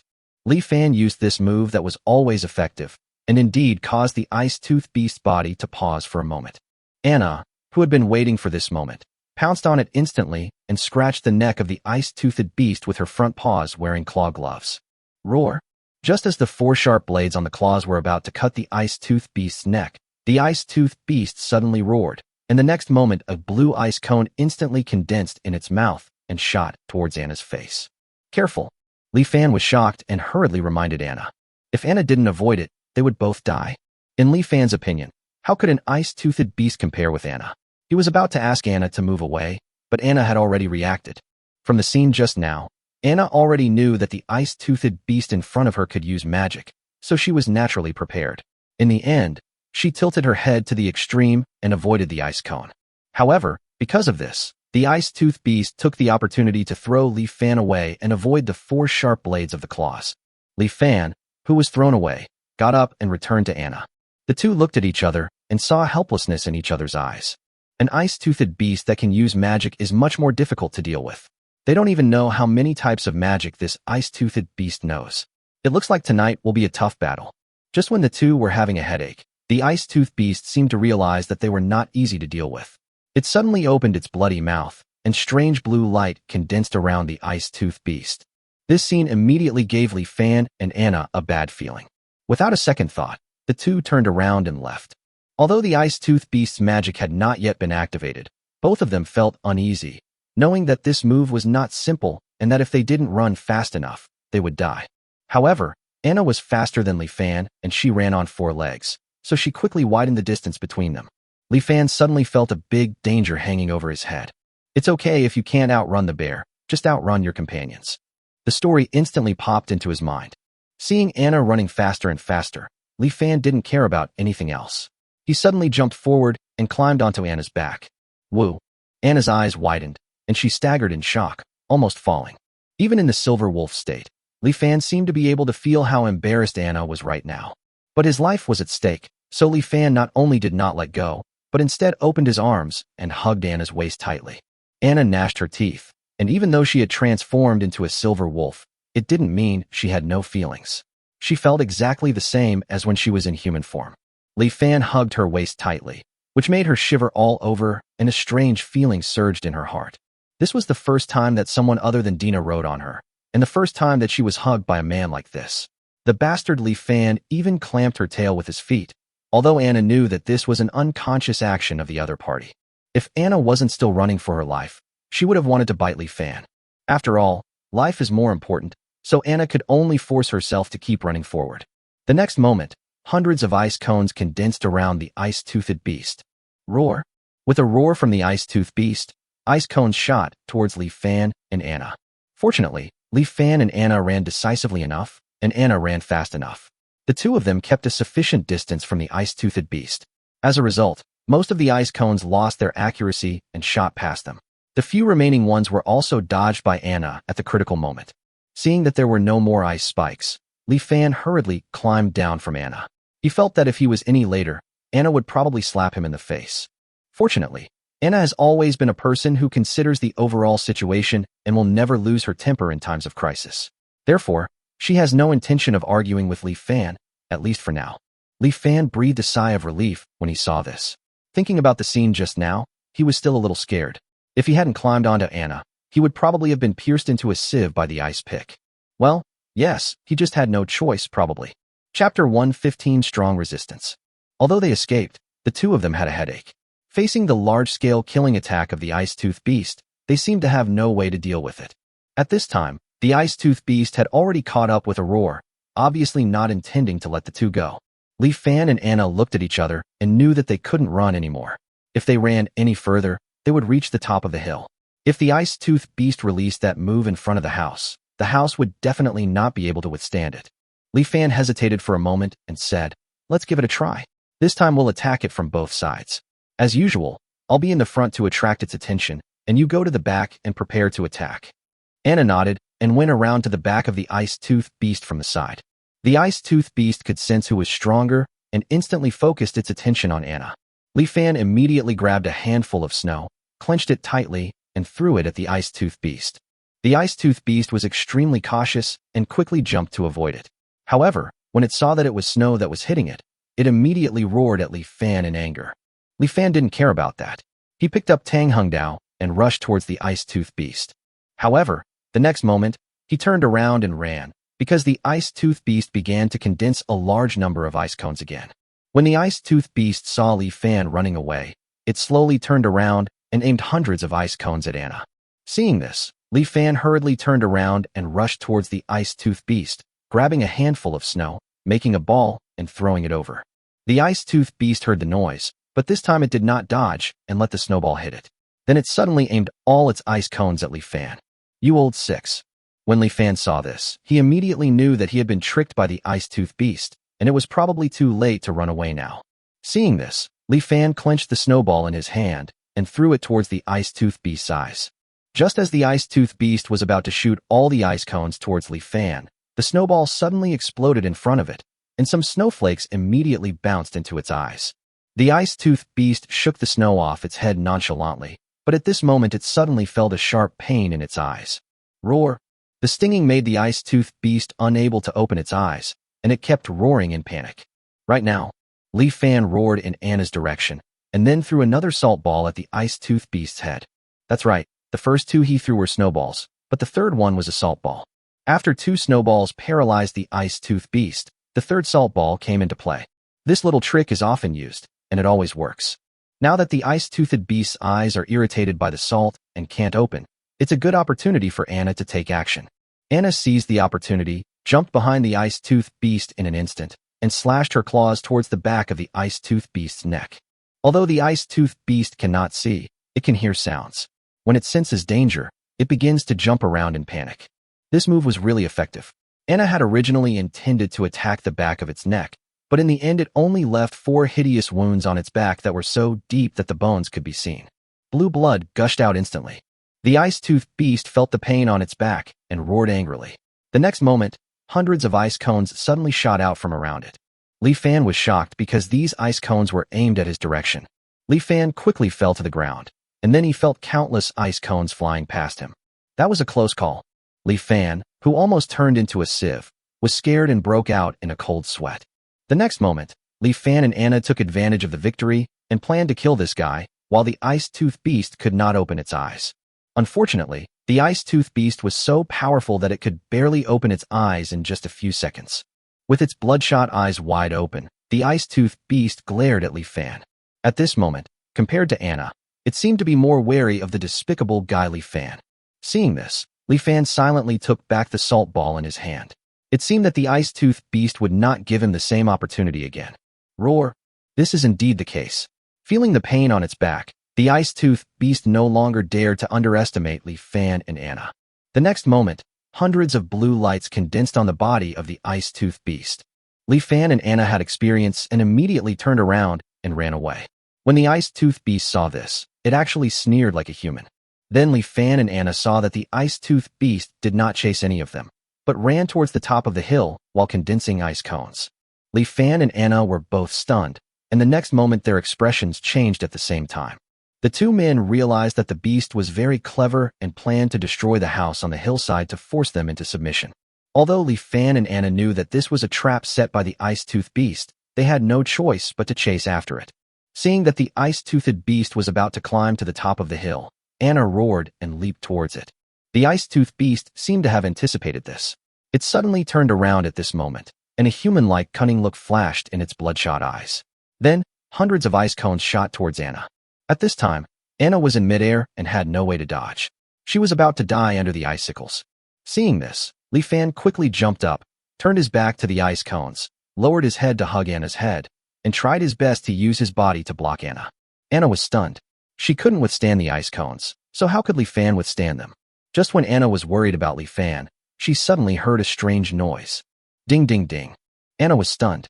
The scene she imagined of Li Fan being beaten into a sieve by the ice cone did not appear. After penetrating Li Fan's outer clothes, the ice cones were all blocked by a layer of black chainmail. It's Doziena's fine chainmail. Anna understood instantly that Li Fan had actually borrowed this equipment. No wonder he dared to stand in front of her. However, Anna was still a little worried. In addition to being able to injure people, as a form of magic, the ice cone's attached ice magic power was enough to frostbite people, or even freeze them to death. The chainmail could not defend against the ice attribute magic. At this time, Li Fan's back had been frozen into a thick layer of blue ice by the magic on the ice cone, and he felt a biting cold. If it were an ordinary person, his internal organs would probably have been frozen into ice by now. Anna was a little worried whether Li Fan could hold on. Fuck, it's so cold. After all the ice cones were blocked, Li Fan suddenly shook the blue ice on his body, and then complained with a shiver. It felt as if the ice magic did not cause any harm to him at all.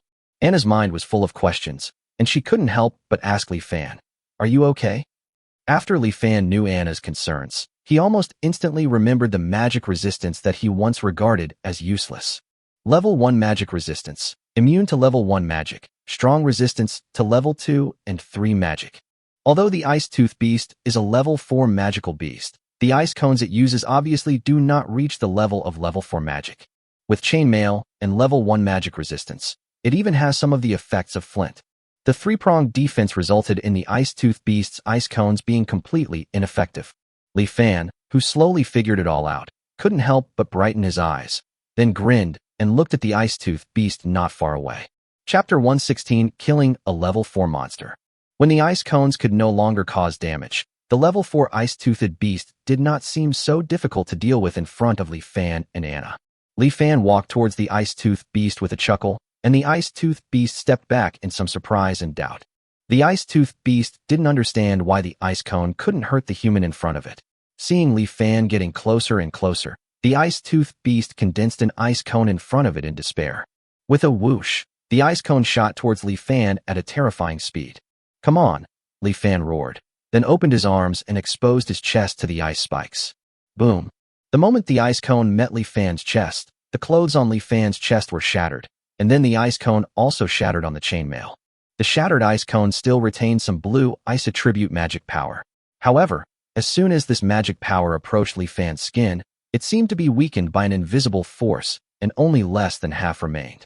This half of the ice attribute magic power had just entered Li Fan's body when it was directly offset by the heat flow generated by the flint.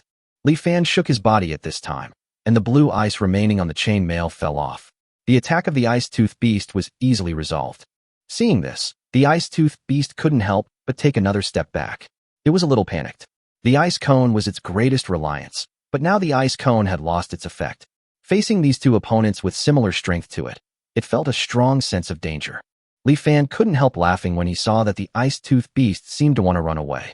This guy couldn't be so arrogant now. How could Li Fan give it a chance to escape? He rushed towards the Ice-Tooth Beast head-on, and Anna followed closely behind. Roar!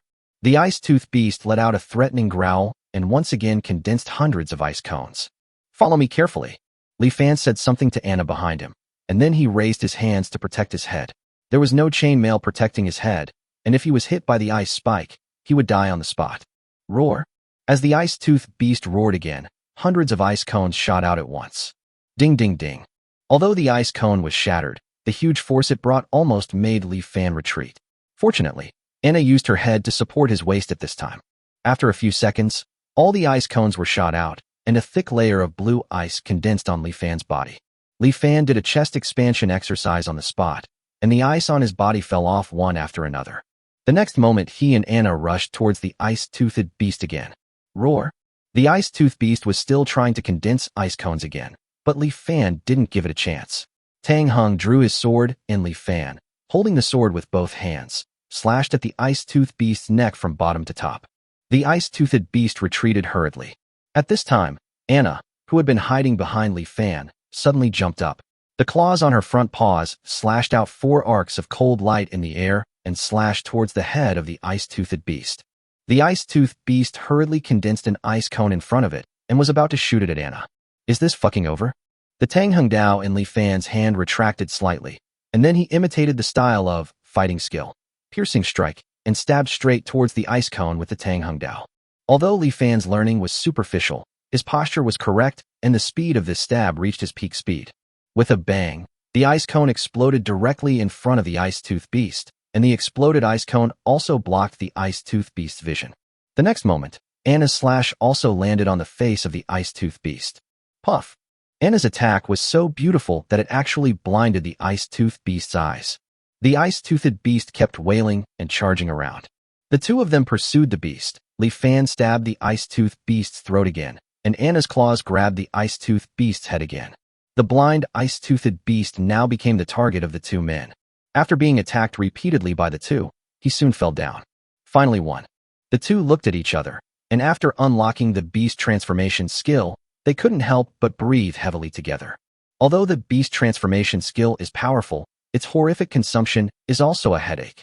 Fortunately, the battle did not last long. Fortunately, there was Flint, and even more fortunately, Li Fan borrowed chainmail. And he also had the talent of level 1 magic resistance.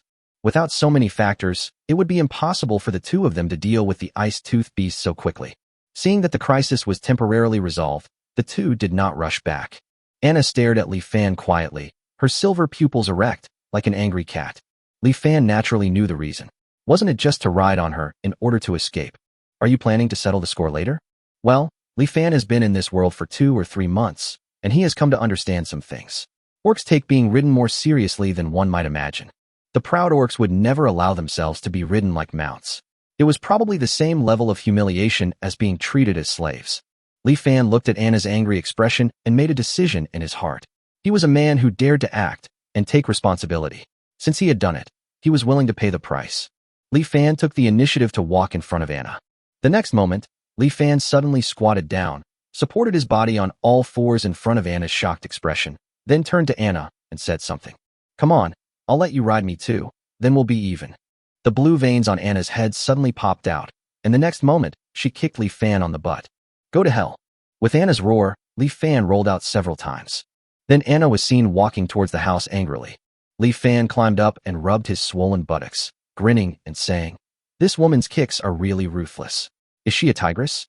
These words did not escape Anna's sensitive ears, and a snowball immediately hit Li Fan on the head. Li Fan fell down again and stared blankly at the dark sky. Then he said, That's right. It's obviously a ferocious little female wolf. When Li Fan carried the body of the ice-tooth beast back alone, everyone in the room couldn't help but cheer. This existence that threatened everyone's life and safety finally died. So everyone who hadn't seen each other for a long time slept peacefully. The next day, God's Love Day arrived as scheduled. As soon as the snowstorm stopped early in the morning, those who were able to go out couldn't wait to go out and clear the snow. Some of the dwarves began to repair the damaged woodshed first. In just 2 hours, the dwarves blocked the 2 holes in the roof. Most of the snow had been cleared by this time. With the experience from last time, everyone cleared the snow faster this time. It is estimated that it will only take them half a day to clear all the snow around the house and on the roof. Seeing this, Li Fan immediately breathed a sigh of relief. However, before he could completely relax, he saw Gully running towards him in a hurry. Li Fan saw that he looked unhappy and had a bad feeling in his heart. It hadn't even been a peaceful day yet, and something bad had happened again? What's wrong? In response to Li Fan's question, Gully took a breath and said seriously, Someone just found traces of a monster in the valley while clearing the snow. Another ice-tooth beast. Li Fan was already starting to have a headache. He just hoped that there wouldn't be another level 4 ice-tooth beast. The Gully shook his head and said, It's not just one monster, but a group of them. Li Fan was startled and blurted out 2 words, Beast Tide. Gully shook his head again. It shouldn't be. There are only a dozen or so monsters in this group. Li Fan breathed a sigh of relief again. That's good. That's bullshit. Isn't this a sign of the coming beast tide? Li Fan couldn't help but sigh again. It's really like one wave just stops, and another wave comes. Chapter 117, Building a City. To clear out the unknown group of monsters, Anna and Ying's assistance is naturally indispensable. As expected, Ying nodded and agreed, but there was a small problem when Li Fan found Anna. On the snow outside the house, Li Fan glanced at Anna. Anna, who was clearing the snow, did not look at him well. She snorted and turned her head away. Dina looked at this rare scene and looked at Anna curiously for a while, and then looked at Li Fan curiously. At this moment, it was as if a cat was scratching her heart, making her particularly curious about what happened yesterday. Unfortunately, when she asked Anna, Anna didn't say anything, and when she asked Li Fan also refused to say. Dina was sad and felt isolated. Li Fan could only pat her head and said comfortingly, "Everyone's joys and sorrows are different. She just thinks we are noisy." Anna, who was standing by, became furious again. She couldn't help but clench her hands and felt her fists harden. The valley where the sinful town is located is a quadrilateral, 3 of which are cliffs, and the only exit is just a valley mouth less than 10 meters wide. However, the entire valley was unexpectedly wide. Li Fan estimated that it was dozens of square kilometers, roughly the area of 2 large cities. The Sin town and the hillside where Li Fan and his companions were located were just small areas. Now, a group of monsters have run into this big valley, and it is not easy to find them. Fortunately, this group of monsters probably came for food, so they took the initiative to find Li Fan and the others. Anna finally caught up. Li Fan admired the fact that this girl always kept the overall situation in mind, even when she was being a little naughty. Li Fan led them and soon found the group of monsters at the foot of the hillside. The 3 of them assessed the group of monsters and found that they were all level 1 and level 2 trash. However, these trash had a high resistance to extreme cold and moved in the heavy snow without any abnormality. Seeing that they were just small fry, the 3 of them didn't hesitate and attacked directly, taking care of the group of monsters in a few moves. Just as the 3 of them went back to continue clearing the snow, at noon, Gully found Li Fan again because someone had discovered traces of the Warcraft again. Li Fan and the other 2 had to take action again to clean up these monsters. However, they found that this time it was just a group of small monsters. Such small monsters can be eliminated by weak orcs using bows and spears, but in the low temperature, weak orcs cannot leave the house at all.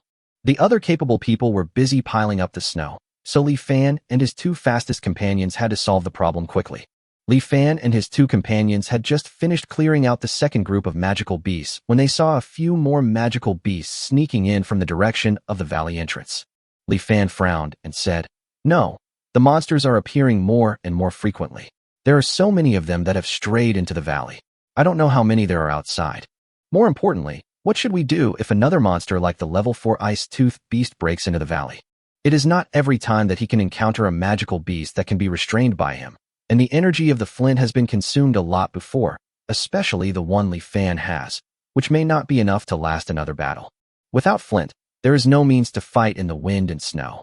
Even if no level 4 monsters appear, according to the current frequency of monster appearances, a small-scale beast tide should occur when the next God's Love Day comes.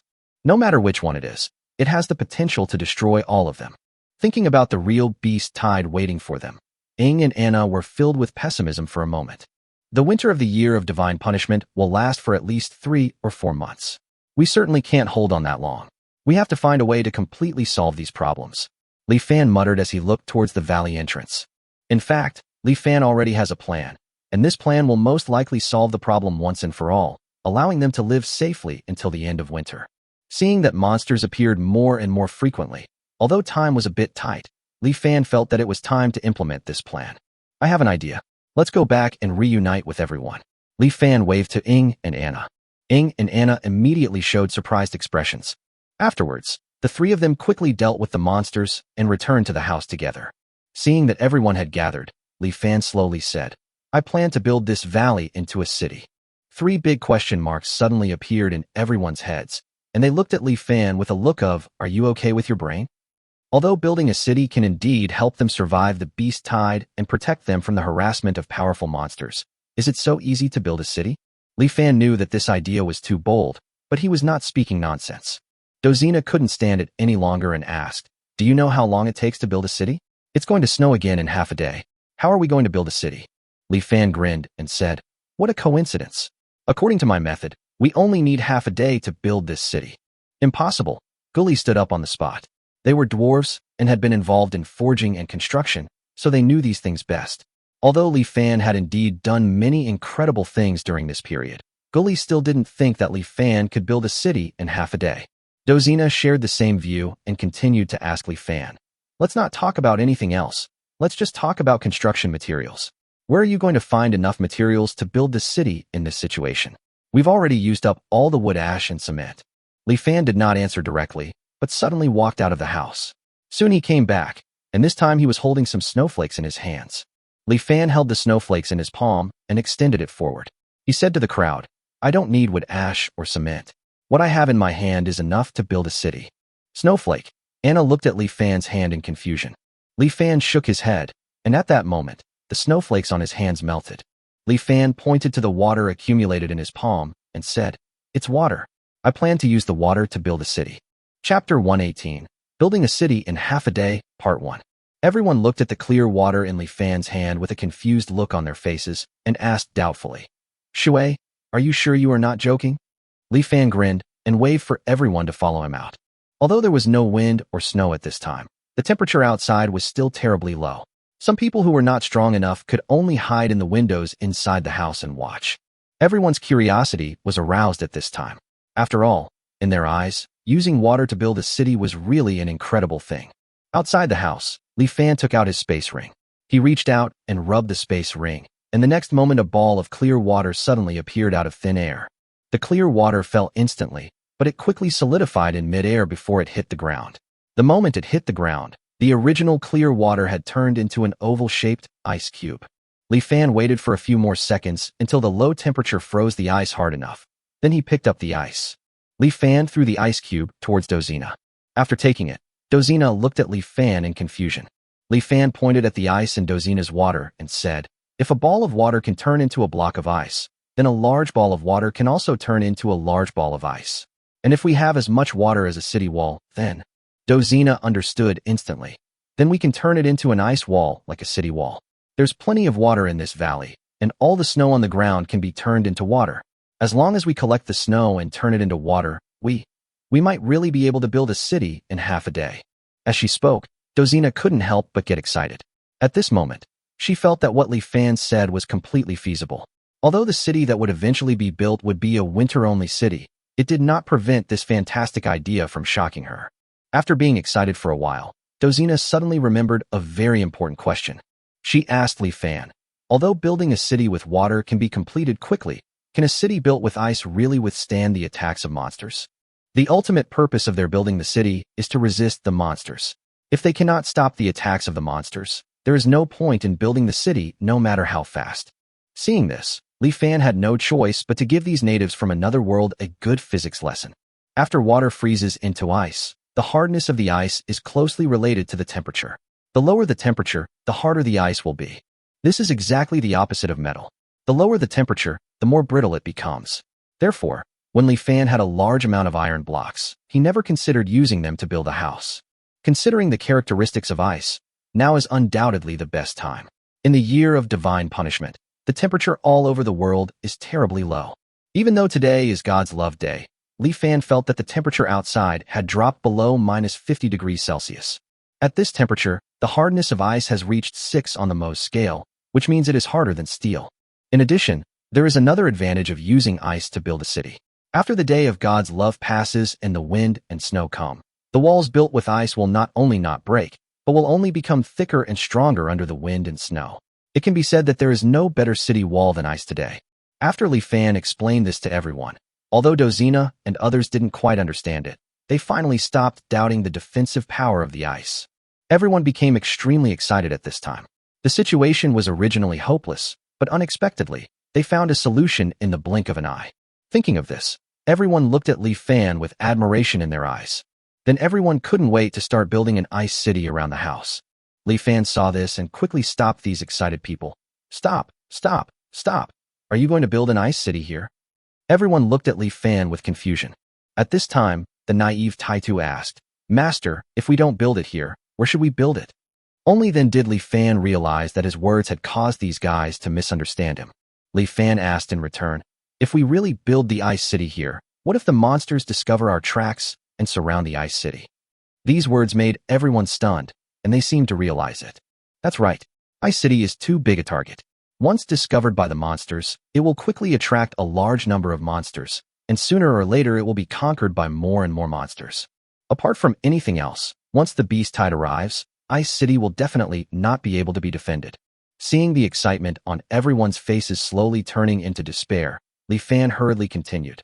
So the city we want to build must not only be able to protect us, but also isolate us so that the monsters can't find us.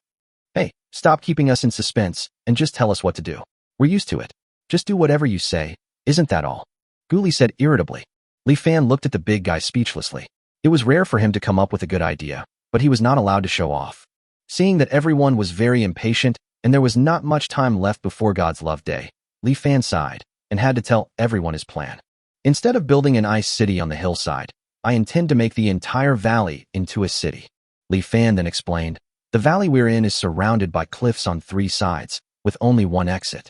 As long as we seal the exit with an ice wall and investigate the 3 cliffs to see if there are any holes, and then patch up any holes, the entire valley will become a natural city. This city will not only protect us, but because of the isolation of the cliffs, the monsters outside the valley won't even be able to detect our traces. Even if a beast tide occurs, we will not be attacked. Everyone was stunned again. Yes, this method is not only safer, but also reduces the difficulty countless times. It is only necessary to seal the entrance of the valley with ice. Not to mention half a day, 3 or 4 hours is enough to complete it. Why didn't they think of it? After hearing this, everyone hurriedly started to act again. There are currently 276 people in Li Fan's group, including 8 strong men above level 2 and 51 level 1 dwarves who can go out on the Divine Love Day. The rest can only stay inside the house. Li Fan simply assigned the tasks, and the 59 people outside the house began to collect the snow. Fortunately, the snow that had been cleared before was pushed down the hillside and could be collected halfway up the mountain. Soon a large amount of snow was sent into the house. Inside the house, the remaining 217 people all set up pots and made fire to melt the snow into water. Just when the first batch of snow water was put into barrels and was about to be transported to the entrance of the valley, Li Fan and his companions discovered that the snow water in the barrels had frozen as soon as they stepped out of the door. Then everyone suddenly realized a problem. They had no way of getting the water to the entrance of the valley because it would freeze into ice before it could get there. The idea of melting the snow directly at the mouth of the valley was quickly rejected. The temperature outside was too low and it was impossible to even light a fire outside. Li Fan even tried to build a snow house, but without double walls, it was difficult to make a fire in the snow house. Although the entrance to the valley is only 10 meters wide, in order to completely seal it, at least 50 tons of water is needed. It would be impossible for the 59 people outside to get so much water inside the igloo. Chapter 119, Building a City in Half a Day, Part 2. In the end, Li Fan was not stumped by the method of transporting water. After all, he still has a treasure in his hand, a space ring. Whatever you put into the space ring will come out the same as it went in. Even if you prepare a table full of dishes and put them in the space ring, when you take them out a few years later, they will still be a table full of freshly prepared dishes. It is simply a magic tool for lazy people, allowing you to easily achieve the goal of cooking one meal and eating it for a year. However, the space rings that Li Fan and the others have are not big. Dozina's is only 5 cubic meters, while Li Fan's is 8 cubic meters. 13 cubic meters may seem like a lot, but if they want to completely block the entrance to the valley, they will need to make many trips back and forth, and they may not be able to achieve their goal before dark. Seeing this, Li Fan glanced at the system panel. Bond value, 3,040 points. The space ring can be used in the future, and Li Fan did not need the bond value for anything else at the moment. So he spent 1,700 bond points to upgrade his space ring to 25 cubic meters. With such a large space ring, both melting snow and transporting snow water become extremely fast. Li Fan first came to the middle of the mountain and put the accumulated snow into the space ring. After returning to the house, he divided the accumulated snow into different large pots to melt. They need to boil the snow until it boils, otherwise the snow water will solidify before they can pour the ice wall. After the snow water was boiled, Li Fan put the boiling water into the space ring and brought it to the entrance of the valley. After that, experienced dwarves like Gully began to work. After measuring the data, they built a combination template similar to that used for pouring cement at the entrance of the valley. Then, boiling water is injected into the combined template from the space ring. The boiling water cools rapidly at low temperatures and covers the combined formwork before it completely solidifies. Guli waited until the boiling water completely solidified into ice, then disassembled the combined template, installed it on top, and continued to pour in boiling water. Layers of ice quickly formed an ice wall. By the time the ice wall was 1 meter high, the hot water in Li Fan's space ring had run out. Li Fan returned to the hillside with the space ring. While Li Fan was going back and forth, Dozina had used her space ring to send a large amount of snow into the house. When Li Fan came back, the new snow water had already boiled. Li Fan ran towards the valley entrance with the hot water without stopping. In this way, with the smooth cooperation of everyone, the ice wall at the entrance of the valley would rise by 4 meters every hour. Until night came, a huge ice wall 20 meters high and 2 meters wide had appeared at the entrance of the valley. Guli also poured hot water on the surface of the ice wall, making it extremely smooth. Looking at this ice wall, Li Fan felt that even a level 4 monster would find it difficult to break such an ice wall. As long as the ice wall is not broken, no monster can imagine that there is a group of delicious prey hiding behind the ice wall. In fact, there is a kind of magical beast that can be discovered, and that is the flying magical beast. Fortunately, Li Fan and others stayed in the house most of the time, so they would not attract the attention of the flying monsters. After nightfall, the wind and snow arrived as expected. The strong wind carried heavy snow towards the ice wall, but not only did it not destroy the ice wall, it made it even stronger. A hungry, ice-toothed beast walked out of the Sin Forest. The fact that it could move freely in the wind and snow proved that it was a level 4 magical beast. The ice-toothed beast sniffed, and its sensitive nose seemed to detect the faint scent left by its prey. If the wind and snow had not just started, this kind of atmosphere would have been covered up long ago. The ice-toothed beast hurriedly chased in the direction of the breath. Just as the ice-toothed beast felt the smell of the breath becoming stronger and stronger, a huge ice wall blocked its way. There are cliffs on both sides of the ice wall. The ice-toothed beast was stunned, wondering why there was no road, but still a little smell coming from the front. But faced with such cliffs and ice walls, it seems there is nothing it can do. The ice-toothed beast scratched the ice wall unwillingly, but the ice was almost as hard as its nails, and it hurt its claws. The ice-toothed beast looked at the tall ice wall again, and finally had to leave reluctantly. At the same time, in the houses in the valley, no one was in a hurry to go to bed tonight. Everyone cheered and celebrated. This time, they all believed that they could survive safely until the end of winter. The hot pot dinner that was canceled due to the death of the earring finally made its appearance again today. The boiling red oil in the pot continued to emit a spicy aroma, and everyone poured out plate after plate of thinly sliced meat, and then swept it all away in a fierce scramble. The occasional wild vegetables, at this moment, wiped out their previous shame and became the object of everyone's scramble. Guli and several dwarves, including Big Eyes and Big Ears, even had a fight over this, but in the end they chose to truce in order to have more food. This was the first time they had tasted such a special delicacy. Especially the presence of chili peppers. The spicy base of the pot was so spicy that everyone kept sticking out their tongues and breathing in, and then they felt hot all over. This was the first time they had sweated from the heat in such a cold winter. It was so cool. For a moment, everyone was immersed in joy and delicious food. At this time, Li Fan was secretly hiding in the kitchen and fiddling with something, while Huiyu was helping him. Why does this egg liquid become fluffy like snow when it is constantly stirred? Huiyu looked at the beaten egg in Li Fan's hand in disbelief. Li Fan added sugar to the egg mixture in small portions and continued beating it, explaining, "It's about beating air into the eggs. If you beat them for a long time, they'll become like this." After hearing this, Huiyu nodded, not quite understanding. She didn't expect that Li Fan was not only quick-witted, but also could cook, and the first dish he made was such a special one. According to Li Fan, what he was going to make today was a delicacy called cake. Li Fan also exaggeratedly said that this delicacy had magical powers for girls. Huiyu was a little unconvinced, but still very curious, and didn't know what the so-called cake looked like. Soon after, Li Fan completed the preparation process.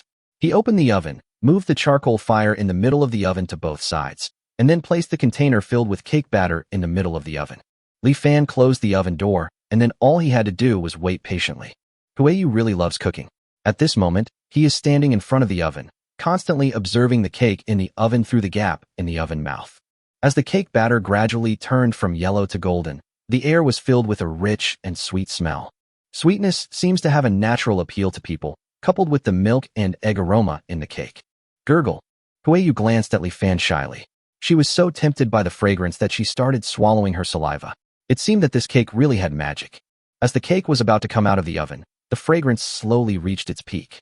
Soon, a girl's head with rabbit ears suddenly appeared at the door of the cafeteria.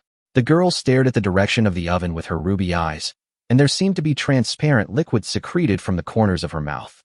Then, a head of a girl who looked ordinary but had snake eyes and snake tongue popped up. Then, more and more heads like this appeared.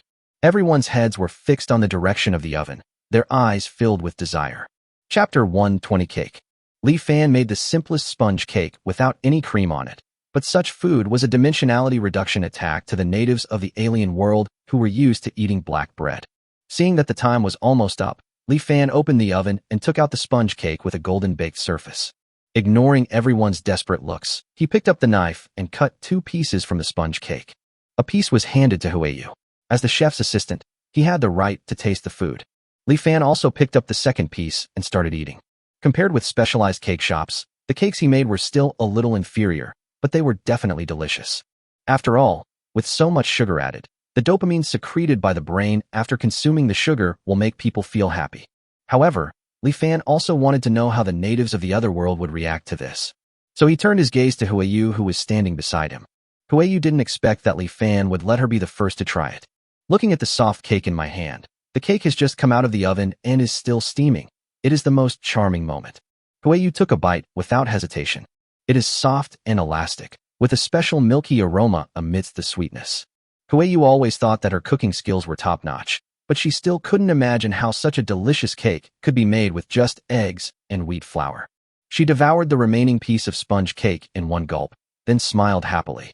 Li Fan, who was standing by, felt a little sorry. He saw Huiyu's upturned mouth corners, but the other person's smiling face was hidden under his thick hair. To be honest, Li Fan still doesn't know what Huiyu looks like, but since the other party doesn't intend to show his face, Li Fan doesn't force his interest. The sponge cake was undoubtedly a success.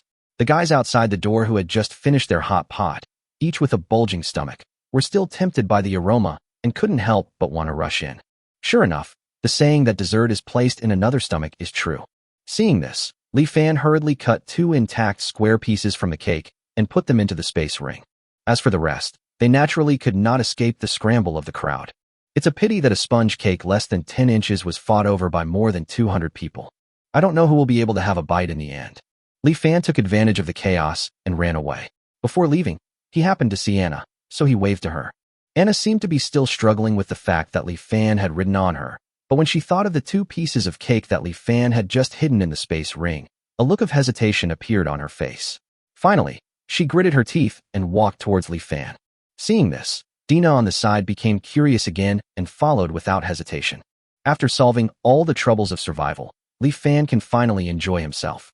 Then he remembered the cake he hadn't eaten for a long time. Once you think of it, you can't help but want to eat it. Anna followed it this time, and the 2 of them found an empty house. For some reason, Anna seemed a little embarrassed at this moment. Soon after, Anna seemed to have mustered up the courage and suddenly asked, Li Fan, you made that so-called cake specifically to apologize to me? Apologize? Apologize for what? Li Fan then realized that it was referring to the incident of riding Anna. How is that possible? He made it simply because he wanted to eat it.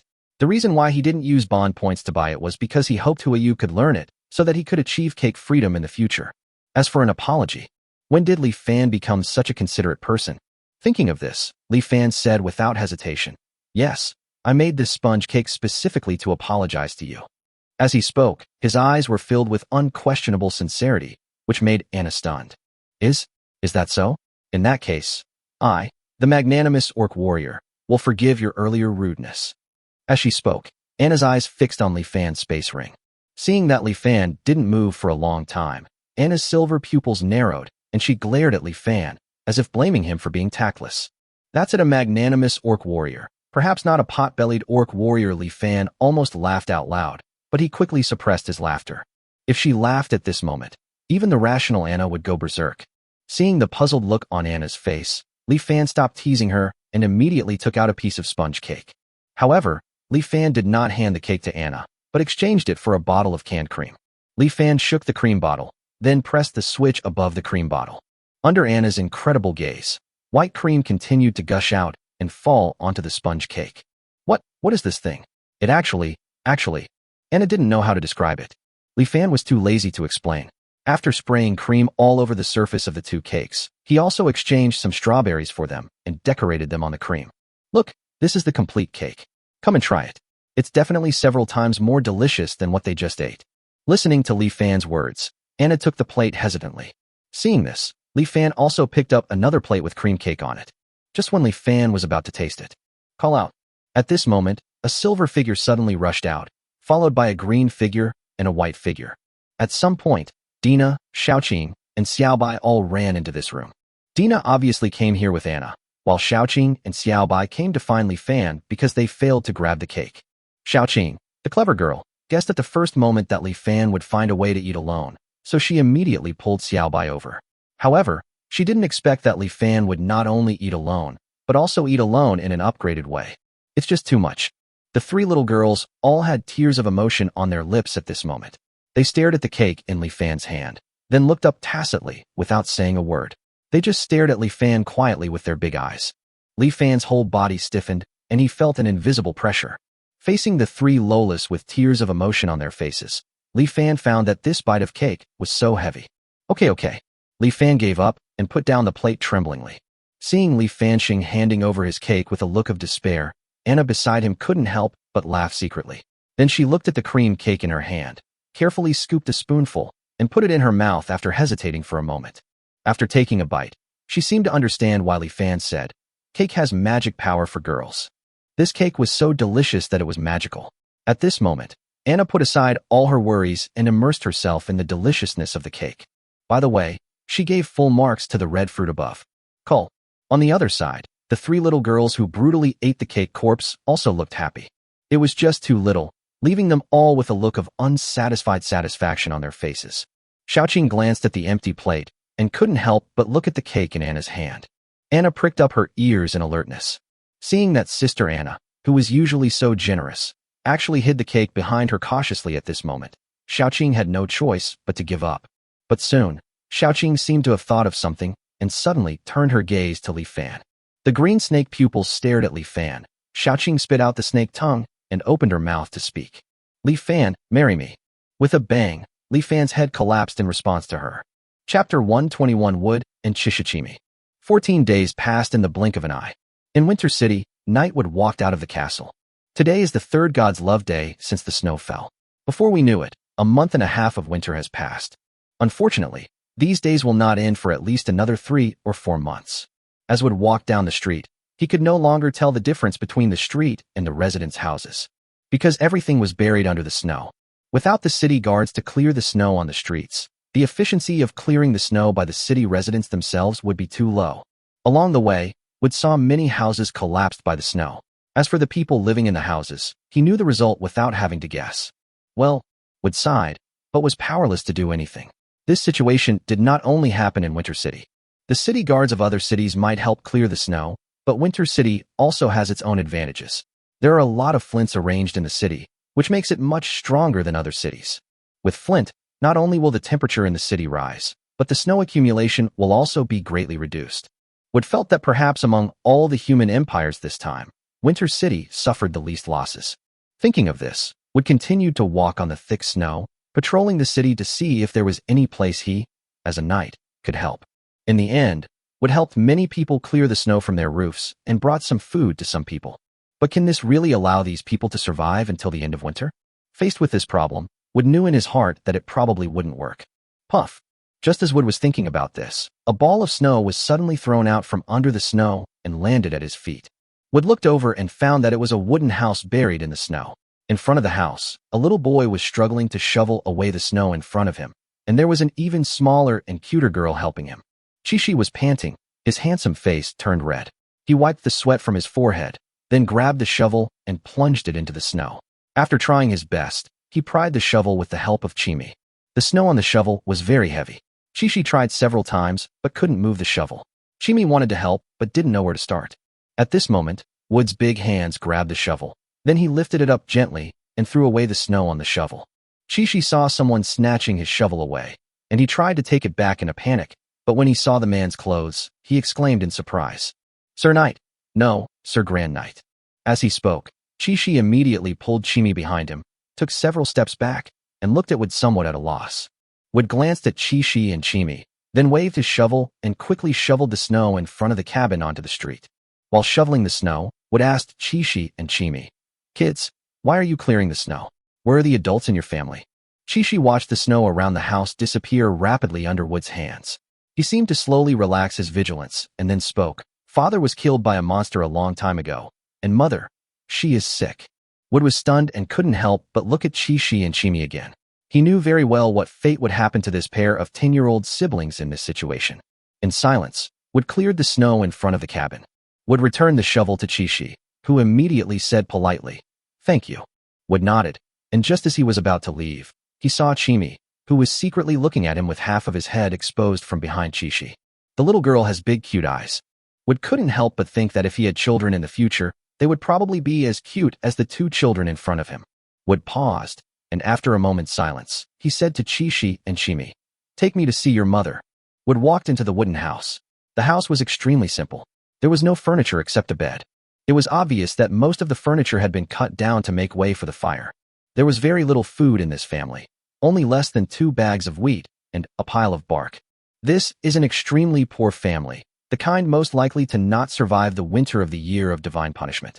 At this time, Wood turned his attention to the only wooden bed. The bed was covered with hay, with only a linen sheet and a not-so-thick quilt. At this time, a pale and thin woman was sleeping, breathing heavily in her sleep. She was really thin, except for her bulging belly. Thinking of the bark in the corner, Wood could guess what was going on. Chi and Chimi stood aside and looked at the great night in front of them. There was panic in their bright eyes, but more of anticipation. Well, Wood naturally knew what the children were expecting. After hesitating for a moment, he left behind a glowing red stone on his body. He then told Chizzy and Chimi, "This is a flint. If you hold it, you can move even in the wind and snow. But don't hold it. Put it under the bed so you won't be cold when you sleep." After saying that, Wood searched his entire body, left all the food behind, and then turned and left. This time, he still didn't know whether his actions could help the poor mother and her 2 children survive the winter. Only this time, Wood hopes it is possible. Wood was about to turn back. Knock, knock, knock. Suddenly, there was a sound of knocking on metal. Wood was shocked. This was an alarm issued by the city guards. Are there enemies attacking Winter City? Wood instantly remembered the beast tide that Lord Carton had mentioned. At the same time, he also remembered another sentence that Carton said. If we fail to survive the beast tide, then everyone in Winter City will lose their lives. Wood could no longer care about anything else. He circulated his fighting spirit and stomped his right foot hard on the ground. Boom.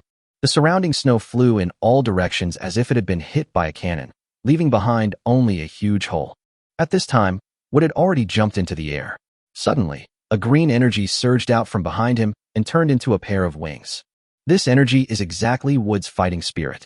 Level 4 knights already have the ability to release their fighting spirit outside their bodies, so they can condense their fighting spirit into various shapes and produce some magical effects.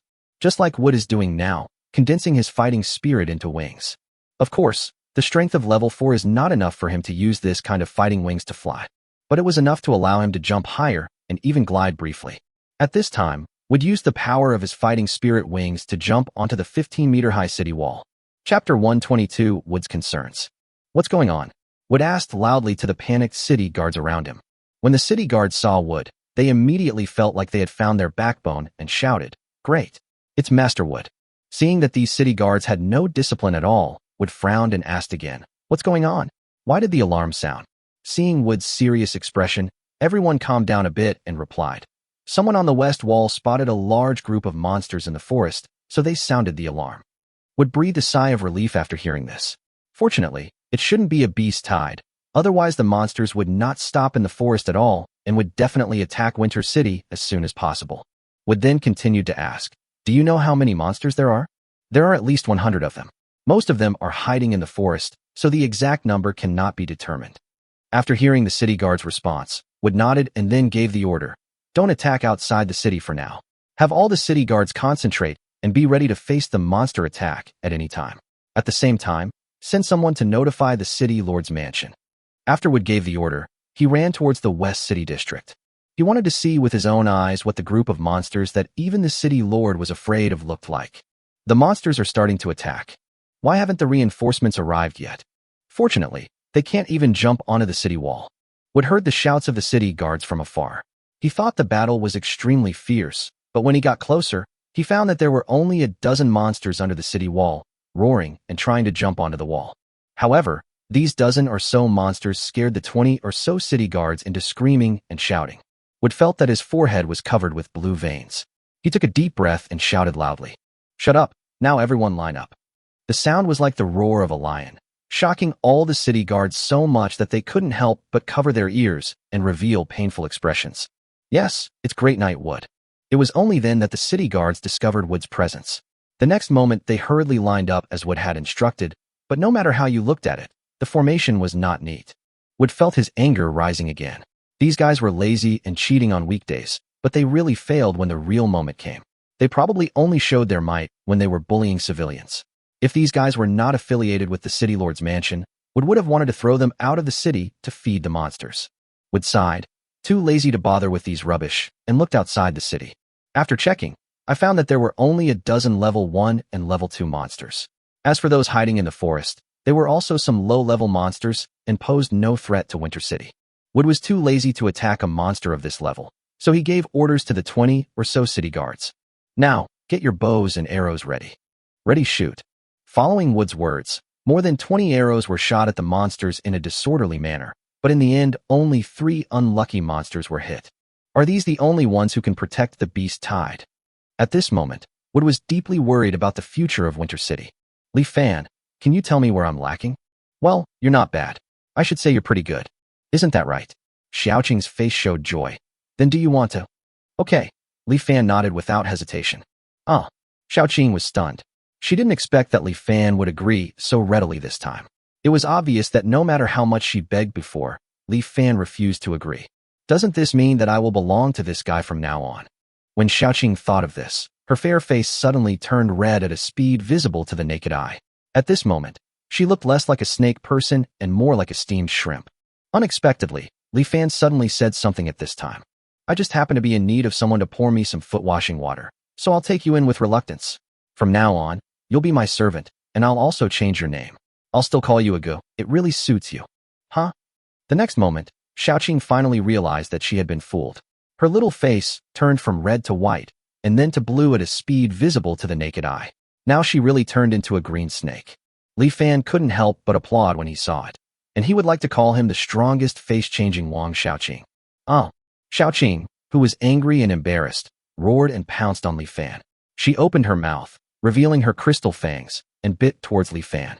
Thinking back to when Li Fan hadn't yet cultivated his fighting spirit, he was entangled by this little girl's tail and was almost dying. But Li Fan is no longer the same as before. He is now a level 3 warrior, while Xiaoqing is a weakling who is not even level 2. There was a huge gap in strength between the two sides, and Li Fan subdued her in just a few moves. Li Fan grabbed Xiaoqing's wrists with just his right hand and lifted the girl up. He asked jokingly, "How about it? Are you convinced? Let me go. I'm going to bite you to death, you bad guy." Xiaoqing struggled back and forth, then swung its big tail and planned to sneak attack Li Fan. Li Fan quickly grabbed the other's tail and looked at Xiaoqing, who still refused to give in, and sighed helplessly. Ever since the day he made the cake, Xiaoqing has been pestering him to marry her. Because of this, Qingmu has been sick with anger for several days and has threatened to fight Li Fan to the death countless times. Li Fan was speechless by this grandfather and grandson. He knew what the little devil Xiaoqing was thinking. "Isn't it just that as long as I marry him, I can eat cake every day, and even countless delicacies like hot pot that have never been seen in the magical continent?" Li Fan was so angry that his teeth were itching when he thought about this. If he had not received compulsory education and had not had a bottom line, he would have had to use practical actions to teach Xiaoqing a lesson. No matter where the bleeding occurs, it will hurt. Unfortunately, firstly, he couldn't get over the fact that she was a minor, and secondly, the little girl didn't have much to offer and didn't arouse much interest in him. But this girl has been very clingy lately, and Li Fan is a little impatient. Seeing that Xiaoqing still dared to be stubborn, Li Fan didn't hesitate. He picked up Xiaoqing and put her on his legs.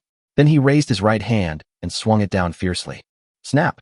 Xiaoqing's face suddenly changed before she could react, and the next moment a scream of "ah" came out of her mouth. "Are you still going to marry me? Do you still dare to bite me? Are you still being stubborn?" That day, as Li Fan asked questions, bursts of ghostly howling sounds came from Li Fan's room. Chapter 123 The Beast Tide is coming. "Bad guy, how dare you hit me?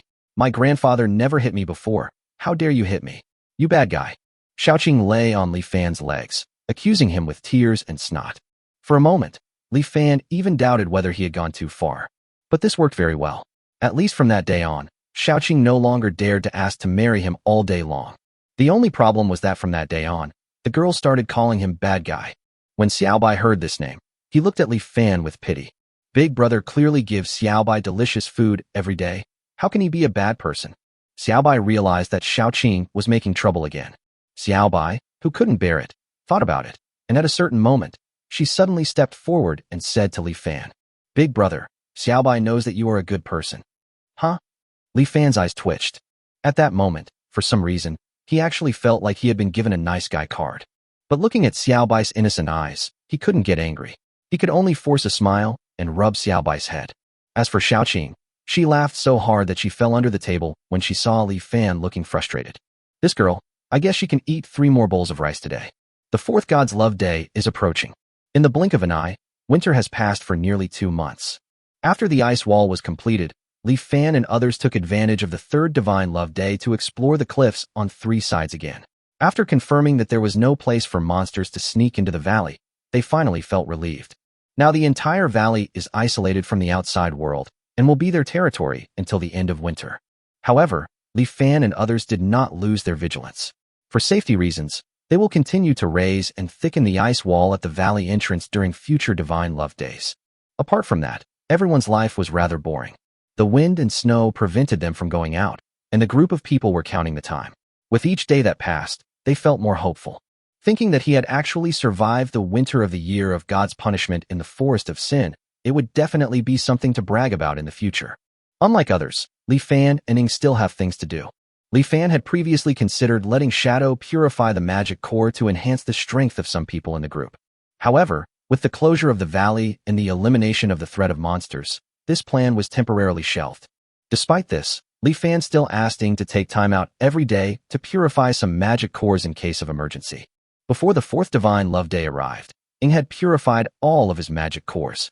There are 1 level 4 magic core, 6 level 3 magic cores, 70 level 2 magic cores, and 2,300 level 1 magic cores in total. Such a number of magic cores may not be enough for a level 3 warrior to advance to level 4, but it is enough for at least 3 level 2 warriors to advance to level 3. As for who to advance, Li Fan had some candidates in mind, but he was not in a hurry to implement them. After all, only most of these level 1 magic cores belonged to him.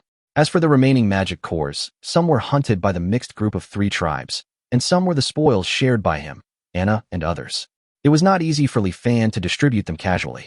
The next day, the 4th God's Love Day arrived as scheduled. The wind and snow stopped again. A group of guys who were strong enough to withstand the low temperature couldn't wait to run out of the house early in the morning. After the threat of monsters was gone, going out to clear the snow became a good opportunity for them to get some fresh air. Staying in the small house for more than 10 days in a row was almost driving them crazy. As for those guys who were not strong enough, they could only look at them enviously through the window. As usual, Li Fan arranged some people to clear the snow, and others to reinforce the ice wall at the entrance of the valley. The cleared snow was brought directly into the house, boiled into boiling water, and then sent to the entrance of the valley to reinforce the ice wall. Everyone has long been accustomed to this arrangement and proceeds with the process in an orderly manner, which takes most of the day. After lunch, the group continued to work without stopping. At this time, the dwarves who were pouring the ice wall at the entrance of the valley suddenly returned to the hillside together. They came back running. Gu Li, the leader, was panting heavily. When he saw Li Fan, he said in fear, "The beast tide. The beast tide is coming." Li Fan was shocked and quickly ran towards the entrance of the valley. Soon he was under the ice wall. In order to facilitate the construction of the ice wall, the dwarves left an upward passage on the ice wall. Li Fan followed the passage and climbed towards the top of the ice wall. At this time, the ice wall was already 50 meters high and nearly 4 meters wide, standing still like a mountain. Anyone facing such an ice wall can only sigh helplessly. It can be called a wall of sighs. Even though he was protected by such an ice wall, Guli still showed a look of horror. Li Fan was very curious about what Guli saw. It was not until he stepped onto the top of the ice wall that Li Fan finally saw the scene outside the valley. Countless, endless, thousands, countless. At this moment, only these words can describe the scene in front of Li Fan. Outside the valley, Dense groups of magical beasts occupied every corner of the field of vision and walked together towards the direction of the human empire in the east. They vary in strength and come in several different races, but strangely, they don't attack each other. Li Fan saw that many monsters had deflated bellies and looked extremely hungry. Even so, they did not kill each other, but just walked towards Winter City with their heads covered. Is this demon beast picky about food? It only eats people from the 4 major clans. Li Fan couldn't understand it. Although Warcraft were intelligent, when they were hungry, they would most likely hunt other Warcraft. But the Warcraft in front of him was different. Then I thought that all these monsters were resistant to extreme cold. Li Fan suddenly felt that the origins of these monsters were not simple, as if someone was controlling these monsters behind the scenes. Li Fan did not think about it any further. This matter was obviously beyond his current ability. The more he explored, the more dangerous it would be, but there would be no benefit. Compared to this, he hoped that these monsters could leave quickly. Many of these monsters are very powerful individually. Li Fan saw a level 4 ice-toothed beast, and he saw more than one. The racial talents of orcs and elves made Li Fan's perception extremely sharp, even surpassing Anna of the orcs. Many times, he could even determine the strength of a magical beast through perception. Now he felt that among the monsters in front of him, there were at least 10 level 4 monsters. This is just the number in front of him. Who knows how many level 4 monsters are hidden in the entire beast tide? The number is estimated to be over 100. Li Fan was extremely grateful at this time. Fortunately, they sealed the valley. Otherwise, these monsters would not mind having a small dessert before eating the main meal of Winter City. If this were true, Li Fan was sure that there would not be a single survivor in the entire valley. Watching the endless monsters advancing. At a certain moment, Li Fan suddenly trembled all over. The next moment, he almost instinctively lay down on the ice. Li Fan stuck to the ice, not daring to move at all, for fear that he would do something to attract attention. Even though he was touching the ice cube, he couldn't help but break out in a cold sweat. Just now, his keen perception allowed him to sense an aura that was several times more terrifying than a level 4 monster. Just that little bit of breath made Li Fan want to tremble uncontrollably. Li Fan knew very well that he was not on the same level as the owner of the aura. At this moment, Li Fan felt for the first time that the wall of size might not be able to protect their safety. Fortunately, the aura was far away and did not notice him, or maybe it just didn't bother to pay attention to a small bug like him. Li Fan finally breathed a sigh of relief when the breath slowly disappeared. He couldn't help but look in the direction of Winter City. With such a terrifying existence, I wonder if Winter City can stop it? Chapter 124, Warcraft Attack. The 4th God's Love Day is a very special day. God's Love Day is a special day in itself, and the number 4 makes it even more special. According to the records of the Year of Divine Punishment, the last beast tide occurred on the 4th day of Divine Love. Knock, knock, knock. Early in the morning, huge bells echoed in the Winter City. The Lord of Winter City has ordered that all residents of Winter City must not leave their homes today. Those who disobey will be hanged. Along with the ringing of the bells, the sounds spread to every corner of Winter City. The beast tide is about to come. In order to prevent the residents from causing unnecessary chaos and thus affecting the resistance to the beast tide, the city lord Carton decisively issued this order. After hearing the order, the residents' faces were filled with despair. No one doubted the authenticity of the order. The order of Lord Carton has always been the only truth in Winter City. But the residents looked at the snow piled up outside their houses. If the snow was not cleared in time, how would they survive until the next God's Love Day? The people in the city lord's mansion did not care about the residents' difficulties. They thought the same as Carton did. If they did not clear the snow, at most a few more residents would die, but if they could not resist the beast tide, everyone in the city would die. Carton attaches great importance to the beast tide. Today he personally came forward and went to the West City Wall. Winter City was built in a great location, right between 2 adjacent mountain ranges. If ordinary people want to successfully enter the human empire from the Forest of Sin, they can only do so through Winter City. Otherwise, they can only cross the steep mountains, but even powerful warriors rarely manage to cross these 2 mountain ranges alive. It is this special location that makes Winter City an important gateway for the human empire. Because of this terrain, when facing a tide of beasts, Carton can just defend the western city wall without having to worry about other directions. At this time, Carton was standing on the city wall. He was wearing silver armor, a red cloak behind him, and a silver rapier hanging around his waist. He looked like a warrior. In the human empire, a noble who cannot use fighting spirit will be despised. This is why Howard, the nephew of the city lord, only has the greatest ambition for the Chamber of Commerce. As the lord of a city, Carton will naturally have fighting spirit, and today he will face the beast tide in person. It's not for any noble reason like the residents of the city, but simply because Winter City is his Winter City. Of course, Carton would not face the beast tide alone. Today he has mobilized the entire Winter City's military forces. First came the three Great Knights behind him, with Great Knight Wood and Great Knight Beavis standing on the left. Beavis is a white-haired old man who has served the Carton clan since he was a child. Compared to knights of noble birth like Wood, Beavis is the person Carton trusts most. Standing on the right side of Carton is Yolanda Carton. Yolanda is not only the Great Knight, but also his own son, and is also deeply trusted by him. In addition, there are 132 knights and 5,000 city guards. The weakest among them are undoubtedly the city guards. They cannot even move in low temperatures, so every few of them will carry a jar of flint. This is a flint jar developed by the church. With it, the city guards can move around the flint jar without being affected by the cold. The price is that the flint jar will quickly consume the energy in the flint. These city guards are not very strong. They are all level 1 fighters, but they are an important part of this battle. Most of the monsters in the Beast Tide are low-level monsters. If the knights and great knights are asked to clean them up, it will only be a waste of energy. Only by letting the city guards clean up can we best maintain high-end combat capabilities. What makes Carton feel sorry is that doing so will definitely result in heavy casualties among the city guards. The city guards are the cornerstone of the Cardon family. Every once in a while, there will always be city guards with good talents promoted to level 2 warriors, and these city guards will be named knights by Cardon. It can be said that without these city guards, there would be no prosperity of the Cardon family. Even the great knight Beavis came from the city guards.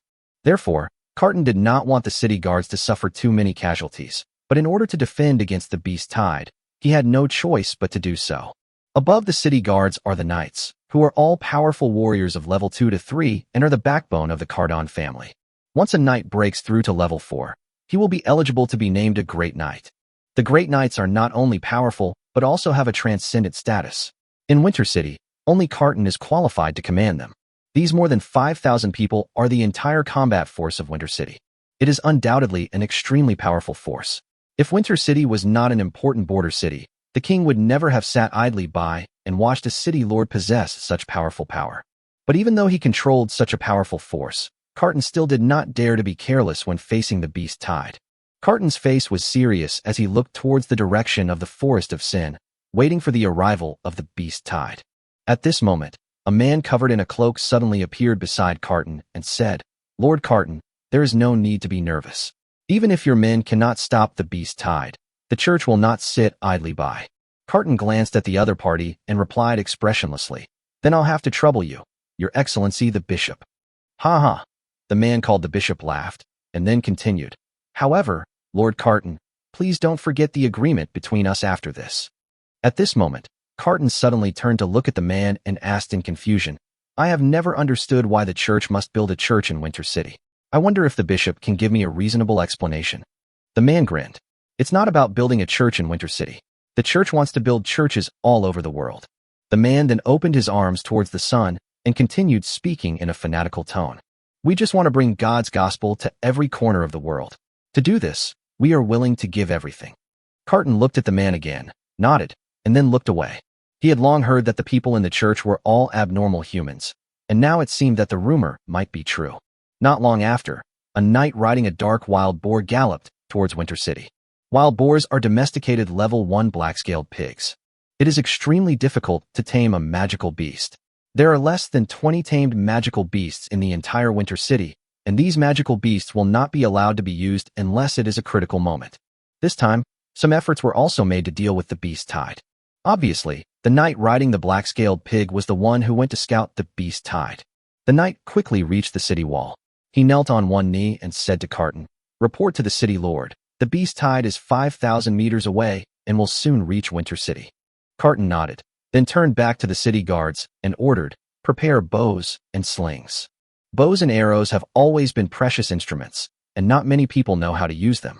Therefore, only about 1,000 people prepared longbows and arrows at this time. This is especially true for catapults, as there are only 10 catapults in the entire Winter City. Chapter 125: The 10 People of the Church. Soon after, the first group of monsters appeared in the forest, less than 300 meters away from the city wall. Carton waited quietly, watching as the monster entered the range of the bow and arrow. Prepare. Following Carton's order, all the archers pulled their longbows into a crescent shape, and the slings were also loaded with stones. Put. In an instant, nearly 1,000 sharp arrows flew out together, covering the sky like locusts, followed closely by 10 huge stones. The groups of monsters on the ground were as numerous as locusts. Locust against locust. At this moment, there is no need for any archery skills. Every arrow shot will hit at least one enemy. However, not every arrow can cause fatal damage to a monster. At the end of the final round, fewer than 200 monsters fell under the arrows. Instead, 10 stones killed nearly 400 monsters at once. Prepare. Carton kept giving orders, and before the beast tide rushed to the city wall, he fired a total of 5 rounds of arrow rain and 3 rounds of catapults, and finally destroyed about 2,000 monsters. Faced with this considerable number, Carton was not satisfied. The dead ones were the lowest level 1 and 2 monsters, and hand-to-hand combat was about to begin. I don't know whether the city guards and knights under his command can stop these monsters. The beast tide finally broke through the city wall, and they roared and jumped onto the wall. However, the monsters at the front were only level 1 and 2 monsters, and they couldn't jump over the tall city walls at all. However, as more and more monsters squeezed up, they piled up layer by layer, getting higher and higher. It was estimated that they would be able to jump onto the city wall soon. This situation obviously cannot be allowed to happen. When fighting with monsters, they will not fight you to the death. Once they climb up the city wall, these guys will rush into the city to hunt the residents, and then find a place to hide. Once the day of God's love is over and the wind and snow come, the residents of the entire winter city will be their buffet. So no monster can be allowed to climb up the city wall. Father, it's our turn. Yolanda Cotton laughed heartily and walked towards the edge of the city wall in an extremely arrogant manner. The city lord Lanny Carton did not stop his son. Great Knight Yolanda was a true genius. He became a great knight in his 30s. His strength was unquestionable, and he would protect himself. Seeing this, Wood and Beavis also stepped forward. The next moment, all the city guards and knights watched in horror as the city lord's son, Yolanda, jumped towards the beast tide below the city. Ha ha ha, you beasts, please respectfully welcome Master Yolanda. With arrogant words, Yolanda fell heavily into the beast tide, and the next moment he was instantly submerged by the monsters. Fighting skill, piercing strike. At the moment when Yolanda was submerged by the beast tide, Yolanda's voice was heard in the beast tide. The next moment, everyone on the city wall saw a ray of white light breaking through the encirclement of the monsters, and in an instant, it pierced through all the monsters within 10 meters in front. At that moment, all the monsters within 10 meters in front of Yolanda, as long as the white light touched their bodies, that part of their flesh and blood would disappear without a trace in an instant. As the white light dissipated, nearly 100 monsters fell to the ground with broken bodies, no breath of life left. After a level 4 Do-Chi expert has mastered the release of Do-Chi, the same fighting skill, piercing attack, in their hands, looks completely different from that of a level 3 warrior. If Li Fan saw this terrifying destructive power, he would be terrified. Although Yolanda's attack was extremely destructive, this number of monsters was nothing compared to the entire beast tide. The next moment, countless monsters pounced towards Yolanda. Master, I'm here. Just as Yolanda was about to attack again, 2 figures appeared one after another. It was Wood and Beavis. Both of them are level 4 knights, and their strength is no less than Yolanda. Wood used a chain hammer, and with one swing of it, dozens of monsters were smashed into meat paste.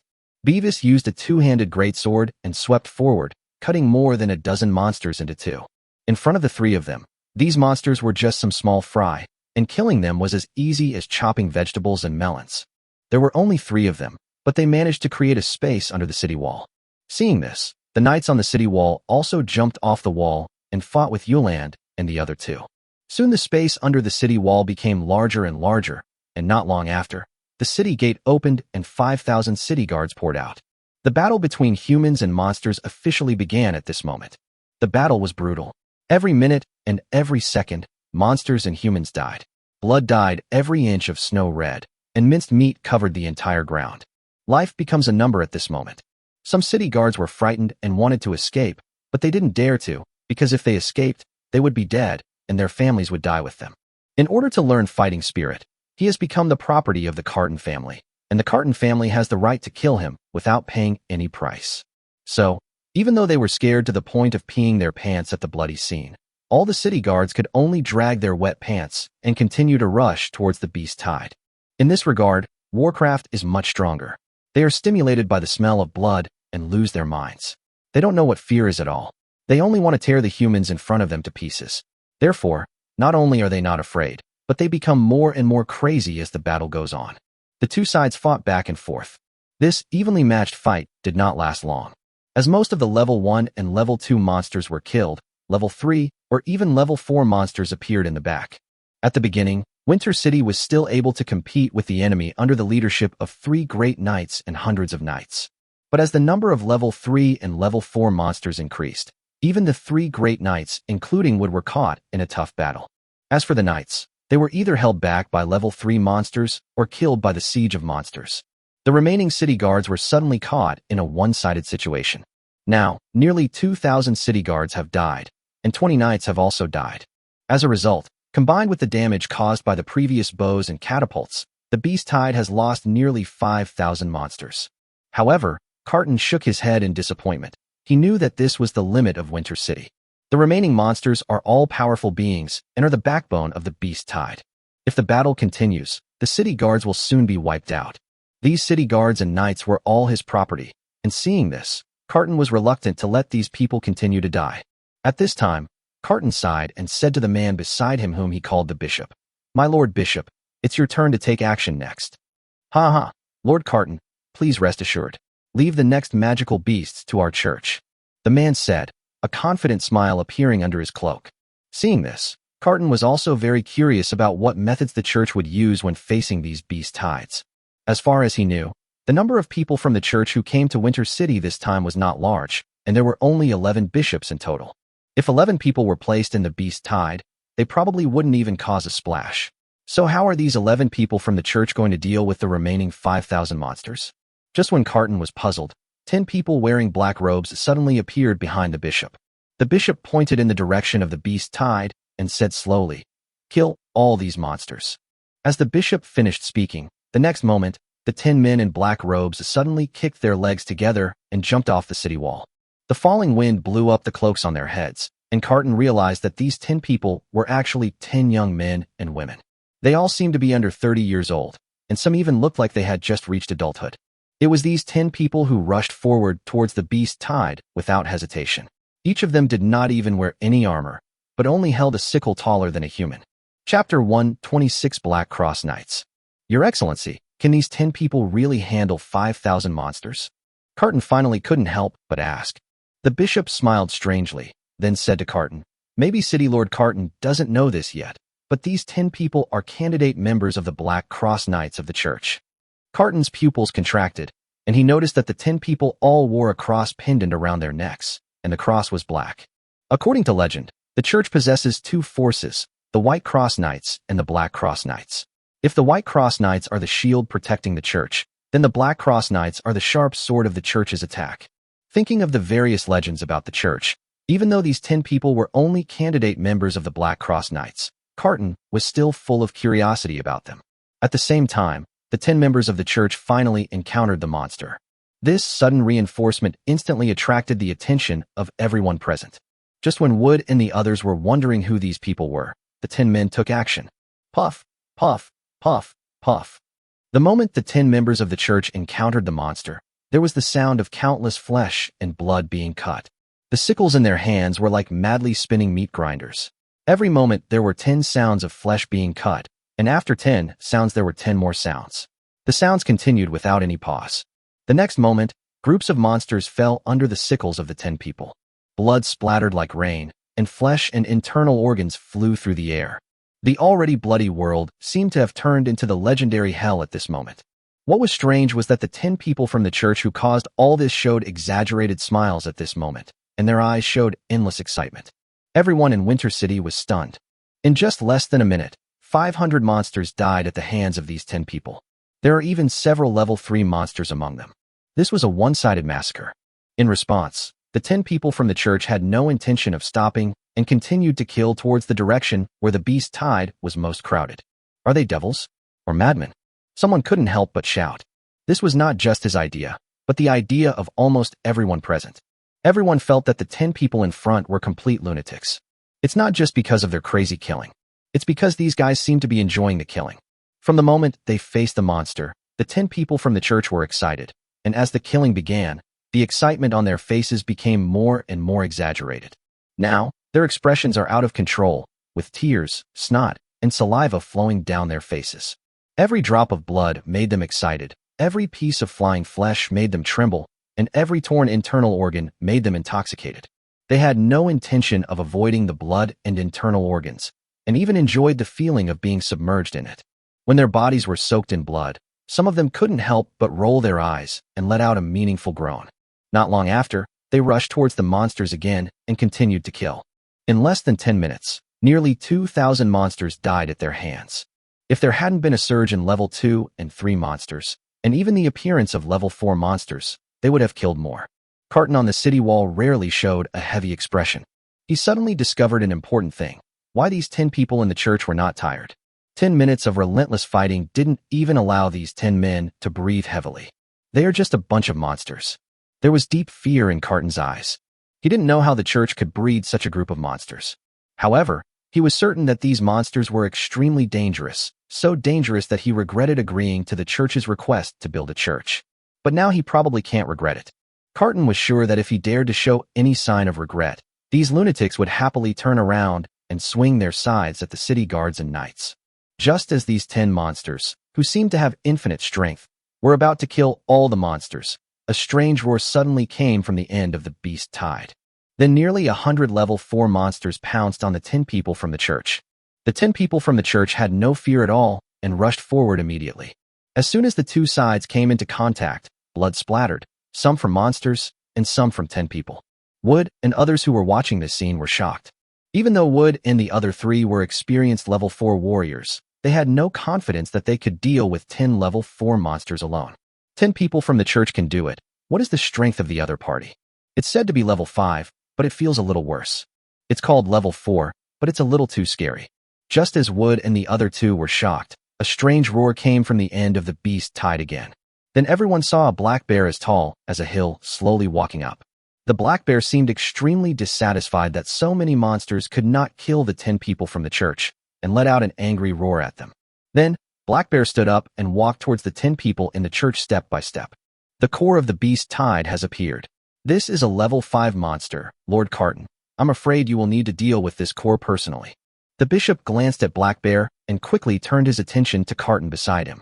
Carton didn't respond immediately, but suddenly asked, "My Lord Bishop, there is no problem with the construction of the Winter City Cathedral, but will these people under your command also stay in Winter City?" The bishop narrowed his eyes and looked at Carton for a while. He understood Carton's worries, but he also heard a hint of unpleasant threat in his words. The black bear was getting closer and closer to the 10 people from the church. The bishop then said, "Don't worry, Lord Carton. Even though they are only candidate members of the Black Cross Knights, only the cardinal has the authority to command them. Once the construction of the church in Winter City is completed, they will return to the church headquarters." Carton felt a little relieved when he heard this.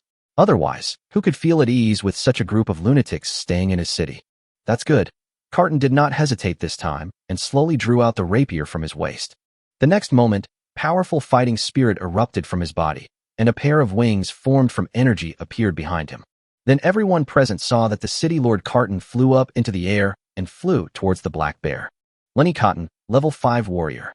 The bishop looked at Cotton rushing towards the black bear, and a strange smile appeared on the corner of his mouth again. Chapter 127 End. The battle between Carton and the level 5 Warcraft Black Bear was extremely brutal.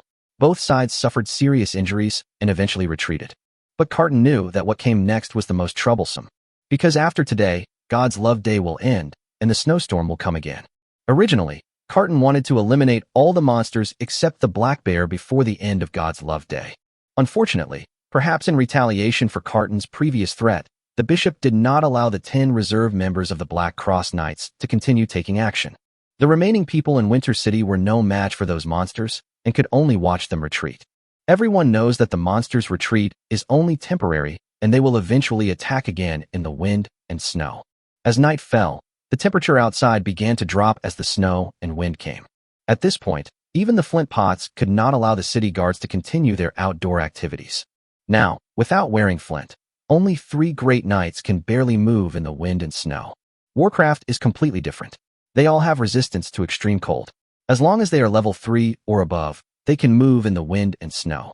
Faced with hundreds of level 3 and level 4 monsters, the 3 knights seemed powerless. Carton had to ask people to prepare flint for all the knights above level 3 in Winter City. It was then that Carton realized that he didn't have enough flint. In the previous battle, the flint pot consumed most of his flints, and now he has less than 10 flints in his hand. Carton thought about it and decisively ordered the city guards to retrieve the flints that were originally placed in the city. After Wood learned about this, he tried to find Carton many times, hoping that Carton would withdraw the order. There is already a lot of snow piled up in Winter City now because there are no city guards to clear the snow. Because of today's battle, the people have wasted a precious opportunity to clear the snow. It can be said that the current residents of Winter City rely on flint to survive. Once Carton takes back the flint, Winter City will inevitably turn into a hell. In response to what Wood said, Cotton replied with the same sentence. If we don't clear the snow, at most a few more residents will die, but we can't stop the beast tide, and everyone in the city will die. In the end, Carton recovered all the flints. As the flint was taken away, the temperature in the entire Winter City dropped sharply, followed by rapid accumulation of snow.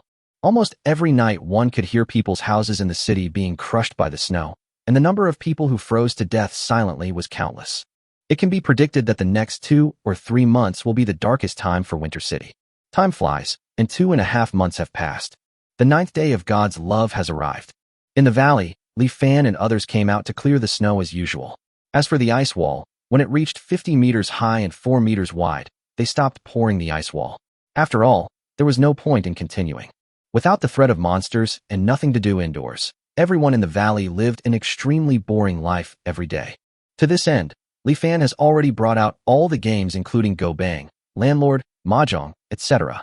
At the beginning, it naturally attracted everyone's curiosity. Goli and others were so addicted to the game that even Anna and Ing felt uncomfortable if they didn't play a few rounds of Mahjong every day. However, after more than a month, when everyone had been playing these games for more than a month, they got tired of it. Who wouldn't get bored? They play day and night. Except for eating and sleeping, all their time is spent on these games. In the end, they will inevitably get bored. Today, every day of God's love is their salvation. On this day, they would wake up early in the morning, waiting for the moment when the wind and snow would stop, and they could not wait to go out for a walk. Clearing the snow would make them smile. As for those guys who are not strong enough, every time God's love day comes, they just stare blankly at the people outside the window. Looking at the dull eyes of these guys in the room, Li Fan felt that they were a little neurotic. But Li Fan had no choice but to hope that winter would pass quickly.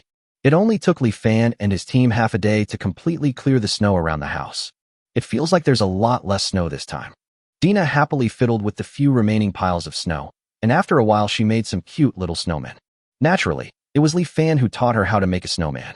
Dina was unexpectedly talented in this area, and she made a snowman of herself and Anna in no time. Li Fan saw it and found it lifelike. He couldn't help but praise Dina's dexterous hands. Dina chuckled, then made snowmen of Li Fan, Xiaoqing and Xiaobai, and then Dozina, Alicia, Huiyu, and others. By the time night fell, more than a dozen lifelike snowmen had been neatly arranged outside the house, each with a big smile on their face. Dina returned to the house reluctantly, looking back at the snowmen every few steps. She knew that once the snowstorm came, these snowmen would be completely buried, and even if she dug up the snow, she would not be able to find them. Seeing Dina's melancholy look, Li Fan specially asked Huiyu to prepare a sumptuous dinner. With delicious food and a lively girl like Xiaoqing by her side, Dina's depression is simply vulnerable. After the group enjoyed a pleasant dinner, they returned to their houses to rest. The same is true for Li Fan. He has been in this other world for half a year without realizing it. He has completely gotten used to living without computers and mobile phones, and now he has adopted a healthy lifestyle of going to bed early and getting up early. Feeling sleepiness coming, Li Fan's eyelids began to twitch. What surprised him was that for some reason, it was a bit stuffy today, forcing him to take off his stockings before he could finally fall asleep peacefully. The next day, Li Fan was awakened by the heat. He touched his clothes that were soaked with sweat, and his dizzy head still couldn't figure out what was going on. At this moment, a huge scream instantly woke him up. As usual, Li Fan thought that another monster had broken into the valley, so he quickly got up and ran towards the source of the sound. It was not until he got closer to the source of the sound that Li Fan discovered that the source of the sound was in front of the gate. At this time, A large group of people had gathered in front of the gate. All of them were sticking to the windows, looking outside in disbelief. What happened? Li Fan asked the crowd. It wasn't long before someone pointed out the window with a trembling hand and said, "It's not snowing today." "It's not snowing?" Li Fan looked puzzled. Didn't God's love day just pass yesterday? Why didn't it snow today? The next moment, Li Fan's drowsy mind seemed to finally wake up. He said in disbelief, "Winter? Winter is over?" As he said this, Li Fan still couldn't believe it. He hurried to the window and looked out. Although the sky outside the window was still a little dark, the whole world was very calm, without the usual strong winds and blizzards. And on the ground outside the window, more than a dozen lifelike snowmen were still smiling as they did yesterday.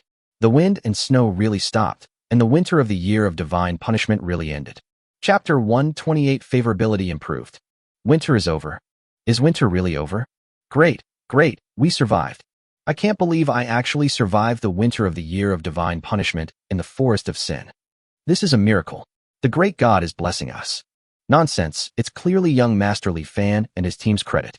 No matter what, we survived. That's great, really great. When everyone was finally convinced that winter was over, their reaction was more intense than Li Fan had expected. Everyone present except Li Fan started crying. Even the other people who heard the news and rushed over were the same. None of them were not in tears. Li Fan looked at Dina and others who were also crying, and for a moment he felt how out of place he was. At this moment, Li Fan's expression suddenly changed. He heard a lot of system prompts. Ding! Congratulations to the host. The orc Aoki's favorability towards you has reached 1 star. You can gain 1 bond point by interacting with him every day. Ding! Congratulations to the host. The orc White Flag's favorability towards you has reached 1 star. You can gain 1 bond point by interacting with him every day. Ding! Congratulations to the host. The dwarf Big Eye's favorability towards you has reached 1 star. In an instant, the system showed that a total of 38 dwarves and 115 orcs had a favorability level of 1 star towards him at this moment. Li Fan calculated and added those whose favorability had reached 1 star before, and found that all the dwarves and orcs had a favorability of more than 1 star towards him.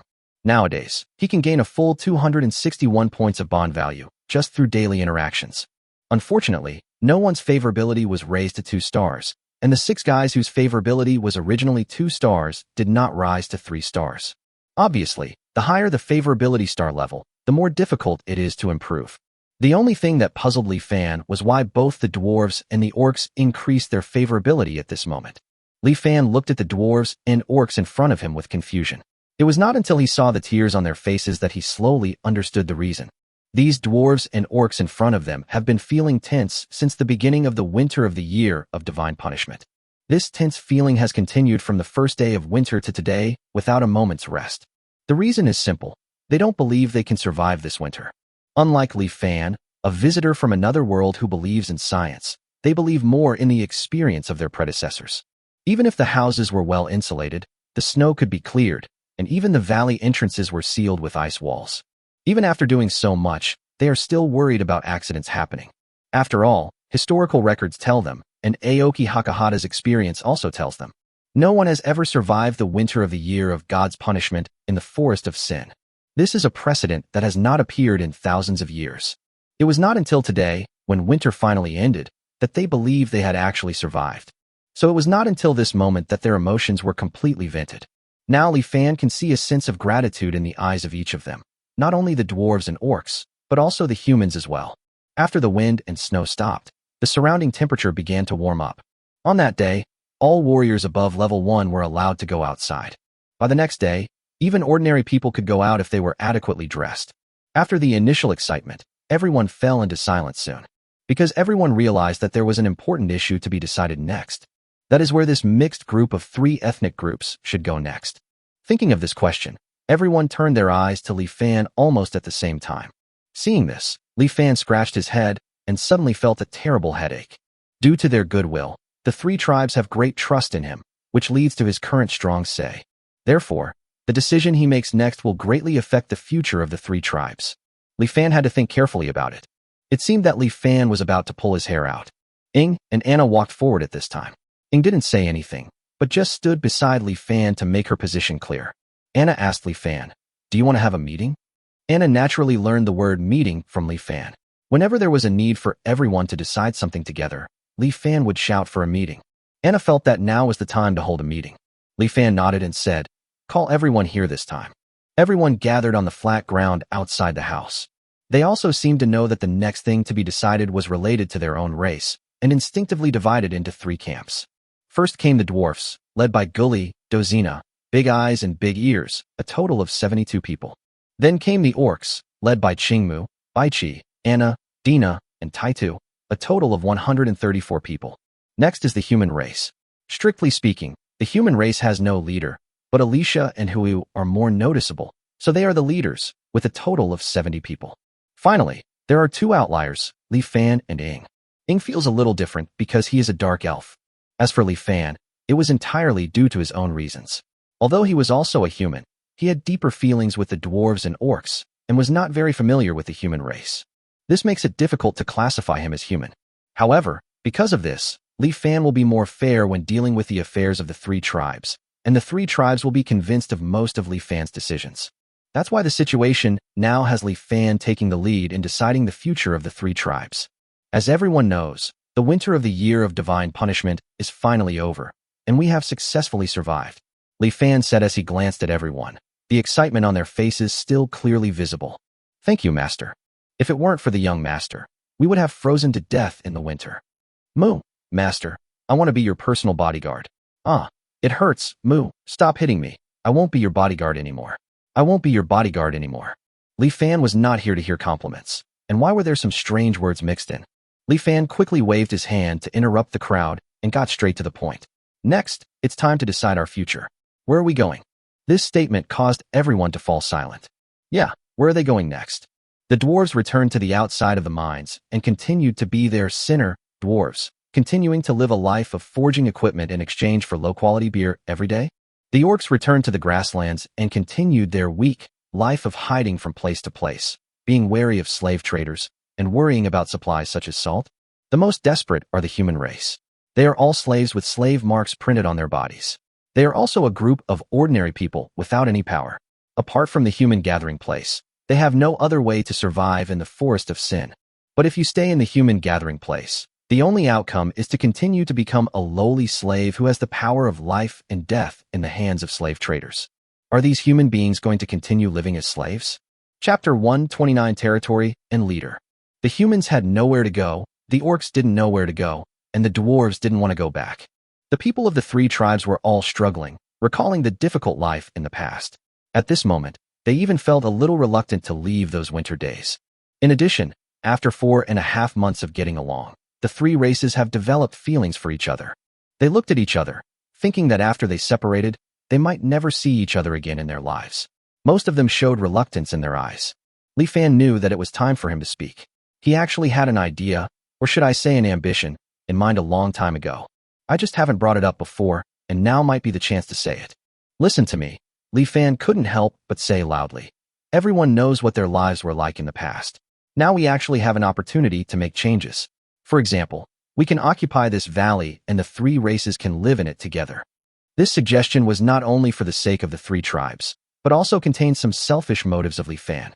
He never forgot that the system originally wanted him to build a peaceful world with a multiracial mix. And a multi-ethnic mixed territory is undoubtedly the beginning of all this. In addition, the construction of the territory can also allow him to smoothly gain bond value every day. If the 3 tribes are separated, he can't run back and forth between the 3 tribes every day, right? Li Fan's words made everyone present hesitate. This suggestion was not bad for them. If they could gather together and occupy the valley, with the leadership of Li Fan and others and the protection of several strong men, their lives would definitely be many times better than before. But the question is, this valley was originally a gathering place for humans. Can it be easily occupied? Li Fan had already considered this question from everyone. He told everyone what he knew.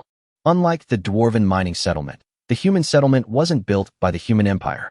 Instead, it was temporarily established by a group of profit-seeking individuals seeking to engage in illicit activities. Over time, this is how the Sin Town came to be. Besides the normal hunting of magical beasts, these so-called activities also include trading goods with alien races at high prices and capturing alien slaves. What is certain is that Sin Town has no overt connection with the major powers within the human empire and does not hold much value. Therefore, even if we occupy it, it will not attract an attack from the human empire. At most, we will receive some private harassment from some people. Besides that, there's no need to worry about the original residents of Sintown. Howard was able to do whatever he wanted in Sintown back then with just a few of his men. We are definitely several times stronger than Howard was back then. Furthermore, we don't have to be enemies with humans. We can even open Sintown to those without malicious intent in the future. That way, we can trade supplies and ensure our survival. After Li Fan's narration, everyone gradually realized it. Yes, their current mixed group of 3 tribes is very strong. As long as the human empire does not send a large number of soldiers to attack them, they can even be regarded as the strongest force in the Forest of Sin. There is nothing to be afraid of. The most abundant things in the Forest of Sin are only magical beasts, and the best commodities are only orc slaves and elven slaves, and the number is very small. The value of them is not enough to attract the attention of the nobles. Thinking of this, everyone felt that occupying the current valley was not that difficult. Seeing that there was no hesitation in everyone's eyes, Li Fan continued. Since there are no other questions, let's start the vote. Everyone has 1 vote. If we get more than half the votes, we will stay and occupy this valley. Following Li Fan's words, everyone took action. Those who raise their hands agree to stay, and those who don't raise their hands disagree. Alicia and others then began to count the number of people. Not long after, Alicia handed the statistical results to Li Fan. Li Fan took a look and then said loudly, "There were 198 votes in favor of staying, and 74 votes in total for those who abstained from voting or disagreed." Having said that, Li Fan looked around the room and said again, "Since the majority agree, we will continue to live in this valley. Those who cannot accept it can choose to leave on their own." In the end, no one chose to leave. Firstly, they knew that anyone who left alone would not be able to survive in the Forest of Sin. Secondly, once I leave, I won't be able to enjoy the delicious meal prepared by Huiyu anymore. Li Fan later found out that the biggest reason why most of the dwarves and orcs finally agreed was because they were reluctant to give up the delicious food made by Huiyu. This result made Li Fan depressed for a long time. He was originally complacent, thinking that it was his domineering aura and personal charm, like an anime protagonist, that made the dwarves and orcs stay. But the result is that his personal charm is not as good as some food. How can he not be depressed? After deciding to stay, the first thing everyone did was to choose a leader. Unlike the previous time when they just wanted to survive the winter, this time they were going to live a long life, so naturally they had to elect a lord to take charge. We can't ask everyone to discuss every little thing. Or maybe everyone is taking care of their own clan affairs. What's the point of getting together like this? As expected, Li Fan was elected as the leader. Firstly, it is a recognition of what Li Fan has done so far. Everyone has not forgotten how many useful suggestions Li Fan has given during this winter. Secondly, although Li Fan is a human, he does not favor other humans. In this regard, Anna does not dare to say that she will not favor the orcs. Taking these 2 points into consideration, less than half of the people chose Li Fan as their leader, but he was the majority. However, in addition to Li Fan, the leader, the group also set up many deputy leaders, namely Anna and Aoki of the orcs, Gully and Dozina of the dwarf tribe, Alicia and Huiyu of the human race. These 6 served as deputy leaders. It can be regarded as a restriction on Li Fan. Li Fan had no objection to this. To be honest, if it weren't for the system, he actually had no interest in being a leader. He was only in charge temporarily now, and he would probably run away if he had the chance in the future. What Li Fan didn't expect was that just as he became the leader of this mixed group of 3 tribes, the system's prompt sounded. Ding! Congratulations to the host for obtaining a territory and becoming a lord. This meets the system upgrade requirements. Do you want to start upgrading the system? Chapter 130 Volcano Ants. After all this time, the condition for upgrading the system is to establish a territory and become a lord. Li Fan looked at the system prompt and was about to choose to upgrade the system, but a row of small words at the back suddenly made him stop. Ding! This upgrade will consume 10,000 bond points and take 24 hours. System functions will be unavailable during this time. 10,000 bond points? You dog system, don't go too far. Li Fan was about to explode. Although there was always a price to pay for upgrading the system, 10,000 bond points was too much. Where did he get 10,000 bond points? Thinking about this, Li Fan glanced at his system panel. Host, Li Fan. Realm, level 3 warrior. Strength, 23,000. Physique, 23,000. Agility, 13,000. Spirit, 23,000. Talent, Elf talent 0.2%, Orc talent 13.4%, Dwarf talent 7.2%. Talent skills, Nature affinity 0.1, Beast transformation 3, Rapid recovery 5, Level 1 Poison Resistance. Level 1 Magic Resistance. Comprehension Skill, 20. Bond Value, 13,000 points. Li Fan then realized that after several months of accumulation, minus the amount he consumed on a daily basis, he had unknowingly accumulated a total of 13,000 bond points. From this perspective, he can afford 10,000 bond points.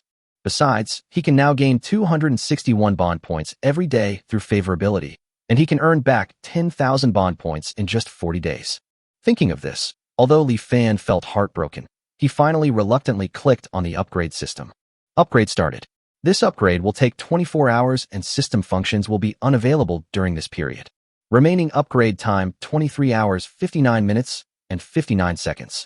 As for the fact that system functions could not be used during the upgrade, Li Fan did not care. Seeing that he had become a lord, Li Fan began to think about what he would do in the future. The first thing is very clear. He needs to build the infrastructure of the valley first. The wind and snow have just stopped, and the surrounding ice and snow have not yet begun to melt. Those people from the 4 major tribes who left the gathering place will not come back so soon.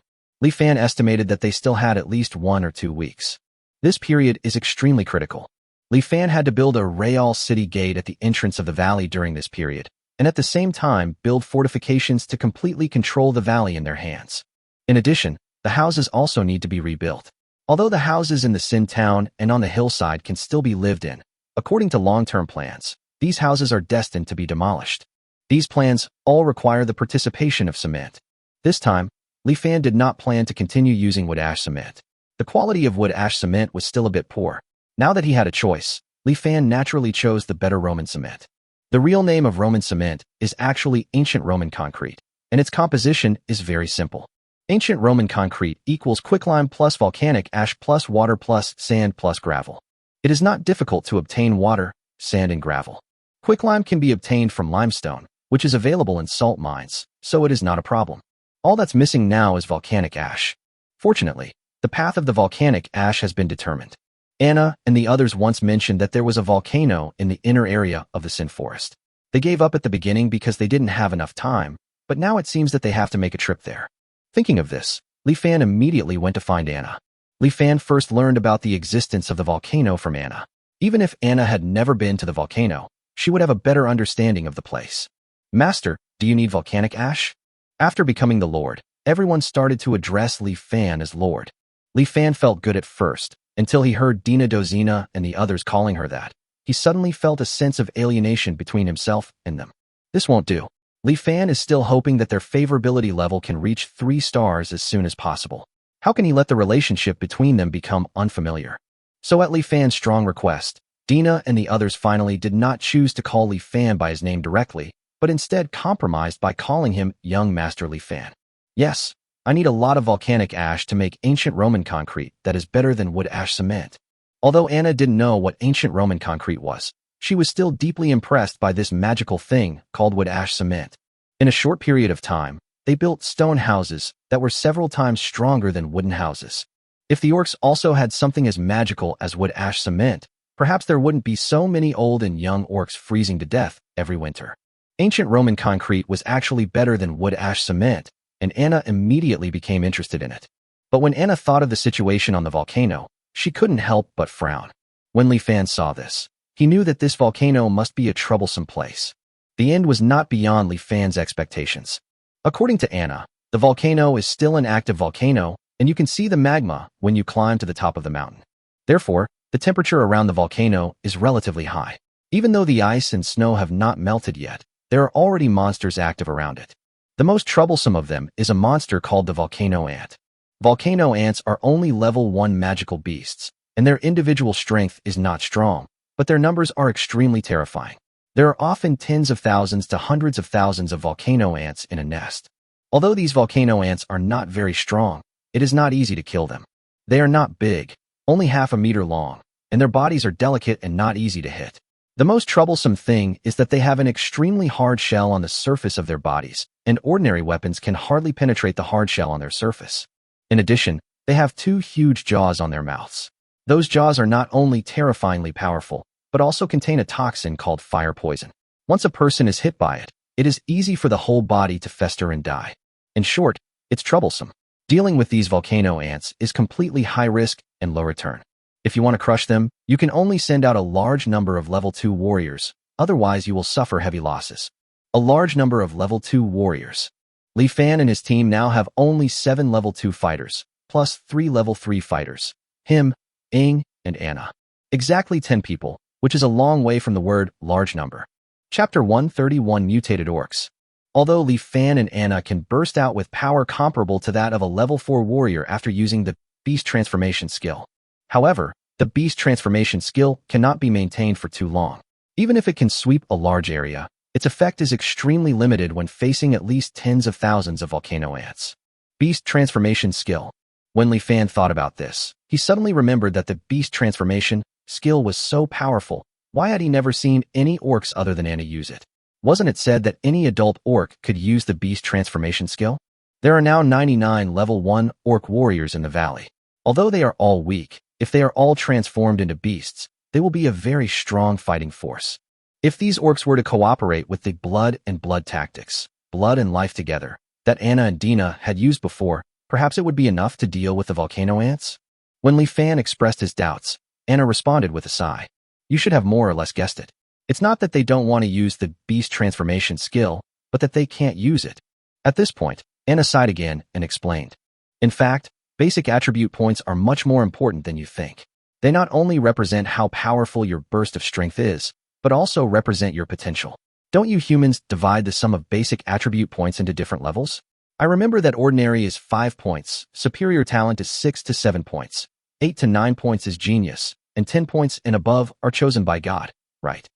Orcs also have the same classification in this regard, and this classification is not random. The reason for this division is that the sum of your basic attribute points not only affects your combat power, but also affects the number of innate skills you can comprehend and the upper limit of your strength.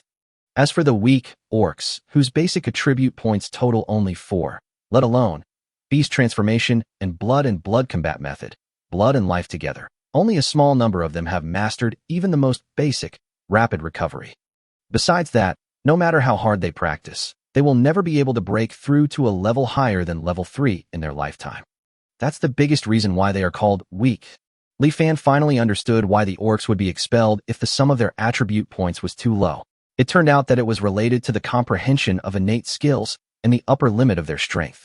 It seems that his idea of relying on these weak orcs to deal with the volcano ants is no longer feasible. Li Fan felt a bit of a headache when he thought about this. Cement was obviously indispensable for infrastructure construction, but without volcanic ash he could not produce cement of sufficient strength. Should we give up cement? Just when Li Fan was worried, Anna hesitated for a moment, then seemed to have made up her mind and said to Li Fan, if you want to deal with volcano ants, there's actually another way that works, and that requires the assistance of a human.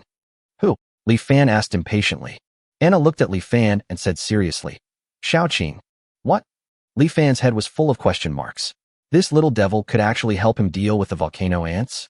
Li Fan remembered that this little devil was also a weak orc. How could she deal with the volcano ants?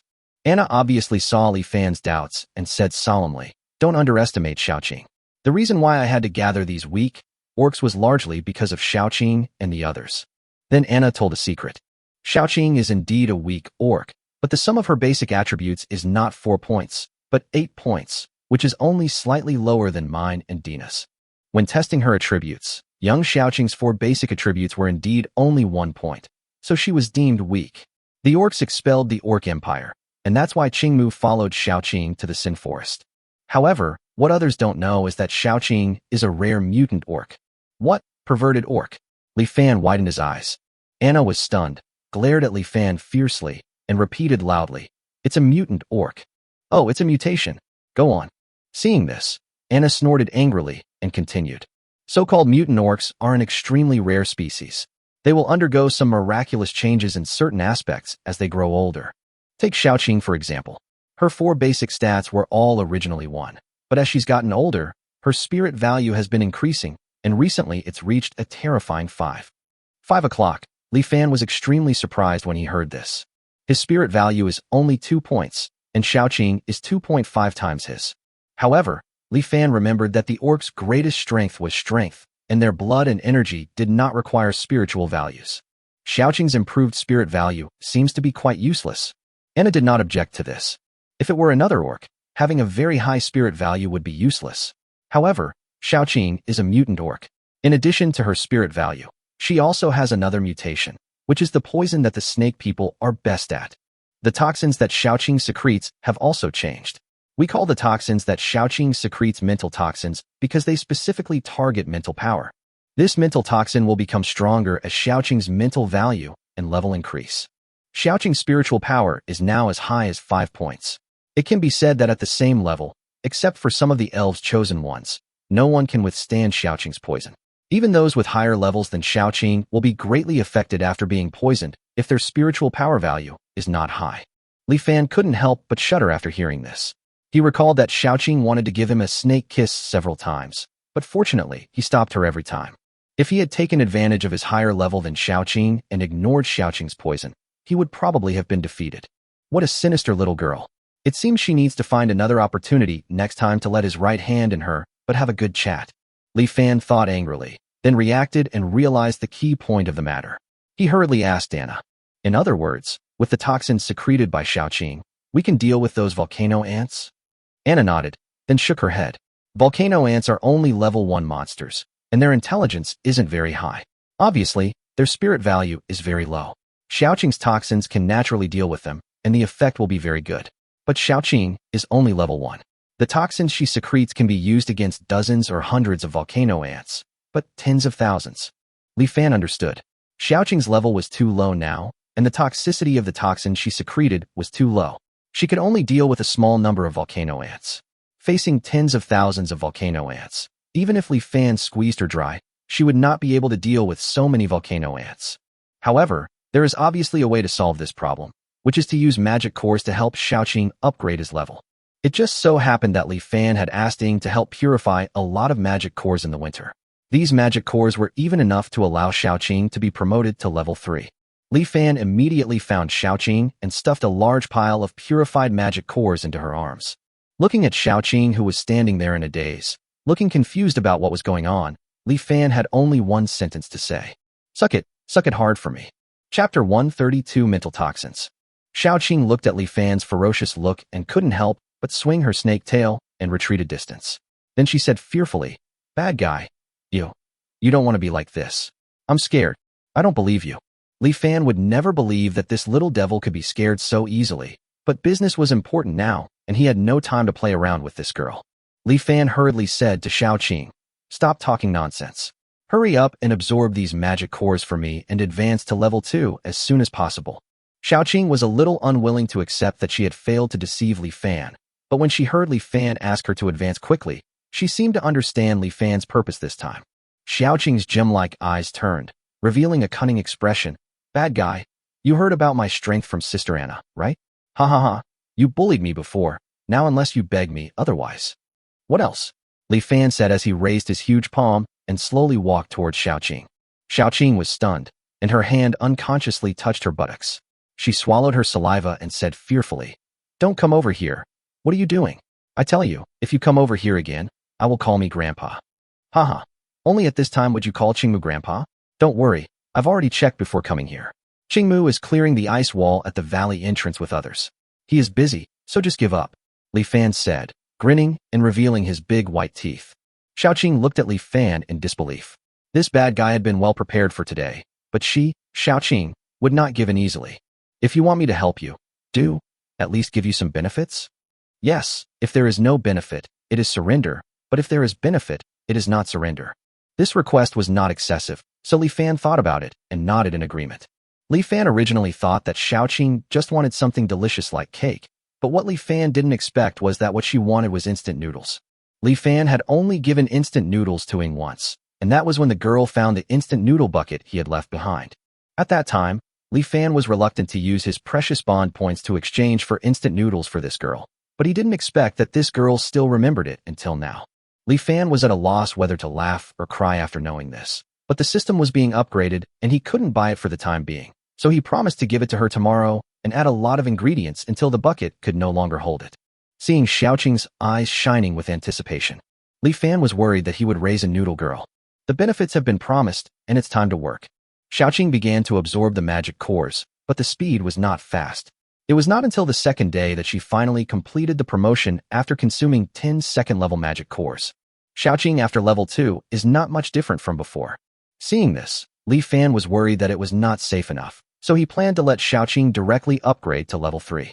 The magic core in his hand was enough for Xiaoqing to advance to level 3. When Xiaoqing heard this, she quickly waved her hands to refuse, looking like she was full. Li Fan then realized that after improving his strength, it takes a long time for the body to get used to it before it can improve again. His continuous upgrades in a short period of time are a complete exception. Li Fan could only give up. In fact, Li Fan's worries were unnecessary. Xiaoqing, who was at level 2, had 500 points of mental power, which was more than enough to deal with the level 1 volcano ants. After figuring this out, Li Fan felt relieved. The next step is naturally to collect Xiaoqing's venom. Li Fan originally wanted to exchange for a snake venom collector, but Xiaoqing said it was not necessary to be so troublesome. Xiaoqing opened her mouth and showed her fangs to Li Fan in a protest. Then Li Fan saw transparent venom dripping out of her hollow fangs. The venom fell into the glass test tube that Li Fan had prepared in advance. After a while, the glass test tube was half filled. At this time, Xiaoqing stopped. Li Fan was stunned.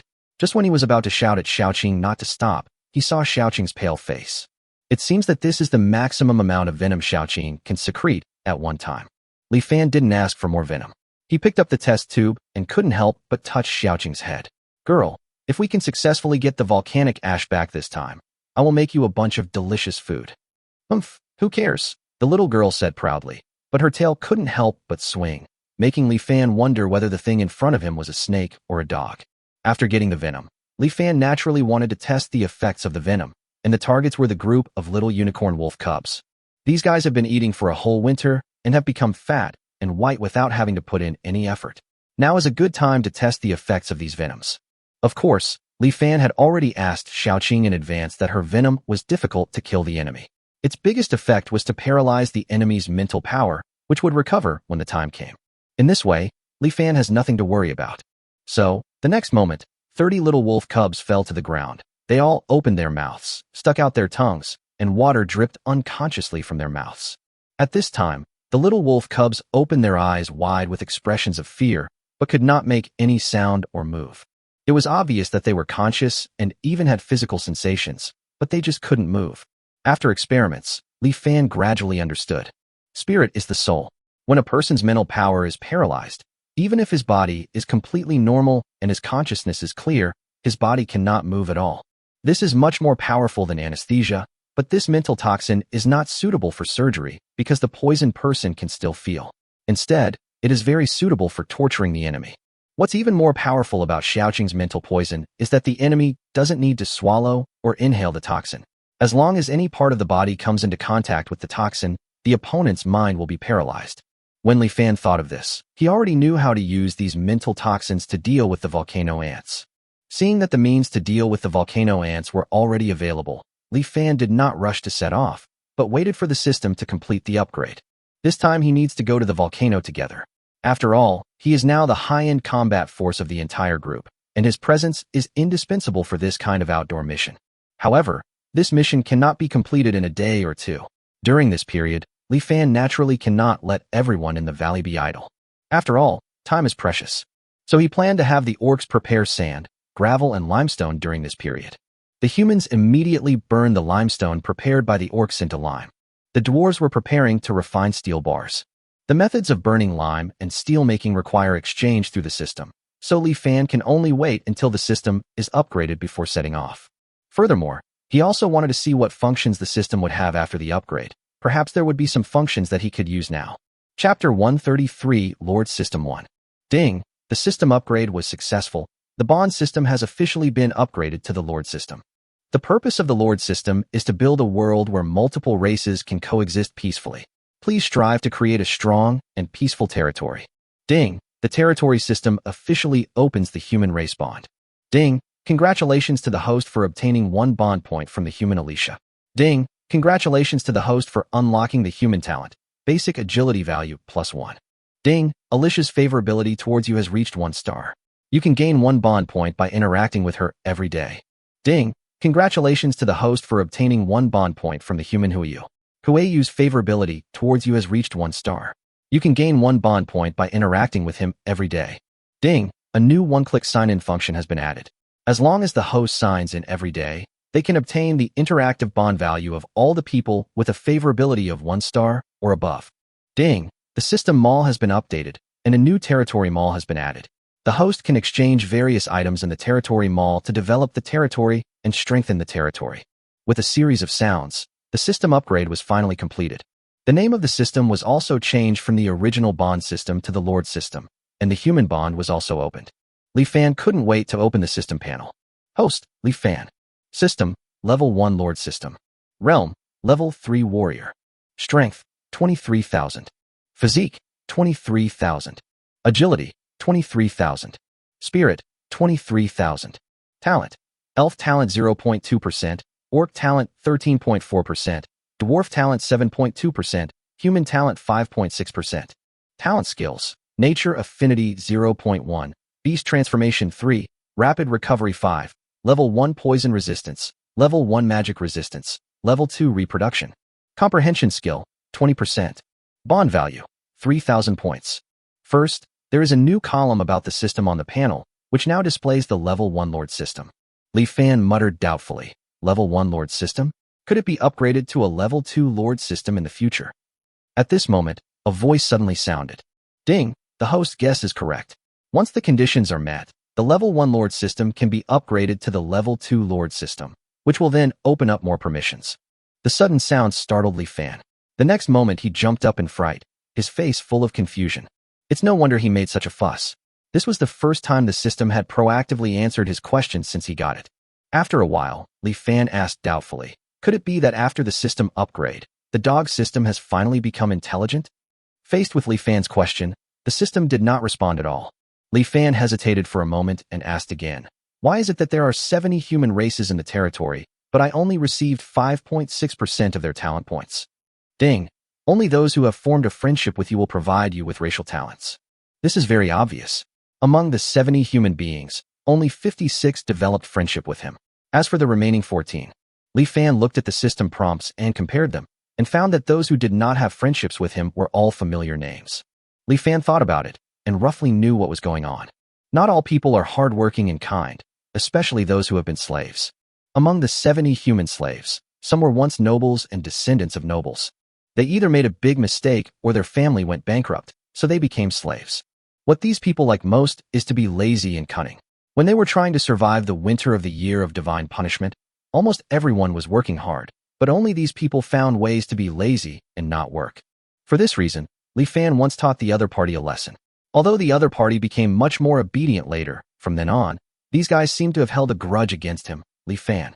Moreover, these people were among those who disagreed with the 3 tribes occupying the valley together, and those who disagreed with Li Fan becoming the Lord. There are termites everywhere, but Li Fan doesn't care.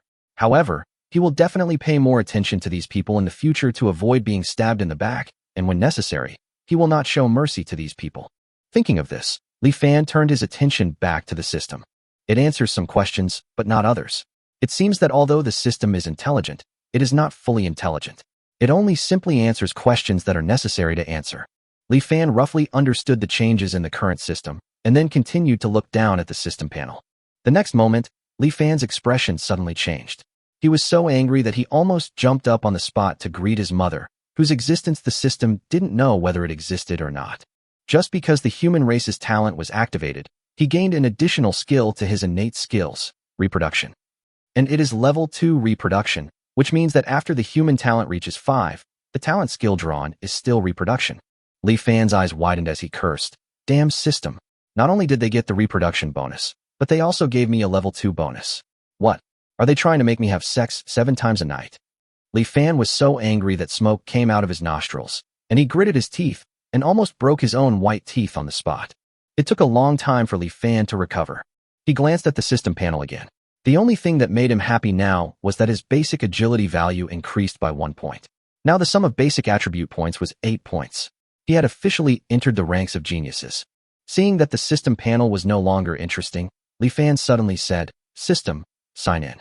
Ding, check-in successful. Congratulations to the host for obtaining 317 bond points.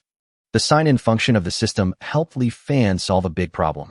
To be honest, in order to get the bond value given by the favorability every day, he always tried to strike up a conversation with everyone. Day after day, it was inevitable that a group of people would feel puzzled by Li Fan's strange behavior. In order to gain bond points, Li Fan had no choice but to continue chatting with her for no reason. Now, he can finally get rid of this trouble. Moreover, with this sign-in system, even if the other party is not next to him, he can still take advantage of the other party smoothly and no longer worry about missing the bond value. At this moment, Li Fan suddenly couldn't help rubbing his hands. After all, the next step is the system mall, which is the focus. Today's system mall is divided into two parts. One is the ordinary system mall, and the other is called the Lingmin Mall. Li Fan first opened the system mall, and what caught his eye was the legendary fighting technique that he had been looking forward to for a long time. Legendary Fighting Chi Technique, 5,000 bond value. The price was as expected, but unfortunately Li Fan couldn't afford it for the time being. However, for him who was now receiving 317 bond points every day, a few days at most would be enough to redeem it. Li Fan no longer cared about the skills and took another look at the system mall. He was somewhat disappointed to find that there were no other changes in the entire system mall except for the legendary fighting skills. It seems that the highlight is still in this territory mall. Chapter 134 Lord System 2. This Lingmin Mall should give me a surprise, right? Li Fan opened the Lingmin Mall while muttering to himself. The Lingmin Mall is divided into two sections. The first section is all about crops. What caught my eye was something called magic crops. Level 1 magical crops. Crops modified based on the world they are in, with a faster harvest period. Note, these crops have been magicized and cannot be replanted. After that, various magical crops are introduced. Level 1 demonic potatoes. 20 bond value per acre of seedlings, harvest period half a month. Level 1 demonic sweet potato.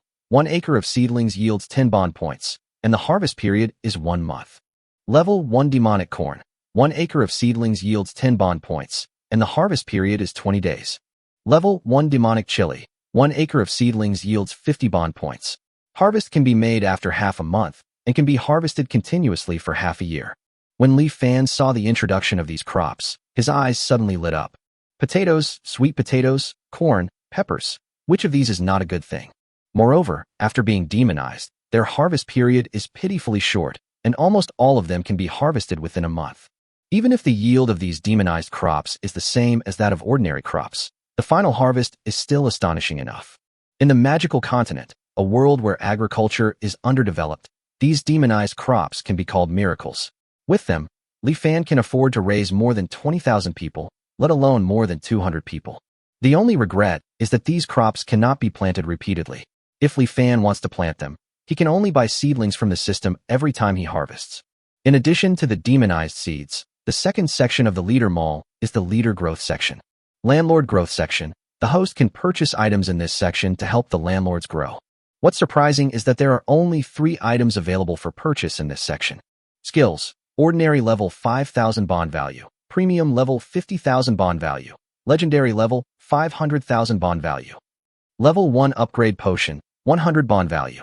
Section 1 Alien Growth Gymnastics 10,000 bond value. Although there is less content in this version, Li Fan was stunned for a long time. He didn't know where to start complaining for a long time. The next moment, Li Fan couldn't help but grit his teeth and asked the system, "Why are things in this section so expensive?" Li Fan looked at the entire board, where items with bond values of thousands or tens of thousands were everywhere, and instantly recalled the embarrassing scene when he was dominated by the bond values. The system did respond to this. Ding! All items sold in the territory mall will be systematically modified to fully suit the cultivation of the territories. Then I can just pass on my own skills to the people in my territory. Why should I buy such an expensive skill from the people's mall? Ding! The host's body is not identical to that of the natives of the magic continent. The techniques the host is practicing are modified by the system based on the host's body, and others cannot learn them. Note, the reason the host's techniques are cheaper is because the system offers a discount to facilitate the host's growth. Fuck, after all this time, it turns out the skills I bought earlier were actually a good price. No wonder his ordinary level fighting skills only require 50 bond points. Now that I think about it, this price is indeed too cheap. The 5,000 bond points in the leader mall may be the normal price. Li Fan continued to ask the system unwillingly. Can I let my subjects directly learn the martial arts that already exist in this world? If possible, Li Fan could save a lot of bond points. Ding, okay. This answer was beyond Li Fan's expectations. But Li Fan quickly figured out what was going on. The martial arts in this world are extremely difficult to obtain. Even ordinary level fighting skills are tightly controlled by the nobles and are only taught to those who are willing to be loyal to them for life. This is the case for ordinary level techniques, let alone premium level techniques. As for the legendary level techniques that come after, it is even a question whether they will exist. In this way, Li Fan will have to buy it even if he doesn't want to in the future. Li Fan thought about it and had to ask clearly. If I buy it once, I can let everyone learn it. If everyone had to buy this once, Li Fan would explode on the spot. Fortunately, the system's response was positive. Ding, correct. The host can now give all suitable subjects the cultivation techniques that have been purchased once. Li Fan breathed a sigh of relief. It seemed that he was not at a disadvantage by purchasing from the Lingmin Mall. Li Fan no longer paid attention to the price of the skills, but looked at the level 1 upgrade potion. What's the use of a level 1 upgrade potion? Ding, an ordinary person with a skill can be promoted to a level 1 warrior in a short period of time after taking a level 1 upgrade potion. Wow, a mindless upgrade. But what good is level 1? Before Li Fan could finish his words, he reacted. This is just a level 1 upgrade potion, and it really doesn't have much effect, but what if it is a level 2, 3, or even level 4 upgrade potion? Mass production of level 4 experts is terrifying just to think about. However, there are currently no upgrade potions above level 1 available for purchase in the territories mall.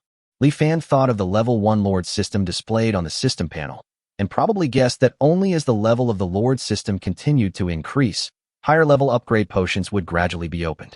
At this time, Li Fan turned his attention to the last item in Lingmin Mall. Section 1 Interracial Growth Gymnastics? Li Fan looked at this thing silently for a long time, and in the end he didn't know how to evaluate this name full of flaws. And why is this thing so expensive? It actually requires a full 10,000 bond points. Li Fan asked the system again, what is the use of this Section 1 Alien Growth Gymnastics? Ding, as long as the subjects perform Section 1 Alien Growth Gymnastics once a day, after multiple participation, all participating subjects may increase their basic attribute points by up to 1 point. Note, this increase is only effective for subjects. Fuck, this is outrageous. Li Fan couldn't help but exclaim in surprise. He had heard from Anna and the others countless times about the importance of basic attribute points. The reason why the weak orcs are weak is because of their basic attribute points. If the weak orcs increase their attribute points, they can learn incredible skills such as beast transformation and blood combat method, sharing blood and life. When the weak orcs are no longer weak, the combat power of their group will probably increase several times in an instant. And this is only the first section of Alien Growth Gymnastics. Does it mean that, like the upgrade potion, it will have the second and third sections as the territory level increases?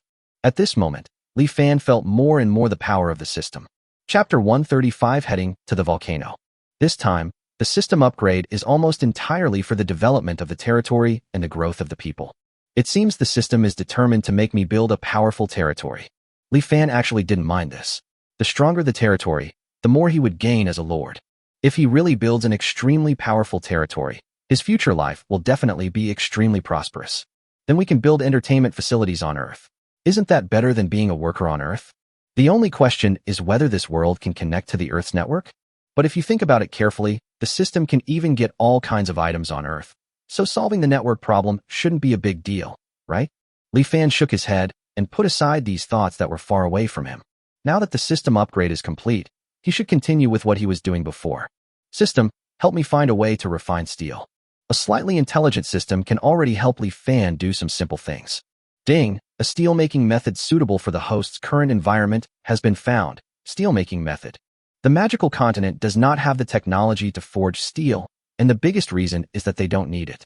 Because there are many special metals in this world, and among these metals, some of them are more than 10 times stronger than iron. For example, the raw material of the Tang horizontal sword in Li Fan's hand is the mother iron. The mother iron, ore from which mother iron is refined, is the essence of iron ore. The hardness and toughness of mother iron are 10 times that of ordinary iron blocks. With the existence of this mother iron, naturally no one would want to use ordinary iron blocks to forge fine weapons. They only think that the material is the most important. If this happened to Li Fan, he would think the same way. The effect of mother iron is so good. Why would anyone use steel bars when we can use mother iron to build houses? Unfortunately, the output of mother iron is too small. According to Dozina, one iron mine can only produce 100 kilograms of mother iron. The amount of steel bars needed to build a house was not a small number, so Li Fan had no choice but to honestly find a way to get the steel. The steel stir-frying method selected for him by the system is a good one. The steel-making method can use iron blocks to produce 3 types of steel: low-carbon steel, medium-carbon steel, and high-carbon steel. Among them, the steel bars suitable for building houses are low-carbon steel.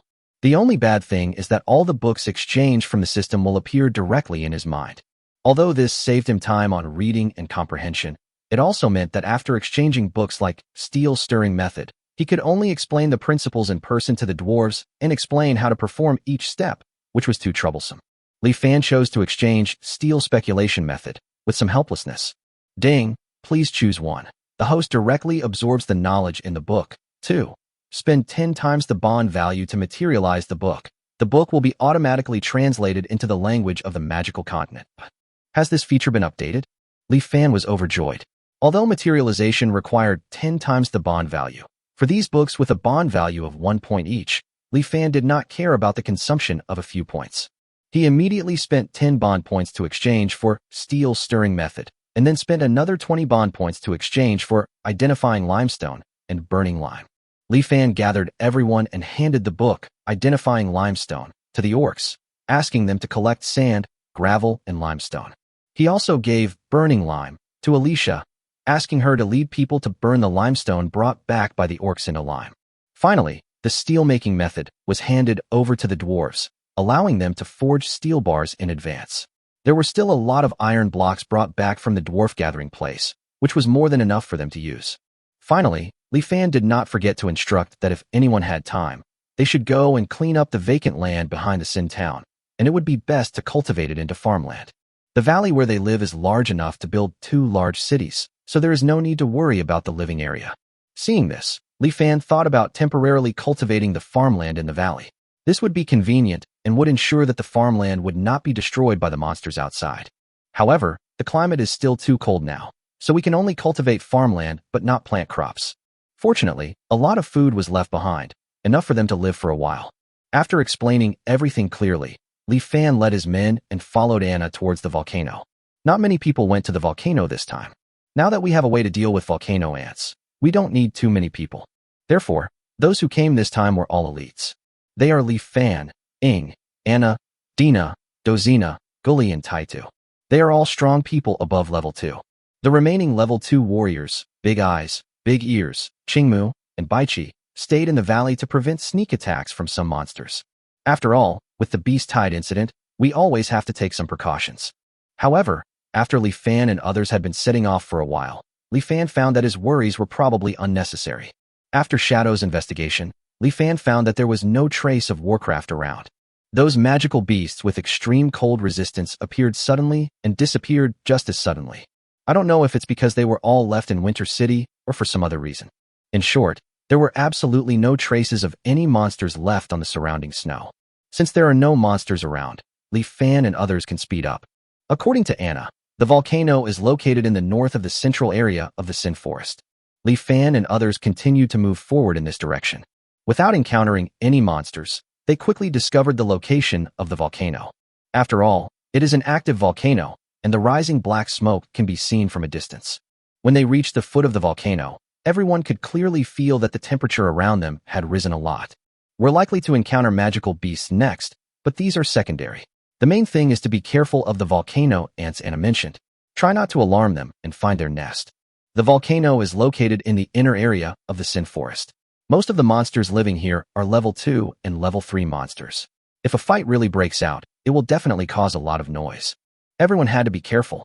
Fortunately, they have Shadow. Ying activated the stealth skill and walked in front. With Ying's reconnaissance, everyone successfully avoided most of the monsters. Perhaps only the dark elf Shadow, who is good at stealth, can lead everyone forward smoothly. It was not until Li Fan and others reached halfway up the mountain that Ying suddenly issued a warning. Li Fan and others walked over slowly, and then saw a group of giant red ants half a meter long in front of them, volcano ants. Chapter 136: Volcanic Ash and Sulfur. The volcano ant looked similar to what Anna had described before, half a meter long, with huge jaws and a red shell. They were carrying a kind of uneven black stone in groups. That is the igneous rock after the magma solidifies, and it is also one of the foods of volcanic ants. After all, this is an active volcano, and the black smoke that keeps floating contains volcanic ash and other harmful substances. Under the erosion of these substances, there is hardly any vegetation around, and naturally there are very few animals. If it were not for the mineral igneous rock in the diet of volcanic ants, the huge ant colony would have starved to death long ago. Having said that, if they can hunt prey, these volcano ants will definitely choose meat without hesitation. After all, stones are not as delicious as meat. This active volcano probably hasn't erupted in a long time. There's not much volcanic ash around the foot of the mountain. It seems we still have to go to the top. In addition to volcanic ash, Li Fan also wanted to bring back some sulfur this time. Of course, it was to make gunpowder. To be honest, he was not very interested in making gunpowder, mainly because he found that the magical continent was a world of high martial arts. Gunpowder could have a huge impact on ordinary people, but in the world of high-level martial arts, it is not good enough. The power of a kilogram of black powder explosion is probably about the same as a full-strength attack from a level 2 warrior using fighting skills. For Li Fan now, such power inevitably makes him feel a little disgusted. As for developing to the technological level of the 21st century on Earth, even if he had countless knowledge support, he didn't know how many years it would take. During this period, he had probably already advanced to level 5 or 6, or even higher, and turned into a human nuclear bomb. Thinking of this, he really didn't have much interest in making gunpowder. However, he now has charcoal and saltpeter, and even knows that the best ratio of gunpowder is 10% sulfur, 15% charcoal, and 75% saltpeter. In other words, as long as he got the sulfur back and processed it a little, he could get a bunch of good black powder. Since it was something that came handy, he just did it. Besides, sulfur can be used to make sulfuric acid, saltpeter can be distilled to produce nitric acid, and glycerin can be separated from easily available lard. Sulfur, nitric acid, glycerin. If these things are handled correctly, they can be used to make a high explosive nitroglycerin. If nitroglycerin were really developed, its power would at least be comparable to a full-strength attack from a level 3 warrior using fighting skills. This kind of power can already be used in many places. With this mentality, Li Fan planned to bring back the volcanic ash and sulfur together. For this purpose, the volcano ants in front of him were his obstacles.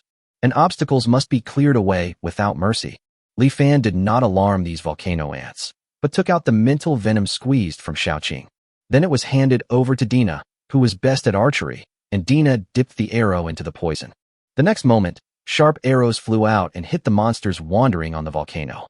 If these monsters were below level 2, they would fall down almost instantly. The several level 3 monsters only held on for a short, while before they couldn't help but tilt their bodies and fell down. Although they were still conscious, they were unable to move at all and could only watch Li Fan and the others drag them away. Dozens of magical beasts were thrown not far from the volcano ants. The volcano ants looked at the food falling from the sky in front of them without any hesitation and pounced on it almost immediately. When worker ants find food, they often taste it first. These volcano ants were no exception. After some effort with their powerful jaws, they finally bit off a few bites of fresh meat from the monster. After tasting it, they seemed very satisfied, and immediately some of the volcano ants went back to call for help. The remaining volcano ants tasted the food while trying to find ways to take it back. However, not long after, these volcano ants were also poisoned by the mental toxins in the monster's body and soon fell to the ground, unable to move. Ants don't waste food. These immobile volcano ants are also regarded as food by other volcano ants.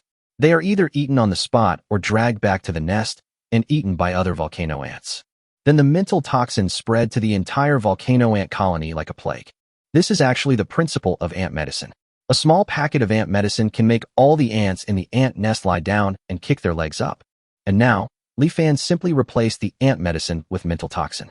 Li Fan was not worried about the mental toxin being diluted too much.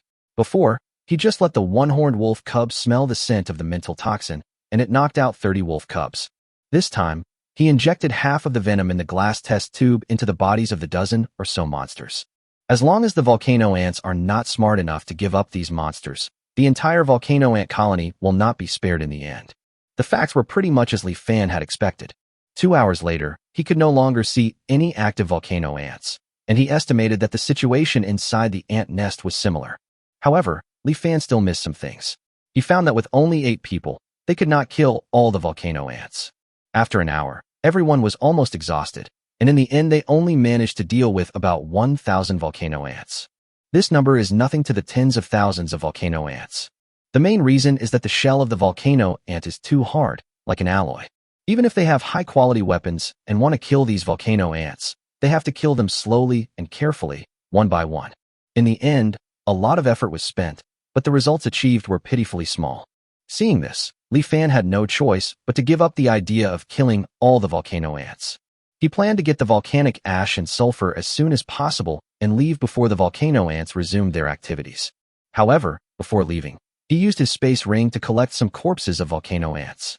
The shells of these volcano ants were so hard that they could be made into good equipment. At the top of the volcano, thick black smoke continued to emerge from the crater, which was not only mixed with volcanic ash and other particles, but also had a strong smell of sulfur. Li Fan and others easily found yellowish-brown sulfur and volcanic ash all over the ground. Collecting this sulfur and volcanic ash is not difficult. With the space ring, everything becomes very simple. Let Taitu and Gully use his and Dozina's space rings respectively to collect volcanic ash and sulfur. Li Fan walked to the edge of the crater and took a look. What caught his eye was naturally the constantly rolling yellow-red magma. At the same time, a hot breath kept rising, almost curling Li Fan's hair on his forehead. Li Fan hurriedly retreated, and at this time a black crystal on the edge of the crater caught his attention. There are still quite a few of these black crystals around. Could it be a special, or? Li Fan frowned and looked at the black crystal that was only the size of a fist. He took a deep breath, then stretched out his body and grabbed the black crystal in his hand in a very short time, then quickly retreated. What's this? Li Fan shook the black crystal in his hand towards everyone. Everyone frowned. Obviously none of them knew him. Seeing this, Li Fan put the black crystal into his space ring and planned to take it back to show Qingmu Baiqi and the others. As the saying goes, an old person in the family is like a treasure. These old people may not have much else to say, but at least they have seen a lot. Chapter 137 Beware of Bears. Taitu and Gully had already filled the 2 space rings with volcanic ash and sulfur. Li Fan and others did not stop and immediately walked towards the foot of the mountain. They estimated that the volcano ants would wake up soon. This operation went much more smoothly than expected, and they might be able to return to the valley before dark. The group walked smoothly to the mountainside, when the figure leading the way suddenly stopped. Li Fan and others knew that Ing had discovered something. Li Fan looked around vigilantly. Seeing that there was nothing unusual around him, he asked Ing, "What's wrong?" Ing frowned and said uncertainly, "There seem to be more traces around here, but they are not left by monsters." If these are not traces left by monsters, is there someone else nearby? Li Fan was a little puzzled. No traces were found when I came, but some were found when I left, which undoubtedly means that someone had been there during that time. The ice and snow have not melted yet, so no one should enter the Forest of Sin at this time, which means that this person was already in the Forest of Sin. Li Fan estimated that the other party relied on the heat of the volcano and the surrounding monsters to survive the winter of the year of divine punishment. However, the other party was not killed by the volcanic ash and sulfur. Either he was very powerful or he was lucky enough to find a good shelter. Li Fan thought about it and decided to ignore the other party. Now he doesn't even know what ethnic group the other party is, or whether they are an enemy or a friend, so there is no need to take the risk of contacting them.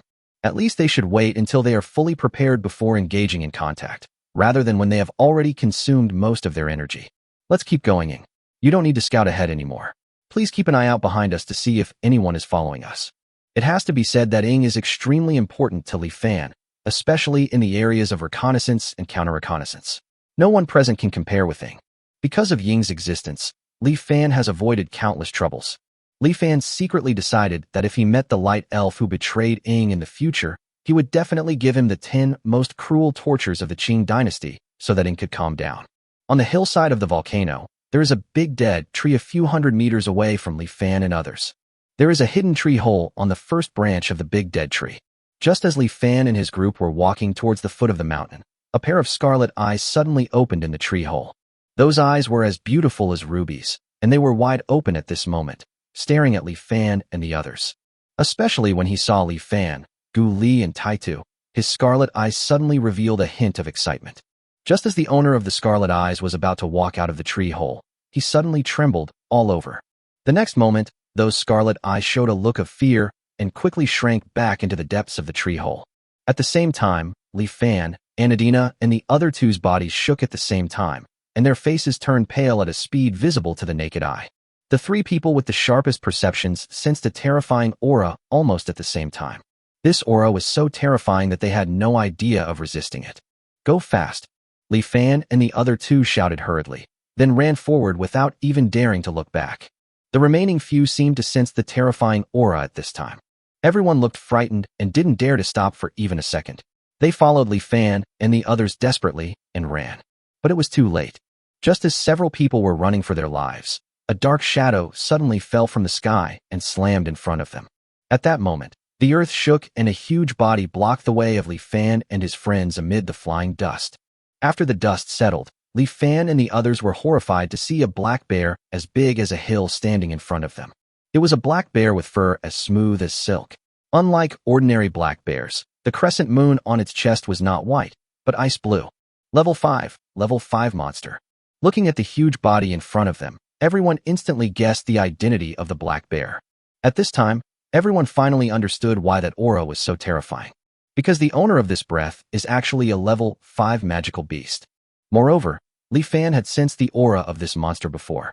It was the same terrifying aura in the beast tide. Why is this level 5 monster here? Didn't it follow the beast tide towards Winter City? At this time, no one could answer Li Fan's doubts, and he had no time to continue thinking about this problem.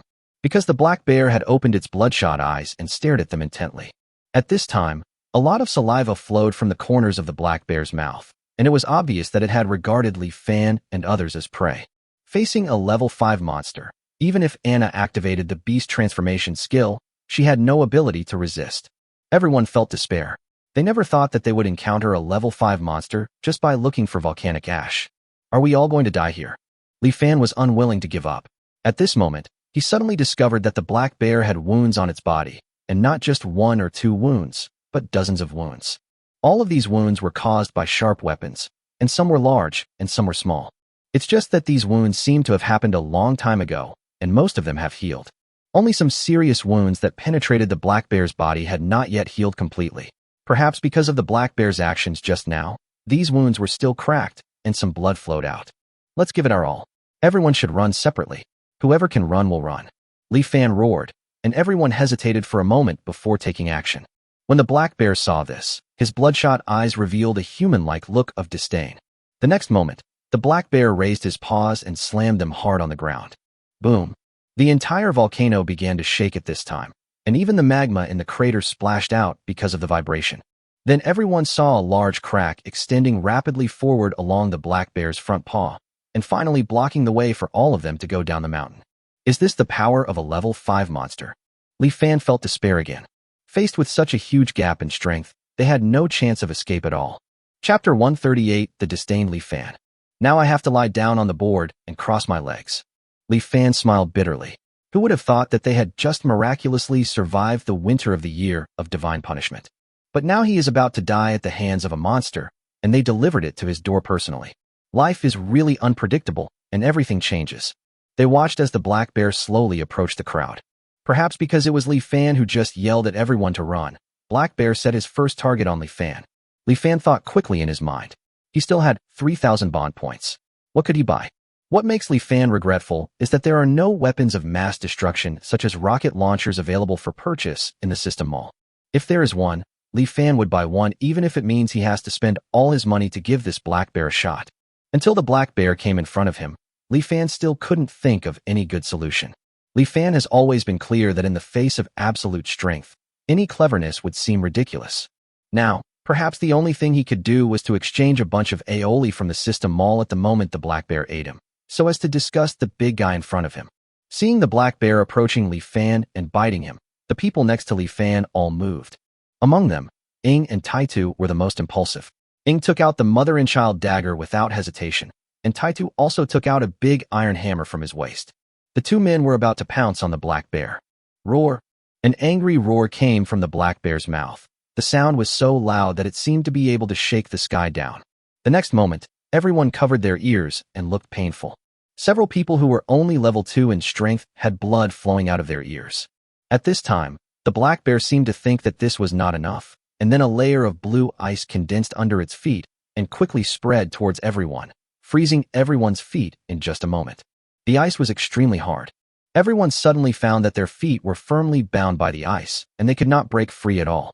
As the black bear did this, a sinister smile appeared on the corner of his mouth like a human, as if he was happy that he could finally eat in peace.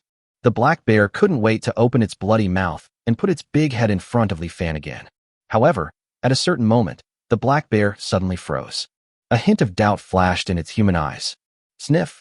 The black bear suddenly closed its big mouth and sniffed Li Fan several times. Then it was silent for a moment, and its human eyes showed more doubts. Li Fan was also stunned when he saw this. No, this scene looks like he has a strange smell. Li Fanka is different from the rude dwarves and orcs. He takes a bath regularly. However, what made Li Fan speechless was that the black bear did stop after smelling the scent on him. And more than once. Sniff. Sniff.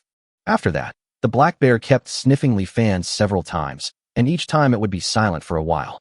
After repeating this several times, Black Bear's eyes were filled with confusion and uncertainty. The look it gave Li Fan and the others was also full of hesitation.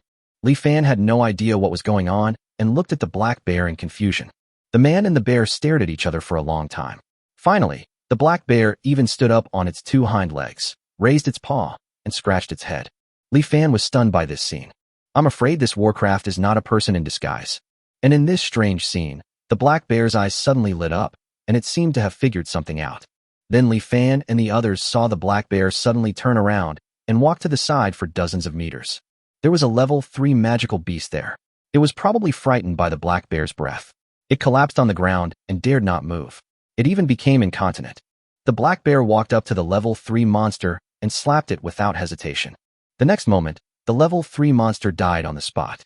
The black bear then picked up the level 3 monster, not caring at all about the fact that it had just lost control of its bladder, and threw it directly into his mouth and started chewing it.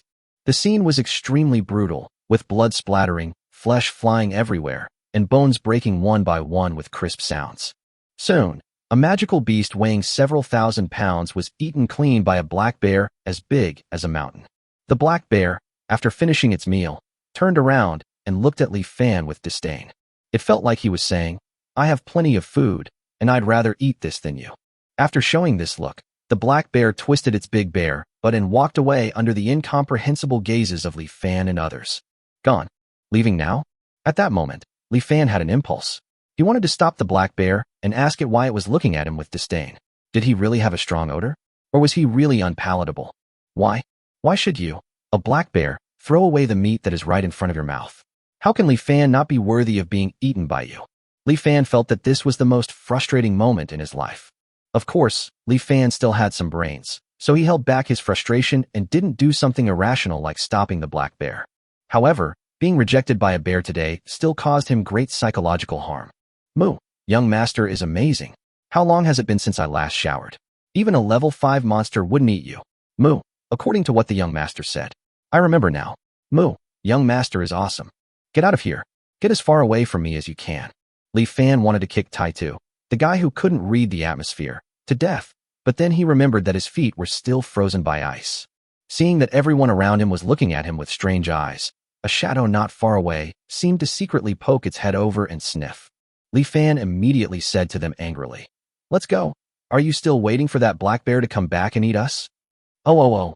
Everyone then realized that, yes, even though the black bear had let them go for unknown reasons, there was no guarantee that the black bear wouldn't suddenly change his mind, and then they could really just lie back and relax. Everyone hurriedly began to clear the ice under their feet. Then a group of people ran towards the valley without even looking back. But on the way back, Li Fan could clearly feel that everyone was still looking at him with strange expressions. This made Li Fan unable to help but smell the smell on his body. However, no matter how many times he sniffed, he did not smell any strange smell. But Li Fan still decided to take a good bath when he got home. After Li Fan and others left, Scarlet eyes opened again in the tree hole in the distance.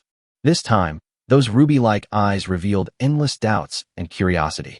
The owner of the eyes hesitated for a long time and wanted to step out of the tree hole, but seemed to be afraid of something and finally shrank back into the depths of the tree hole. Chapter 139 Photostone. After escaping death, Li Fan and his group returned to the valley before dark. The first thing Li Fan did after returning was to boil a large bucket of hot water for himself. He even exchanged for soap and bath towels. An hour later, Li Fan appeared in front of everyone again, looking like a freshly steamed shrimp, with every part of his body red. The few people who knew the reason looked at Li Fan with strange expressions, as if they wanted to laugh but didn't dare to. Only they knew how much psychological damage the big black bear's disgusted look before it left had caused to Li Fan. However, everyone felt that the big black bear, a level 5 monster, definitely did not dislike Li Fan because of his smell. After all, the big black bear can eat the monster that just lost control of its bladder without hesitation. As for why the big black bear let them go, no one knew the specific reason. The only thing that was certain was that it was related to Li Fan. Li Fan had no idea about this. In the end, everyone could only attribute it to good luck. After that, Li Fan began to count the harvest this time. First, 8 cubic meters of sulfur. There was no rush to make black gunpowder, so Li Fan asked someone to find a cave to store all the sulfur. This was followed by 25 cubic meters of volcanic ash. 1 cubic meter of volcanic ash weighs about 1.2 tons. Li Fan harvested nearly 30 tons of volcanic ash this time. It looks like a lot, but in fact it only takes up more than 100 tons of concrete, which is only enough to build a city gate at the entrance of the valley. Thinking about the huge amount of concrete that would be needed to build the house later, Li Fan couldn't help but start to have a headache.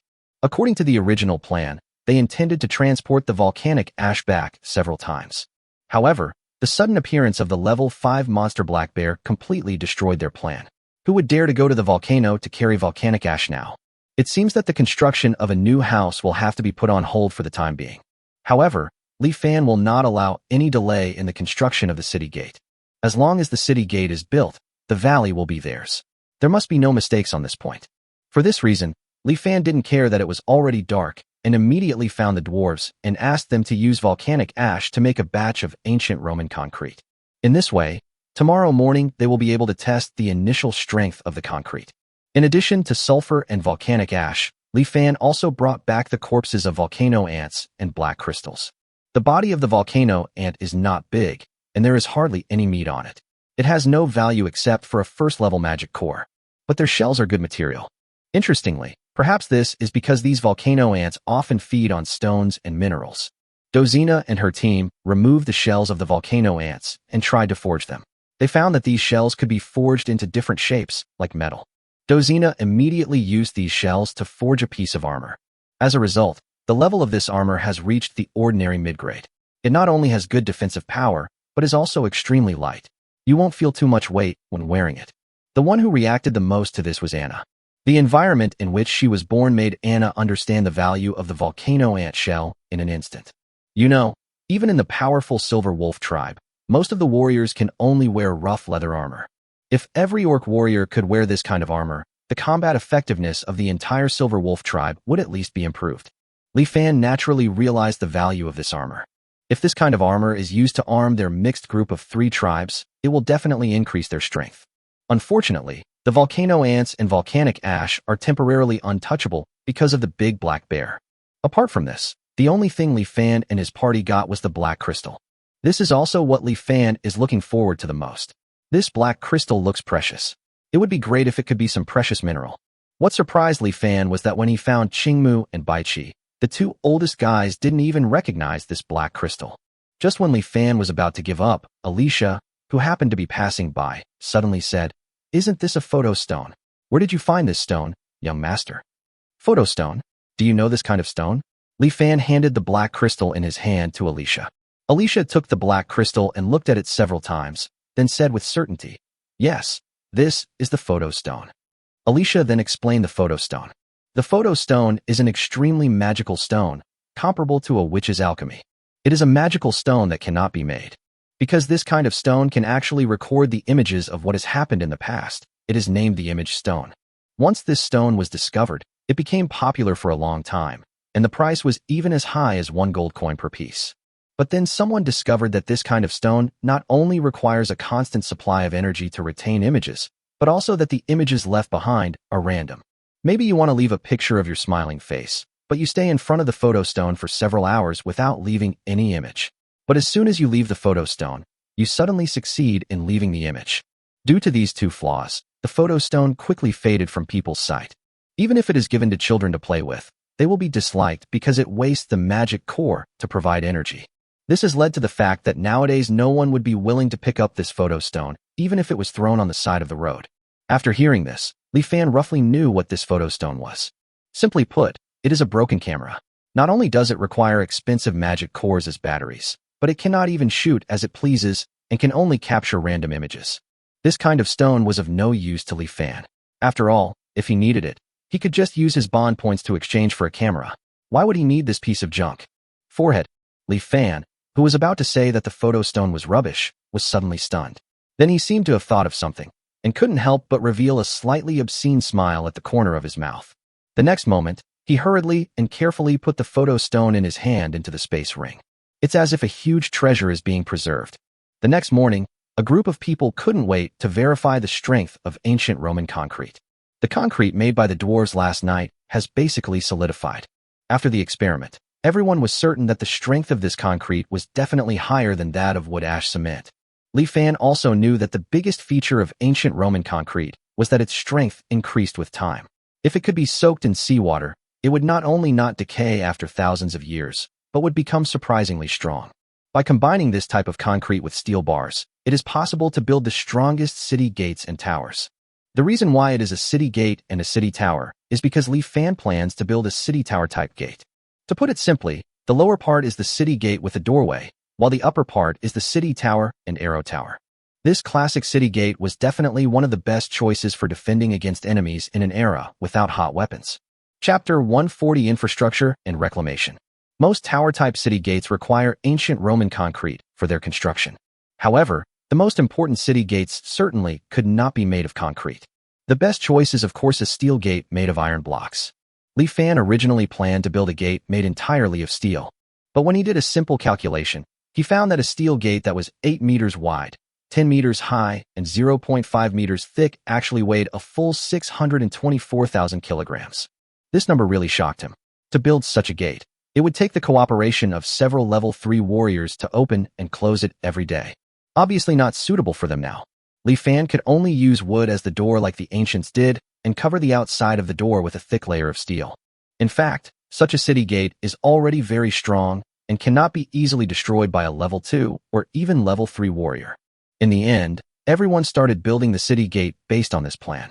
During this period, Li Fan, who strives for the best, is still obsessed with the gate made entirely of steel.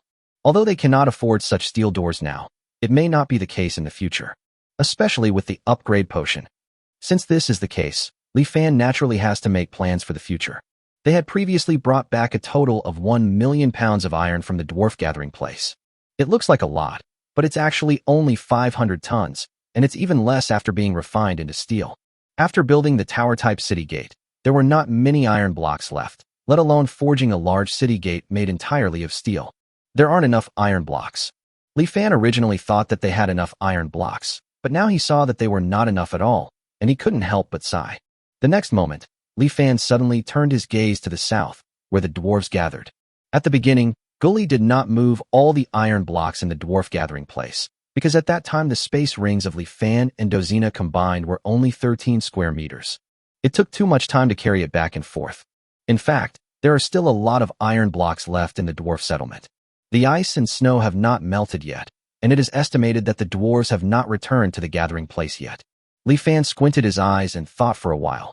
Then he found Gully and Dozina. We don't have enough iron. Li Fan sighed again towards Gully and Dozina. When Gully and Dozina heard this, they were speechless. How could they not understand the meaning of Li Fan's words?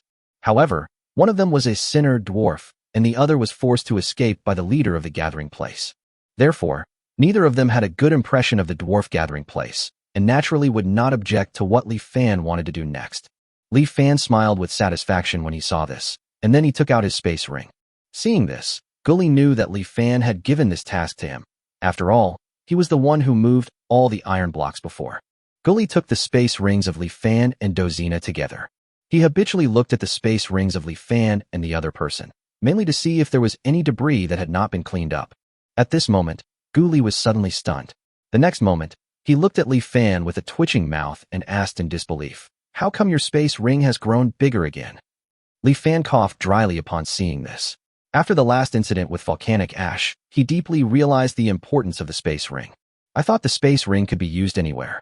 Li Fan finally gritted his teeth and directly upgraded the 25 cubic meter space ring to 50 cubic meters. Because of this, another 2,500 bond points left him, and now he only has 1,100 bond points left. Although bond points are precious, you can always have some if you save them. Now it is more important to collect resources. Now with this 50 cubic meter space ring, plus dozenas, it is 55 cubic meters. In this way, Ghoulie can move nearly 429 tons of iron blocks in one trip, which is a full 858,000 kilograms. As long as Ghoulie carries the iron blocks a few more times, they will not be short of iron blocks for a long time. Ghoulie also guessed Li Fan's thoughts, and the corners of his mouth twitched again. Even if the dwarf settlement was built on a mine, the maximum amount of iron stored was 10 million kilograms. As long as he moved it back and forth a dozen times, he could empty the entire settlement. Li Fan was planning to let him wipe out all the iron blocks in the dwarf gathering place. The entire dwarf empire will be shaken by this, right? Ghoulie hesitated a little when he thought about this, but finally he gritted his teeth and left the valley. Done it. Those bastards in the gathering place stole so many good things from us, and in the end, all they gave us was low-quality beer and a pitiful amount of salt. Since you treated us like this in the beginning, don't blame me for taking things too far now. Thinking of this, Ghoulie walked towards the dwarf gathering place without hesitation. He decided that this time he would empty the dwarf gathering place and not leave even a little piece of iron for the other party. Dozena, who was standing by, saw Ghoulie's expression and seemed to understand what he was thinking. This immediately made Dozena think of how terrible the wail of the bastard leader of the gathering place would be when he came back and looked at the empty dwarf gathering place. Dozena couldn't help laughing when she thought of this. She felt she had to drink something tonight. After all, today was a good day. The orcs and humans are making ancient Roman concrete. The dwarves built the city gate according to the drawings Li Fan exchanged. The mixed group of 3 ethnic groups carried out the infrastructure construction in an orderly manner. Except for a few guys who were playing tricks, everyone was busy as hell, and Li Fan naturally couldn't be idle. At this time, he was clearing the land behind the sinful town, and the land nearby was to be reclaimed into farmland. With the existence of demonized crops, the sooner the farmland is cultivated, the better. Unfortunately, they now have less than 300 people, which is far from enough. Li Fan had no choice but to accept this.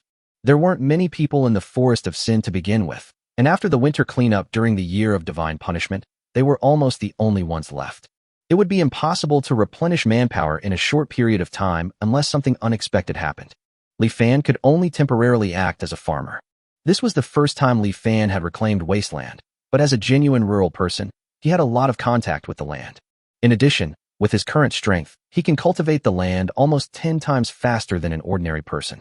After a whole day, they managed to reclaim a total of 20 acres of land. Looking at the vast land in front of him, although Li Fan was exhausted, he couldn't help feeling proud in his heart. Auspicious snow indicates a good harvest.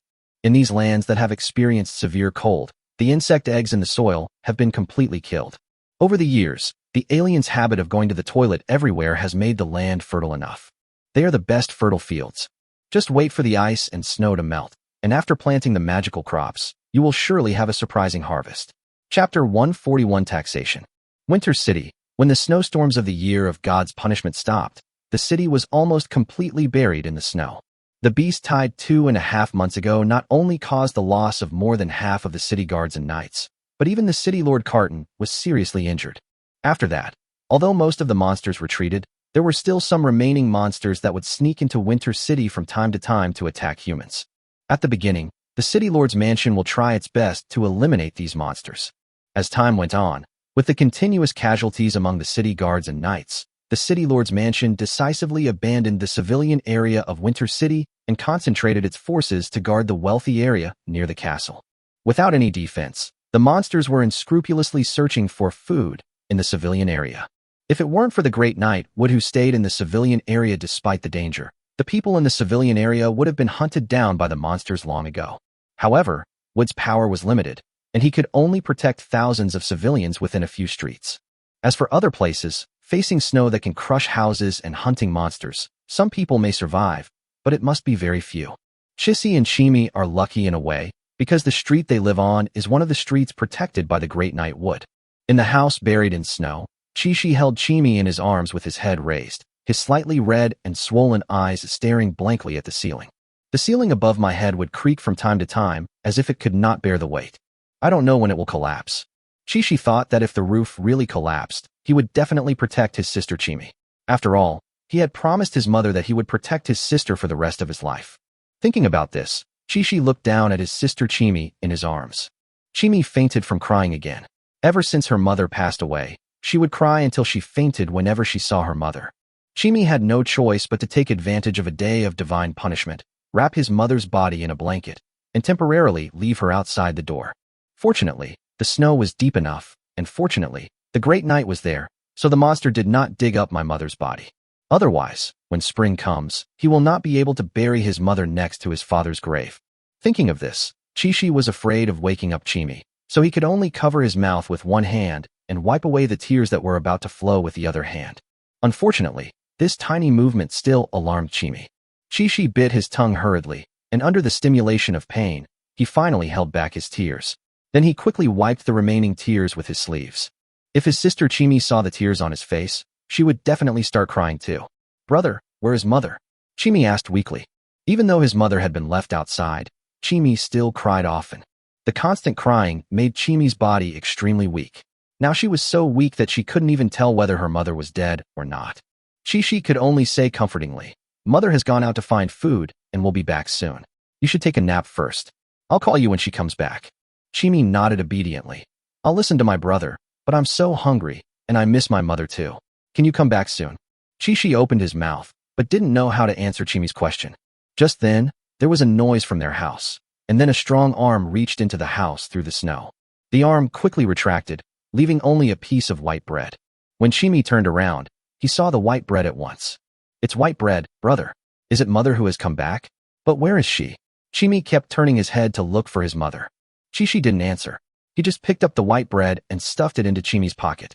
Then he said, "Of course mother is back. But she's gone to find food for us tomorrow. Otherwise, we'll be hungry tomorrow. Wait a little longer. Mother will be back soon." Perhaps because he was too hungry, Chimi did not doubt it. He broke off 1/3 of the white bread and started eating it in big mouthfuls. He fell asleep again unknowingly. Chi looked at the remaining 2/3 of the white bread, and his eyes became red again. In the end, he only broke off a small piece, ate it in 2 bites, and then endured the hunger and carefully hid the rest of the white bread. Chi knew very well who had brought the white bread. If it had not been for the great knight guarding the streets from the monsters, if it had not been for him bringing food to them from time to time, and if it had not been for him giving them a glowing stone, they would have both been dead long ago. Chi knew all this, so he had to save food and try not to cause trouble for the Grand Knight. With this thought in mind, sleepiness came over Chi without him noticing. In a daze, Chi remembered the great knight who had helped him shovel snow, and he muttered to himself, "Are they all knights? Why are most of the knights of Winterfell different from the Lord Knight? But the great knight is so handsome. The great knight is a true knight. Can I become a knight in the future? If I could become a knight, I would be able to save people like my mother, or at least protect my sister, Chimi." In the castle of Winterfell, Carton sat at the desk in the study, and a man dressed as an official stood beside him. The man dressed as an official is a tax collector. At this time, the tax collector took out a piece of parchment, handed it to Carton, and said, "My lord, this is a tax collection order from the imperial capital. The letter states that due to the losses caused in the winter of the year of divine punishment, the king has ordered the early collection of this year's household tax. There are 3 types of taxes in the human empire. 1. Land rent tax. 2. Income tax. 3. Household tax. Land and income taxes are just what they sound like, but the household tax is a tax that everyone living in the Imperium of Man must pay. Council tax is distinct from land rent tax and income tax. The biggest beneficiaries of land rent and income taxes were the local lords, while the household tax was paid directly into the imperial treasury. It can be regarded as a tax established by the empire to ensure the fullness of the treasury. In the past, household taxes would not be paid until after the autumn harvest together with land rent tax and income tax. However, this year of divine punishment has caused heavy losses to the human empire, and with the treasury empty, the king finally ordered the early collection of household taxes. Chapter 142 Celebration and Commendation Conference 1. In the human empire, whenever household taxes are paid, central tax collectors are dispatched from the imperial capital. Ultimately, central tax collectors worked with local officials to record the household taxes paid by civilians to ensure that household taxes were not collected twice by local officials. Carton is not very interested in this kind of thing that has no benefits at all. Then you will work with the central tax collectors to complete the collection of household taxes. Carton gave a casual instruction to the tax officer beside him, and stopped paying attention to the matter. Seeing this, the tax collector asked uncertainly, "Lord, Winter City just experienced the winter of the year of divine punishment. Almost all the residents have lost their savings. Should we continue to collect this household tax?" "Keep collecting," Carton replied without any emotion. "But now they can't produce anything valuable," the tax officer couldn't help but say. After hearing this, Carton looked up and glanced at the tax officer. His sharp and ruthless eyes made the tax officer shudder on the spot. "Why? Household tax is the king's tax. You don't want the common people to pay it, but you want me, the city lord, to pay it." "No, that's not what I meant." The tax officer was so frightened that he almost fell to the ground. Seeing this, Carton retracted his gaze. He suddenly broke into a grin, and then uttered a sentence that seemed to freeze anyone into ice. "Since the common people can't afford the household tax, let them sell themselves into slavery." "Ah." The tax officer was frightened again and looked at Carton in disbelief. He was one of Carton's confidants. Otherwise, he would not have been able to sit in the position of tax collector of Winter City. He thought he understood Carton, but he did not expect that the real Carton was so ruthless. There were thousands of civilians, and they were going to turn them all into slaves. The tax officer saw it clearly, and when Carton made this decision, he did not hesitate at all. For a moment, the tax collector looked at Carton with eyes full of fear. Carton didn't care about the tax collector's look. The human empire suffered huge losses this winter. Didn't Winter City suffer any losses? On the contrary, the losses suffered by Winter City this time were extremely shocking. In addition to the destroyed city, what really saddened Carton was the countless deaths of city guards and knights. These city guards and knights were the foundation of his army. He didn't know how much time and money it would take to replenish the lost manpower. Not only the king was short of money, he was also short of money, a lot of money. Since he couldn't make any money from household taxes, he would turn the civilians who couldn't pay the taxes into slaves. In this way, there is a lot of profit to be made. Thinking of this, Carton suddenly showed a happy smile. The tax officer standing by looked at the cold smile on Carton's face. He seemed to have seen through Carton's plan and couldn't help but remind him. "But Lord Mayor, after Winter City experienced both the winter of the year of divine punishment and the beast tide, it was considered a good thing if 3 out of 10 civilians in the city survived. There aren't many civilians left in Winter City now. If those who can't pay taxes are forced to sell themselves into slavery, Winter City might become a deserted city." How could Carton not have considered the tax officials' concerns? He looked out the window at the civilian area buried in snow and said confidently, "Don't worry. I've received news a long time ago. The river above the neighboring city of Chambord has frozen over due to the accumulation of snow. This winter, the ice has blocked a terrifying amount of river water. Once the ice and snow melt, a terrifying flash flood will erupt above Shampoo City, carrying countless ice blocks and completely submerging the entire city. Right now, Shampoo City's lord, IBI Buckstone, is already trying to reap the city's wealthy. He'll probably flee overnight soon. I had someone secretly spread the news of the flash flood within the city. It won't be long before countless wealthy and common people flee Shampoo City in terror and eventually flood into Winter City, which is the closest city to Shampoo City. At that time, we can make some money from selling the land and houses. And now these remaining civilians in the city will become an obstacle for us. Wouldn't it be a good idea to turn them all into slaves?" As Carton spoke, he suddenly covered his chest. Ahem. Finally, he couldn't help coughing twice. It had been 2.5 months since the battle with the level 5 monster, but the wounds on his body still stung slightly. "Damn monster," Carton cursed, then glanced at the stunned tax collector standing beside him and said unhappily, "What are you still standing there for? Go find a way to contact the slave trader. Remember to wait until the slave trader arrives before announcing the family tax." "Yes." The tax collector trembled and left the study. All the way he looked in the direction of the civilian area, because he knew that the people there would soon cease to be human beings. "Master, the city gate has been built. Although the concrete hasn't dried completely yet, the gate has been installed." Dozina found Li Fan, who was cultivating farmland, and brought him good news. Really, Li Fan was overjoyed. From the day the construction of the city gate began, it took only 3 days for the dwarves to complete the construction of the entire tower-type city gate with their amazing construction speed. As long as the city gate is built, at least half of the valley will belong to Li Fan and his team.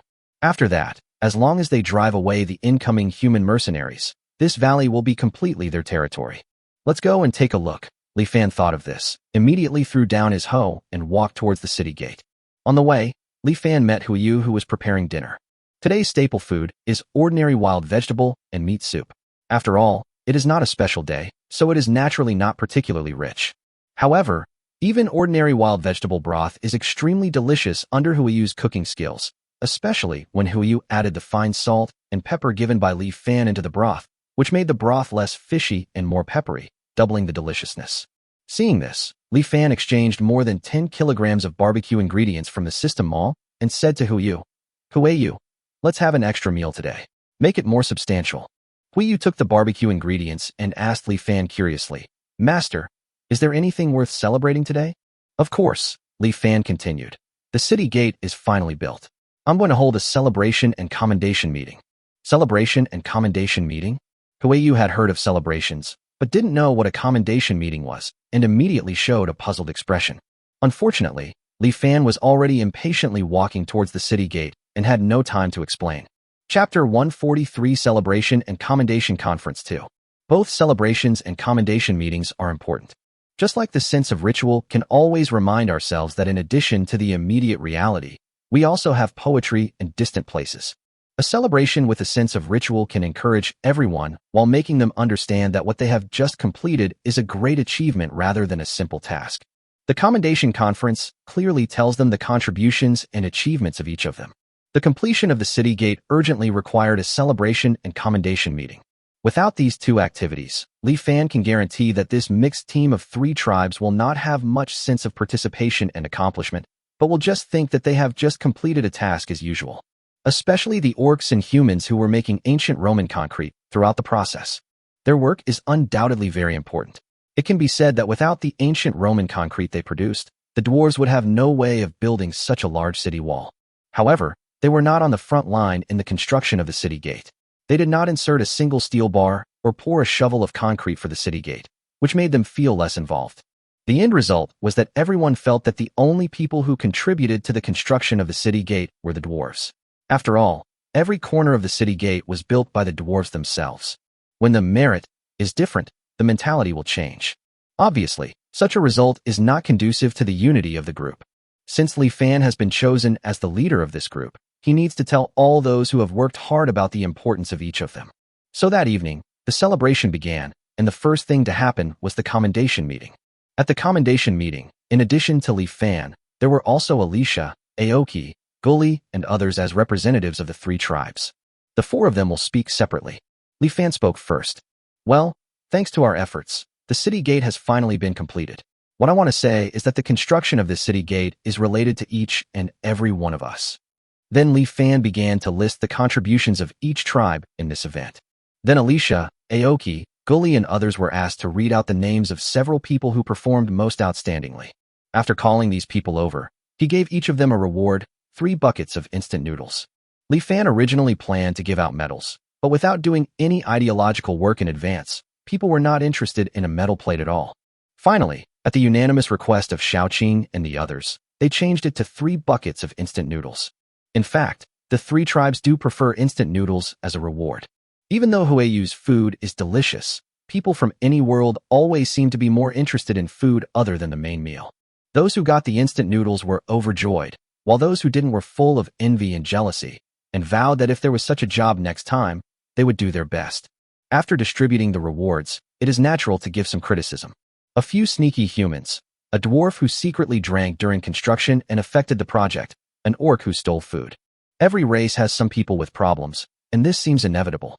When these people were pulled onto the stage and criticized in person, most of them blushed and lowered their heads, not daring to look at anyone. Of course, there were also a few who gritted their teeth, revealing a hint of anger and hatred. These people are undoubtedly pests in the group. Li Fan cannot tell them to get out of the valley with just a look, otherwise what others will think. However, Li Fan secretly took note of all these people. If they did something they shouldn't do in the future, Li Fan would naturally show no mercy. After the commendation meeting, the next thing is naturally the celebration. When plates of barbecue were served on the table, the atmosphere became lively. What makes Li Fan feel sorry is that they don't have any decent ingredients now, and there are many places where bond points are needed, so they cannot be wasted. Otherwise, for such an important event, Li Fan would have prepared a feast of delicious food long ago, instead of just having simple barbecue like now. Fortunately, the people of the 3 tribes don't think so. For them, the current food is already luxurious enough. They were originally the lowest among the 3 tribes and had suffered all kinds of hardships. Nowadays, not only do they not have to worry about housing and safety, but they can also eat such delicious barbecue. What else can they not be satisfied with? Especially since this is the barbecue made by Huayu. As the person with the most talent in cooking, even ordinary barbecue can always give people a surprising taste in her hands. Their mouths were drooling from eating it. In the end, Li Fan gritted his teeth and exchanged for a bunch of cheap liquor and beer. Every gathering is a rare opportunity to enhance friendship among different races. Li Fan really doesn't want to give up this opportunity to make the three races more united. Sure enough, with the stimulation of alcohol, the celebration reached its climax. Many people from the three tribes danced in front of the campfire with their arms around each other. Before they knew it, the group had already been making noise late into the night. Just when everyone was making a fuss and didn't want to leave. Boom. Suddenly, a loud noise came to their ears from the direction of the city gate. The loud noise was so sudden, without any warning, that it left everyone present stunned for a long time. Li Fan was the first to react. Could it be that the city gate collapsed? That shouldn't be the case. I've already checked most of the gate, and the quality is absolutely up to standard. There shouldn't be any problems. Just when Li Fan was puzzled, there was a slight vibration from the ground. Then the sound of boom boom continued to reach their ears. The sound came from far away, as if a huge monster was running towards them. Now Li Fan and the others' expressions have changed. Almost everyone thought of a possibility. A huge monster attacked the valley. But the city gate is closed, so the monsters shouldn't be able to get in, right? Although Li Fan didn't know what exactly happened, he immediately shouted to everyone. Everyone, prepare for battle. Anyone who doesn't have level 1 strength, retreat. Just as Li Fan finished speaking, a boom sound was already heard not far ahead of them. In the darkness, a pair of beastly pupils emitted blue light and stared at Li Fan and the others. At this time, a huge body also revealed its outline. It is a round body that looks like a hill. Just when Li Fan felt that this body looked so familiar. It was at this moment that the monster finally stepped into the range of the fire. How is that possible? The moment they saw the monster's appearance clearly, the 7 people who had been to the volcano exclaimed almost at the same time. It was because that monster was actually the big black bear on the volcano. How did it end up here? The valley isn't close to the volcano. It doesn't make sense for a big black bear to just happen to pass by here. Li Fan looked incredulous. But the big black bear was right in front of him, and the blue crescent on its chest and the wounds on its body could not be fake. It was the big black bear on the volcano that had left him with severe psychological trauma. Chapter 144: The Strange Big Black Bear. In the valley, the big black bear stared at everyone with its glowing eyes. Faced with a body as huge as a mountain, everyone gasped, but no one dared to move. At this time, the big black bear fixed his eyes on Li Fan. Li Fan's face froze, and he looked at the big black bear with an expression as if he had eaten shit. The big black bear didn't care about Li Fan's expression and immediately walked slowly towards Li Fan. Ing and Taitu, who were not far away, saw this and were about to take action. Don't move, it's okay. Li Fan hurriedly stopped them. It's not that Li Fan is really not afraid of this big black bear, but this big black bear is a real level 5 monster. For those of them whose highest level is only level 3, level 5 can completely crush them all. Since I can't resist, I might as well try and wait and see. After all, the big black bear had let them go once before, so maybe the same result would happen this time. Finally, the big black bear stopped in front of Li Fan. A large black bear on all fours is 6 or 7 meters tall. Li Fan looked up and looked into the eyes of the big guy. The man and the bear stared at each other like the volcano did at that time. The next moment, the big black bear lowered its head. Under everyone's horrified gaze, he sniffed at Li Fan. Sniff. After smelling it, the big black bear fell silent, and then looked at Li Fan with some disgust as usual. Li Fan was confused. At this moment, a ridiculous idea couldn't help but pop up in his mind. Could this level 5 monster, a black bear, have chased me all the way from the volcano to this valley just because it dislikes me? Not only Li Fan was confused, but everyone present was confused, especially Ing and others who had been to the volcano with Li Fan. At this moment, the same idea as Li Fan's came to their minds. This monster came here specifically to dislike Li Fan. Is it necessary? If you dislike me, why don't you stay away from me?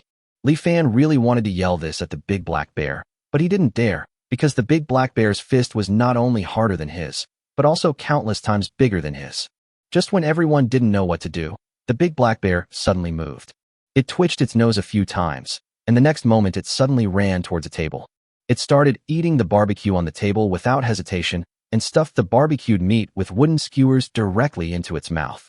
Under the bloody mouth, Both the grilled meat and the wooden skewers were chewed into pieces in an instant. The moment the big black bear swallowed the barbecue, its eyes suddenly lit up. The next moment, it turned into a ruthless eating machine. In just a few minutes, not only all the barbecue and vegetable soup, but also some white wine and beer fell into the big black bear's stomach. That was enough food for more than 200 people. Although more than half had been eaten, the remaining amount was enough to feed at least 100 more people. For the black bear, such a huge amount of food can only fill its stomach. For this reason, the big black bear patted his belly with some reluctance, but when he looked around and found that there was no food left, he immediately showed a look of regret. Boom! The big black bear who had just finished eating barbecue moved again. Just when everyone was wondering if it was hungry and wanted to catch a few people to fill its stomach, the big black bear suddenly turned around and walked towards the city gate. Everyone watched it approach the city gate step by step, and then they realized. Are you leaving? Everyone widened their eyes, somewhat unable to believe it. A monster known for its brutality and bloodshed could be so friendly this time, especially when the opponent still possessed overwhelming power. However, this is the fact. Soon after, another boom sound was heard from the direction of the city gate. When everyone rushed over, they found that there were 2 traces of climbing left on the city gate. It was obvious that the big black bear had climbed in through the city gate and was now climbing out again. At this moment, everyone finally confirmed that the big black bear had really left. So, this big black bear might just be passing by and came in to eat something, and now it's finished eating, so it's gone? Gully said this uncertainly, but he himself didn't believe what he said. Everyone looked at each other, their eyes full of confusion, feeling that what happened tonight was too magical. The next day, everyone spent the night in fear, fearing that the big black bear would suddenly come back. Fortunately, this did not happen. Li Fan hesitated for a moment and decided to let the dwarf repair the marks on the city gate and the city wall first. The next moment, everyone was discussing whether to raise the city wall. Although their city gate was only 8 meters wide and 10 meters high, the city wall was built to 30 meters high and there was a tower on top. Such a city gate is enough to deal with most monsters and enemies. However, it is not enough to face a level 5 monster. After discussion, everyone finally gave up the idea of raising the city gate. If the level 5 monsters really want to rush into the valley, it will be useless no matter how high they build the city walls. If the big black bear is angered by this, it can smash the city gate below with one palm, or even destroy the entire city wall. Faced with this kind of rogue, who cannot be defeated or offended, compromise is the only option. Fortunately, the big black bear was very sensible and did not attack them even though it was not full. Otherwise, Li Fan and his men would have to either fight to the death or move out of the valley. After the city gate was built, the next thing Li Fan and his team had to do was to build houses and cultivate the land. The ice and snow are just beginning to show signs of melting. If it weren't for someone as powerful as Li Fan, it wouldn't be easy to reclaim the land. Moreover, even if the ice and snow melted completely, they would have to wait for the weather to warm up before they could plant the demonized crops. So there is no rush to reclaim the land. On the contrary, the construction of the house is more urgent. Li Fan has a plan for the future, which requires him to build the valley differently from the outside world. So for him, building a house is a higher priority. They had previously given up on volcanic ash because of the big black bear. But now that the big black bear has come to his door, what is there for Li Fan to be afraid of? He immediately took people to the volcano again to collect volcanic ash and sulfur. Chapter 145, Goodbye Big Black Bear. When they arrived at the volcano again, everyone felt a little unsure. Although the big black bear had proved twice before that it did not have much interest, appetite, in people. But the big black bear is a monster after all. It is inevitable that it will be irritable for a few days every month, and no one can guarantee that it will not go crazy at that time. For this reason, Li Fan decided to avoid contact with the big black bear as much as possible. Li Fan led the remaining 6 people and climbed carefully to the top of the mountain. Just like last time, they encountered a large number of volcano ants halfway up the mountain. Li Fan used the same trick again, injecting the fresh venom squeezed out from Shaoqing this morning into the monster's body, and then threw it in front of the volcano ant. But this time, after trying a bite of the monster meat, the volcano ants actually avoided these monsters that contained mental toxins. Li Fan immediately understood that these volcano ants had learned their lesson from their last experience. Most Warcraft possess intelligence, and even the level 1 volcano ants seem to understand the principle of learning from failure. This is not a good thing for Li Fan and his team. When the venom is no longer effective, they will not be able to deal with such a large number of volcano ants. After discussion, Li Fan and others decided to letting lead the way, avoid the volcano ants, sneak to the top of the volcano, use the space ring to get enough volcanic ash, and run away. However, the number of volcano ants was beyond their expectations. Even when they reached the top of the volcano, they could still see colonies of volcano ants everywhere. In the end, everyone was inevitably discovered by the volcano ants. Li Fan killed a volcano ant with one knife, and then avoided the attack of another one. The number of volcano ants is increasing, and there are already hundreds of them. Li Fan knew that this operation had failed, so he could only say to the people around him, "Let's retreat." The number of volcano ants is increasing. We can only think of other ways to obtain volcanic ash later. Everyone could only rush towards the foot of the volcano together. It was not until they ran to the mountainside that everyone discovered something was wrong. The number of volcano ants around them not only did not decrease, but increased instead. At this time, almost everywhere in sight was filled with volcano ants, and their number was probably over 10,000. Could it be that these guys, having learned from their previous experience, are deliberately ambushing us this time? Li Fan felt something was wrong. He had heard that volcano ants had low IQs, so that's why he wanted to take the risk to get the volcanic ash. Who would have thought that these volcano ants are much smarter and more vengeful than imagined? After suffering a loss only once, he learned how to ambush. It's not a big deal that he will be left behind. As long as he and Anna transform into beasts together, they can still fight their way out. The fear is that the noise will be too loud. If it alarms a large number of level 3 monsters, it will be troublesome. Just when Li Fan and Anna were about to activate the beast transformation skill, maybe they made too much noise. Boom. Familiar vibrations and sounds suddenly rang out. Li Fan and the others' expressions suddenly changed, and they looked at each other. They immediately guessed what was coming. So, except for Li Fan himself, everyone focused their attention on him. Li Fan's eyes twitched, and he looked in the direction where the sound came from. As expected, more than 10 seconds later, the round body that looked like a hill appeared. It was the big black bear of level 5 Warcraft. As soon as the big black bear appeared, all the volcano ants seemed to be under a spell of immobilization, and they instantly lay on the ground, not daring to move. The big black bear didn't even look at these ants. It ran forward on its own, and with each kick, dozens of volcano ants were crushed into meat paste. It ran along, leaving behind countless blood. At this moment, it is like a tyrant who despises life. Finally, the big black bear came to Li Fan through a sea of corpses and blood. As expected, it sniffed Li Fan again. Then came the double blow of doubt and disgust. Li Fan has become accustomed to it, or rather, numb to it. He even raised his arms, as if to signal the big black bear to smell it as much as it wanted, and if the smell was not enough, it could just lick it.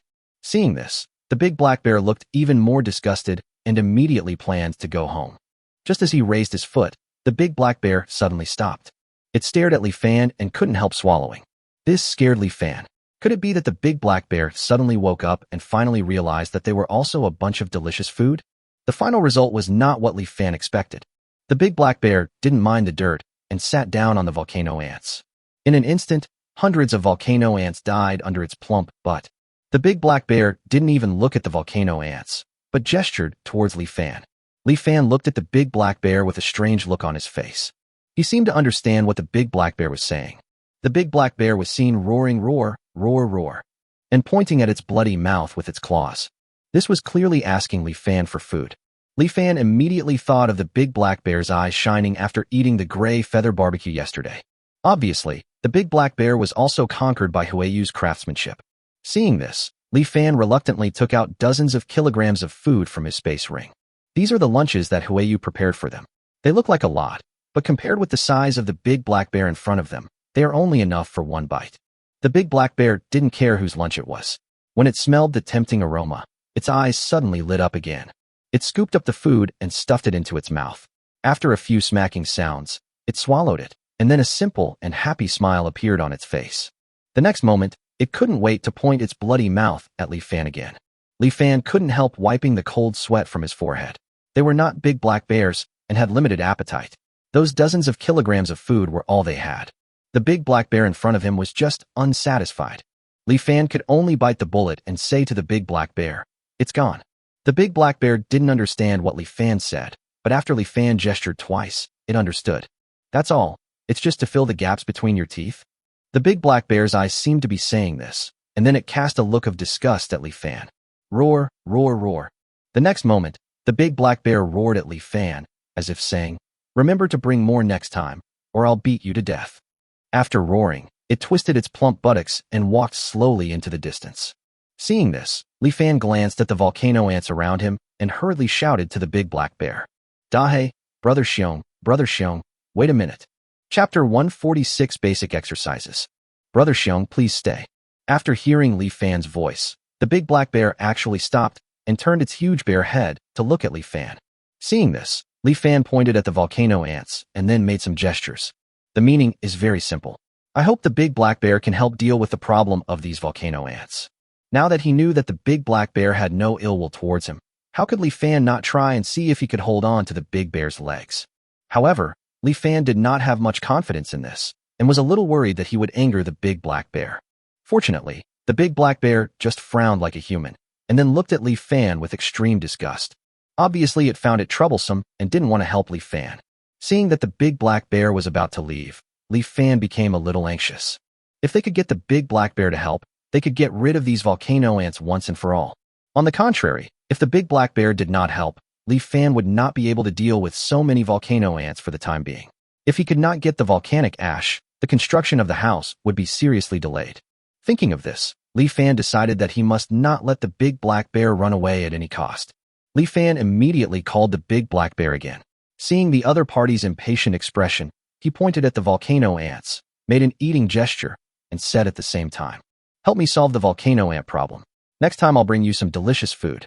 A bunch of delicious food, the kind that'll keep you full." The big black bear naturally didn't understand what Li Fan said, but it understood Li Fan's gestures. The big black bear's originally disgusted look suddenly turned into greed. Thinking of the delicious food yesterday, it swallowed its saliva again. Seeing that the big black bear was interested, Li Fan couldn't help feeling a little proud. The brave will die of overeating, and the timid will die of starvation. Although the action just now was risky, the rewards are also great. If we succeed in hooking up with the big black bear, we can not only solve the problem of the volcano ants, but also ask the big black bear for help when we encounter other troubles in the future. Now it depends on how the big black bear will deal with these volcano ants. Kill them one by one. Even for a level 5 monster, it would probably take several days or even more than 10 days to eliminate all the volcano ants. The big black bear certainly doesn't have this patience. Could it be magic? This big black bear has ice attribute, and it can use forbidden magic like freezing 1,000 miles. Can a level 5 Warcraft use forbidden techniques? Seems unlikely. Just when Li Fan was wondering how the big black bear would deal with the volcano ants, the big black bear suddenly walked towards Li Fan. Under Li Fan's puzzled gaze, the big black bear suddenly turned its back to him and pointed its plump buttocks at Li Fan. The next moment, the big black bear raised one of its hind legs and its whole body shook, as if it was brewing something. Li Fan was confused at first, but the next moment he finally realized what was going on, and a look of horror appeared in his eyes. Without any hesitation, Li Fan grabbed the iron head beside him and blocked it in front of himself. At this time, the big black bear finally finished brewing, and then a stream of yellow water gushed out from its butt and shot towards Li Fan. Li Fan rolled to the side desperately. Only Taitu, who was unable to react in time, was left standing in front of the water.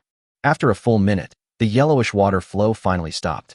After fulfilling his promise, the big black bear looked back at Li Fan calmly. Roar, roar, roar. He roared as if it was a warning, asking Li Fan not to forget the agreement. Finally, he gave Li Fan a look of disgust and left without looking back. At this time, Taitu, who seemed to be washed by a flood, was confused and finally reacted slowly. Then he was seen staring blankly at the yellow liquid dripping from his body, and his big bull eyes slowly lost their luster. Li Fan, who escaped the disaster, patted his chest and breathed a sigh of relief, while looking at Taitu with some guilt. Taitu noticed Li Fan's gaze and instantly remembered the culprit, but there was one thing he couldn't understand. Why did Li Fan pull him in front of him to block the first sound, flood, when he could have obviously avoided it? Li Fan felt Taitu's puzzled eyes, looked at Taitu's miserable appearance, and smelled the pungent smell on the other person from a distance, so he felt a little embarrassed. Li Fan coughed dryly, then hurriedly explained to Taitu, monsters usually use urine to leave their scent, to declare this place as their territory. The big black bear is a level 5 monster. As long as you have its scent on you, other monsters won't dare to approach us. Everything was just as Li Fan said. After the big black bear left, the volcano ants around them were able to move again. However, this time the volcano ants not only did not attack them, but instead quickly retreated away from them. The reason is naturally because of the smell on Taitu's body. Seeing that his guess was correct, Li Fan gradually gained some confidence and continued to say to Taitu, "The situation was urgent at the time. I didn't prepare a bottle. If all the smell fell to the ground, I'm afraid there wouldn't be much left. So I can only. Taitu, this is for everyone." After hearing this, Taitu seemed to understand Li Fan's behavior, and then he said, "Mu, I understand the truth, but why me and not?" As he spoke, Taitu stared at Li Fan with his big eyes wide open. Li Fan's face froze, and he didn't dare to look directly into Taitu's eyes. "After all, I feel a little guilty." After Li Fan sincerely apologized to Taitu, the silly big guy soon stopped caring. This guy has always been like this, completely heartless, and doesn't care about Li Fan's little betrayal at all. However, the more the other party did this, the deeper the guilt Li Fan felt. This may be what is called a natural nemesis. When Li Fan turned around, he found that Anna and the others all had expressions of jaws dropping in shock. They were really stunned by Li Fan's series of tricks just now. How could someone actually dare to seduce a level 5 monster like this, and actually succeed in seducing it? Is there still justice? Is there still law? Li Fan could only say, "Don't be stupid about basic operations." With Taitu, the movable monster repeller, Li Fan and his friends no longer see any monsters around them. Seeing this, Li Fan led a group of people towards the top of the mountain again. When they saw the volcano ants they encountered on the road, they flew away from them quickly as if they had encountered their natural enemies from a distance. Only then did Li Fan truly realize that what was on Taitu's body was a bubble, first sound, of baby. Thinking of this, Li Fan took out an empty bottle from the space ring and handed it to Taitu. "Iron Head, don't waste it. Wring the water out of your clothes and collect it. It might be useful in the future." With the scent of this level 5 monster, they can even walk sideways in the inner area of the Sin Forest. "Isn't it a first tone, baby?" Taitu looked at Li Fan, who was handing him the bottle from a distance. The other party looked as if he was afraid of touching him, which made the simple-minded Taitu unable to help but look at Li Fan with a resentful expression. In the end, Taitu squeezed out a whole bottle of liquid from his clothes and handed it to Li Fan. Li Fan carefully received it into the space ring. Not to mention anything else, just the harvest from this first sound made their trip not in vain. Chapter 147 New Town. "Okay, the space ring is full. We should go."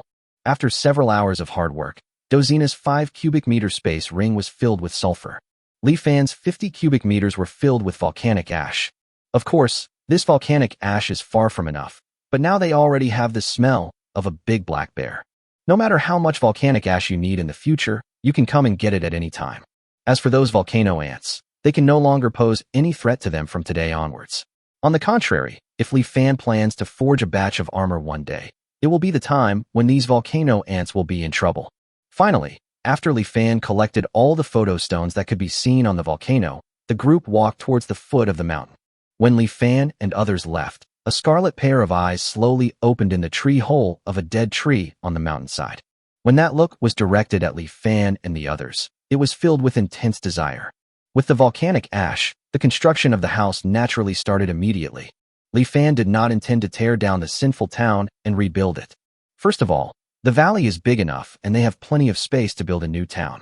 Secondly, Li Fan still has some use for the Sin town, so he lets it remain as it is for the time being. In the end, the new town was located behind the Sin town, just separating the Sin town from the farmland area. With the division of labor among the 3 tribes, several 2-story houses are completed every day. There are 2 reasons why it is not a high-rise building with more than 10 or even dozens of floors. Firstly, they have few people and a lot of land, so there is no need. Secondly, people today probably cannot accept such high-rise buildings. It is hard for them to believe that houses tens or hundreds of meters high are safe. It would be embarrassing if the house was finally built, but no one wanted to move in. So after thinking about it, Li Fan decided to just build some 2-story houses, and then build his high-rise buildings when needed in the future. These 2-story buildings are actually residential buildings built according to the drawings provided by Li Fan. No matter from which perspective, the residential building has been planned in the most reasonable way. Each house has at least 1 living room, 1 kitchen, and 2 toilets.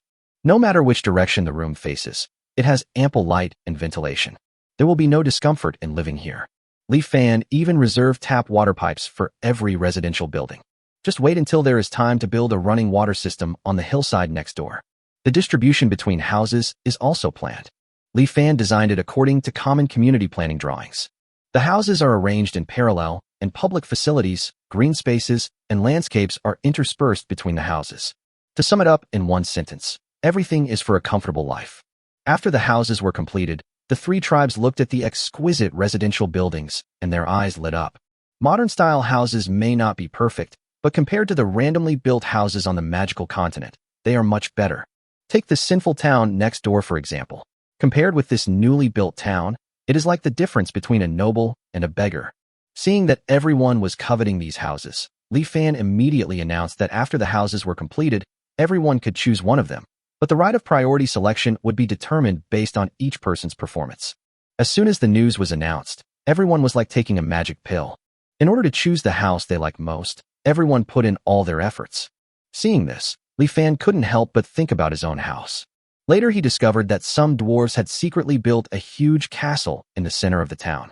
And this castle is the house they built for Li Fan. Looking at the house in front of him, which was only 3 stories high but covered an area of 1,000 square meters, Li Fan's face turned black.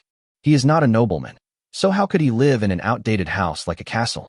It was not until Li Fan went in and took a look around that he realized he had misunderstood. This castle only looked like a castle in appearance, but the layout inside was of modern architectural style. Overall, it doesn't look bad, but it's too big and looks a bit empty. There are also a few extra rooms, so it's not suitable for one person to live in.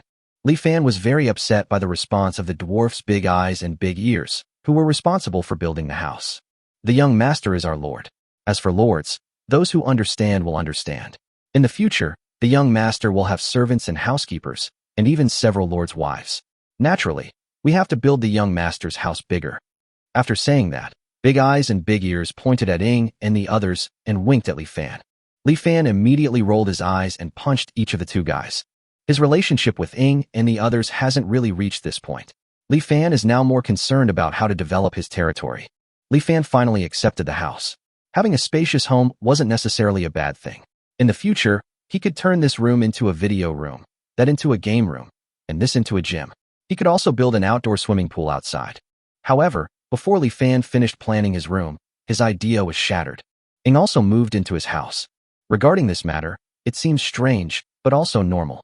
After all, Ing is now his personal bodyguard, so it is normal for them to live together. But it became very strange when Alicia Huiyu, the Dina sisters, Dozina, and even Xiaoqing and Xiaobai were about to move in. Everyone has their own reasons for this. Alicia felt that she was now Li Fan's secretary and needed to cooperate with Li Fan to handle some things frequently. It would be very inconvenient if they did not live together. Huiyu thought that as the only chef, if she didn't live with the Lord, where else could she live? As for the sisters Dozina and Dina, they suddenly decided to move in after hearing about Alicia and Huiyu's decision. Dozina is about to move in, and Dozina's father, Dog Li Fan, can't be ignored either. Doge did not agree to live in the castle, but chose a 2-story house nearby.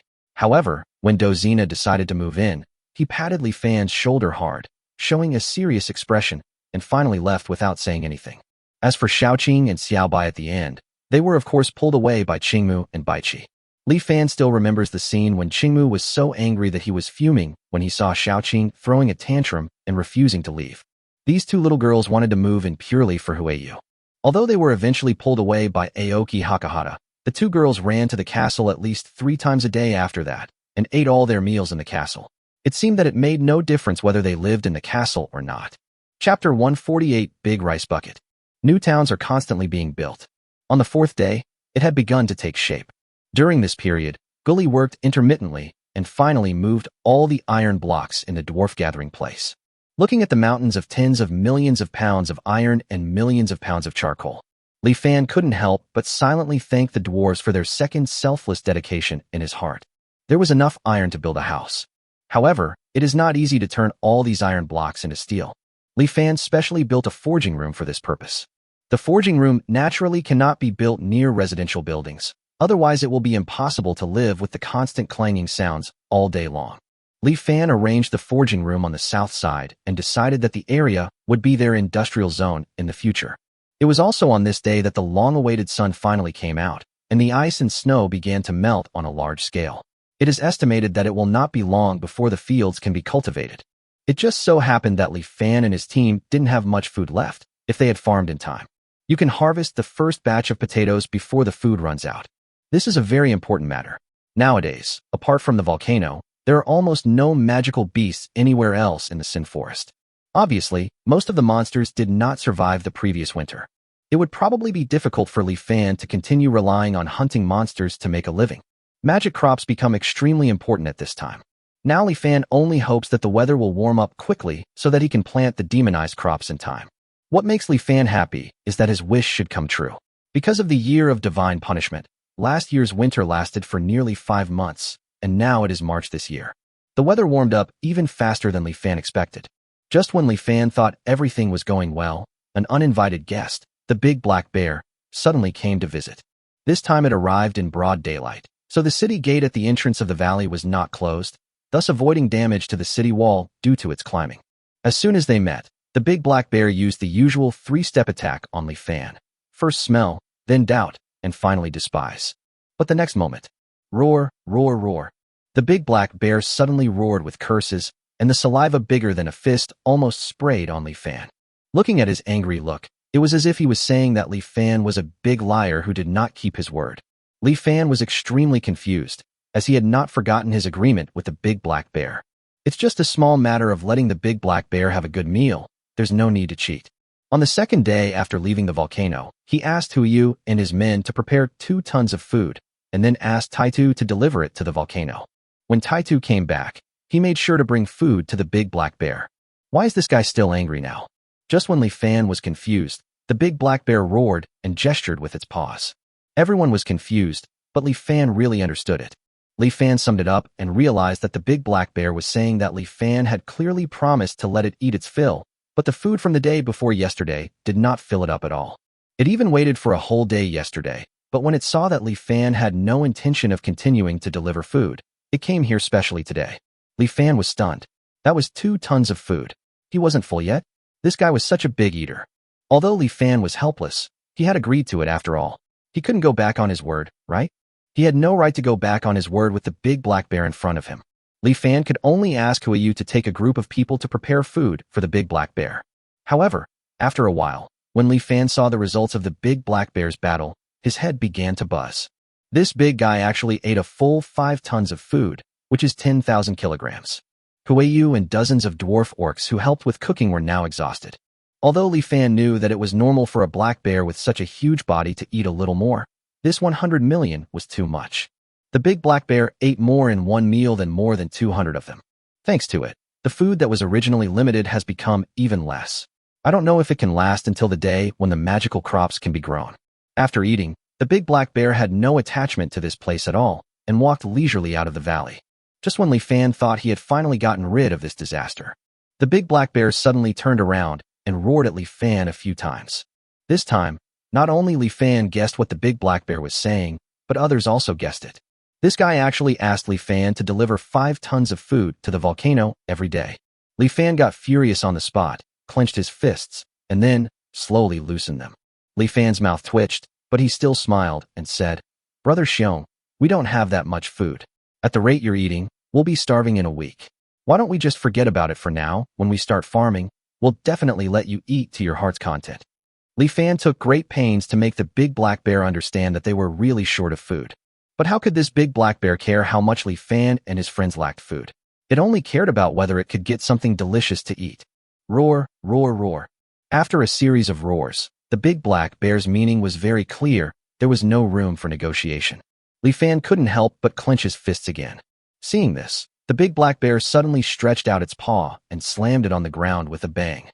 The next moment, the ground shook, and a crack more than 10 meters long spread from the black bear's paw to Li Fan's feet. It is hard to imagine how terrifying this force is. If this slap had been given to Li Fan, I'm afraid not even a bone would be left. Seeing this, Li Fan loosened his clenched fists again. They can't beat it. This one is a level 5 Warcraft bear, and it can kill all of them by itself. As the saying goes, a real man can bend and stretch. Things may change over time. As long as he is given time, he will always have the chance to take revenge. For now, just tolerate this guy. But 5 tons of food a day is still impossible.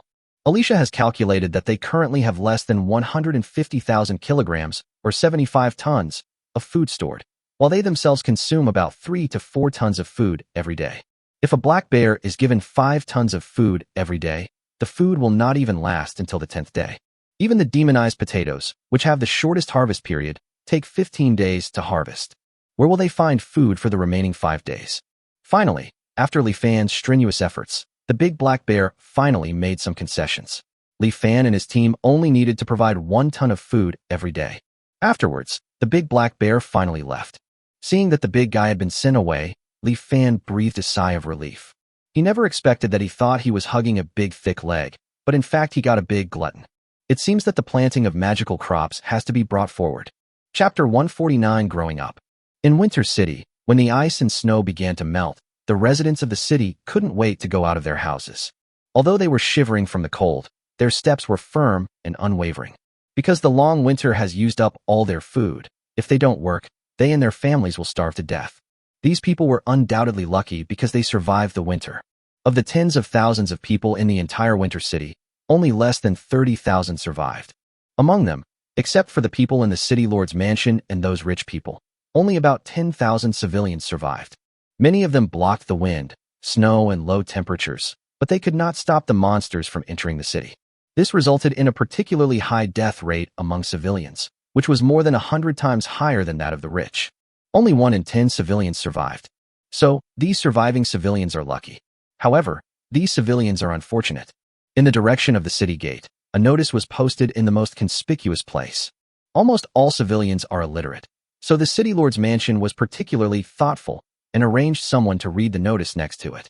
The king has decreed that this year's household tax will be collected in advance. Everyone must pay a household tax of 20 silver coins within 3 days, regardless of whether they are adults or children. Otherwise, their personal property will be confiscated. Those who do not have enough property will be reduced to slavery. This notice hit all civilians like a bolt from the blue. In order to survive the winter of the year of divine punishment, all of them worked desperately to collect supplies. Greedy businessmen took advantage of this opportunity to drastically raise the prices of all kinds of goods. They were exploited by merchants, and their entire property was drained away.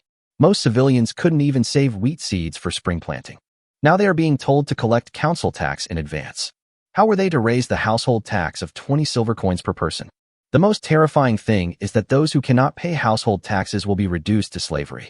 Who doesn't know what slaves are like? In an instant, the entire city gate was filled with distraught people. Chi-Chi pushed the door with great effort, but the snow outside blocked the lower end of the wooden door, and it took him a lot of effort to succeed. As soon as the door opened, Chi-Chi hurried to the corner of the eaves. After he dug up the snow there, he found a body wrapped in sackcloth. Chi-Chi knelt in front of the corpse with tears in his eyes. It took him a long time before he dared to lift the sackcloth, revealing his mother's face covered in frost from the cold. Chi-Chi was stunned for a long time, and his mind unconsciously recalled his mother's gentle face, such a gentle face that never disappeared even at the last moment of her life. Chi-Chi still remembered her mother's pale face that day, forcing a smile to tell him not to worry, yet insisting that she must take care of Chimi. I don't know how long it was, until a ray of sunlight broke through the dark clouds and shone on Chi-Chi's face. Chi-Chi finally came to his senses. Chi-Chi wiped the tears from his face, and a hint of determination appeared in his eyes. Mom, I will take good care of Huggy, I swear. Chi-Chi knew that it would be difficult for him to fulfill his vow. He needed a job to support Chimi and himself, but it was almost impossible for him to find a job at the age of 12. But before thinking about work, he had to bury his mother's body first. After all, the snow had begun to melt. Chi-Chi walked to the house next door, hesitated for a moment, and then knocked on the door. Grandpa Tucker, are you home? Can I borrow your cart? The room was completely silent, and Chi-Chi had a bad feeling. He hesitated again, and finally pushed open the door. It was as cold inside the house as outside. Chi-Chi saw Grandpa Tucker's frozen body on the bed. Chi-Chi lowered his head. He had actually guessed that this kind grandfather would have a hard time surviving that winter. Even though they had the flint given by the Grand Knight, their mother still passed away in the end, let alone this old man who lived alone. Chi-Chi quickly cheered up. He would not leave this unusually kind grandfather alone, but he needed to bury his mother next to his father first, and then deal with Grandpa Tachi's body. Thinking of this, Chi-Chi walked out of the room and found the cart outside. Chi-Chi was not very strong, but his mother was too thin now, so thin that it seemed as if only bones were left. Chi-Chi easily carried his mother's body onto the cart. He had no time to waste. He had to finish all this before his sister Chimi woke up. After taking the shovel from the house, Chi-Chi immediately pushed the cart and headed out of the city. When passing by the city gate, Chi-Chi saw the gathered crowd, each of them with a look of despair on their face. as if something big had happened. Chi-Chi didn't have the energy to pay attention to these things and pushed the cart out of the city gate. There are many people like him, and too many people have left this winter. Chi-Chi followed them all the way to the cemetery. At this time, a thin old man saw him, and then the old man walked straight towards Chi-Chi, grabbed Chi-Chi's left hand, and wanted to pull Chi-Chi away without saying a word. Chi-Chi was pulled so hard that he almost fell, and the cart fell over, and the mother in the cart rolled to the side. Chi-Chi stared at his mother's body in a daze. He turned around and glared at the person who was pulling him. The next moment, Chi-Chi was suddenly startled. The person who was pulling him was an extremely sloppy old beggar. Then Chi-Chi remembered that it was the old beggar who looked at him and Chi-Mi with ill intentions. At this time, there was madness in the old beggar's eyes, saliva was flowing from the corners of his mouth, and he tried desperately to drag Chi-Chi away. The people around were either immersed in sorrow or didn't understand what was going on, and for a while no one came forward to help. Chi-Chi was a little scared when he saw the old man's crazy look. But soon he suddenly remembered the great knight who gave him the flint, and then he remembered his sister Chi-Mi.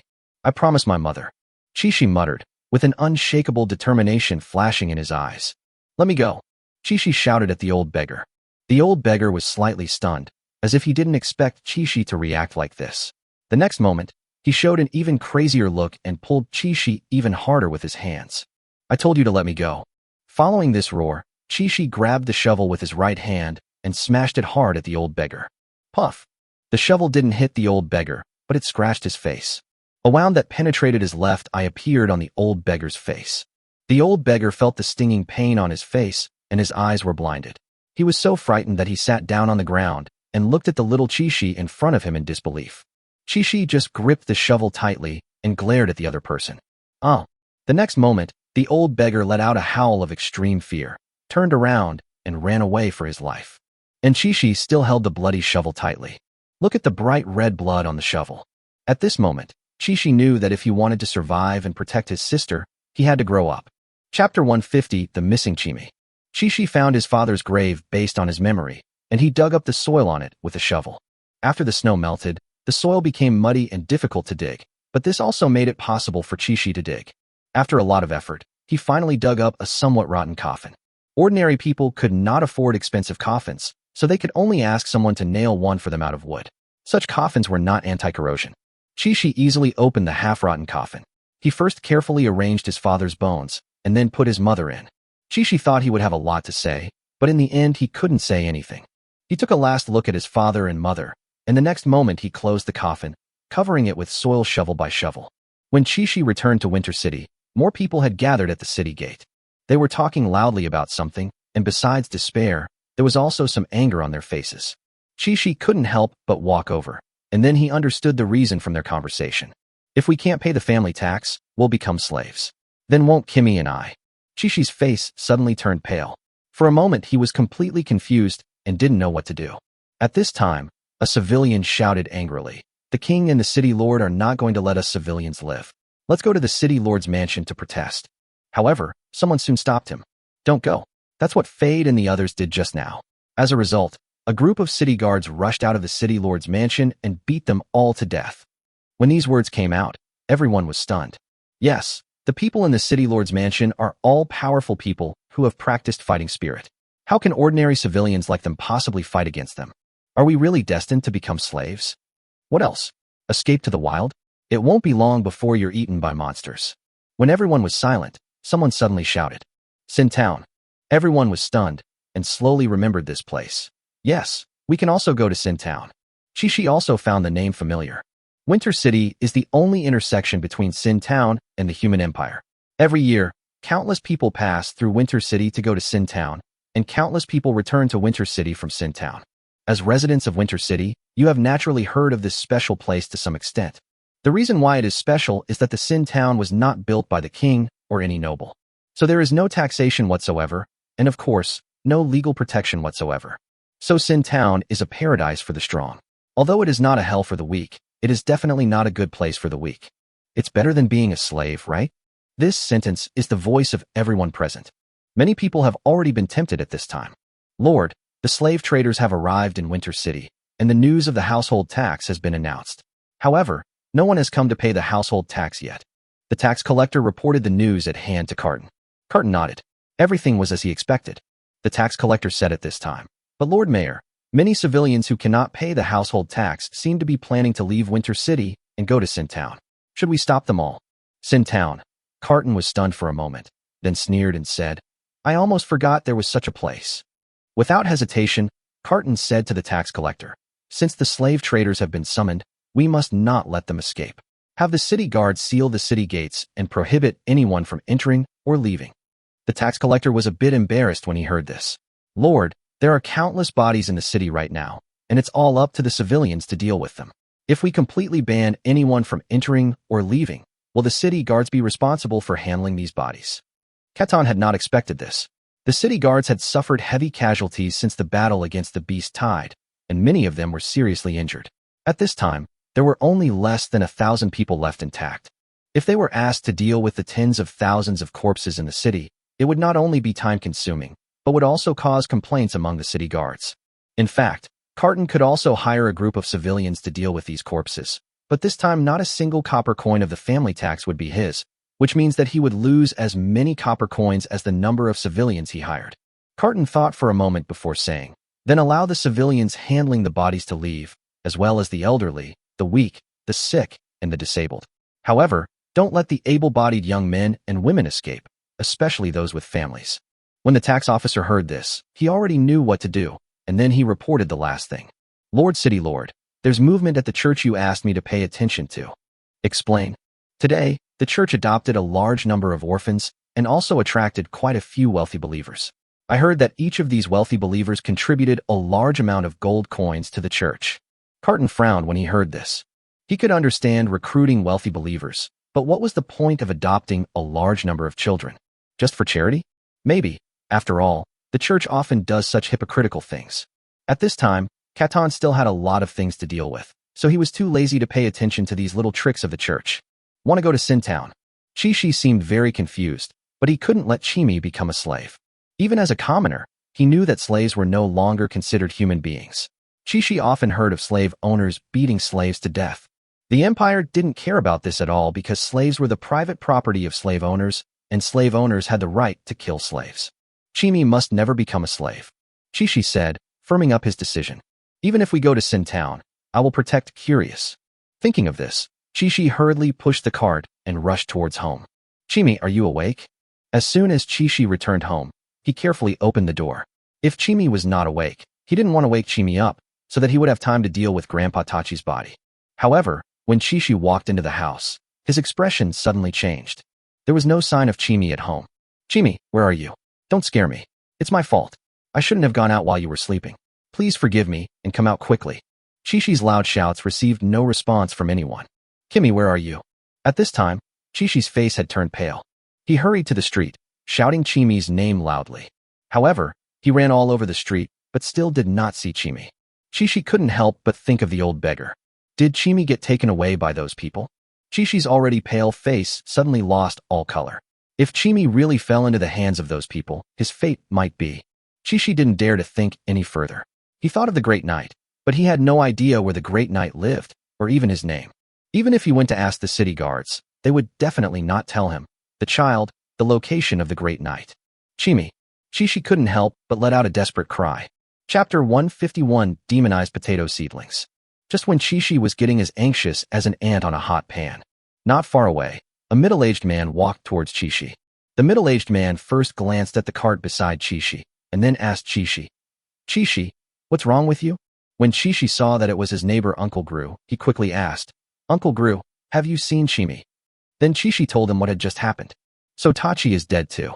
A strange light flashed in Gru's eyes after hearing this. He suddenly said, I remember now. Kimi was taken away by Charity. She saw Kimi crying outside the house and thought something had happened to you. Coincidentally, the news of the family tax spread, so she took Kimi away from Winter City. Is that so? Chi-Chi felt a little relieved when he heard that Chimi was not taken away by the old beggar. However, although Charity is a kind aunt who often gives them candy, Chi-Chi is still very worried. He is struggling whether to chase after her immediately, but what should he do with Grandpa Tachi's body?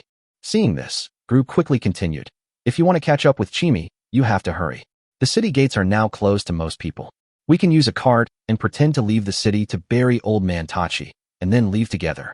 When Chishi heard this, he had no doubts and nodded in agreement immediately. After Gru moved Tachi's body onto the cart. Just as Chishi was about to push the cart, Gru suddenly stopped Chishi. Wait a moment. Chishi looked at Gru suspiciously. Gru showed a hint of ruthlessness in his eyes. The next moment, he picked up the shovel on the cart and smashed it towards his left leg. Oh! Gru let out a scream, and his legs began to twitch continuously. Chishi was stunned for a moment, then asked somewhat at a loss. Uncle Gru, what are you doing? Gru gave a wry smile and said to Chishi, the city guards are guarding the city gates now, not allowing young men and women to leave. I'll pretend to be crippled later. Remember to smooth things over for me so that we can leave the city together. Chishi nodded quickly. Gru then grinned, and together with Chishi, he pushed the cart with difficulty towards the city gate. In the forest of Sin, in the valley. When the new town was half built, it was announced that construction would be temporarily suspended. The shortage of food forced everyone to temporarily put down their work and start reclaiming the land. Most people in the valley did not understand this. Even if the land was cultivated, they had no seeds, and even if they had seeds, they did not know when to harvest. Far water cannot quench immediate thirst. Li Fan did not give much explanation for this. Fortunately, Anna and the others all chose to support Li Fan, and the people from the 3 tribes stopped asking questions after seeing this. Anna and the others didn't really trust Li Fan unconditionally, but many of them knew about some of Li Fan's miraculous deeds. For example, making the space ring bigger. They believed that Li Fan was well prepared this time, which was why he was so anxious to have them cultivate the land. Anna and the others were very curious about what Li Fan was preparing, but unfortunately Li Fan did not tell them. It's not that Li Fan wants to be mysterious, it's just that all the demonized crops are exchanged at a unit of 1 acre. Li Fan couldn't waste an acre of seedlings just to satisfy their curiosity. Anyway, the demonized crops should be able to be planted in the next few days.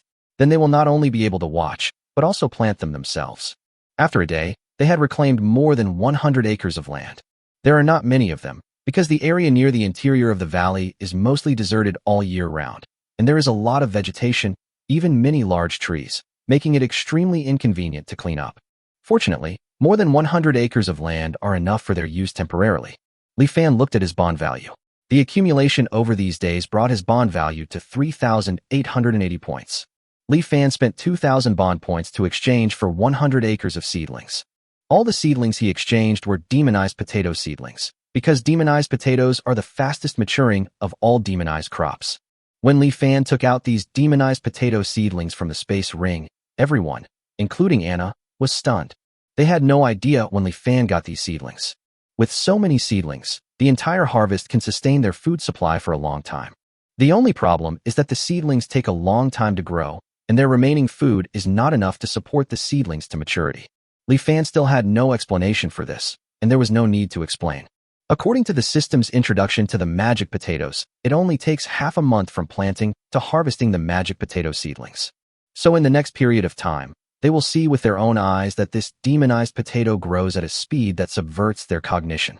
By then, they will naturally no longer doubt Li Fan's decision.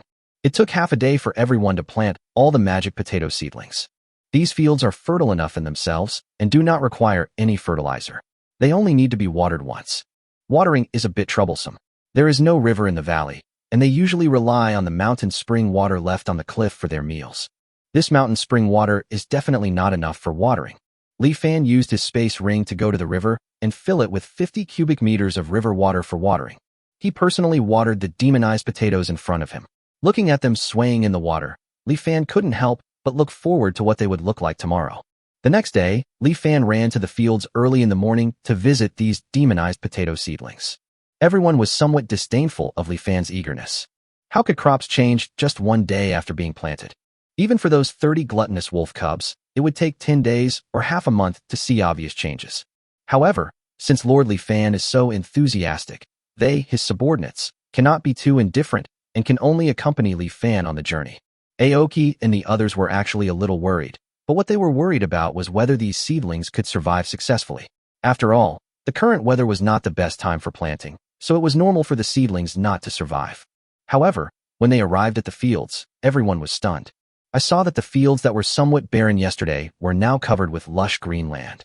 After a night, the potato seedlings were not only alive and well, but each seedling had grown at least 10 centimeters taller than yesterday.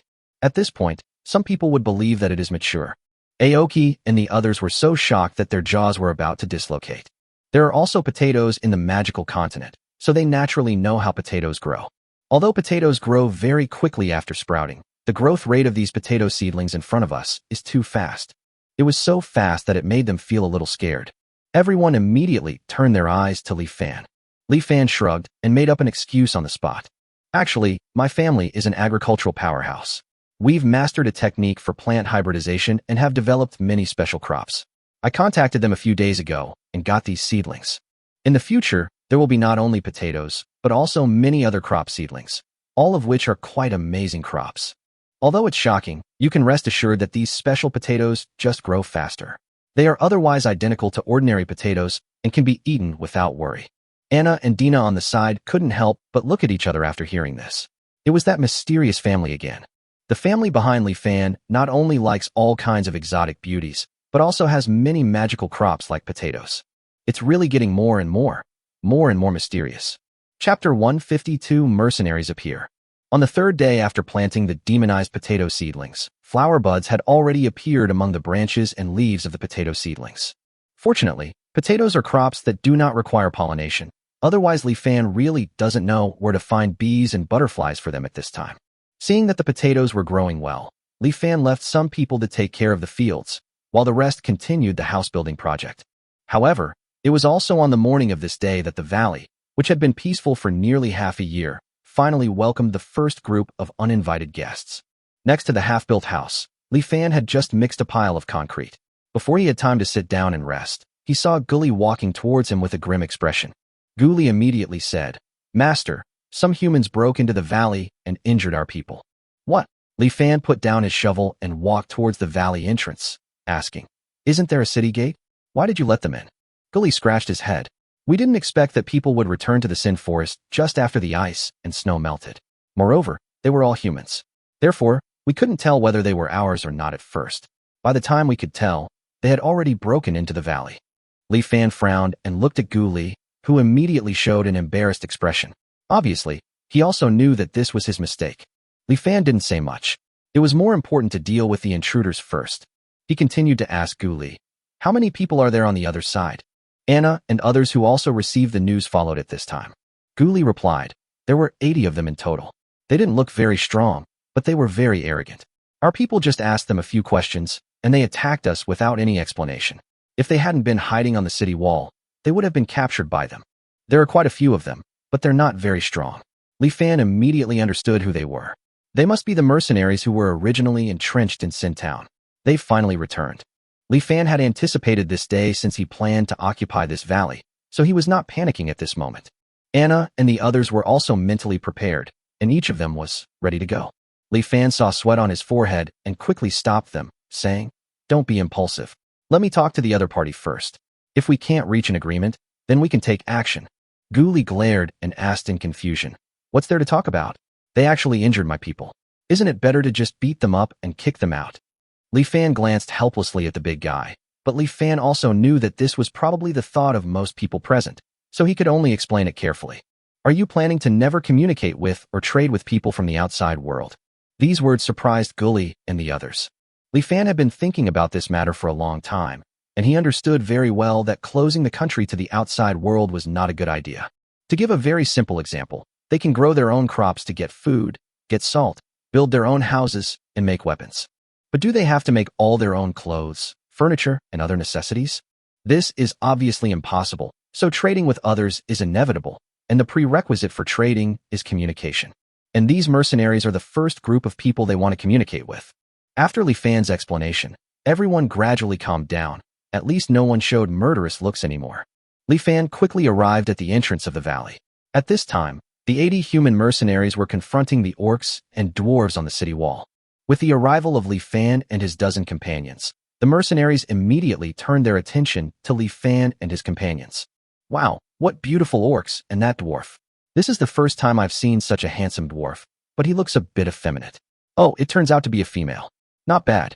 If I catch her, I'll definitely sell her for a good price.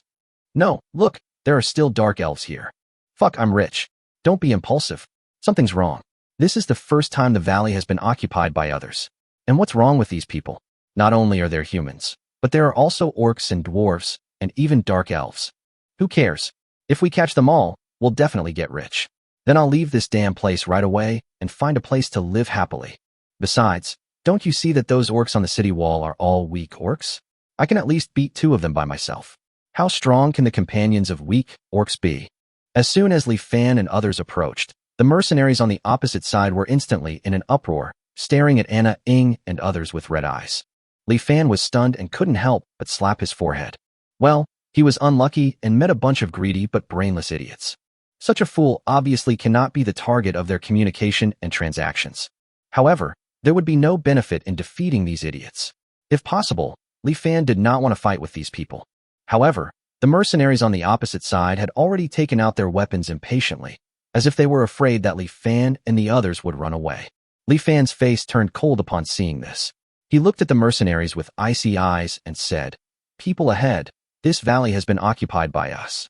Now either leave immediately or drop your weapons and surrender, otherwise you will bear the consequences." Pretty standard nonsense. This naturally led to the mercenaries' wanton ridicule. Li Fan didn't care. After all, he was a civilized man. He couldn't just attack without saying a word like those barbarians on the opposite side. But now that we've reasoned with them and they just didn't listen, we can't blame them for taking action, right? Li Fan took out the Tang horizontal sword. When he drew the sword, he said to the people behind him, "Don't hold back. It doesn't matter if you kill them, but if you surrender, leave them here. We are short of manpower. Kill." With Li Fan's final word, "kill," the 10 of them rushed forward together. The mercenaries looked at the 10 people in front of them and suddenly burst into laughter again. There were 80 of them, and the other side had only 10 people. They actually dared to rush up without thinking. They must be 10 idiots. It was not until the moment the 2 sides came into contact that the mercenaries finally knew who was the fool. It was a completely one-sided massacre. Li Fan and others were like invincible cavalry, charging forward without any pause. In an instant, they penetrated 80 mercenaries and cut a bloody path through them. The next moment, Li Fan and others turned around and charged again, carving out a second bloody path among the mercenaries. Ding dong, ding dong, ding dong. The next moment, the mercenaries, who were already frightened to the point of going crazy, dropped their weapons and knelt on the ground in fear. They surrendered. A battle ended just like that. Li Fan was not surprised at this result at all. The 10 people present now are all strong men above level 2. They are the 10 strongest people in the entire mixed group of 3 tribes, except for Taitu, who went to deliver food to the big black bear. Dealing with these mercenaries, who are almost all level 1 in strength, is naturally a one-sided massacre. Chapter 153, The Simple Captive. After the battle was resolved at the speed of light, in addition to dozens of corpses, Li Fan and his team also captured 43 mercenary prisoners. These captives are actually not very useful because Li Fan does not have a collar to restrain them. In this case, someone has to be sent to watch over these prisoners. However, after questioning these prisoners, Li Fan was surprised to learn that they actually had a logistics team. Moreover, the logistics team is just over 10 miles away from the valley, and they will catch up after the vanguard troops clear out the monsters that may exist in the valley. But they didn't expect that the monster was not destroyed, but they were destroyed by Li Fan and others instead. Li Fan immediately led his men to chase in the direction pointed by the mercenary. Of course, Li Fan was also cautious and asked Ding to investigate the situation of the logistics team first. After confirming that it was not an ambush, he led his men to surround the so-called logistics team. As expected of a logistics team, the entire team is made up of ordinary people except for 3 level 1 fighters. After killing those 3 blind level 1 warriors, Li Fan obtained another 200 ordinary prisoners. In addition, there are a lot of supplies. These people seem to know that it was difficult to get food in the Sin Forest nowadays, so they brought a full 100,000 kilograms of wheat. The wheat was loaded onto donkey carts pulled by 150 donkeys. Li Fan discovered that the sacks of wheat were printed with 5 different logos. According to a captive, each logo was the family emblem of a noble, and the wheat was jointly funded by 5 small nobles. Otherwise, how could ordinary people possibly gather 100,000 kilograms of wheat in the winter just after the year of divine punishment? Li Fan doesn't care whether it's something belonging to the nobility or not. They just happen to have some food shortage now, and this wheat is as good as the king's, so he has to take it away. The same goes for donkeys. Donkeys are good creatures. They can be used to help with work normally, and they are the best food when food is scarce. After all, there is dragon meat in the sky and donkey meat underground, and the deliciousness of donkey meat is not for nothing. In addition, The supplies included hundreds of pieces of clothing and hundreds of kilograms of salt.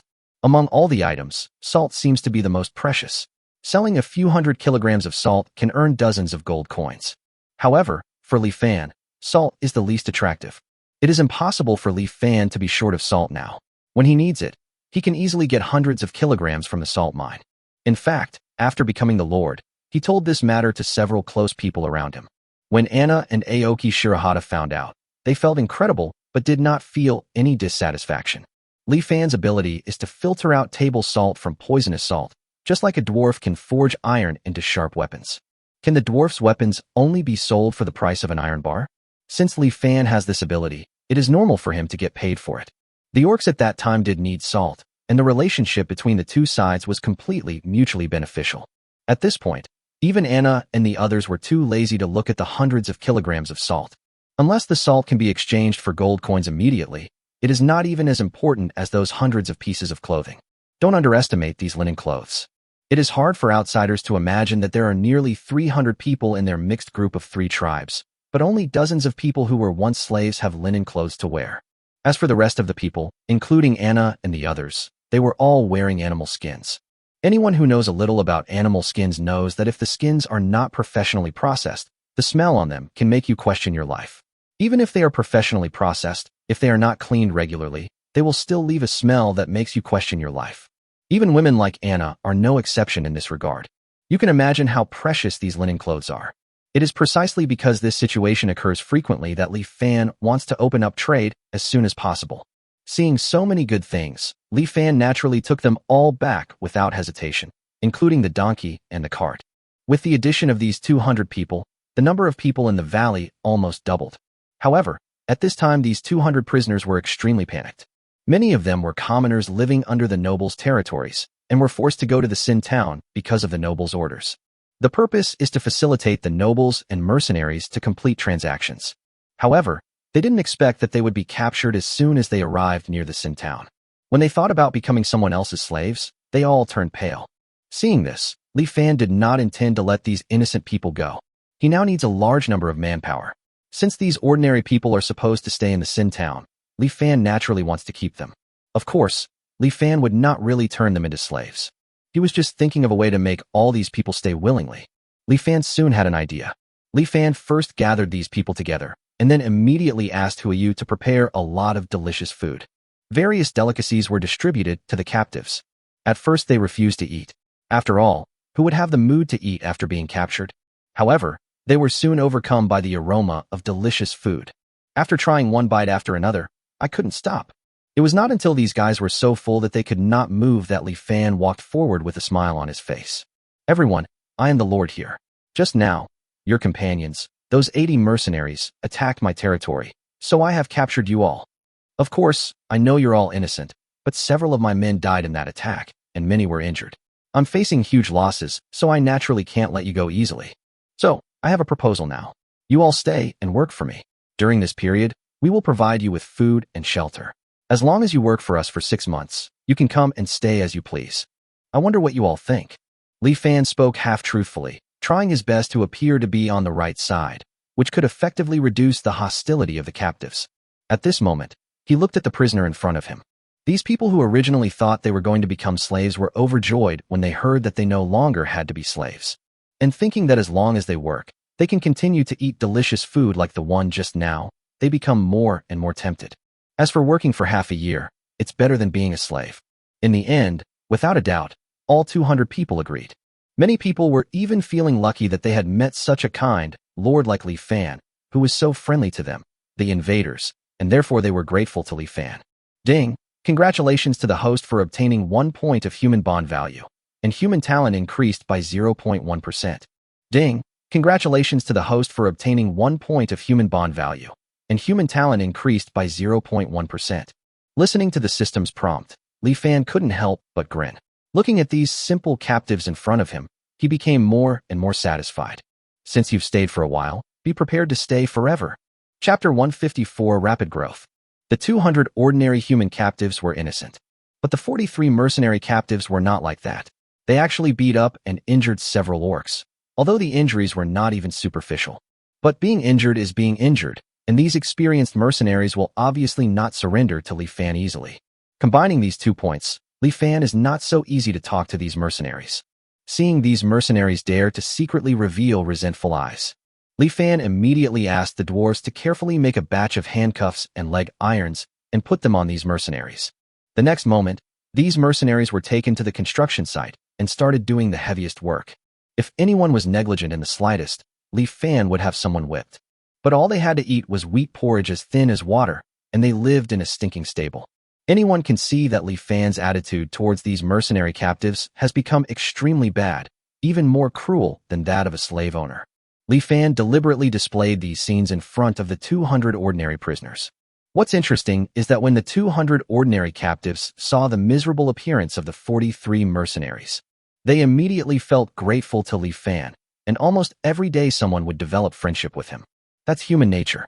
If a person who has done good deeds all his life does a small bad thing one day, his true colors are revealed. If a person who has done evil for most of his life suddenly does a small good deed, it is called a prodigal son. The more Li Fan behaves like a villain now, the more likely it is that if he shows a little kindness later, this kindness will be infinitely magnified in the eyes of the 200 ordinary prisoners. This allowed Li Fan to easily gain the favor of 200 ordinary captives. Li Fan felt no guilt at all for using such despicable means to gain friendship and favor. After purchasing the magic crops, he discovered that the 317 bond points provided every day were not enough for him to use. Li Fan not only needs to exchange demonized crops for food, he also needs to use bond value to improve the strength of himself and all his subjects. Not to mention anything else, just talk about Howard's uncle, the city lord. He may come to seek revenge on him at any time. There are too many places where he needs to use bond value. Therefore, Li Fan is now in urgent need of subjects who have a favorable impression of him. Under normal circumstances, it would take an unknown amount of time to make 200 ordinary prisoners feel favorable towards him. Li Fan had no choice but to resort to this despicable method. Although the method is despicable, it works very well. At least 50% of the captives now have developed friendship with him. Li Fan even felt that if he announced now that these 200 people would no longer be prisoners, then someone among these 200 people would immediately have a favorability level towards him of 1 star. In the end, Li Fan did not do so immediately because he wanted the favorability of all 200 people. So we can't rush this matter. As for the 43 mercenaries who suffered as a result, it can only be said that they deserved it. Li Fan had lived in the Sin town for quite some time and understood what kind of bastards these mercenaries were. In the lawless criminal town, mercenaries killing people is nothing new, and bullying ordinary people is even more commonplace. If Li Fan had not been away from the crowd and inconspicuous at that time, he would probably have been taken care of by these mercenaries. Therefore, he would not feel guilty about the mercenaries at all, and he never considered letting these people join his territory. 3 more days passed like this. When the first mercenary died in an accident, 80% of the 200 ordinary captives had developed friendship with Li Fan. Therefore, the human talent on Li Fan's system panel also reached 21.6%. During this period, he had 3 chances to draw for human talents. Li Fan hurriedly opened the system panel. Host, Li Fan. System, Level 1 Lord System. Realm, Level 3 Warrior. Strength, 23,000. Physique, 23,000. Agility, 23,000. Spirit, 23,000. Talent, Elf Talent 0.2%, Orc Talent 13.4%, Dwarf Talent 7.2%, Human Talent 21.6%. Talent Skills, Nature Affinity 0.1, Beast Transformation 3, Rapid Recovery 5, Level 1 Poison Resistance, Level 1 Magic Resistance, Level 2 Reproduction, Level 3 Rapid Growth. Comprehension Skill, 20%. Bond Value, 3,600 points. This time, there was finally good news. The 3 talents he drew in a row were all Rapid Growth, not the Level 5 Reproduction ability. However, Li Fan was still unclear about the specific use of the talent, Rapid Growth. Li Fan directly asked the system, System, what is the use of this, Rapid Growth? Ding, Rapid Growth can speed up the host's growth. Li Fan was speechless. Why are you just sitting there? The system's intelligence was not high, and Li Fan asked several more times, but still couldn't get an answer. Finally, Li Fan thought about it, and asked Anna to accompany him for a long-awaited sparring session. Afterwards, Li Fan finally understood what rapid growth meant. Bite. Tang Hung Dao and the claw gloves kept colliding. After previous training, Li Fan was now able to fight Anna head-on for a long time without being defeated. but he can only avoid being defeated. It is unknown how long it will take to defeat Anna. However, things have changed today. The two were evenly matched from the beginning, but after each subsequent confrontation, Li Fan's advantage would become slightly greater. After practicing for 10 minutes, Anna gradually felt that she could no longer withstand Li Fan's attacks. With every fight, Li Fan improved. His attacks became more decisive and fiercer. I'm going to lose if I keep doing this. Anna found it unbelievable when she thought about it. She didn't understand how Li Fan had suddenly made such great progress. Then a look of unwillingness to admit defeat appeared in Anna's eyes. After all, she was a genius who had been fighting for more than 10 years, while Li Fan was just an ordinary person a few months ago. Anna really couldn't accept the fact that she was no match for Li Fan. Anna tensed her whole body and pounced towards Li Fan. Anna became serious. Li Fan also concentrated all his attention. His right hand holding Tang Hengdao moved along the side of his waist and retracted behind him. The next moment, he suddenly stabbed at Anna. It is the imitated fighting skill, piercing strike. Li Fan had imitated this move before and felt that the effect was good. He then practiced it several times. Nowadays, he has performed this move very standardly. However, Li Fan knew very well that his imitation was superficial and could only allow his stab to reach its fastest speed, which was completely incomparable to the power used by Kai and others. However, this time, when Li Fan imitated the fighting skill, piercing strike, again, a barely perceptible white light appeared on the tip of Tang Hengdao's sword. The next moment, Tang Hengdao stabbed out at a speed that exceeded Li Fan's limit. Li Fan was extremely shocked, and when he wanted to stop, it was too late. Fortunately, Anna reacted in time. Seeing that Tang Hengdao's speed was abnormal, she instantly used the beast transformation skill and finally dodged it at the critical moment. The two people who were practicing together stopped and looked at each other. Anna couldn't help but ask, "Was that a piercing attack? When did you learn this fighting technique?" Li Fan shook his head. He hadn't learned it yet. At least the system panel didn't show that he had. However, Li Fan had a feeling that as long as he kept practicing, he might be able to master this fighting skill, piercing strike. In addition, his fighting skills have also been greatly improved in the recent sparring. Is it possible? Li Fan thought about it and suddenly tried to practice with the Xian-level fighting skills. He found that it originally took 10 years to be promoted to a level 4 warrior, but now it is possible to be promoted in less than 3 years. In this way, Li Fan finally understood all the functions of rapid growth. From training speed, to combat skills, to comprehension, everything has been greatly improved, allowing strength to grow rapidly. Is this the effect of the so-called rapid growth? Li Fan is right. In fact, it is precisely because of the talent skill of rapid growth that the human race can be ranked as one of the 4 major races. It can be said to be the most important racial talent of the human race. Chapter 155: The Iron Head Being Attacked. The 200 human captives brought a huge boost to Li Fan's strength. This made Li Fan realize that the best way for him to improve his strength was to come into contact with a large number of alien races and gain their friendship. Similarly, with the existence of the Lord system, this is also the best way to improve the strength of the people in the territory. I need a large number of subjects. Only with a large number of subjects can Li Fan rise quickly and not be afraid of Howard's uncle, the city lord. What gave Li Fan a headache was that the location of their territory was too awkward. It just happened to be in the sinful forest surrounded by the 4 major countries. Almost only those who appeared in the Forest of Sin were those who were exiled by the 4 major tribes. That is their mixed group of 3 ethnic groups. As for the others, there are only those in the gathering places of the remaining 3 major tribes. Are we going to compete with the 4 major clans for people? Stop joking. Li Fan occupying a human gathering place will not attract the attention of an empire. But if he dared to rob people, it would inevitably cause a sensation and then attract countless soldiers until he and his territory were completely destroyed. So how do I increase the population of my territory? Just when Li Fan was worried, Guli suddenly came. When Li Fan saw that Guli looked unhappy, he immediately asked excitedly, "Could it be that another mercenary broke in?" Now that mercenaries are causing trouble, it is actually a good thing for Li Fan. After all, the captives may become his subjects. With the idea of taking every opportunity as it comes, Li Fan accepts everyone who comes. However, Guli shook his head and said worriedly, "It's Taitu. Taitu hasn't come back yet." Taitu? Didn't he go to deliver food to the big black bear? Li Fan was a little confused. Taitu had always been in charge of this matter. Now it was not even evening. Wasn't it strange that Taitu hadn't come back? Guli said anxiously, "Something's wrong." Although the valley is quite far from the volcano, Taitu is a level 2 warrior, nearly 100 times faster than an ordinary person. He usually comes back before lunch, so he doesn't miss the lunch Huayu prepares. However, today he hasn't come back yet. Perhaps it was because Taitu and Gully were both not very smart, but they became good friends without realizing it, so Gully understood Taitu's habits very well. This made him feel something was wrong immediately. Li Fan also felt something was wrong when he heard this. Just when Li Fan was considering whether to go to the volcano to look for it, Big Eyes suddenly ran over with a panicked look on his face. Young master, that big black bear is here again. Big Eyes pointed in the direction of the city gate with a weird expression.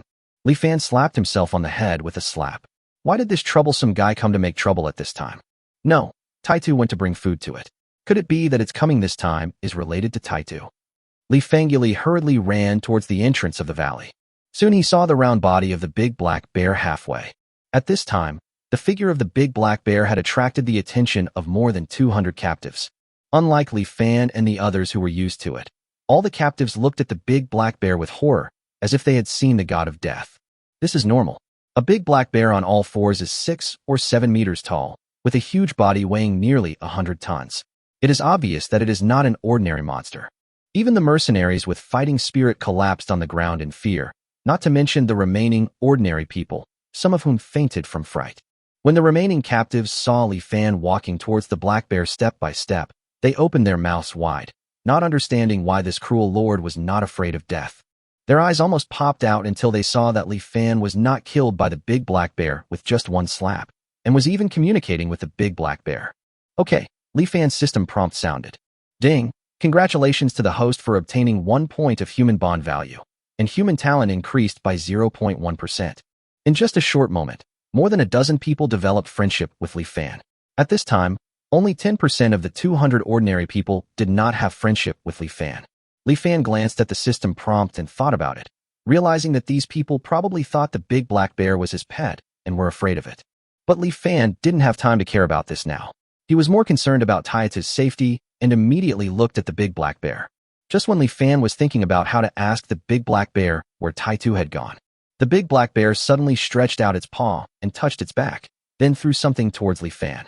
Li Fan caught the thing in a panic, and then he found out that the thing thrown by the big black bear was a person, Taitu. Huh. The next moment, Li Fan made a sound of disgust, and then threw the iron head to the ground without hesitation.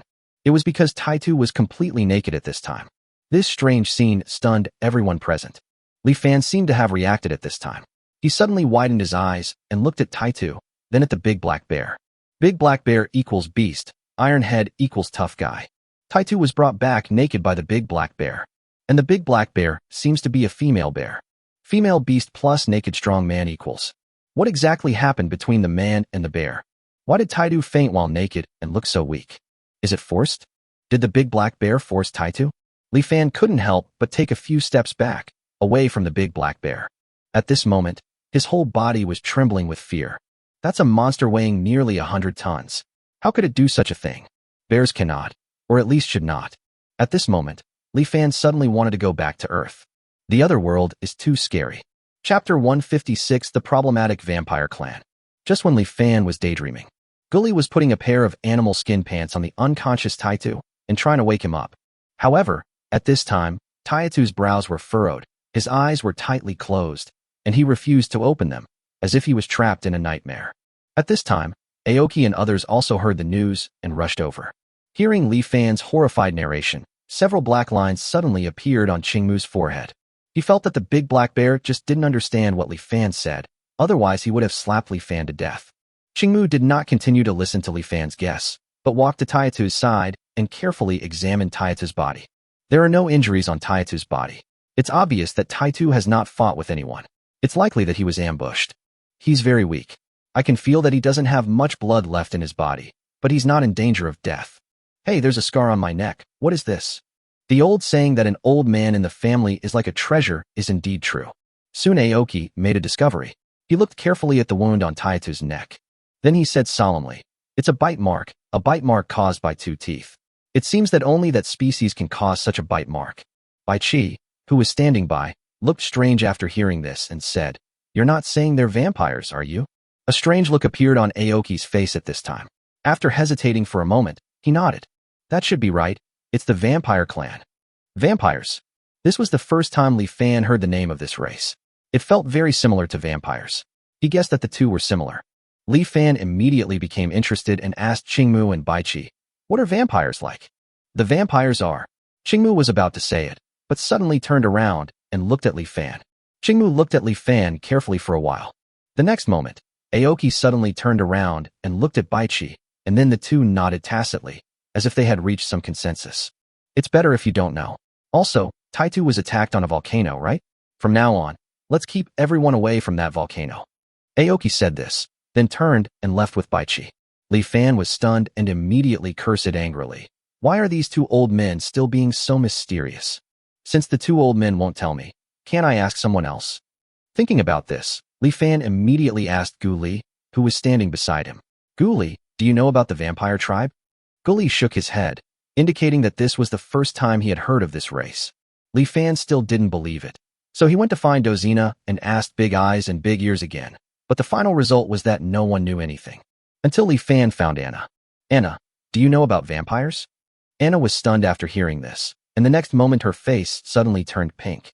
Anna frowned and looked at Li Fan. "Why are you asking about that race?" Li Fan explained. "Taitu was attacked and fell into a coma. Qingmu said it was done by the vampires." "What?" Anna's voice rose several notches. The next moment, she nervously asked Li Fan, "Where was Taitu attacked?" "On the volcano?" "Ah."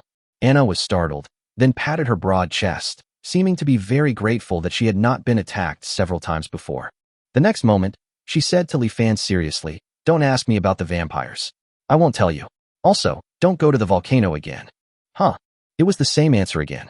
Li Fan was a little annoyed. He didn't believe that he couldn't get an answer today. Li Fan immediately found Ing.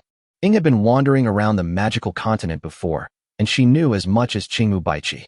She should also know about the vampires. However, what Li Fan never expected was that Ing did know about the vampires, but her reaction was the same as Anna's, and she was even more excited than Anna. Seeing this, Li Fan was so angry that he wanted to go to the volcano to pull out the so-called vampire and see what was so special about him. Ing seemed to have guessed what Li Fan was thinking. He suddenly grabbed Li Fan's hand and said to him in a slightly tough tone, "You are not allowed to look for the vampires. It's best not to have any relationship with that race ever." This was the first time Li Fan saw Ing treat him with this attitude. Seeing that Ing actually showed a pleading expression, Li Fan could only nod helplessly in the end. Not long after, Taitu woke up, but he had no recollection of why he fell into a coma, let alone why he was naked. Li Fan also understood after seeing this that there must be something bad going on with this vampire, which is why everyone was so wary of him. In this case, he decided to ignore the vampires for the time being. After all, after this period of transportation, the volcanic ash was more than enough for them to use. Now he should think more about how to increase the population of the territory. Time goes by day. While Li Fan was still worrying about the population, he didn't know that dozens of miles away from the valley entrance, a large group of people was slowly walking towards the valley. Chi-Chi followed the crowd forward like a zombie. Uncle Gru had tricked him. After leaving the city, Chi-Chi kept looking for Chimi and Aunt Charity among the crowd.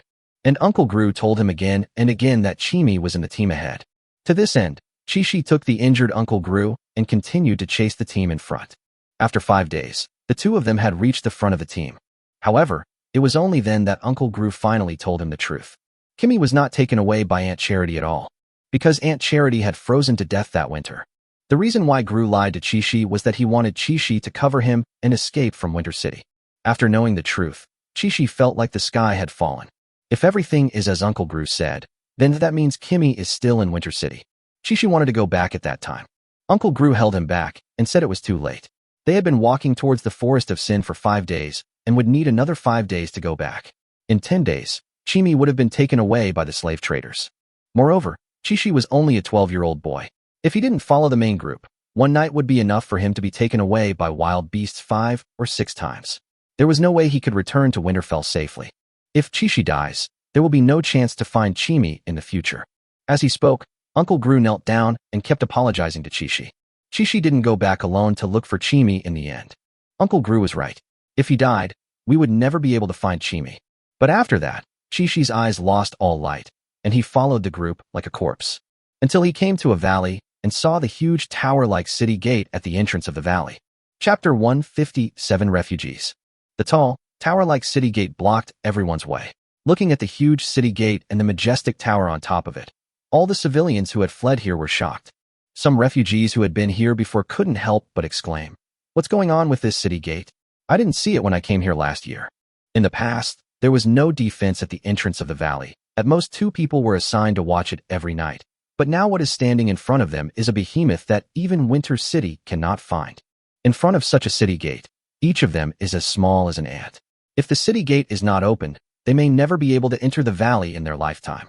Look, there are people on the wall. Following these words, a group of people soon saw the figures of dwarves and orcs on the city wall. The next moment, everyone's eyes were filled with horror. Isn't this a gathering place for humans? Why are there dwarves and orcs here? Their voices trembled as they said this. Countless rumors say that humans, dwarves, and orcs are mortal enemies, which makes all those who have never actually seen dwarves and orcs believe it to be true. So, when they discovered that this place had been occupied by humanity's mortal enemy, how could they dare to stay here? At this moment, all the refugees were wondering whether to turn around and escape immediately. But most people just took a few steps back and then stopped, because they know very well that they have no way out. Is it possible to return to Winterfell? Not to mention becoming slaves, they almost relied on weeds and tree roots to avoid starvation along the way. Later on, they could only eat tree bark. It can be said that all the edible things along the way were eaten by them. Now if they return the same way, the only possibility is that they will starve to death on the way. Thinking of the dilemma they were facing, an atmosphere of despair enveloped all the refugees. "Master, this is not good." Gu Li's loud voice rang out, and Li Fan immediately felt a headache. Every time this guy comes to see him recently, there is nothing good. Li Fan once thought that Gu Li was a jinx. Why? Li Fan sighed and asked Gu Li helplessly, "What happened? Another mercenary broke in, or someone was attacked again?" Gu Li shook his head and said, "A lot of humans came from outside the city gate." "A lot of humans?" Li Fan was startled and asked quickly, "How many people are there? Are you sure they're not mercenaries?" He was now going crazy over the population, and when he heard the word "a lot," he immediately became interested. Gu Li scratched his head and said uncertainly, Too many to count, at least several hundred. They shouldn't be mercenaries. After all, mercenaries wouldn't be as embarrassed as they are. They look more like refugees fleeing. More than a few hundred refugees? Li Fan's breathing became rapid. Isn't this the population he has been thinking about? He's only been talking about it for a few days, and now it's delivered to your door? Could it be that he is actually God's favorite child? Li Fan was a little bit unbelievable, and hurriedly ran towards the city gate with Gu Li. Having learned from the last lesson, this time, Gu Li closed the city gate as soon as he saw a figure from afar, so no one broke into the valley. Li Fan followed Gu Li and ran towards the city wall. On the way, he found that Anna and the others followed him. After climbing up the city wall, Li Fan looked at the people outside the valley. Just as Gu Li said, they were a group of refugees. Their clothes were tattered, and each of them was covered in mud and dust. Their faces were as pale as dirt, and they looked like they would collapse at any time. At this moment, everyone had a dull look in their eyes, looking in the direction of the city wall, like livestock waiting to be slaughtered. Li Fan took a rough look at the number of these refugees and found that there were more refugees than Gu Li said, totaling thousands of people. Li Fan was so excited that he took a deep breath and spoke to the refugees outside the city. "Hello everyone, I am the lord of this valley. Can anyone tell me why you are here?" Li Fan did not let these people in mindlessly. He should at least ask where they came from. It's humans. There are humans among the dwarves and orcs. He also claimed that he was the lord of this place. Humans are the lords of the dwarves and orcs? How is that possible? The refugees under the city gate discovered Li Fan and immediately started a noisy discussion, pointing at Li Fan and talking nonstop, but no one came out to explain the situation. This is not surprising. No one wants to be the first to take action at this time, and everyone is not familiar with each other, so it is difficult to find a leader immediately. After a long while, an old man who had difficulty walking came to the front with the help of others. No matter where you are, older people are always more convincing. At this time, the oldest man among all the people stood up, and the rest of the people immediately stopped talking and waited for the old man to speak. The old man took a deep breath, then used all his strength and said to Li Fan on the tower with difficulty, "Lord, we are a group of refugees who fled here from Winter City. We originally heard that there is a sinful town here, a gathering place for humans, but they didn't expect that this place seemed to have been occupied by dwarves and orcs." Although Li Fan didn't know why they wanted to escape from Winter City, he could feel their dilemma at the moment. This is an opportunity. The time of crisis is also the best time to win people's hearts. If Li Fan took them in at this time, it would undoubtedly be a timely help. Improving favorability is inevitable. Once Li Fan raises their favorability to 1 star, he will be able to obtain a large amount of bond value, which will allow him and the people in the territory to achieve rapid improvement. Thinking of this, Li Fan turned around and said to Anna and the others, I plan to take these people in. Although Li Fan is the Lord, it does not mean that he can decide everything by himself, especially the decision that will affect everyone in the 3 tribes. Therefore, before accepting these refugees, Li Fan needs to convince Anna and the others first. Anna and the others all hesitated. To be honest, they did not understand Li Fan's recent behavior. Whether it was the mercenaries he captured before or the 200 prisoners later, these people could only do very limited things, but they also had to consume a lot of food. It would be better to leave it to the original mixed group of 3 ethnic groups. It is even more so now. The humans Li Fan plans to accept are all ordinary people. They cannot provide much help to this territory, but they will consume a lot of resources in the territory. No matter how you look at it, it's not worth it. Li Fan could also guess the doubts of Anna and the others, but the answer to this question was related to the existence of the system, which meant that he was destined to be unable to answer this question directly. Just as everyone was silent, Qing Mu stood up and said, Wasn't the Deputy Lord selected for this moment? If you have any questions, just ask them directly. After hearing the answers, we can make a decision together. Following Aoki's words, everyone woke up one after another. The next moment, Anna, Aoki, Gully, Dozina, Alicia, and Huiyu were all called out.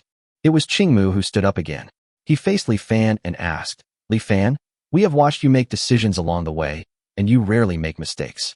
Therefore, as long as it is a decision you make, we almost always agree. However, this time, we still hope you can give a reason. As they spoke, everyone looked at Li Fan. Li Fan took a deep breath. He knew that what he was going to say next would not only affect whether he could take in those people outside, but would also affect his prestige and whether he was qualified to continue to be the Lord. Thinking of this, Li Fan had to think seriously about what he was about to say. Chapter 158 Decision and Voting. Our 3 ethnic mixed group is actually a group of homeless people. Orcs can't go to the Orc Empire, dwarves can't go to the Dwarf Empire, and humans can't even get close to Winterfell. Nearly 300 people, originally hiding, had to find a new hiding place every once in a while. Until they occupied this valley, they barely had a stable residence. The valley is huge, bigger than 2 cities. But, do you plan to hide in this valley forever?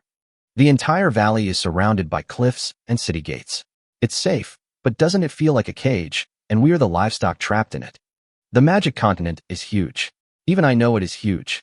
The Sin Forest is countless times larger than the valley, and it's only a tiny part of the continent. Even beyond the enormous 4 kingdoms, there are countless more regions, and beyond that, there's the vast ocean. What about beyond the ocean? Perhaps there are worlds we've never heard of. If there is such a vast world, are we going to be trapped in this tiny place for the rest of our lives? Have you really never thought about seeing the vast world outside? However, we cannot go now. Why? Because we are the weak orcs, the sinner dwarves, the slave humans, and the excluded dark elves. None of the 4 major clans will let us escape from the Forest of Sin, not even our descendants. But we are too few in number, less than 300 people, and we can't cause any trouble anywhere. If we want to escape from the prison of the Forest of Sin one day, relying on just us won't be enough. We need to gather more and more people, more and more races, to build a large enough force, or even a new country. Only when we gather enough strength and become strong enough can we break the cage of the 4 major clans. Of course, I know this process will be difficult. But, Aoki, Anna, Gully, Dozina, Alicia, Huiyu, I hope you can trust me this time.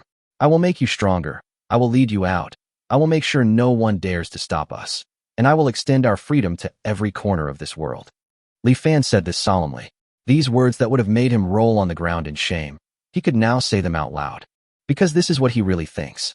The Forest of Sin is not beautiful. It is full of dangers, and there is no place for people to linger. Although Li Fan was a homebody when he was on Earth, he didn't want to be trapped in such a place for the rest of his life. Now that he had come to such a multiracial world, he wanted to see the wider world. No one does not yearn for freedom, especially those who have been bound. The weak orcs, the sinner dwarves, the slave humans, the dark elves, these people have been bound. They are trapped in one place for their entire lives until they die. However, what is even more terrifying is that if they have offspring, their offspring will also continue this fate. At this moment, Gully thought of his son, and Qingmu Baichi thought of Xiaoqing and Xiaobai. Alicia, Huiyu, and Dozina, who have no offspring yet, can't help but think about the future. Even Anna thought of Dina. In addition, she also thought of her previous goal, which was to find out the truth about the Silver Wolf clan being framed. However, relying on the current orc tribe, they can't even get out of the orc tribe gathering place, let alone find the truth. The 6 deputy lords fell silent at this moment. When no one mentions it, I won't think too much about it. But once that membrane is broken, people have to face reality. Li Fan was right.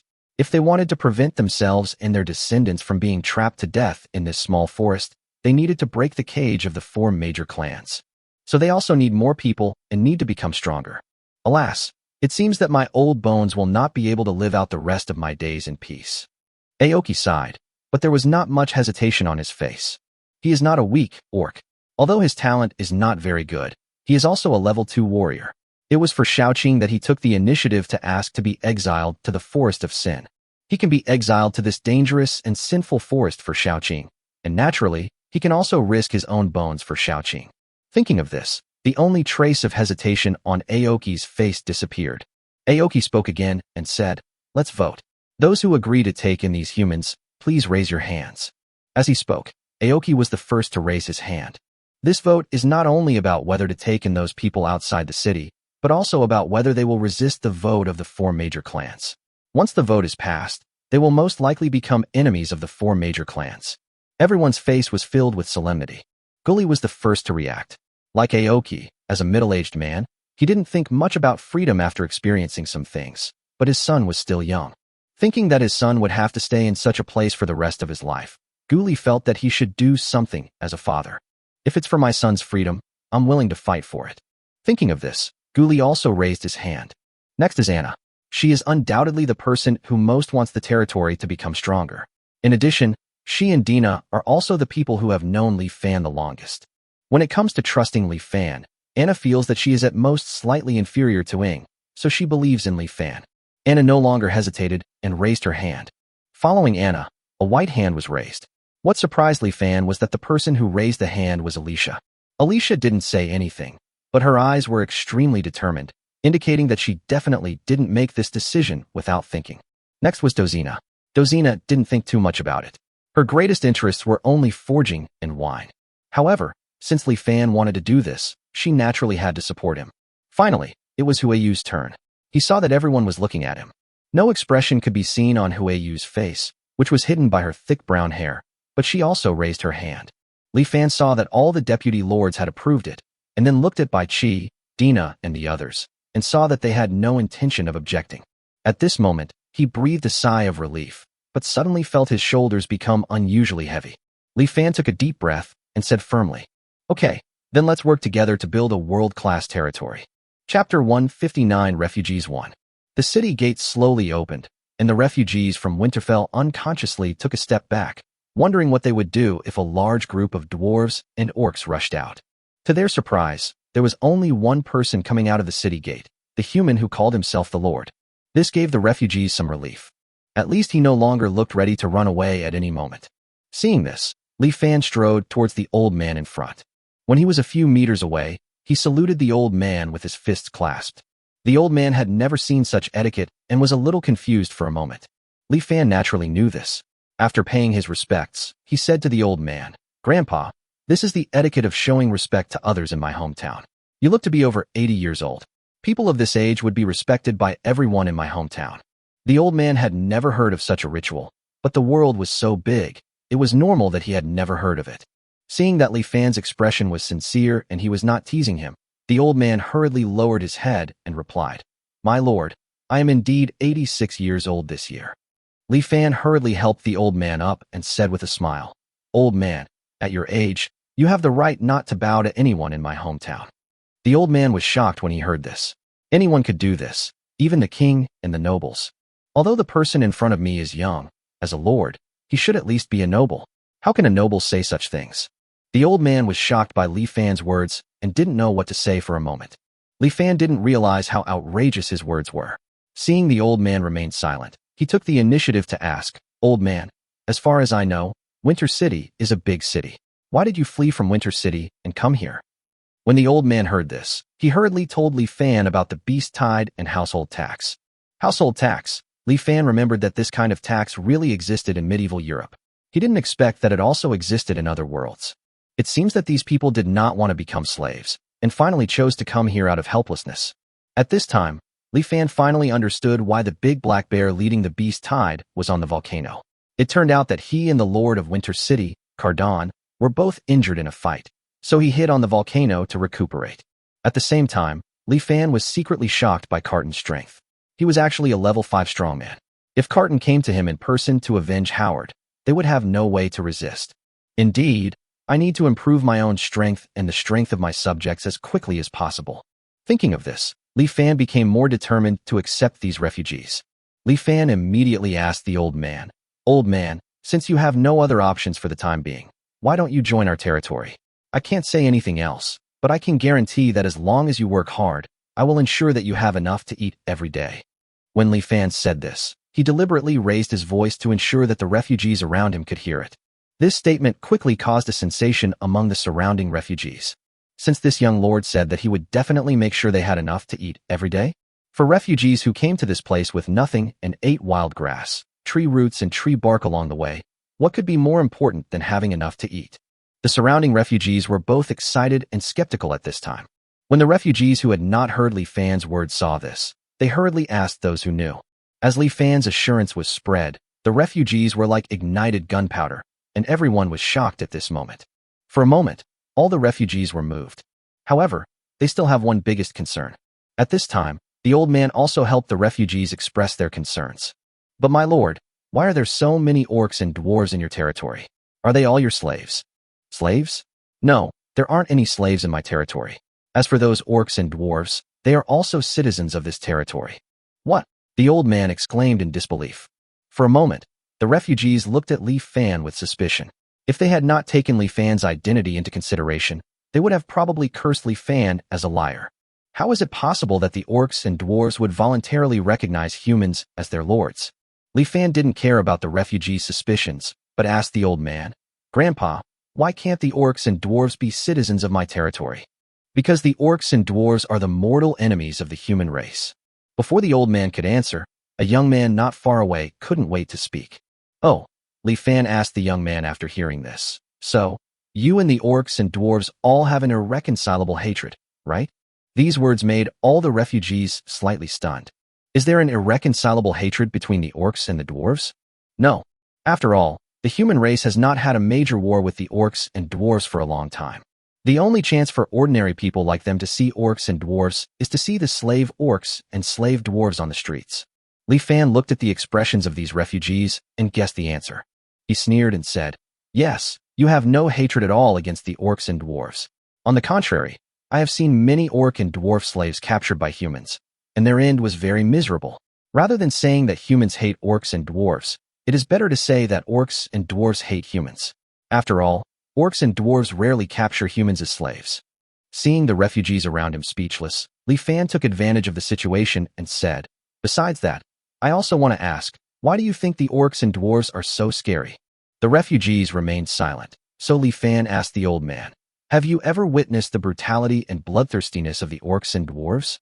The old man hesitated for a moment, then shook his head. Li Fan turned to the young man not far away and asked, "Have you ever witnessed the brutality and bloodthirstiness of the orcs and dwarves?" The young man opened his mouth, but in the end he could only shake his head unwillingly. Li Fan turned around again and asked a young man beside him, "Have you ever seen the brutal and bloodthirsty scenes of the orcs and dwarves?" The young man had a handsome appearance, but his body was covered with dirt and dust. His eyes, which had been bright before, now lacked any vitality, as if they were dead. Facing Li Fan's question, perhaps because he was afraid of Li Fan's identity as a lord, a trace of fear appeared on the boy's face. He hesitated for a long time, then said no. "No." Li Fan nodded, and finally asked loudly to all the refugees, "Have any of you witnessed the brutal and bloodthirsty scenes of the orcs and dwarves?" No one answered. This question itself is very tricky. Unless a war breaks out between countries, the only people who can encounter the brutal and bloodthirsty appearance of the orcs and dwarves are the slave traders and invaders. These civilians who have lived in Winter City all their lives naturally have no chance to see it. Seeing that the result was as he expected, Li Fan secretly breathed a sigh of relief and suddenly spoke loudly. "You've never seen the brutality and bloodthirstiness of the orcs and dwarves. Why do you think they are brutal? Based on rumors? God gave us ears, so why did he also give us eyes? It's so that when I hear rumors, I can use these eyes to personally discern the truth. These words made many refugees' pupils tremble, and they seemed to realize that they really shouldn't believe those rumors casually. Seeing this, Li Fan secretly sighed that God was really useful. Then he spoke again. I have lived with the dwarves and orcs here for more than half a year, and I have never seen them being brutal and bloodthirsty. If you don't believe me, just watch. As he spoke, Li Fan suddenly shouted towards the city wall. Ironhead, Gully, come down here. Chapter 160 Refugees 2. Tayatuguli heard the shouting, and although he didn't know what happened, he still hurried down the city wall and ran to Li Fan without stopping. Taitu woke up the next day after being attacked. Apart from feeling a little weak, he did not feel any discomfort and still looked full of energy. Li Fan grabbed Taiatu's arm, pulled him over, and then slapped Taitu on the head without mercy. Taitu was stunned by the beating. He shook his head with horns and looked at Li Fan with a wronged look on his face and asked, Master, why did you hit me? Li Fan did not answer. Instead, he pointed at Taitu and said to the refugees, This is the bull man from the orc tribe. He is not wearing a restraining collar and is not my slave. Now look at him. Does he look cruel and bloodthirsty? The refugees looked at Tayatu's aggrieved look and showed strange expressions for a moment. This silly look makes it hard to associate it with the words brutality and bloodthirstiness. Li Fan then turned his attention to Gu Li, who was standing beside him. Gu Li's eyes widened, and he immediately jumped back and said to Li Fan with a defensive look on his face, Master, what are you going to do? Li Fan didn't chase after him, but pointed at Gu Li and said, This is the dwarf tribe. He is not a slave. Now look at him. Is he cruel and bloodthirsty? Although not as silly as Tayatu's, Gully's defensive look at this time was also extremely funny, and Gully's height was almost shorter than all the refugees. Faced with such a Gully, the refugees still found it difficult to feel the words brutality and bloodthirstiness. At this time, Taitu, who was standing by, saw that Li Fan hit him but not Gully, and immediately looked at Li Fan with a resentful expression. This little expression did not escape the eyes of the refugees. Many of them were immediately amused by Tayatu's silly look and were trying hard to cover their mouths to prevent themselves from laughing out loud. When Li Fan saw this, he knew that he had persuaded most of the refugees, but it was not enough. Li Fan also planned to give them a final heavy blow. Li Fan suddenly asked the old man, Are orcs and dwarves brutal and bloodthirsty? You should have seen it, but old man, do you know what humans look like in the eyes of orcs and dwarves? Faced with this problem, not only the old man, but all the refugees present had never thought about it. For a moment, everyone was a little curious about what their human race looked like in the eyes of other alien races. It's mean, greedy, cunning, cruel. However, what Li Fan said made the refugees angry. Ignoring the anger on the refugees' faces, Li Fan continued, Do you know why the alien races have such an impression of the human race? Before the refugee could speak, Li Fan had already given the answer. Because of things like the mad blood potion confinement collar, because of the existence of slave traders, and because humans are the race with the most slave traders. The refugees were all stunned. They didn't know what the blood madness potion was, but they had heard of the confinement collar and the notoriety of the slave traders. They had to flee here because they were worried about becoming slaves under the hands of slave traders. This made them involuntarily think that all the orcs and dwarves they had seen were slaves under the slave traders. There are indeed a lot of alien slaves in the human empire. Perhaps that is why, in the eyes of other races, all of them are slave traders. Thinking of this, the refugees present immediately showed indignation again. Seeing this, Li Fan knew it was almost time. Li Fan revealed a look of grief and indignation at this moment and shouted, I don't want innocent humans to bear the stigma brought by slave traders. Slave traders don't represent us at all, so we have to do something. Li Fan looked at the old man sincerely and asked, Old man, can you join my territory? We can use time to gradually tell these friendly orcs and dwarves that we humans are also friendly. These words seemed to touch the old man's heart. The old man's eyes suddenly widened, and he pushed away the person who was supporting him and staggered to Li Fan.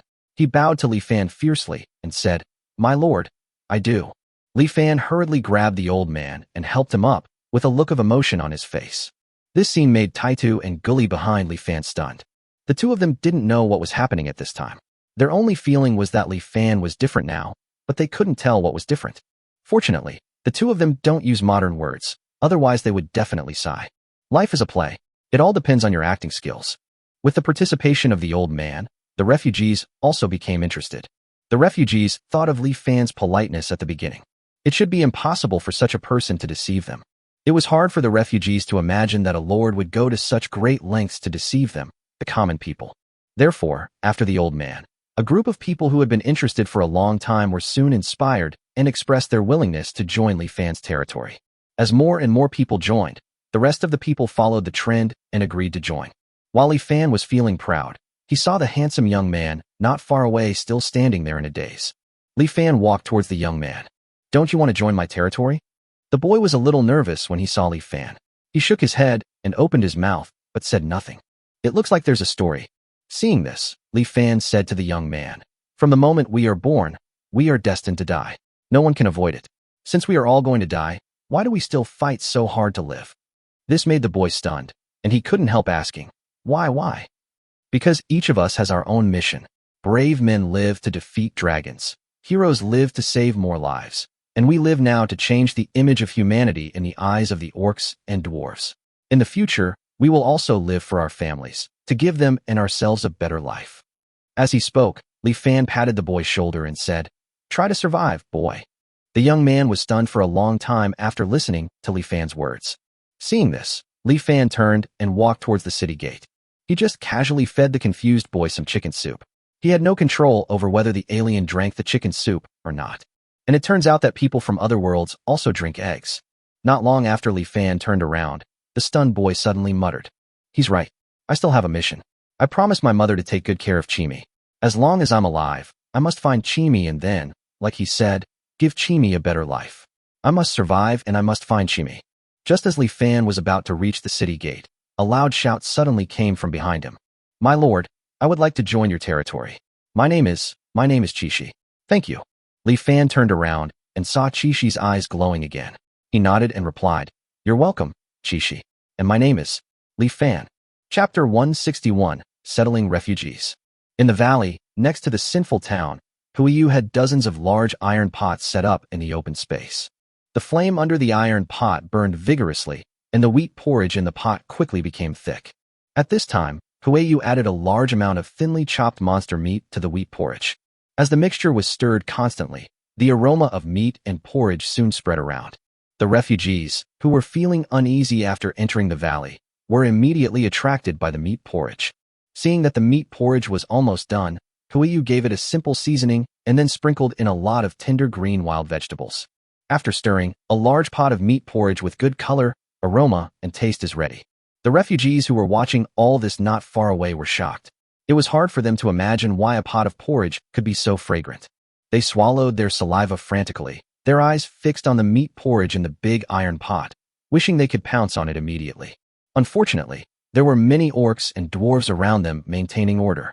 Although these orcs and dwarves had kind faces, they were extremely large in stature, which made them dare not act rashly. Just when the refugees were about to lose their patience, Alicia brought in 10 sets of tables and chairs. She and 9 other people sat at these tables and chairs, and on the table was a pen and a thick stack of spreadsheets. "Everyone line up. As long as you line up and complete the registration, you can eat meat porridge." Taitu and Gully, who were maintaining order on the side, shouted loudly at this time, and the refugees began to make a commotion. At first they couldn't understand what Taitu and Gully said, but after Taitu and Gully's explanation, the refugees quickly understood what to do. In the end, thousands of refugees formed 10 teams and walked up to Alicia one by one. Name: you are. Gender: male. Age: 36 years old. My previous occupation: merchant. Is there anyone else home? And my wife and son. Their names. Only after recording all the family information in the form did Alicia let the UR family go to find Huiyu. Seeing this, Wu couldn't wait to bring his family to the big iron pot. However, he found that there was also a queue here, and there were orcs and dwarves around to maintain order. Fortunately, these orcs and dwarves were not rude, and even kindly told them which team had fewer people. Wu and his family lined up behind the shortest queue. Not long after, it was finally UR's turn. The person next to the big iron pot first handed each member of the Wu family a large wooden bowl and a wooden spoon, and then scooped a large spoonful of sticky meat porridge into the bowl of him and his family. Wu looked at the meat porridge in the bowl and couldn't help swallowing. Remember to return the wooden bowl and spoon after eating, the person serving the porridge reminded. As Wu nodded, he couldn't wait to take his wife and son to the open space nearby. They were so hungry that they squatted on the ground and started eating. Slurp. Call. After swallowing the meat porridge, Wooer let out a deep breath. He felt like he was almost going to heaven. No one could imagine how moved they were when they ate this meat porridge after eating wild vegetables and tree roots all the way. The deliciousness was so great that Wooer would almost exchange everything for this bowl of meat porridge. The Wooer family didn't care that the meat porridge was hot and ate up the big bowl of meat porridge in no time. Seeing this, the person serving the porridge couldn't help but remind Wooer, "Don't worry, you can come back for more if you're not full, but remember to queue up again." After hearing this, Wooer ate up the meat porridge in the bowl even faster, and then immediately pulled his wife and son to queue up for porridge again. After the Uar family finally had their fill, someone came and took them into the Sin town and arranged a house for them in the town. The house hadn't been cleaned for a long time. It smelled a bit musty, and there was no quilt, but for the Wooer family, it was not a big deal. It just has a smell, but it's better than being in the wild. Although there are no quilts, I got a lot of hay, which is enough to last me a few nights. Not long after, the Wooer family finally had their first peaceful sleep in 10 days. This happens to all refugees. Master, including the 200 captives from before and the current refugees, they have all been registered and settled. Alicia found Li Fan with the registered information. Seeing this, Li Fan took it and took a quick look at it. After gathering the refugees, the population in the valley instantly doubled. Li Fan also realized at this time how unqualified he was as a lord before. There are many flaws in management and many unreasonable personnel arrangements. There will be no mistakes when there are few people, but once there are many people, problems will probably arise immediately. Since he had already made such a big statement as building the world's #1 territory, this time, Li Fan naturally could not be perfunctory in his work as the Lord. For this reason, the first thing Li Fan did after the refugees entered the valley was to set up a patrol team. The refugees had just joined the territory, and it was inevitable that they would cause chaos. Therefore, patrols must be established as soon as possible to maintain order. Li Fan immediately called Gully and Taitu and asked Gully to select 10 people from the dwarf tribe as the first patrol team, and Taitu also selected 10 orcs as the second patrol team. There are 2 requirements for selection. 1. The physique must be strong enough, the kind that people don't dare to mess with at first sight. 2. The face should be innocent and kind, the kind that old ladies would want to pull over and chat with them when they see him. Only such patrols can have sufficient deterrent power without causing panic among the refugees. The mission of these 2 patrol teams is to maintain order and resolve any minor disputes that may arise. If there are any disputes that cannot be resolved, they will be reported to Li Fan and others. The second thing Li Fan did was to register everyone for easier management. However, the refugees had just arrived in the territory, and with orcs and dwarves around them, they must have felt uneasy. If they could have a full meal at this time, it would definitely make them feel more at ease. If the food they eat is the one made by Huayu, it will probably conquer a lot of people in an instant. This is a perfect time to register these refugees. Therefore, Li Fan handed the second task to Alicia and Huayu. Alicia and Huayu did not disappoint him. The refugees were extremely satisfied with the meat porridge made by Huayu. Alicia also completed the registration of everyone's information. Then the third thing was to arrange accommodation for the refugees. Until all the refugees have successfully settled into the Sin town, Li Fan finally couldn't help but breathe a sigh of relief. He finally managed to settle the refugees without any trouble. Chapter 162. Food is insufficient, but the potato harvest is good. In the new town, Li Fan's 3-story castle. Li Fan, sitting in front of a wooden desk, looked at the registration form made by Alicia. These registers recorded not only the information of the refugees, but also the information of 200 ordinary captives and the mixed group of 3 ethnic groups that originally followed him. After the refugees entered the valley, Li Fan revoked the prisoner status of 200 captives and arranged them among the refugees for easier management. There are 3 kinds of existence in the valley today. 1. The original 3 ethnic mixed group consisted of 276 people. 2. 1,289 refugees. 3. Mercenaries captured 36 people. The reason for this distinction is that Li Fan intends to implement a hierarchical system in the territory. The mixed group of 3 tribes is the highest class first-class subjects, refugees are second-class subjects, and captives such as mercenaries are the lowest class existence and are not even considered subjects. The reason for using a hierarchy is simple. Firstly, if there is no differential treatment, some people in the mixed group of 3 tribes that established this valley with Li Fan will definitely be dissatisfied. After all, they had contributed the most to this valley, and so far, Apart from the promised house in the new town, they had received no other material rewards. If only the refugees were treated the same way as they were once they entered the valley. It is inevitable that some people will feel psychologically unbalanced. Secondly, if the refugees were easily given the same treatment as the mixed group of 3 ethnic groups, how could these refugees still work hard for Li Fan? After considering the above 2 points, Li Fan decided to implement a hierarchy system after discussing with several deputy lords. Of course, Li Fan also knew the flaws of the hierarchy. If this kind of hierarchical system continues for a long time, it will inevitably lead to opposition, just like the nobles and common people in this world. Finally, under the oppression of the nobles, the common people began to rebel against the nobles. Therefore, it is very important to prevent the existence of nobles in the territory. For this purpose, Li Fan specially made an additional regulation for this hierarchy system. Anyone who makes enough contributions, lives in the valley long enough, and buys a house in the new town can be promoted from a second-class citizen to a first-class citizen. With this system, there will be more and more first-class citizens in the valley. When most of the subjects are first-class subjects and are all nobles, there will naturally not be a situation where nobles oppress the common people.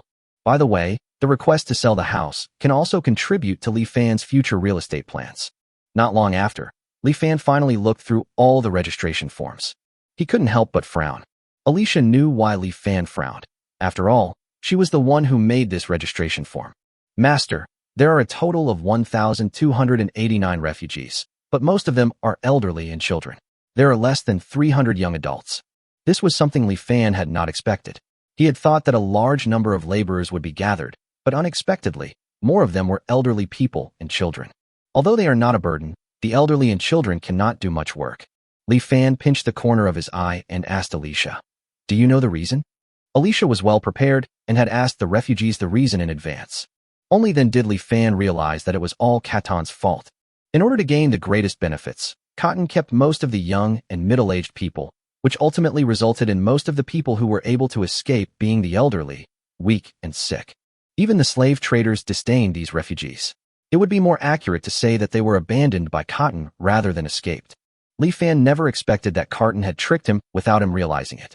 But now that things have come to this, Li Fan can't just drive these refugees away. Besides, these refugees may still be useful. Alicia said at this time, "But master, we are running low on food. Even with the 100,000 kilograms of wheat the mercenaries brought, we only have less than 40,000 kilograms of food left. I'm afraid we won't be able to last even 3 days, and that's without even taking care of the big black bear." This was the umpteenth time they had been troubled by food. But this time Li Fan was not in a hurry. He silently calculated the time. Then he smiled and said to Alicia, "Don't worry about the food." Alicia blinked her big eyes, a little confused. Li Fan just looked towards the fields. 3 days later, Li Fan and his friends ran out of food as expected. Fortunately, the big black bear did not come to cause trouble during this period. Otherwise, Li Fan really didn't know where to get food for it. On the same day, in the fields, the stems and leaves of potatoes planted 15 days ago had completely turned yellow. Li Fan got up very early. Everyone in the valley gathered early in the morning. In fact, Anna and the others had already gotten up. The group of people also knew that they had no food, so they all came to the fields, looking at the withered potato seedlings in the field with anticipation. It can be said that these 100 acres of potatoes are the future hope of all of them. If the potatoes do not mature in 15 days, as Li Fan said, then a large number of them will probably face the situation of starving to death.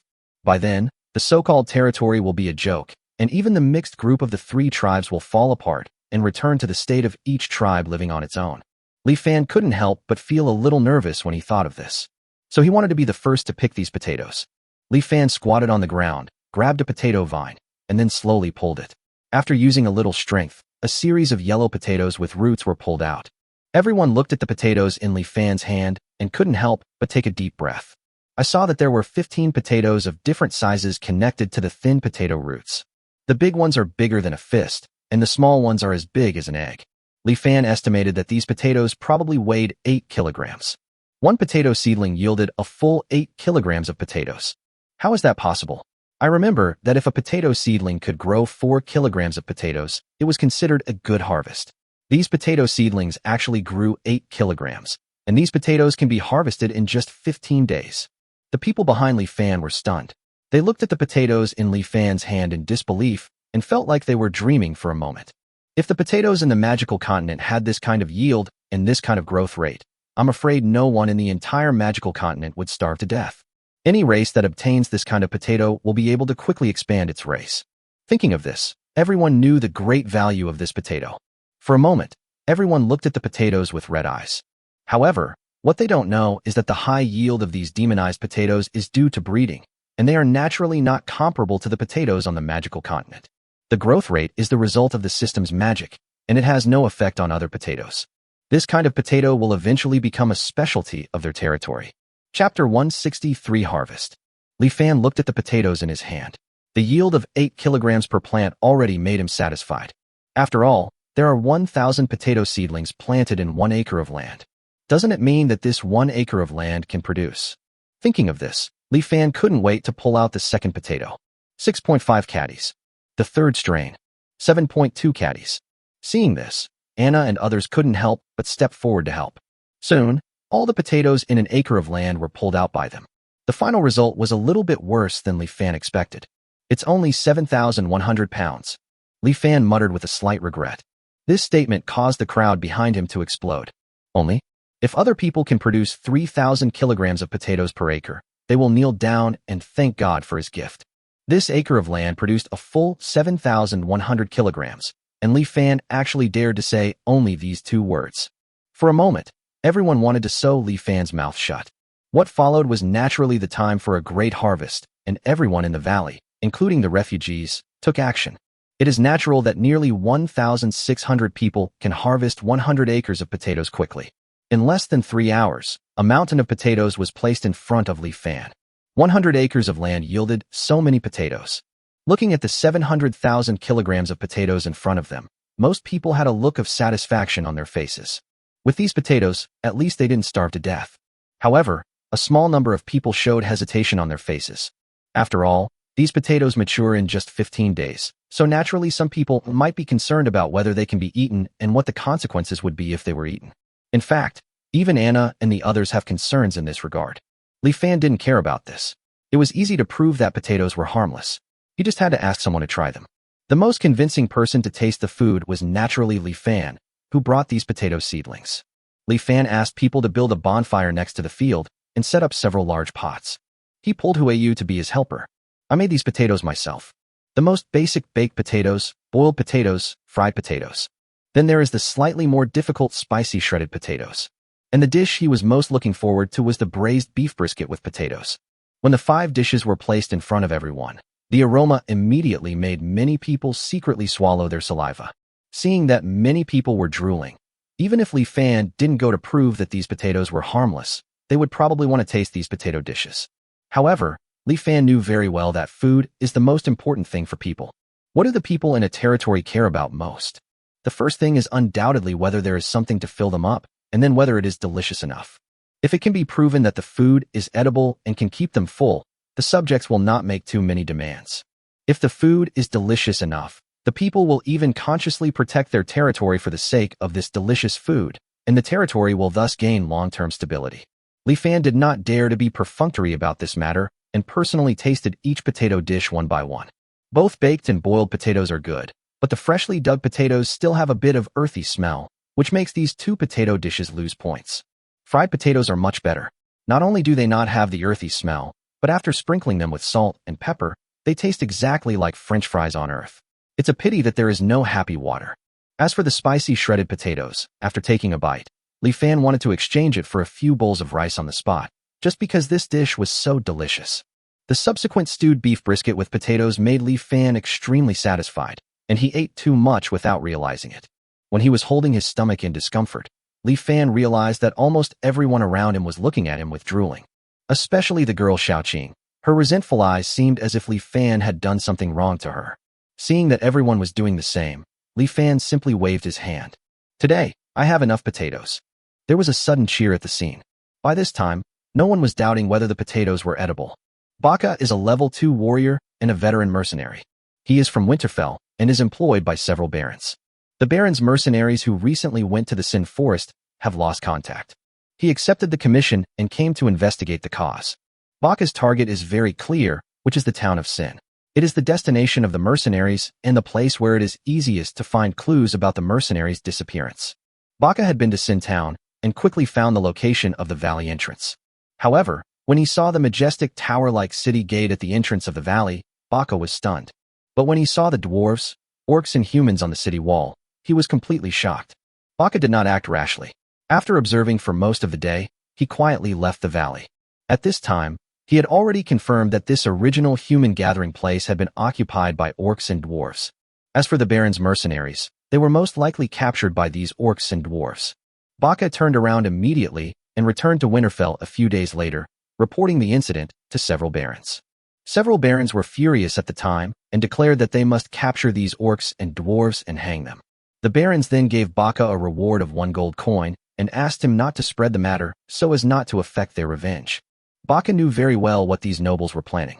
Aren't they just eyeing these orcs and dwarves and wanting to capture them and sell them to slave traders? Baka did not expose them. He took the gold coins with a smile and repeatedly promised not to leak the news. However, that night, Baka came to the city lord's mansion. He was received by the city lord's son, Yolanda Carton.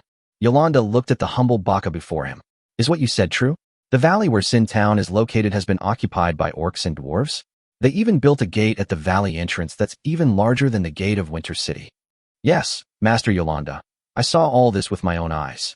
Although Baka was a level 2 warrior, he did not dare to be presumptuous in front of the level 4 knight Yolanda.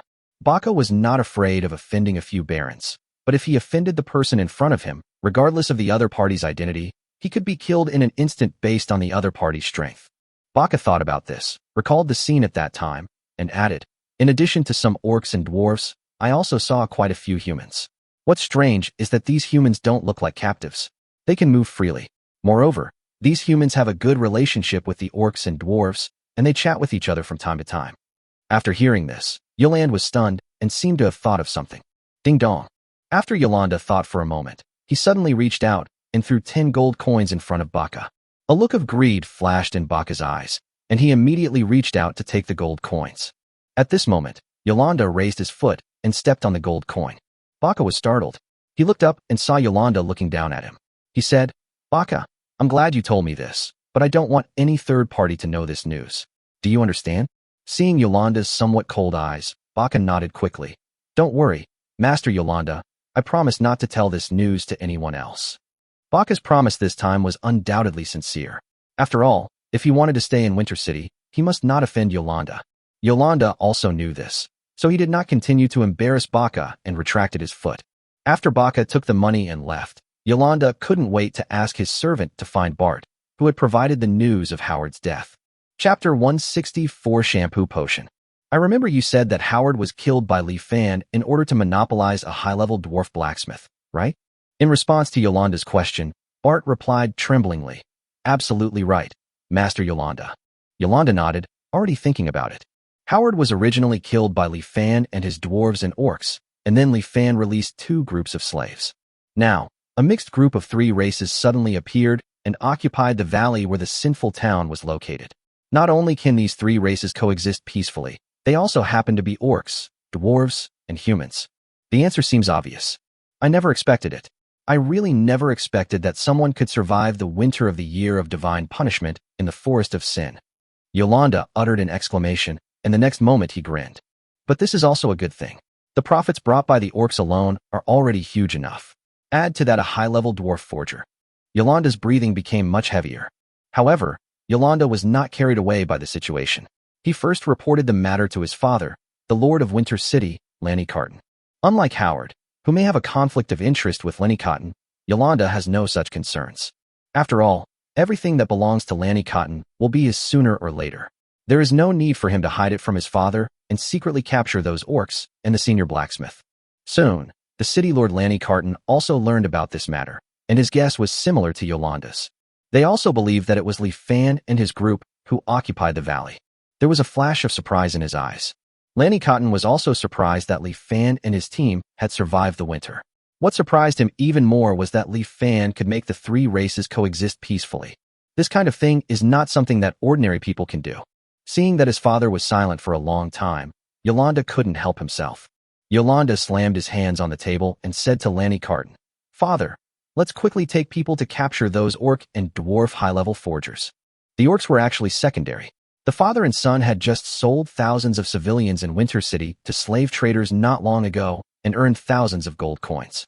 Afterwards, the refugees from Shampoo City unexpectedly poured into Winter City, bringing them thousands of gold coins. This allowed the father and son to gain nearly 10,000 gold coins. That's nearly 10,000 gold coins. Even the king would look at it with greed. This money is enough for them to train another group of qualified city guards. Therefore, they are not so short of money now, but the senior blacksmiths of the dwarves are different. Senior blacksmiths can not only equip their city guards and knights, but also have the opportunity to help Lanny Cotton forge a legendary weapon. When Lanny Cotton fought against the level 5 Warcraft Black Bear, if he had a legendary weapon, he could have defeated the Black Bear at a very low cost, instead of both sides suffering losses, as is the case now. Thinking of this, Lanny Cotton felt the wounds on his body hurt again. The injuries left on him by that damn big black bear were so severe that he still hasn't fully recovered in the past 3 months. Of course, the big black bear was definitely not in a good condition either. Just as Lanny Cotton was thinking, Yolanda couldn't help but slam the table and said, "Father." At this time, Yolanda was already feeling regretful. If he had known that his father was so indecisive, he would have secretly taken people to capture the orcs and the senior blacksmith. Seeing this, Lanny Cotton glanced at the impatient Yolanda and said with a cold expression, "I've told you many times to change your impulsive temper. Don't forget, that level 5 monster has returned to the Sin Forest. No one knows where it's hiding now, and my injuries haven't healed yet. If I run into it, can you bear the consequences?" Yulan then understood his father's worries, but he was unwilling to give up and said, "That level 5 monster was also seriously injured. It shouldn't show up easily." Lanny Cotton sighed. Even so, he couldn't spare the time now. A large number of residents from Shampoo City poured into Winter City, bringing not only a large amount of gold coins, but also a lot of trouble. In addition, there is one most important thing that Lanny Cotton needs to do. That is to find a way to get the formula of a potion from the residents of Shampoo City. Shampoo Potion. A magical potion that, just by applying a little on the body, can make people feel as if they are surrounded by countless flowers. For nobles who don't like to take baths, this potion is indispensable at banquets. Therefore, although shampoo is a luxury product, it is also a bestseller.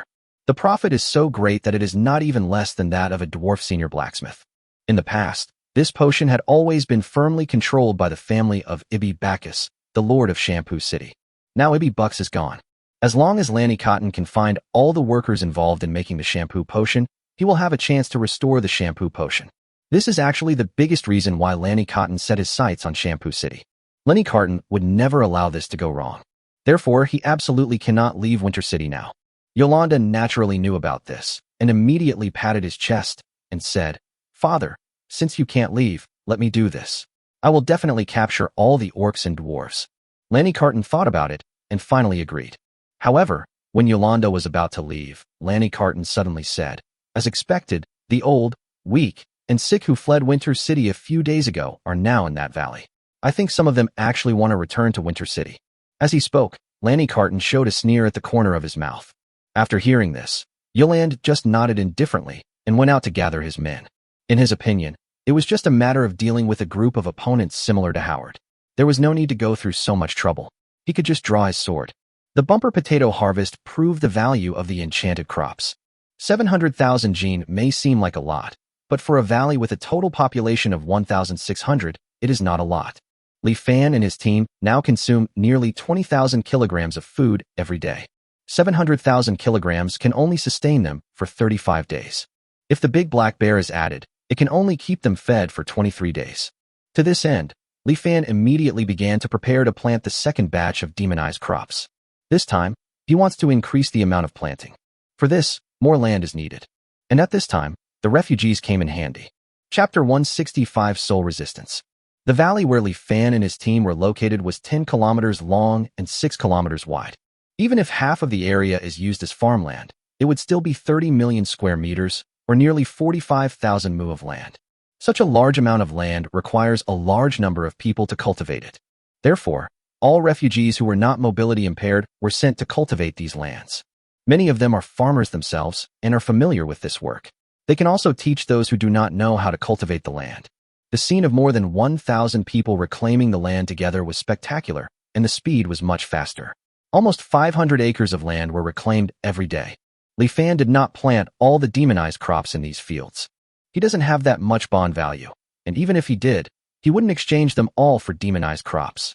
That would be a waste. In addition to exchanging magical crops in the system mall, you can also exchange seeds of some ordinary crops. These ordinary crops, apart from having stricter temperature requirements and taking longer to grow, are not much different from the demonized crops. However, the price of ordinary crops is much cheaper than that of demonized crops. Obviously, ordinary crops are also a good choice for Li Fan. Li Fan glanced at the system panel. Host, Li Fan. System, Level 1 Lord System. Realm, Level 3 Warrior. Strength, 23,000. Physique, 23,000. Agility, 23,000. Spirit, 23,000. Talent, Elf Talent 0.2%, Orc Talent 13.4%, Dwarf Talent 7.2%, Human Talent 104.6%. Talent Skills, Level 1 Nature Affinity, 0.1. Level 2 Beast Transformation, 3. Level 1 Rapid Recovery, 5. Level 1 Poison Resistance, Level 1 Magic Resistance, Level 3 Reproduction, Level 3 Rapid Growth, Level 1 Soul Resistance. Comprehension Skill, 25%. Bond Value, 8,000 points. Expanding the population is indeed the fastest way for Li Fan to increase his strength. After thousands of refugees joined, on the second day after having enough food and sleep, Li Fan's system prompts started ringing like crazy. This ultimately resulted in his human talent reaching 104.6% in an instant. This time, his reproduction and rapid growth skills did not level up. Instead, there is an additional talent skill called Soul Resistance. This is actually very abnormal.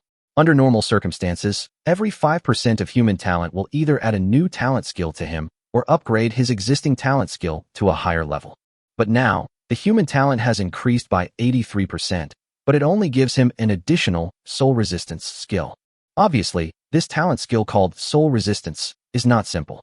However, strangely enough, even magic cast with mental power can only cause physical damage. Even Anna, Aoki, and Shirahata, 3 knowledgeable people, had never heard of any attack that could actually cause damage to the soul. The only thing that can be counted is probably the mental poison of that girl Xiaoqing. For a moment, Li Fan couldn't understand what the use of this Soul Resistance was. It's impossible that his Soul Resistance is specifically used to guard against Xiaoqing, right? The next step is to comprehend the skill, a little effort to deliver a great amount. Perhaps due to the influence of Level 3, Rapid Growth, his proficiency in using a little effort to achieve a great result has reached 25%. It is enough for him to borrow 25% of the enemy's strength in an instant. This back and forth takes up about 50% of the strength. It can be said that this move is a powerful weapon of the same level. However, if the gap between the two sides is too big, this trick will be useless. After all, a little force can move a great weight. It's just a skill, not a rule, and the difference in strength cannot be completely ignored. It's like a giant dragon slapped Li Fan. Even if Li Fan practiced his a little force to deliver a great effect, proficiency to 50%, he could not escape the fate of being turned into meat paste. Then comes the focus of this time, bond value. Although Soul Resistance is a bit disappointing, the increase in bond value is real. Among the 1,300 refugees, including 200 captives, 80% established friendship with Li Fan, increasing his bond value by nearly 1,000 points. Among them, 99 people have reached a 1-star favorability level with him, and this number is still increasing at a rate of about 10 per day. In other words, Li Fan can now obtain 416 bond points by signing in every day. This number will continue to increase. At this time, Li Fan's bond value has accumulated to 8,000 points, which is considered a huge fortune. Li Fan even hesitated whether to exchange for the legendary fighting skills immediately. To be honest, he had long wanted to advance to level 4, because then he could release his Do Chi and achieve Do Chi transformation. Unfortunately, the territory is now at a critical stage of development, and there are too many places that require bond values. Li Fan can only wait for a while before exchanging for the skills. Before that, crops were the main focus.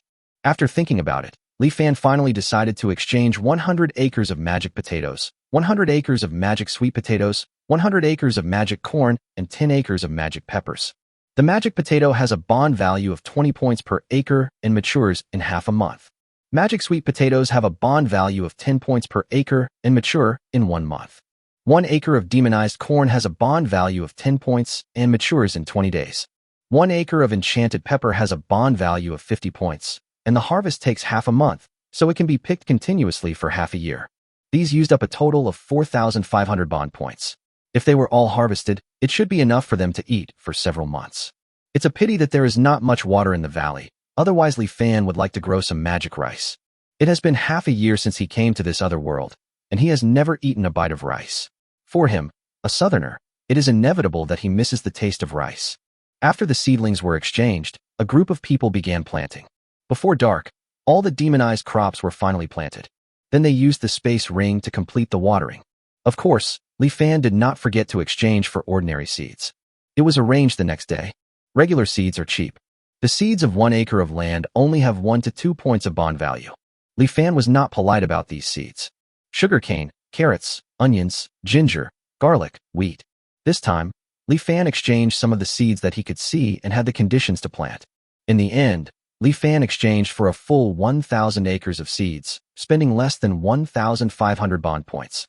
These seeds will be planted slowly by the refugees as they cultivate the fields.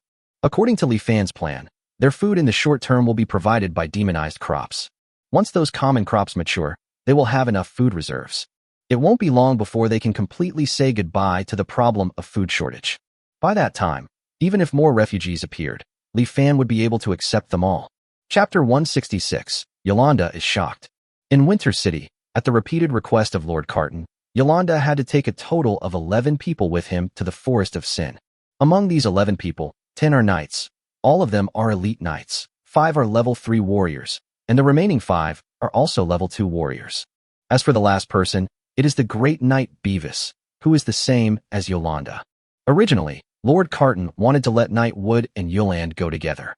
However, Wood, this fool with an overly strong sense of justice, actually disobeyed his orders several times for the sake of those civilians.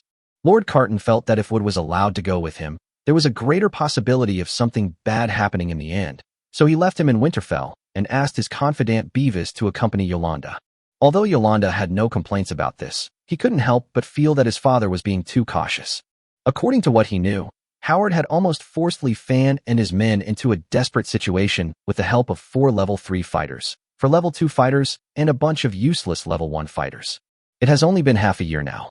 In such a short time, even a genius like him cannot improve his strength much. How much stronger can Li Fan and the others become? Therefore, Yolanda once thought that as long as he, a level 4 knight, took action, he would be able to deal with everyone.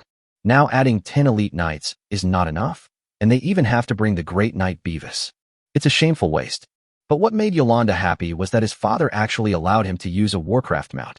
Warcraft is extremely difficult to tame, and its cubs are also difficult to capture. Every Warcraft will go crazy when its cubs are threatened. Some radical monsters will even choose to bite their own cubs to death when they are powerless to save the situation, in order to prevent the cubs from falling into the hands of humans. Therefore, every time someone tries to capture a monster cub, there will be a large number of casualties, and in the end there may be no reward at all. Even if the monster cubs are caught, training them is a huge expense. You can imagine how precious a World of Warcraft mount is. Even in a place like Winter City, there are no more than 30 Warcraft mounts. This time, all 12 people in Yolande's group can use World of Warcraft mounts. Yolande immediately chose a level 2 armored rhinoceros, which is considered the strongest of all Warcraft mounts. Although it is not fast, its defense and attack are both top-notch at the same level, and its endurance is amazing. He can even run from Winterfell to the Forest of Sin in one breath. With it, Yolanda felt that he could travel back and forth between Winterfell and the Sin Forest at the fastest speed. Unfortunately, others can only choose the black-scaled pig, a level 1 monster. Although this black-scaled pig is unstoppable when charging, endurance is not its strong point. In order to wait for them, Yolanda could only move forward slowly. The black-scaled pig is a monster after all, and its endurance is much stronger than that of humans. In the end, it only took them 1 day to reach the edge of the Forest of Sin. From a few hundred meters away, Yolande could see the majestic tower-like city gate at the entrance of the valley. It's incredible. How is such a magnificent building built? This is the first time I've seen this architectural style, Yolande said in amazement. Beavis, standing by, couldn't help but nod his head and said, "It must be the dwarves. After all, those dwarves only have 2 skills worth noting, architecture and forging." The more Yolanda looked at the city gate, the more satisfied he became. It seems that dwarf slaves may be more valuable than we imagined. Remember to keep a few more dwarves. I will build the gate of Winter City like this in the future." As he spoke, Yolanda suddenly licked his lips, and a hint of murderous intent flashed in his eyes. Yolanda had no plans for this operation. After all, he possessed absolute strength. Therefore, his best plan was to charge into the valley and capture the senior blacksmith. Thinking of this, Yolanda glanced at Beavis and the others. "Gather and prepare to kill with me." Just when Yolanda was about to give the order to attack, Weiss, who was standing by, suddenly grabbed him. Beavis showed a look of horror, lowered his voice, and shouted to Yolanda, "Master, wait." Yolanda showed a dissatisfied look and was about to ask why Beavis held him back. However, at this moment, Yolanda suddenly discovered that there was something wrong with the armored rhinoceros under him. The armored rhinoceros was actually trembling, and soon after, it even collapsed to the ground. Then Yolanda discovered that the other people's mounts, the black-scaled pigs, had been lying on the ground for who knows how long. What's going on? Why is the Warcraft mount acting like this? Just when Yolanda was puzzled, a terrifying aura came from a distance. At this moment, he finally understood why his mount collapsed. Under that terrifying aura, not to mention the armored rhinoceros and other magical beasts, even he wanted to lie down on the ground. Yolanda was horrified, his previous arrogance gone. He exchanged a glance with Beavis and whispered, "Is this the aura of a level 5 monster?" Beavis nodded. "It should be the big black bear that injured the city lord. We must not let it notice our presence, otherwise it will not let us go," Yolanda said in horror. He didn't expect that he was so unlucky that he encountered this terrifying level 5 monster just after entering the Forest of Sin. The next moment, all 12 people, including Yolanda and Beavis, fell to the ground. They leaned against the black-scaled pigs and other magical mounts, and then smeared the urine and feces that the black-scaled pigs excreted due to panic incontinence on their bodies. "I just hope this can cover up the smell on my body." Fortunately, the big black bear did not notice them, but slowly walked away. However, what shocked Yolanda was that the big black bear was actually walking towards the valley. This discovery made Yolanda feel both relieved and regretful. Although his life was saved, it is likely that no one in the valley, including the senior blacksmiths, would be spared. "Master, the big black bear is here again." After hearing Taitu's report, Li Fan was too lazy to even raise his head and just replied perfunctorily, "Okay, got it." After all, this is nothing new. Since they harvested the magic potatoes, the big black bear soon appeared again. As usual, Li Fan gave it 2 tons of food every day. This guy was reasonable and didn't ask for more. He ate 2 tons of potatoes and left. However, these 2 tons of potatoes must be made by Huyu. It will not accept potatoes made by others. Fortunately, Huyu has very good physical strength and a lot of helpers, otherwise he would have been exhausted to death. Today, as usual, Big Black Bear ate all the potato dishes that Huyu made. Then he slowly walked out of the valley, towards the volcano. At the same time, Yolanda, who stayed there waiting for the result, also felt the departure of the big black bear. After the big black bear's breath completely disappeared, Yolanda stood up in embarrassment with the others.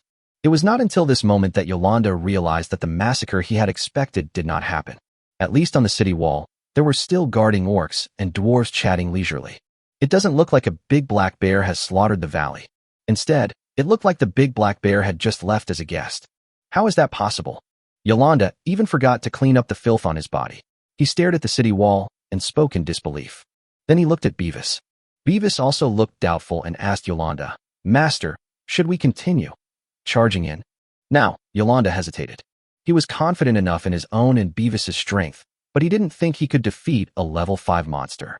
What just happened undoubtedly shows that the big black bear has a good relationship with the people in this valley. What if he just rushed in and a big black bear suddenly appeared? By then he wouldn't just be covered in shit, but his entire body would have turned into a pile of shit. Chapter 167: Kidnapping and Threats. Li Fan didn't expect that the big black bear actually helped them inadvertently.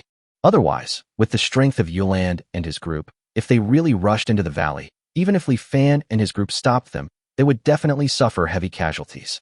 At this time, Yolanda was worried about the big black bear and did not dare to act rashly. He could only worry about the direction of the valley. However, it was absolutely impossible for him to escape back in disgrace. His pride wouldn't allow that to happen. Just when Yolanda was about to pull his hair out in anger, Beavis suddenly spoke.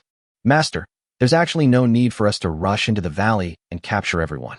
After all, our biggest target is the senior blacksmith. Capturing the senior blacksmith is enough." Yolanda was stunned for a moment.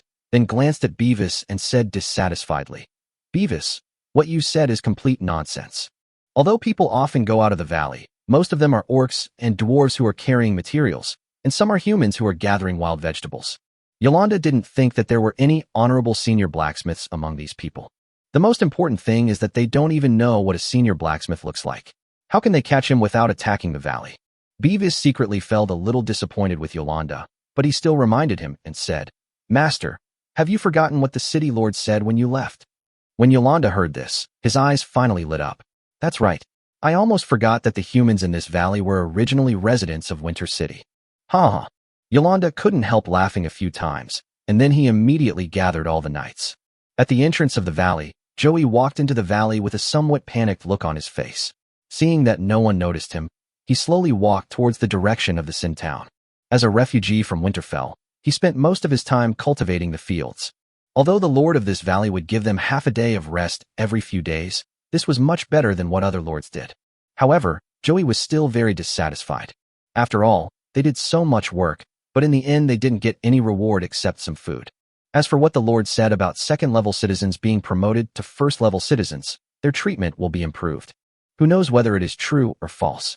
And the Lord didn't even give them any wine. Normally, he would feel uncomfortable if he didn't drink for a day, and now he hadn't touched alcohol for almost 20 days, which made him feel as if ants were crawling all over his body. Joey missed the tavern in Winter City very much at this moment. While thinking about this, Joey stepped into a large manor. There were more than a dozen people lying on the ground with nothing to do, chatting about some topics that were not suitable for children. Now that there are no other means of entertainment, only topics like this can allow them to pass the time happily. Hey, Joey, I told you there's nothing interesting outside the valley, and you might even encounter monsters. Do you believe me now? As soon as Joey entered the manor, people around him made joking remarks. Joey didn't respond, but looked at these people. These were his acquaintances and drinking buddies in Winterfell. They were not assigned to this big manor by luck. They just saw that the manor was nice, so they used threats and intimidation to force the people in the manor to exchange residences with them, so that they could get together. Joey felt that these people should want to return to Winterfell, just like him. After all, they were known as scoundrels in Winter City, who liked to drink but didn't like to work. How could they possibly endure this kind of life in the valley? Hey Joey, what's wrong with you? You look a little strange. Someone noticed that something was wrong with Joey's expression and asked again. This time, Joey spoke up and said, Do you want to go back to Winterfell? As soon as these words came out, everyone was stunned. The next moment, someone frowned and asked, Joey, what do you mean? You know we can't pay the family tax. If we return to Winter City, we will only become slaves. Not necessarily, Joey grinned and said, Guess who I just ran into?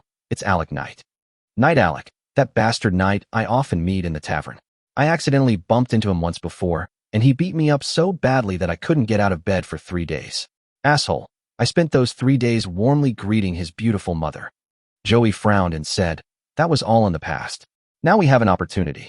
As long as we complete Knight Alec's mission, we can not only return to Winterfell, but also receive a large reward, enough for all of us to live happily for a while. Joey, do you believe what Knight Alec said?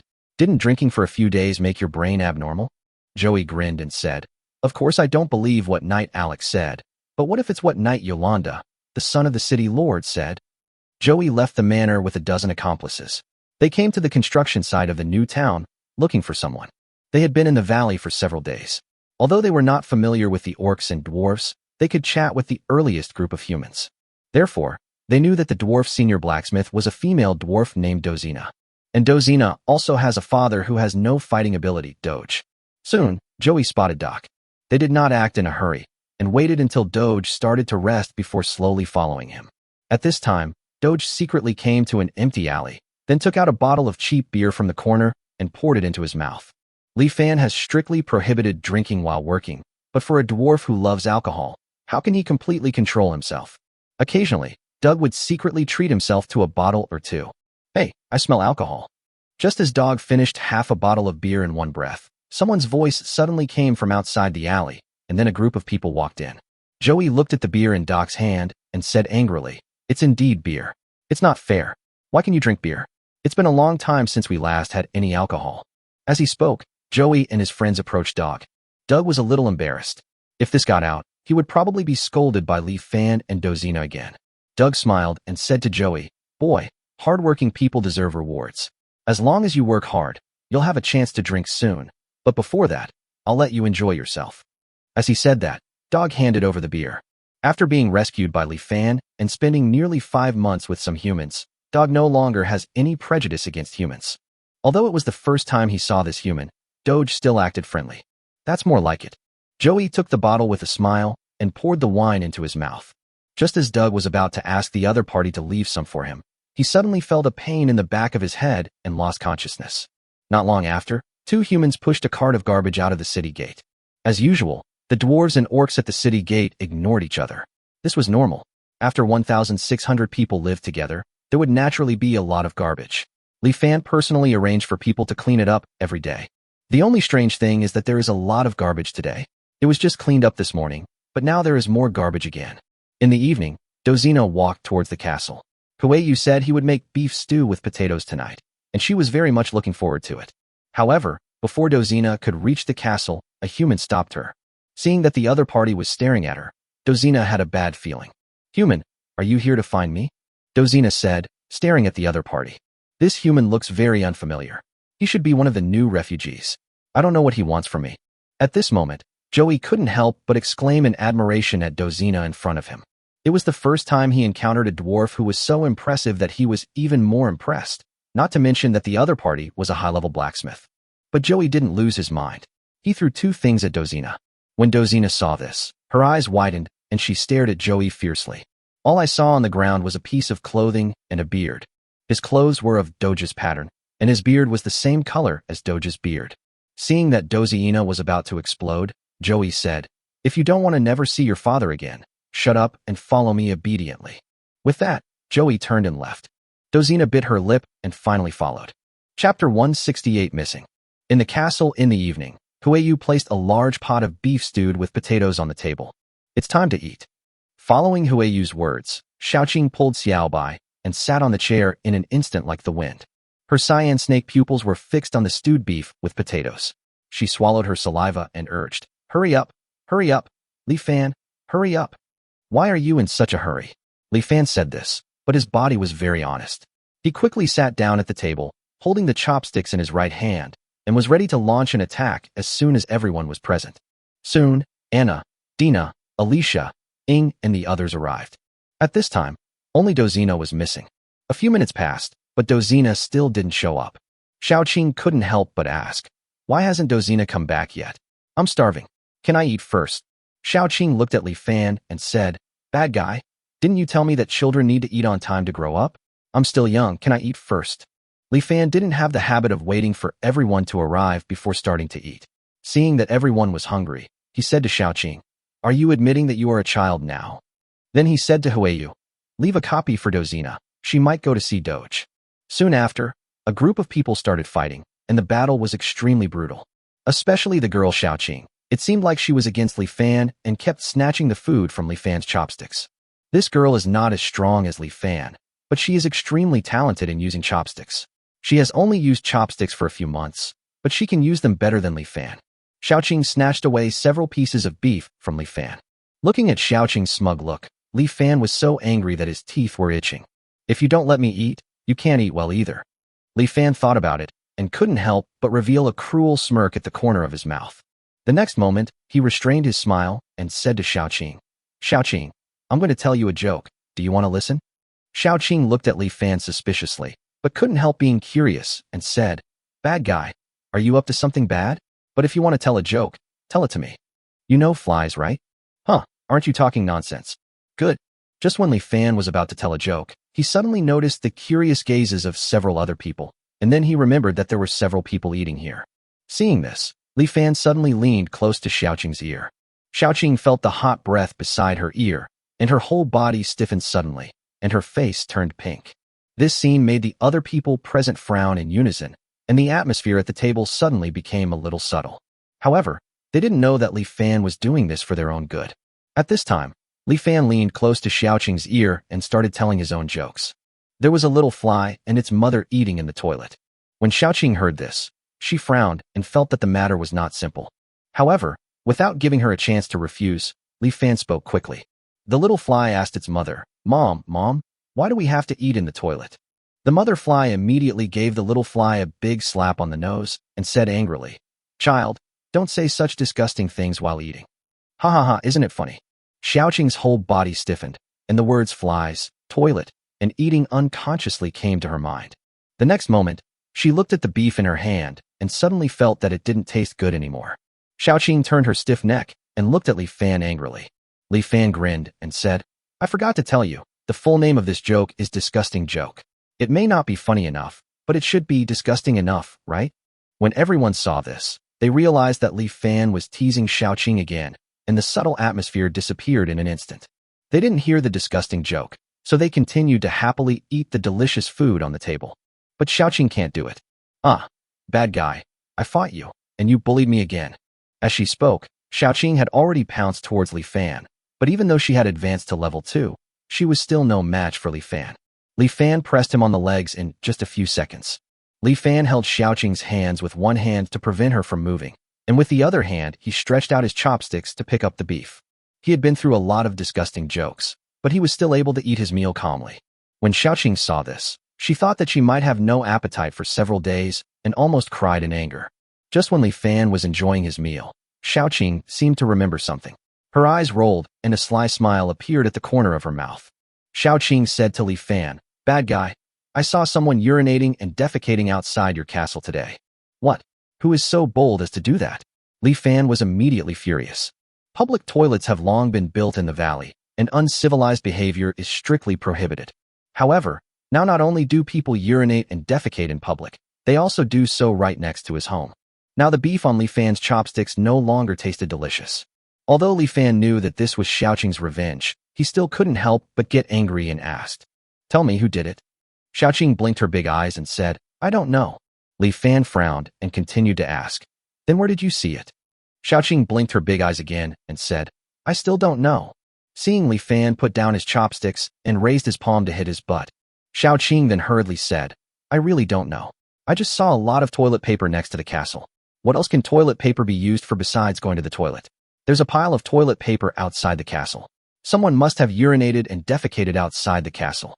Li Fan was stunned, and the next moment, the other people at the table all noticed something unusual. Toilet paper requires bond points to exchange. To be honest, Li Fan only exchanged some for a few close women around him. Therefore, the only people who have toilet paper are those present, and the only person who is not present, Dozina. Li Fan glanced at the other people at the table. They all shook their heads. Li Fan didn't doubt it either. After all, these girls really wouldn't do such a thing. So the toilet paper outside the castle belongs to Dozina. At this moment, Li Fan noticed something unusual, immediately let go of Xiaoqing, and quickly ran out of the castle. Except for Xiaoqing and Xiaobai, the others also noticed it and hurriedly followed Li Fan. Soon, Li Fan found the toilet paper Xiaoqing mentioned in the corner of the castle. The toilet paper had not been used, but was torn into pieces, as if it had been torn off in a secret and anxious manner. In an instant, Li Fan knew that something had happened and immediately gave orders to the people around him. "Ing, go to Dog's house right now and see if Dozina is there. Anna, go ask the guards at the city gate if there's anything unusual. The rest of you, ask those nearby if anyone has seen Dozina and where she was last seen. Report back immediately when you have news."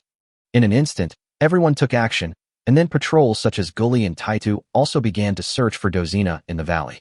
In less than 10 minutes, everyone had confirmed that Dozina and Doge were missing, along with more than a dozen other humans. Chapter 169, Heart-Beating Yolanda. Dozina and Doc should have been kidnapped, otherwise they wouldn't have secretly left behind the clue of toilet paper. Li Fan said with a grim expression. Gu Li, who was standing by, immediately asked, "What should we do?" Li Fan said without hesitation, "Chase them." According to the dwarves, they saw Dozina not long ago. Even if Dozina and Dog were kidnapped, they should not have gone too far. We can still catch up with them. Anna immediately asked, "But Dozina and the others should have left the valley by now. The valley is so vast, where can we chase them?" Li Fan thought for a moment and analyzed. Since Dozina was able to secretly leave behind the toilet paper clue, it means she was only threatened and not controlled. It's obvious that Doj was kidnapped first, and then she was forced to leave with the kidnapper.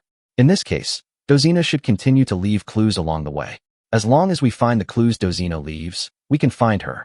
Li Fan looked back at Anna and the others and said, "There are only two possible people who could have kidnapped Dozina. One is the leader of the dwarf gathering place, and the other is someone related to Howard. It's unlikely that the leader of the dwarven settlement is the real one. He doesn't even know where Dozina is, so this must have been done by someone from Winter City. According to the refugees, the Lord of Winter City, Carton, is a level 5 warrior.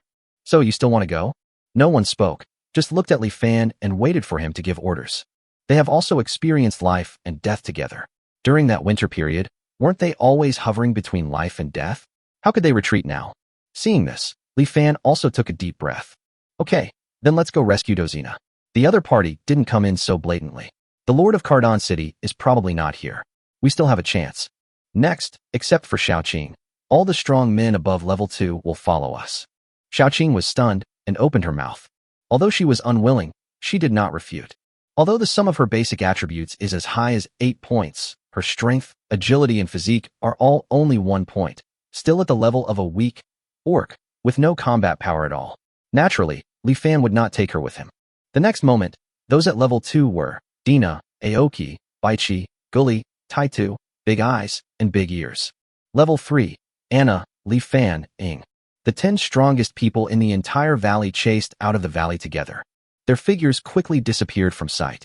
By the window of the castle, Huiyu looked at Li Fan and the others, and his eyes under his long hair seemed to reveal a hint of struggle.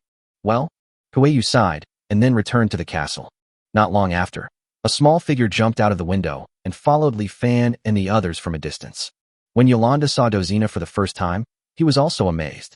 Like Joey, he didn't expect that a dwarf would have such a beautiful woman, not to mention that she was a senior blacksmith. At this moment, Yolanda felt that compared to imprisoning the other party, perhaps completely subduing him would be a better choice. Thinking of this, Yolanda showed a meaningful smile. He walked towards Dozina and reached out to grab Dozina's chin. How could Dozina allow the other party to do whatever he wanted? She immediately slapped Yolan's right hand away. Bold. As Yolanda scolded her, with a slap sound, Dozina was slapped away by Yolanda. During this period, Dozina didn't react at all because the gap in strength between the two was too big. Dozina climbed up, spat out the bloody saliva in her mouth, faced Yolanda, and asked, "Where is my father?" Facing Yolanda in front of her, there was no fear in her eyes at all. However, the more this happened, the more Yolanda liked Dozina in front of him. Yolanda waved his hand, and soon someone brought the unconscious Doge out. Dozina breathed a sigh of relief when she saw that Doc was still alive. Just as she was about to step forward, Yolanda suddenly reached out to stop her. Yolanda said at this time, "Dwarf women, submit to me. Then not only you, but also your father, can live a superior life in Winter City. Winter City is not comparable to a ghost place like the Sin Forest. I guarantee that it is a kind of luxury you cannot enjoy in the dwarf capital. After all, the entire Winter City belongs to our Carton family. In Winter City, our Carton family is above all else." Dozina did not answer, but glanced at the complacent Yolanda with disdain. Yolanda didn't care. Although this kind of rhetoric was very useful for the women in Winter City, it was not enough for the dwarf woman in front of him. Fortunately, he had plenty of time. Once he brought her back to Winterfell, he would naturally find a way to make the woman in front of him surrender. Put a restraint collar on her. Following Yolanda's words, a knight took out a collar and walked to Dozina's side. The knight was about to put the collar on Dozina, but Dozina pushed the knight away. The next moment, Dozina picked up the restraint collar on the ground and put it around her neck with her own hands. After a click, the restraint collar was locked.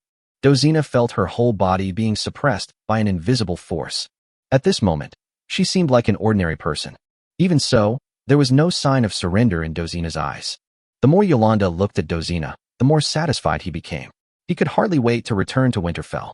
He immediately asked people to prepare for departure. Seeing this, Joey and others who had been ignored hurriedly spoke up. "Lord Yoland, the senior blacksmith has been captured. You promised before." Only then did Yolanda remember that there were a dozen guys around him. Yolanda didn't intend to cheat, since the promises he made were just trivial matters. "Of course I remember. From now on, you are still residents of Winter City. You can also go to the City Lord's mansion to claim a reward later. My words always count." As he spoke, Yolanda turned over and rode on the back of the armored rhinoceros. Joey was happy at first, until he saw that Yolanda and the others were about to leave, but had no intention of taking them with them. Joey hurriedly asked again, "Lord Yolanda, how are we supposed to get back? How do we go back? That's your business. Do you still want me, a great knight, to protect you as you return to Winterfell?" Yolanda said this, looking at Joey with murderous intent in his eyes. Joey was so frightened that he took several steps back and said quickly, "No, no, Lord Yolanda, please take care. Please take care, we will go back by ourselves." "Humph," Yolanda snorted disdainfully, then quickly rode his Warcraft mount out of the forest of sin. As for Joey and the others, they could only follow the footsteps left by Yolanda and the others and slowly move forward on foot. Chapter 170, Attitude Towards Traitors. After Li Fan and his group arrived at the entrance of the valley, they looked around but did not find any new toilet paper. After all, toilet paper is white, and if it appears outside the valley, it will be discovered quickly. Dozina probably took this into consideration, so she changed the clue. But in this way, it will take Li Fan and others some time to find new clues. At this moment, a dark shadow rushed out from beside Ing. That's the lone wolf, Black. Hey is the little unicorn wolf that was adopted by Ing.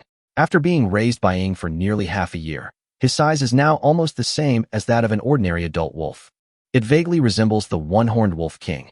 The reason why it appeared now was thanks to the book on training hunting dogs that Li Fan had exchanged.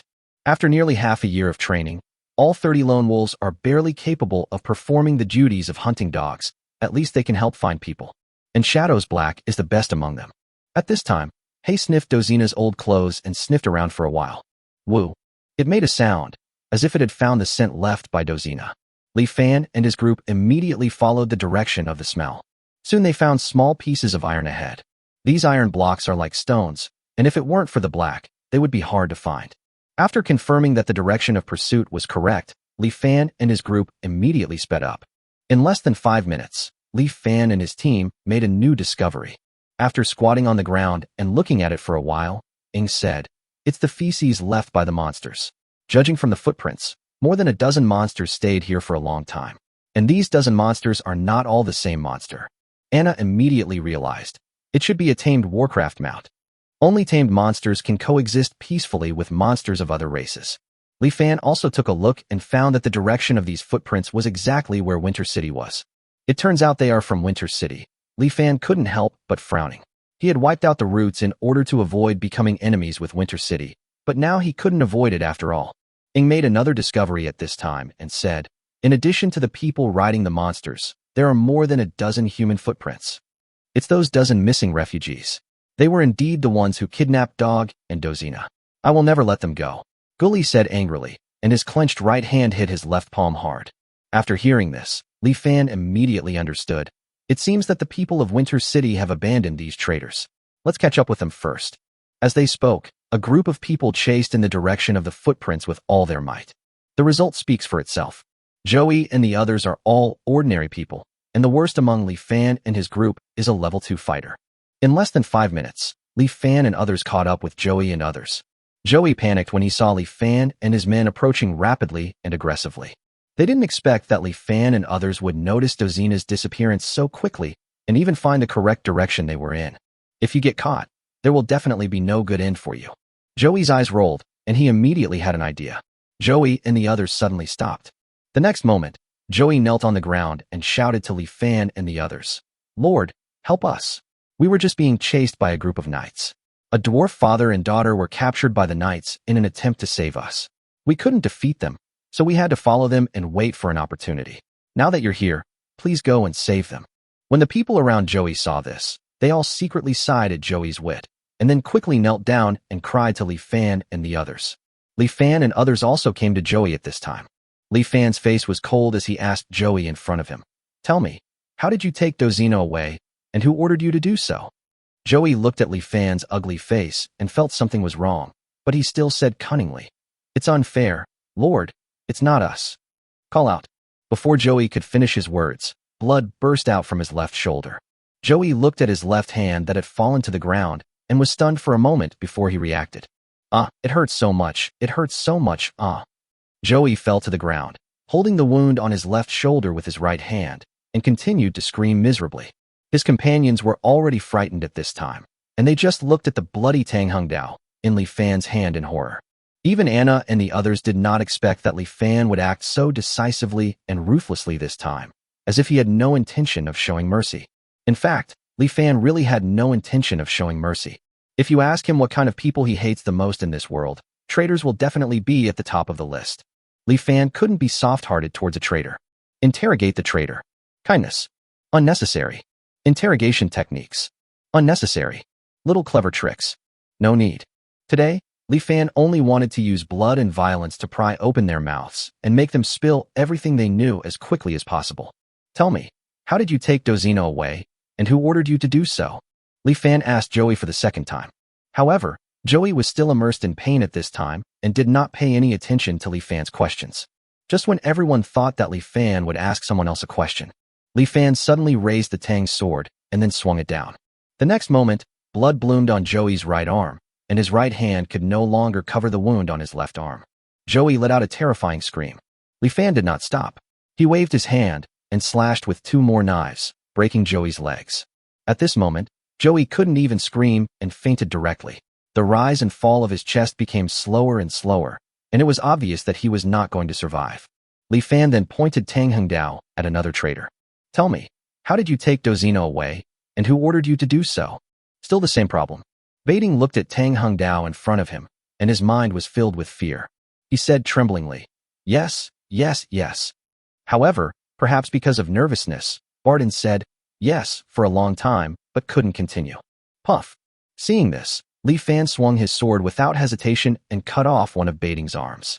No one expected that Baiting was about to speak, but he stuttered just because of fear, so Li Fan took action. Baiting was now unable to speak and could only cover his wound and scream. Li Fan looked at Baiting with such a cold gaze that Anna and the others beside him felt a little frightened. Afterwards, Anna and the others saw Li Fan raise the Tang Hengdao again, and Budin's other arm was also broken. Then Budin died. The remaining traitors were almost going crazy at this time. They were really scared and deeply regretted why they took on this task in the first place. The lord in front of them was a complete devil. Oh my god, they actually provoked a devil.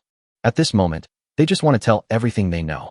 As long as they can make this madman in front of them stop, they don't care even if they are killed afterwards. A group of traitors began to scramble to tell everything they knew.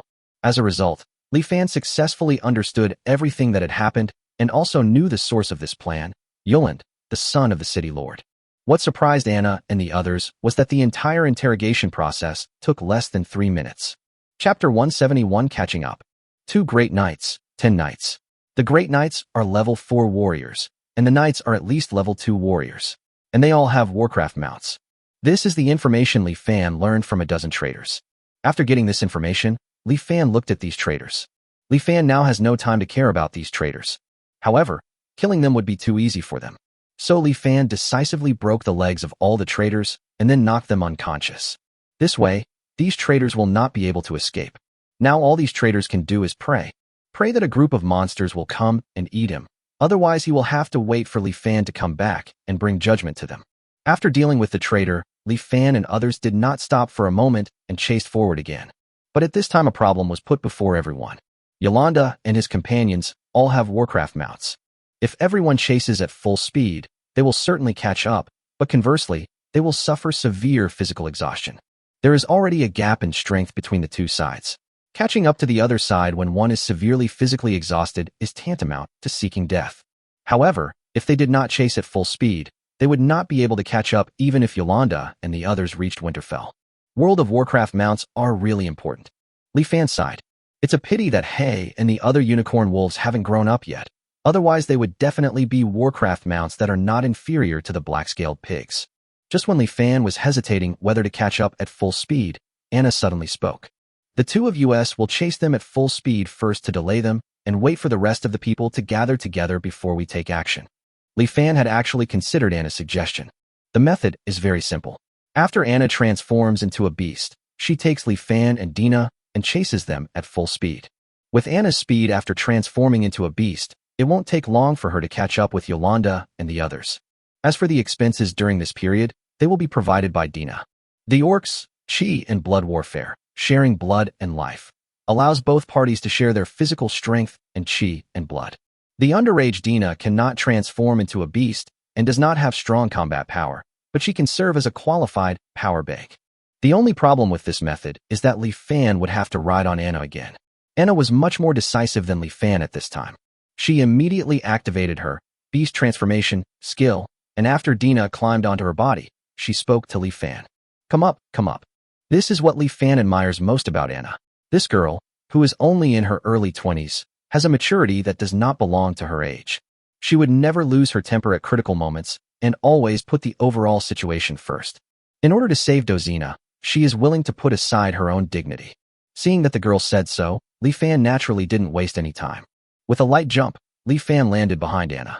Seeing this, Dina in front couldn't help but look at Li Fan, then at Anna under her, blinking her big eyes and revealing a strange smile. Aoki and Baichi behind them had the same reaction. Although they have to take emergency measures, under normal circumstances, the orcs will definitely not let others ride on them. The two old men felt that it would be impossible if there was nothing else involved. Only Taitu had a silly look on his face, thinking only about whether he should use his beast transformation skill to catch up. Chi and blood battle method, sharing blood and life. As Dina and Anna shouted at the same time, a ball of blood-red energy connected them together. Li Fan, who was surrounded by these energies, couldn't help but touch them, but his hands were repelled by them. This is normal. Without chi and blood, he naturally cannot use this energy. Otherwise, no race would be unmoved by this kind of magical war skill. I heard that the orcs relied on this magical skill to become the most powerful of the 4 major tribes. Hold on tight. Following Anna's reminder, Dina suddenly leaned back and lay directly in Li Fan's arms. Li Fan also hurriedly grabbed the silver hair on Anna's body. Just as the three were about to set off, Ing suddenly stepped forward and merged into Li Fan's shadow. Li Fan then realized that they could definitely bring Ing with them. With Anna's current physical condition, she would have no problem carrying not only 3 people, but even more than a dozen. But firstly, it would consume more energy, and secondly, too many people would make movement inconvenient. Even after Anna's beast transformation, her body shape did not change much from before. However, Shadow, who can use this shadow fusion skill, has no worries about these 2 aspects and does not need to ride on Anna. The next moment, the 4 of them moved forward together. At full speed, Anna almost turned into a silver light, flying quickly through the forest. Yolanda rode on the armored rhinoceros, and in front of him was Dozina. The two did not get close to each other, not because Yolanda did not want to, but because Dozina simply did not agree and looked like she would rather die than obey. Yolanda thought about returning to Winterfell, where he would have plenty of opportunities, so he didn't push too hard. But he still couldn't help but want to speed up. Unfortunately, the way back was full of damn trees. At first, Yolanda could still patiently go around them. Soon after, Yolande, whose patience was exhausted, ordered the armored rhinoceros to knock down all the trees in its way. The entire armored rhinoceros was like a bulldozer, moving forward violently, and nothing could stop its sharp horns. Ha! Yolanda laughed a few times with great satisfaction. The next moment, a soft whoosh sound suddenly rang beside his ear. Yolanda tilted his head almost instinctively. The arrow just grazed his scalp. Who is it? Prepare to meet the enemy. Following Yolanda's shout, Beavis and the remaining 10 knights stopped.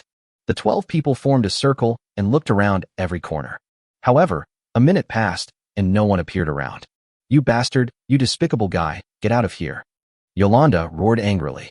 Unfortunately, there was still no one around to respond to his anger. Beavis, who was standing by, was much calmer than Yolanda. He immediately figured out what was going on and warned, Master, the enemy should be stalling for time. When Yolanda heard this, he frowned. Although he didn't think that any force in this sinful forest could be their opponent, it was always better to be cautious. More importantly, when he came, he heard from his father, Lord Carton, that the disappearance of a high-level blacksmith had caused quite a stir in the Dwarf Empire. As expected, the senior blacksmith was Dozina in front of him. Even in the Dwarf Empire, senior blacksmiths are one of the most honorable existences. If the status of senior blacksmiths was not too honorable, the Dwarf Empire would like to keep all senior blacksmiths in the imperial capital forever. Therefore, the fact that Dozina was captured by him must not be let out to others, otherwise the Dwarf Empire will never let it go. By then, even Winterfell might not be able to withstand the wrath of the dwarves. Thinking of this, Yolande ordered all the knights, keep moving forward and be on guard against attacks from all around. With that, the group started moving forward again. Chapter 172 Li Ye, Li Fan, Anna, and Ing watched Yolande and his group from afar. Dina was resting in a safe place at the back. When Anna was at full strength, her speed even exceeded that of an average level 4 warrior, and her consumption was naturally astonishing. It took them less than 10 minutes to catch up with Yolanda and the others, but it was during these 10 minutes that Dina's physical strength and energy were completely drained. Even Anna herself consumed some of her physical strength and energy. Fortunately, they caught up with Yolanda. Seeing that Dozina and Dog were safe, Li Fan and the others immediately breathed a sigh of relief. After using Dina's bow and arrow to attack Yolanda, the three of them planned to delay time and did not make any new moves. Unfortunately, the delay didn't last long before Yolanda and his team had to move on. Seeing this, Li Fan prepared to shoot another arrow. Level 3, Rapid Growth, is extremely terrifying. Even someone like Li Fan, who had never used a bow and arrow before, has acquired a certain level of accuracy after just a few simple practices some time ago. Li Fan took a deep breath, held his breath, aimed at Yulin's head, and then let go. With a whoosh sound, the arrow made a sound of cutting through the air and accurately shot towards Yulin's head. Yolanda, who was sitting on the back of the armored rhinoceros, seemed to sense the arrow and dodged it by turning his head. The next moment, he showed a sinister smile in the direction where the arrow came from and shouted to the people around him. In that direction, don't let them escape. Beavis immediately led a group of knights and chased in the direction where the arrows came from. Li Fan and others were well prepared and started to move the moment the arrows were shot.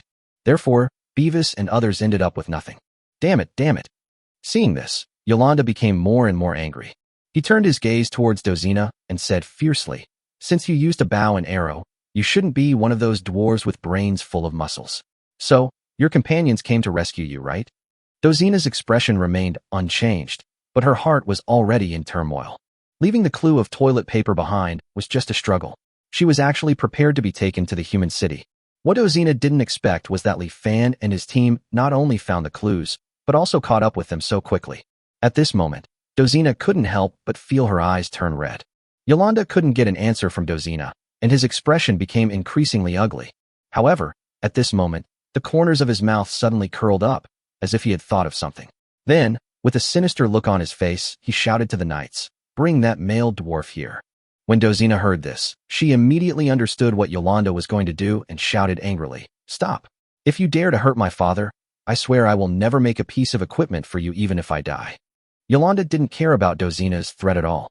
When he arrived in Winterfell, he had ways to deal with this dwarf woman. Thinking of this, Yolanda grabbed Doge's collar and lifted him up in front of him. Yolanda drew his slender sword, pointed it at Doge, and shouted, "Rats hiding in the shadows, get out of here right now, or this male dwarf will be in trouble." Li Fan and the other two who were hiding behind the big tree frowned immediately and hesitated for a moment. Even though Doge is just an ordinary dwarf, he is equally important to them, especially because of the relationship with Dozina.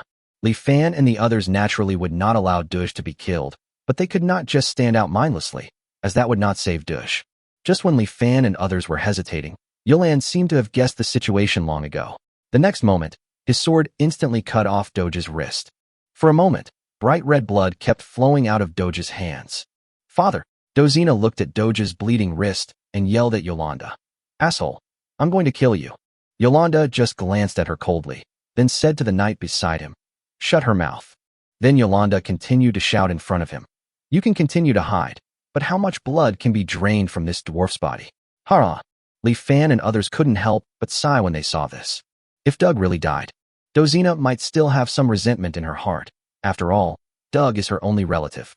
This handsome dwarf girl naturally would not blame Li Fan and the others for this, but she would not continue to stay in the valley either. Even if he is rescued, he will choose to return to the dwarf empire for revenge. This is not the scene Li Fan wants to see. Li Fan was helpless. He signaled Anna and Ing with his eyes, then walked out alone. As soon as Dozina saw Li Fan, she immediately made a whimpering sound, but now her mouth was blocked and she couldn't speak at all. Yulin looked at Li Fan with pride, thinking that this was all thanks to his strategy. Thinking of this, Yulin said arrogantly to Li Fan in front of him. Finally came out, "Despicable rat, tell me your name. I will not kill nameless people." Li Fan glanced at Yolande and replied cooperatively, "My last name is Li." "Li? Are you the Li Fan who killed Howard?" "Wrong."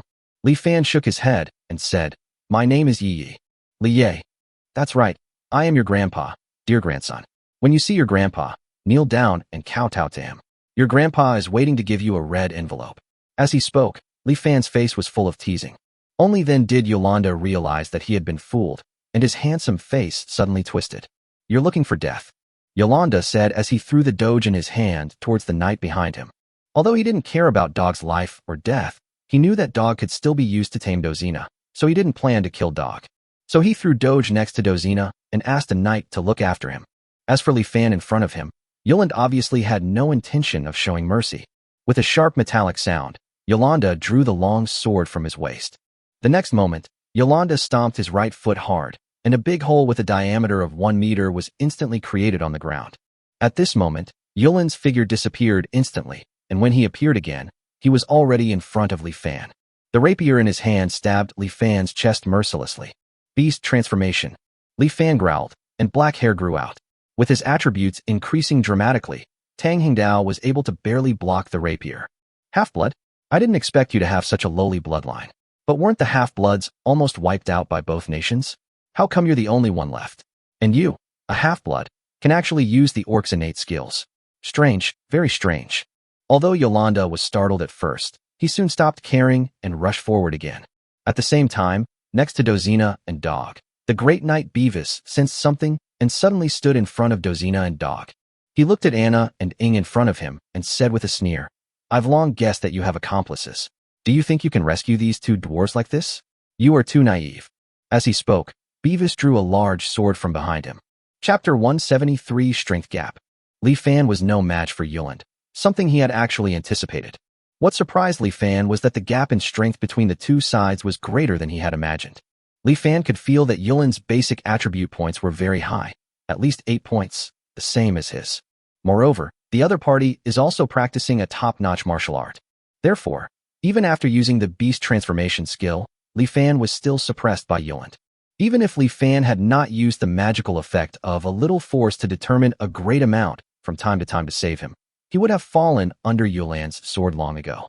However, it was only a matter of time before he was defeated. On the other side, Anna and Ying's situation is even more critical. Beavis, a level 4 warrior, attacked together with 10 knights. Anna and Ying didn't dare to confront head-on and could only retreat. Fortunately, Gully, Aoki, and others finally caught up. The next moment, Qingmu, Baichi, and Taitu growled almost at the same time. Beast Transformation 3. These three were not weak orcs. Seeing the dangerous situation, they used the Beast Transformation skill without any hesitation. In an instant, the three people's figures changed. At this time, green scales appeared on Aoki's arms, neck, and cheeks, and he looked more and more like a snake. A lot of white fluff appeared on Baichi's body, and his eyes shone with a ruby-like luster. As for Taitu, long cow hair grew on his back, his feet turned into animal hooves, and his big nose completely turned into a cow's nose, which continuously spewed out white gas with his breathing. Under the skill of Beast Transformation, although the three people's body shapes have changed, this change is similar to Li Fan's, and they still have human form.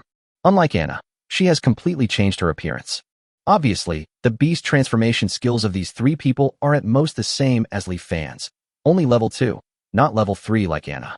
Therefore, their increase was only 3 times. The three originally level 2 warriors could only barely hold off the level 3 warriors at this point. Beavis saw the strength of Aoki and the other two at a glance, and immediately ordered 3 level 3 knights to block them. Then he sent out 4 level 2 warriors to deal with Gully and Big Eyes and Big Ears. At this time, there were 2 level 3 fighters and 1 level 2 fighter left beside Beavis. Beavis asked 2 level 3 warriors to deal with Ing, and the remaining level 2 warrior to keep an eye on Dozina and Dog, while he dealt with Anna himself. When the war begins, almost everyone has their own opponent. This scene is very similar to when Li Fan and his team dealt with Howard's men. The only difference is that this time the gap in strength between the two sides is even greater. At this time, most of the people on Li Fan's side were like walking on a tightrope, and they would lose their lives if they were not careful. The most dangerous person is Li Fan himself. He could only hold on with difficulty under Yolande. After using a little force to deliver a great effect, many times, Yolande had almost understood it, and the effect was getting worse and worse. At this time, Li Fan had more than a dozen wounds on his body, and he looked extremely miserable. Next came Aoki, Baichi, and Taitu. The three of them were no match for the 3 level 3 knights, and the Beast Transformation skill was rapidly depleting their physical strength. At this time, the three of them had already started to gasp for breath, and they probably couldn't hold on for much longer. The Shadow on the other side wasn't feeling well either. She had to deal with 2 level 3 knights alone, which was extremely difficult for her who practiced ordinary martial arts. If she hadn't relied on the strange dark attribute magic of the Dark Elves and the flexibility of the Shadow Fusion skill, she would have been defeated long ago. However, as the 2 level 3 knights used their fighting skills, It was only a matter of time before Ing was defeated. As for Gu Li, big eyes and big ears, they don't have too many disadvantages. These 3 level 2 dwarves have no means of attack other than brute force, but they possess the level 1 physical resistance talent skill. Under this talent skill, the physical attacks of level 1 warriors cannot cause any damage to them, and even the physical attacks of level 2 warriors will be greatly weakened. Combined with the armor on the 3 of them, it is not difficult for 3 dwarves to block 4 level 2 knights. But on the other hand, it would be impossible for the 3 of them to defeat the 4 knights in a short period of time. The only person who was in a good situation was Anna. Although her opponent Beavis is also a level 4 knight, Beavis's basic attribute points are at most the same as Yolanda's, which is not as high as Anna's. And the fighting skills that Beavis practiced were not top-notch ones. So, Anna is level 3, and Beavis is level 4. In the end, Beavis was no match for Anna. Beavis had already suffered a lot of injuries from the attack of Anna's high-quality claws, and the great sword in his hand became bumpy. It was estimated that he would not be able to hold on for much longer. It's just a pity that Anna had consumed a lot of physical strength before, and now she can't kill Beavis with one blow. It is still unknown who will win or lose in the end. Li Fan could see that the situation was very bad. He didn't expect that among the 10 knights brought by Yolanda, 5 of them were level 3 knights. Moreover, Dozina and Dog were being guarded by a level 2 knight, so even if they defeated Yolanda, they would still be threatened. Obviously, it would be irrational to continue fighting. Seeing that things were hopeless, everyone was surrounded by danger. Li Fan gritted his teeth and immediately decided to let everyone retreat first. Otherwise, if Dozina and Doge were not rescued, I'm afraid they would have been killed first. Even if Dozina and Dog were captured and taken to Winter City, there was still a chance that they could be rescued. But if they lose at this time, then there will be no hope at all. Li Fan fiercely slashed at Yuland in front of him, temporarily forcing Yuland back, and then shouted to everyone, "Execute the next plan." In fact, Li Fan and his team did not make any plans, but everyone understood that Li Fan wanted them to evacuate. For a moment, although everyone was unwilling, they were still accumulating strength, preparing to burst out and take the opportunity to escape. Yuland was not a fool.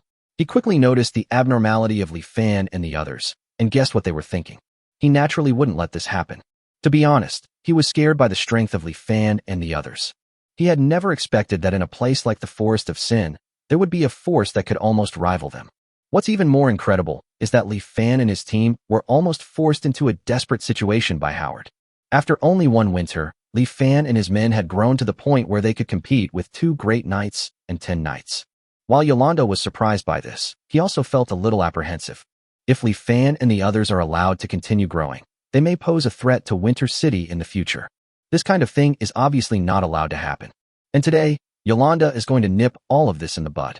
Chapter 174 A Cat brings about a reversal.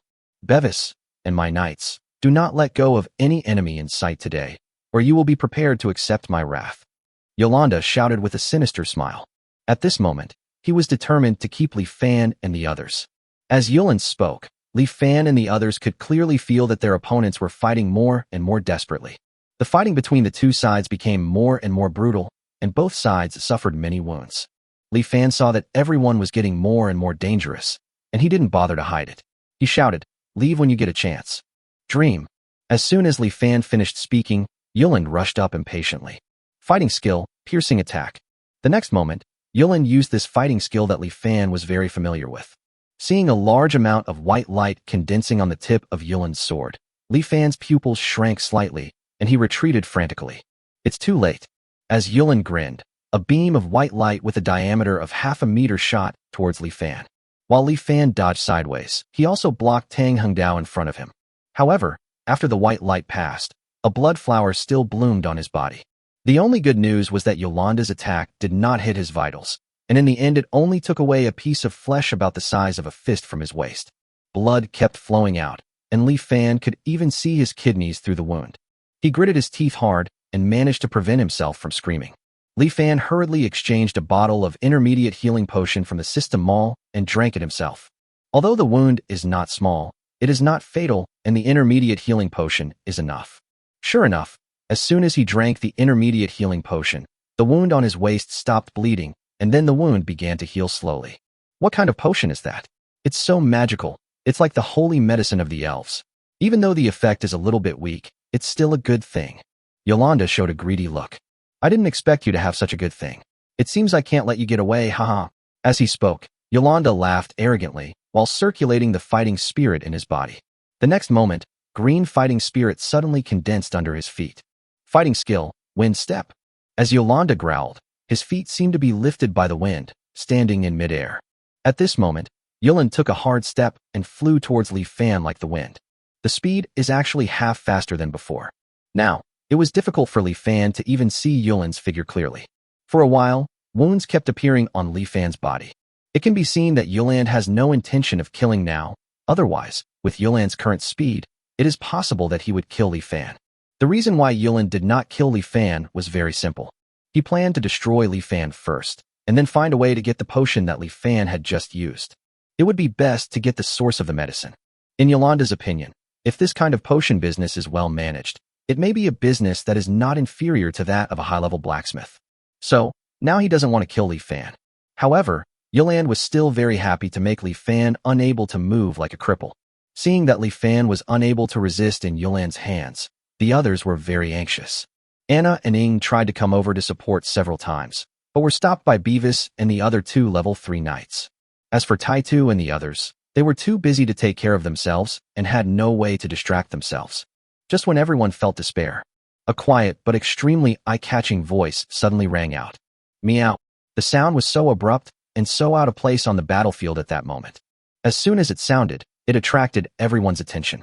Yolanda was also startled by the sudden sound and had to step back temporarily. What terrified him was that he couldn't sense the presence of the owner of this voice at all. Could it be a level 5 or even level 6 monster? Yolanda hurriedly looked towards the source of the sound. At this time, everyone looked towards the source of the sound. However, what no one expected was that the source of the sound was actually a cat. It is a seemingly ordinary silver-gray long-haired cat. Everyone looked at the cat with suspicion and uncertainty. Meow. At this time, the silver-gray long-haired cat meowed again. At this time, everyone discovered that the cat was actually calling to Li Fan. Li Fan was slightly stunned when he saw this.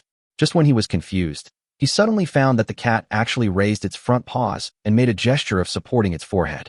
It seemed as if he was expressing his speechlessness towards Li Fan. The next moment, the cat pointed to a place nearby with its paw. Li Fan looked over and found that a knight had fallen there. It took Li Fan a while to realize that this knight was the one guarding Dozina and Dog. Now the knight fell to the ground, and Doc and Dozina were nowhere to be found. Damn, where is the dwarf female who is a senior blacksmith? Yolanda also saw the fallen knight at this time. He instantly became furious, and as he roared, Beavis and the other knights finally reacted. However, no one at the scene noticed when the guarding knight fell down and when Dog and Dozina escaped. Boom. Just when Yolanda was extremely angry, a loud roar suddenly sounded beside Gully and the others. The next moment, everyone saw Dozina, who had untied the restraint collar at some point, and was now holding up her fine-grade sledgehammer and smashing a level 2 knight to death with one blow. Seeing this, Li Fan would never let go of this opportunity. He immediately shouted, "Kill." After hearing this, Anna and the others immediately rushed towards their opponents. The situation seemed to have reversed in an instant. First it was Gully, big eyes and big ears. They were originally outnumbered 3-4, but after Dozina's successful sneak attack, it suddenly became 4-3. They turned a disadvantage into an advantage and used the dwarves' powerful bodies to withstand the attacks of the knights in front of them. Dozina, in particular, wore exquisite chainmail, dodging attacks aimed at her head while ignoring all others, swinging her massive hammer at the 3 level 2 knights. Not long after, another level 2 knight fell. Then comes the 3rd level 2 knight. The 4th one follows closely behind.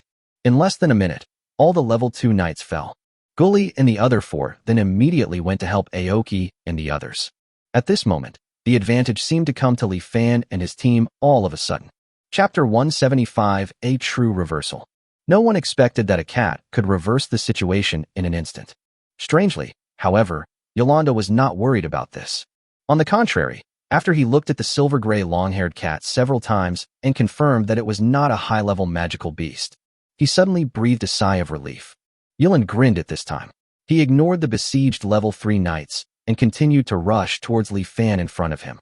After knocking Li Fan back more than 10 meters with a single sword strike, Yulin looked at Li Fan, who was coughing up blood, and said disdainfully, "Do you think that just adding another level 2 dwarf can change the situation? Don't dream." The facts are exactly as Yolanda said. Dozina's 4 level 2 warriors were simply unable to make much of a difference to the overall situation. Qingmu, Baiqi, and Taitu were still suppressed by the 3 level 3 knights. As for Dozina and the others, as soon as they approached, they were easily knocked away by the swords of these level 3 knights. When facing a level 3 knight, without the help of explosive skills like beast transformation, a few level 2 warriors can only cause some minor troubles at most. At this time, Anna and Ing were also in a very bad situation. After a long battle, both of them had consumed a lot of physical strength, and they didn't know whether they would collapse in the next second. Faced with such a disadvantageous situation, Li Fan did not care about Yolanda's sarcasm. He slowly raised his head.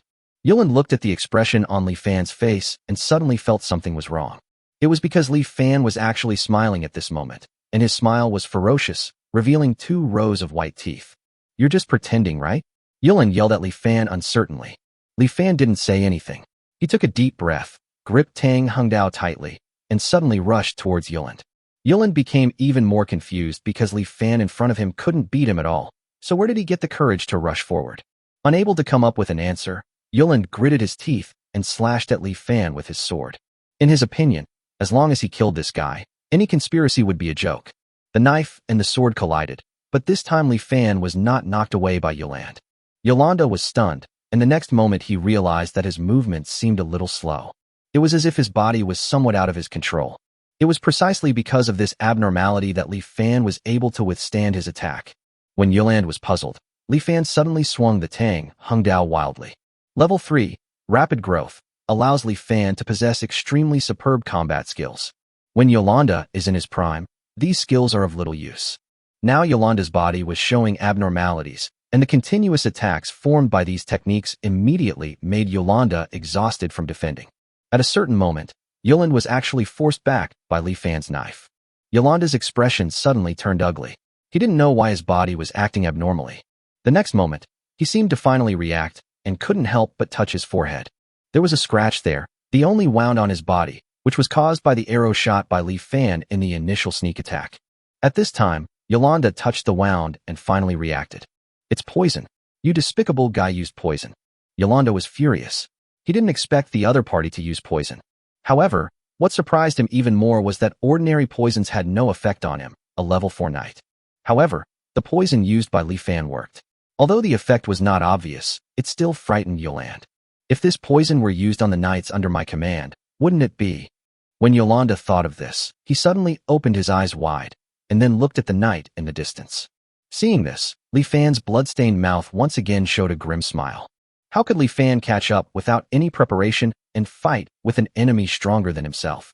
From the very beginning, Li Fan had everyone apply poison on their weapons. These toxins naturally came from Xiaoqing. Logically speaking, Xiaoqing is only level 2, and her poison can only deal with some level 2 fighters at most. However, Xiaoqing is a mutant orc, and her poison is a unique toxin that targets the mind. Plus Xiaoqing's ridiculously high mental power. Even Yolanda and Beavis at level 4 could not completely resist this mental toxin. As for those level 2 and level 3 knights, there is no need to mention them. In fact, the mental toxins have already begun to take effect. The reason why Dozanaguli and his men were able to deal with the 4 level 2 knights so quickly was not just due to the dwarves' strong bodies. The real reason was that the mental toxins had unknowingly affected the bodies of the 4 knights. It was because Li Fan discovered this that he gave up escaping and ordered his men to launch a counterattack. The stronger the person, the longer it takes for the poison to take effect. Now, Yolanda, the first one to be poisoned, has been affected by the mental toxin. How could 5 level 3 fighters survive? As Yolanda looked over, the 5 knights' bodies had become stiff to varying degrees. Seeing this, Qingmu, Baiqi, and Taitu knew that the opportunity had come. They took a deep breath and mobilized all their strength. The next moment, the 3 of them attacked like crazy. Aoki swung his snake tail and hit one of the knights. When the other party stretched out his hand to block his tail, Aoki took advantage of the moment when the knight's body stiffened and bit the knight's hand. The venom flowed into the knight's body through Aoki's teeth. Under the erosion of the 2 toxins, the level 3 knight could hardly stand. Seeing this, Aoki pounced on him instantly, and his snake tail tightly wrapped around the other person's body. Even though the opponent almost cut off his tail with a sword, Aoki did not let go of the tail. On the contrary, the injury aroused the ferocity of the Aoki orc. He opened his mouth and bit the knight's neck, injecting venom into the other's body like crazy, as if it were free.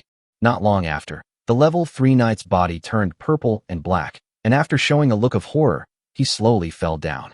At the same time, Baichi and Taitu also fought desperately. In the end, Baichi, with one eye blinded, used his claws to scratch a knight's face. Taking advantage of the moment when the knight screamed, Baichi tore the opponent's throat with one claw. The second level 3 knight fell. The final Iron Head is also crazy. At this moment, his eyes were bloodshot, like a real mad bull. Accompanied by the sound of mooing, Taitu rushed towards the third knight regardless of anything, using his big horns. The knight was affected by the poison and saw that he could not avoid it, so he raised his sword and slashed at Taitu in anger. Although a deep wound was cut on Taitu's back, which was so deep that the bone could be seen, his pair of big horns successfully pierced through the chest of the third knight. In an instant, a large amount of blood gushed out of the third knight's chest, almost dyeing Taitu's entire body red. Then the knight also showed a look of horror, fell to the ground, and died. Everything happened very quickly, and 3 level 3 knights fell together. Of Yolanda's original 12 men, only he, Beavis, and the last 2 level 3 knights were left. Chapter 176. Not painful enough, not scary enough. Damn it. Damn it. I'm going to kill you, Li Fan. I'm definitely going to kill you. Looking at his subordinates who had suffered heavy losses, Yoland immediately roared at Li Fan. This impotent rage only made Li Fan feel happy. Ha! Li Fan laughed a few times with his bloody mouth, and the next moment, he pounced on Yoland again. Between the two sides, Yoland is still stronger, but Li Fan's current task is just to delay Yoland. On the other side, the 2 level 3 knights who were confronting him panicked because Aoki and others were surrounding them. Although Aoki Hakahata and the others were all covered in wounds and looked like they would fall down at any time. However, given the number of people, the 2 knights were still a little frightened. Coupled with the mental toxins, they are unable to perfectly control their bodies. These 2 level 3 knights have already thought about escaping. Another person who had this idea was Beavis. The mental poison did not have much effect on him as a great knight, but he was no match for Anna in her beast state. Now it is even worse. After Anna cut 4 deep wounds on his chest that could be seen to the bone, Beavis could no longer bear it and shouted at Yolanda. Master, retreat. After hearing this, Yolanda noticed the miserable condition of Beavis. This made him horrified. No matter how many level 3 knights there were, they were no match for a level 4 knight. The level 4 Grand Knight can be said to be one of the most valuable assets of Winter City. If something happened to Beavis, Lord Carton would not let him off easily even if the city lord was his father. Seeing this, Yolanda showed an extremely unwilling look. He originally thought that this operation would not only be easy, but also a great harvest. Not only can they capture a large number of orc slaves and dwarf slaves, but they can also capture a high-level blacksmith who is like a cash cow.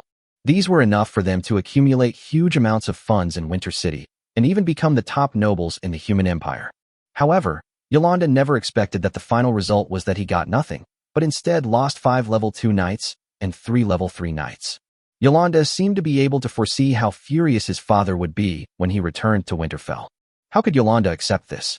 But he didn't dare to gamble with his life and Beavis's life.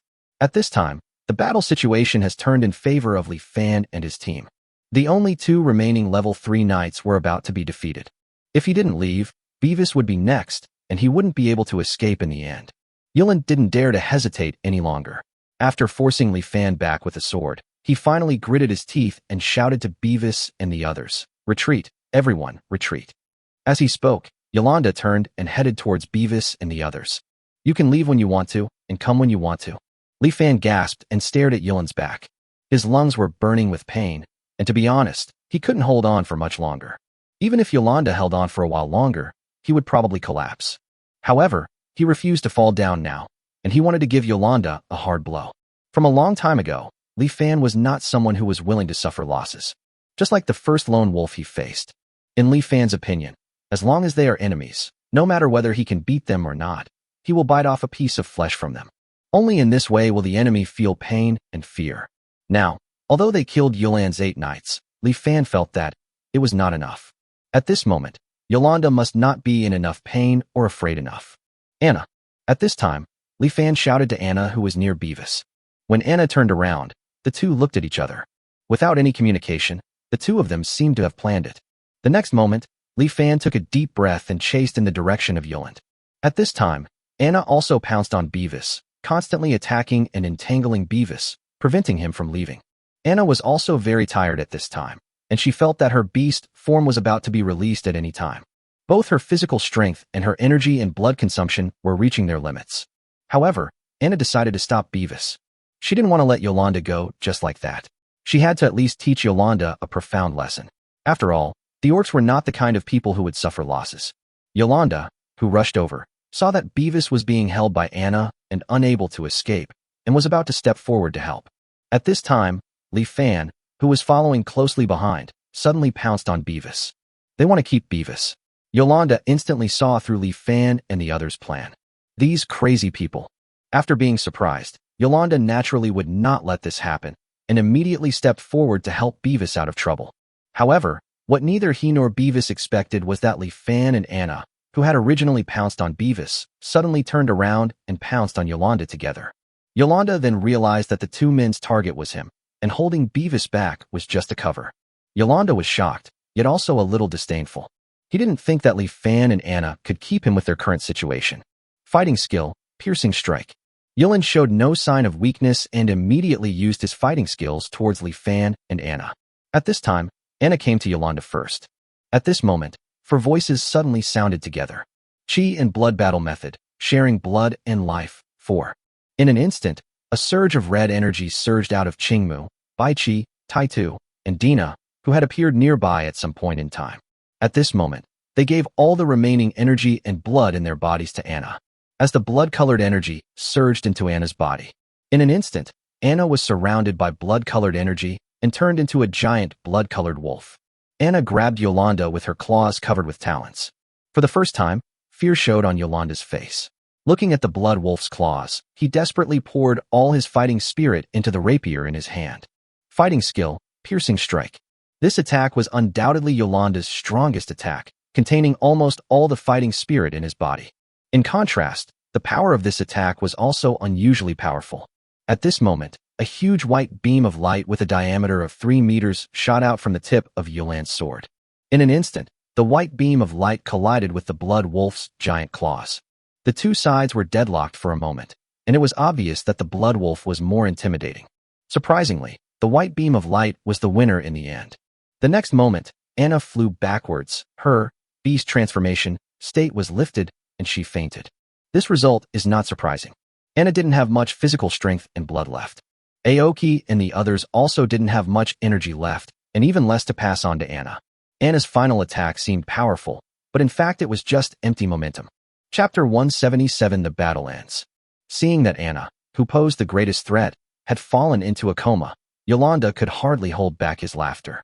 However, at this moment, a figure appeared beside him. Li Fan grinned, with a hint of madness in his eyes. At the moment when Yulan's old strength was exhausted and his new strength had not yet emerged, he swung his Tang sword towards Yulan's head. There was no hesitation or mercy in this blow. Yes, there is only the purest murderous intent. Yolanda was horrified, with a look of horror on his face, seeing that he couldn't dodge. At the critical moment, Yulan's eyes showed a fierce look, and he suddenly stretched out his left hand to grab Tang Hengdao. The consequences of grabbing a sharp blade with bare hands can be imagined. Puff! Yolanda's entire left arm was like a piece of wood hit by an axe, split in two from the fingers to the shoulder. The terrible price paid brought about good results. Tang Hengdao paused for a moment, and his original trajectory shifted. Yolanda took advantage of a split second to barely dodge the blade with his head, leaving only an ear behind. Ah! Young master. The moment Yolanda's scream rang out, Beavis finally rushed to Yolanda's side. Beavis hugged the fallen Yolanda, then swung his sword to block Li Fan's next attack with Tang Hengdao. Then he pounced with all his might and landed on the back of the armored rhinoceros. At this time, Beavis no longer had any intention to kill, and he only wanted to take Yolanda away from this place as soon as possible. Without hesitation, he thrust his broadsword into the armored rhinoceros's butt. Puff! The armored rhinoceros, stimulated by the pain, went berserk and rushed forward recklessly. The remaining 2 level 3 knights also took the opportunity to grab the tail of the armored rhinoceros and were taken away together. Li Fan looked at the back of the armored rhinoceros and did not chase after it, because he simply didn't have the energy to chase. The next moment, Li Fan fell directly to the ground, with only the strength left to breathe. although he felt a little regretful that he couldn't keep Yolanda.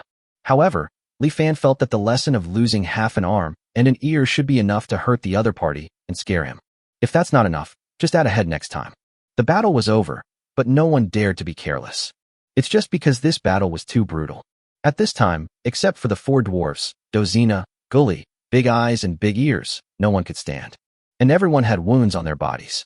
It looks as miserable as it can be. Fortunately, none of the wounds were fatal.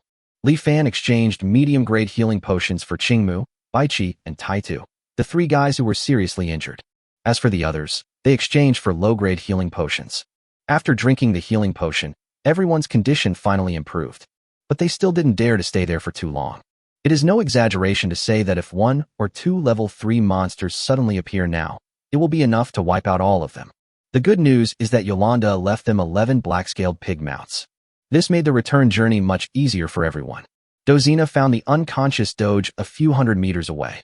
The wound on Doug's hand had stopped bleeding long ago.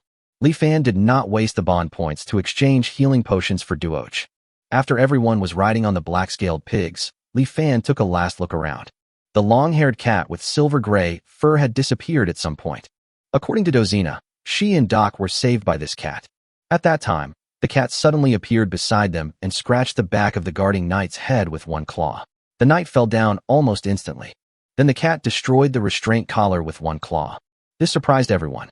After the restraint collar was recognized by its owner, it could not be removed at will. Only the owner of the restraint collar could remove it, otherwise it would hurt the slave. Li Fan bought Ying, and only then did he untie Ying's confinement collar after the collar recognized its owner again. The restraint collar around Dozina's neck was obviously Yolanda's. I don't know how the cat managed to get rid of the collar without hurting Dozina. Things are simple after that. The cat suddenly spoke and asked Dozina to hide Dog in a safe place first, and then come back to help. By the time the battle was over, the cat had already sneaked away. Li Fan waited there for a few more minutes. Seeing that the strange long-haired cat did not appear, he knew that the other party did not want to contact him. Li Fan didn't force it. In fact, thinking back to the letter that appeared when I got the flint last time, there was already a grinning kitten pattern on it. Li Fan knew that the cat was in the valley. As long as the cat is still in the valley, they will meet again one day in the future. Thinking of this, Li Fan did not stop and immediately led everyone back. On the way, they met the dozen or so traders who had been knocked unconscious. I don't know whether it was good luck or bad luck, but these dozen traders did not encounter any monsters. But what they have to face next is Li Fan's judgment. Not long after, everyone finally returned to the valley.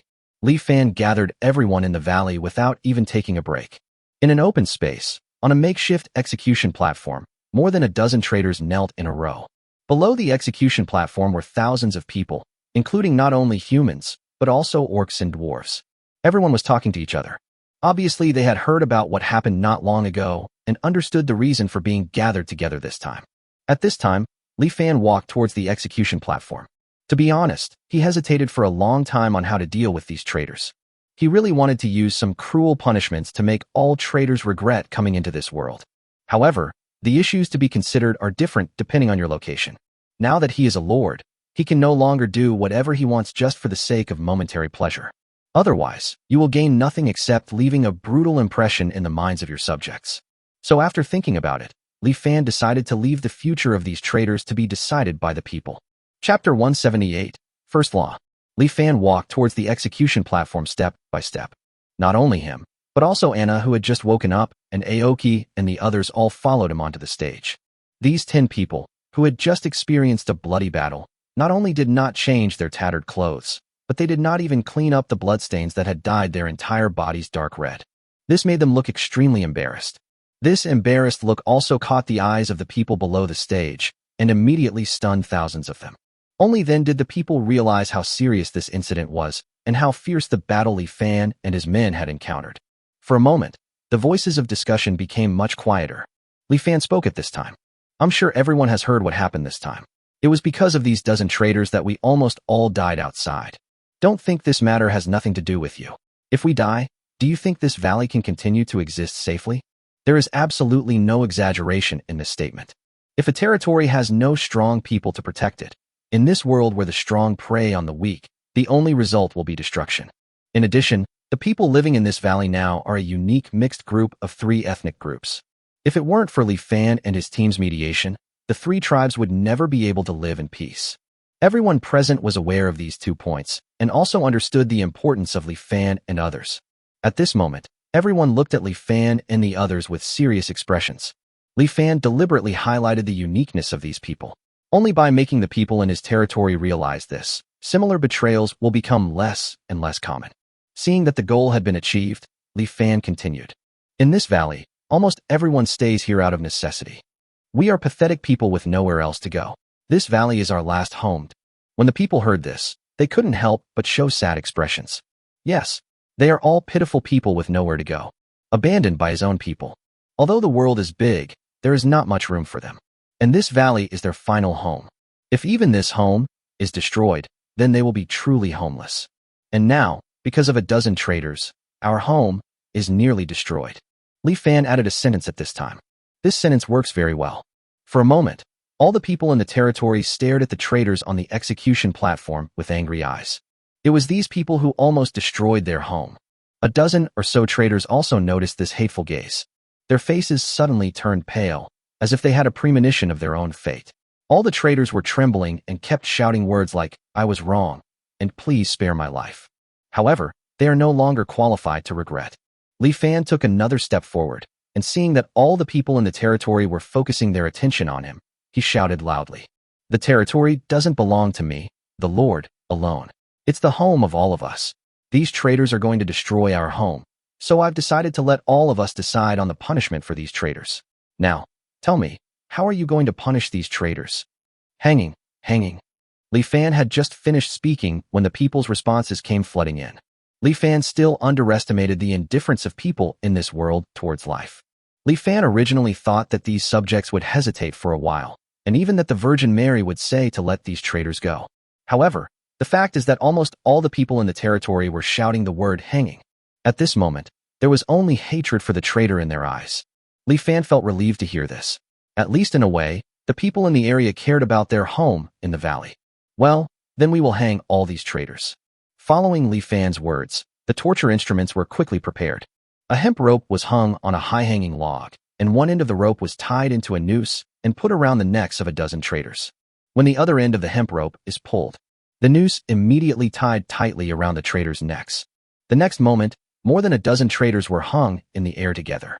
They continued to struggle in the air until a minute or two later, when they finally dropped their hands and feet powerlessly. After the execution, they were released. At this moment, everyone could see their wide-open eyes and long tongues sticking out. This terrifying appearance frightened many of the subjects. Li Fan took the opportunity to say, "This is the result of being a traitor. They are the first group of traitors, but they are not the last. If another traitor appears among us, what should we do?" Although many people were shocked by the fate of the traitor, they still spoke firmly when faced with Li Fan's question. Hanging, hanging. Okay, from now on, all traitors among us will be hanged. Just like that, with Li Fan's words, the first law in the valley was born. Treason will be punished by hanging. Li Fan believed that with this punishment, anyone who wanted to betray would think carefully about whether they could bear the consequences of betrayal. The day after the execution, Li Fan was waiting for something from early morning until noon. "Master, master." Gu Li finally appeared and shouted to Li Fan, "The big black bear is coming." Li Fan was overjoyed after hearing this. He had been waiting for the whole morning just for this big black bear. To be honest, they are no match for Winterfell right now, especially since there is a Lord of Winter City named Carton, who is a genuine level 5 warrior. A warrior of this level is enough to destroy the entire valley alone. Although Li Fan felt good after chopping off one of Yulin's hands and one of his ears, he also angered Catan. He needs to be on guard against Cardan's attacks at all times. In order to guard against Catan's attack, Li Fan set his sights on the big black bear. The big black bear is also a level 5 creature, and it has attacked Winter City. The wounds on its body that have not healed yet are caused by the lag. It can be said that Big Black Bear and Cotton are two mortal enemies. If the Big Black Bear can be kept in the valley, it will not only be a deterrent, but also a trump card against Cotton. In the past, the Big Black Bear would always come to the valley to eat a meal and then leave without mercy. This time, Li Fan decided to keep the Big Black Bear in the valley completely. Chapter 179 Hesitation will lead to failure. In the open space, Huayu led 100 people to set up 50 pots. They were constantly busy, making pot after pot of delicious food. The Big Black Bear was obviously used to this and didn't urge Huayu, just stood there drooling. Seeing this, Li Fan walked towards the big black bear. Hey, brother Xiong. Sister Xiong, you're here. Li Fan greeted the big black bear warmly. The big black bear was obviously more interested in food at this time, but as usual it leaned over and sniffed Li Fan. Then as expected it showed a look of disgust and ignored Li Fan. The corner of Li Fan's mouth twitched. He still couldn't figure out what magical smell this big black bear smelled on him. So much so that every time the big black bear saw him, it would sniff him. However, the big black bear just smelled it, but always showed a look of disgust every time. Who are you slandering? Although Li Fan was annoyed, he had to admit that it was because of the magical smell on his body that he had the opportunity to meet this big black bear. Otherwise, he, Anna, Ing, and the others would have become bear poops by now. Li Fan consoled himself by saying he couldn't get angry at a beast and continued to say to the big black bear with a smile, Sister Bear, we were short of food before, so we couldn't feed you enough. This time, we have a good harvest, so we plan to let you eat as much as you want a day. This time, Li Fan did not use his fingers to make the bear language. In fact, level 5 monsters have very high intelligence. The big black bear before just had never communicated with humans, so it couldn't understand what Li Fan and the others said. After spending some time together, the big black bear was now able to roughly understand what Li Fan meant. Just like now, when the big black bear heard what Li Fan said, his eyes suddenly lit up, and he showed an expression of appreciation to Li Fan. Li Fan looked at the big black bear's human-like greedy look, and for the first time he felt that this big black bear was actually a little cute. He then stepped forward to help Huiyu, to prevent the big black bear from getting anxious. Today, Huiyu is making a potato dish. Potatoes not only have high yields, but are also easy to store. They can be kept in a cellar for a year. The valley has just experienced a bumper potato harvest, and has stored a full 700,000 kilograms of potatoes. Li Fan felt that so many potatoes should be enough to feed the people in the valley and the big black bear. Soon, pots of potato dishes were ready. The big black bear couldn't wait to walk to the iron pot. It was not afraid of the heat. The big bear paw picked up a large iron pot and poured it into its bloody mouth. In less than 10 seconds, a pot of potatoes weighing hundreds of pounds disappeared. But the big black bear was not satisfied with this speed, so he used both paws to attack left and right. This big black bear weighs dozens of tons and eats about 5.6 tons of food every day, which is more than 10,000 kilograms. The 50 pots on the open space could not fill the big black bear's stomach. After eating all the potatoes in the big iron pot, the big black bear called out to Li Fan a few times. Li Fan could guess what this meant. It's just that he wasn't full, so he asked Li Fan and the others to continue. Li Fan looked at the 50 empty iron pots, and his eyebrows couldn't help twitching. He felt that the big black bear's appetite might be even higher than he expected. However, Li Fan did not regret it, and still had someone transport the potatoes from the cellar. Piles and piles of potatoes filled up 50 large iron pots. Huiyu and the others started cooking again. Half an hour later, the big black bear started moving again. Looking at the potatoes disappearing one pot after another, even though Li Fan was mentally prepared, he still couldn't help but want to call the police. This is too much to eat. Only after finishing all 50 large iron pots in the second batch did the big black bear finally burp in satisfaction. The big black bear was satisfied. At this moment, Li Fan felt his heart bleeding. Perhaps because Li Fan promised to keep him full, the big black bear ate to his heart's content this time. It actually ate a total of 7.5 tons of potatoes, which is 15,000 kilograms of food. You have to know that the 1,600 people in the entire valley only consume about 20,000 kilograms of food every day, and this is when the dwarves and orcs are particularly good eaters. However, the big black bear ate nearly the same amount of food as 1,600 people in a day in one meal. Although most of the time black bears only eat a ton a day. But Li Fan didn't think the big black bear would be so considerate as to save food for him. In other words, if Li Fan chose to leave the big black bear in the valley, he might have to consume an extra 23,000 kilograms of food every day. His 700,000 kilograms of potatoes are probably only enough to last until the next harvest. This made Li Fan hesitate for a while, wondering whether to give up the big black bear, the big eater. However, for the safety of the valley, Li Fan had no choice but to accept it. Fortunately, he had foresight last time and planted a lot of ordinary crops in addition to a lot of magical crops. As long as he can hold on through this period, Li Fan doesn't have to worry about the big black bear eating him bankrupt.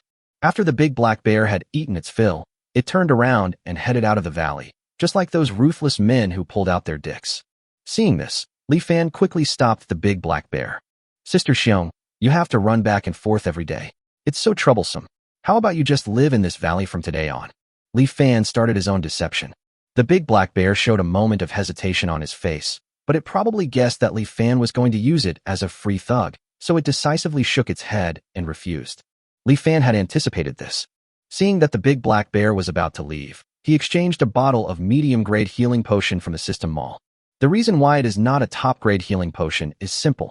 Li Fan is reluctant to give it away. Now that there is the threat of Winter City, he urgently needs to improve his strength. How could he be willing to use 1,000 bond points to exchange the big black bear for high-quality healing potions? So I exchanged it for a medium-grade healing potion that only required 100 bond points. Although mid-grade healing potions are definitely not as good as high-grade healing potions, they should at least have some effect, right? Thinking of this, Li Fan uncorked the bottle of medium-grade healing potion.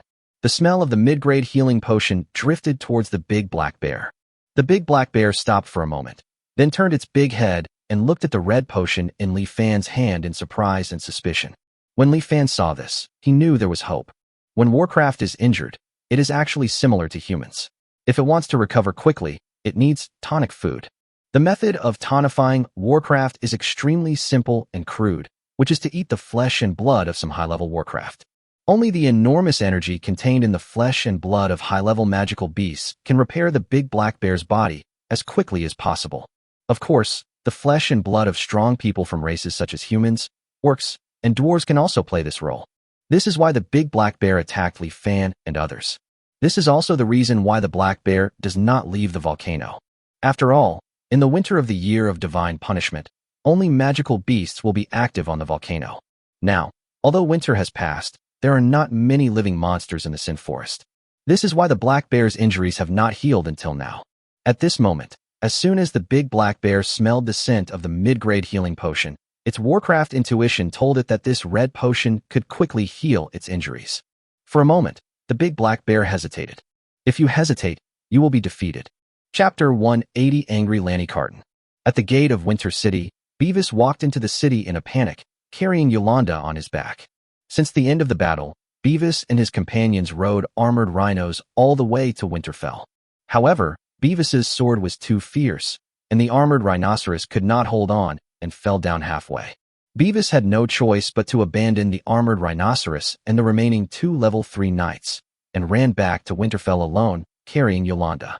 After losing his Warcraft mount, it took him a day and a half to return to Winterfell.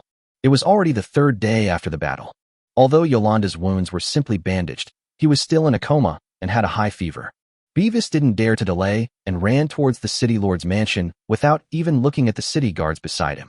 Not long after, when Yolanda was receiving treatment, the city lord Lanny Carton also heard the news and rushed over. Lanny Carton looked at Yolanda lying on the bed, his expression becoming gloomy at a speed visible to the naked eye. Yolanda is now as pale as paper and his left ear is gone. The most important thing was that his left hand, from fingers to palm, wrist, elbow, arm, and even hand bones, was all cut in half. This is countless times more painful than cutting off an arm. More importantly, such an arm can no longer be used. The other half of the arm was left in the Sin Forest. The situation was urgent and Beavis had no time to pick up that half of the arm. Now, in order to keep Yolanda alive, they had no choice but to cut off the remaining half of his left arm. Soon after, Yolanda's left sleeve was completely empty. Yolanda was also awakened by the pain at this time. Although he was still a little confused at this time, he quickly noticed his empty left shoulder. He shouted in horror to Lanny Carton, who was standing beside him. Father, Father, where's my left hand? Where's my left hand? Oh, my left hand. Yelling, Yolanda fell into unconsciousness again. At this moment, the entire city lord's mansion fell into deathly silence. At this moment, everyone in the city lord's mansion felt the terrifying murderous intent emanating from Lanny Carton. The murderous intent was so strong that it even frightened several servants to faint on the spot. Beavis on the side had anticipated this and was already kneeling on the ground, not daring to look directly at Lanny Carton. Yolanda is Lanny Carton's only son. Since the death of Yolanda's mother, Lanny Carton has married more than a dozen wives and concubines, but none of them have been able to give birth to even a single offspring for Lanny Carton. It's not that Lanny Carton has any hidden illness, but everyone in the magical continent is like this. The more powerful a person is, the harder it is for him to have offspring. In this regard, even the human race, which possesses the talent of reproduction, is no exception. Therefore, Even though Lanny Carton usually treats Yolanda strictly, he actually cares about Yolanda, his only offspring, more than anyone else. Today, Yolanda has one hand crippled and one ear cut off. It is no exaggeration to say that he is half disabled. Beavis couldn't imagine how madly angry Lanny Carton was at that moment. Boom. At this moment, Lanny Carton suddenly attacked and kicked Beavis. Beavis didn't even see how Lanny Carton made his move before he broke through the wall and flew dozens of meters away. Beavis spat out 2 mouthfuls of blood before he crawled up tremblingly. He did not dare to show any complaint, but instead returned to Lanny Carton's side and knelt down again. Lanny Carton glanced at Beavis, and the murderous intent in his eyes made Beavis shiver uncontrollably. Fortunately, Lanny Carton still had some sense and eventually withdrew his murderous intent. He said to Beavis, "Tell me everything that happened to you. Don't hide anything." After listening to Beavis's story, Lanny Carton suddenly turned his gaze towards the direction of the Forest of Sin. He gritted his teeth and uttered a few words. "Li Fan, you all deserve to die." The big black bear was ultimately unable to escape Li Fan's clutches. After drinking the intermediate healing potion, the black bear's injuries improved slightly. The effect was not obvious, but the big black bear was already satisfied. After all, this effect is much better than staying on the volcano. So after Li Fan promised to give it a bottle of medium-grade healing potion every day and provide food and accommodation, the big black bear happily found a nest for itself under a cliff. In fact, Li Fan can also exchange high-quality healing potions for the big black bear. In this way, the injuries on the big black bear will definitely recover quickly. However, Li Fan did not do so. Firstly, I am reluctant to give up the bond value. Secondly, if the injuries on the big black bear healed too quickly, how would he keep the big black bear?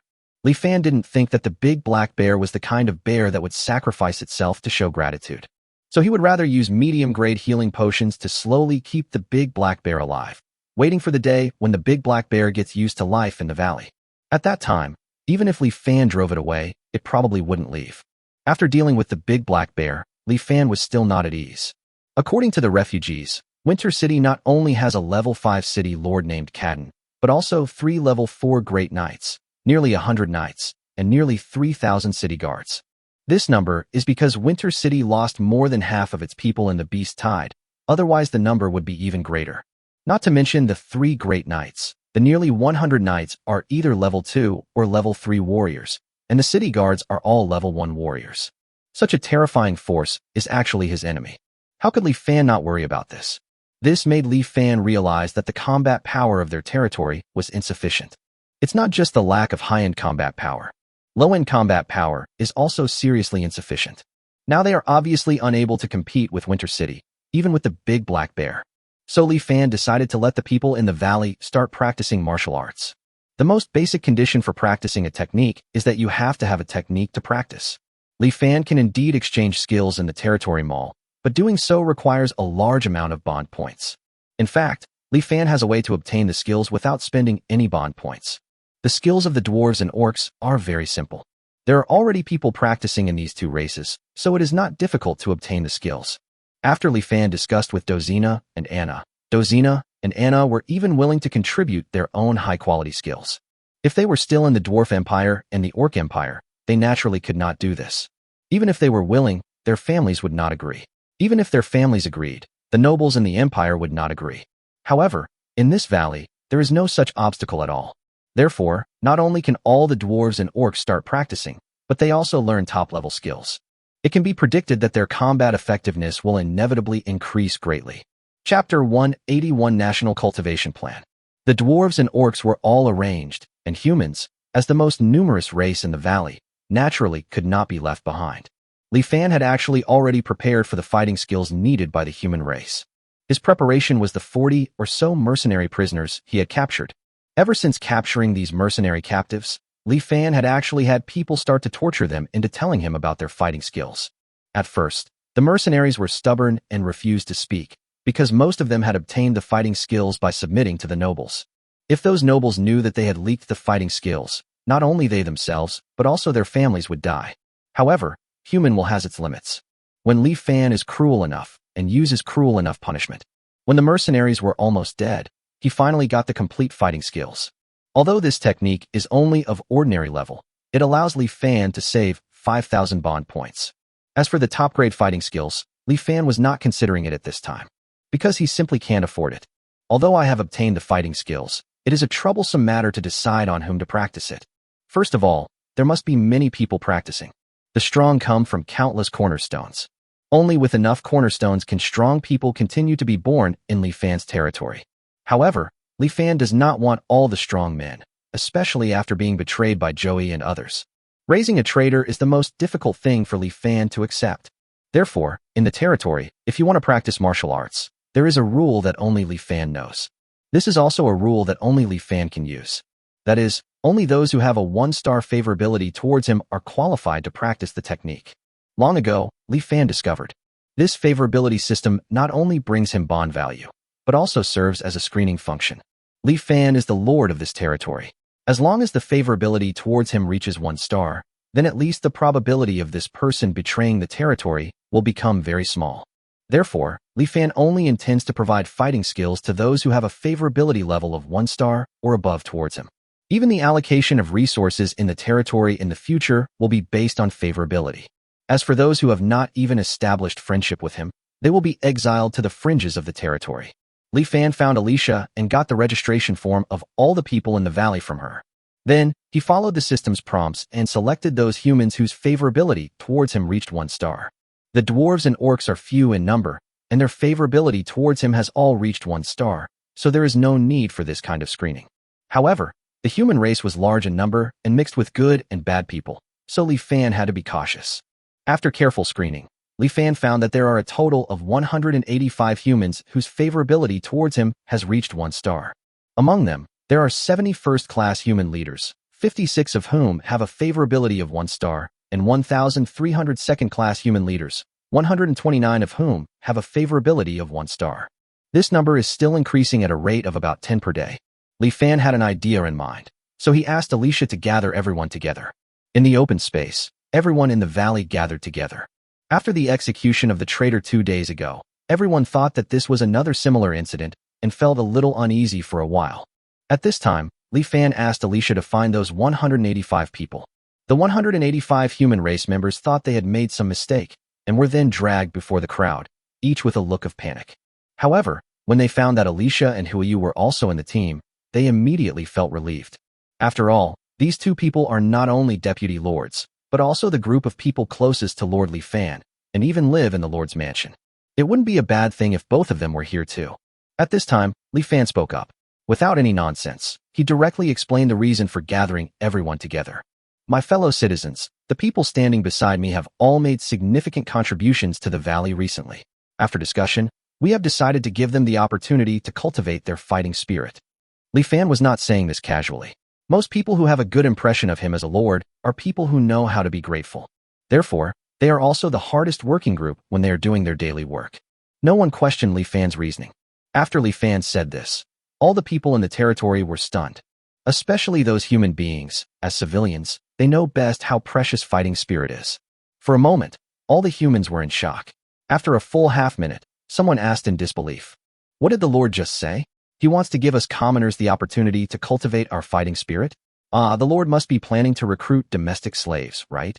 In the human empire, nobles who master fighting spirit will only pass it on to their slaves and most loyal subordinates.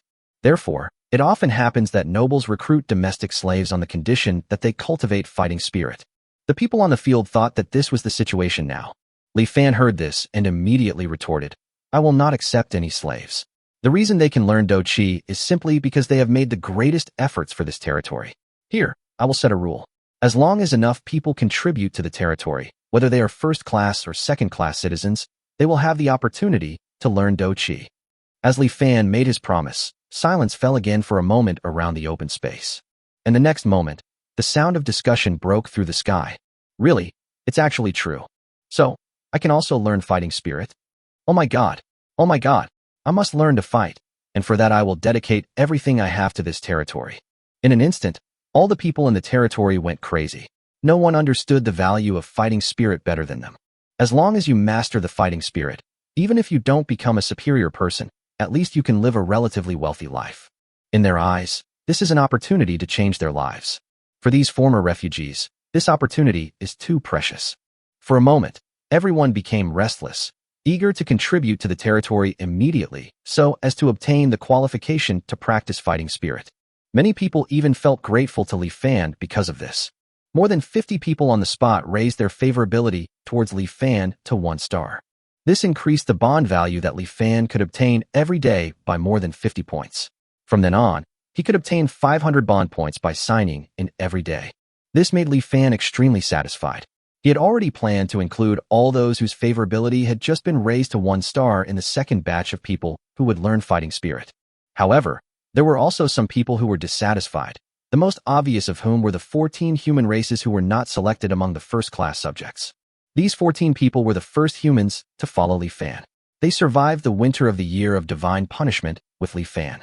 During that time, they were taught a lesson by Li Fan for being lazy and fooling around.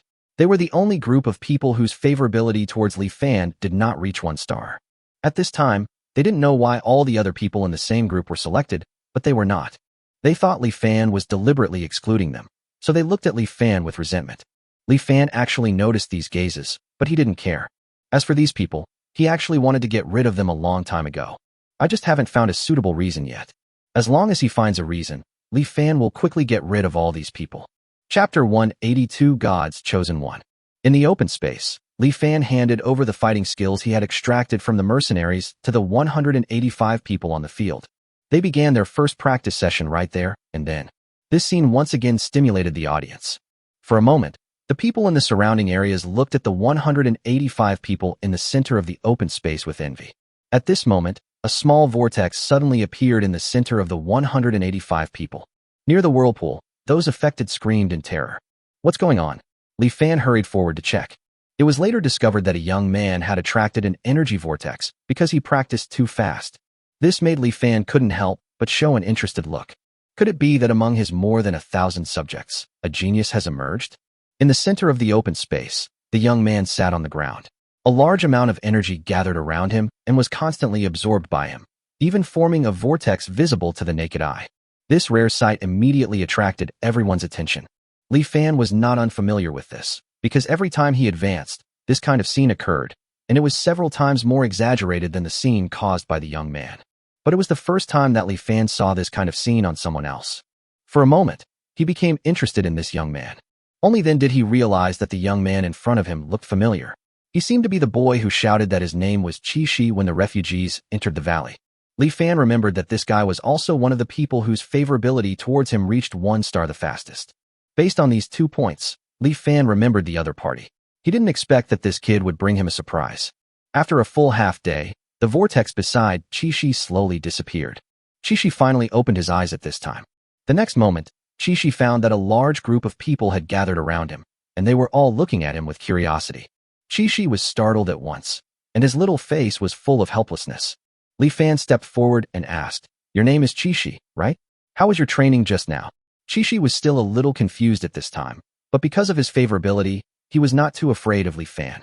Chi quickly replied, "Yes, Lord, I am Chi. I just practiced according to the Do Chi training method, and it seems that I have advanced to level 1. When saying this, Chi was still a little unconfident. Li Fan asked Chi to run and jump in public.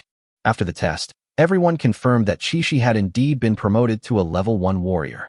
At this time, Chi speed, jumping ability, strength, and other aspects have been comprehensively improved. Especially in terms of speed, it is 4 times that of an ordinary adult. At this point, even a few strong men would not be a match for Chi. And you have to know that Chi is only 12 years old now. This result shocked Anna and the others. He actually advanced to level 1 during his first practice. This was the first time they had all seen such a terrifying talent. According to Anna, even she and Dina, whose basic attribute points totaled 9 points, took nearly a month to become level 1 warriors. Only after hearing this did Li Fan realize how talented Chi was. Surpassing Anna's talent, doesn't that mean that this kid's basic attribute points may be 10 points in total, or even more than 10 points? Then isn't this kid the so-called chosen one of God? Thinking of this, Li Fan couldn't help but feel surprised. He didn't expect that among the old, weak, and sick people that Carton sent to him, there was such a treasure. This is God's chosen one. Once discovered, even the royal family will treat him with courtesy. With the terrifying training speed that Chi just demonstrated, as long as Li Fan is willing to train him, he will soon be able to become a master. If Carton knew about this, he would definitely regret it. Li Fan thought about this and immediately announced, "From today on, Qixi status will be upgraded from a second-class citizen to a first-class citizen. Qixi will be given a house in the new town. It is of course necessary to win people's hearts as early as possible, and a house in a new town is a nice little gift." In fact, this gift was not small. In order to motivate the second-class subjects to work hard, Li Fan once had someone take them to visit the scene in the new town. Neatly arranged houses, abundant greenery and entertainment facilities, and humanized design in the rooms. Either way, these second-class subjects thought they had arrived at a noble's mansion. Even many people in the territory think that, apart from being a little bigger, the noble's mansions cannot be compared with the houses in the new town in any other way. Since then, almost all second-class citizens have hoped to own a house in the new town. Unfortunately, the new town is less than half built now and is only available to first-class citizens, that is, members of the three-tribe mixed group that originally followed Li Fan. As for the second-class subjects, they will have to wait for a while until Li Fan opens currency transactions. Then they will have the opportunity to accumulate wealth through work and finally buy a house there.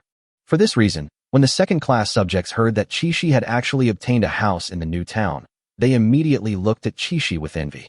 However, Qixi said at this time, "My lord, I don't want a house in the new town. If possible, could you please help me find my sister Qixi?" When Qixi said this, there were two expressions in his eyes. One was expectation and the other was fear. He was afraid that this would anger Li Fan, but he didn't want to give up the opportunity to find his sister. Li Fan naturally would not be angry about this.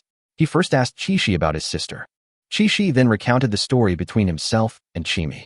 Only then did Li Fan realize how difficult it was for this 12-year-old boy in front of him. No wonder Qixi had such a desperate look when they first met. Li Fan really wanted to agree to Qixi's request, but he knew he couldn't do it for the time being. Qixi disappeared in Winter City. If you want to find Qixi, you have to enter Winter City. The current lord of Winter City, Carton, must hate Li Fan to the core. Not to mention Li Fan, it is estimated that everyone in their territory is within the range of Carton's hatred. Therefore, Li Fan and his team couldn't even get close to Winter City, so naturally, they couldn't help Qixi find Qixi. Qixi seemed to realize this at this time. He lowered his head with a gloomy look in his eyes and said, "I'm sorry, Lord. I shouldn't have made such an impossible request. Please forget what I just asked," Qixi said, continuing to lower his head and turned to leave. Seeing this, Li Fan reached out and grabbed Qixi's shoulders. Qixi was stunned, stopped, and looked at Li Fan in confusion. Li Fan smiled and asked Qixi, "Do you remember the question I asked you?" Qixi was stunned again, and the memory of that time slowly appeared in his mind. From the moment we are born, we are destined to die. No one can avoid it. Since we are all going to die, why do we still fight so hard to live? Because each of us has our own mission. Brave men live to defeat dragons. Heroes live to save more lives. In the future, we will also live for our families, to give them and ourselves a better life. Qixi never forgot what Li Fan said. It was because of these words that he cheered up again. Li Fan continued, "Whether it's completing your mission or protecting your family, it's not something you can just talk about. You need strength. The Lord of Winter City, Carton, is very powerful, so we can't go to Winter City to look for your sister. But as long as you are strong enough, even if your sister is at the end of the sky or the corner of the sea, you can find her, right?" When Qixi heard this, his whole body trembled, and an unusual flush appeared on his face. "Yes, just as you said, Lord, I will become stronger. I will definitely become stronger, so strong that I can find Qixi no matter where she is." Speaking of this, Qixi remembered the kind knight who had helped him and Qixi many times. Then he added, "I must be strong enough to protect everyone. I must become a powerful knight, a knight who will protect others." Chapter 183 Attack. Qixi finally accepted the house in the new town and the status of a first-class citizen. According to Li Fan, once you find your sister Qixi, don't you want her to live in a beautiful house like this right away? So Qixi finally accepted the gift, and his eyes were full of gratitude when he looked at Li Fan. The system prompt sound also sounded at this time. "Congratulations, host. Qixi's favorability towards you has reached 2 stars. You can gain 10 bond points by interacting with him every day. This is the first person after Dozina whose favorability towards Li Fan has reached 2 stars. While Li Fan lamented the difficulty of improving his favorability, he also found Qixi more and more pleasing to the eye. What a good child. After the humans, the orcs and dwarves were also called to Li Fan's side. Most of them had already practiced martial arts, and at first they didn't know what Li Fan was going to do. When they heard that Li Fan was going to teach them a top-level martial arts technique, They were stunned and stood still. Not only the orcs and dwarves. The human race was even more stunned. You know, ordinary level martial arts can be rewarded by nobles to their subordinates, but high-level martial arts can almost only be practiced by nobles. In order to firmly control their own power, the nobles would not allow other nobles to teach their high-quality skills to common people. Even Beavis, Cotton's confidant, who has been loyal to Cotton for decades, can only practice ordinary-level martial arts. And now, Li Fan actually unconditionally teaches the orcs and dwarves the top-level skills. Anyone will be shocked. Upon seeing this, Li Fan said to all the people in the territory, "As long as you work hard to contribute to the territory, I guarantee that everyone will be able to learn top-level martial arts in the future." Boiling, the scene was completely boiling. Almost all the people in the territory have red eyes. High-quality martial arts techniques, which only nobles can learn, how could commoners like them also have the opportunity to learn them? If they had the chance to learn, would these lowly commoners one day become nobles? At this moment, all the people in the territory seemed to have endless energy in their bodies, and all they thought about in their hearts was the words, "Make more contributions to the territory." There were suddenly nearly 200 more cultivators in the territory, but no changes occurred within the territory. After all, not everyone is Chishi, and it is impossible for everyone to become a level 1 warrior in just one day. On the contrary, most of these 200 practitioners will probably need nearly a year to become level 1 warriors.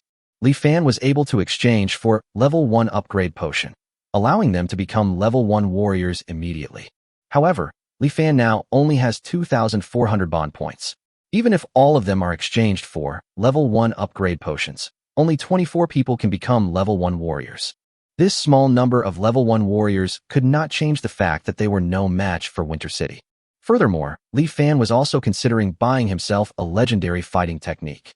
He can now earn 510 bond points every day by signing Indiana. In just 6 days, he can save up the required 5,000 bond points. I don't know how much of an improvement this legendary fighting technique can bring to him. Just when Li Fan was full of expectations, boom, a roar that echoed throughout the valley suddenly sounded. At that moment, the entire valley was shaking as if a major earthquake was occurring. What happened? If it weren't for the initial roar, Li Fan would have thought it was an earthquake. But he heard the roar at the beginning clearly, so he knew that this was probably not a natural disaster. The source of the roar is not far from me. It seems to be right at the city gate. Li Fan didn't care that the shaking was still going on and hurried to the window. As soon as he opened the window, he heard countless screams. "Ah, help, help me. It's a divine punishment unleashed by God in anger. We can't escape, we can't escape. Child, my child, where are you?" All the people in the valley were in chaos at this time. In their impression, earthquakes are God's punishment on mankind. Therefore, many people even knelt on the ground and started praying. This concept is deeply rooted and cannot be changed in a short period of time. Li Fan didn't care about these superstitious guys at this time. He turned his gaze towards the city gate. The next moment, Li Fan's expression changed. For some unknown reason, a corner of the city gate collapsed. It was as if it had been bombarded by artillery, and there was still a thick smoke. Just as Li Fan walked out of the castle and was about to go to the city gate to check, a voice suddenly came from the sky. "Who's Li Fan? Get out here and die." This loud shout was like thunder from heaven, captivating people's hearts. In addition, the sound came from the sky, and for a moment people had the illusion that the gods were interrogating them. "They're coming for me. Could it be Cardon, the Lord of Winter City?" Li Fan's expression changed, and he quickly looked in the direction where the sound came from. Then, a man with short silver hair and a majestic square face appeared in his sight. The man flew in the air with the help of the fighting wings behind him, his eyes piercing like swords, constantly scanning the crowd on the ground. Silver hair, the same color as Howard Yolanda, plus the dochi flying that only a level 5 warrior can do. It's definitely him. At this moment, Li Fan confirmed that the person coming was Lanny Cotton, the Lord of Winter City. Although he had expected the other party to appear, Li Fan still couldn't help being surprised when he actually saw this man. The collapsed city gate was undoubtedly the masterpiece of Lanny Cotton, and Lanny Cotton didn't even show any signs of breathing at this time. This meant that it didn't take much effort for Lanny Cotton to knock down the concrete city gate. How can we contend with such a powerful force? At this moment, Li Fan couldn't help but feel a trace of despair from the bottom of his heart. Chapter 184, 2 Level 5 Battles. Lanny Cotton quickly noticed Li Fan's presence. After all, there were not many people standing at the scene at this time, and Li Fan had rare black hair. Black hair and black eyes. Are you the Li Fan? You're the one who killed Howard and crippled Yolan's hand and ear. As Lanny Carton spoke, he burst out with astonishing, murderous intent. The next moment, his figure suddenly disappeared. Li Fan was shocked. Even if he used his but to think, he knew that Lanny Carton did not disappear, but was moving too fast, and he could not see the other party's figure. Beast transformation. Li Fan used the beast transformation skill without hesitation, and then rolled to the side without thinking. Boom. The moment Li Fan rolled out, a beam of white light also hit his previous position. In just a moment, the ground was covered by a white beam of light, and the hard stones were turned into powder under this white beam of light. When the white beam of light disappeared, a terrifying bottomless pit with a diameter of 5 meters was left on the ground. Li Fan, who was standing by, looked at the big hole, and the clothes on his back were instantly soaked with cold sweat. It is conceivable that if he had not been decisive enough, he would have instantly turned into countless dust like those stones. A level 5 expert, so terrifying. Seeing that Li Fan actually dodged, Lanny Carton in midair was a little surprised. It's actually the beast transformation skill. You clearly don't have any mixed blood characteristics. It's really strange. If you weren't already unforgivable, I would be interested in keeping you. Unfortunately, you now have only one ending, and that is death. As he spoke, Lanny Carton raised his sword and looked down at Li Fan, as if a god was judging a sinner. You were lucky enough to dodge it just now, but you definitely can't dodge it this time. Boom. However, what no one expected was that before Lanny Carton could lower his sword of judgment, a huge rock suddenly appeared and knocked him away in an instant. The whole process was so sudden that even Li Fan couldn't help but be stunned for a moment. The next moment, he showed a happy expression. If nothing unexpected happens, it should be the big black bear who took action. Roar. Sure enough, accompanied by an angry roar, the valley that had just calmed down began to shake again. From the cliffs of the valley, a cloud of dust rose, beneath which was the figure of a large black bear running. Every time that huge body ran, the entire valley would shake. Carrying an astonishing sense of oppression, the big black bear ran straight towards Lanny Carton with red eyes. That angry look was undoubtedly the expression one would have when seeing a mortal enemy. Lanny Carton, who was almost hit by a rock, had just managed to steady himself when he discovered the presence of the big black bear. Damn it, this beast is actually in the valley. Could it have been tamed by this Li Fan? How is that possible? This beast is a genuine level 5 monster. Roar. The big black bear didn't give Lanny Carton time to think. The man and the bear were like enemies meeting, and they were extremely jealous of each other. There was no room for any nonsense, and a big battle broke out. There is a huge difference in size between the two sides. Lanny Carton covered the rapier with his fighting spirit, and the rapier, which was originally more than 1 meter long, suddenly extended to 2 meters in length. With Lanny Carton's superb swordsmanship, the rapier kept stabbing at the big black bear's vital points. Although the big black bear is big enough, it has no weapons. Flesh and blood naturally have no advantage against weapons, especially since Lanny Carton has a high-quality weapon in his hand. But the big black bear is also very smart. It condenses a set of dark blue frost armor on its body. This armor not only protects the black bear's vital parts, but also extends the attack range of its claws. This set of frost armor was extremely strong, and Lanny Carton's rapier kept hitting the armor, making a sound of metal colliding. Only when Lanny Carton uses fighting skills can he knock a large piece of blue ice off the armor. However, not long after, new ice cubes immediately condensed in the place where the ice cubes had just been knocked off, giving Lanny Carton a headache. But it wasn't just Lanny Carton who was having a headache. The big black bear was also having a headache. Because of its size, the big black bear cannot fly, and even if it does fly, it cannot fly fast. Faced with Lanny Carton flying in the air, the big black bear could only passively take the beating most of the time. Seeing this, the big black bear immediately condensed ice cones. Apparently, the big black bear also has the same ice cone magic as the ice tooth beast. The difference is that the big black bear's ice cone magic is much more advanced. Each ice cone was bigger than Li Fan himself. If he was hit by such an ice cone, it would be hard to tell whether he was stabbed to death or crushed to death. Faced with this terrifying ice cone, Lanny Carton did not dare to confront it head-on, and dodged by flipping up and down and left and right in the air. However, there were so many ice cones that it was difficult for him to avoid them all. Fighting skill, wind step. As expected, Lanny Carton also knows the fighting technique that Yolanda has used. In an instant, Lanny Carton's speed increased by half. Now he could not only dodge all the ice cones, but he could even find time to strike the big black bear with 2 swords. Fortunately, the big black bear's frost armor was very powerful and protected its vital parts. Boom, boom, boom. The two sides fought back and forth, and neither side gained much advantage. Instead, Li Fan was in excruciating pain. These two guys were so powerful that the aftermath of the battle alone seemed to destroy the entire valley. The ground was cracking and houses were collapsing. Especially the big black bear. Many of its ice cones fell into the fields, and the crops that had just sprouted in the fields were instantly destroyed. It hurts so much. Li Fan was so heartbroken that he grimaced. No, if we keep fighting like this, even if we defeat Lanny Cotton, the fields and the town will be destroyed, and then we will face the dilemma of having no food again. Thinking of this, Li Fan had to shout to the big black bear, "Sister Bear, you two have to fight outside, otherwise the valley will collapse." The big black bear seemed to realize this as well. Although it didn't care whether the valley collapsed or not, it cared about whether it had something to eat. He watched as he destroyed a large amount of farmland. The big black bear's attack suddenly stopped. When Lanny Cotton saw this, he was extremely surprised at first. He didn't expect that the relationship between Li Fan and the big black bear had reached this point. Li Fan's words could actually make the big black bear hesitate in a life-and-death fight. Then Lanny Cotton couldn't help but be overjoyed. Hesitation in a life-and-death fight was a big taboo, so he immediately took the opportunity to give the big black bear a hard blow. Roar! Unexpectedly, the big black bear suddenly roared, and the sound was so loud that it hurt Lanny Cotton's ears. Then the big black bear scratched over with its claws. Only then did Lanny Cotton realize that the cunning black bear was actually deceiving him. Fortunately, he was fast enough and stepped back to avoid the bear's claws. But at this moment, suddenly 4 sharp blades made of ice flew towards him along with the big black bear's claw. Shocked, Lanny Cotton used a new fighting skill without thinking. Fighting skill, quintuple air shield.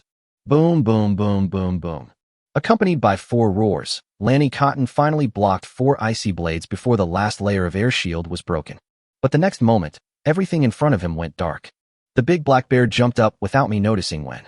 This jump was a full 50 meters high. The big black bear came to Lanny Cotton in an instant. The next moment, the big black bear swung its paw from left to right. Fighting skill, quintuple air shield. Even though Lanny Cotton used fighting skills at the last moment, he was still swept away by the big black bear's palm. Lanny Cotton was like a cannonball, shooting out of the valley. After landing, the big black bear immediately ran towards Lanny Cotton. Only Li Fan was left sighing on the spot. Awesome, my sister bear. Chapter 185 Disadvantages. The big black bear successfully moved the battlefield from inside the valley to outside the valley. Li Fan breathed a sigh of relief, but then he looked at the miserable scene around him and felt extremely scared for a moment.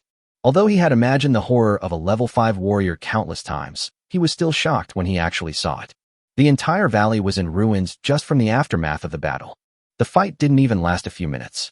Not to mention the cracked ground, the collapsed houses and ruined fields were enough to make Li Fan heartbroken. Moreover, this time more than a dozen humans were killed in the battle. The scene at this time was extremely chaotic. Looking at the scene in front of him, Li Fan became more determined to exchange for the legendary skills as soon as possible so that he could enter the ranks of level 4 warriors. As long as he possesses the legendary skills, with the amplification multiplier of the legendary skills, plus the 3-fold amplification of the beast transformation skill, even if he cannot defeat Lanny Cotton, he can avoid such a situation from happening again. It was also at this time that Anna and the others finally found Li Fan. Everyone shared some information. Only then did Li Fan realize that half of the city gate had collapsed, and 7 guards on duty at the gate had died. Among them, there are 4 orcs and 3 dwarves. When they said this, Gully, Aoki, and the others clenched their fists. Li Fan was no exception. The few humans who died around him were refugees who arrived later. Although Li Fan was sad about their death, it was within his tolerance. But every orc and dwarf is a brother who has survived the winter with him, and their friendship is worth life. Now he died at the hands of Lanny Cotton. Li Fan felt as if there was a fire burning in his chest. Cull. Li Fan took a deep breath and calmed himself down. He doesn't have the power to take revenge now, so what he needs to do is to settle all the people in the valley first. Li Fan didn't know who would win between Lanny Cotton and Big Black Bear. But now they can't escape. The valley was a natural city, but at this moment it became a natural cage. If they wanted to get out, they had to pass through the battlefield outside first. Moreover, they had nowhere to escape if they left the valley. Just as Li Fan had said before, the world was so big, but the valley was their only home. After thinking for a while, Li Fan ordered everyone to retreat to the back of the valley for refuge. He hid in the den built by the Big Black Bear and waited for the battle to end. Not only the people in the territory, Li Fan originally planned to let Anna, Qingmu, and Gully all hide. He himself went to secretly check on the battle between Big Black Bear and Lanny Cotton. He must witness the outcome of this battle in person. Perhaps he can help the Big Black Bear. As for the others, they can't help at all, so it's useless for them to go. However, Ing disagreed at this time, and Anna and others also stood up. When it came to life and death, none of them thought of hiding behind and waiting to die. Although they know very well that they can't do anything even if they stand up. Li Fan was very pleased with this. What his territory needed was this kind of courageous person who never gave up. Level 5 warriors are indeed very strong, but Li Fan is confident that with such a group of companions, Level 5 warriors will be trampled under their feet in the future. In the end, Li Fan did not let everyone go together, and only brought Ing and Anna. Ying's shadow fusion and stealth have always been magical skills. With Ing around, there's a high chance that Li Fan and Anna can get close to the battlefield without being noticed.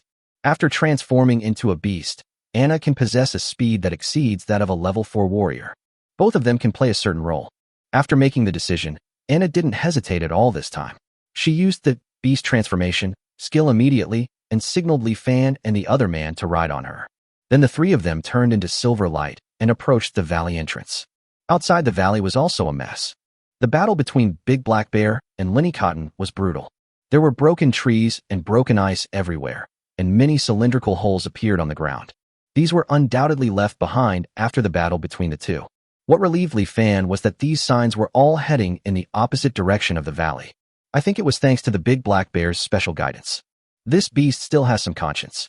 Although it's more likely to protect its own food source, as long as you win, I, Li Fan, will spend all my money to ensure you have enough to eat every day. Li Fan muttered silently. However, it is not known whether he suddenly activated his talent of poison milk. Just as Li Fan finished saying this, the ground in front of him suddenly made a roar. Li Fan was familiar with this roar. It was exactly the sound made when a big black bear ran wildly. The next moment, the three of them saw a big black bear in front of them fleeing towards them in a panic. As for Lanny Cotton, he was flying in the air, constantly attacking the big black bear below. At this time, only a thin layer of frost armor remained on the big black bear's body, which could not block Lanny Cotton's rapier at all. Although the frost armor blocked some of the force of the rapier, it still left wounds on the big black bear's body. Anyone who sees the current scene knows that the big black bear is not far from defeat. What's going on? Just now Big Black Bear had the advantage, but now he looks like he's about to lose. Li Fan was stunned when he saw this. If the Big Black Bear also lost, they would be completely doomed. Chapter 186: The Incredible Pill. Just when Li Fan was wondering why the Big Black Bear suddenly fell into a disadvantage, Anna and Ing made a discovery. They both said almost at the same time, "It's an old injury. The old injury on the Big Black Bear has recurred." After hearing this, Li Fan quickly looked at the Big Black Bear. Only then did they discover that in addition to some new wounds on the black bear's body that were bleeding, many scabbed wounds were also bleeding. Especially on the abdomen of the big black bear, there was originally a bloody hole-shaped wound that penetrated the front and back of the big black bear's body. Not only was a large amount of blood flowing out, but even some of the internal organs were exposed from the wound. It was because of the recurrence of these wounds that the black bear's strength was greatly reduced. Originally, the wounds on Lanny Cotton's body were not much better than those on the big black bear. Don't forget, Lanny Cotton is the Lord of Winterfell. Using the power of a whole city to heal himself, Lanny Cotton naturally recovered faster than the big black bear that couldn't even eat. This resulted in the big black bear being at a disadvantage. Li Fan figured out the reason and opened the system mall without any hesitation. He quickly found his target. Top-grade healing potion, 1,000 bond points. However, when he clicked to redeem, he hesitated. Then he searched again. First aid pill, 1,000 bond points. To be honest, Li Fan has never been able to tell which is better, the top-grade healing potion or the first aid pills. The bond values required for the two things are exactly the same. Deep down, Li Fan prefers high-quality healing potions. Because Ing had used top-grade healing potions, not only did he heal his damaged left eye and right hand, but all the hidden illnesses he had previously suffered were also cured. However, Li Fan recently discovered a problem. As the user's level becomes higher and their body becomes stronger, the effect of the healing potion will become weaker. The medium-grade healing potion can only speed up the recovery of the black bear's wounds. Even if we switch to high-quality healing potions, it seems impossible to reverse the battle at this time. On the contrary, it was the first aid pill. Li Fan still remembers the evaluation the system gave to the first aid pill. As long as there's still breath left, you can be saved. Thinking of this, Li Fan finally chose the first aid pill. When exchanging the first aid pills, Li Fan seemed to hear the system's prompt, but the situation was critical at the moment, and he had no time to pay attention to the prompt. Li Fan held the exchanged first aid pill in his hand and watched the big black bear getting closer and closer with his eyes wide open. When the big black bear was only 20 or 30 meters away from him, Li Fan suddenly shouted at the big black bear, "Sister Xiong, attack him from the bottom 3 ways. That is, hit his balls. If you hit him, he will be disabled." When these words came out, not only Anna and Ing were stunned, but even Lanny Carton in midair was stunned. First of all, Li Fan's words were confusing and too sudden. Secondly, Lanny Carton couldn't believe that there were such vicious people in this world. Putting aside the identity of their enemies, they were all men. How could they say such cruel words? Perhaps the only one who didn't react at the scene was the big black bear. After all, it could only barely understand what Li Fan said. And in the eyes of this monster, it doesn't think there is anything strange about attacking the testicles. Therefore, the big black bear continued to run towards Li Fan without any pause. Li Fan took advantage of the moment when Lanny Cotton was in a daze and threw the pill in his hand to the big black bear. The big black bear did not disappoint Li Fan. It reacted quickly and grabbed the first aid pill with one claw. Seeing this, Li Fan breathed a sigh of relief.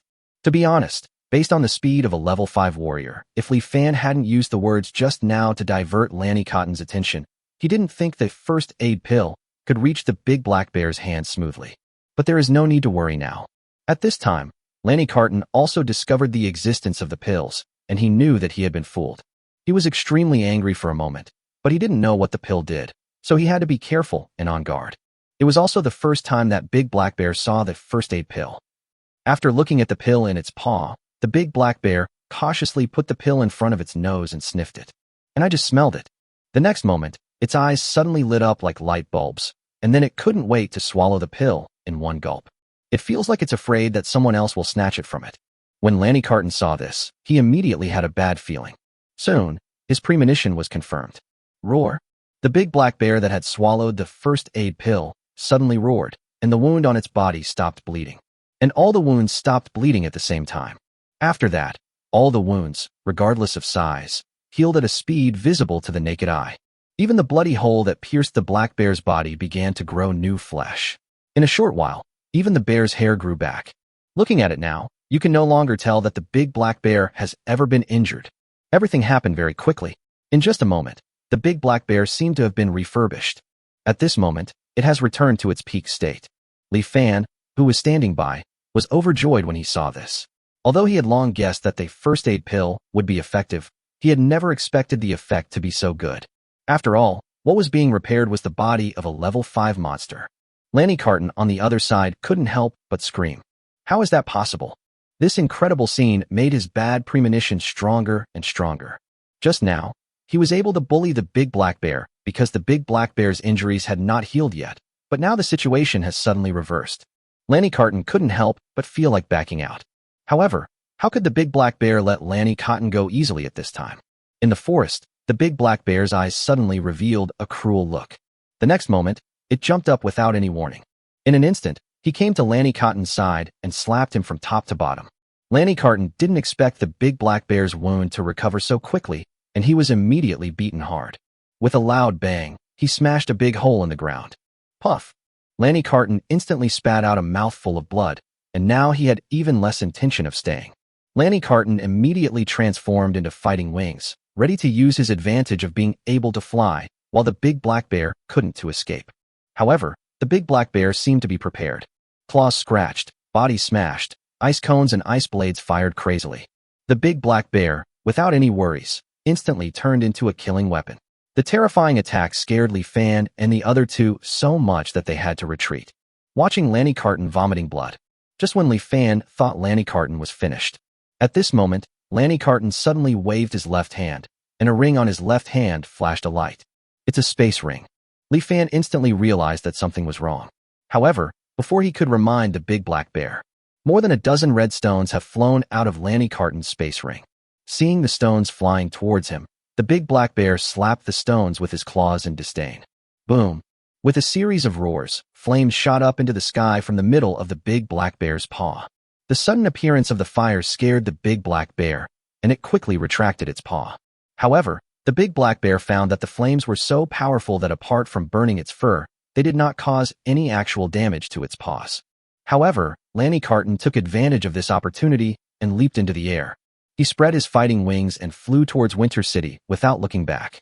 When the big black bear wanted to chase him, it was too late, and he could only watch Lanny Cotton escape. That just now seemed to be Flint. I didn't expect Flint could be used like this. It's a pity that Lanny Cotton got away. Li Fan was extremely unwilling, but there was nothing he could do. Chapter 187: The Elf Tree and the Holy Medicine.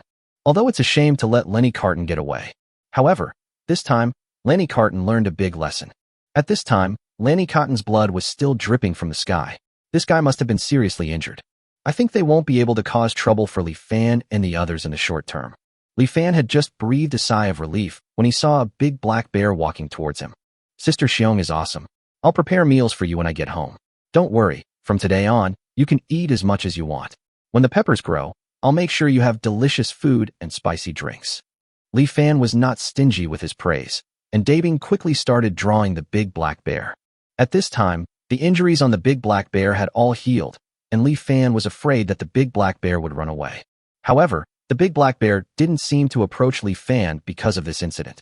It put its huge bear head in front of Li Fan, and its eyes, which were bigger than Li Fan's fist, stared at Li Fan. Li Fan felt that the atmosphere was a little wrong, and just when he was wondering what the big black bear was going to do. Sniff! The big black bear suddenly sniffed him, and the next moment a puzzled look appeared in his eyes. It was the same familiar operation again. Li Fan rolled his eyes helplessly and let the big black bear continue. However, this time was different from before. The big black bear smelled Li Fan almost all over his body, but still refused to give up. It seems that it has discovered something this time. Roar!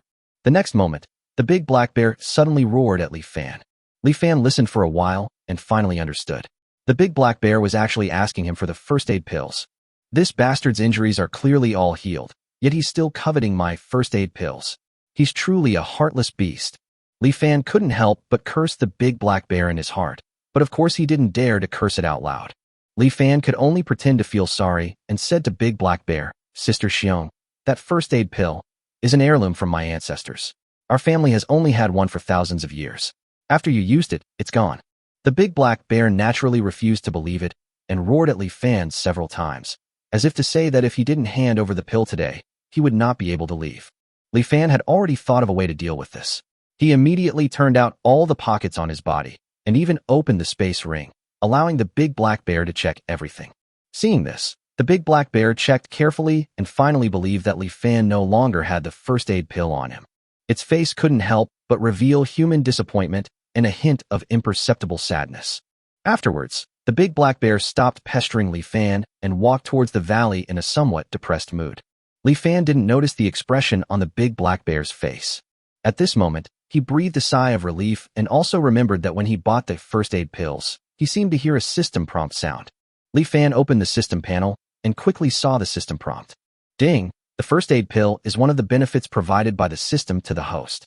It is a special item to ensure the host's life safety. Please do not give it to others at will. From now on, the purchase limit of the first aid pill will be increased. Li Fan was stunned for a moment. Then he understood that this first aid pill was just like the martial arts method. It was given by the system so that he could have the capital to save his life, so the price was so favorable. No wonder the effect of first aid pill is so much stronger than superior healing potion. The system probably saw that Li Fan did not use the first aid pill to save his life, but instead kept using it on others and became anxious. It was afraid of taking advantage of Li Fan, so it quickly imposed restrictions. Seeing this, Li Fan glanced at the system all. First aid pill, 1,000 bond points, can be purchased 10 out of 10 times. Fortunately, I can still buy it 10 times. With such a large quantity, there is no difference between having purchase limits and not having purchase limits. However, Li Fan also decided that he would not easily buy the first aid pills unless it was absolutely necessary. Finally, Li Fan did not forget to complain. They won't even let you take advantage of me. It's really a dog system. However, what Li Fan didn't know was that the system was not actually afraid of him taking advantage of it. To the west of the Forest of Sin lies the Empire of the Elves. As the most arrogant race in the magical continent besides the dragons, the Elves' empire is not prosperous. Even merchants who would do anything for money find it difficult to deal with these proud elves. Under the policy of closing the country to the outside world, their empire did not seem to change much no matter how many years passed. However, elves are a race with the gift of longevity, so it is inevitable that there are elves who cannot stand a life without any change. This even involves the dispute between light elves and dark elves. In such an elven empire, there are two extremely special places. One is the capital of the elves, and the other is the Holy Land of the elves. The status of the elf Holy Land is even higher than that of the imperial capital because in the Holy Land grows the elf tree, which symbolizes the elf clan. The Holy Land of elves is actually a primeval forest. There are some ancient trees inside that have been alive for who knows how many years. Especially the elf tree in the center of the Holy Land. There are two theories about the origin of this tree. One theory is that the elf tree has existed since the moment life appeared in the world. One theory is that the elf tree was given to the elves by the elf god when they were born. No matter which one it is, it cannot change the fact that the elf tree is extremely noble. Besides its symbolic significance, there is another reason why the elf tree is so noble. That is, the elf tree will produce a holy medicine every 100 years. In order to protect such precious elven trees and holy medicines, the elves specially established an elite force to guard the Holy Land. This unit is called Guardians, and the weakest guardian among them is at least a level 3 warrior. At this time, a team of guardians wearing armor and holding bows and arrows were patrolling the Holy Land as usual. As guardians, their daily job is to patrol the Holy Land day and night to ensure that no villains break into the Holy Land. In particular, we must not let the incident of the holy medicine being stolen happen again like what happened half a year ago, when the guardian patrolled the location of the elf tree. With a clang, the bows in the hands of all the guardians fell to the ground. But they seemed not to notice, just staring blankly at the elf tree in front of them, which symbolized the elves. It was not until a long time later that an elf screamed. Lost, stolen. The holy medicine was stolen again. Chapter 188 Fallen Leaves and Sparks. Oh no. The holy medicine has been stolen again. Then the guardian let out a scream, and several elves emitting a terrifying aura appeared out of thin air.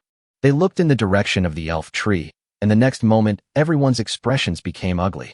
On the elf tree, there were originally 11 fruits called holy medicines, but now only 10 were left.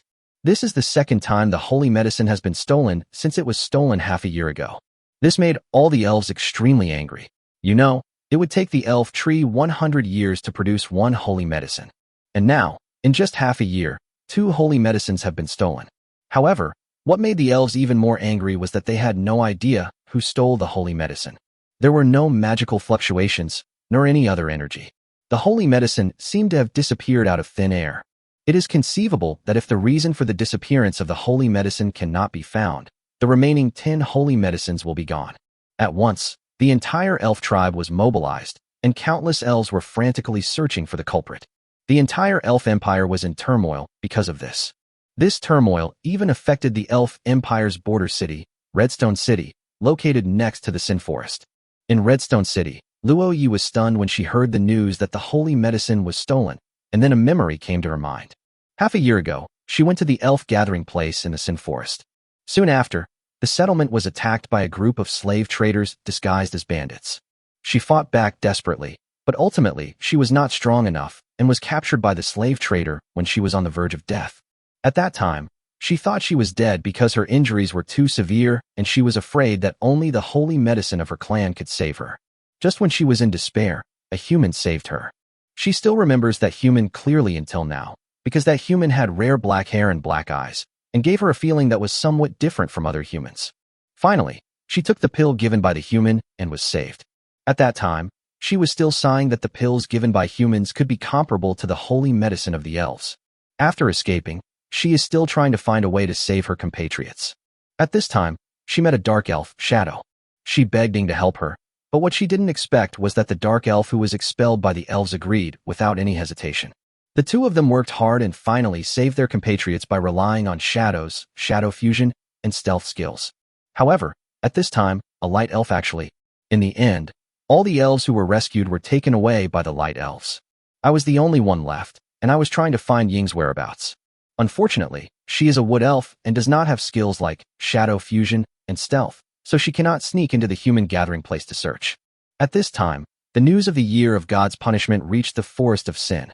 Although she felt guilty, she had no choice but to return to the elf empire with the elves in the gathering place. It was also when she had just returned to the Elf Empire that she heard a big piece of news. That is, a holy medicine in the tribe was stolen. Moreover, the theft occurred at about the same time as the day when the human rescued him. She once suspected that what the human gave her was the elves' holy medicine, but she quickly rejected it. After all, the holy medicine is hidden in the holy land of the elves, which is more than 1,000 miles away from the Forest of Sin. I don't know how long it will take to go back and forth. There was no way it was the holy medicine that was stolen by that human. So, everything should just be a coincidence. Luo Yi originally thought so, until today. The holy medicine was stolen again, and it disappeared right under the nose of the guardian. No one in the entire Elf Empire knew who stole the holy medicine. After hearing this news, Leia couldn't help but think of that human for some reason. Hey, why are you daydreaming again? Just as Luo Yi was reminiscing, someone suddenly patted her back hard. Leia turned his head in pain and looked at Huahua in front of him. He said helplessly, "Miss Huahua, I am just thinking, not in a daze."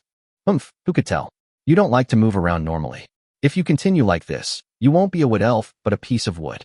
Sparks had no intention of admitting his mistake.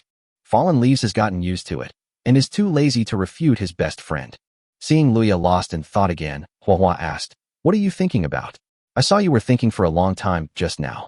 Luya hesitated for a moment before saying, "Sparks, I want to go to the Sin Forest again." "What? You haven't suffered enough yet. The Sin Forest doesn't belong to any country. As long as those human slave traders don't go too far, the Empire won't care. If you get caught again, do you think you can still escape by luck?" Sparks said this bluntly. After all, she was a fire elf, and her temper was as hot as her attributes. But Luya knew that Huahua was worried about her. "I know, but Shadow." Luya did not mention the holy medicine and the human with black hair and black eyes. Otherwise, Sparks would definitely be even more opposed. However, even so, Sparks still disagreed. Sparks knew about the dark elf Shadow. When Leia first told her about it, she was a little bit unconvinced, but Leia would never lie to her. Thinking of this, Sparks couldn't help but complain. Don't those light elves always say that the dark elves are insidious and selfish, almost like slave traders? How come you met such a stupid dark elf? They actually took risks to save us elves. Sigh. When Leia heard this, he knew that Huahua had agreed. What Leia didn't expect was that Huahua said it this time. "I'm still worried about you going alone, so I'll go with you this time." "No need, I'll be careful." Luya didn't want Sparks to go on adventures with her. Sparks was right about one thing. In the Forest of Sin, as long as you don't make too much trouble, anything is allowed. She didn't want to implicate Sparks because of her own affairs. Sparks said disdainfully at this time, "What are you careful about? If you were careful, you big-breasted idiot, how could you have been caught?" Luo Ye's face instantly flushed with shame, and she said angrily, "I told you that if you call me by that nickname again, I'll be angry." "I'm yelling, so show me how angry you are. Let's see if those 2 lumps on your chest can get any bigger or even explode." Sparks couldn't help but reveal a gnashing teeth expression as he spoke. Sparks didn't understand why the wood elves were so big, while their fire elves were almost nothing. The god of elves was not fair at all. Sparks got angrier and angrier as she thought about it. She said arrogantly, "I don't care. I'm going with you. Don't worry, I'm different from you.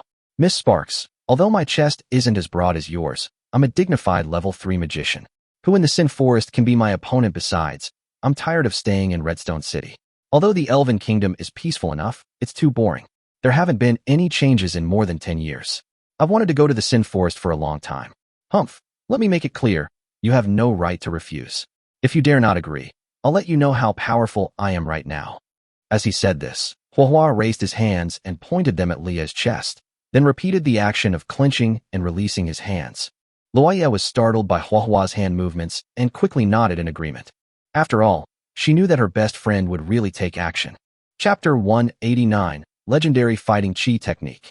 When Lanny Cotton returned to Winterfell, he was no longer able to use his fighting spirit to continue flying. Covered in wounds, he stumbled to the city gate, and was later discovered by the city guards and sent back to the city lord's mansion. The residents of the city saw his appearance clearly, and for a moment the entire Winter City was filled with discussions. Everyone was guessing what the city lord had experienced. Only some people who knew the inside story were extremely surprised. They didn't expect that Lanny Cotton, a level 5 warrior, would suffer in a place like the Forest of Sin. This includes the Mercenary Guild. Are you saying that Carton actually suffered a loss in the Sin Forest? I remember that the current human gathering place was occupied by a human named Li Fan and several different races, right? Inside the Mercenary Guild, the president asked Vice President Gray, who was standing beside him. Gray nodded. Yes, some time ago, several barons sent people to the Sin Forest, intending to continue those transactions using the human gathering place. Unexpectedly, all of their people were captured and recruited by Li Fan. Later, the more than 1,000 people who fled from Winter City were also taken in by Li Fan. Vice President Gray said this and suddenly asked the president, "President, I can see that Li Fan has some skills, and now is a good opportunity. Should we try to take over the noble's business?" After thinking for a long time, the president finally couldn't help but nodded. At the same time, Lanny Carton, who had just finished bandaging, was lying weakly on the bed. The injuries he suffered this time were no less severe than the last time. If nothing unexpected happens, he will need to rest for several months before he can recover. Thinking of this, Lanny Carton gnashed his teeth in hatred towards Li Fan and the big black bear. But now he didn't dare to retaliate against the man and the bear. After all, he didn't know how many of those strange pills Li Fan had in his hand. If Li Fan gave the big black bear another pill when he and the beast were fighting to a draw, he might not be able to escape like this time. Lanny Carton didn't want to gamble with his life. Of course, Lanny Cotton was not afraid that the big black bear would come to take revenge on him. The people of the church are still staying in Winter City. If the big black bear really wants to destroy Winter City, those troublesome guys will not stand idly by in order to protect the church. When Lanny Carton thought of the church, he suddenly got a headache. The church is indeed not a good thing. In recent times, the church has converted countless refugees from Shampoo City into believers. Nowadays in Winter City, in many matters, what the church says is more effective than what he, the city lord, says. This made Lanny Cotton want to expel the church members from Winterfell. This goal was difficult to achieve in the first place, and now that he is injured and needs to rely on the church to face the big black bear, it is even more impossible to achieve this goal.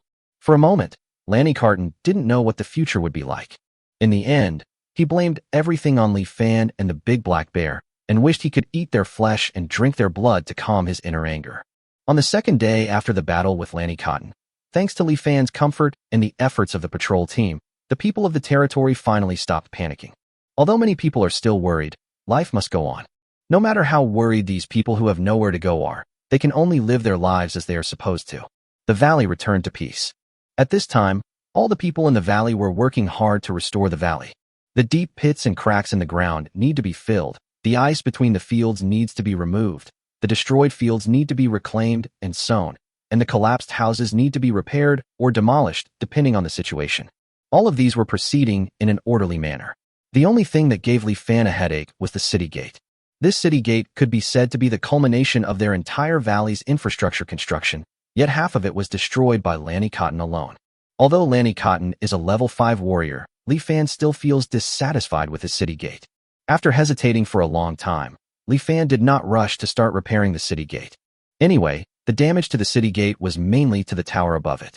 After Li Fan had the broken concrete around the city gate cleaned up, it could still be used.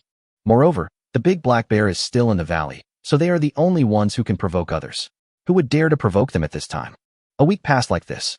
During this period, the restoration work in the valley was almost complete. On this day, Li Fan got up very early, and as soon as he woke up, he couldn't wait to click the sign-in button on the system panel.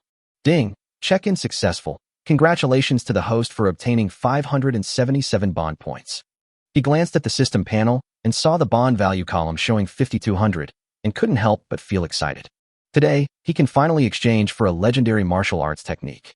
Li Fan immediately opened the system mall and found the legendary fighting skills. He tried to click on the redemption button, and this time it was finally not like last time, as if he did not have enough permissions. But he still failed to redeem it. Just when Li Fan was confused, the system prompt sounded. Ding! The host's talent is insufficient. After exchanging for a legendary Do Chi technique, you will not be able to fully utilize the technique's full effectiveness. Do you want to continue exchanging? Lack of talent. In the magical continent, talent is actually the sum of basic attribute points. The total of Li Fan's basic attribute points has now reached 8 points, which means he has officially entered the ranks of geniuses. Even so, the system still called him lacking in talent. Then, wouldn't it mean that this legendary fighting skill requires 10 points, or even more than 10 points to practice?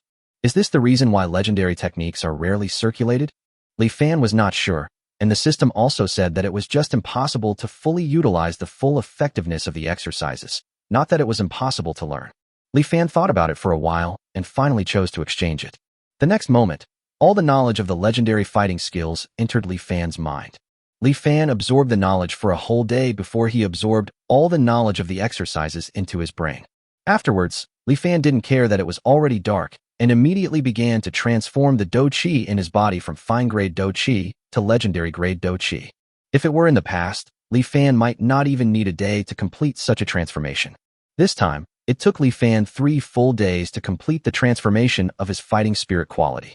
Later, Li Fan also understood what the system meant by the inability to fully exert the full effectiveness of the exercises. As we all know, ordinary level skills cannot increase the power of fighting spirit, while high-quality skills can increase the power of fighting spirit by 3 times. According to the system's introduction to the legendary skills can increase the fighting spirit by a full 10 times. It can be said that as long as one cultivates legendary fighting spirit, it is enough to allow a person to fight across a level. But when Li Fan tried it, he found that his fighting spirit had only increased 5 times. Obviously, it is caused by the so-called lack of talent. Chapter 190, The Big Black Bear is Gone. In addition to reducing the multiplier of Li Fan's fighting spirit, the lack of talent also slowed down Li Fan's cultivation speed. Based on previous experiences, Li Fan could have relied on the legendary fighting skills to instantly advance to a level 4 warrior. However, this time, he felt that it would take him about 3 months to advance to level 4. Although the original 10 years were shortened to 3 months, it is enough to make people go crazy with joy. But Li Fan was still a little dissatisfied. After all, he still had to advance to level 5. Fortunately, he had a solution to this problem. Since his talent is insufficient, he might as well improve his talent. The so-called enhanced talents mean increasing one's basic attribute points. It sounds easy to say, but in fact, this kind of thing seems almost impossible to others. In the magical continent, apart from some lucky people who have obtained rare treasures, no one has ever heard of anyone who can increase their basic attribute points. Of course, this does not include Li Fan. Li Fan has the system to help him, so he naturally has a way. He now has 2 ways to increase his basic attribute points. 1. Make friends with new aliens. As long as he gains the friendship of new aliens, he will immediately get some basic attribute points. 2. Purchase Section 1 Alien Growth Gymnastics. According to the system, as long as you perform Section 1 Alien Growth Gymnastics once a day, you will have a certain chance to gain 1 basic attribute point. You can't meet new alien races just by wanting to. Therefore, Li Fan prefers the second option. Moreover, after purchasing Section 1 Alien Growth Gymnastics, not only can Li Fan increase his own attribute points, but he can also increase the attribute points for all his subjects. If this method succeeds in increasing the attribute points of the weak orcs, these guys will most likely be able to learn innate skills such as beast transformation and blood combat method, sharing blood and life. By then, the combat effectiveness of the orcs will be greatly enhanced. However, Section 1 Alien Growth Gymnastics requires a full 10,000 bond points to redeem. Li Fan took a look at his remaining bond value. After 4 days of accumulation, he now had 2,500 bond points. He can also gain 600 bond points by signing in every day. In other words, if he waits another 13 days, he can redeem the Section 1 Alien Growth Gymnastics. Looking at it this way, it wasn't too long. Time goes by day. While waiting for the bond value, the valley welcomed a long-lost peace. The only event might be that the Big Black Bear planned to leave the valley. Ever since the day he defeated Lenny Cotton, the Big Black Bear has been in a depressed state, and even his appetite has decreased. It used to be able to eat 15,000 kilograms of food a day, but recently it has only eaten a little more than 10,000 kilograms a day. After a few days, it decided to leave. When leaving, Li Fan tried to keep this big guy. Unfortunately, this time, the Big Black Bear did not hesitate. Although Li Fan was reluctant to part with this powerful fighter, the Big Black Bear wanted to leave, and no one could stop him, and no one dared to stop him. Just like that, Li Fan could only watch the Big Black Bear walk out of the city gate. Outside the city gate, the Big Black Bear did not leave immediately, but stood in the corner and raised its legs to leave its own smell. Li Fan was very happy when he heard this, because it meant that the Big Black Bear regarded this valley as his territory. In other words, the Big Black Bear may have just left temporarily. Besides, the Big Black Bear lives on the volcano. With the Big Black Bear's strength, it will only take a few hours to go back and forth at full strength. Maybe one day the Big Black Bear will miss the food made by Huayu and suddenly come back. However, this time, Li Fan was wrong. A few days later, Li Fan sent people to bring food to the volcano to maintain their relationship with the Big Black Bear. But when Taitu and his team went to the volcano, they found that the entire volcano was completely occupied by volcano ants. If Taitu and his team had not brought this smell of the big black bear that they had saved last time, they would not even be able to step into the volcano. Afterwards, Taitu and his friends searched almost the entire volcano, but still couldn't find any trace of the big black bear. These phenomena undoubtedly indicate that the big black bear has not returned to the volcano for a long time. After hearing the news, Li Fan was stunned for a long time. He didn't expect that the big black bear's departure was not just leaving the valley, but leaving completely. Now that I think about it, the big black bear didn't live in the volcano originally. It only appeared with the beast tide and stayed on the volcano only to heal its wounds. Now that his injuries have healed, he will naturally go home and return to his own territory. Thinking back to this big guy, although its attitude was bad, it was the only monster that had no ill will towards Li Fan. Although a big reason for this was that it had no ill intentions because it smelled an unknown scent on Li Fan. But it is undeniable that the big black bear has helped him many times. When I think about it, I may not be able to meet this big guy again in my lifetime. Li Fan was actually a little reluctant for a moment. After all good things must come to an end. Li Fan could only hope that this big guy would come back and take a look here one day. After the big black bear left, the food that was originally in short supply suddenly became abundant. At this time, the second batch of demonized crops also matured. And this time, it was a truly great harvest. First, there were 100 acres of demonized potatoes. The harvest was the same as last time, allowing Li Fan and his team to obtain a total of nearly 700,000 kilograms of potatoes. The 100 mu of magic sweet potatoes yielded a total of 500,000 kilograms of sweet potatoes. 100 acres of magic corn also harvested 200,000 kilograms of corn. There are 10 acres of peppers, which are harvested once every half a month. During this period, there were 2 harvests, and a total of 10,000 kilograms of fresh peppers were harvested. After a simple calculation, they harvested a total of 1.4 million kilograms of food this time.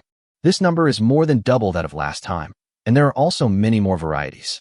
Based on their current daily consumption of 20,000 kilograms, this food is enough to sustain them for 70 days. By the time they have consumed all the food, the ordinary crops in the fields should be ripe. In other words, if nothing unexpected happens, they can already be self-sufficient without relying on demonized crops. Besides that, they also got a lot of chili peppers. Chili pepper is a good thing. It not only supplements nutrition and increases appetite, but also promotes blood circulation, dispels cold, and warms the stomach. Especially the one that dispels cold and warms the stomach. There are no chili peppers in the magical continent. When Anna and the others saw chili peppers for the first time, they curiously asked about their functions. When Anna and the others heard about the effect of chili peppers in dispelling cold and warming the stomach, they were excited for a long time. Because the north of the Orc Empire is the coldest direction in the magical continent. The cold wind and air often cause the orcs to suffer from various minor ailments. Although these minor problems are not fatal, they have caused many orcs to suffer.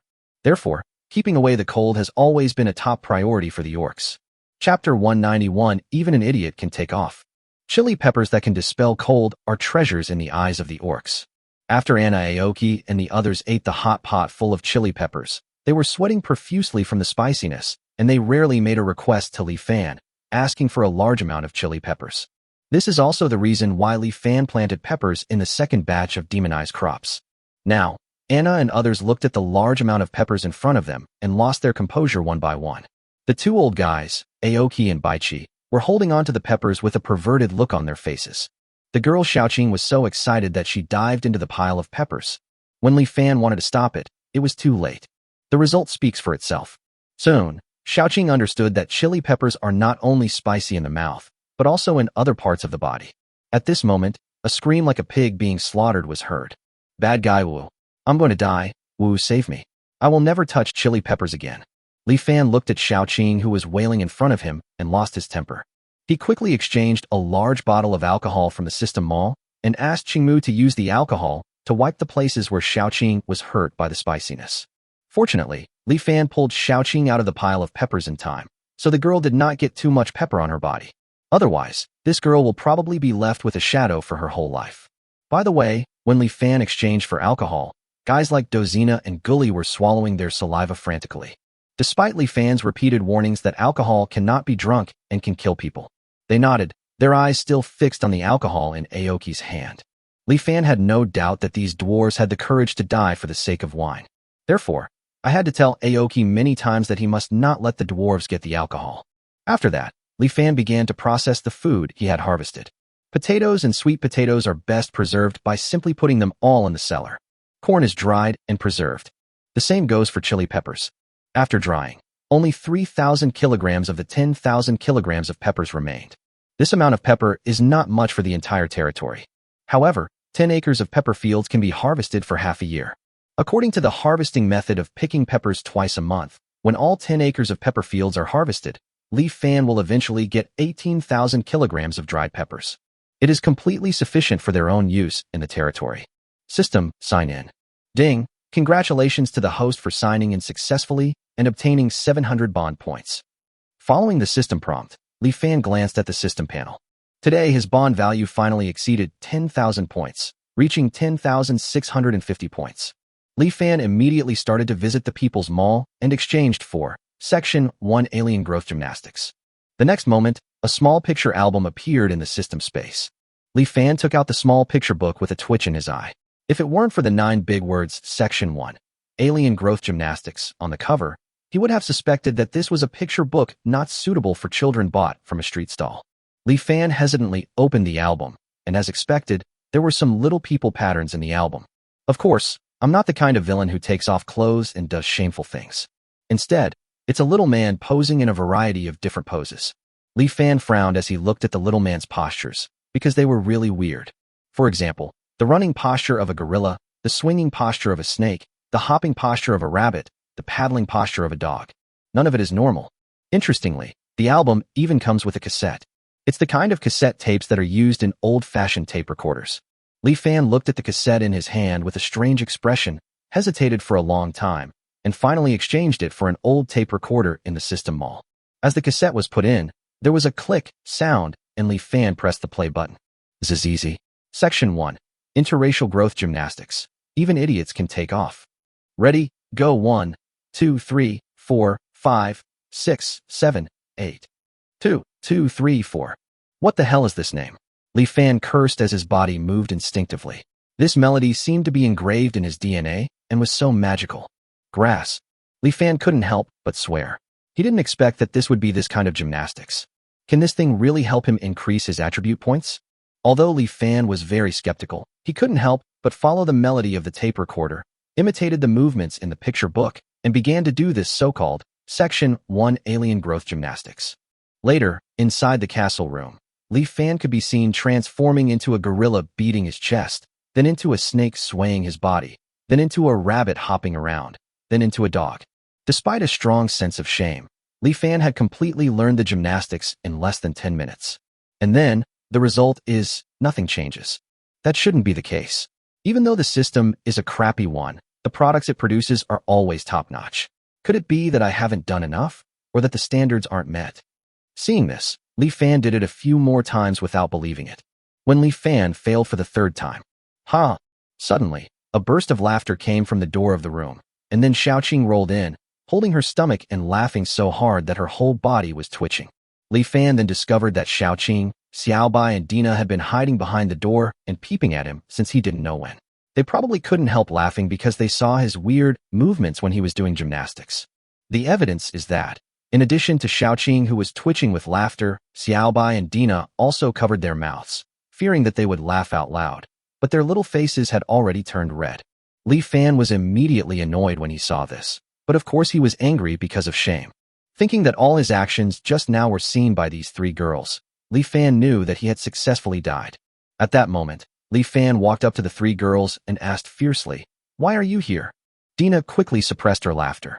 "We heard some strange noises, so we came to check it out." As she spoke, Dina blinked her big eyes innocently. Li Fan then realized that the volume of the recorder was a bit loud, and probably everyone in the castle could hear it. Sure enough, not long after, Ing, Anna, Dozina, Alicia, Huiyu, and the others all heard the sound and came over. The girls were immediately drawn to the presence of the tape recorder. Why can this strange thing make a sound? Faced with the girls' questions, Li Fan could only make up an excuse and say that this was a kind of voice recorder modified based on the photostone. The girls didn't understand the principle, and after Li Fan's explanation, they played with the tape recorder with great interest for a long time. After the girls' interest in the tape recorder faded, Li Fan took the opportunity to introduce them to the Section 1 interspecies growth gymnastics. What? Increase basic attribute points? Impossible, absolutely impossible. Dozina immediately retorted. No wonder she reacted so strongly. This matter was really too incredible. Anyone who has lived in the magical continent knows how difficult it is to improve basic attribute points. And now, Li Fan actually told them that as long as they followed this strange little picture book and did some strange actions, they could increase their basic attribute points. Anyone who hears this will find it absurd. Chapter 192 Section 1 Interracial Growth Gymnastics. Not only did Dozina not believe it, but even Anna and Evening looked at Li Fan with suspicion at this time. Li Fan had no way to prove it, so he asked everyone present to try it themselves. At first, Anna, Ing, and the others refused. They can't just do what Li Fan says. After all, the posture of this so-called Section 1 interspecies growth gymnastics is too embarrassing. Li Fan probably guessed what they were thinking, but fortunately, he also had a solution. He immediately said to Anna, Anna, you just advanced to level 3 not long ago. It will take quite a while to advance to level 4 now. This hits the nail on the head for Anna. It took her nearly 10 years to go from level 2 to level 3. Originally, it didn't take so much time. As long as she used some items that could speed up her cultivation, such as purified magic cores, she could greatly reduce the time it took to advance. However, she had barely managed to keep Dina alive all these years, so where would she get the purified magic cores to practice with? Although her life is now guaranteed, she still lacks items that can speed up her cultivation. According to the current situation, it is unknown how many years it will take for her to be promoted to a level 4 warrior. It will take at least 10 years to be possible. Seeing this, Li Fan continued to say to Anna, Anna, you don't want to be unable to advance to a level 4 warrior even after 10 or 20 years, do you? Of course Anna didn't want to. She couldn't wait that long. She also needs to investigate the truth behind the injustice done to the Silver Wolf clan. To do this, she naturally needs strong strength. If this Section 1 alien growth gymnastics can really increase her basic attribute points, it will not only immediately enhance her strength, but also greatly reduce the time it takes for her to advance. Anna still couldn't resist the temptation. Her face turned slightly red, and she clenched and unclenched her fists after hesitating several times. Finally, he gave up resisting and said, Okay, I'll try. Not only Anna is like this, but Ing is the same. Ing was originally the strongest of all, but as time passed. Nowadays, Ing can't even beat Li Fan, let alone Anna.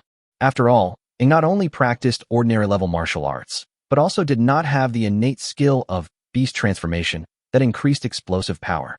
Because of this, Ing was actually a little anxious. She was afraid that the gap would gradually widen. If Li Fan and the others were promoted to level 5 or even level 6, and she was still standing still, then even if she possessed magical skills like shadow fusion and stealth, she would not be able to help Li Fan and the others. Therefore, faced with an opportunity to increase his basic attribute points and speed up his promotion, Ing will not give up, nor does he want to give up. The same thing happened to Dozina and the others who followed. Everyone hopes to be stronger, especially after facing a strong man like Lanny Cotton. In the end, the girls gave in and started doing gymnastics in the room. Question: what would it feel like when 8 young and beautiful girls make weird movements in front of you? Li Fan's answer was pain. The feeling of wanting to laugh, but not being able to laugh was so painful that he felt like dying. Although Anna and the others' faces turned red with shame, they did not want to give up this opportunity to increase their basic attribute points. For a moment, everyone glared at Li Fan, as if silently threatening him. If you dare to laugh out loud at this time, you are dead. For this, Li Fan could only pinch both of his legs until they were numb, so that he could not laugh out loud. 10 minutes later, gymnastics is over. Anna and the others looked at their bodies and then at each other. Everyone seems to be feeling the difference in their own bodies. However, everyone felt that nothing had changed. After confirming this result, 8 sharp eyes turned to Li Fan at the same time. Li Fan swallowed his saliva. Seeing that the girls seemed to be about to go berserk, he hurriedly explained, Don't be impulsive. This set of Section 1 alien growth gymnastics doesn't mean that it will take effect after just one practice. Maybe you need to do it a few more times to increase your basic attribute points. However, this time, Anna and the others refused to try again. The action just now was really too embarrassing. Fortunately, they did not continue to try, otherwise Li Fan would probably have to pinch his legs to pieces to stop himself from laughing out loud. Since the girls won't try, let's find someone else. Li Fan asked Alicia to gather all the dwarves and orcs together, and then called over the humans whose favorability towards him reached 1 star. Nowadays, 90% of the human race have established friendship with Li Fan, and 428 of them have a favorability level of 1 star towards Li Fan. At this time, Li Fan, according to the rules he had set before, only shared Section 1 alien growth gymnastics with those who had a 1-star favorability towards him. Soon, a total of 69 dwarfs, 130 orcs, and 428 humans arrived. Li Fan didn't waste any time and pulled out Taitu and Gully, intending to let them take the lead in demonstration. However, since people from the dwarves and orcs have come forward, it would be better for the humans to send someone as well, so as to prevent them from thinking that Li Fan doesn't care about the humans. Li Fan looked at Alicia and Huiyu, and the two girls immediately shook their heads like rattles, looking like they would rather die than obey. Li Fan had no choice but to give up, and then looked at the human race at the scene. At this moment, he suddenly noticed a small figure. "Chishi, come here," Li Fan shouted to Chishi. Although Chishi was confused, he immediately ran to Li Fan's side. Then Li Fan told Taitu, Gully, and Chishi what they were going to do this time. At the beginning, except for Chishi, who was a little shy, Taitu and Gully agreed immediately. Isn't it just demonstrating a set of moves in front of everyone? What's so difficult about that? However, when the three saw the small picture album that Li Fan took out, their expressions froze instantly. "What are these?" "Moo, master, you're not deliberately trying to trick me, the old cow, are you?" "My lord, can I not do it?" The three of them panicked. If they performed this action in front of everyone, they felt that they would not be able to continue living in the valley, until Li Fan said that everyone present must do this set of movements. The three of them finally accepted their fate and started learning. Chapter 193, Ancient Head. Zizizi. Section 1. Interracial Growth Gymnastics. Even idiots can take off. Ready, go 1, 2, 3, 4. Accompanied by the sound coming from the tape recorder, Taitu, Gully, and Chishi looked hopeless and made strange movements in front of everyone.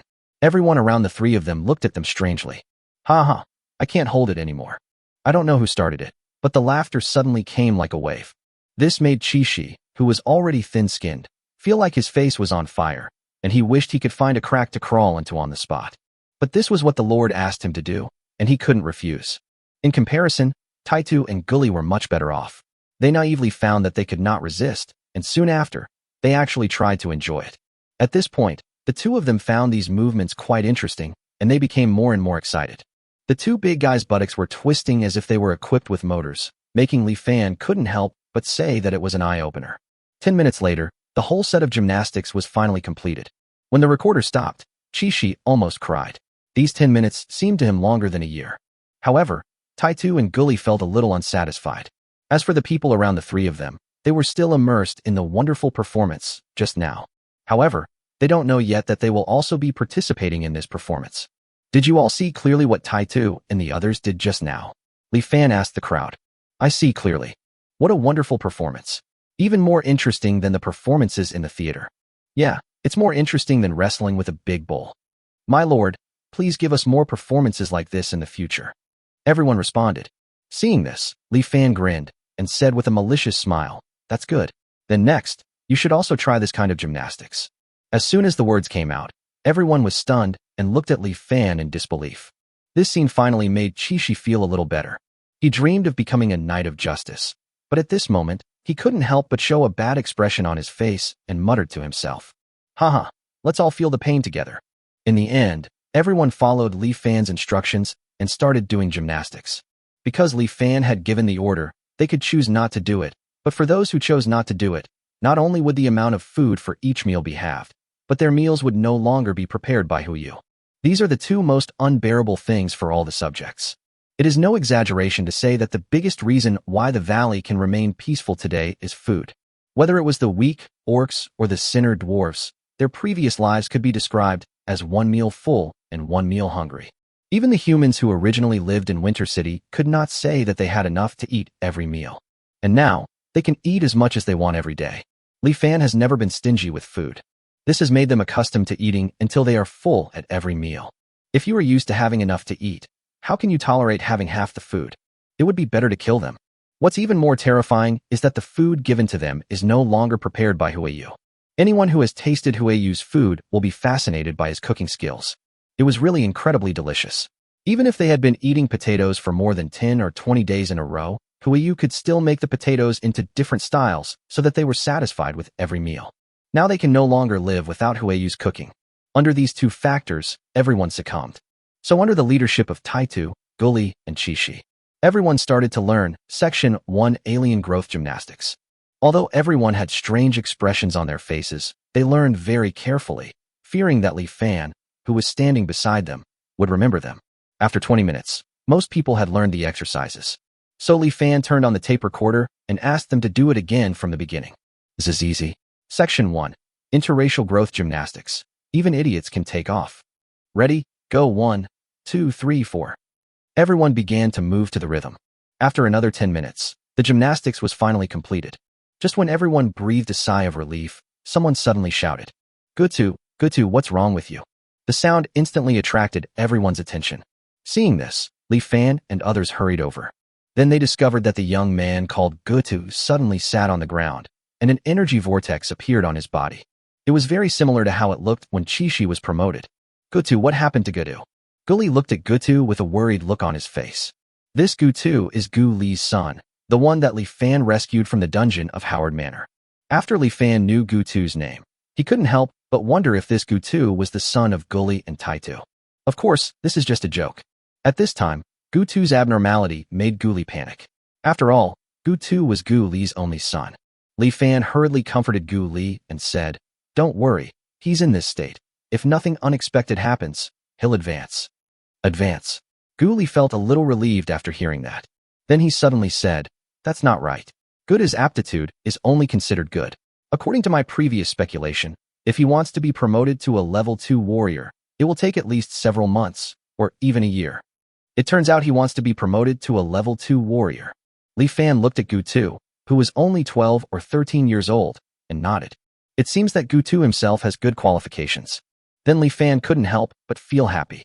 He felt that the reason why Gutu was suddenly going to be promoted this time was most likely because his talent had been strengthened. That is, his basic attribute points had increased. The reason is naturally because Section 1 Alien Growth Gymnastics has taken effect. It is very simple to prove this. Just wait for Gutu to successfully advance. 1 hour later, the energy vortex beside Gutu finally disappeared. It was at this time that Gutu opened his eyes. Gutu was much calmer than Chishi. Even when he opened his eyes and saw a group of people surrounding him, he didn't react much. But maybe he's just too naive. At this time, Gutu scratched his head and looked at Guli and asked, Dad and Master, what are you doing around me? Li Fan immediately asked, Gutu, have you advanced to the level 2 warrior realm? Let me try it, Gutu said, and immediately tried running, jumping, and other movements.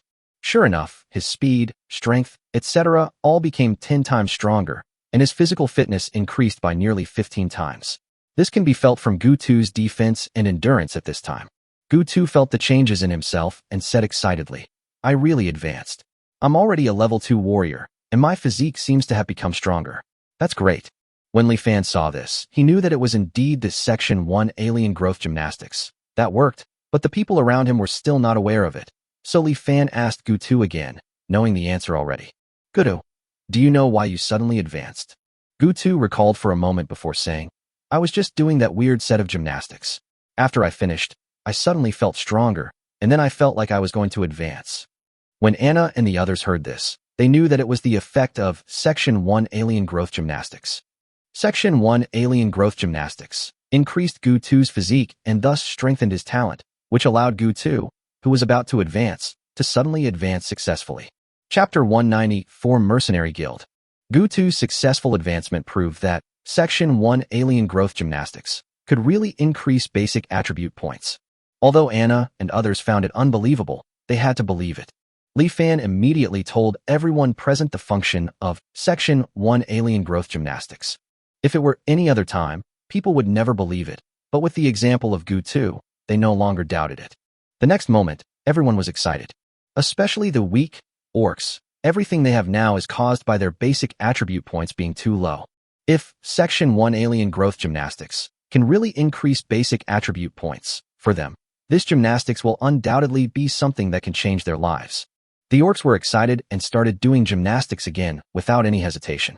The look of complete devotion carried with it a kind of paranoia that no one dared to underestimate.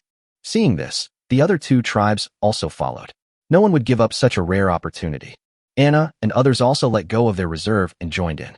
Even Chishi took the initiative to do it, his little face full of seriousness. He wanted to seize every opportunity to become stronger. Only by becoming stronger as soon as possible could he find Chimi. However, after everyone did it 5 or 6 times, no one else increased their basic attribute points. Li Fan was a little puzzled and asked the system in his mind. System, what's going on? Why hasn't anyone gained any attribute points? Ding! Please pay attention to the product reminder. The first section of the alien growth gymnastics will only be effective when completed for the first time each day. Li Fan was stunned for a moment. Then he remembered that there was indeed such an explanation in the system mall, but he forgot it in his excitement. At this time, Li Fansui slowly turned his head and looked at Anna and the others who were doing gymnastics hard. For a moment, he hesitated. If they hadn't kept quiet, Anna and the others would probably have continued until night. If he told it, he wouldn't be beaten to death, right? Section 1 Alien Growth Gymnastics. On the third day of the small-scale promotion, 5 people have successfully increased their basic attribute points. One of them was a weak orc, and although this orc did not immediately advance to a level 2 warrior, he did later comprehend the level 1 innate skill, Beast Transformation. This was not just about mastering a skill, it also meant that this weak orc was finally no longer a weakling. All the weak orcs are mad. If Li Fan had not repeatedly confirmed that Section 1 Alien Growth Gymnastics is only effective once a day, it is estimated that these weak orcs could do gymnastics nonstop for 24 hours a day. In fact, the one who was happiest that the weak orcs could get rid of the title of weaklings was Li Fan. You know, nowadays all the orcs are learning top-grade skills, and top-grade blood and chi can increase their attributes by 3 times. If they all increase their basic attribute points, and then all comprehend the Beast Transformation skill, the level 1 Beast Transformation skill can give them a 2-fold increase. In this way, their attributes can be increased by 6 times. Even though they are still level 1 fighters, they can easily kill most level 1 fighters in seconds, and are even able to hold down a level 2 fighter. There are more than 100 such weak orcs in the territory. It is conceivable that once they all increase their basic attribute points, the strength of the entire territory will become much stronger. It is estimated that it can rival half of Lanny Cotton's knights. Thinking of this, Li Fan felt that it might not take too long before their valley would have the strength to compete with Winter City. Just when Li Fan was happy for the orcs, a group of people from Winter City suddenly found the valley. Master, something bad has happened. Mercenaries have appeared at the entrance of the valley. Following Taitu's loud voice, Li Fan stood up instantly. Mercenaries? Are they Lanny Carton's men? Taitu hesitated for a moment, then shook his head. It doesn't look like that. Besides, they didn't force their way into the valley. They just stood outside the city gate and said they had something to talk to you about. I asked the patrol to watch them, and then I came to report to you. Looking for me? Li Fan couldn't remember any acquaintances he had. The only ones were Charlie and Bart, who could be considered his enemies. Li Fan didn't think that the two of them would come here to seek death. After thinking for a while, Li Fan decided to go to the city gate to see what the other party looked like first. Soon, Li Fan arrived at the city gate. The tower above the city gate has collapsed, but the city wall in the middle is still there. Li Fan climbed up the city wall and looked outside. Sure enough, there were 3 humans dressed as mercenaries outside. The 3 men were led by a sturdy middle-aged man, and behind him were 2 people who looked like his subordinates. They waited calmly at the city gate until they noticed Li Fan's gaze, and then the middle-aged man saluted Li Fan and said, "You must be the Lord Li Fan here, right? I am Gray from the Winter City Mercenary Guild. I came here this time because our mercenary guild has something to discuss with you, Lord." The man named Gray was respectful and directly stated his purpose. Li Fan nodded, thought for a moment, and then asked the patrol team to open the city gate. Li Fan did not easily believe the other party, but the other party did not look like Lanny Carton's man, and the other party did not show any hostility. There is another important reason besides this. Li Fan has long wanted to contact people from the outside world. Only by contacting more people from the outside world can he get more people. For this reason, he naturally could not miss this opportunity. Outside the city gate, Gray couldn't help but breathe a sigh of relief when he saw that Li Fan was so easy to talk to. He was afraid that Li Fan and Yuland were of the same character. If that happened, his goal this time would probably fail. This town. When Gray just passed through the sinful town and arrived at the newly built town by Li Fan and his team, he was stunned. The 2 towns are next to each other, which now forms a sharp contrast. A messy, dilapidated alley with filth still to be seen. A well-organized and aesthetically pleasing place with whitewashed walls, smooth stone paths, and ornamental plants along the roadside. Everything overturned Gray's cognition. He dared to guarantee that even the imperial capital could not compare to this unfinished town in appearance. Li Fan was able to build such a beautiful town in just 1 or 2 months. This made Gray look at Li Fan with more respect, and he became more respectful. In the castle, Gray exclaimed again. This town is not only beautiful in appearance, but the interior design of the houses also caught his eye. Lighting, layout, decoration. He was satisfied with every corner he saw along the way, and for a moment he wished he could transform his house in Winter City into the same style. Especially the sofa he was sitting on. It was so soft that he felt like he was going to sink into it. Even my bed with several layers of cushions can't compare to the softness of this sofa. This kind of sofa has never been seen, even in the City Lord's mansion. Gray felt that this trip was well worth it. This small valley completely overturned his previous understanding. Chapter 195 Cooperation and Transactions 1. Gray sat upright on the sofa, while his 2 men stood meticulously behind him. On the other hand, on Li Fan's side, except for Li Fan sitting in the main seat, Ing, Anna, Aoki, Dozina, Gully, Alicia, and Huiyu all sat casually on both sides. This seemed very strange to Gray. After all, when the Lord was discussing important matters, most of his subordinates should either avoid him or stand respectfully aside. But this time he came to promote cooperation, so naturally he would not meddle in other people's business. Moreover, having just witnessed the uniqueness of this small town, how could he dare to look down on Li Fan? Gray then spoke up. Let me introduce myself again. Lord Li Fan, hello. I'm Gray, the Vice President of the Winter City Mercenary Guild. Vice President. Li Fan didn't expect that the person coming this time was a big shot. Mercenary guilds exist throughout the human empire, and it can be said that they are one of the most powerful forces besides the nobles. The only ones that can compare to it are the Merchants Association and the Church. Although the Mercenary Guild has positions of president and vice president in every city, the fact that a vice president came in person and showed such a friendly attitude towards him undoubtedly gave Li Fan a great face. This also made Li Fan very interested in what Gray was going to say next. The purpose of our visit this time is to hope to cooperate with you. Gray stated the purpose of his trip very directly. Cooperation. How to cooperate? Are you sure you want to cooperate with our small group of thousands of people? Although Li Fan did not dislike cooperation, he really didn't know where his valley got the capital to cooperate with a big force like the Mercenary Guild. Gray smiled and said to Li Fan, Your Excellency is too modest. Everyone in Winter City already knows that you defeated Lanny Cotton. Li Fan was stunned, and then he realized that it was because of this incident that the Mercenary Guild was alarmed. But now the big black bear has left, and if this matter is exposed, they will be in danger. This is also the reason why Li Fan is in a hurry to advance. Li Fan naturally would not tell Gray that the big black bear had left. So he nodded and said pretentiously, So that's why? Lanny Cotton may be strong, but if he dares to provoke us, we will not sit idly by. Not only Lanny Cotton, but anyone who dares to infringe on us will be made to pay the price. Li Fan spoke confidently, but he still felt a little uneasy in his heart. However, since he couldn't be sure whether Gray was a friend or an enemy, Li Fan could only find a way to intimidate the other party. At least he should show enough toughness, otherwise there was a high possibility that he would be treated as a soft persimmon. However, Li Fan didn't know that his attitude immediately made Gray feel that he had made the right choice of person for this cooperation. Although Gray has not yet seen which master defeated Lanny Cotton, he is already very satisfied with Lord Li Fan. Now at least it has been proven that Li Fan is not a wimp. More importantly, Li Fan also gathered 4 races including dark elves, orcs, dwarves, and humans. Now these 4 races are sitting together. Not only are there no barriers between them, but they are even very close.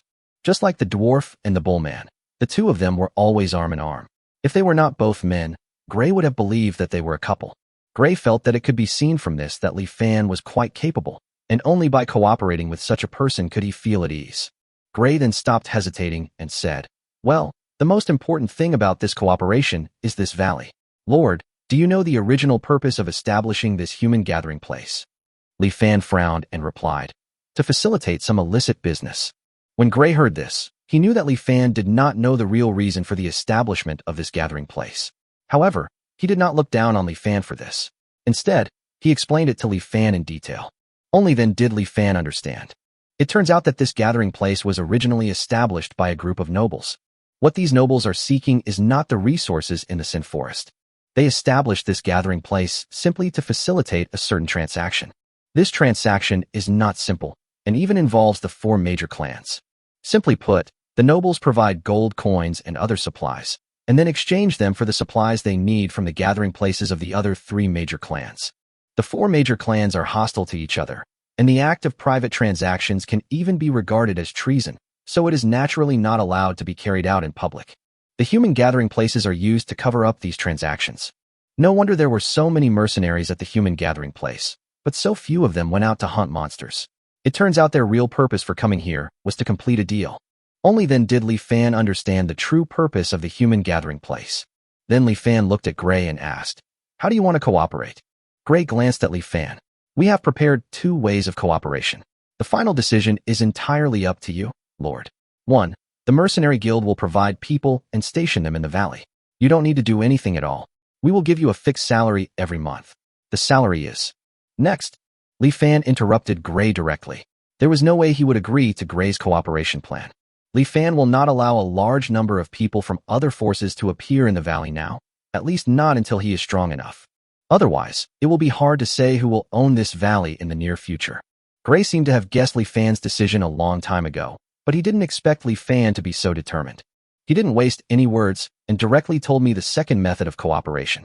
The second method of cooperation is for you, Lord, to find a way to purchase the items we need from the gathering places of the other 3 major tribes, and we will pay you according to the value of the items. Li Fan listened to what Gray said and hesitated for a moment. To be honest, this cooperation method is not easy. If you want to complete the transaction, you must deal with the other 3 major clans. However, the hostility between the 4 major tribes has not been a one-day or 2 thing, so it is not easy for them to communicate with each other. It is estimated that Li Fan and his team will be attacked as soon as they get close. Li Fan did not give up and continued to ask, "What do you need to buy?" Gray replied, "Buying warcraft furs and materials from the orcs, exchanging them for healing potions and food from the elves, and buying ores from the dwarves. Then, having the dwarves make weapons and armor from the materials, furs, and ores. Those are the main trade items." After hearing this, Li Fan finally understood why these transactions were called treason. To summarize, this transaction is not about buying 4 things: healing potions, food, weapons, and armor. These are all war materials. How could the king allow the nobles to hoard these supplies privately? Chapter 196: Cooperation and Transactions 2. Li Fan did not immediately respond to Gray's question about whether he would cooperate. Instead, he asked Huiyu to prepare some food to entertain Gray, who didn't care at first. Although this valley is well built, there is nothing here, so what kind of decent food can be found here? However, the next moment, he couldn't help blushing for his arrogance. Faced with the plates of delicious food emitting tempting aromas, he almost instantly fell into the state of immersive eating. It smells so good. At this time, Li Fan was discussing the cooperation with the mercenary guild with Anna and others. Are those nobles collecting these war supplies to start a war? From what I know, the human race should be the weakest of the 4 major nations. Do they really dare to start a war? Li Fan asked in confusion. Anna shook her head. After all, she was the princess of the Silver Wolf clan and knew a little about this kind of thing. Anna explained, war between the 4 clans has always existed, but large-scale wars are rare these days. Most of them are small-scale conflicts. No matter which country, military exploits are always the fastest way to improve status. Therefore, these nobles probably collected war supplies to secretly strengthen their own power, so that they can achieve military exploits on the battlefield and gain higher status. If the purpose is to gain military merit, why not just purchase these supplies openly? Li Fan was even more puzzled. Anna rolled her eyes helplessly when she saw this. After being silent for a long time, Li Fan's lack of common sense finally resurfaced. Anna could only explain again. In the human empire, people of different ranks are limited in the number of knights and soldiers they can possess. If they exceed the limit, they will be attacked by the army. This is a law established by the king to prevent rebellion. Small nobles naturally dare not purchase these sensitive items openly, otherwise they will immediately attract the king's attention. To ensure they have sufficient merits on the battlefield, they can only secretly purchase weapons and equip their knights and soldiers. Li Fan nodded, but he still had a question in mind, so he asked again, since these war supplies will make the human race stronger, why would the other 3 races agree to the deal? Only after figuring this out can Li Fan find a way to communicate with the other 3 clans and finally complete the transaction. This question is actually not difficult. When Li Fan asked it, he guessed it himself. And Anna's next answer confirmed his guess. You don't think the human race can get those war supplies without paying a price, do you? The reason why the four major powers have been able to maintain their superior status is because they each control some important resources. The orcs have the most magical beasts. Because the magical beast mountains run through our orc empire, the orcs are rich in magical beast furs, magical beast materials, and magical cores. The dwarves have the most ores. Most of their land is covered with mines. There are many precious ores that can only be found there. The elves have the most food. Not only is the land in the west of the demonic continent fertile, but the wood elves also possess the ability to stimulate plant growth, allowing them to harvest large quantities of crops in a short period of time. They can also create healing potions to heal wounds. The human race consumes the most salt. Within the human empire, there is a Dead Sea. Every year, during high tide, a large amount of seawater is injected into the Dead Sea, which provides a large amount of salt for the human race. So, the humans probably use salt to exchange for healing potions and food from the elves, then use the salt and some of the food to exchange for monster furs and materials from the orcs, and finally used some of the food and salt to exchange for weapons from the dwarves. What Anna said was almost what Li Fan expected, and the consequences that followed were very clear. Although this behavior will make some nobles stronger, it will also strengthen the other three major clans. The nobles of the other three clans also needed military merits, so they invested more and more forces in the battlefield. In the end, apart from escalating the battlefield and making it more and more brutal, no country could benefit. For example, if the human nobles become powerful with the dwarfs' weapons and then attack the dwarves, more dwarves will die. If they use the potions given by the elves to attack the elves, more elves will also die. The human race gave the orcs food and salt, so the orcs gained more warriors, and the human race was bound to suffer more casualties. The royal families of the four major countries would naturally not allow such a thing to happen. As a result, these transactions could not be seen in public and could only be carried out secretly in the Sin Forest at the center of the four major clans. Li Fan finally understood the transaction involving the four major clans. And what's interesting is that if Li Fan were to do these transactions, he would have a huge advantage, which is that he has plenty of salt. Just think about it. If Li Fan didn't have salt, the price of salt would be determined by the mercenary guild. At that time, how much benefit Li Fan can gain from this transaction will depend on the attitude of the mercenary guild. But now, Li Fan himself has a lot of salt. This means that Li Fan not only does not have to consider the mercenary guild's attitude, but he can even make other requests. For example, the requirement of bringing him a large population. Moreover, there is no shortage of food in the valley now, and there will be more and more food in the future. This way, they can get rid of their need for elf food, thereby further expanding profits. The more Li Fan thought about it, the more he felt that this would become a deal that would bring him huge profits, or even an opportunity for their valley to rise. After confirming, Li Fan asked someone to call Gray over. Not long after, Gray appeared in front of Li Fan with a big belly. Li Fan looked at Gray's belly, which looked like it was pregnant, and knew that there was another person who had surrendered to Hueyu's cooking skills. He himself understood the magic of Hueyu's cooking skills and did not laugh at Gray. Li Fan spoke to Gray at this time. I agree to our cooperation. We will find a way to get what you need back, but in return, the reward. Gray was overjoyed and immediately patted his chest and said, remuneration is no problem. Lord, you command so many people, and there is no salt in the Sin Forest. I believe you are very short of salt. We can provide you with a large amount of salt. Here it comes, it's indeed this routine. Li Fan grinned and said at this time, we don't need salt for the time being, so we need you to use other supplies and a few simple conditions as compensation. No need for salt. Gray frowned in confusion. To be honest, it is precisely because of the preciousness of salt that this transaction will have astonishing profits, which is also the reason why the mercenary guild can't help but intervene. If salt cannot be used as compensation, the profit will be greatly reduced. Gray really wanted to know why Li Fan didn't need salt, but he knew without asking that Li Fan would definitely not tell him. This made Gray extremely uncomfortable, but there was nothing he could do. This transaction involving the four major clans cannot be made public. If it does not pass through this valley and the war supplies obtained by the transaction are disguised, it will be easily discovered. Since their mercenary guild wanted to take over this deal, it seemed that they had to bow to Li Fan in front of them. Chapter 197 Attribute Test Stone. Gray didn't expect that Li Fan didn't need salt, but fortunately, Li Fan was not greedy. What he asked for was simple.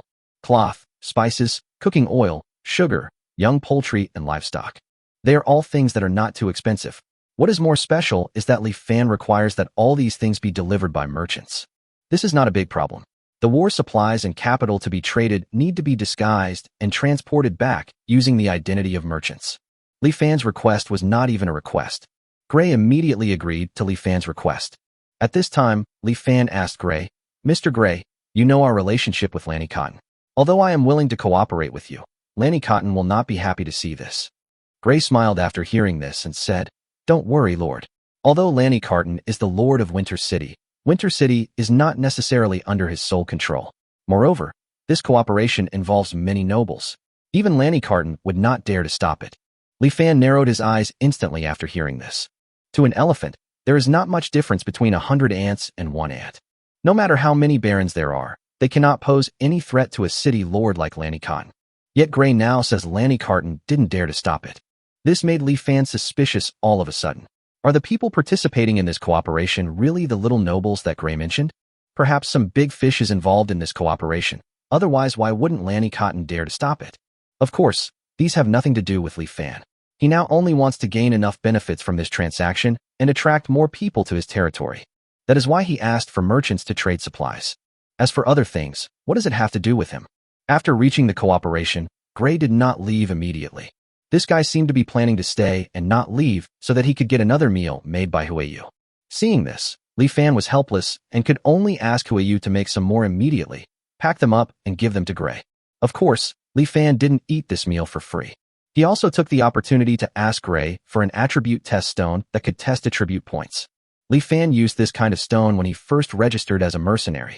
The attribute test stone can accurately test all of a person's basic attribute points, and each mercenary guild will be equipped with at least one. Gray is actually the vice president of the Winter City Mercenary Guild, so he must have this kind of attribute test stone. Sure enough, Gray finally took out a stone that looked like a glass ball from his body, and then handed it to Li Fan with a painful heart. This kind of attribute test stone costs a full gold coin to buy, so Gray was naturally heartbroken. However, Gray felt that compared to the meal made by Huiyu, a mere attribute test stone seemed worth it. After Gray left, Li Fan immediately summoned Anna and the others, intending to test their attribute points. As expected, Dina and Anna both had a total of 9 basic attribute points, including 3 points for strength and 2 points for agility, physique, and spirit. The sum of the basic attribute points of Aang, Dozina, and Huiyu has reached 8 points. The 3 of them have reached the level of geniuses. Their 4 basic attributes are very average, all at 2 points. Aang and Dozina's were normal, but what surprised Li Fan was that Huiyu's talent was so high. Gully, Taitu, and Alicia are a little worse, with the total of basic attribute points being only 6 points. On the contrary, the sum of the basic attribute points of Gully's son Gutu also reached 8 points. However, this was the result after his physical fitness was increased by 1 in Section 1 Alien Growth Gymnastics. The original sum of his basic attribute points was only 7 points. Next are Qingmu, Baichi, Big Eyes, and Big Ears. The sum of the basic attribute points of these 4 guys is only 5 points. This is why they are still level 2 warriors despite their age. Finally, there are a few special guys. The sum of Xiaoqing and Xiaobai's basic attribute points is 8 points each. Their strength, physique, and agility are only 1 point each, but their spirit is as high as 5 points. It was only at this time that Li Fan realized that Xiaobai was also a mutant orc. Like Xiaoqing, Xiaobai's 4 basic attributes were only 1 point each during the initial test. He was then regarded as a weak orc and expelled from the Orc Empire. Bai Qi, who was not a weak orc, therefore followed Xiao Bai to the Sin Forest. Afterwards, Xiao Bai's mental power also mutated, and as she grew older, her mental power continued to increase.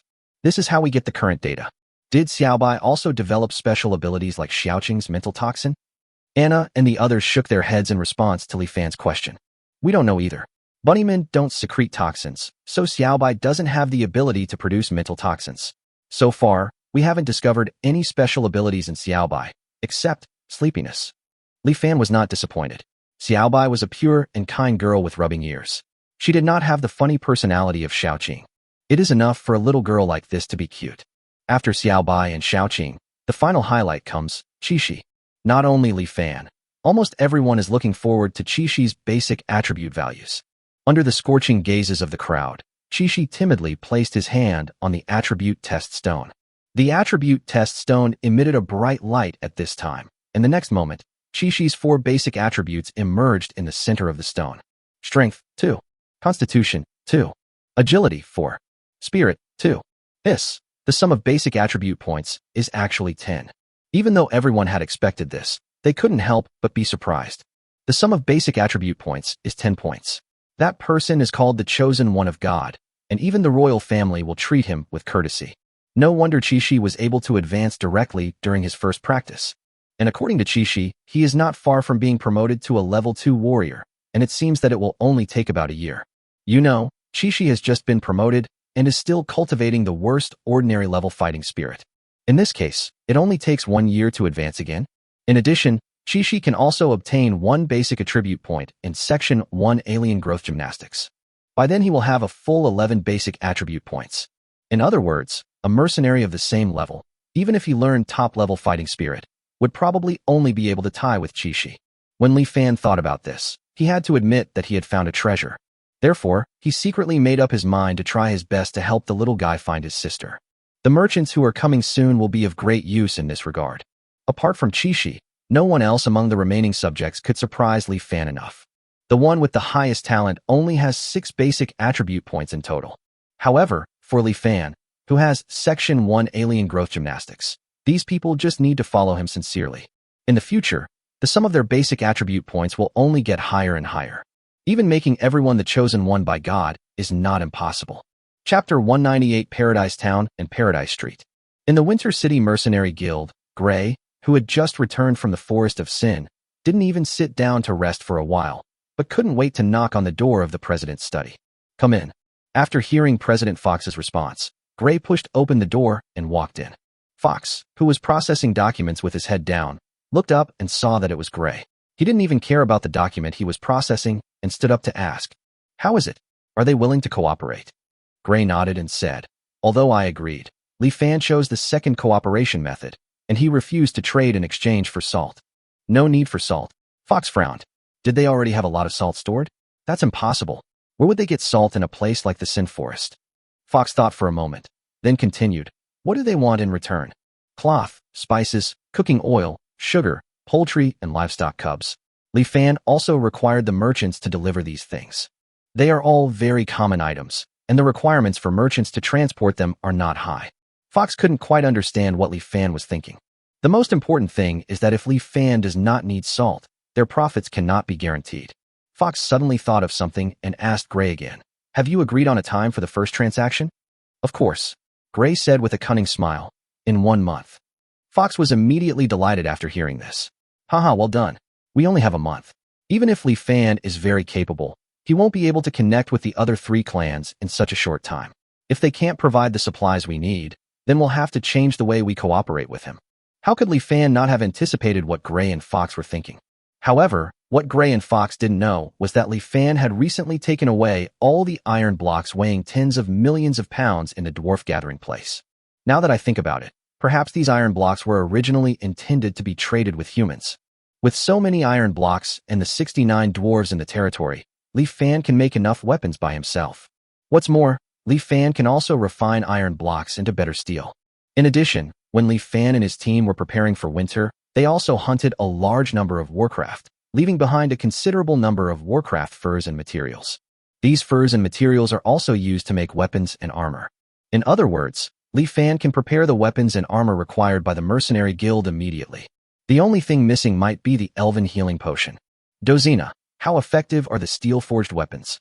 To the south of the valley is the industrial area preset by Li Fan, where the forging room that makes a lot of noise is located. Building a new town requires a large amount of steel bars. In order to allow the dwarves to smoothly refine the steel bars, Li Fan built this forging room more than a month ago. Later, this place became a place for the dwarves to forge weapons. Most dwarves are used to making a living by forging iron. Forging has almost become an instinct for them. They may even feel weak if they don't touch the hammer for a while. Thanks to this, during the period of building the town, the dwarves refined a full 100,000 kilograms of steel for Li Fan. The steel just came in handy. At this time, Dozina was sweating all over as she waved the big hammer in her hand. Under the continuous hammering of the hammer, a piece of steel finally turned into the shape of a long sword. Dozina put the sword into cold water to quench it. Soon, a qualified steel sword was completed. Dozina held the steel sword in her hand and looked at it for a few seconds, then threw it to Li Fan and picked up a bottle of beer and drank it in big gulps. Li Fan caught the sword, swung it a few times, and conducted some tests. It's a fine sword, no doubt about it. Although the grade of this longsword is only ordinary due to the limitation of materials, it is at least upper middle level among ordinary grades. Weapons of this level have fully met the requirements of Gray and others, and even exceeded them. I guess Gray and the others would be surprised if they saw it. In addition to weapons, armor is also being prepared. According to Gray and his team's requirements, the armor is mainly leather armor. In fact, the defensive ability of leather armor is not worse than that of iron armor. After all, the fur of Warcraft is used to make leather armor. Although the dwarves can also make leather armor, they still have too few people. Li Fan then called in some human beings to help. Watching them carrying out a series of tasks in an orderly manner, Li Fan felt that it would be no problem to complete Gray's task of providing 200 weapons and 200 sets of leather armor within a month. After handling the transaction, Li Fan quickly left the forge and walked towards the town. Just recently, Li Fan named the new town Paradise Town. Today, only a small part of Paradise Town has been built, covering an area of approximately 3 square kilometers. Although it is small in scale, it is an existence that everyone in the entire valley yearns for. As for the Sin Town next to Paradise Town, Li Fan had no intention of changing its name, nor did he even plan to do the most minimal renovation of Sin Town, leaving the simple and old town to slowly decay. After all, without hell, how can we show the beauty of heaven? Not only that, Li Fan also had people clear the area between Sin Town and Paradise Town and build a main street. The name of this street is Paradise Street. Paradise Street is the core of Li Fan's next plan. His next step is to go and see how this core is prepared. Li Fan walked into Paradise Street, and the first thing that appeared in front of him was a shop-style house. Roll the dough into a circle, then put the meat filling in and press down one side with your fingers. At this moment, Hueyu's voice was heard from the shop. There were more than a dozen people surrounding her, each of them listening carefully to Hueyu's explanation of how to make buns. The method of making buns was naturally exchanged by Li Fan from the system mall. Not just buns, but also steamed buns, dumplings, oil-splashed noodles, noodles with soybean paste, ramen, candies, cakes. Li Fan asked Hueyu to learn all of these, and then train a group of apprentices. Hueyu always surprises Li Fan. She can make ordinary dishes become extremely delicious, and the apprentices she taught did not disappoint Li Fan in the end. Each of these apprentices is making rapid progress, and I believe they will be able to run a shop on their own in the near future. Finally, Paradise Street became lively. In addition to food, Li Fan also asked Qingmu Baichi to try brewing wine and open a tavern. Originally, it would have been better to leave this task to the dwarves. Only those who love wine can make the best wine. But according to the temperament of the dwarves, they would probably drink up the wine when it is half-brewed. In the end, Li Fan had no choice but to let Qingmu and Baichi take over this task. Of course, in order to ensure that the two of them could successfully brew wine, Li Fan not only exchanged winemaking books for them, but also prepared all the props and yeast. Even the two novices, Aoki and Baichi, should be able to brew some good wine as long as they follow the instructions in the book. Chapter 199, The First Guests of the Valley. Walking along Paradise Street to the middle section, a hotel appeared in front of Li Fan. Li Fan had the dwarves work overtime to build this hotel recently, and it covers an area of more than 2,000 square meters. The style is based on the hotel style on Earth. At this time, Alicia was leading a group of people, cleaning the hotel and explaining the functions of various facilities in the hotel. Everyone is very serious, and I believe these people will be able to get the hotel up and running soon. Seeing that Alicia and the others were extremely busy, Li Fan did not disturb them and continued walking forward. Finally, we arrived at the end of Paradise Street, a park. This is also the last facility on Paradise Street. The park is just an ordinary park on Earth, but it has a lot of recreational facilities. Ping-pong tables, basketball courts, slides, sand. From food, to drinks, to accommodation, and finally the park for rest and fun. This long Paradise Street was built by Li Fan into a resort-like place, integrating food, drink, entertainment, and fun. And all of this is the bait prepared by Li Fan. What he wanted to catch were the incoming merchants. The reason why Li Fan insisted on having merchants come to trade was because the merchants in the magical world were a group of people who liked to run around. Unlike the mature business system on Earth, merchants in this world still need to run back and forth with goods to make profits from the price difference between the two places. For example, a merchant buys commodity B cheaply in place A, sells it at a high price in place C, then buys commodity D and sells it at a high price in place E. Merchants were therefore almost always on the move. Many of the world-shocking news in the magical continent are delivered by merchants. Li Fan plans to take advantage of this characteristic of businessmen and let them publicize their valley to attract others to join. To do this, he needed to attract the merchants to the valley first. Like a hotel, merchants entering the valley will definitely need a place to stay. Hotels are undoubtedly their first choice. Li Fan didn't even consider the hotel in the sinful town. How could such a shabby house keep people? Therefore, Li Fan not only built a modern hotel on Paradise Street, but also asked Alicia to find some good-looking young men and women to train as hotel waiters, in order to give merchants the best experience. In addition, food is also the most impressive thing. Li Fan exchanged the recipes for various snacks and asked Huiyu to train a group of qualified chefs. Winemaking and park construction are all for this purpose. Li Fan believes that all the efforts are worth it as long as his plan succeeds. These constantly traveling businessmen will become the best propaganda tools and eventually bring what he wants to say and his ambitions to the whole world. 1 month passed in a flash. Today, Taitu, Gully, and their 20 patrol members were all wearing full steel armor made by dwarves and holding spears that emitted cold light in their hands. The saying that clothes make the man is indeed true. At this moment, their bodies were shining with metallic luster in the sunlight, and with their mighty and majestic bodies, they looked like the king's knights. Chishi's eyes were shining when he saw this.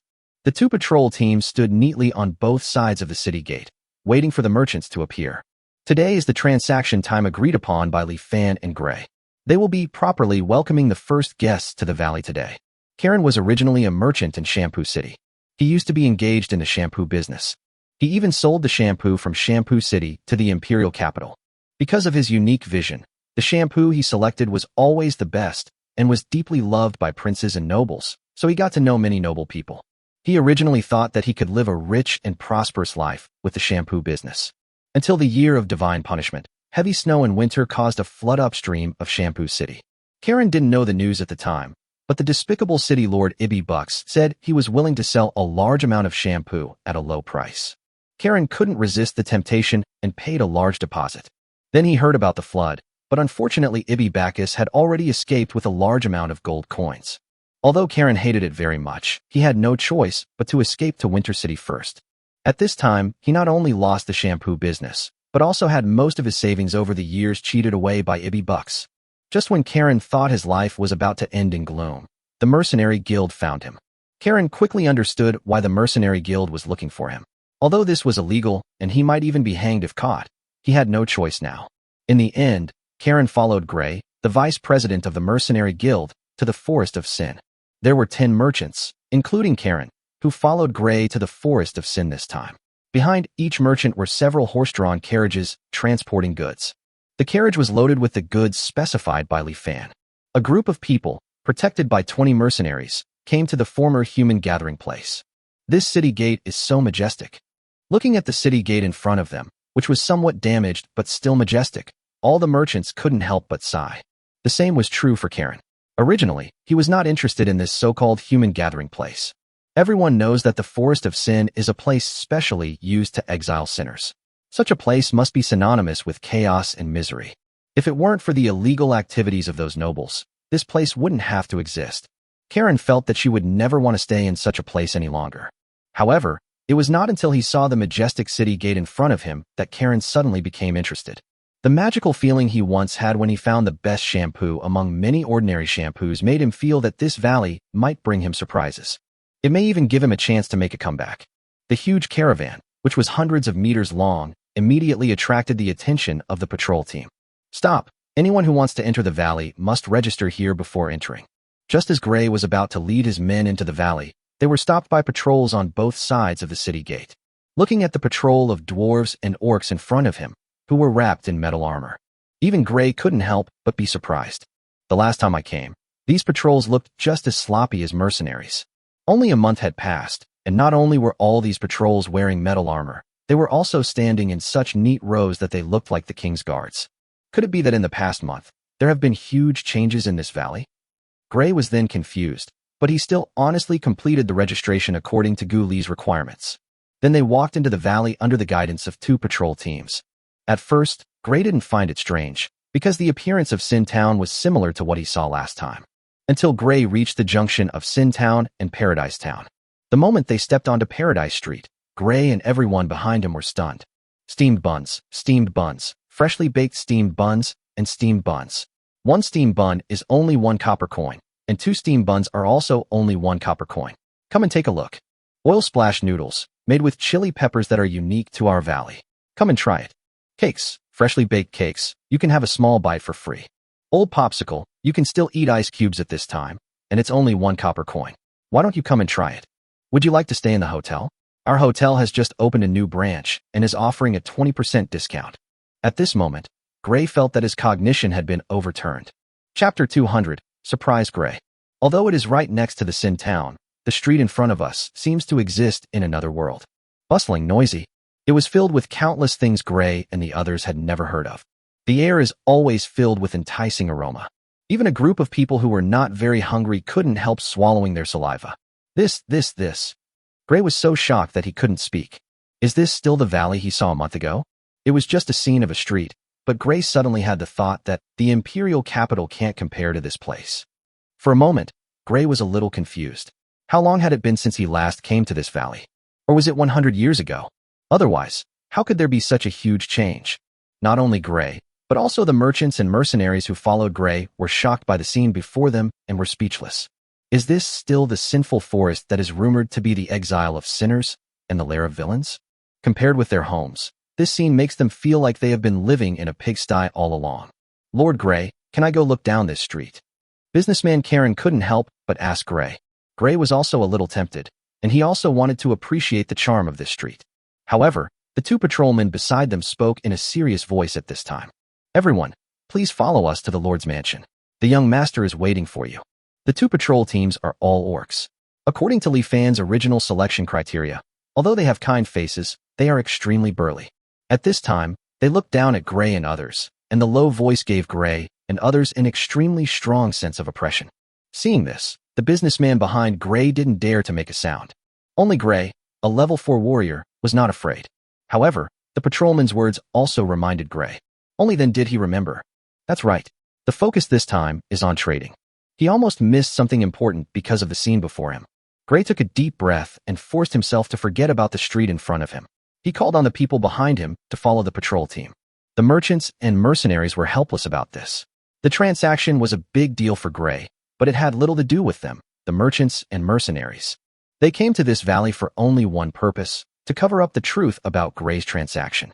In other words, they were just here for a formality. Compared to meeting the Lord here, they were naturally more interested in this paradise street.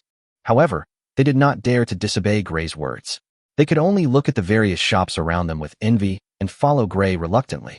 At this moment, they only hoped that Gray's transaction could be completed quickly, preferably in one meeting, so they can go to the street quickly and enjoy it. The expressions of the merchant and the mercenary were all seen by the 2 patrol members. The 2 of them sneered at the same time. Not to mention these new humans. Even they could not resist the temptation of this street. In order to test the effect of this street, the young master once asked some of them to tour the entire street as tourists. That day, they experienced the beauty of life. It is no exaggeration to say that if they could live on this street for the rest of their lives, even if it meant shortening their lifespan by 10 years, they would be willing to do so. This street has such great charm. Just like its name, it is a street leading to heaven. Inside the castle, Gray saw Li Fan again, and this time he was more respectful. The reason is naturally because of the paradise street outside. He's been to the valley twice this year, and each time he's been astonished. Everything in the valley is changing for the better at an astonishing speed. These are obviously related to Li Fan. In Gray's opinion, attitude is extremely important when cooperating with capable people like Li Fan. Gray was even thinking about how he should do Li Fan a favor if Li Fan couldn't provide the supplies he wanted, so that the future cooperation between the 2 sides would be closer. With this thought in mind, Gray smiled confidently and said to Li Fan, "Dear Lord, it is an honor to see you again. As agreed, we have brought the goods you need." The hundreds of carriages brought by Gray and his men were now parked in the open space outside the town. They were loaded with the cloth, spices, cooking oil, sugar, poultry and livestock cubs that Li Fan had mentioned before. Li Fan nodded and replied, "It's nice to see you again, Mr. Gray. We have also prepared the supplies you need." Haha, it's normal that we haven't gathered all of them. After all, the other 3 clans are notoriously difficult to deal with.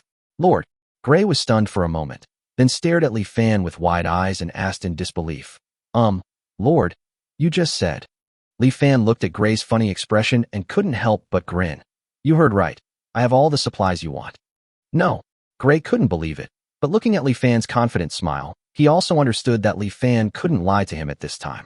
With only 1 month's time, not only do we have to establish good relations with the other 3 tribes, but we also have to ask them to provide the supplies we need? This is impossible no matter how you think about it, right? How did Li Fan do it? For a moment, Gray was confused. No, maybe it's because Li Fan got the inferior supplies left by the other 3 tribes, so he was able to move so quickly. This kind of thing is not uncommon. The other 3 tribes have done this before, pretending to be friendly and then selling the defective goods at the price of genuine goods. Li Fan must have been cheated by the other 3 tribes. The more Gray thought about it, the more he felt that this was the case. He smiled confidently again and said to Li Fan, "Then, Lord, can I take a look at the supplies now?" Of course, Li Fan agreed without any hesitation. Gray was stunned by this decisiveness. Could he have guessed wrong? At this time, Li Fan had already stood up and walked outside, and said to Gray behind him, "Follow me."